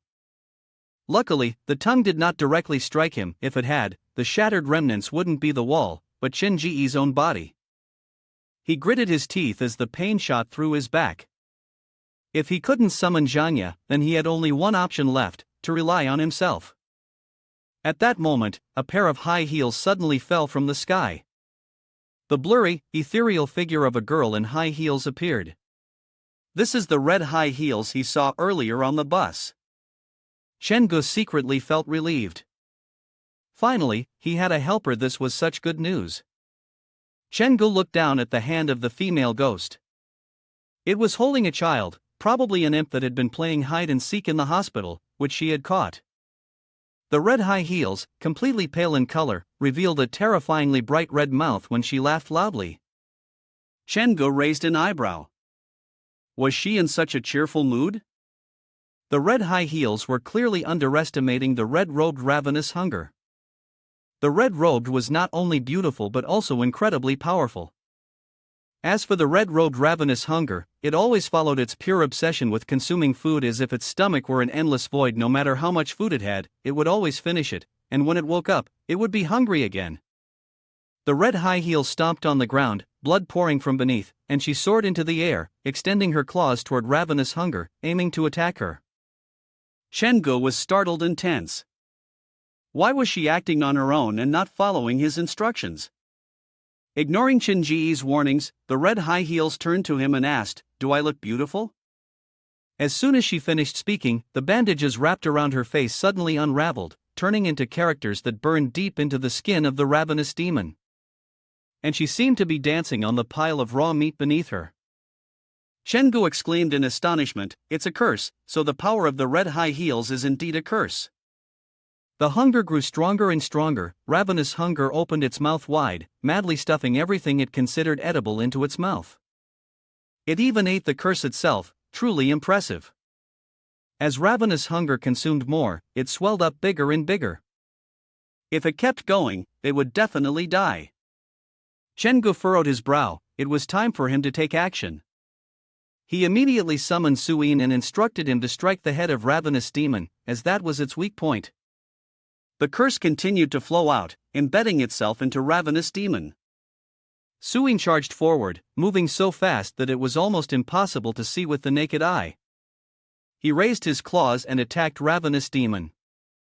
Caught off guard, Ravenous Demon's mouth remained wide open, and Su Yin's arm slammed straight into its throat. Su Yin's strike was precise, reaching inside and pulling out the heart of Ravenous Demon, a large, bright red heart. Clearly, losing its heart meant certain death. The enormous body of Ravenous Demon collapsed to the ground, its form turning a deep purple, as if it was on the verge of decaying. Suin brought the heart in front of Chenggu and said, "That ugly monster had such a pure heart. The gluttonous desires of the female ghost are just an insatiable hunger. It seems she is simply a glutton after all." Chenggu took the heart, and as soon as he touched it, he immediately felt its desire within. He was astonished and wondered, how many people and wraiths has this person consumed? This heart hides such immense power? Chenggu called Suin to place the heart on his shadow. A puff of smoke spread out, forming an arm that enveloped the heart. It could be seen that the heart of the ravenous hunger demon was still screaming, its soul faintly escaping, its face twisted in agony. Chenggu snorted and coldly said, "So, you still have a trick up your sleeve, hiding your soul within the heart. You have nowhere left to run. The girl in my shadow will probably like this gift." The monster collapsed onto its own heart. Beneath his shadow, a strange aura rose, and the ravenous demon screamed in pain. In the blink of an eye, the monster vanished into Qin Ji's shadow so quickly that it seemed Zhang Ye had grown stronger. Seeing the speed of the devouring, the red-robed figures behind Chenggu naturally realized they couldn't provoke him. Seizing the moment, Chenggu threatened, "If you don't listen to me, I will devour all of you." The red high heels disappeared, drawing its soul back into the shoes. He smiled and said, "You once helped me, so I won't make things difficult for you. After the mission is over, I'll specially create a small scene to make a new home for you." He looked towards the headless demon again and said, "As for you, although you've been chasing me, I, as a magnanimous person, will not hold a grudge. Once we're out, I'll find a peaceful place for you to rest." Although he still had some questions about the gluttonous female ghost, after looking around, he realized that the old man who had been captured was the one most likely to answer his doubts. Chenggu then asked, "Did you lock that girl in the cupboard?" The old man replied, "If she's already been killed by you, then I'll tell you everything. She was my wife, and when she was alive, she had an eating obsession. If I hadn't locked her up, she would have eaten herself. After she died, she turned into a shadow, a black one. The shape of that shadow was very similar to yours. He would regularly bring her food to keep her alive. Over time, my wife transformed into that strange form. That was the shadow." He then said to the old man, "The two friends who came with me are sleeping in the shop. Please take good care of them. If anything happens to them, I'm afraid you won't be able to bear the consequences." Now, Chenggu wanted to head to town to check the situation. The address shown on the black phone had been checked for over half an hour. Suddenly, the sound of a door opening came from outside. Captain Li walked in and said to Jia Ming, who was beside him, "Don't speak carelessly and don't make any unnecessary movements, understand?" Jia Ming nodded and said, I understand, I get it. The problem is, you've got the wrong person. Believe me, he's really not in my body." Chenggu vaguely turned around and looked. It turned out to be someone he knew after all. But how did they both end up here? Were they human or ghosts? Captain Li was also surprised by Qin Ji's appearance, while Jia Ming immediately became cautious and warned Captain Li, "Don't go over there. Who knows if he's human or a ghost? Didn't I tell you before that I saw a shadow exactly like Qin Ji's?" Chenggu then asked, "Captain Li, why are you here?" Captain Li pointed at Jia Ming and said, "Isn't it because of this brat? After he ran away from the hospital, I searched every corner and chased him to the east. Finally, I caught him in Lilloan town." Captain Li took out a cigarette, put it in his mouth, and then asked Chenggu with a wary expression, "Chenggu, why are you here?" From what you're saying, could there be a major case in Lilloan Town? Chengu gave a helpless smile and said, Captain Lee, you're really sharp, no wonder you're a detective. Come inside, I need to talk to you.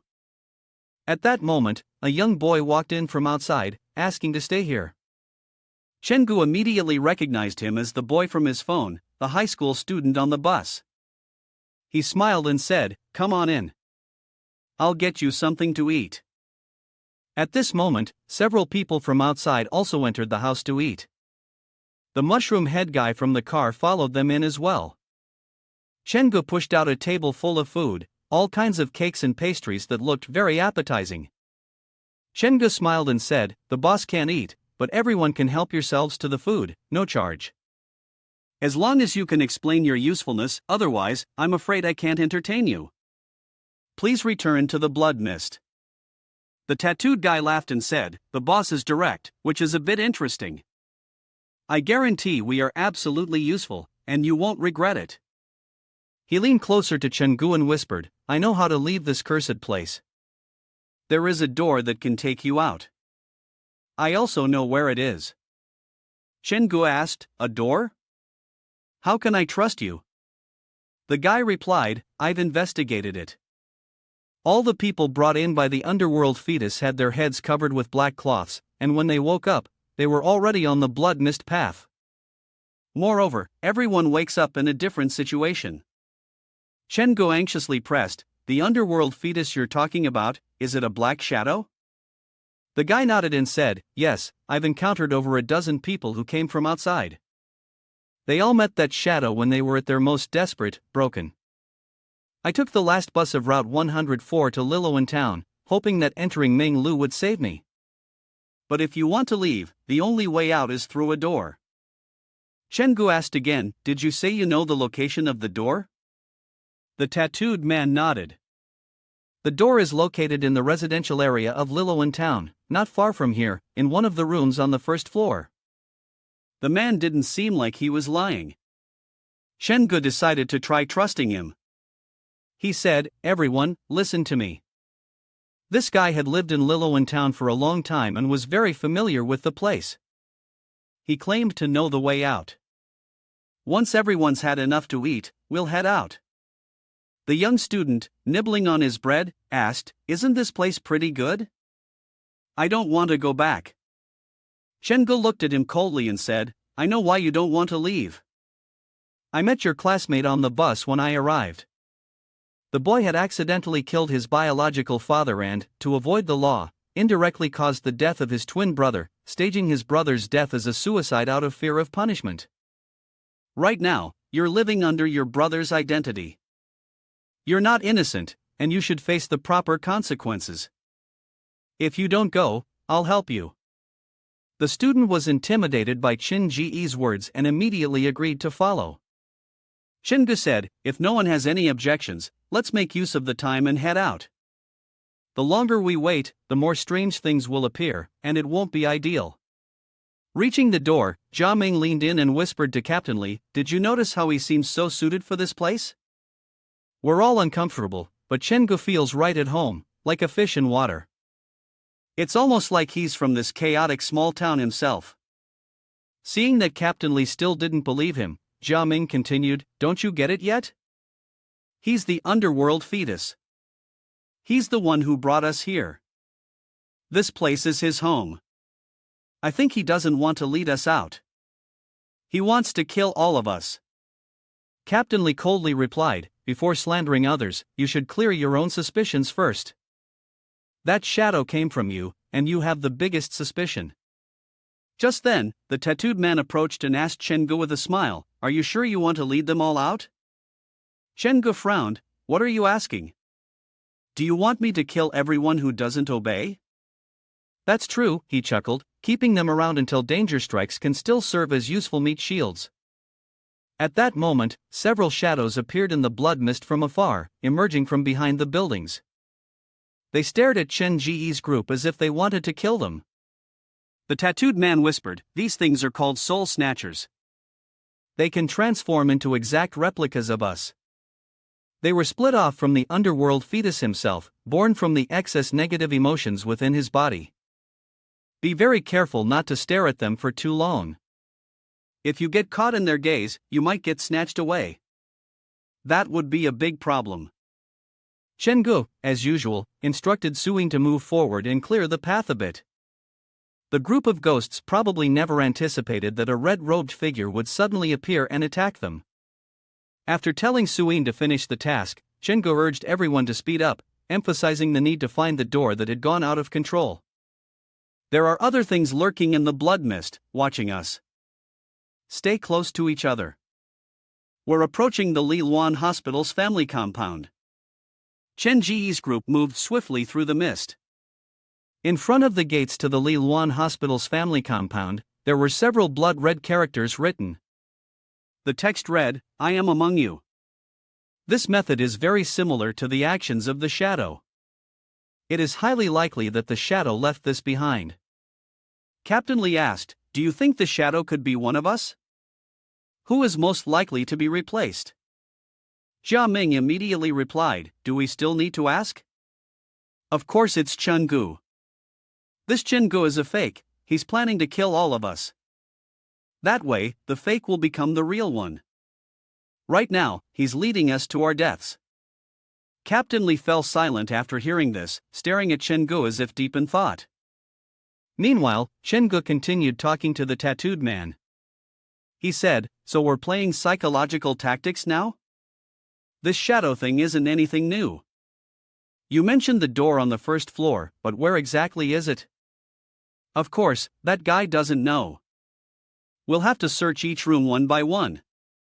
Chen-gu reached out to grab the handle of his hammer and warned the others, "If you don't want to die, stay here quietly." Captain Li stepped forward, holding his gun, and said, "Chen-gu, wait a moment.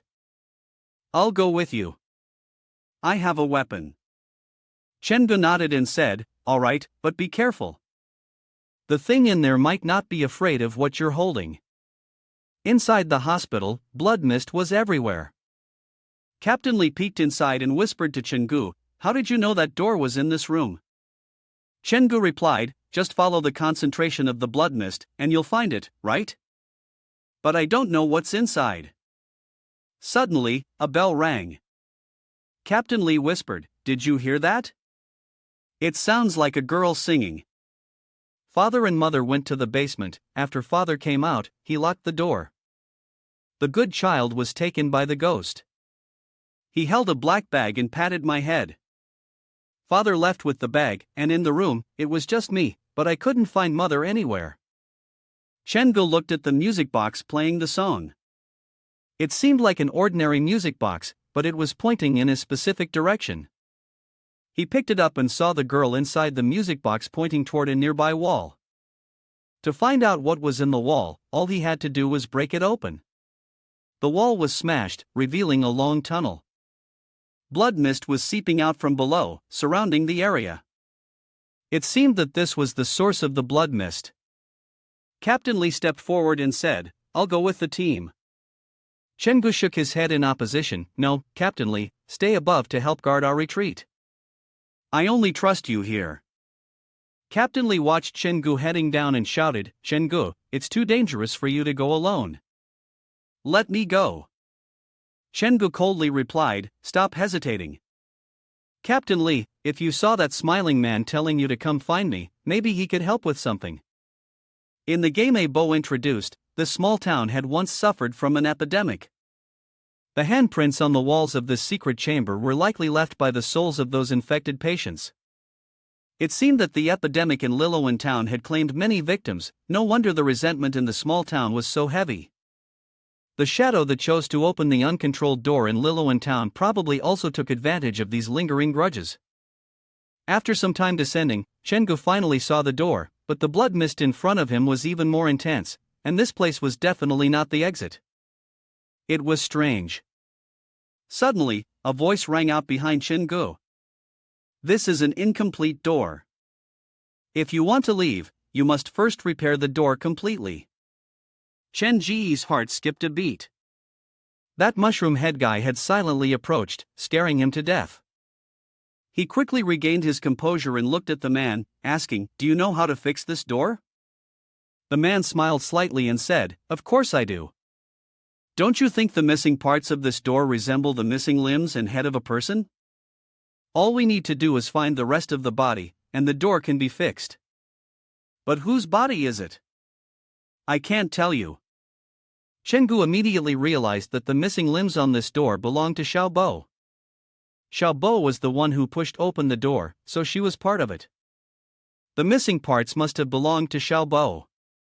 She was murdered in the Yin-Yang neighborhood of Liloan town. It seems certain that she's there. Suddenly, Mushroom Head spun around angrily and shouted, "Who?"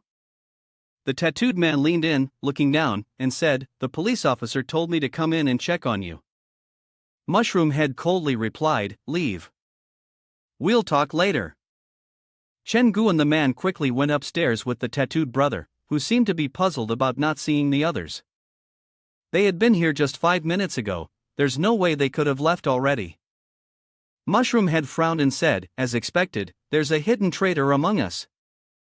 Right now, I suspect you." The tattooed man replied, "This is unfair. If it were me, why would I have come back to look for you all? I came back to die, sure." Suddenly, a loud explosion echoed from a distance, drawing their attention. Blood mist is all concentrated over there. Chenggu furrowed his brows and said, "It could be something even more troublesome than the shadow, let the shadow distract and deal with it." Mushroom Head nodded, "That's possible. It's also possible that this mysterious power has infiltrated, causing the monsters in Liluan town to come back to life." As soon as he finished speaking, a monster broke through the glass of a nearby room. It screamed and lunged at Chenggu. Mushroom Head instinctively yelled, "Watch out behind you." A monster charged forward. Chenggu swung his hammer forcefully at it, but no matter how he killed it, he couldn't wipe out the swarm of monsters clinging to them. He thought for a moment and then ordered the others to search for the destroyed fragments as he had instructed, then gather at Minglu. The tattooed man, suspicious, asked, "Why not go together?" He quickly turned and replied, "Don't be stupid. If I don't block them, do you think any of you can get through?" As soon as he finished speaking, a new elite monster appeared from the crowd. It grinned strangely, with blood dripping from its feet. Chenggu immediately called Suyin to deal with it. Upon receiving the order, Suyin rushed forward to attack the female ghost, but halfway there, she turned around and said, "You go ahead, boss." Chenggu stood stunned and said, "All right." It was the first time Suyin spoke to him, and she was telling him to run first. It seemed that the monster just now was tougher than he thought. While walking, Chenggu noticed the distant building, the only place not infiltrated by the blood mist. Something that appears normal must hide a problem, so Chenggu immediately decided to investigate. The door creaked open with a few heavy sounds. Chenggu cautiously stepped inside, observing the surroundings. Apart from the faint sound of his footsteps, like goose feathers falling to the ground, there was complete silence. Why does this building feel even more frightening than the others? What shocked Chenggu the most was the article hanging on the wall, which was about his haunted house. Chenggu still remembered that, in the original story, Xiaobo had eventually entered a building. On the wall of that building, there was a picture of his haunted house. This meant that it was highly likely Xiaobo was here, and he had finally found it. Could it be possible that his parents had also left some messages here? The elevator door opened, and Chenggu raised his hammer, ready to defend himself.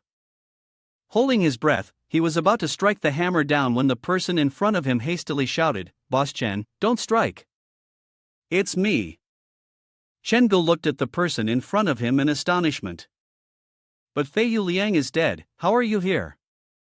Fei Liang was visibly relieved when he saw him and quickly explained, "I can hardly believe it myself, but she really brought me here."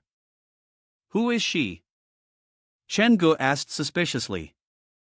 Fei Liang made a gesture inviting him and said, "Boss Chen, follow me, I'll take you to meet her." Inside the room, a woman was admiring a painting. Fei Liang lifted the curtain, pointed at the girl sitting behind it, and said, "Boss Chen, it's her." The girl didn't turn around, she only said, "I've been waiting for you." Upon seeing her, Chenggu was greatly astonished, even more so than when they had reunited. This was Xiaobo. Fei Yuliang nodded and added, "This is indeed Xiaobo." Xiaobo said that many years ago, when the infectious disease outbreak occurred in Liluan town, this building was the only place that was thought to be unaffected by the disease. Chen Gu asked, "Did Xiaobo say anything else?" Fei Yuliang honestly replied, "Xiaobo said the source of the outbreak was in the Liluan hospital. At that time, the hospital had no way of dealing with the virus, and Liluan town was thrown into chaos with many deaths. This is an orphanage. Due to the 8 disease regulations, the orphanage was sealed off and no one was allowed in or out, which made it the only place without any deaths." Chen Gu finally understood. No wonder this was the only place not affected by the blood mist. Fei Yuliang continued, "Boss Chen, there's a side quest in the game." A young couple came to Liluan town, found Xiaobo, and set up this building as a hideout. They had Xiaobo become the shadow of their child, treating it as their reward. Chen Gu was stunned. Could it be that the young couple was his parents? In that case, the photo of them together with Xiaobo could be explained. Chen Gu walked over to Xiaobo, carefully examining her, with a red-robed figure casting a shadow behind her. It was difficult, yet his parents had figured it out. Truly bizarre. It felt as though some kind of power was emanating from Xiaobo, enough to threaten anyone around her just by sitting still. Chen Gu instinctively swallowed. The aura she gave off was indeed not ordinary. But soon, Chen Gu regained his composure and spoke. "The couple who made the promise with you before are my parents. I am the one who lost my shadow, as they mentioned." Xiaobo suddenly stood up, extending both her hands in front of Chen Gu. Her hands seemed to be made of black smoke, hazy and ethereal. "Is this because you no longer have limbs? Have they transformed?" Chen Gu suppressed the questions rising in his mind. He looked at Xiaobo seriously and said, "I'm not here because of any promise. I'm here because I know you've endured too much pain. Others can't feel even a fraction of the suffering you've been through. I know that comforting you from an outsider's perspective is pointless." He gave a sincere smile and, using the gentlest tone he could muster, spoke to Xiaobo. "I am willing to help you escape the shadow fiend so that you can choose the life you want. If you agree, I will take you out. Go to the place you want to go, and see the scenery you want to see." Xiaobo asked, "Don't you have a shadow, the one that lives and doesn't die? Surely you don't want me to be your shadow?" Chen Gu replied, "I won't strip away your freedom just to live. Besides, I haven't had a shadow for many years. Isn't it fine to just live without one?" Xiaobo understood clearly. No one ever gives anything away for free. She then asked, "What do you want me to do for you?" Chen Gu had been waiting for this question. He immediately asked, "Is the entire town covered by blood mist? If blood mist is the cause of the plague, then what should we do to escape?" Xiaobo replied, "I can temporarily suppress half of the blood mist curse, but the other half is controlled by the shadow. My heart is also in the shadow's hands, and he uses that heart to control the door." Chen Gu said, "My friends have already left Liluan town. It won't be long before they bring back your limbs and skull. At that point, you and I will join forces to find the shadow fiend." Xiaobo said, "Someone has come to find you." Chen Gu was a bit surprised. "They've returned so quickly?" Xiaobo replied, "The person I'm talking about may not be your friend. This person almost killed you, and just now, he fought with the shadow fiend." Chen Gu immediately realized that the person she was referring to was Dr. Gao. As soon as he finished speaking, Dr. Gao entered the room, shouting Chen Ji's name. Around Dr. Gao, countless red chains were entwining, and flames were still burning around that area. No matter how you looked at it, you could tell that this person was not to be underestimated. Chen Gu and Yu Liang immediately ran outside to check. Fei Yuliang, shocked, asked, "What kind of monster is this?" Chen Gu replied calmly, "Dr. Gao is here, so it means Shadow Fiend has already escaped." He stared silently at Dr. Gao standing before him, then observed the surrounding terrain. Sure enough, he quickly spotted Shadow Fiend in the distance, heading towards Menglu. His goal was the Gate of the Soul. Without hesitation, he activated his speed boost and dashed off, determined to get there before Shadow Fiend, otherwise, everything would be for nothing. He quickly reached the location where his friends had been assigned to search for items. Chengu opened the door and shouted, "Mushroom Head, Tattooed Brother, where are you guys?" However, what he saw in front of him were the 3 souls of 3 children. More accurately, it was just their outer shells exuding a strange, eerie aura, while the souls of the children were not in their bodies. This was definitely something Shadow Fiend had done. Upon seeing Chengu, the children looked up at him but showed no intention of attacking. Suddenly, a familiar scream rang out, catching Chen Ji's attention. It was Jia Ming's scream for help. Captain Li ran out the door, with a few red tendrils trailing behind him.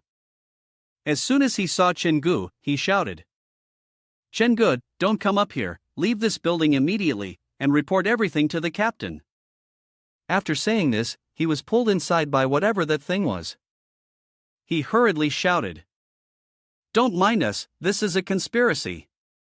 The way he only revealed half the truth before being dragged away was really frustrating. Chengu was still a bit disoriented from what had just happened, so he asked, "The missing person appeared here, was that just a shadow to lead him here?" Chengu is pissed. Doesn't that guy know he's always been hunting for his whereabouts? Chengu immediately chased after him inside. As soon as he reached the rooftop, he saw the tattooed man lying unconscious on the ground, with wounds on his face and blood dripping from his mouth. Chengu inhaled sharply and said, "Is this man dead?" The tattooed guy wasn't just an ordinary person. Did Shadow Fiend kill him here to provoke and warn him? Chengu scanned the area, looking for any sign of Shadow Fiend.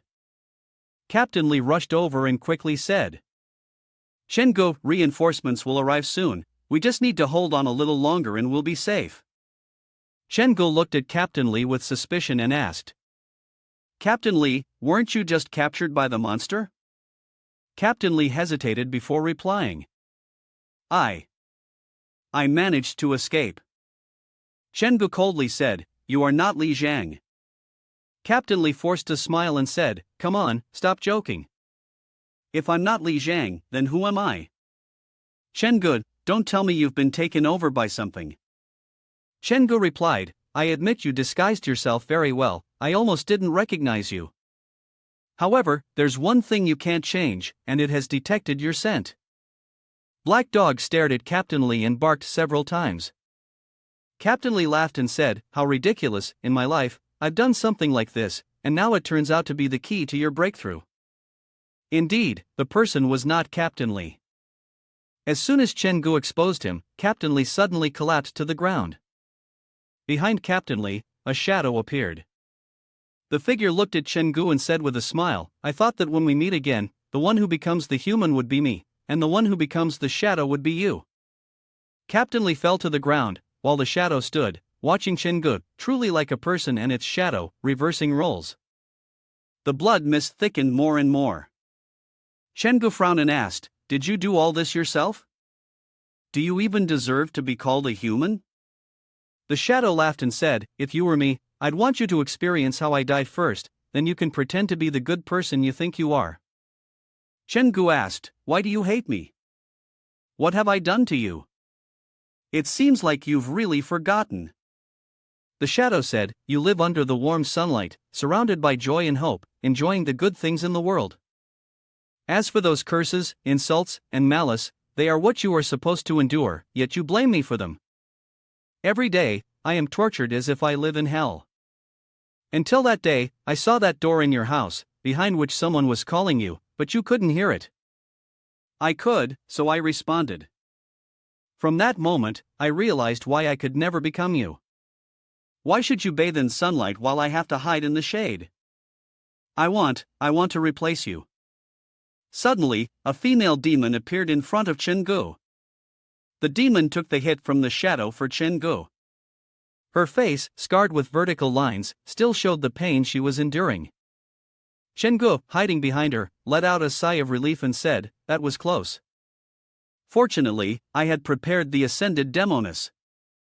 No one else would have been able to stand against him." The beautiful face of the ascended demoness transformed. The skin around her face disappeared, revealing a gruesome skull and sharp teeth. She let out a scream and attacked the shadow. The shadow howled in pain as countless black mists surrounded it. The female demon looked at Chen Gu and said, "Fulfill the contract, Chen Gu, remember your promise." The shadow collapsed to the ground, and a puff of black smoke emerged from its body. After finishing her words, the female ghost transformed into a puff of smoke and vanished. Chen Gu smiled happily and said, "Thank you, I'll come back to the tunnel to visit you." But once the female ghost had disappeared, suddenly the shadow rose again, its entire body a dark red, like blood. It said, "I didn't expect you to be so well prepared to deal with me. I was only wary of the red-robed on you, but I didn't expect you to have even found the second highest level of red-robed. However, I guess you've run out of moves now. You think you've defeated me? I just needed time to weave this web. I've played countless roles before, and today, I must find myself again." Chen Gu looked down at the ground beneath the figure, and the blood mist flooded the space. It was over now, countless red ribbons intertwined with each other, and the shadow stuck out its tongue as black mist poured out from its body. It said, "I've been preparing for this building for a long time, absorbing the power of countless vengeful spirits. There's no way you can defeat me." The blood transformed into red ribbons wrapping around Chen Ji's body, leaving him unable to move. Chen Gu frowned and asked the shadow, "Do you really think you've won?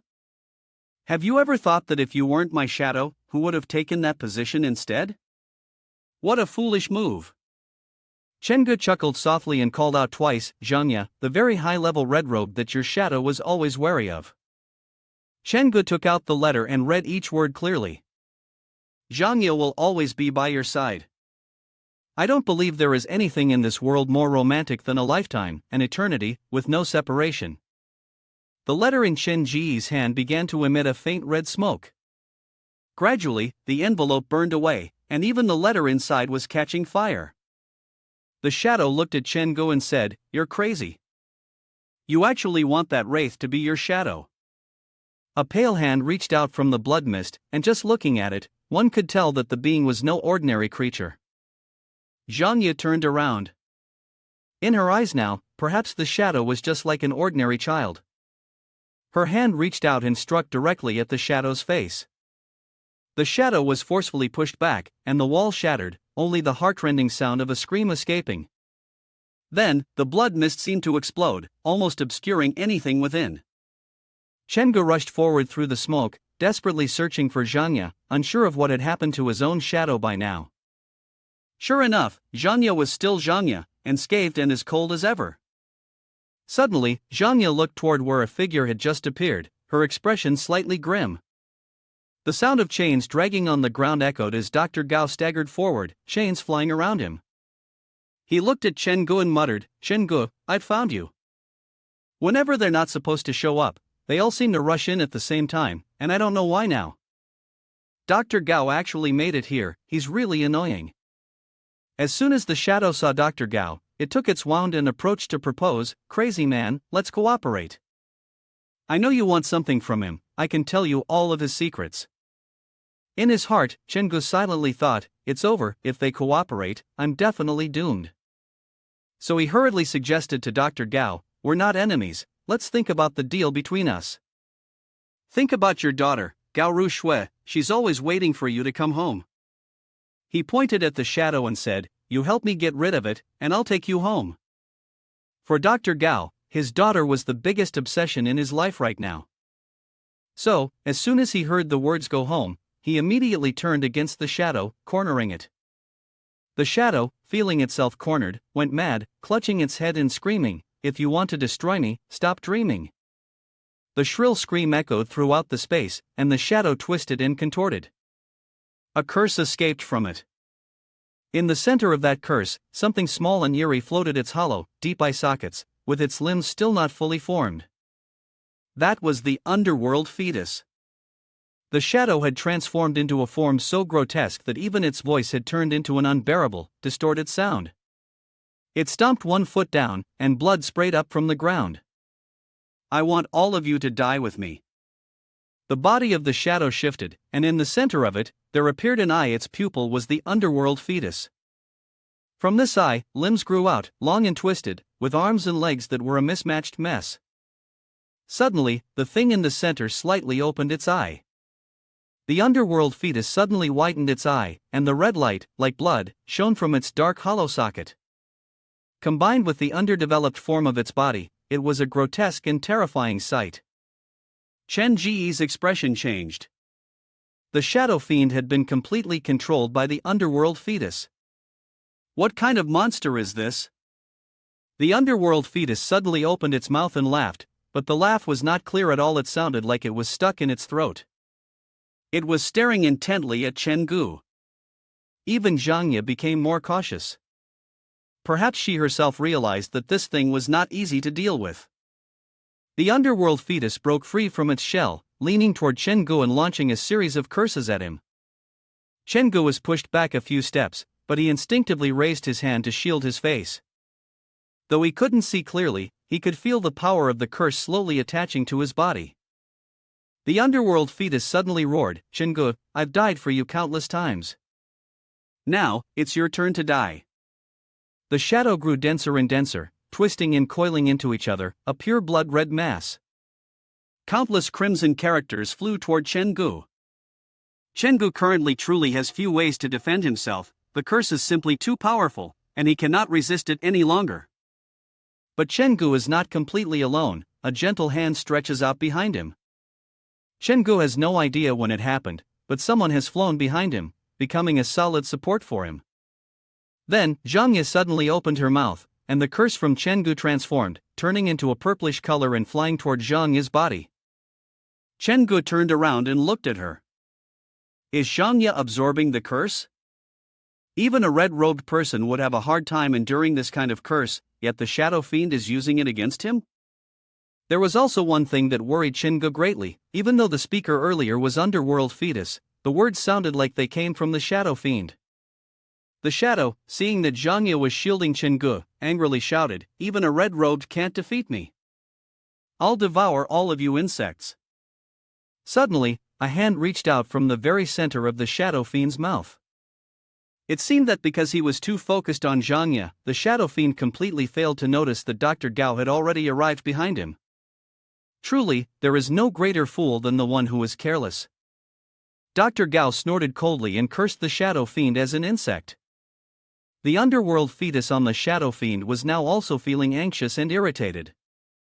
It shouted again, "This madman! But don't think that this can stop me." After saying this, it dashed forward, charging toward Chen Gu, intending to attack him. Suddenly, from the air, black hair fluttered. As soon as the underworld fetus emerged, its thick black strands grabbed hold of its small body. The underworld fetus was so panicked that it forgot to think, and just like that, it was caught by Zhangya. Even though it was so close to reaching Chen Gu and almost achieving its goal. The underworld fetus, no, more accurately, the shadow fiend was unwilling to accept this. It stretched out its hand towards Chen Gu, shouting, "Chen Gu, I will remember today. To get my revenge, I will make you think of me every day." After saying that, the body of the underworld fetus swelled as if about to explode, its face contorting into a twisted smile as the power within its body surged out. Chen Ji's expression changed. This bastard wants to self-destruct, damn it. Before he could even run, a loud explosion rang out from where the underworld fetus had been. It was impossible to escape from the center of the blast. But don't forget, our protagonist, Chen Gu, has the beautiful red-robed Zhangya to protect him. Under Zhangya's protection, Chen Gu was completely unharmed. Zhangya looked at him with a blank expression, but she seemed to feel a sense of lightness and joy. Chen Gu looked at Zhangya and smiled, saying, "Zhangya, you saved me again." "Thank you. But I didn't expect it to self-destruct like this." Ha! Chen Gu looked towards the corpse of the shadow fiend, wondering what Dr. Gao was rummaging through there. Found it. Dr. Gao held something that resembled a greenish heart, which he had pulled from shadow fiend's body. Chen Gu wondered what exactly it was, but seeing it now, it was becoming clearer. Dr. Gao had only helped him because of this, otherwise, it would have been a long shot. Dr. Gao held the Shadow Fiend's heart in his hand and smiled softly, saying, "Found you, Chen Gu. It seems that once again, Shadow Fiend's fate is to die in your place." Chen Gu quickly raised his hand, forcing a smile as he said, Wait, Dr. Gao, let's talk this out first. There's no need to go straight to violence." Dr. Gao gave a dark smile and slowly uttered, "Talking is no longer an option." Chen Gu immediately grabbed his hammer to defend himself. Given the current situation, it was clear that Dr. Gao's mind was unstable, and communication was no longer possible. At this moment, Xiaobo seemed to sense that the fight had already ended and appeared, saying to Chen Gu, "Let me help you." Xiaobo slowly walked towards Dr. Gao. As soon as Dr. Gao saw her, it was as though he feared encountering something troublesome, and he immediately turned and fled. Chen Gu watched Dr. Gao leave, feeling a sense of relief.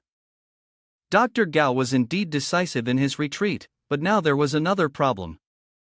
He had obtained the center of the underworld fetus, which had already made him a top-tier red-robed wraith. Next time they meet, it would surely be more difficult to handle. But setting this matter aside for now, Chen Gu immediately said to Xiaobo, "Shadow Fiend is dead, you're free now." The sound of dripping water echoed in his ears, and the red raincoat had already arrived. Was she here to divide Shadow Fiend's remains? But no, that wasn't right. Chen Gu focused on the object she was holding. It wasn't for dividing the remains. Chen Gu walked up to the red raincoat and said sincerely, "Thank you for returning the key to us. On behalf of Xiaobo, I thank you. Rest assured, our promise still stands. After leaving this place, I will continue helping you find the child." Seeing everything was in order, Zhanya disappeared. Chen Gu looked at Xiaobo and asked, "Xiaobo, you've recovered most of your body. Can you fully control the door now?" As for Zhanya, she had probably exhausted herself absorbing the Shadow Fiend's power this time and had fallen into a deep sleep. Truly, a reliable shadow. Xiaobo looked at Chen Gu with emotion. "Your red-robed is very powerful, and I can sense that she has strong feelings for you." Chen Gu felt a bit embarrassed hearing that. Xiaobo continued, "Since you've chosen a new shadow, then my place is no longer needed. You've helped me, so I can see you out." At that moment, Chen Gu suddenly remembered the others who had come with him to Lilloan town. Not knowing what had happened to them, he immediately asked Xiaobo. Xiaobo said, "Earlier, they were controlled by Shadow Fiend. Just now, I helped them wake up. They are on the bus now, but I want to remind you, they are people who were once infected by the curse of Shadow Fiend." Just as Xiaobo had said, when Chen Gu went outside the town, he saw the bus with its headlights shining in the distance. When he boarded the bus, he found Jiandao, the drunk man, and the doctor all on the bus, along with Captain Li, who was unconscious but not in life-threatening danger. But that was fine, it spared him from having to explain a lot. As for Jia Ming and the high school student, they had run away. Chen Gu was at a loss for words. At this moment, Jiandao walked over, forced a smile, and asked, "Boss, have we been cursed?" Chen Gu smiled and said, "We're all in this together. Everyone was cursed by them, and I couldn't bear to ignore it.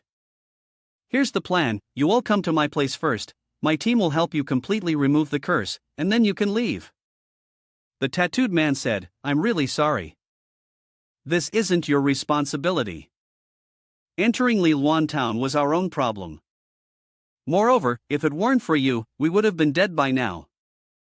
Jiandao nodded and said, "That's right. We've always been holding you back, and now we're even planning to stay at your place for free. Really, we feel guilty." The doctor then stepped forward and said, "If there's anything you need help with, don't hesitate.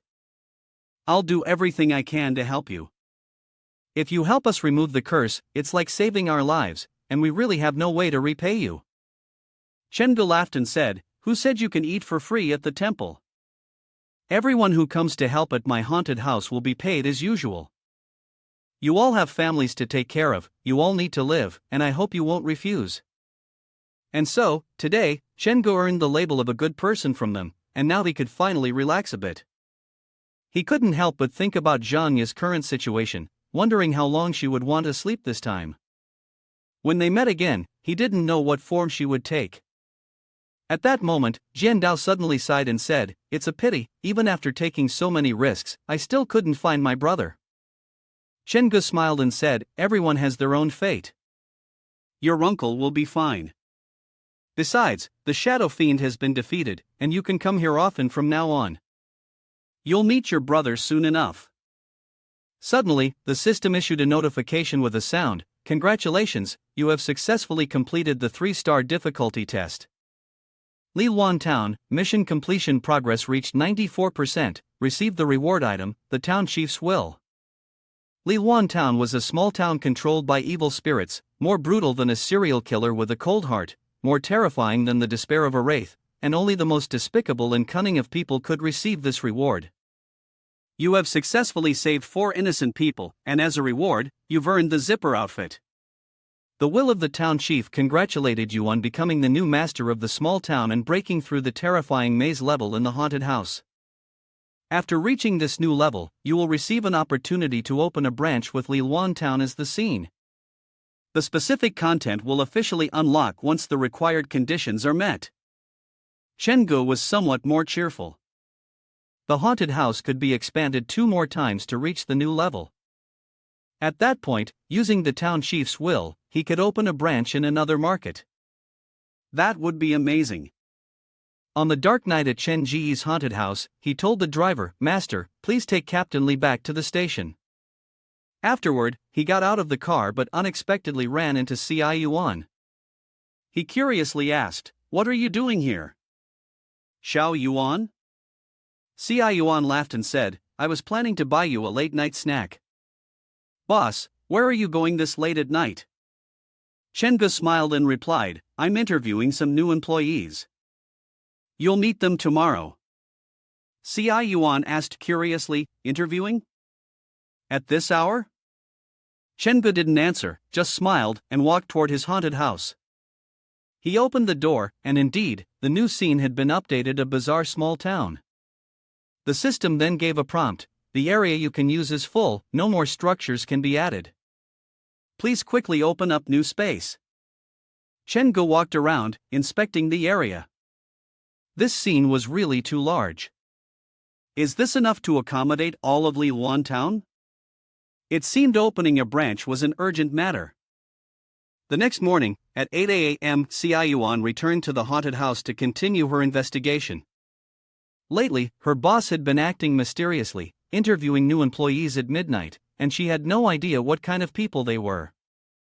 Just as she finished speaking, Jian Dao walked up from behind Cai Yuan and greeted loudly, "Hello, is Boss Chen Gu home?" Cai Yuan was startled. This man didn't seem like the friendly type, but as an employee, she gave him a professional smile and replied, "Sir, we have not started business yet." Jian Dao shook his head and said, "No, we're here to see Boss Chen. He told us to come in today to start working."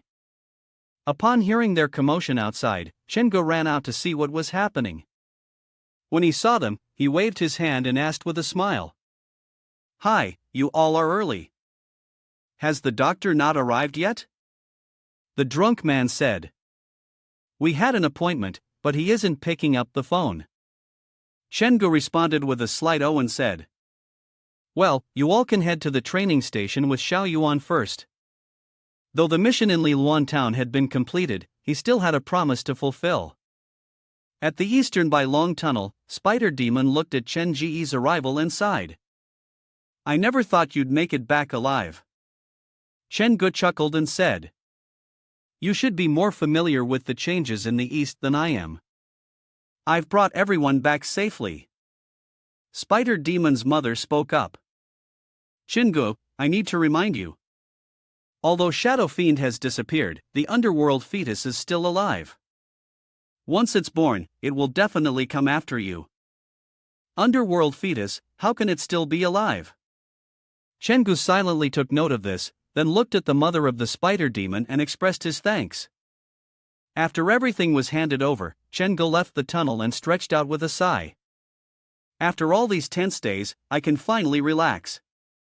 Who would have thought that the task I'd be reminded of would be that psychic ghost school one?" Chen Gu exhaled in frustration. "Really? That task is supposed to end the day after tomorrow. Zhanya is still in a deep sleep. I wonder if she'll wake up in the next 2 days.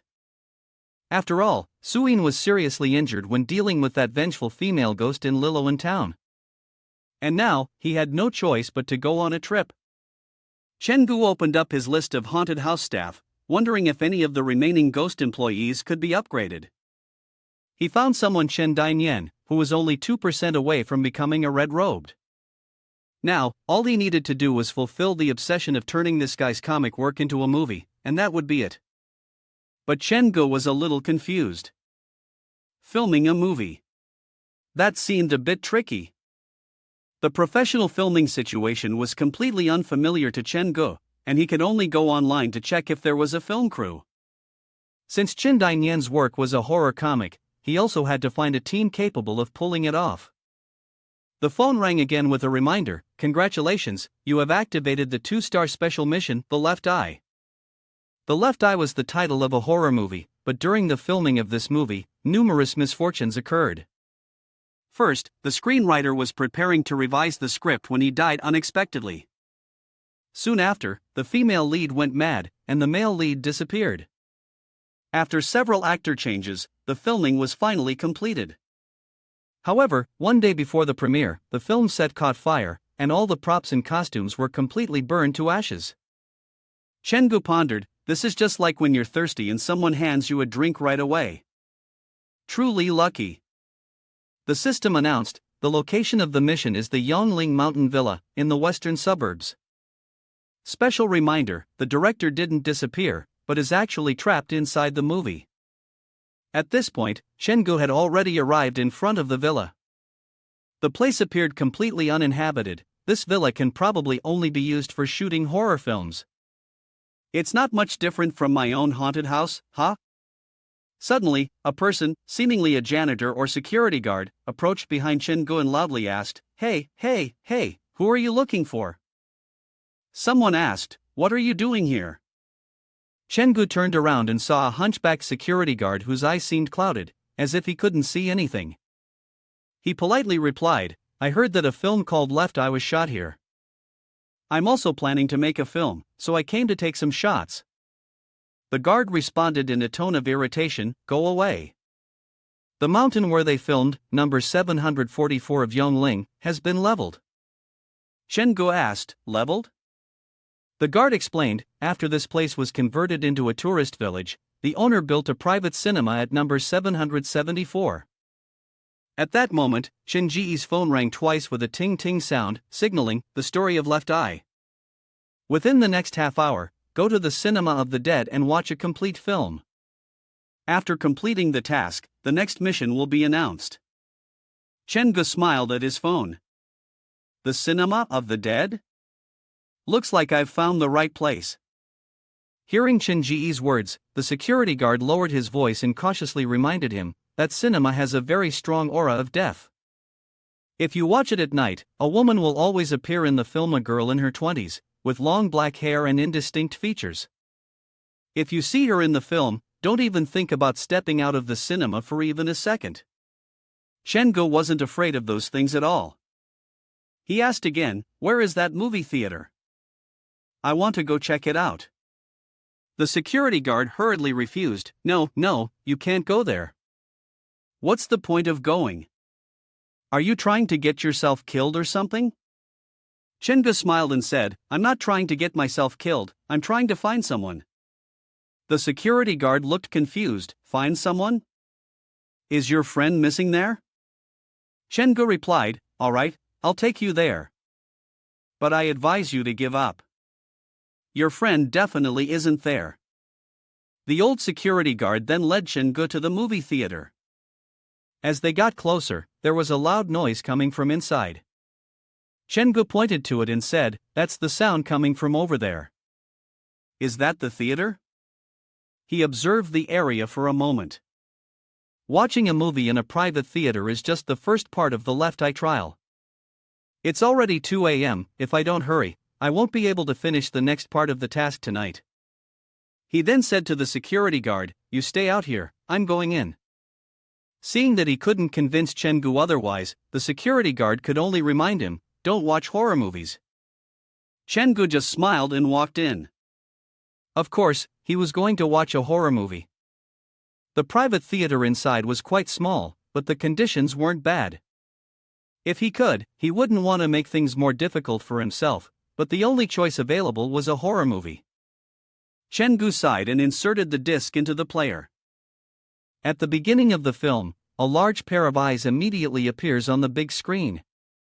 In the pupil of these eyes, the image of a female ghost is reflected, her mouth wide open as she speaks in the chilling voice typical of horror films, "Xiaomei, come out and play, come here and play." The female ghost is outside the balcony window, speaking to the girl named Xiaomei. Soon after, Xiaomei is taken by her parents to see a doctor. The doctor points to Xiaomei's eyes and says, "Perhaps she has seen something that ordinary people cannot see." Xiaomei touches her left eye in the mirror. "Can this eye really see ghosts?" The left eye belongs to a girl named Wenwu.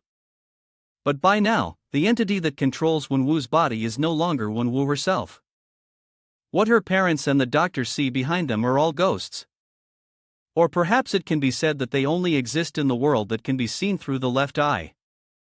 This is why Wenwu can remain indifferent to her parents. Because they are not her family, but their spirits. The next moment, it feels as though they will crawl out from within the main screen. However, after Chen-gu finished watching the movie, nothing happened. The completion notification for the task still hadn't sounded. Suddenly, the doctor who had examined Xiaomei stared at Chen-gu and asked, "The movie's over, why haven't you left yet?" After waiting so long for something strange to happen, Chen-gu then asked the doctor, "What's your name?" The doctor removed his mask and said, "My name is Chang-gu." According to what Chen-gu had found, the director's name is also Chang-gu. Are they the same person? The internet says Chang-gu disappeared, possibly buried in flames, or perhaps trapped in a film. He smiled and said, "Chen-gu, I have watched the films you've made, and I think you're a very smart and talented person. That's why I want to collaborate with you on a new project. Are you interested?" Chen-gu did not respond immediately but suddenly mentioned the name Wenwu. Chang-gu asked, "Wenwu?" Chen-gu hesitated before asking, "Are you talking about the female lead in the movie Left Eye?" "What's the matter?"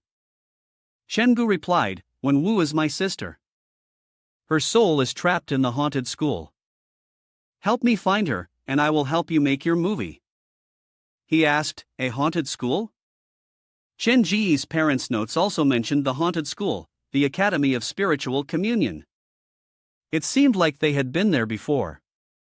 How could Chen-gu ignore this place? The phone chimed with a notification, "You have completed watching a full movie in the Dead Man's Cinema. Congratulations, you have completed the 2-star special trial mission, The Left Eye Story Part 1. Now, the mission for Part 2 is announced. Go to Hanjiang Psychiatric Hospital and see the color of Wenwu's dreams clearly. Upon completion of this task, your favorability with Wenwu, Xiaomei, and Chen-gu will significantly increase." The system notification said, "Unlock the 2-star horror scene, the movie theater of the dead, and simultaneously receive a large quantity of filming tools." The color of Wenwu's dream. Do dreams have colors too? This was the first time Chen-gu had heard it, and he immediately spoke up. He said excitedly, "Although this trial task has many levels, it is indeed quite rich, and there is even an important piece of information about the Academy of Spiritual Communion. There is a record of this haunted school in my parents' notebook. If I complete the left eye task, of course, I'll go check out the haunted school before the character's expiration. But I should probably get some sleep first." The next morning, as Chen-gu was lazily heading back, Uncle C ran out to scold him, "Kiddo, you run around from morning till night, and when you come back at night, you're nowhere to be found. It's really not good, you know. You should get married already, find a wife to take care of you, and stop living this wild life." Chen-gu forced a smile and walked over. "Huh, what wild life are you talking about? I don't even have the energy for that. Did you need something, Uncle?" Uncle C snorted and said, "Yesterday, I got a call from Associate Luo. The Nightmare Academy's XIN High posted several articles about your haunted house on the biggest haunted house forum in the country, saying your haunted house has hidden dangers, and there are experts exaggerating the progress. Deputy Luo said, it could be the virtual reality theme park of the future causing some trouble. Chen Gu frowned, the virtual reality theme park of the future? It's them again. He smiled and said, Uncle C, don't worry. I'm heading to XIN High today to check out what exactly they are saying about the hidden dangers in my haunted house, just to be on the safe side. Uncle C continued to scold, if you go there, don't act recklessly, make sure you talk sense. Don't, Chenggu is still here, I can't stand listening to that anymore. He quickly smiled a business smile and said, even if there's a conflict, it won't be me who suffers. With that, he ran off. Uncle C, angrily shouting from behind, said, what do you mean suffering or not? We're in the right to begin with, don't make us have to call the police. At the virtual reality theme park, as they neared the location, they could already hear the announcer introducing their haunted house. The experience involved a 4D haunted house with real actors, a world-class haunted house, and Nightmare Academy's student enrollment screen fest.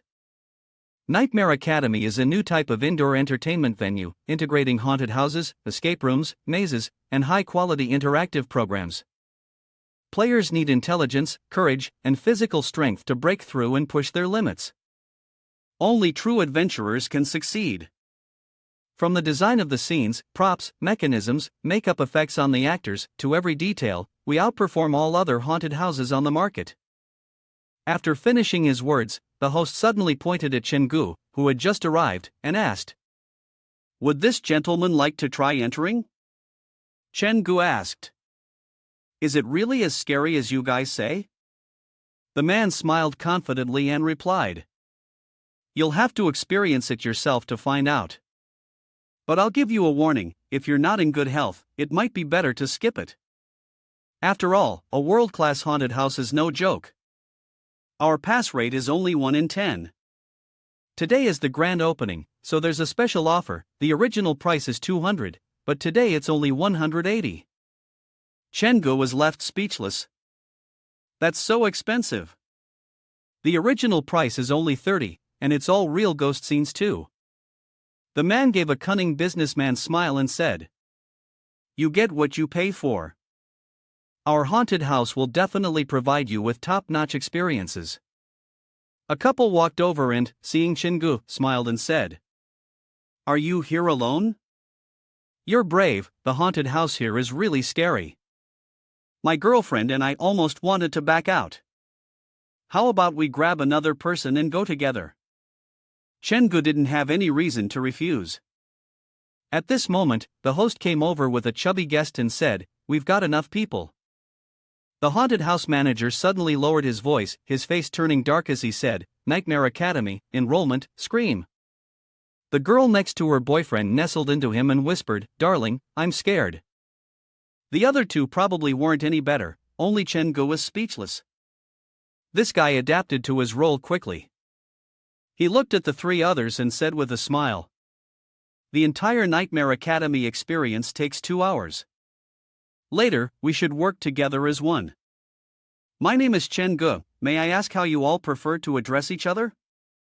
The blonde-haired guy spoke. My name is Li Yuan, this is Shueli, my girlfriend, and the chubby guy is Li Bo. At the entrance, a gloomy atmosphere could already be felt. The skull emitting a bluish light was there.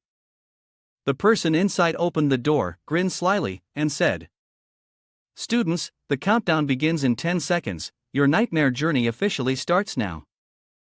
A creaking sound, as if the door was stuck, echoed. From down the hallway, a man wearing glasses, one who looked like he couldn't be trusted, stepped forward, glanced at them, and said with a smile, you must be the new students.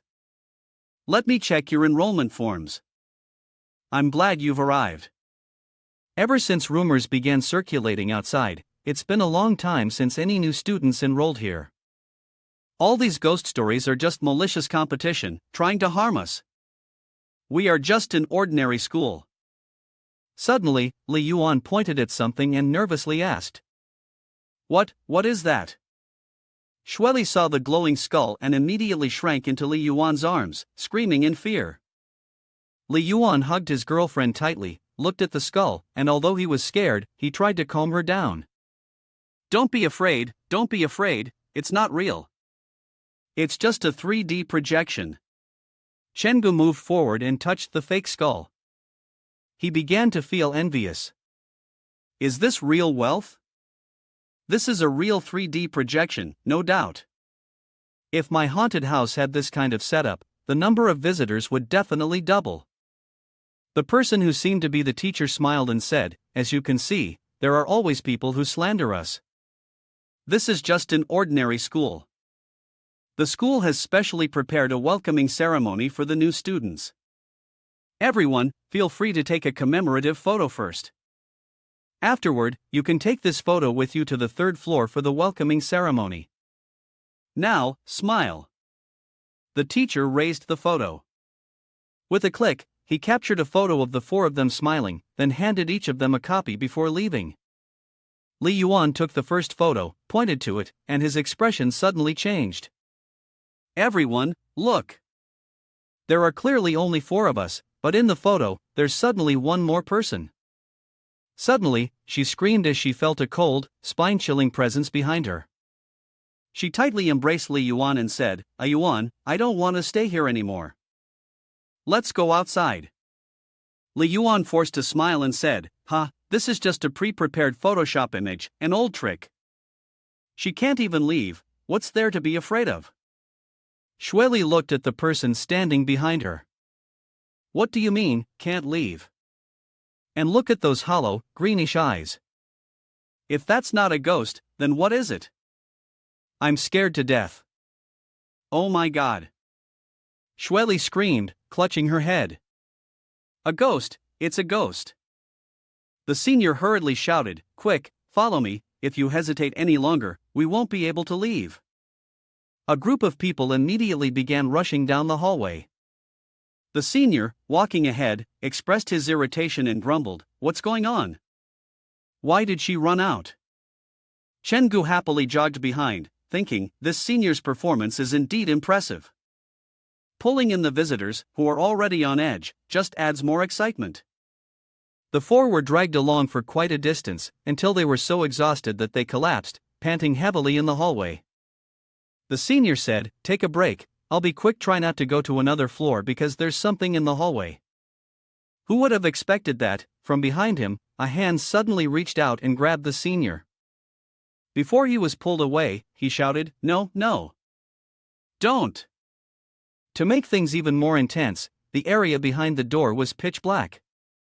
The senior reached out, hurriedly saying to Chenggu, "Hey, help me out." Chenggu immediately slammed the door shut with determination.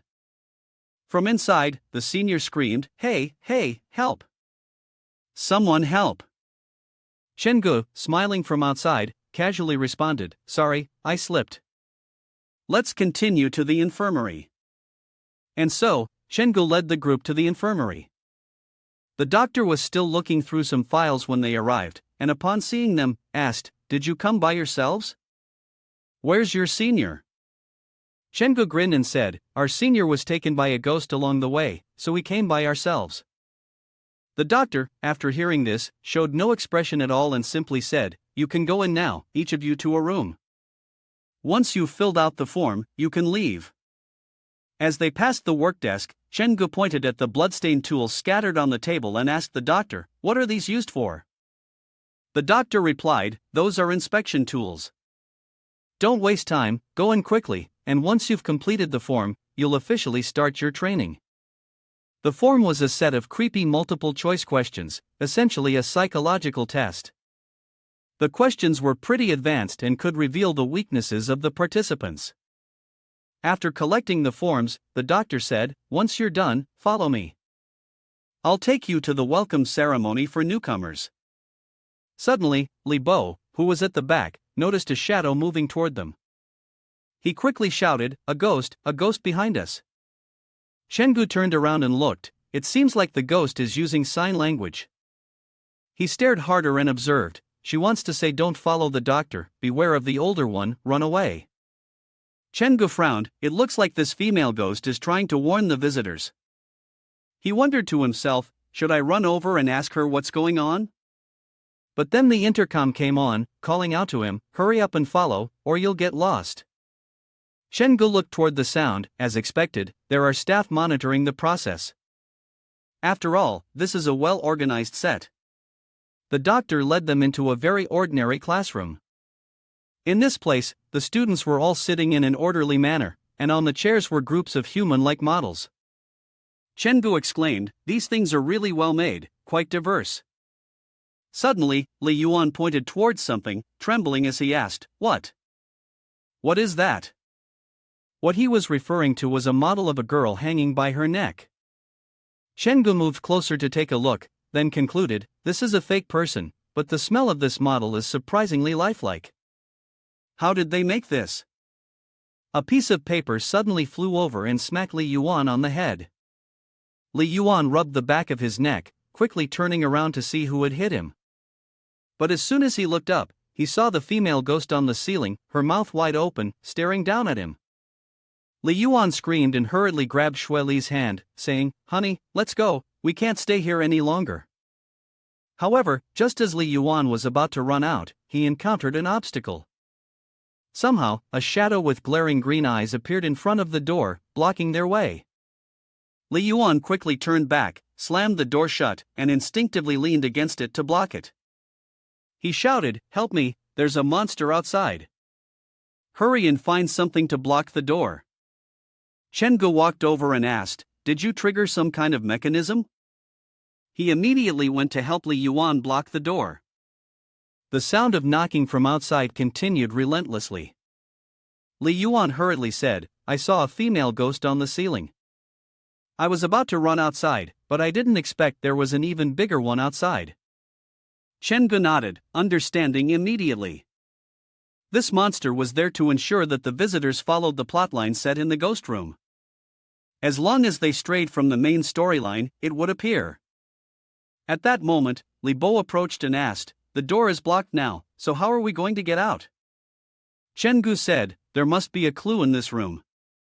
Li Yuan pointed to the ceiling and asked, "I don't see the female ghost on the ceiling anymore, but I think she threw this down earlier." Everyone quickly opened the paper to see what was written. On the paper was a drawing. Li Bo thought for a moment and said, "This is a picture of the mechanism. Look, there are two people standing on either side of the room, simultaneously pulling the mechanism. The blackboard will open. If someone lets go, the mechanism will fall. So now we need to decide which two people will open the mechanism so that the other two can escape first." Chengu nodded, "I see, it's really interesting. The purpose of this mechanism is not to scare the visitors but to divide them, causing internal strife among them." The knocking on the door grew louder and more frantic. Xue Li anxiously shouted, "The ghost is almost in. You two, hurry up and pull the mechanism, and decide who will go now." Li Yuan said, "She's a girl, shouldn't she go first? Xue Li and I can't separate." Chengu went to the mechanism's base, and of course, he didn't have many opinions. The blackboard was pulled up, and the two of them crawled inside. Before leaving, Li Yuan said, "You two don't worry, I will come back to save you." Suddenly, the blackboard crashed down. Chengu turned around, annoyed, and looked at Li Bo, then scolded, "Bo, why did you suddenly let go? I was about to give them some instructions." But when he turned back to look, there was no one where Li Bo had been standing. Chengu called out a few more times, but no one responded. He let go of the mechanism, saying, "If something happened to him, there should have at least been a warning sound." Disappearing silently like this. Could he be a staff member of the ghost room? Oh well. Chengu continued to search around the classroom to see if there were any other clues. It didn't take long for him to find a diary placed conspicuously on the desk. Chengu opened the diary to read. Inside was the story of what had just happened. 2 people ran away, and 1 person vanished. So, the second page of the diary must be foretelling what would happen next. It said, "There is a girl named Xiao Dai who loves beauty. She likes a man. She was about to confess her feelings, but she was afraid of rejection, so she asked Immortal Brush first. Interesting. This immortal brush sounds a lot like him, Chen-gu thought, a little intrigued. At that moment, there was no sound outside either. Chen-gu stepped outside to have a look. It seemed like the staff had already blocked the door, so he decided to head to the immortal brush place first. The journal said that the girl named Xiao Dai was playing immortal brush in the storage room, but when Chen-gu arrived at the warehouse, all he could hear was the sound of sobbing. It made sense, though, given that something had gone wrong while playing. Chen-gu pushed the door open. It was likely that he would encounter two spirits here, Xiao Dai and immortal brush. He glanced at the jars on the shelf.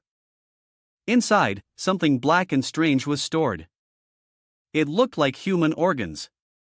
Suddenly, a hand reached out toward Chen-gu. He immediately grabbed the hand and shouted, "Who are you?" The girl struggled and cried out, "Let go, it hurts." Chen-gu quickly released her hand, forcing a smile. "Sorry, I hurt you. You scared me as well." The girl replied, "It hurts so much. My heart feels like it's being sliced by a knife." Chen-gu laughed again and asked, "I only squeezed your wrist a little." "Are you trying to blame me?" Xiao Dai then explained, "I loved someone. I asked Immortal Brush about him, and he didn't love me back. Immortal Brush taught me a way to make him love me, but I ended up causing his death. I regret it so much. I want to ask Immortal Brush how to fix this. Can you help me? The game Immortal Brush needs 2 people to complete." Of course, Chen-gu happily agreed. Xiao Dai quickly took out a piece of paper and a pen, placed them in front of them, and instructed Chen-gu on how to play Immortal Brush. She said, "Wait until I finish asking, then we'll send Immortal Brush away. Interrupting midway, stopping, or not sending it away will have very serious consequences." Chen-gu nodded, and the two of them began playing. Xiao Dai then asked how to bring her lover back to life. "Does this Immortal Brush really move? Is there really an Immortal Brush?" But in the next moment, Chen-gu immediately denied, "A pen that heavy must have a mechanism inside." At that moment, words began to appear on the paper. Xiao Dai suddenly clutched her head, anxiously muttering, "It's just like last time it was a sacrifice of my unfortunate friend, now I have to use someone else's life again." Xiao Dai's eyes suddenly changed, filled with a cold and malicious intent. She drew a knife, looked at Chen-gu, and said, "You're just unlucky." Chen-gu raised his hand and calmly smiled, saying, "Hold on, sis, put the knife down. Immortal Brush doesn't play like that." What she had summoned was not Immortal Brush, but her own inner demon. "Immortal Brush truly won't harm the innocent. Let me take you to meet the real Immortal Brush." Chen-gu took out a pen and asked Xiao Dai to try using it. He said, "Relax your mind, and ask the one thing you most want to know." Xiao Dai stared at the brush, her mind full of doubts. What on earth is this person doing? Could he really think that waving this around would summon the Immortal Brush? Xiao Dai mechanically followed his instructions. Chen-gu held the Immortal Brush along with Xiao Dai and said, "She's here." She looked at her own hand, thinking, clearly, he's just pretending to be some kind of god, acting like the Immortal Brush is here. This guest is really ridiculous, trying to scare me instead. But then again, there's a difference in levels. How could a real item be the same as a fake one?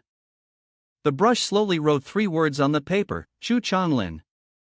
Chen-gu looked at the 3 characters on the paper and asked, "Chu Changlin, is he the one you like?" "So you already have someone you like, huh? You should treat him well." Xiao Dai fell silent, plunged into a deep confusion and panic. No way. I've never told anyone about this. How could he possibly know? Did he investigate me beforehand? And did he use psychology, then based on that information, deduce that I like Chu Chanlin? This guest isn't simple, but there's no way he could have guessed who I want to spend my life with. Xiao Dai then asked, "Immortal Brush, may I ask one more question?"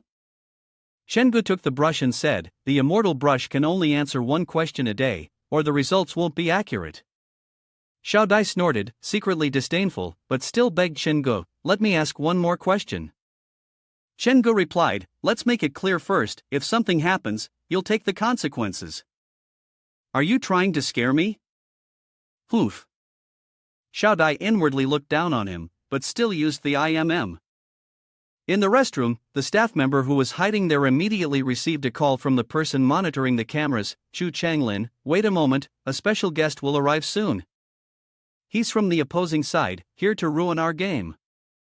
Serve him carefully, you must make him embarrassed in our place. Chu Changlin retracted his hand and whispered, I think I see him. Chen Gu entered the restroom, where the strong smell of urine filled the air. On several of the old doors, a message was written. Shaolin put a green frog in my locker, I almost threw up. Shaolin pulled my chair away just as I was about to sit down, making me fall to the ground. I hate Shaolin. Who is Shaolin? Chen Gu wondered aloud as he pushed open the restroom door, but the next moment, a grotesque, rabbit-like mannequin dropped from above the door. The mannequin looked terrifying at first glance, its limbs dangling in midair, blood splattered all over its dried-up body, and its eyes bulging, almost only the whites of the eyes visible.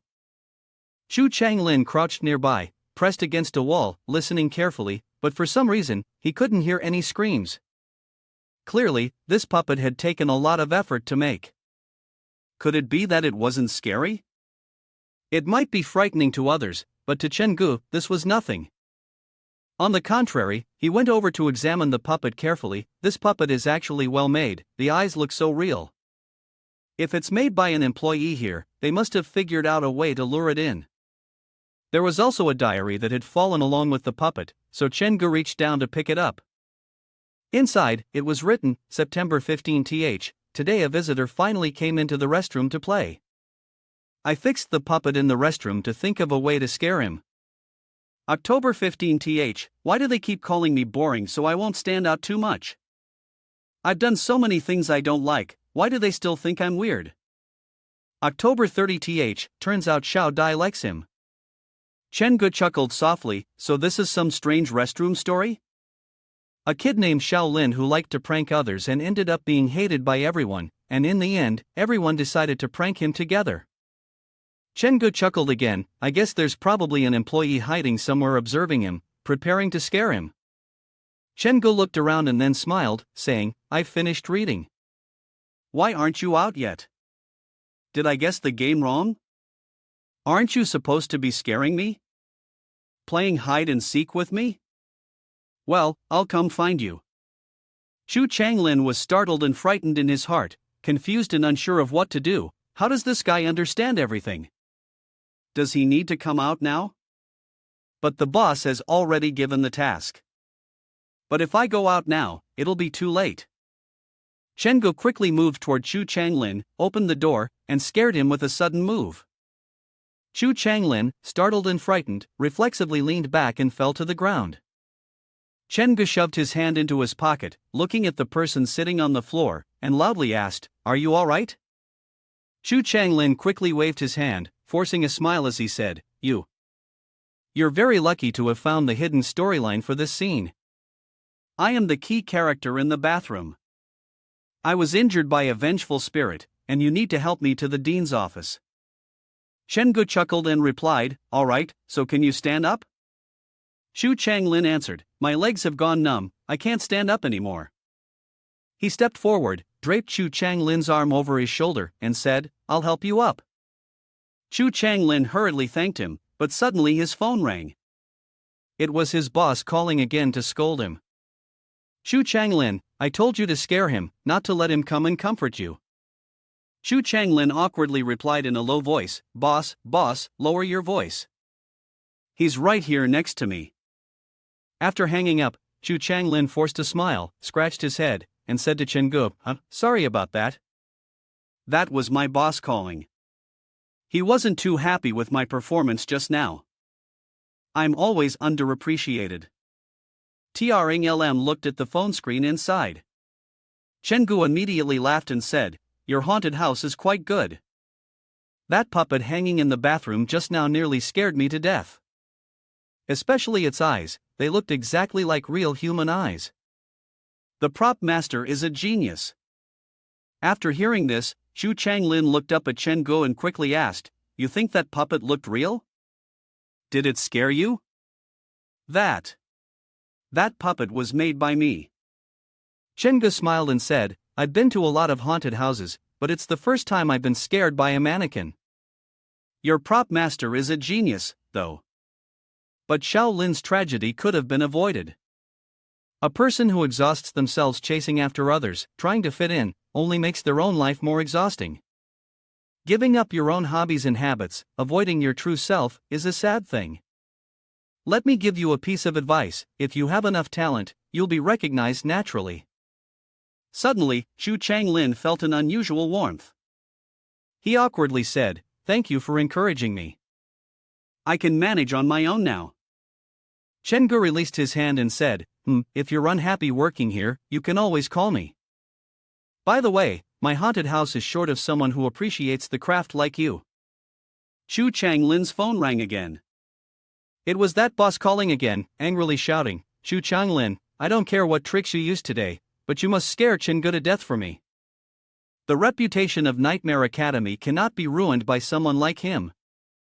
Xu Changlin said coldly, Boss, this guy isn't simple.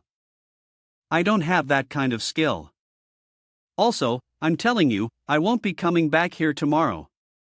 Chengu ignored them and continued flipping through the diary, classroom, storage room, bathroom. Where else hasn't he been? There's also something about that staircase. Every floor has 13 steps, but at certain special moments, a 13th step appears. Everyone who steps on it sees something strange. Chengu went to a staircase to test it out. These stairs are made of concrete. How could they add an extra step? Suddenly, the door slammed shut. Chengu calmly looked around. The staircase was locked. So they're trapping me in the corridor?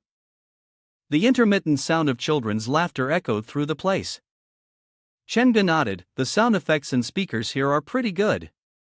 As he turned to climb the next set of stairs, Chengu spotted an altar. He walked over, picked up the photo on it, and read the writing on the back. When this building was being constructed, a child came to play and accidentally got trapped somewhere. They couldn't find him. Some visitors have seen a child in the corridor. This incense burner isn't for scaring haunted house guests, it's to keep him from wandering around. Chengu had just finished reading when the sound of a child calling for their father came from upstairs.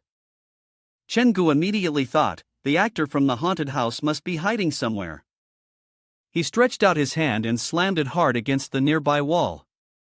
So this imp, the demon, has to step on the 13th stair before it can be seen, huh? He kicked at a strange-looking compartment on the wall and said, Come out. Let me see if your disguise is scary enough.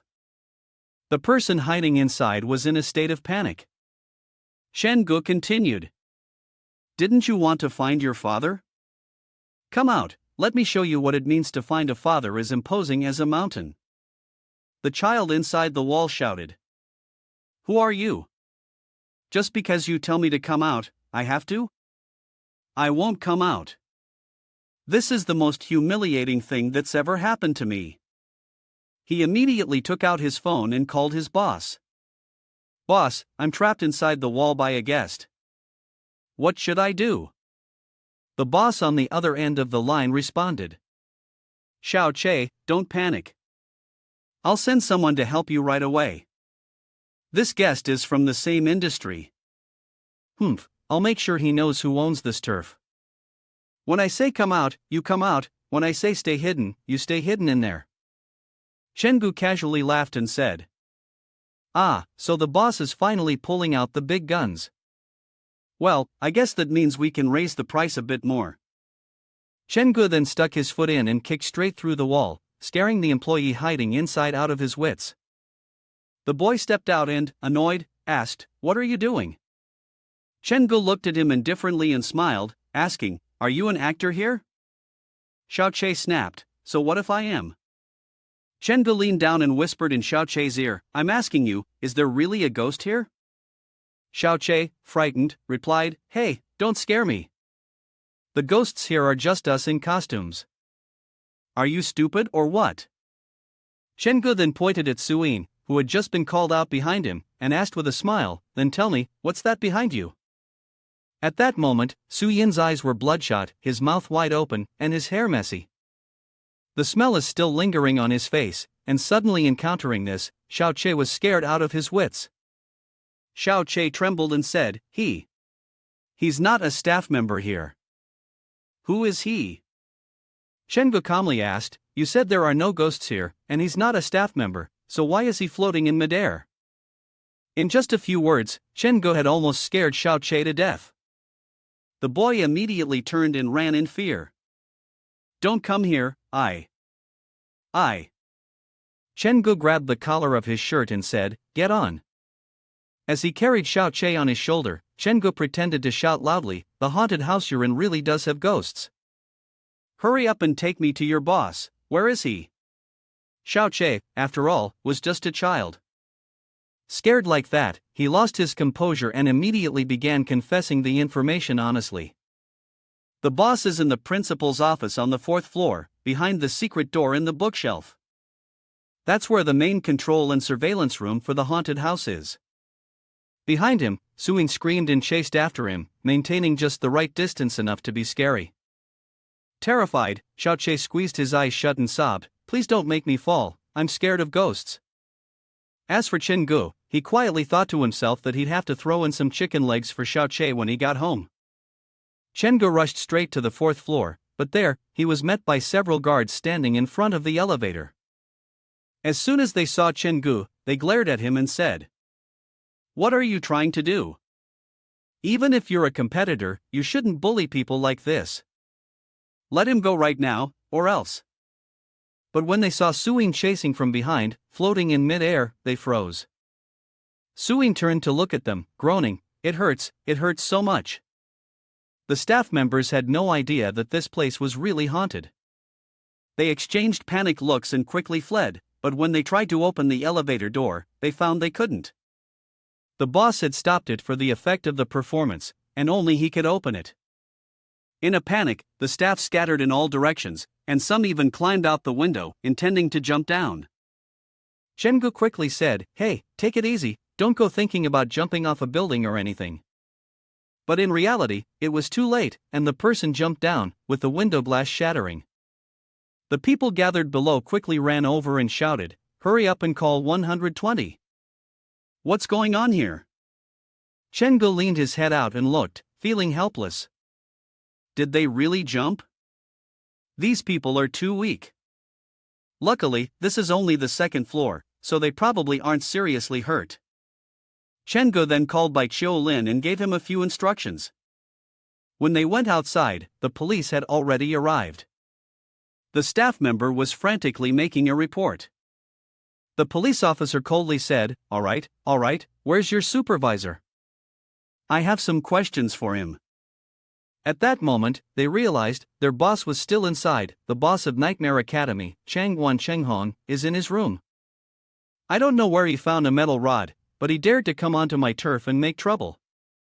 He even showed up at my doorstep. Don't blame me for being rude. One of my staff is a martial arts expert. The man opened the door and said, everyone, good work. I'll be giving the orders later. But there was no one around. The old man walked out and looked around. Could it be that these guys have already run off before the battle even started? Strange, maybe they just left first and will figure things out later. As soon as he went downstairs, the old man encountered Bai Qiu-lin, who was also descending. Bai Qiu-lin awkwardly said, I'm a guest, and it seems this elevator isn't working. Hearing the word guest, the owner's attitude immediately changed. He smiled warmly and said, this elevator only works with my card. Let me take you there. By the way, how should I address you? Bai Qiu-lin replied, my surname is Bai, and my full name is Bai Qiu-lin.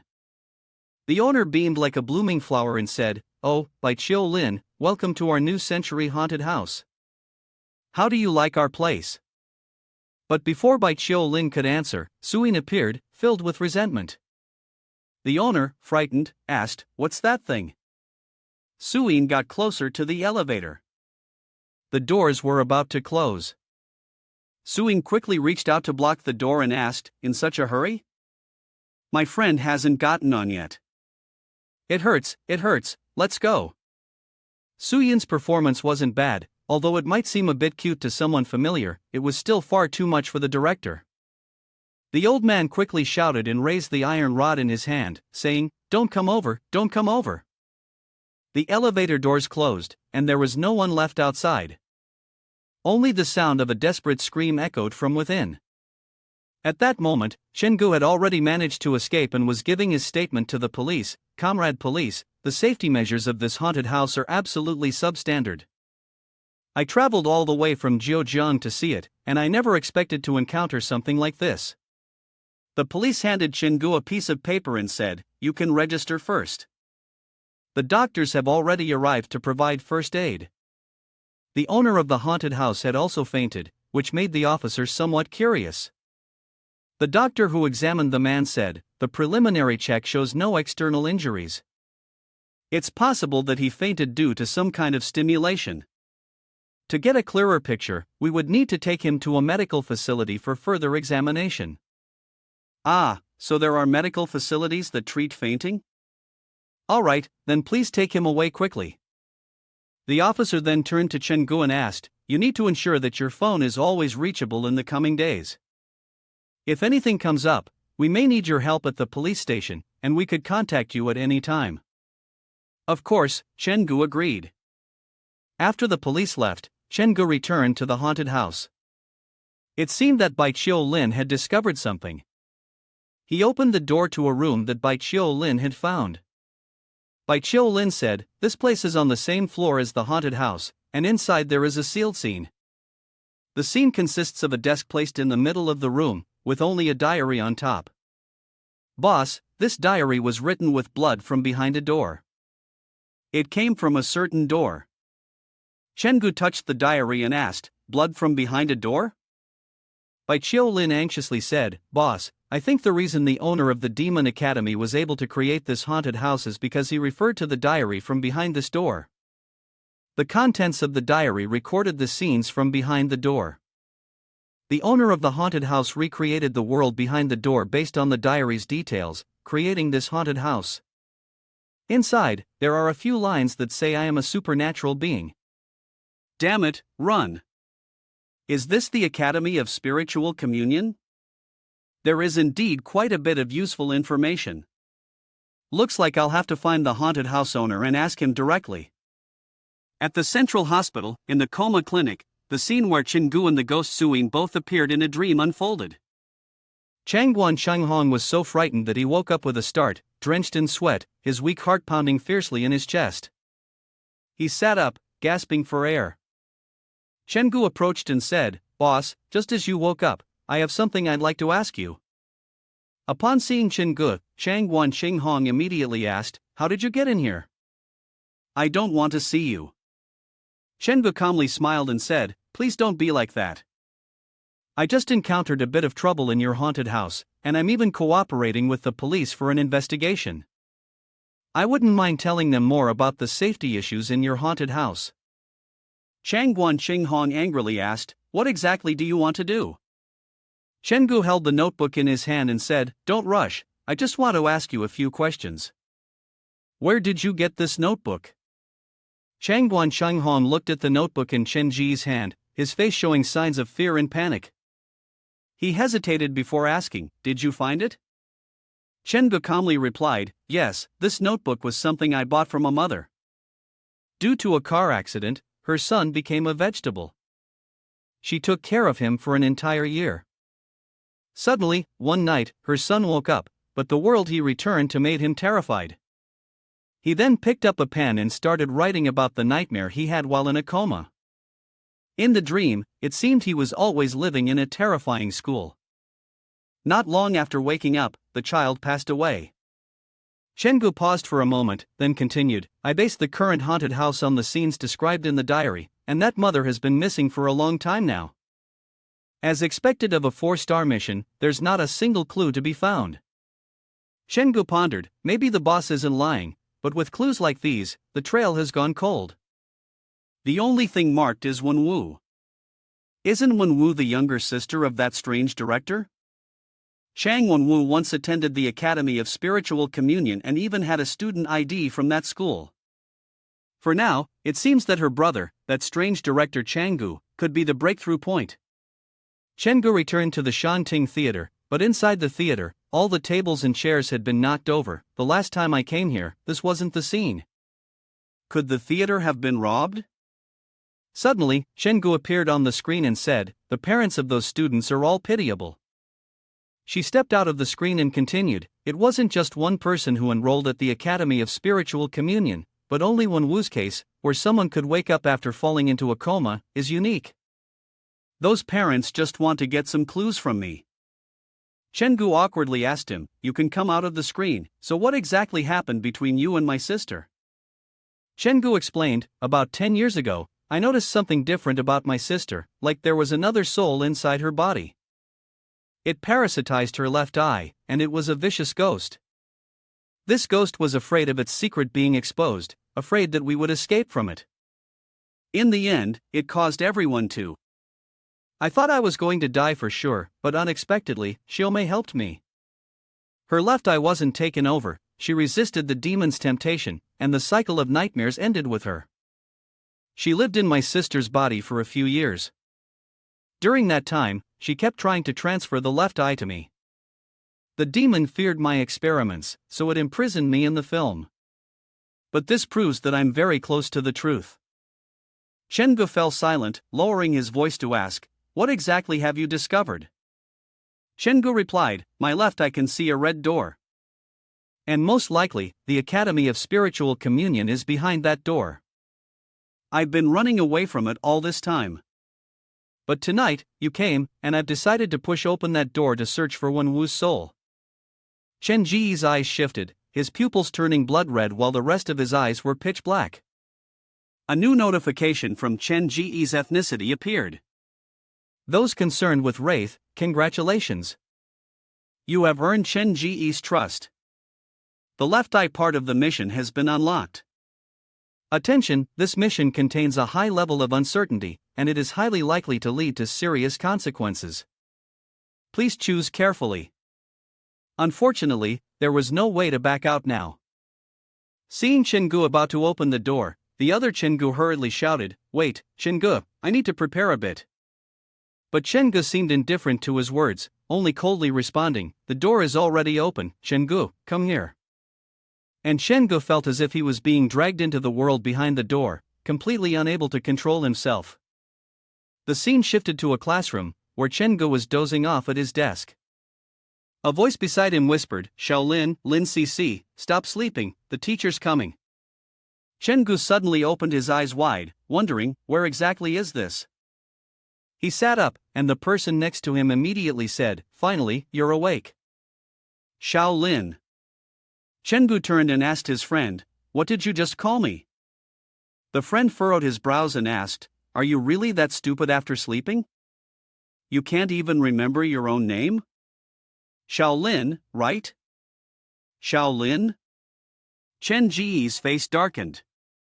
He had a vivid impression of that name. He was the pitiful guy who loved playing pranks, bullied to death by all his classmates in the bathroom of Nightmare Academy. His name was Shaolin. Chenggu furrowed his brows and wondered, am I really taking his place now?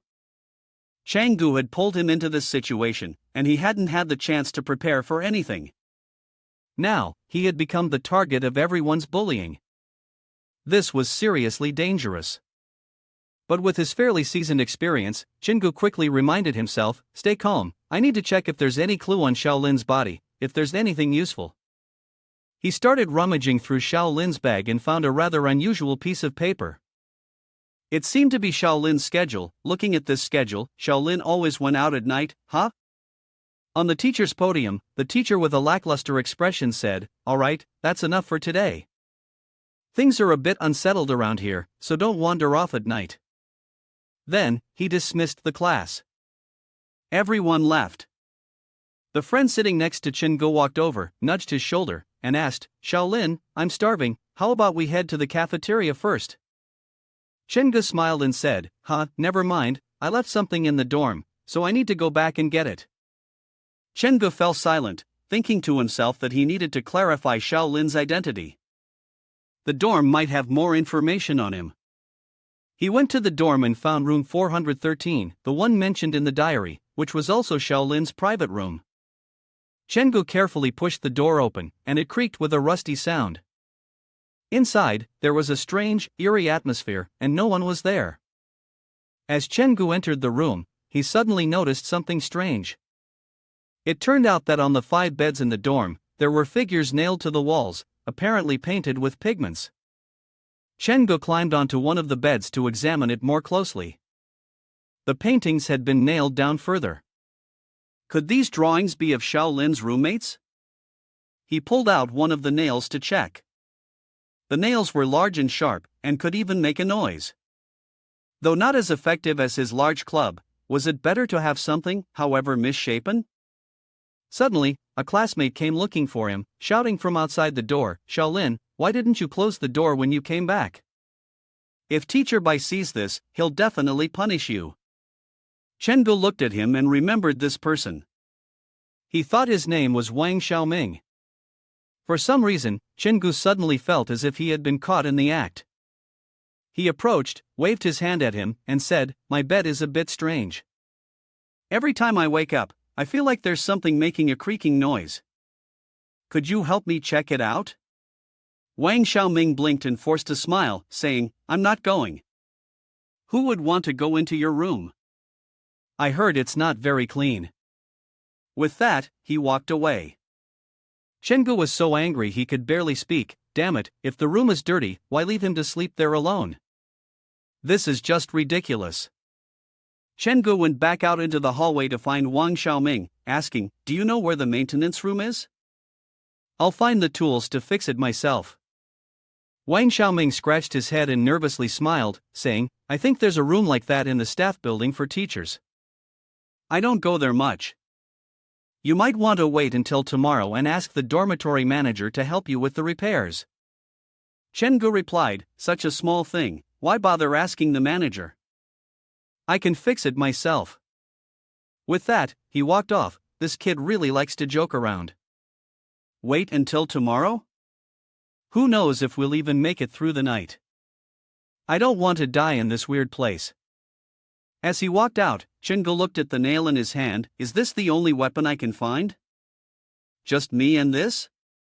If I want to escape tonight, the chances are practically zero. I'll need help. After walking for a while, Chengu came upon the staff dormitory. He hoped to find something useful there. A crowbar would be perfect. At least I won't be left just taking hits from monsters. Suddenly, Chengu felt something strange. He slowed down, listening carefully, then turned around and shouted, "Who's there?" Wang Xiaoming peeked from behind the far wall. When he realized he had been spotted, he forced a smile and stuck his head out, saying, "It's me. After thinking it over, I couldn't help but worry about you. I was afraid the manager would catch you and scold you, so I followed you here to keep an eye on you."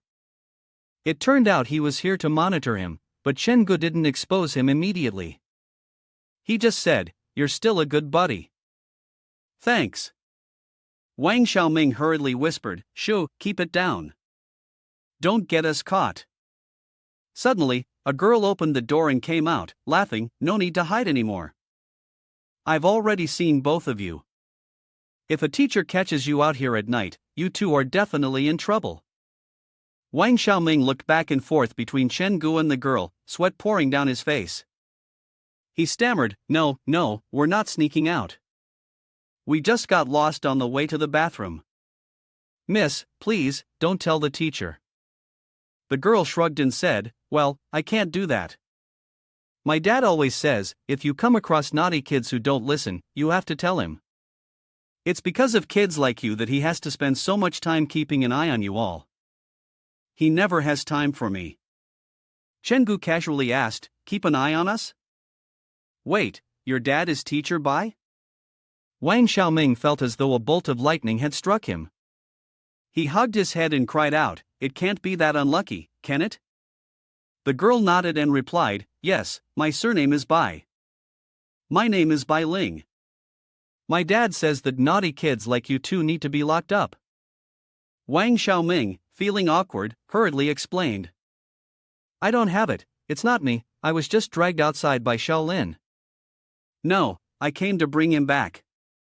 Chen Gu was at a loss for words, frowning as he said. Hey, I thought we were good buddies, but now you're betraying me so quickly? Suddenly, a shadow rushed out from Bai Ling's room, and the girl quickly said, This is bad. After speaking, she hurriedly ran off. It's all because of you two. I was so busy teaching you that my dog ran away. You two stay here and don't move. Wang Xiaoming, seeing Bai Ling running off, said they couldn't stay any longer. Wait for that girl, then we'll leave quickly. When Teacher Bai comes back, he'll definitely lock us up. Every time a student gets locked up, they disappear, and then more dogs show up. Chen Gu asked. So what you're saying is, the big dog that the girl just mentioned might not be a real dog, but rather a missing person? But Chen Gu chuckled and said, Ha, if there's no one at home right now, why don't we go inside and check? That'll tell us. Wang Xiaoming was completely freaked out. This guy actually wanted to go into Teacher Bai's house? He'd be dead. Chen Gu waved his hand and said, All right then, my good buddy, you go back first. If we get caught and turned into dogs, that'll be real bad luck. Wang Xiaoming fell silent, his gaze filled with hesitation. Chen Gu entered Teacher Bai's house to have a look. Inside, there was an extremely ancient feeling, with mostly wooden furniture and a simple layout. On the TV shelf, there was a stack of student files. Chen Gu immediately picked it up to take a look. As far as he knew, there were 16 people in the class under Mr. Bai's supervision, including the teacher. However, in this file, there were pictures of 21 students, which meant that 5 people were missing. And coincidentally, there were exactly 5 shadows on the wall of bedroom 413. To say it was unrelated would be difficult to believe. Chen Gu flipped through a few more pages. Inside, there was information about the missing staff members, who were part of the art club. The place they went missing was the Art Association's laboratory building, and the cause of death was the cursed nail. Suddenly, Chen Gu collapsed, clutching his left chest, his expression contorted in pain. His heart felt like it had been pierced through, a sharp agony, as if a nail had stabbed straight through it. Chen Gu collapsed to the ground, gritting his teeth, his eyes rolling back, drool spilling out. Trembling, he held the nail he had pulled out. He understood now, every shadow in his bedroom had a nail. The nail from Shaolin is here, which means Xiaoming must have had one nail to the wall as well. And now, I've replaced Shaolin's identity, so I'm being cursed in Shaolin's place. If the curse is broken, I will end up just like those people nailed to the walls of bedroom 413. Chen Gu forced himself to get up, the pain had subsided a lot. He realized that he didn't have much time left and had to quickly find a way to lift the curse. First, perhaps he should investigate the cause of the deaths of the 4 people. The investigation had to continue, there could be no delay. Chen Gu immediately headed to the experimental building. He quickly found the art room and entered to take a look. Inside the room, there were several paintings and sculptures, but the walls were stained with red paint, truly twisted. One painting, covered with a cloth, caught Chen Ji's attention. Is this Lin Cici's painting? Chen Gu pulled off the cloth. To his surprise, it depicted a boy standing, staring at a blood-red door. A mirror behind the door reflected the shadow of another child. This painting was likely an important clue to unraveling the mystery surrounding Lin Cici. Was there some connection between him and the art society? As Chen Gu was pondering, he suddenly froze. He wasn't sure if it was just his eyes playing tricks on him, but it seemed like the shadow in the painting moved slightly. The truth was, Chen Gu hadn't been seeing things. The shadow suddenly turned into a real ghost, breaking out of the painting and flying toward him to attack. Frowning, Chen Gu cursed, "Damn it, this feels so familiar, like the photo pinned up in the dormitory. Could this be Lin Cici's shadow?" He immediately reached out and grabbed the leg of that thing, then fiercely slammed the ghost down onto the ground. "Don't run, come down here." He pulled the nail out again, looked at the shadow, and with a threatening smile, asked, "Do you remember this nail? It should be on you. Do you want me to die in your place? If so, I'll drag you down to hell with me. Hand in hand, on the way to the netherworld, in the next life, I'll still stick to you as a friend." With those words, Chengu fiercely stabbed the nail into Shaolin's neck. He coldly threatened, "If you don't want to die, you'd better lift the curse on me. I could even find someone to die in your place." Despite being threatened like this by Chengu, Shaolin still struggled and waved his hand in refusal, which greatly surprised Chengu. He immediately asked, "Do you think my temper is good, or that I don't dare to stab the nail into you?" Shaolin waved his hand. "We're in an awkward situation, I don't know how to explain." Chengu saw that this guy probably wasn't pretending. Perhaps Shaolin really didn't know how to break the curse, so he smiled and extended his hand toward Shaolin, saying, "Alright, I'll give you a way out. We can only join forces now to find a way out of this eerie world. Are you willing?" Shaolin nodded wildly. Chengu pulled the nail out and said with a smile, "Good. I like people who listen." Shaolin, despite being a ghost, was so scared by this sudden situation that he felt like he was going to die. Chengu held a nail in his hand and said, "Don't worry, it's obvious that I'm not an ordinary person. Follow me outside, I guarantee you'll get to eat well and drink to your heart's content." And isn't it unexpected? The crime of not closing the door when entering the room. So, the old man found it strange, and took a flashlight to investigate. Chengu, horrified, looked outside and said, "This is bad, that voice. It's Teacher Bai's. If he's the big boss, then right now I've only recruited a little brother. If we fight the boss now, we'll definitely die." Chengu immediately thought about jumping out of the window to escape. Teacher Bai, upon hearing him say don't run, laughed and said, "This isn't running, it's a strategic retreat." Although they were on the third floor, Chengu landed smoothly without any injury at all. Suddenly, Shaolin, who was walking beside him, pointed at a nearby bush and growled. Chengu, surprised, asked, "Huh? Are you saying there's something dangerous over there?" From below, a faint cry for help could be heard. Chengu sighed, "It truly is a roller coaster of ups and downs. Well, I might as well take this opportunity to test this little guy's skills." He turned to Shaolin, smiling, and said, "Did you hear that? Such a pitiful sound. Let's go, let's help."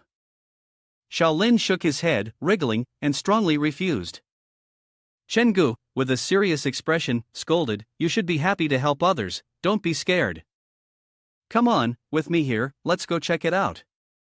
Beneath the ground, a pale, gruesome white hand reached up, as if a girl was trapped down there. Chengu immediately approached and stretched out his hand toward the girl, saying, "Don't be afraid, I'm here to help you." Next to him, Shaolin wanted to stop him but couldn't.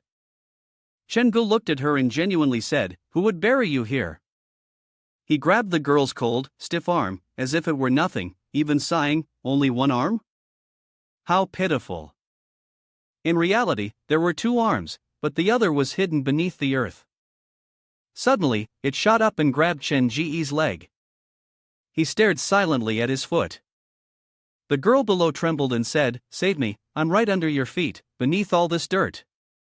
Chengu raised the nail in his hand and coldly said, "I really want to help, but why are you grabbing my leg?"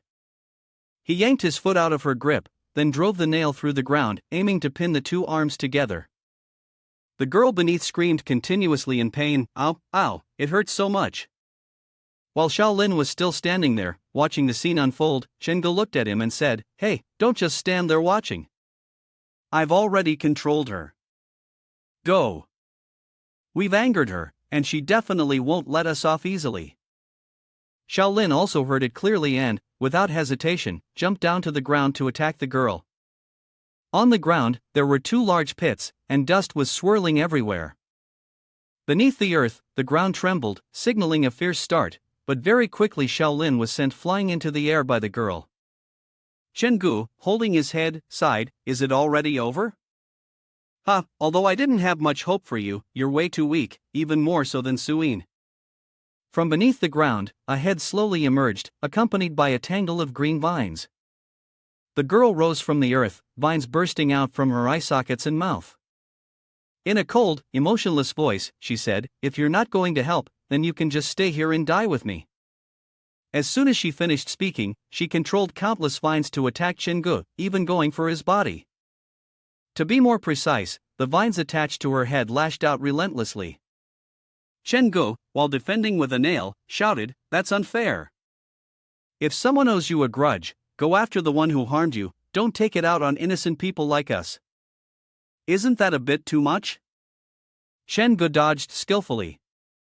The vines, though numerous, weren't too difficult to avoid. In a flash, he appeared right in front of her. Chingu raised his arm with the nail and forcefully thrust it into the center of the girl's skull. However, this was the moment when he couldn't defend himself in time and was struck by the vines. Fortunately, he wasn't seriously injured. Chingu, on the contrary, used the force of the vines to propel himself even farther backward, while saying, "Shaolin, hurry up. I'm counting on you, my brother." Shaolin immediately charged forward, fiercely attacking the female ghost. Although the ghost had been injured by the nail Chingu had driven into her head, it only made her thrash around more wildly in madness.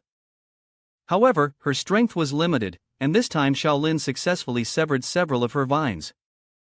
Chingu stood by excitedly, cheering him on.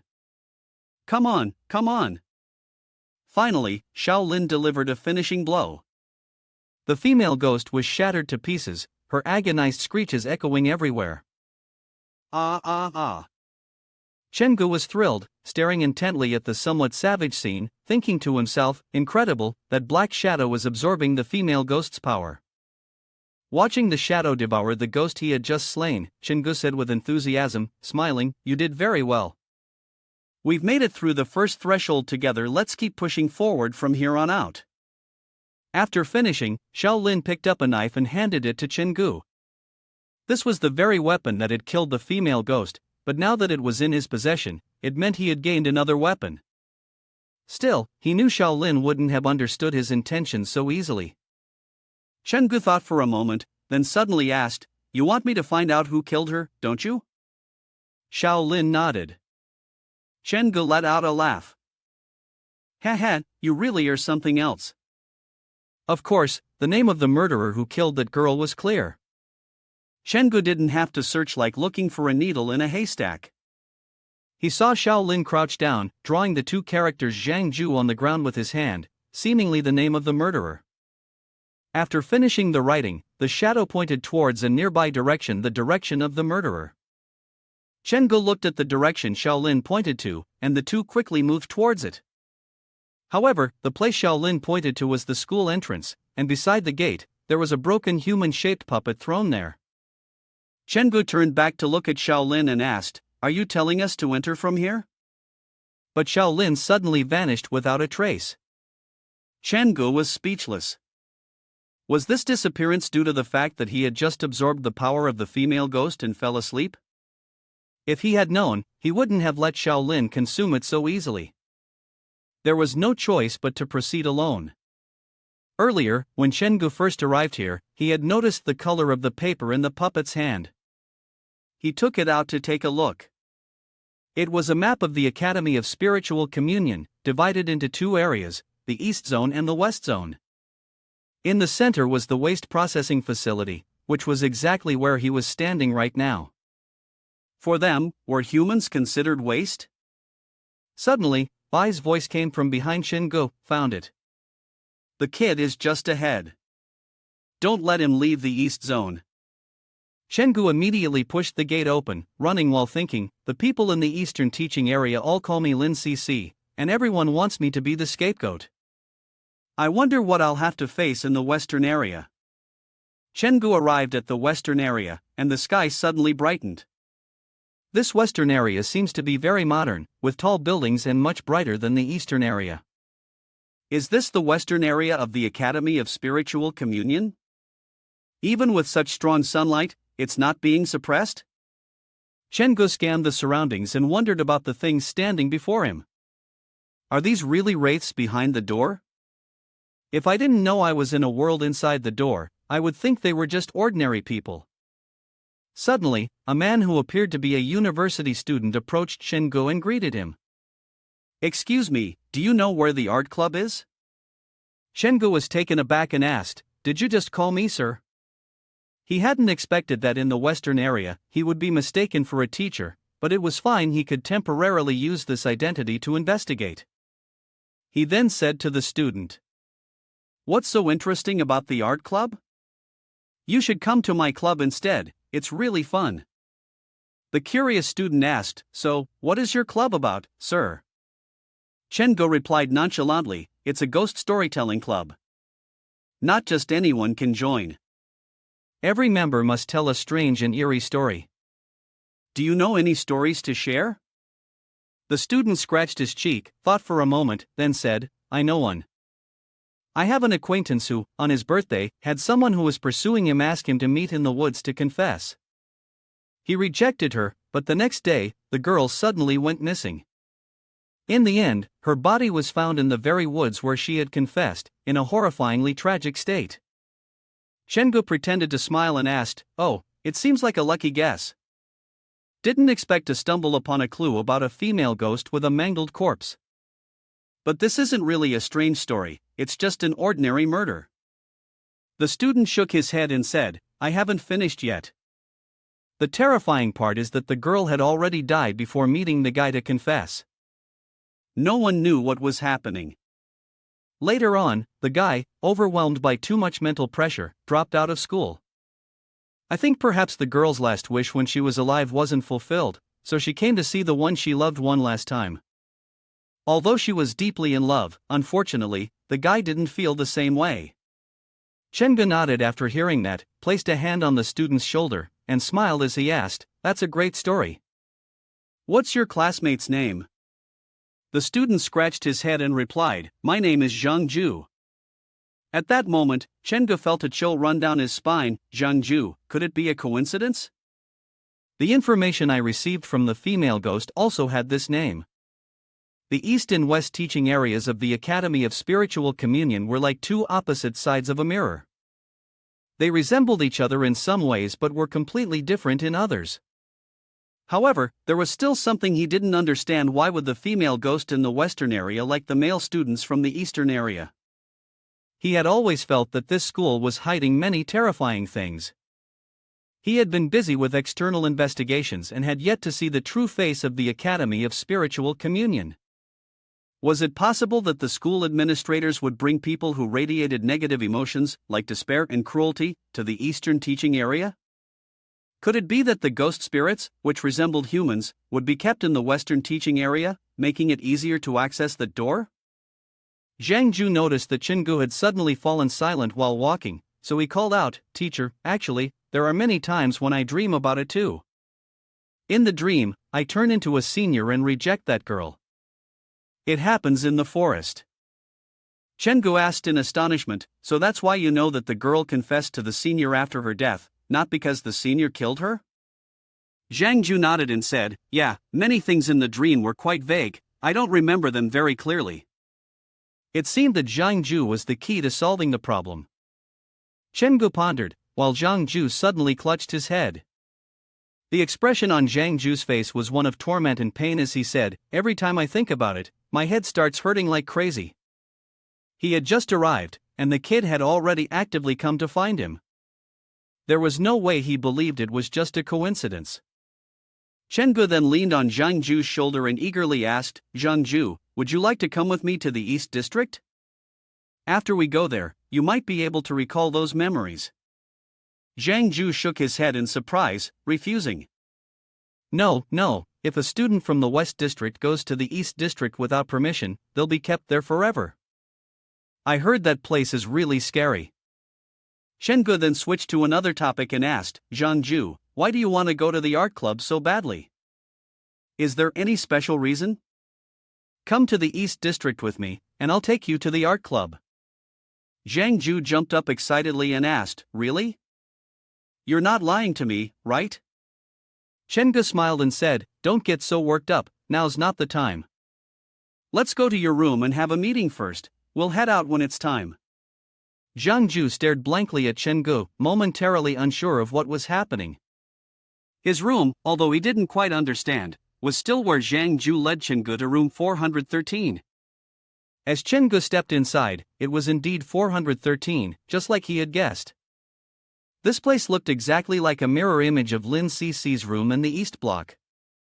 He asked Zhang Ju about bed number 4. Chen Gu pointed to bed number 4 and asked, "This bed, is it unoccupied? Why are there so many things here?" Zhang Ju replied, "No one's using it, so we usually pile stuff there." Chen Gu bent down to take a closer look and said, It looks like there might be some writing in that corner." Blocked from seeing clearly, he silently wondered, could this be something Lin Cici had written? Chen Gu climbed onto the table, carefully examining the words written there. He hoped to find some useful clue. The walls were covered with the painful thoughts of Lin Cici, mostly about being bullied. There were also words where Lin Cici swore on his life that there were indeed ghosts in the bathroom. It seemed that the writings on the wall had been left by Lin Cici himself. Chen Gu immediately asked, "Who wrote these words?" "You said there's no one here." Zhang Ju replied, "Oh, those were left by the person who was here last time. We haven't been able to clean for a long time, so we used something to block it." Chen Gu asked again, "Is that student still here?" Zhang Ju shook his head and replied, "I heard he died." Chen Gu was a bit surprised. "He died?" Zhang Ju continued, "He was scared to death in the restroom on the top floor of the school." Scared to death? More importantly, both neighborhoods have Lin Cici. His identity when he entered here was Lin Cici, so it seems the person who opened the door to this world is most likely Lin Cici. The door he opened is very likely the one in the restroom on the top floor of the school I just mentioned, so this definitely needs to be investigated. Of course, Chen Gu wasn't going alone, he called Zhang Ju. Zhang Ju, confused, asked, "What is it, teacher?" Chen Gu asked, "Are you free later?" Zhang Ju didn't have a chance to refuse. He could only follow Chen Gu while cursing his own bad luck. He had just registered as a freshman, and on his second night, he was already following a strange teacher to look for supernatural phenomena. This was definitely not the college life he had imagined. When Zhang Ju saw Chen Gu lead him into the forest, he was startled and uncertain. "Teacher, ahead is a forest." "Where exactly are we going?" Chen Gu calmly said, "Don't rush, we're almost there." Based on the principle of east-west symmetry, this must definitely be the burial site of the headless woman. Chen Gu pointed to the burial site and asked, "Zhang Ju, does this place look familiar to you? Can you remember anything?" Zhang Ju stared at the tree, as if something was coming back to him. He immediately dashed toward the hollow in the tree and started searching inside, but found nothing. "How can it be empty?" "That's impossible." Clearly, he saw the person hiding something in the hollow of the tree. Chen Gu then took out the blood-stained knife and asked, "Is this the item you're talking about?" "I found this knife here." The soul of the dead desperately imprinted itself onto the knife. "Take it." "Can you recall anything from your past?" Zhang Ju took the knife as Chen Gu suggested.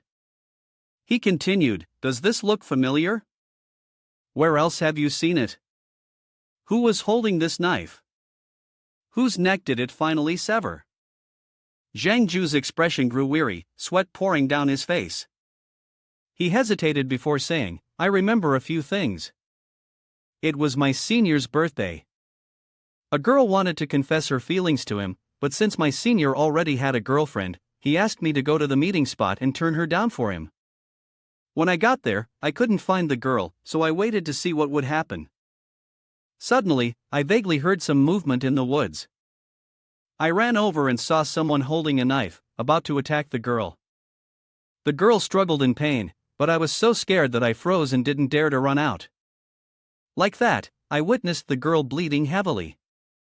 If I had stood up at that moment, perhaps she wouldn't have died. After the person left, I finally dared to call the police. I was terrified, then drank a lot of alcohol, but the technician at the place I chose ended up causing a fire. I was taken to the hospital. The next thing happened. Zhang Ju suddenly held his head, his face twisted in pain, and said, "What happened next?" Why can't I remember anything? Chen Gu then said, "Well, there's another possibility. Actually, you haven't woken up yet. This is the world after you fell into a coma." Zhang Ju asked in shock, "I haven't woken up yet? Teacher, if I'm still in a coma, what should I do?" Chen Gu took the opportunity to suggest, "If you agree to continue with me, you'll definitely be able to gradually unlock all of your memories. Next, we'll go to the restroom on the highest floor of the school. I have a feeling that there are things there that can awaken the memories in your mind." In the school restroom, an eerie atmosphere suddenly lingered. Zhang Ju walked over, then suddenly turned to Chen Gu and whispered, "I feel like I've been here before." Chen Gu asked in surprise, "Aren't you a new student? How come you've been here before?" Chen Gu awkwardly replied, I can't quite explain, but it seems like I've been to this restroom a long time ago." Chen Gu immediately asked, "Do you know Lin Cc?" Suddenly, Zhang Ju froze and said, "I know that name. I had a very vivid dream.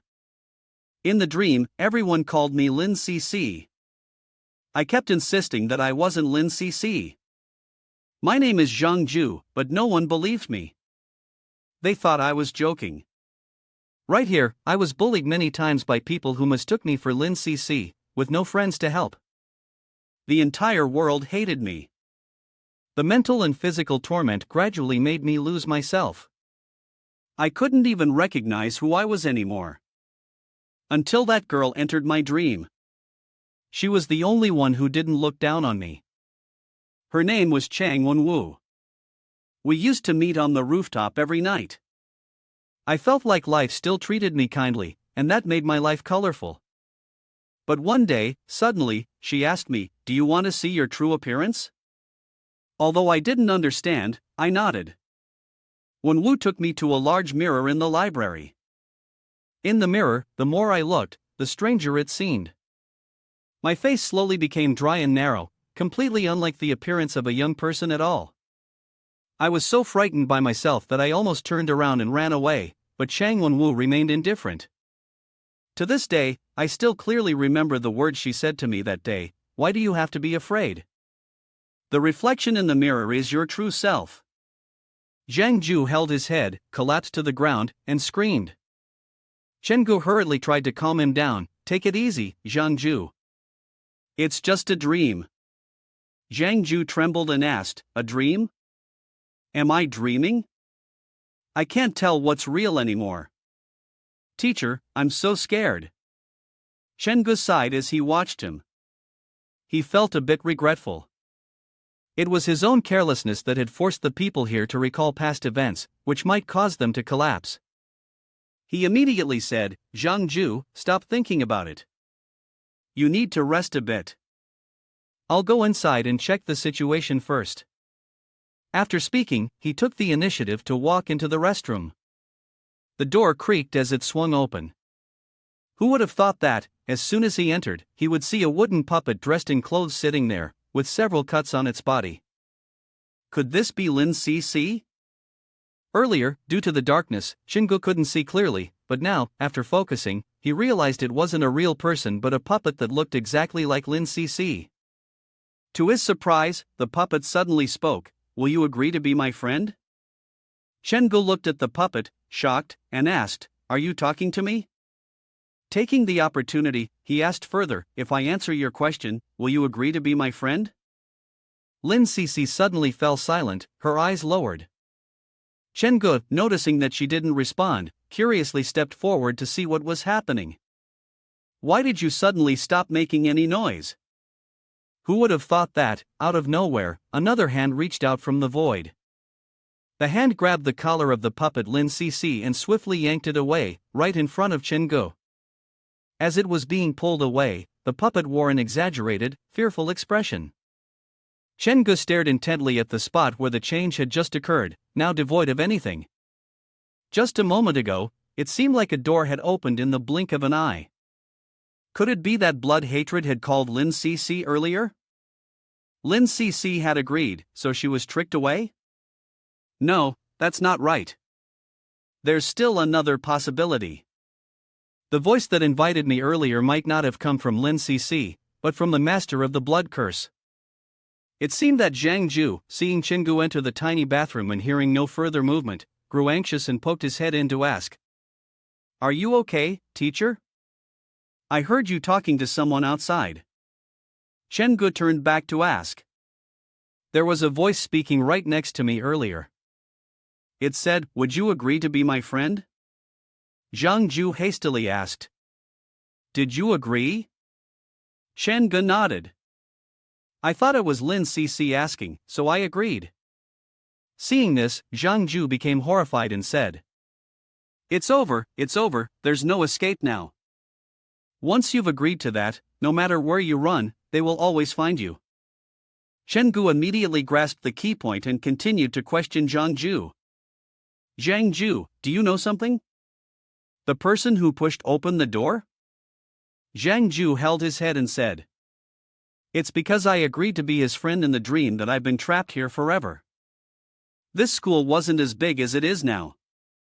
It became like this due to the continuous influx of despair and suffering." Chengu laughed and said, "It seems like your memory is almost restored. Are you ready to face the past? You could also choose to live as an ordinary student of this school, not worry about anything, and repeat peaceful and happy days.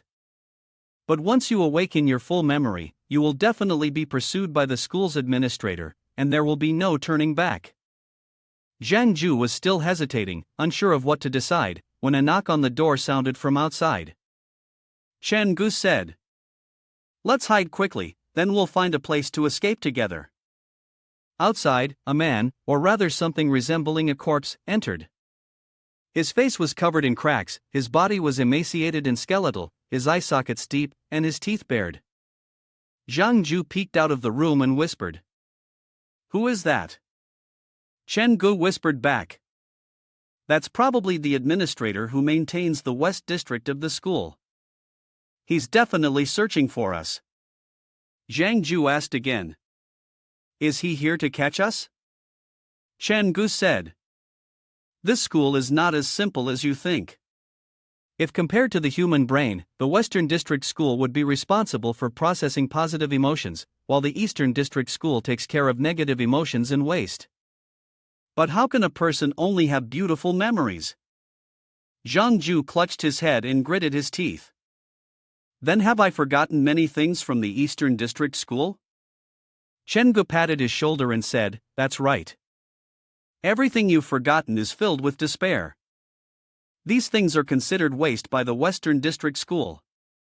Once your memories are shaken or awakened, they will send you to the Eastern District School. Now that you know the secret of the Eastern District School, do you still agree to search for your memories?" This time, Zhang Ju didn't hesitate and immediately answered, "I agree. The feeling that something clearly happened but I can't remember it makes me feel like I've lost a part of myself. I want to find my complete memory. What should we do now?" Chen Gu said, "First, let's leave this place." As soon as he finished speaking, Chen Gu raised his hand and clutched his chest tightly. "It's starting to hurt again. This monster seems to be able to trigger the curse of room 413. Chen Gu gritted his teeth in pain as he walked, but suddenly Zhang Ju, who was following behind, stopped in front of a picture of someone. Chen Gu couldn't just leave him behind, so he turned around to see. He only saw Zhang Ju reach out and touch the photo of a man, then say, "I think I know this person. He seems to be the main doctor who treated me during that fire. Why is his picture hanging here?" Chen Gu stared intently at the eyes and face in the photo. "Isn't this Zhang Ju? Why is Zhang Ju's painting hanging in this school?" Suddenly, Zhang Ju spoke again, "I remember something. That fire destroyed me, half of my face was burned beyond recognition." Zhang Ju's face was filled with sorrow and despair. "I know I can never go back, so I've turned into a monster." Zhang Ju trembled and quickly said, "Teacher, I don't want to go back. I want to stay here. Here, I feel like I am still human." Chen Gu furrowed his brows and said, Zhang Ju, calm down. You're going to attract it here. But it was too late. Zhang Ju's voice had indeed drawn the creature to their hiding spot, and it immediately rushed toward them. The stench of blood emanated from its body, proving that they had been discovered. Chen Gu clutched his chest. The curse was taking its toll on him, and he still had no way to deal with that thing. Without a partner, how could he call for help? Suddenly, the painting of Zhang Ju on the wall exhaled deeply and said, You guys go ahead. After speaking, the person also crawled out of the painting. Chen Gu was shocked and thought, Is this trying to help us? But he couldn't dwell on it too much. He quickly ran off, speaking as he ran, Zhang Ju, we need to leave here as soon as possible. As they ran, Zhang Ju asked, Master, why are those monsters chasing us? Chen Gu replied, Those monsters might be used by the school to punish students, and it's even possible that they were once students who broke the rules. The owner of this school wants to create a perfect paradise beyond the gate. He recalled his own past. This went against his original plan. Of course, he would be caught, but if they were captured, there was a high chance they would end up like those monsters. Reaching an intersection, Chen Gu suddenly stopped. He turned to Zhang Ju and said, Let's go. Now, we're heading to the office building. The school's archive room is over there. I want to find some information on Lin CC. Zhang Ju asked in surprise, Huh? We're still going? If we don't quickly investigate everything carefully now, we're doomed. Chen Gu thought to himself, Zhang Ju had helped him distract the guards, and now they had plenty of time to defend themselves. As he walked, he reminded Zhang Ju, for now, the most dangerous people in this environment are the teachers and the dormitory managers. The place we need to go is the office building, so the chances of running into them are high. We must stay vigilant. Zhang Ju looked at Chen Gu with a skeptical expression. Teacher, aren't you a teacher as well? Chen Gu pointed at himself and asked in return. Do you really think I'm not dangerous? Of course, for now, it hasn't posed any danger to you yet. Zhang Ju followed Chen Gu to the record storage room. As soon as they entered, Zhang Ju spoke up. I think I've been here before. Chen Gu replied, This is the storage room. What do you remember? Zhang Ju answered, I'm not sure, but I think Chang Wenwu once mentioned something about a private school in Xichang. Chen Gu was taken aback. Isn't that Zhanya's school? Could there be a connection between Zhanya and this place? Maybe we should wait until she wakes up and ask her. The two of them quickly found the file on Lin CC and opened it to read. It said, Lin CC is an orphan, was adopted, and repeatedly abandoned due to attention deficit hyperactivity disorder, ADHD. It wasn't until she met Gu Yujia, an intern at a welfare home, who was a kind-hearted person, that helped her. Zhang Ju scratched his head beside him. Teacher, you go ahead and read, I want to go to a place in this building. Chen Gu asked in surprise, Huh? Did you remember something? Zhang Ju awkwardly replied, I remember there's a room leading to the art club. Chen Gu pressed him further, the art room? I remember when I first met you, you also wanted to go to the art room. Is there a special reason? Zhang Ju looked at his two hands, hesitated, and said, I'm not sure anymore. I only remember there's a painting that hasn't been finished yet, a painting of a girl. I have to go see that painting, it must be very important to me. Chen Gu, startled by the sudden loud voice, quickly replied. All right, calm down. I also want to see the painting you're talking about. A girl? It's very likely that she is Chang Wenwu, who died in the big fire. The two of them quickly made their way to the art club's room, but as soon as they entered the wall, Chen Gu was stunned by the color of the wall. It was red, entirely red. This place looked exactly like the scene in his dream. Zhang Ju, excited beside him, said, I'm sure I've been here before. This is the painting I was talking about. The painting Zhang Ju mentioned was covered by a white cloth that seemed stained with blood, as if there were a deep resentment attached to it. Chen Gu stared at the painting.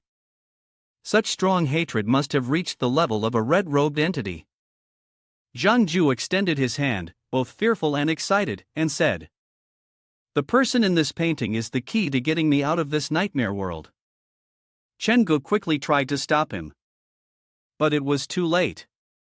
Zhang Ju had already reached out and touched the cloth, then pulled it away.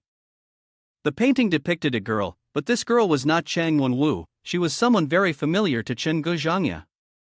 How could it possibly be Zhangya? Chen Gu felt as if a chill had just run down his spine, and he was stunned and panicked.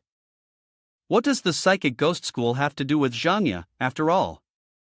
This time, it was Chen Gu who was agitated.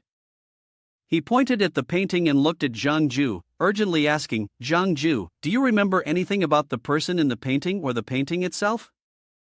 Zhang Ju, holding his head and shouting, replied, "My head hurts so much. I only remember that it's very important to me. I have to find the girl in the painting.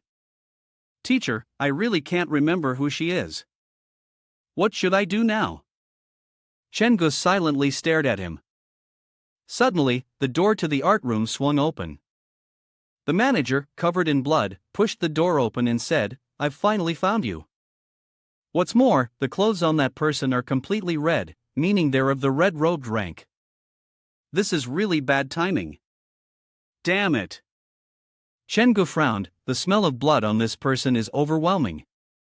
The red-robed figure let out a roar and charged towards him. Chen Gu forced a smile and said, "Don't get so worked up. We can talk things through slowly. Are you also a staff member at the school? We could be friends. Let's go somewhere else and talk."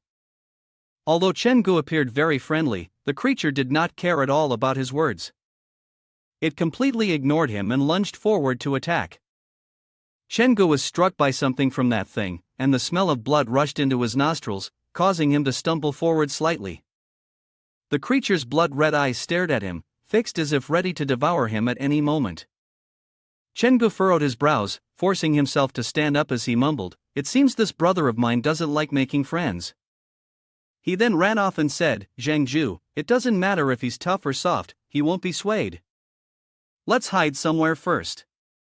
Zhang Ju nodded and led Chen Gu to a safe place he knew. The safe place he mentioned turned out to be the library, which, as expected, was empty and safe. Zhang Ju smiled and said, "The teachers and students rarely come to this library. I used to meet Chang Wenwu here." Chen Gu turned to Zhang Ju and asked, "You and Chang Wenwu?" Zhang Ju awkwardly scratched his cheek, explaining with a bit of hesitation, "Chang Wenwu was my first love. Looking back now, maybe she never really liked me. She was probably just using me." Suddenly, Zhang Ju appeared and said, "It seems you have a bit of self-awareness. How could my sister like you?" Chen Gu looked back at Zhang Ju in surprise. Zhang Ju coldly said, "I know you probably have a lot of questions you want to ask me, but I don't have time to explain. Just believe me, no matter what happens, I won't harm you. This is yours, I'm returning it to you." Zhang Ju threw Chen Ji's backpack to the ground. Chen Gu took his backpack, feeling extremely happy inside. He immediately thanked Zhang Ju. It was at this moment that Zhang Ju finally reacted. The doctor from his dream really did exist in reality. Zhang Ju ignored Chen Gu and instead spoke to him, "The backpack is a token of my sincerity. You should cooperate with my sister, she will repay you and help you leave this school." Chen Gu asked, "How does she want to cooperate?" Zhang Ju replied, "This school has 5 wraiths who are qualified to become the ones who push the door. Among them, the artist is the strongest. My sister is second. The other 3 obey the artist, and some others had their memories erased and turned into puppets." Chen Gu frowned and asked, "The artist is the strongest, the same one I just met in the painting room? Well, even I am no match for him." Zhang Ju shook his head and said, "I don't need you to deal with that artist. You just need to awaken the wraiths that he sealed." Chen Gu asked again, "Awaken the wraiths? How exactly do I do that?" Zhang Ju laughed and said, Haven't you already done it quite well? The candidate for the door pusher has already been awakened by you. Chen Gu suddenly understood and turned to look at Zhang Ju, realizing that he himself actually had the qualifications to become a door pusher. Zhang Ju then said, Wenwu, I hope you can also gain the school's recognition and have the qualifications to become a door pusher. Chen Gu immediately waved his hand to refuse. He didn't want to be left behind the door forever. Zhang Ju's purpose was merely to help him gain the necessary qualifications. Chen Gu thought for a moment before nodding and saying, All right, I'll trust you this time. What should I do? Zhang Ju's face turned serious as he said, Enter the mirror behind me. It is the symbol of the school's consciousness. It will guide you to gain the approval of the school's consciousness before the artist discovers this place. It's best if you make use of your time. Standing in front of the mirror, placing a hand on the glass, and looking with your heart, you will see the world inside the mirror. Seeing that Zhang Ju only gave this instruction to Chen Gu, Zhang Ju then asked, So do I need to enter as well? Zhang Ju replied, If you want to meet Wenwu. Of course, anyone would want to enter if it meant that. However, this time, Zhang Ju took the initiative to step forward and said to Chen Gu, Teacher, let me go first. If it's a trap, you can save me. Chen Gu nodded and said, All right, once you enter the chaotic path, stand still and wait for me. Zhang Ju nodded, then walked up and placed his hand on the door. Something resembling a blood ribbon appeared on the door, wrapping around Zhang Ju's body. In the blink of an eye, Zhang Ju was sucked inside. Zhang Ju sighed, I have a different perspective on this kid now. It was now Chen Ji's turn. Chen Gu stepped forward, placed his hand on the mirror, and asked, What should I pay attention to inside? Zhang Ju replied, This mirror was left by the painter.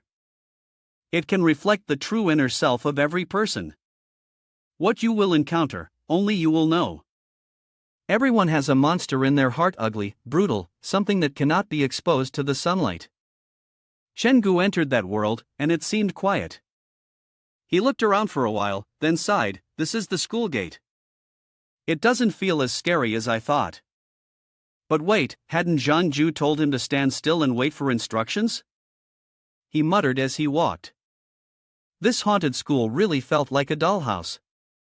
First, Zhang Ju led me into the haunted school. This is the first level of the world beyond the door. Now, through the mirror inside the school, I've entered the second level of that world.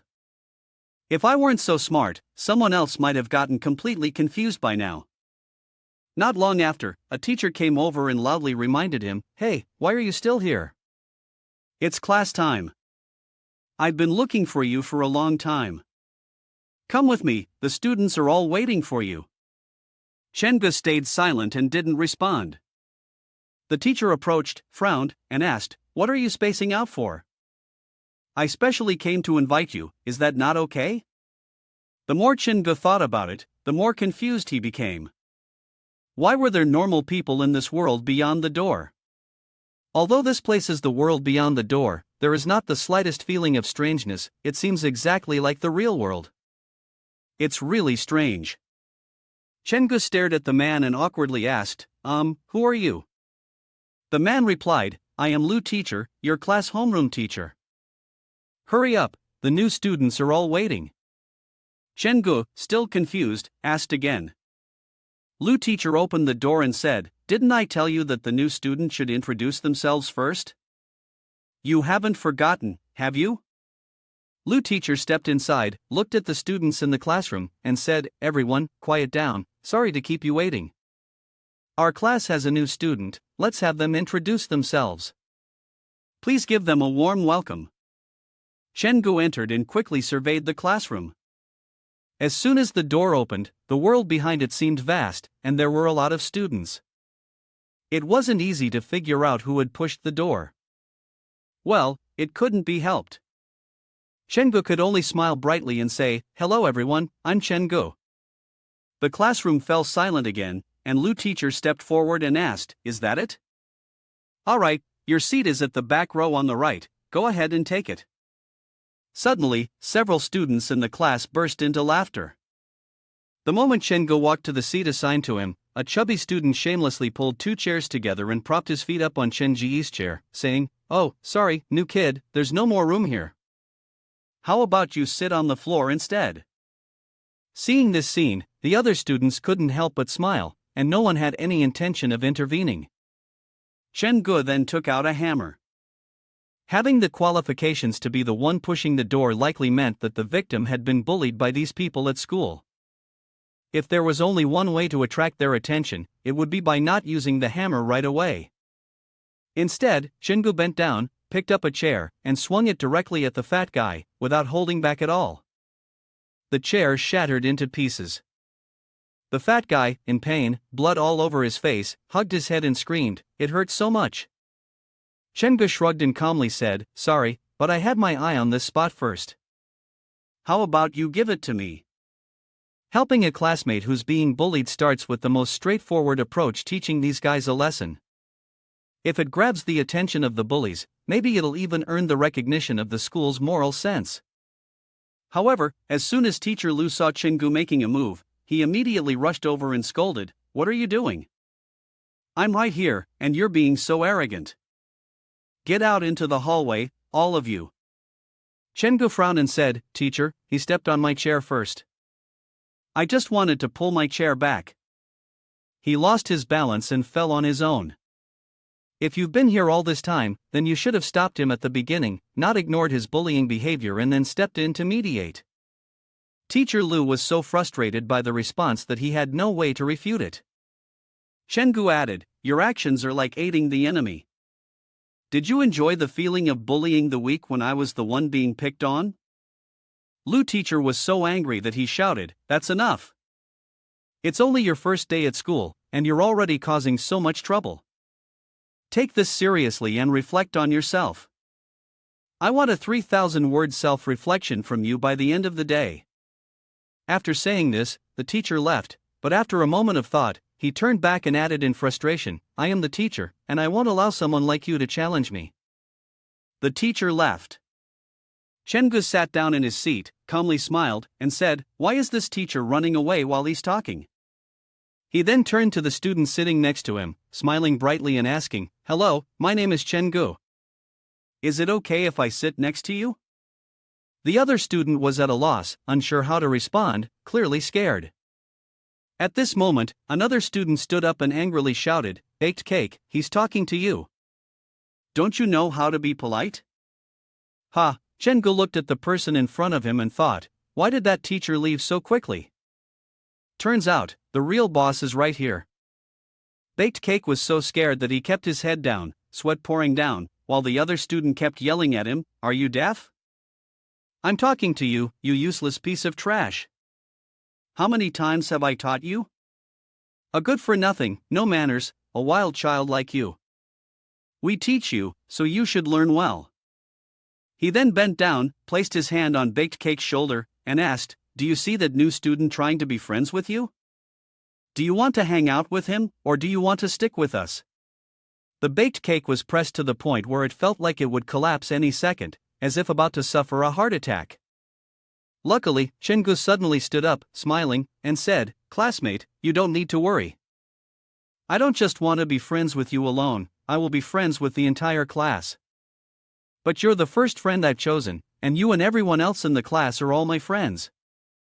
Seeing Chen Ji's outstretched arm, Baked Cake was a bit overwhelmed. He stared blankly for a moment before extending his hand to shake. Suddenly, that aggressive guy shouted at Baked Cake. Chen-gu didn't say anything, he directly swung a chair and hit the guy hard. The guy was knocked back several meters, blood streaming down his face.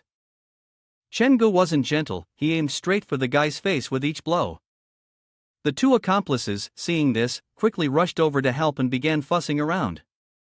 Chen-gu turned around, smiling cheerfully, and said, "He was so aggressive just now, even charged over here.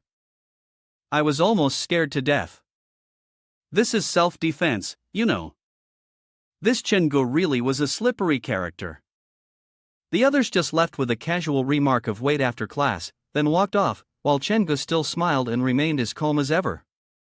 The difficulty of Chang Wen-woo's mission was indeed no small matter. It was an ordinary school, but every student was extraordinary. Baked Cake seemed to know that Chen-gu was the one covering for him. Therefore, he awkwardly stepped forward and said, thank you. Chen Gu smiled and replied, "What are you thanking me for? You stood up for me when they made things difficult for you, so of course I had to step in. This is something I should do. From now on, we're friends." Chen Gu then extended his hand and asked, "My name is Chen Gu, and you?" Baked Cake waved his hand, shaking his head as he said, "Li Bing. My name has the character Bing in it, and my face is round and chubby, so they all call me Baked Cake." Chen Gu looked at Li Bing in surprise. "What a coincidence, just arrived and met you. Li Bing must be one of the people he's been looking for." Chen Gu then asked Li Bing, "Can you tell me what happened to you?" The two quickly found a quiet spot to talk. Li Bing sat down and began to explain. "My situation isn't what they said. My parents love me very much, so I don't really pay attention to the things they say. I just wanted to endure it for a bit, because if I resisted, there was a chance it would turn out like Yin Fei." Chen Gu asked, "Who is Yin Fei?" Li Bing replied, "He was originally the student sitting in your seat. That day, they attacked Yin Fei, and when the teacher came, they said Yin Fei was the one who struck first. I know that wasn't true, he was the one being bullied. But Teacher Lu said that Yin Fei had to write a self-reflection alone. I really felt bad for Yin Fei, and then I saw him pull out a sharp pen from his pencil case and stab it toward the other person. Everyone worked together to subdue Yin Fei, and discovered that his hands were covered with scars from blades. I could feel just how desperate he must have been with this world." Chen Gu spoke quietly, "When an avalanche happens, no snowflake is innocent. Silence becomes the most terrifying habit. The first person to break through the door was due to school violence, and then inside, we kept searching for those children who were desperate. Those lonely souls are the ones who created this strange and terrifying school. The strength of the artist and Wenwu are both very strong, but neither of them became the ones to push open the door. This shows that while they received the recognition of the school's will, they did not fully meet the environment's demands." Chen Gu murmured, "If I were one of those children in despair, after pushing open the door, what would be the first thing I hope to see? Perhaps this is the real challenge. To have the schools will recognize you, you must stop all violence and make it cease to exist." Chen Gu snorted coldly, thinking to himself, "I will make this school change completely." Li Bing said, "Yin Fei is locked in the infirmary." Chen Gu immediately went there to take a look. As soon as he entered, Chen Gu smelled a foul odor coming from behind the curtain, but without hesitation, he lifted the curtain and stepped forward to call Yin Fei.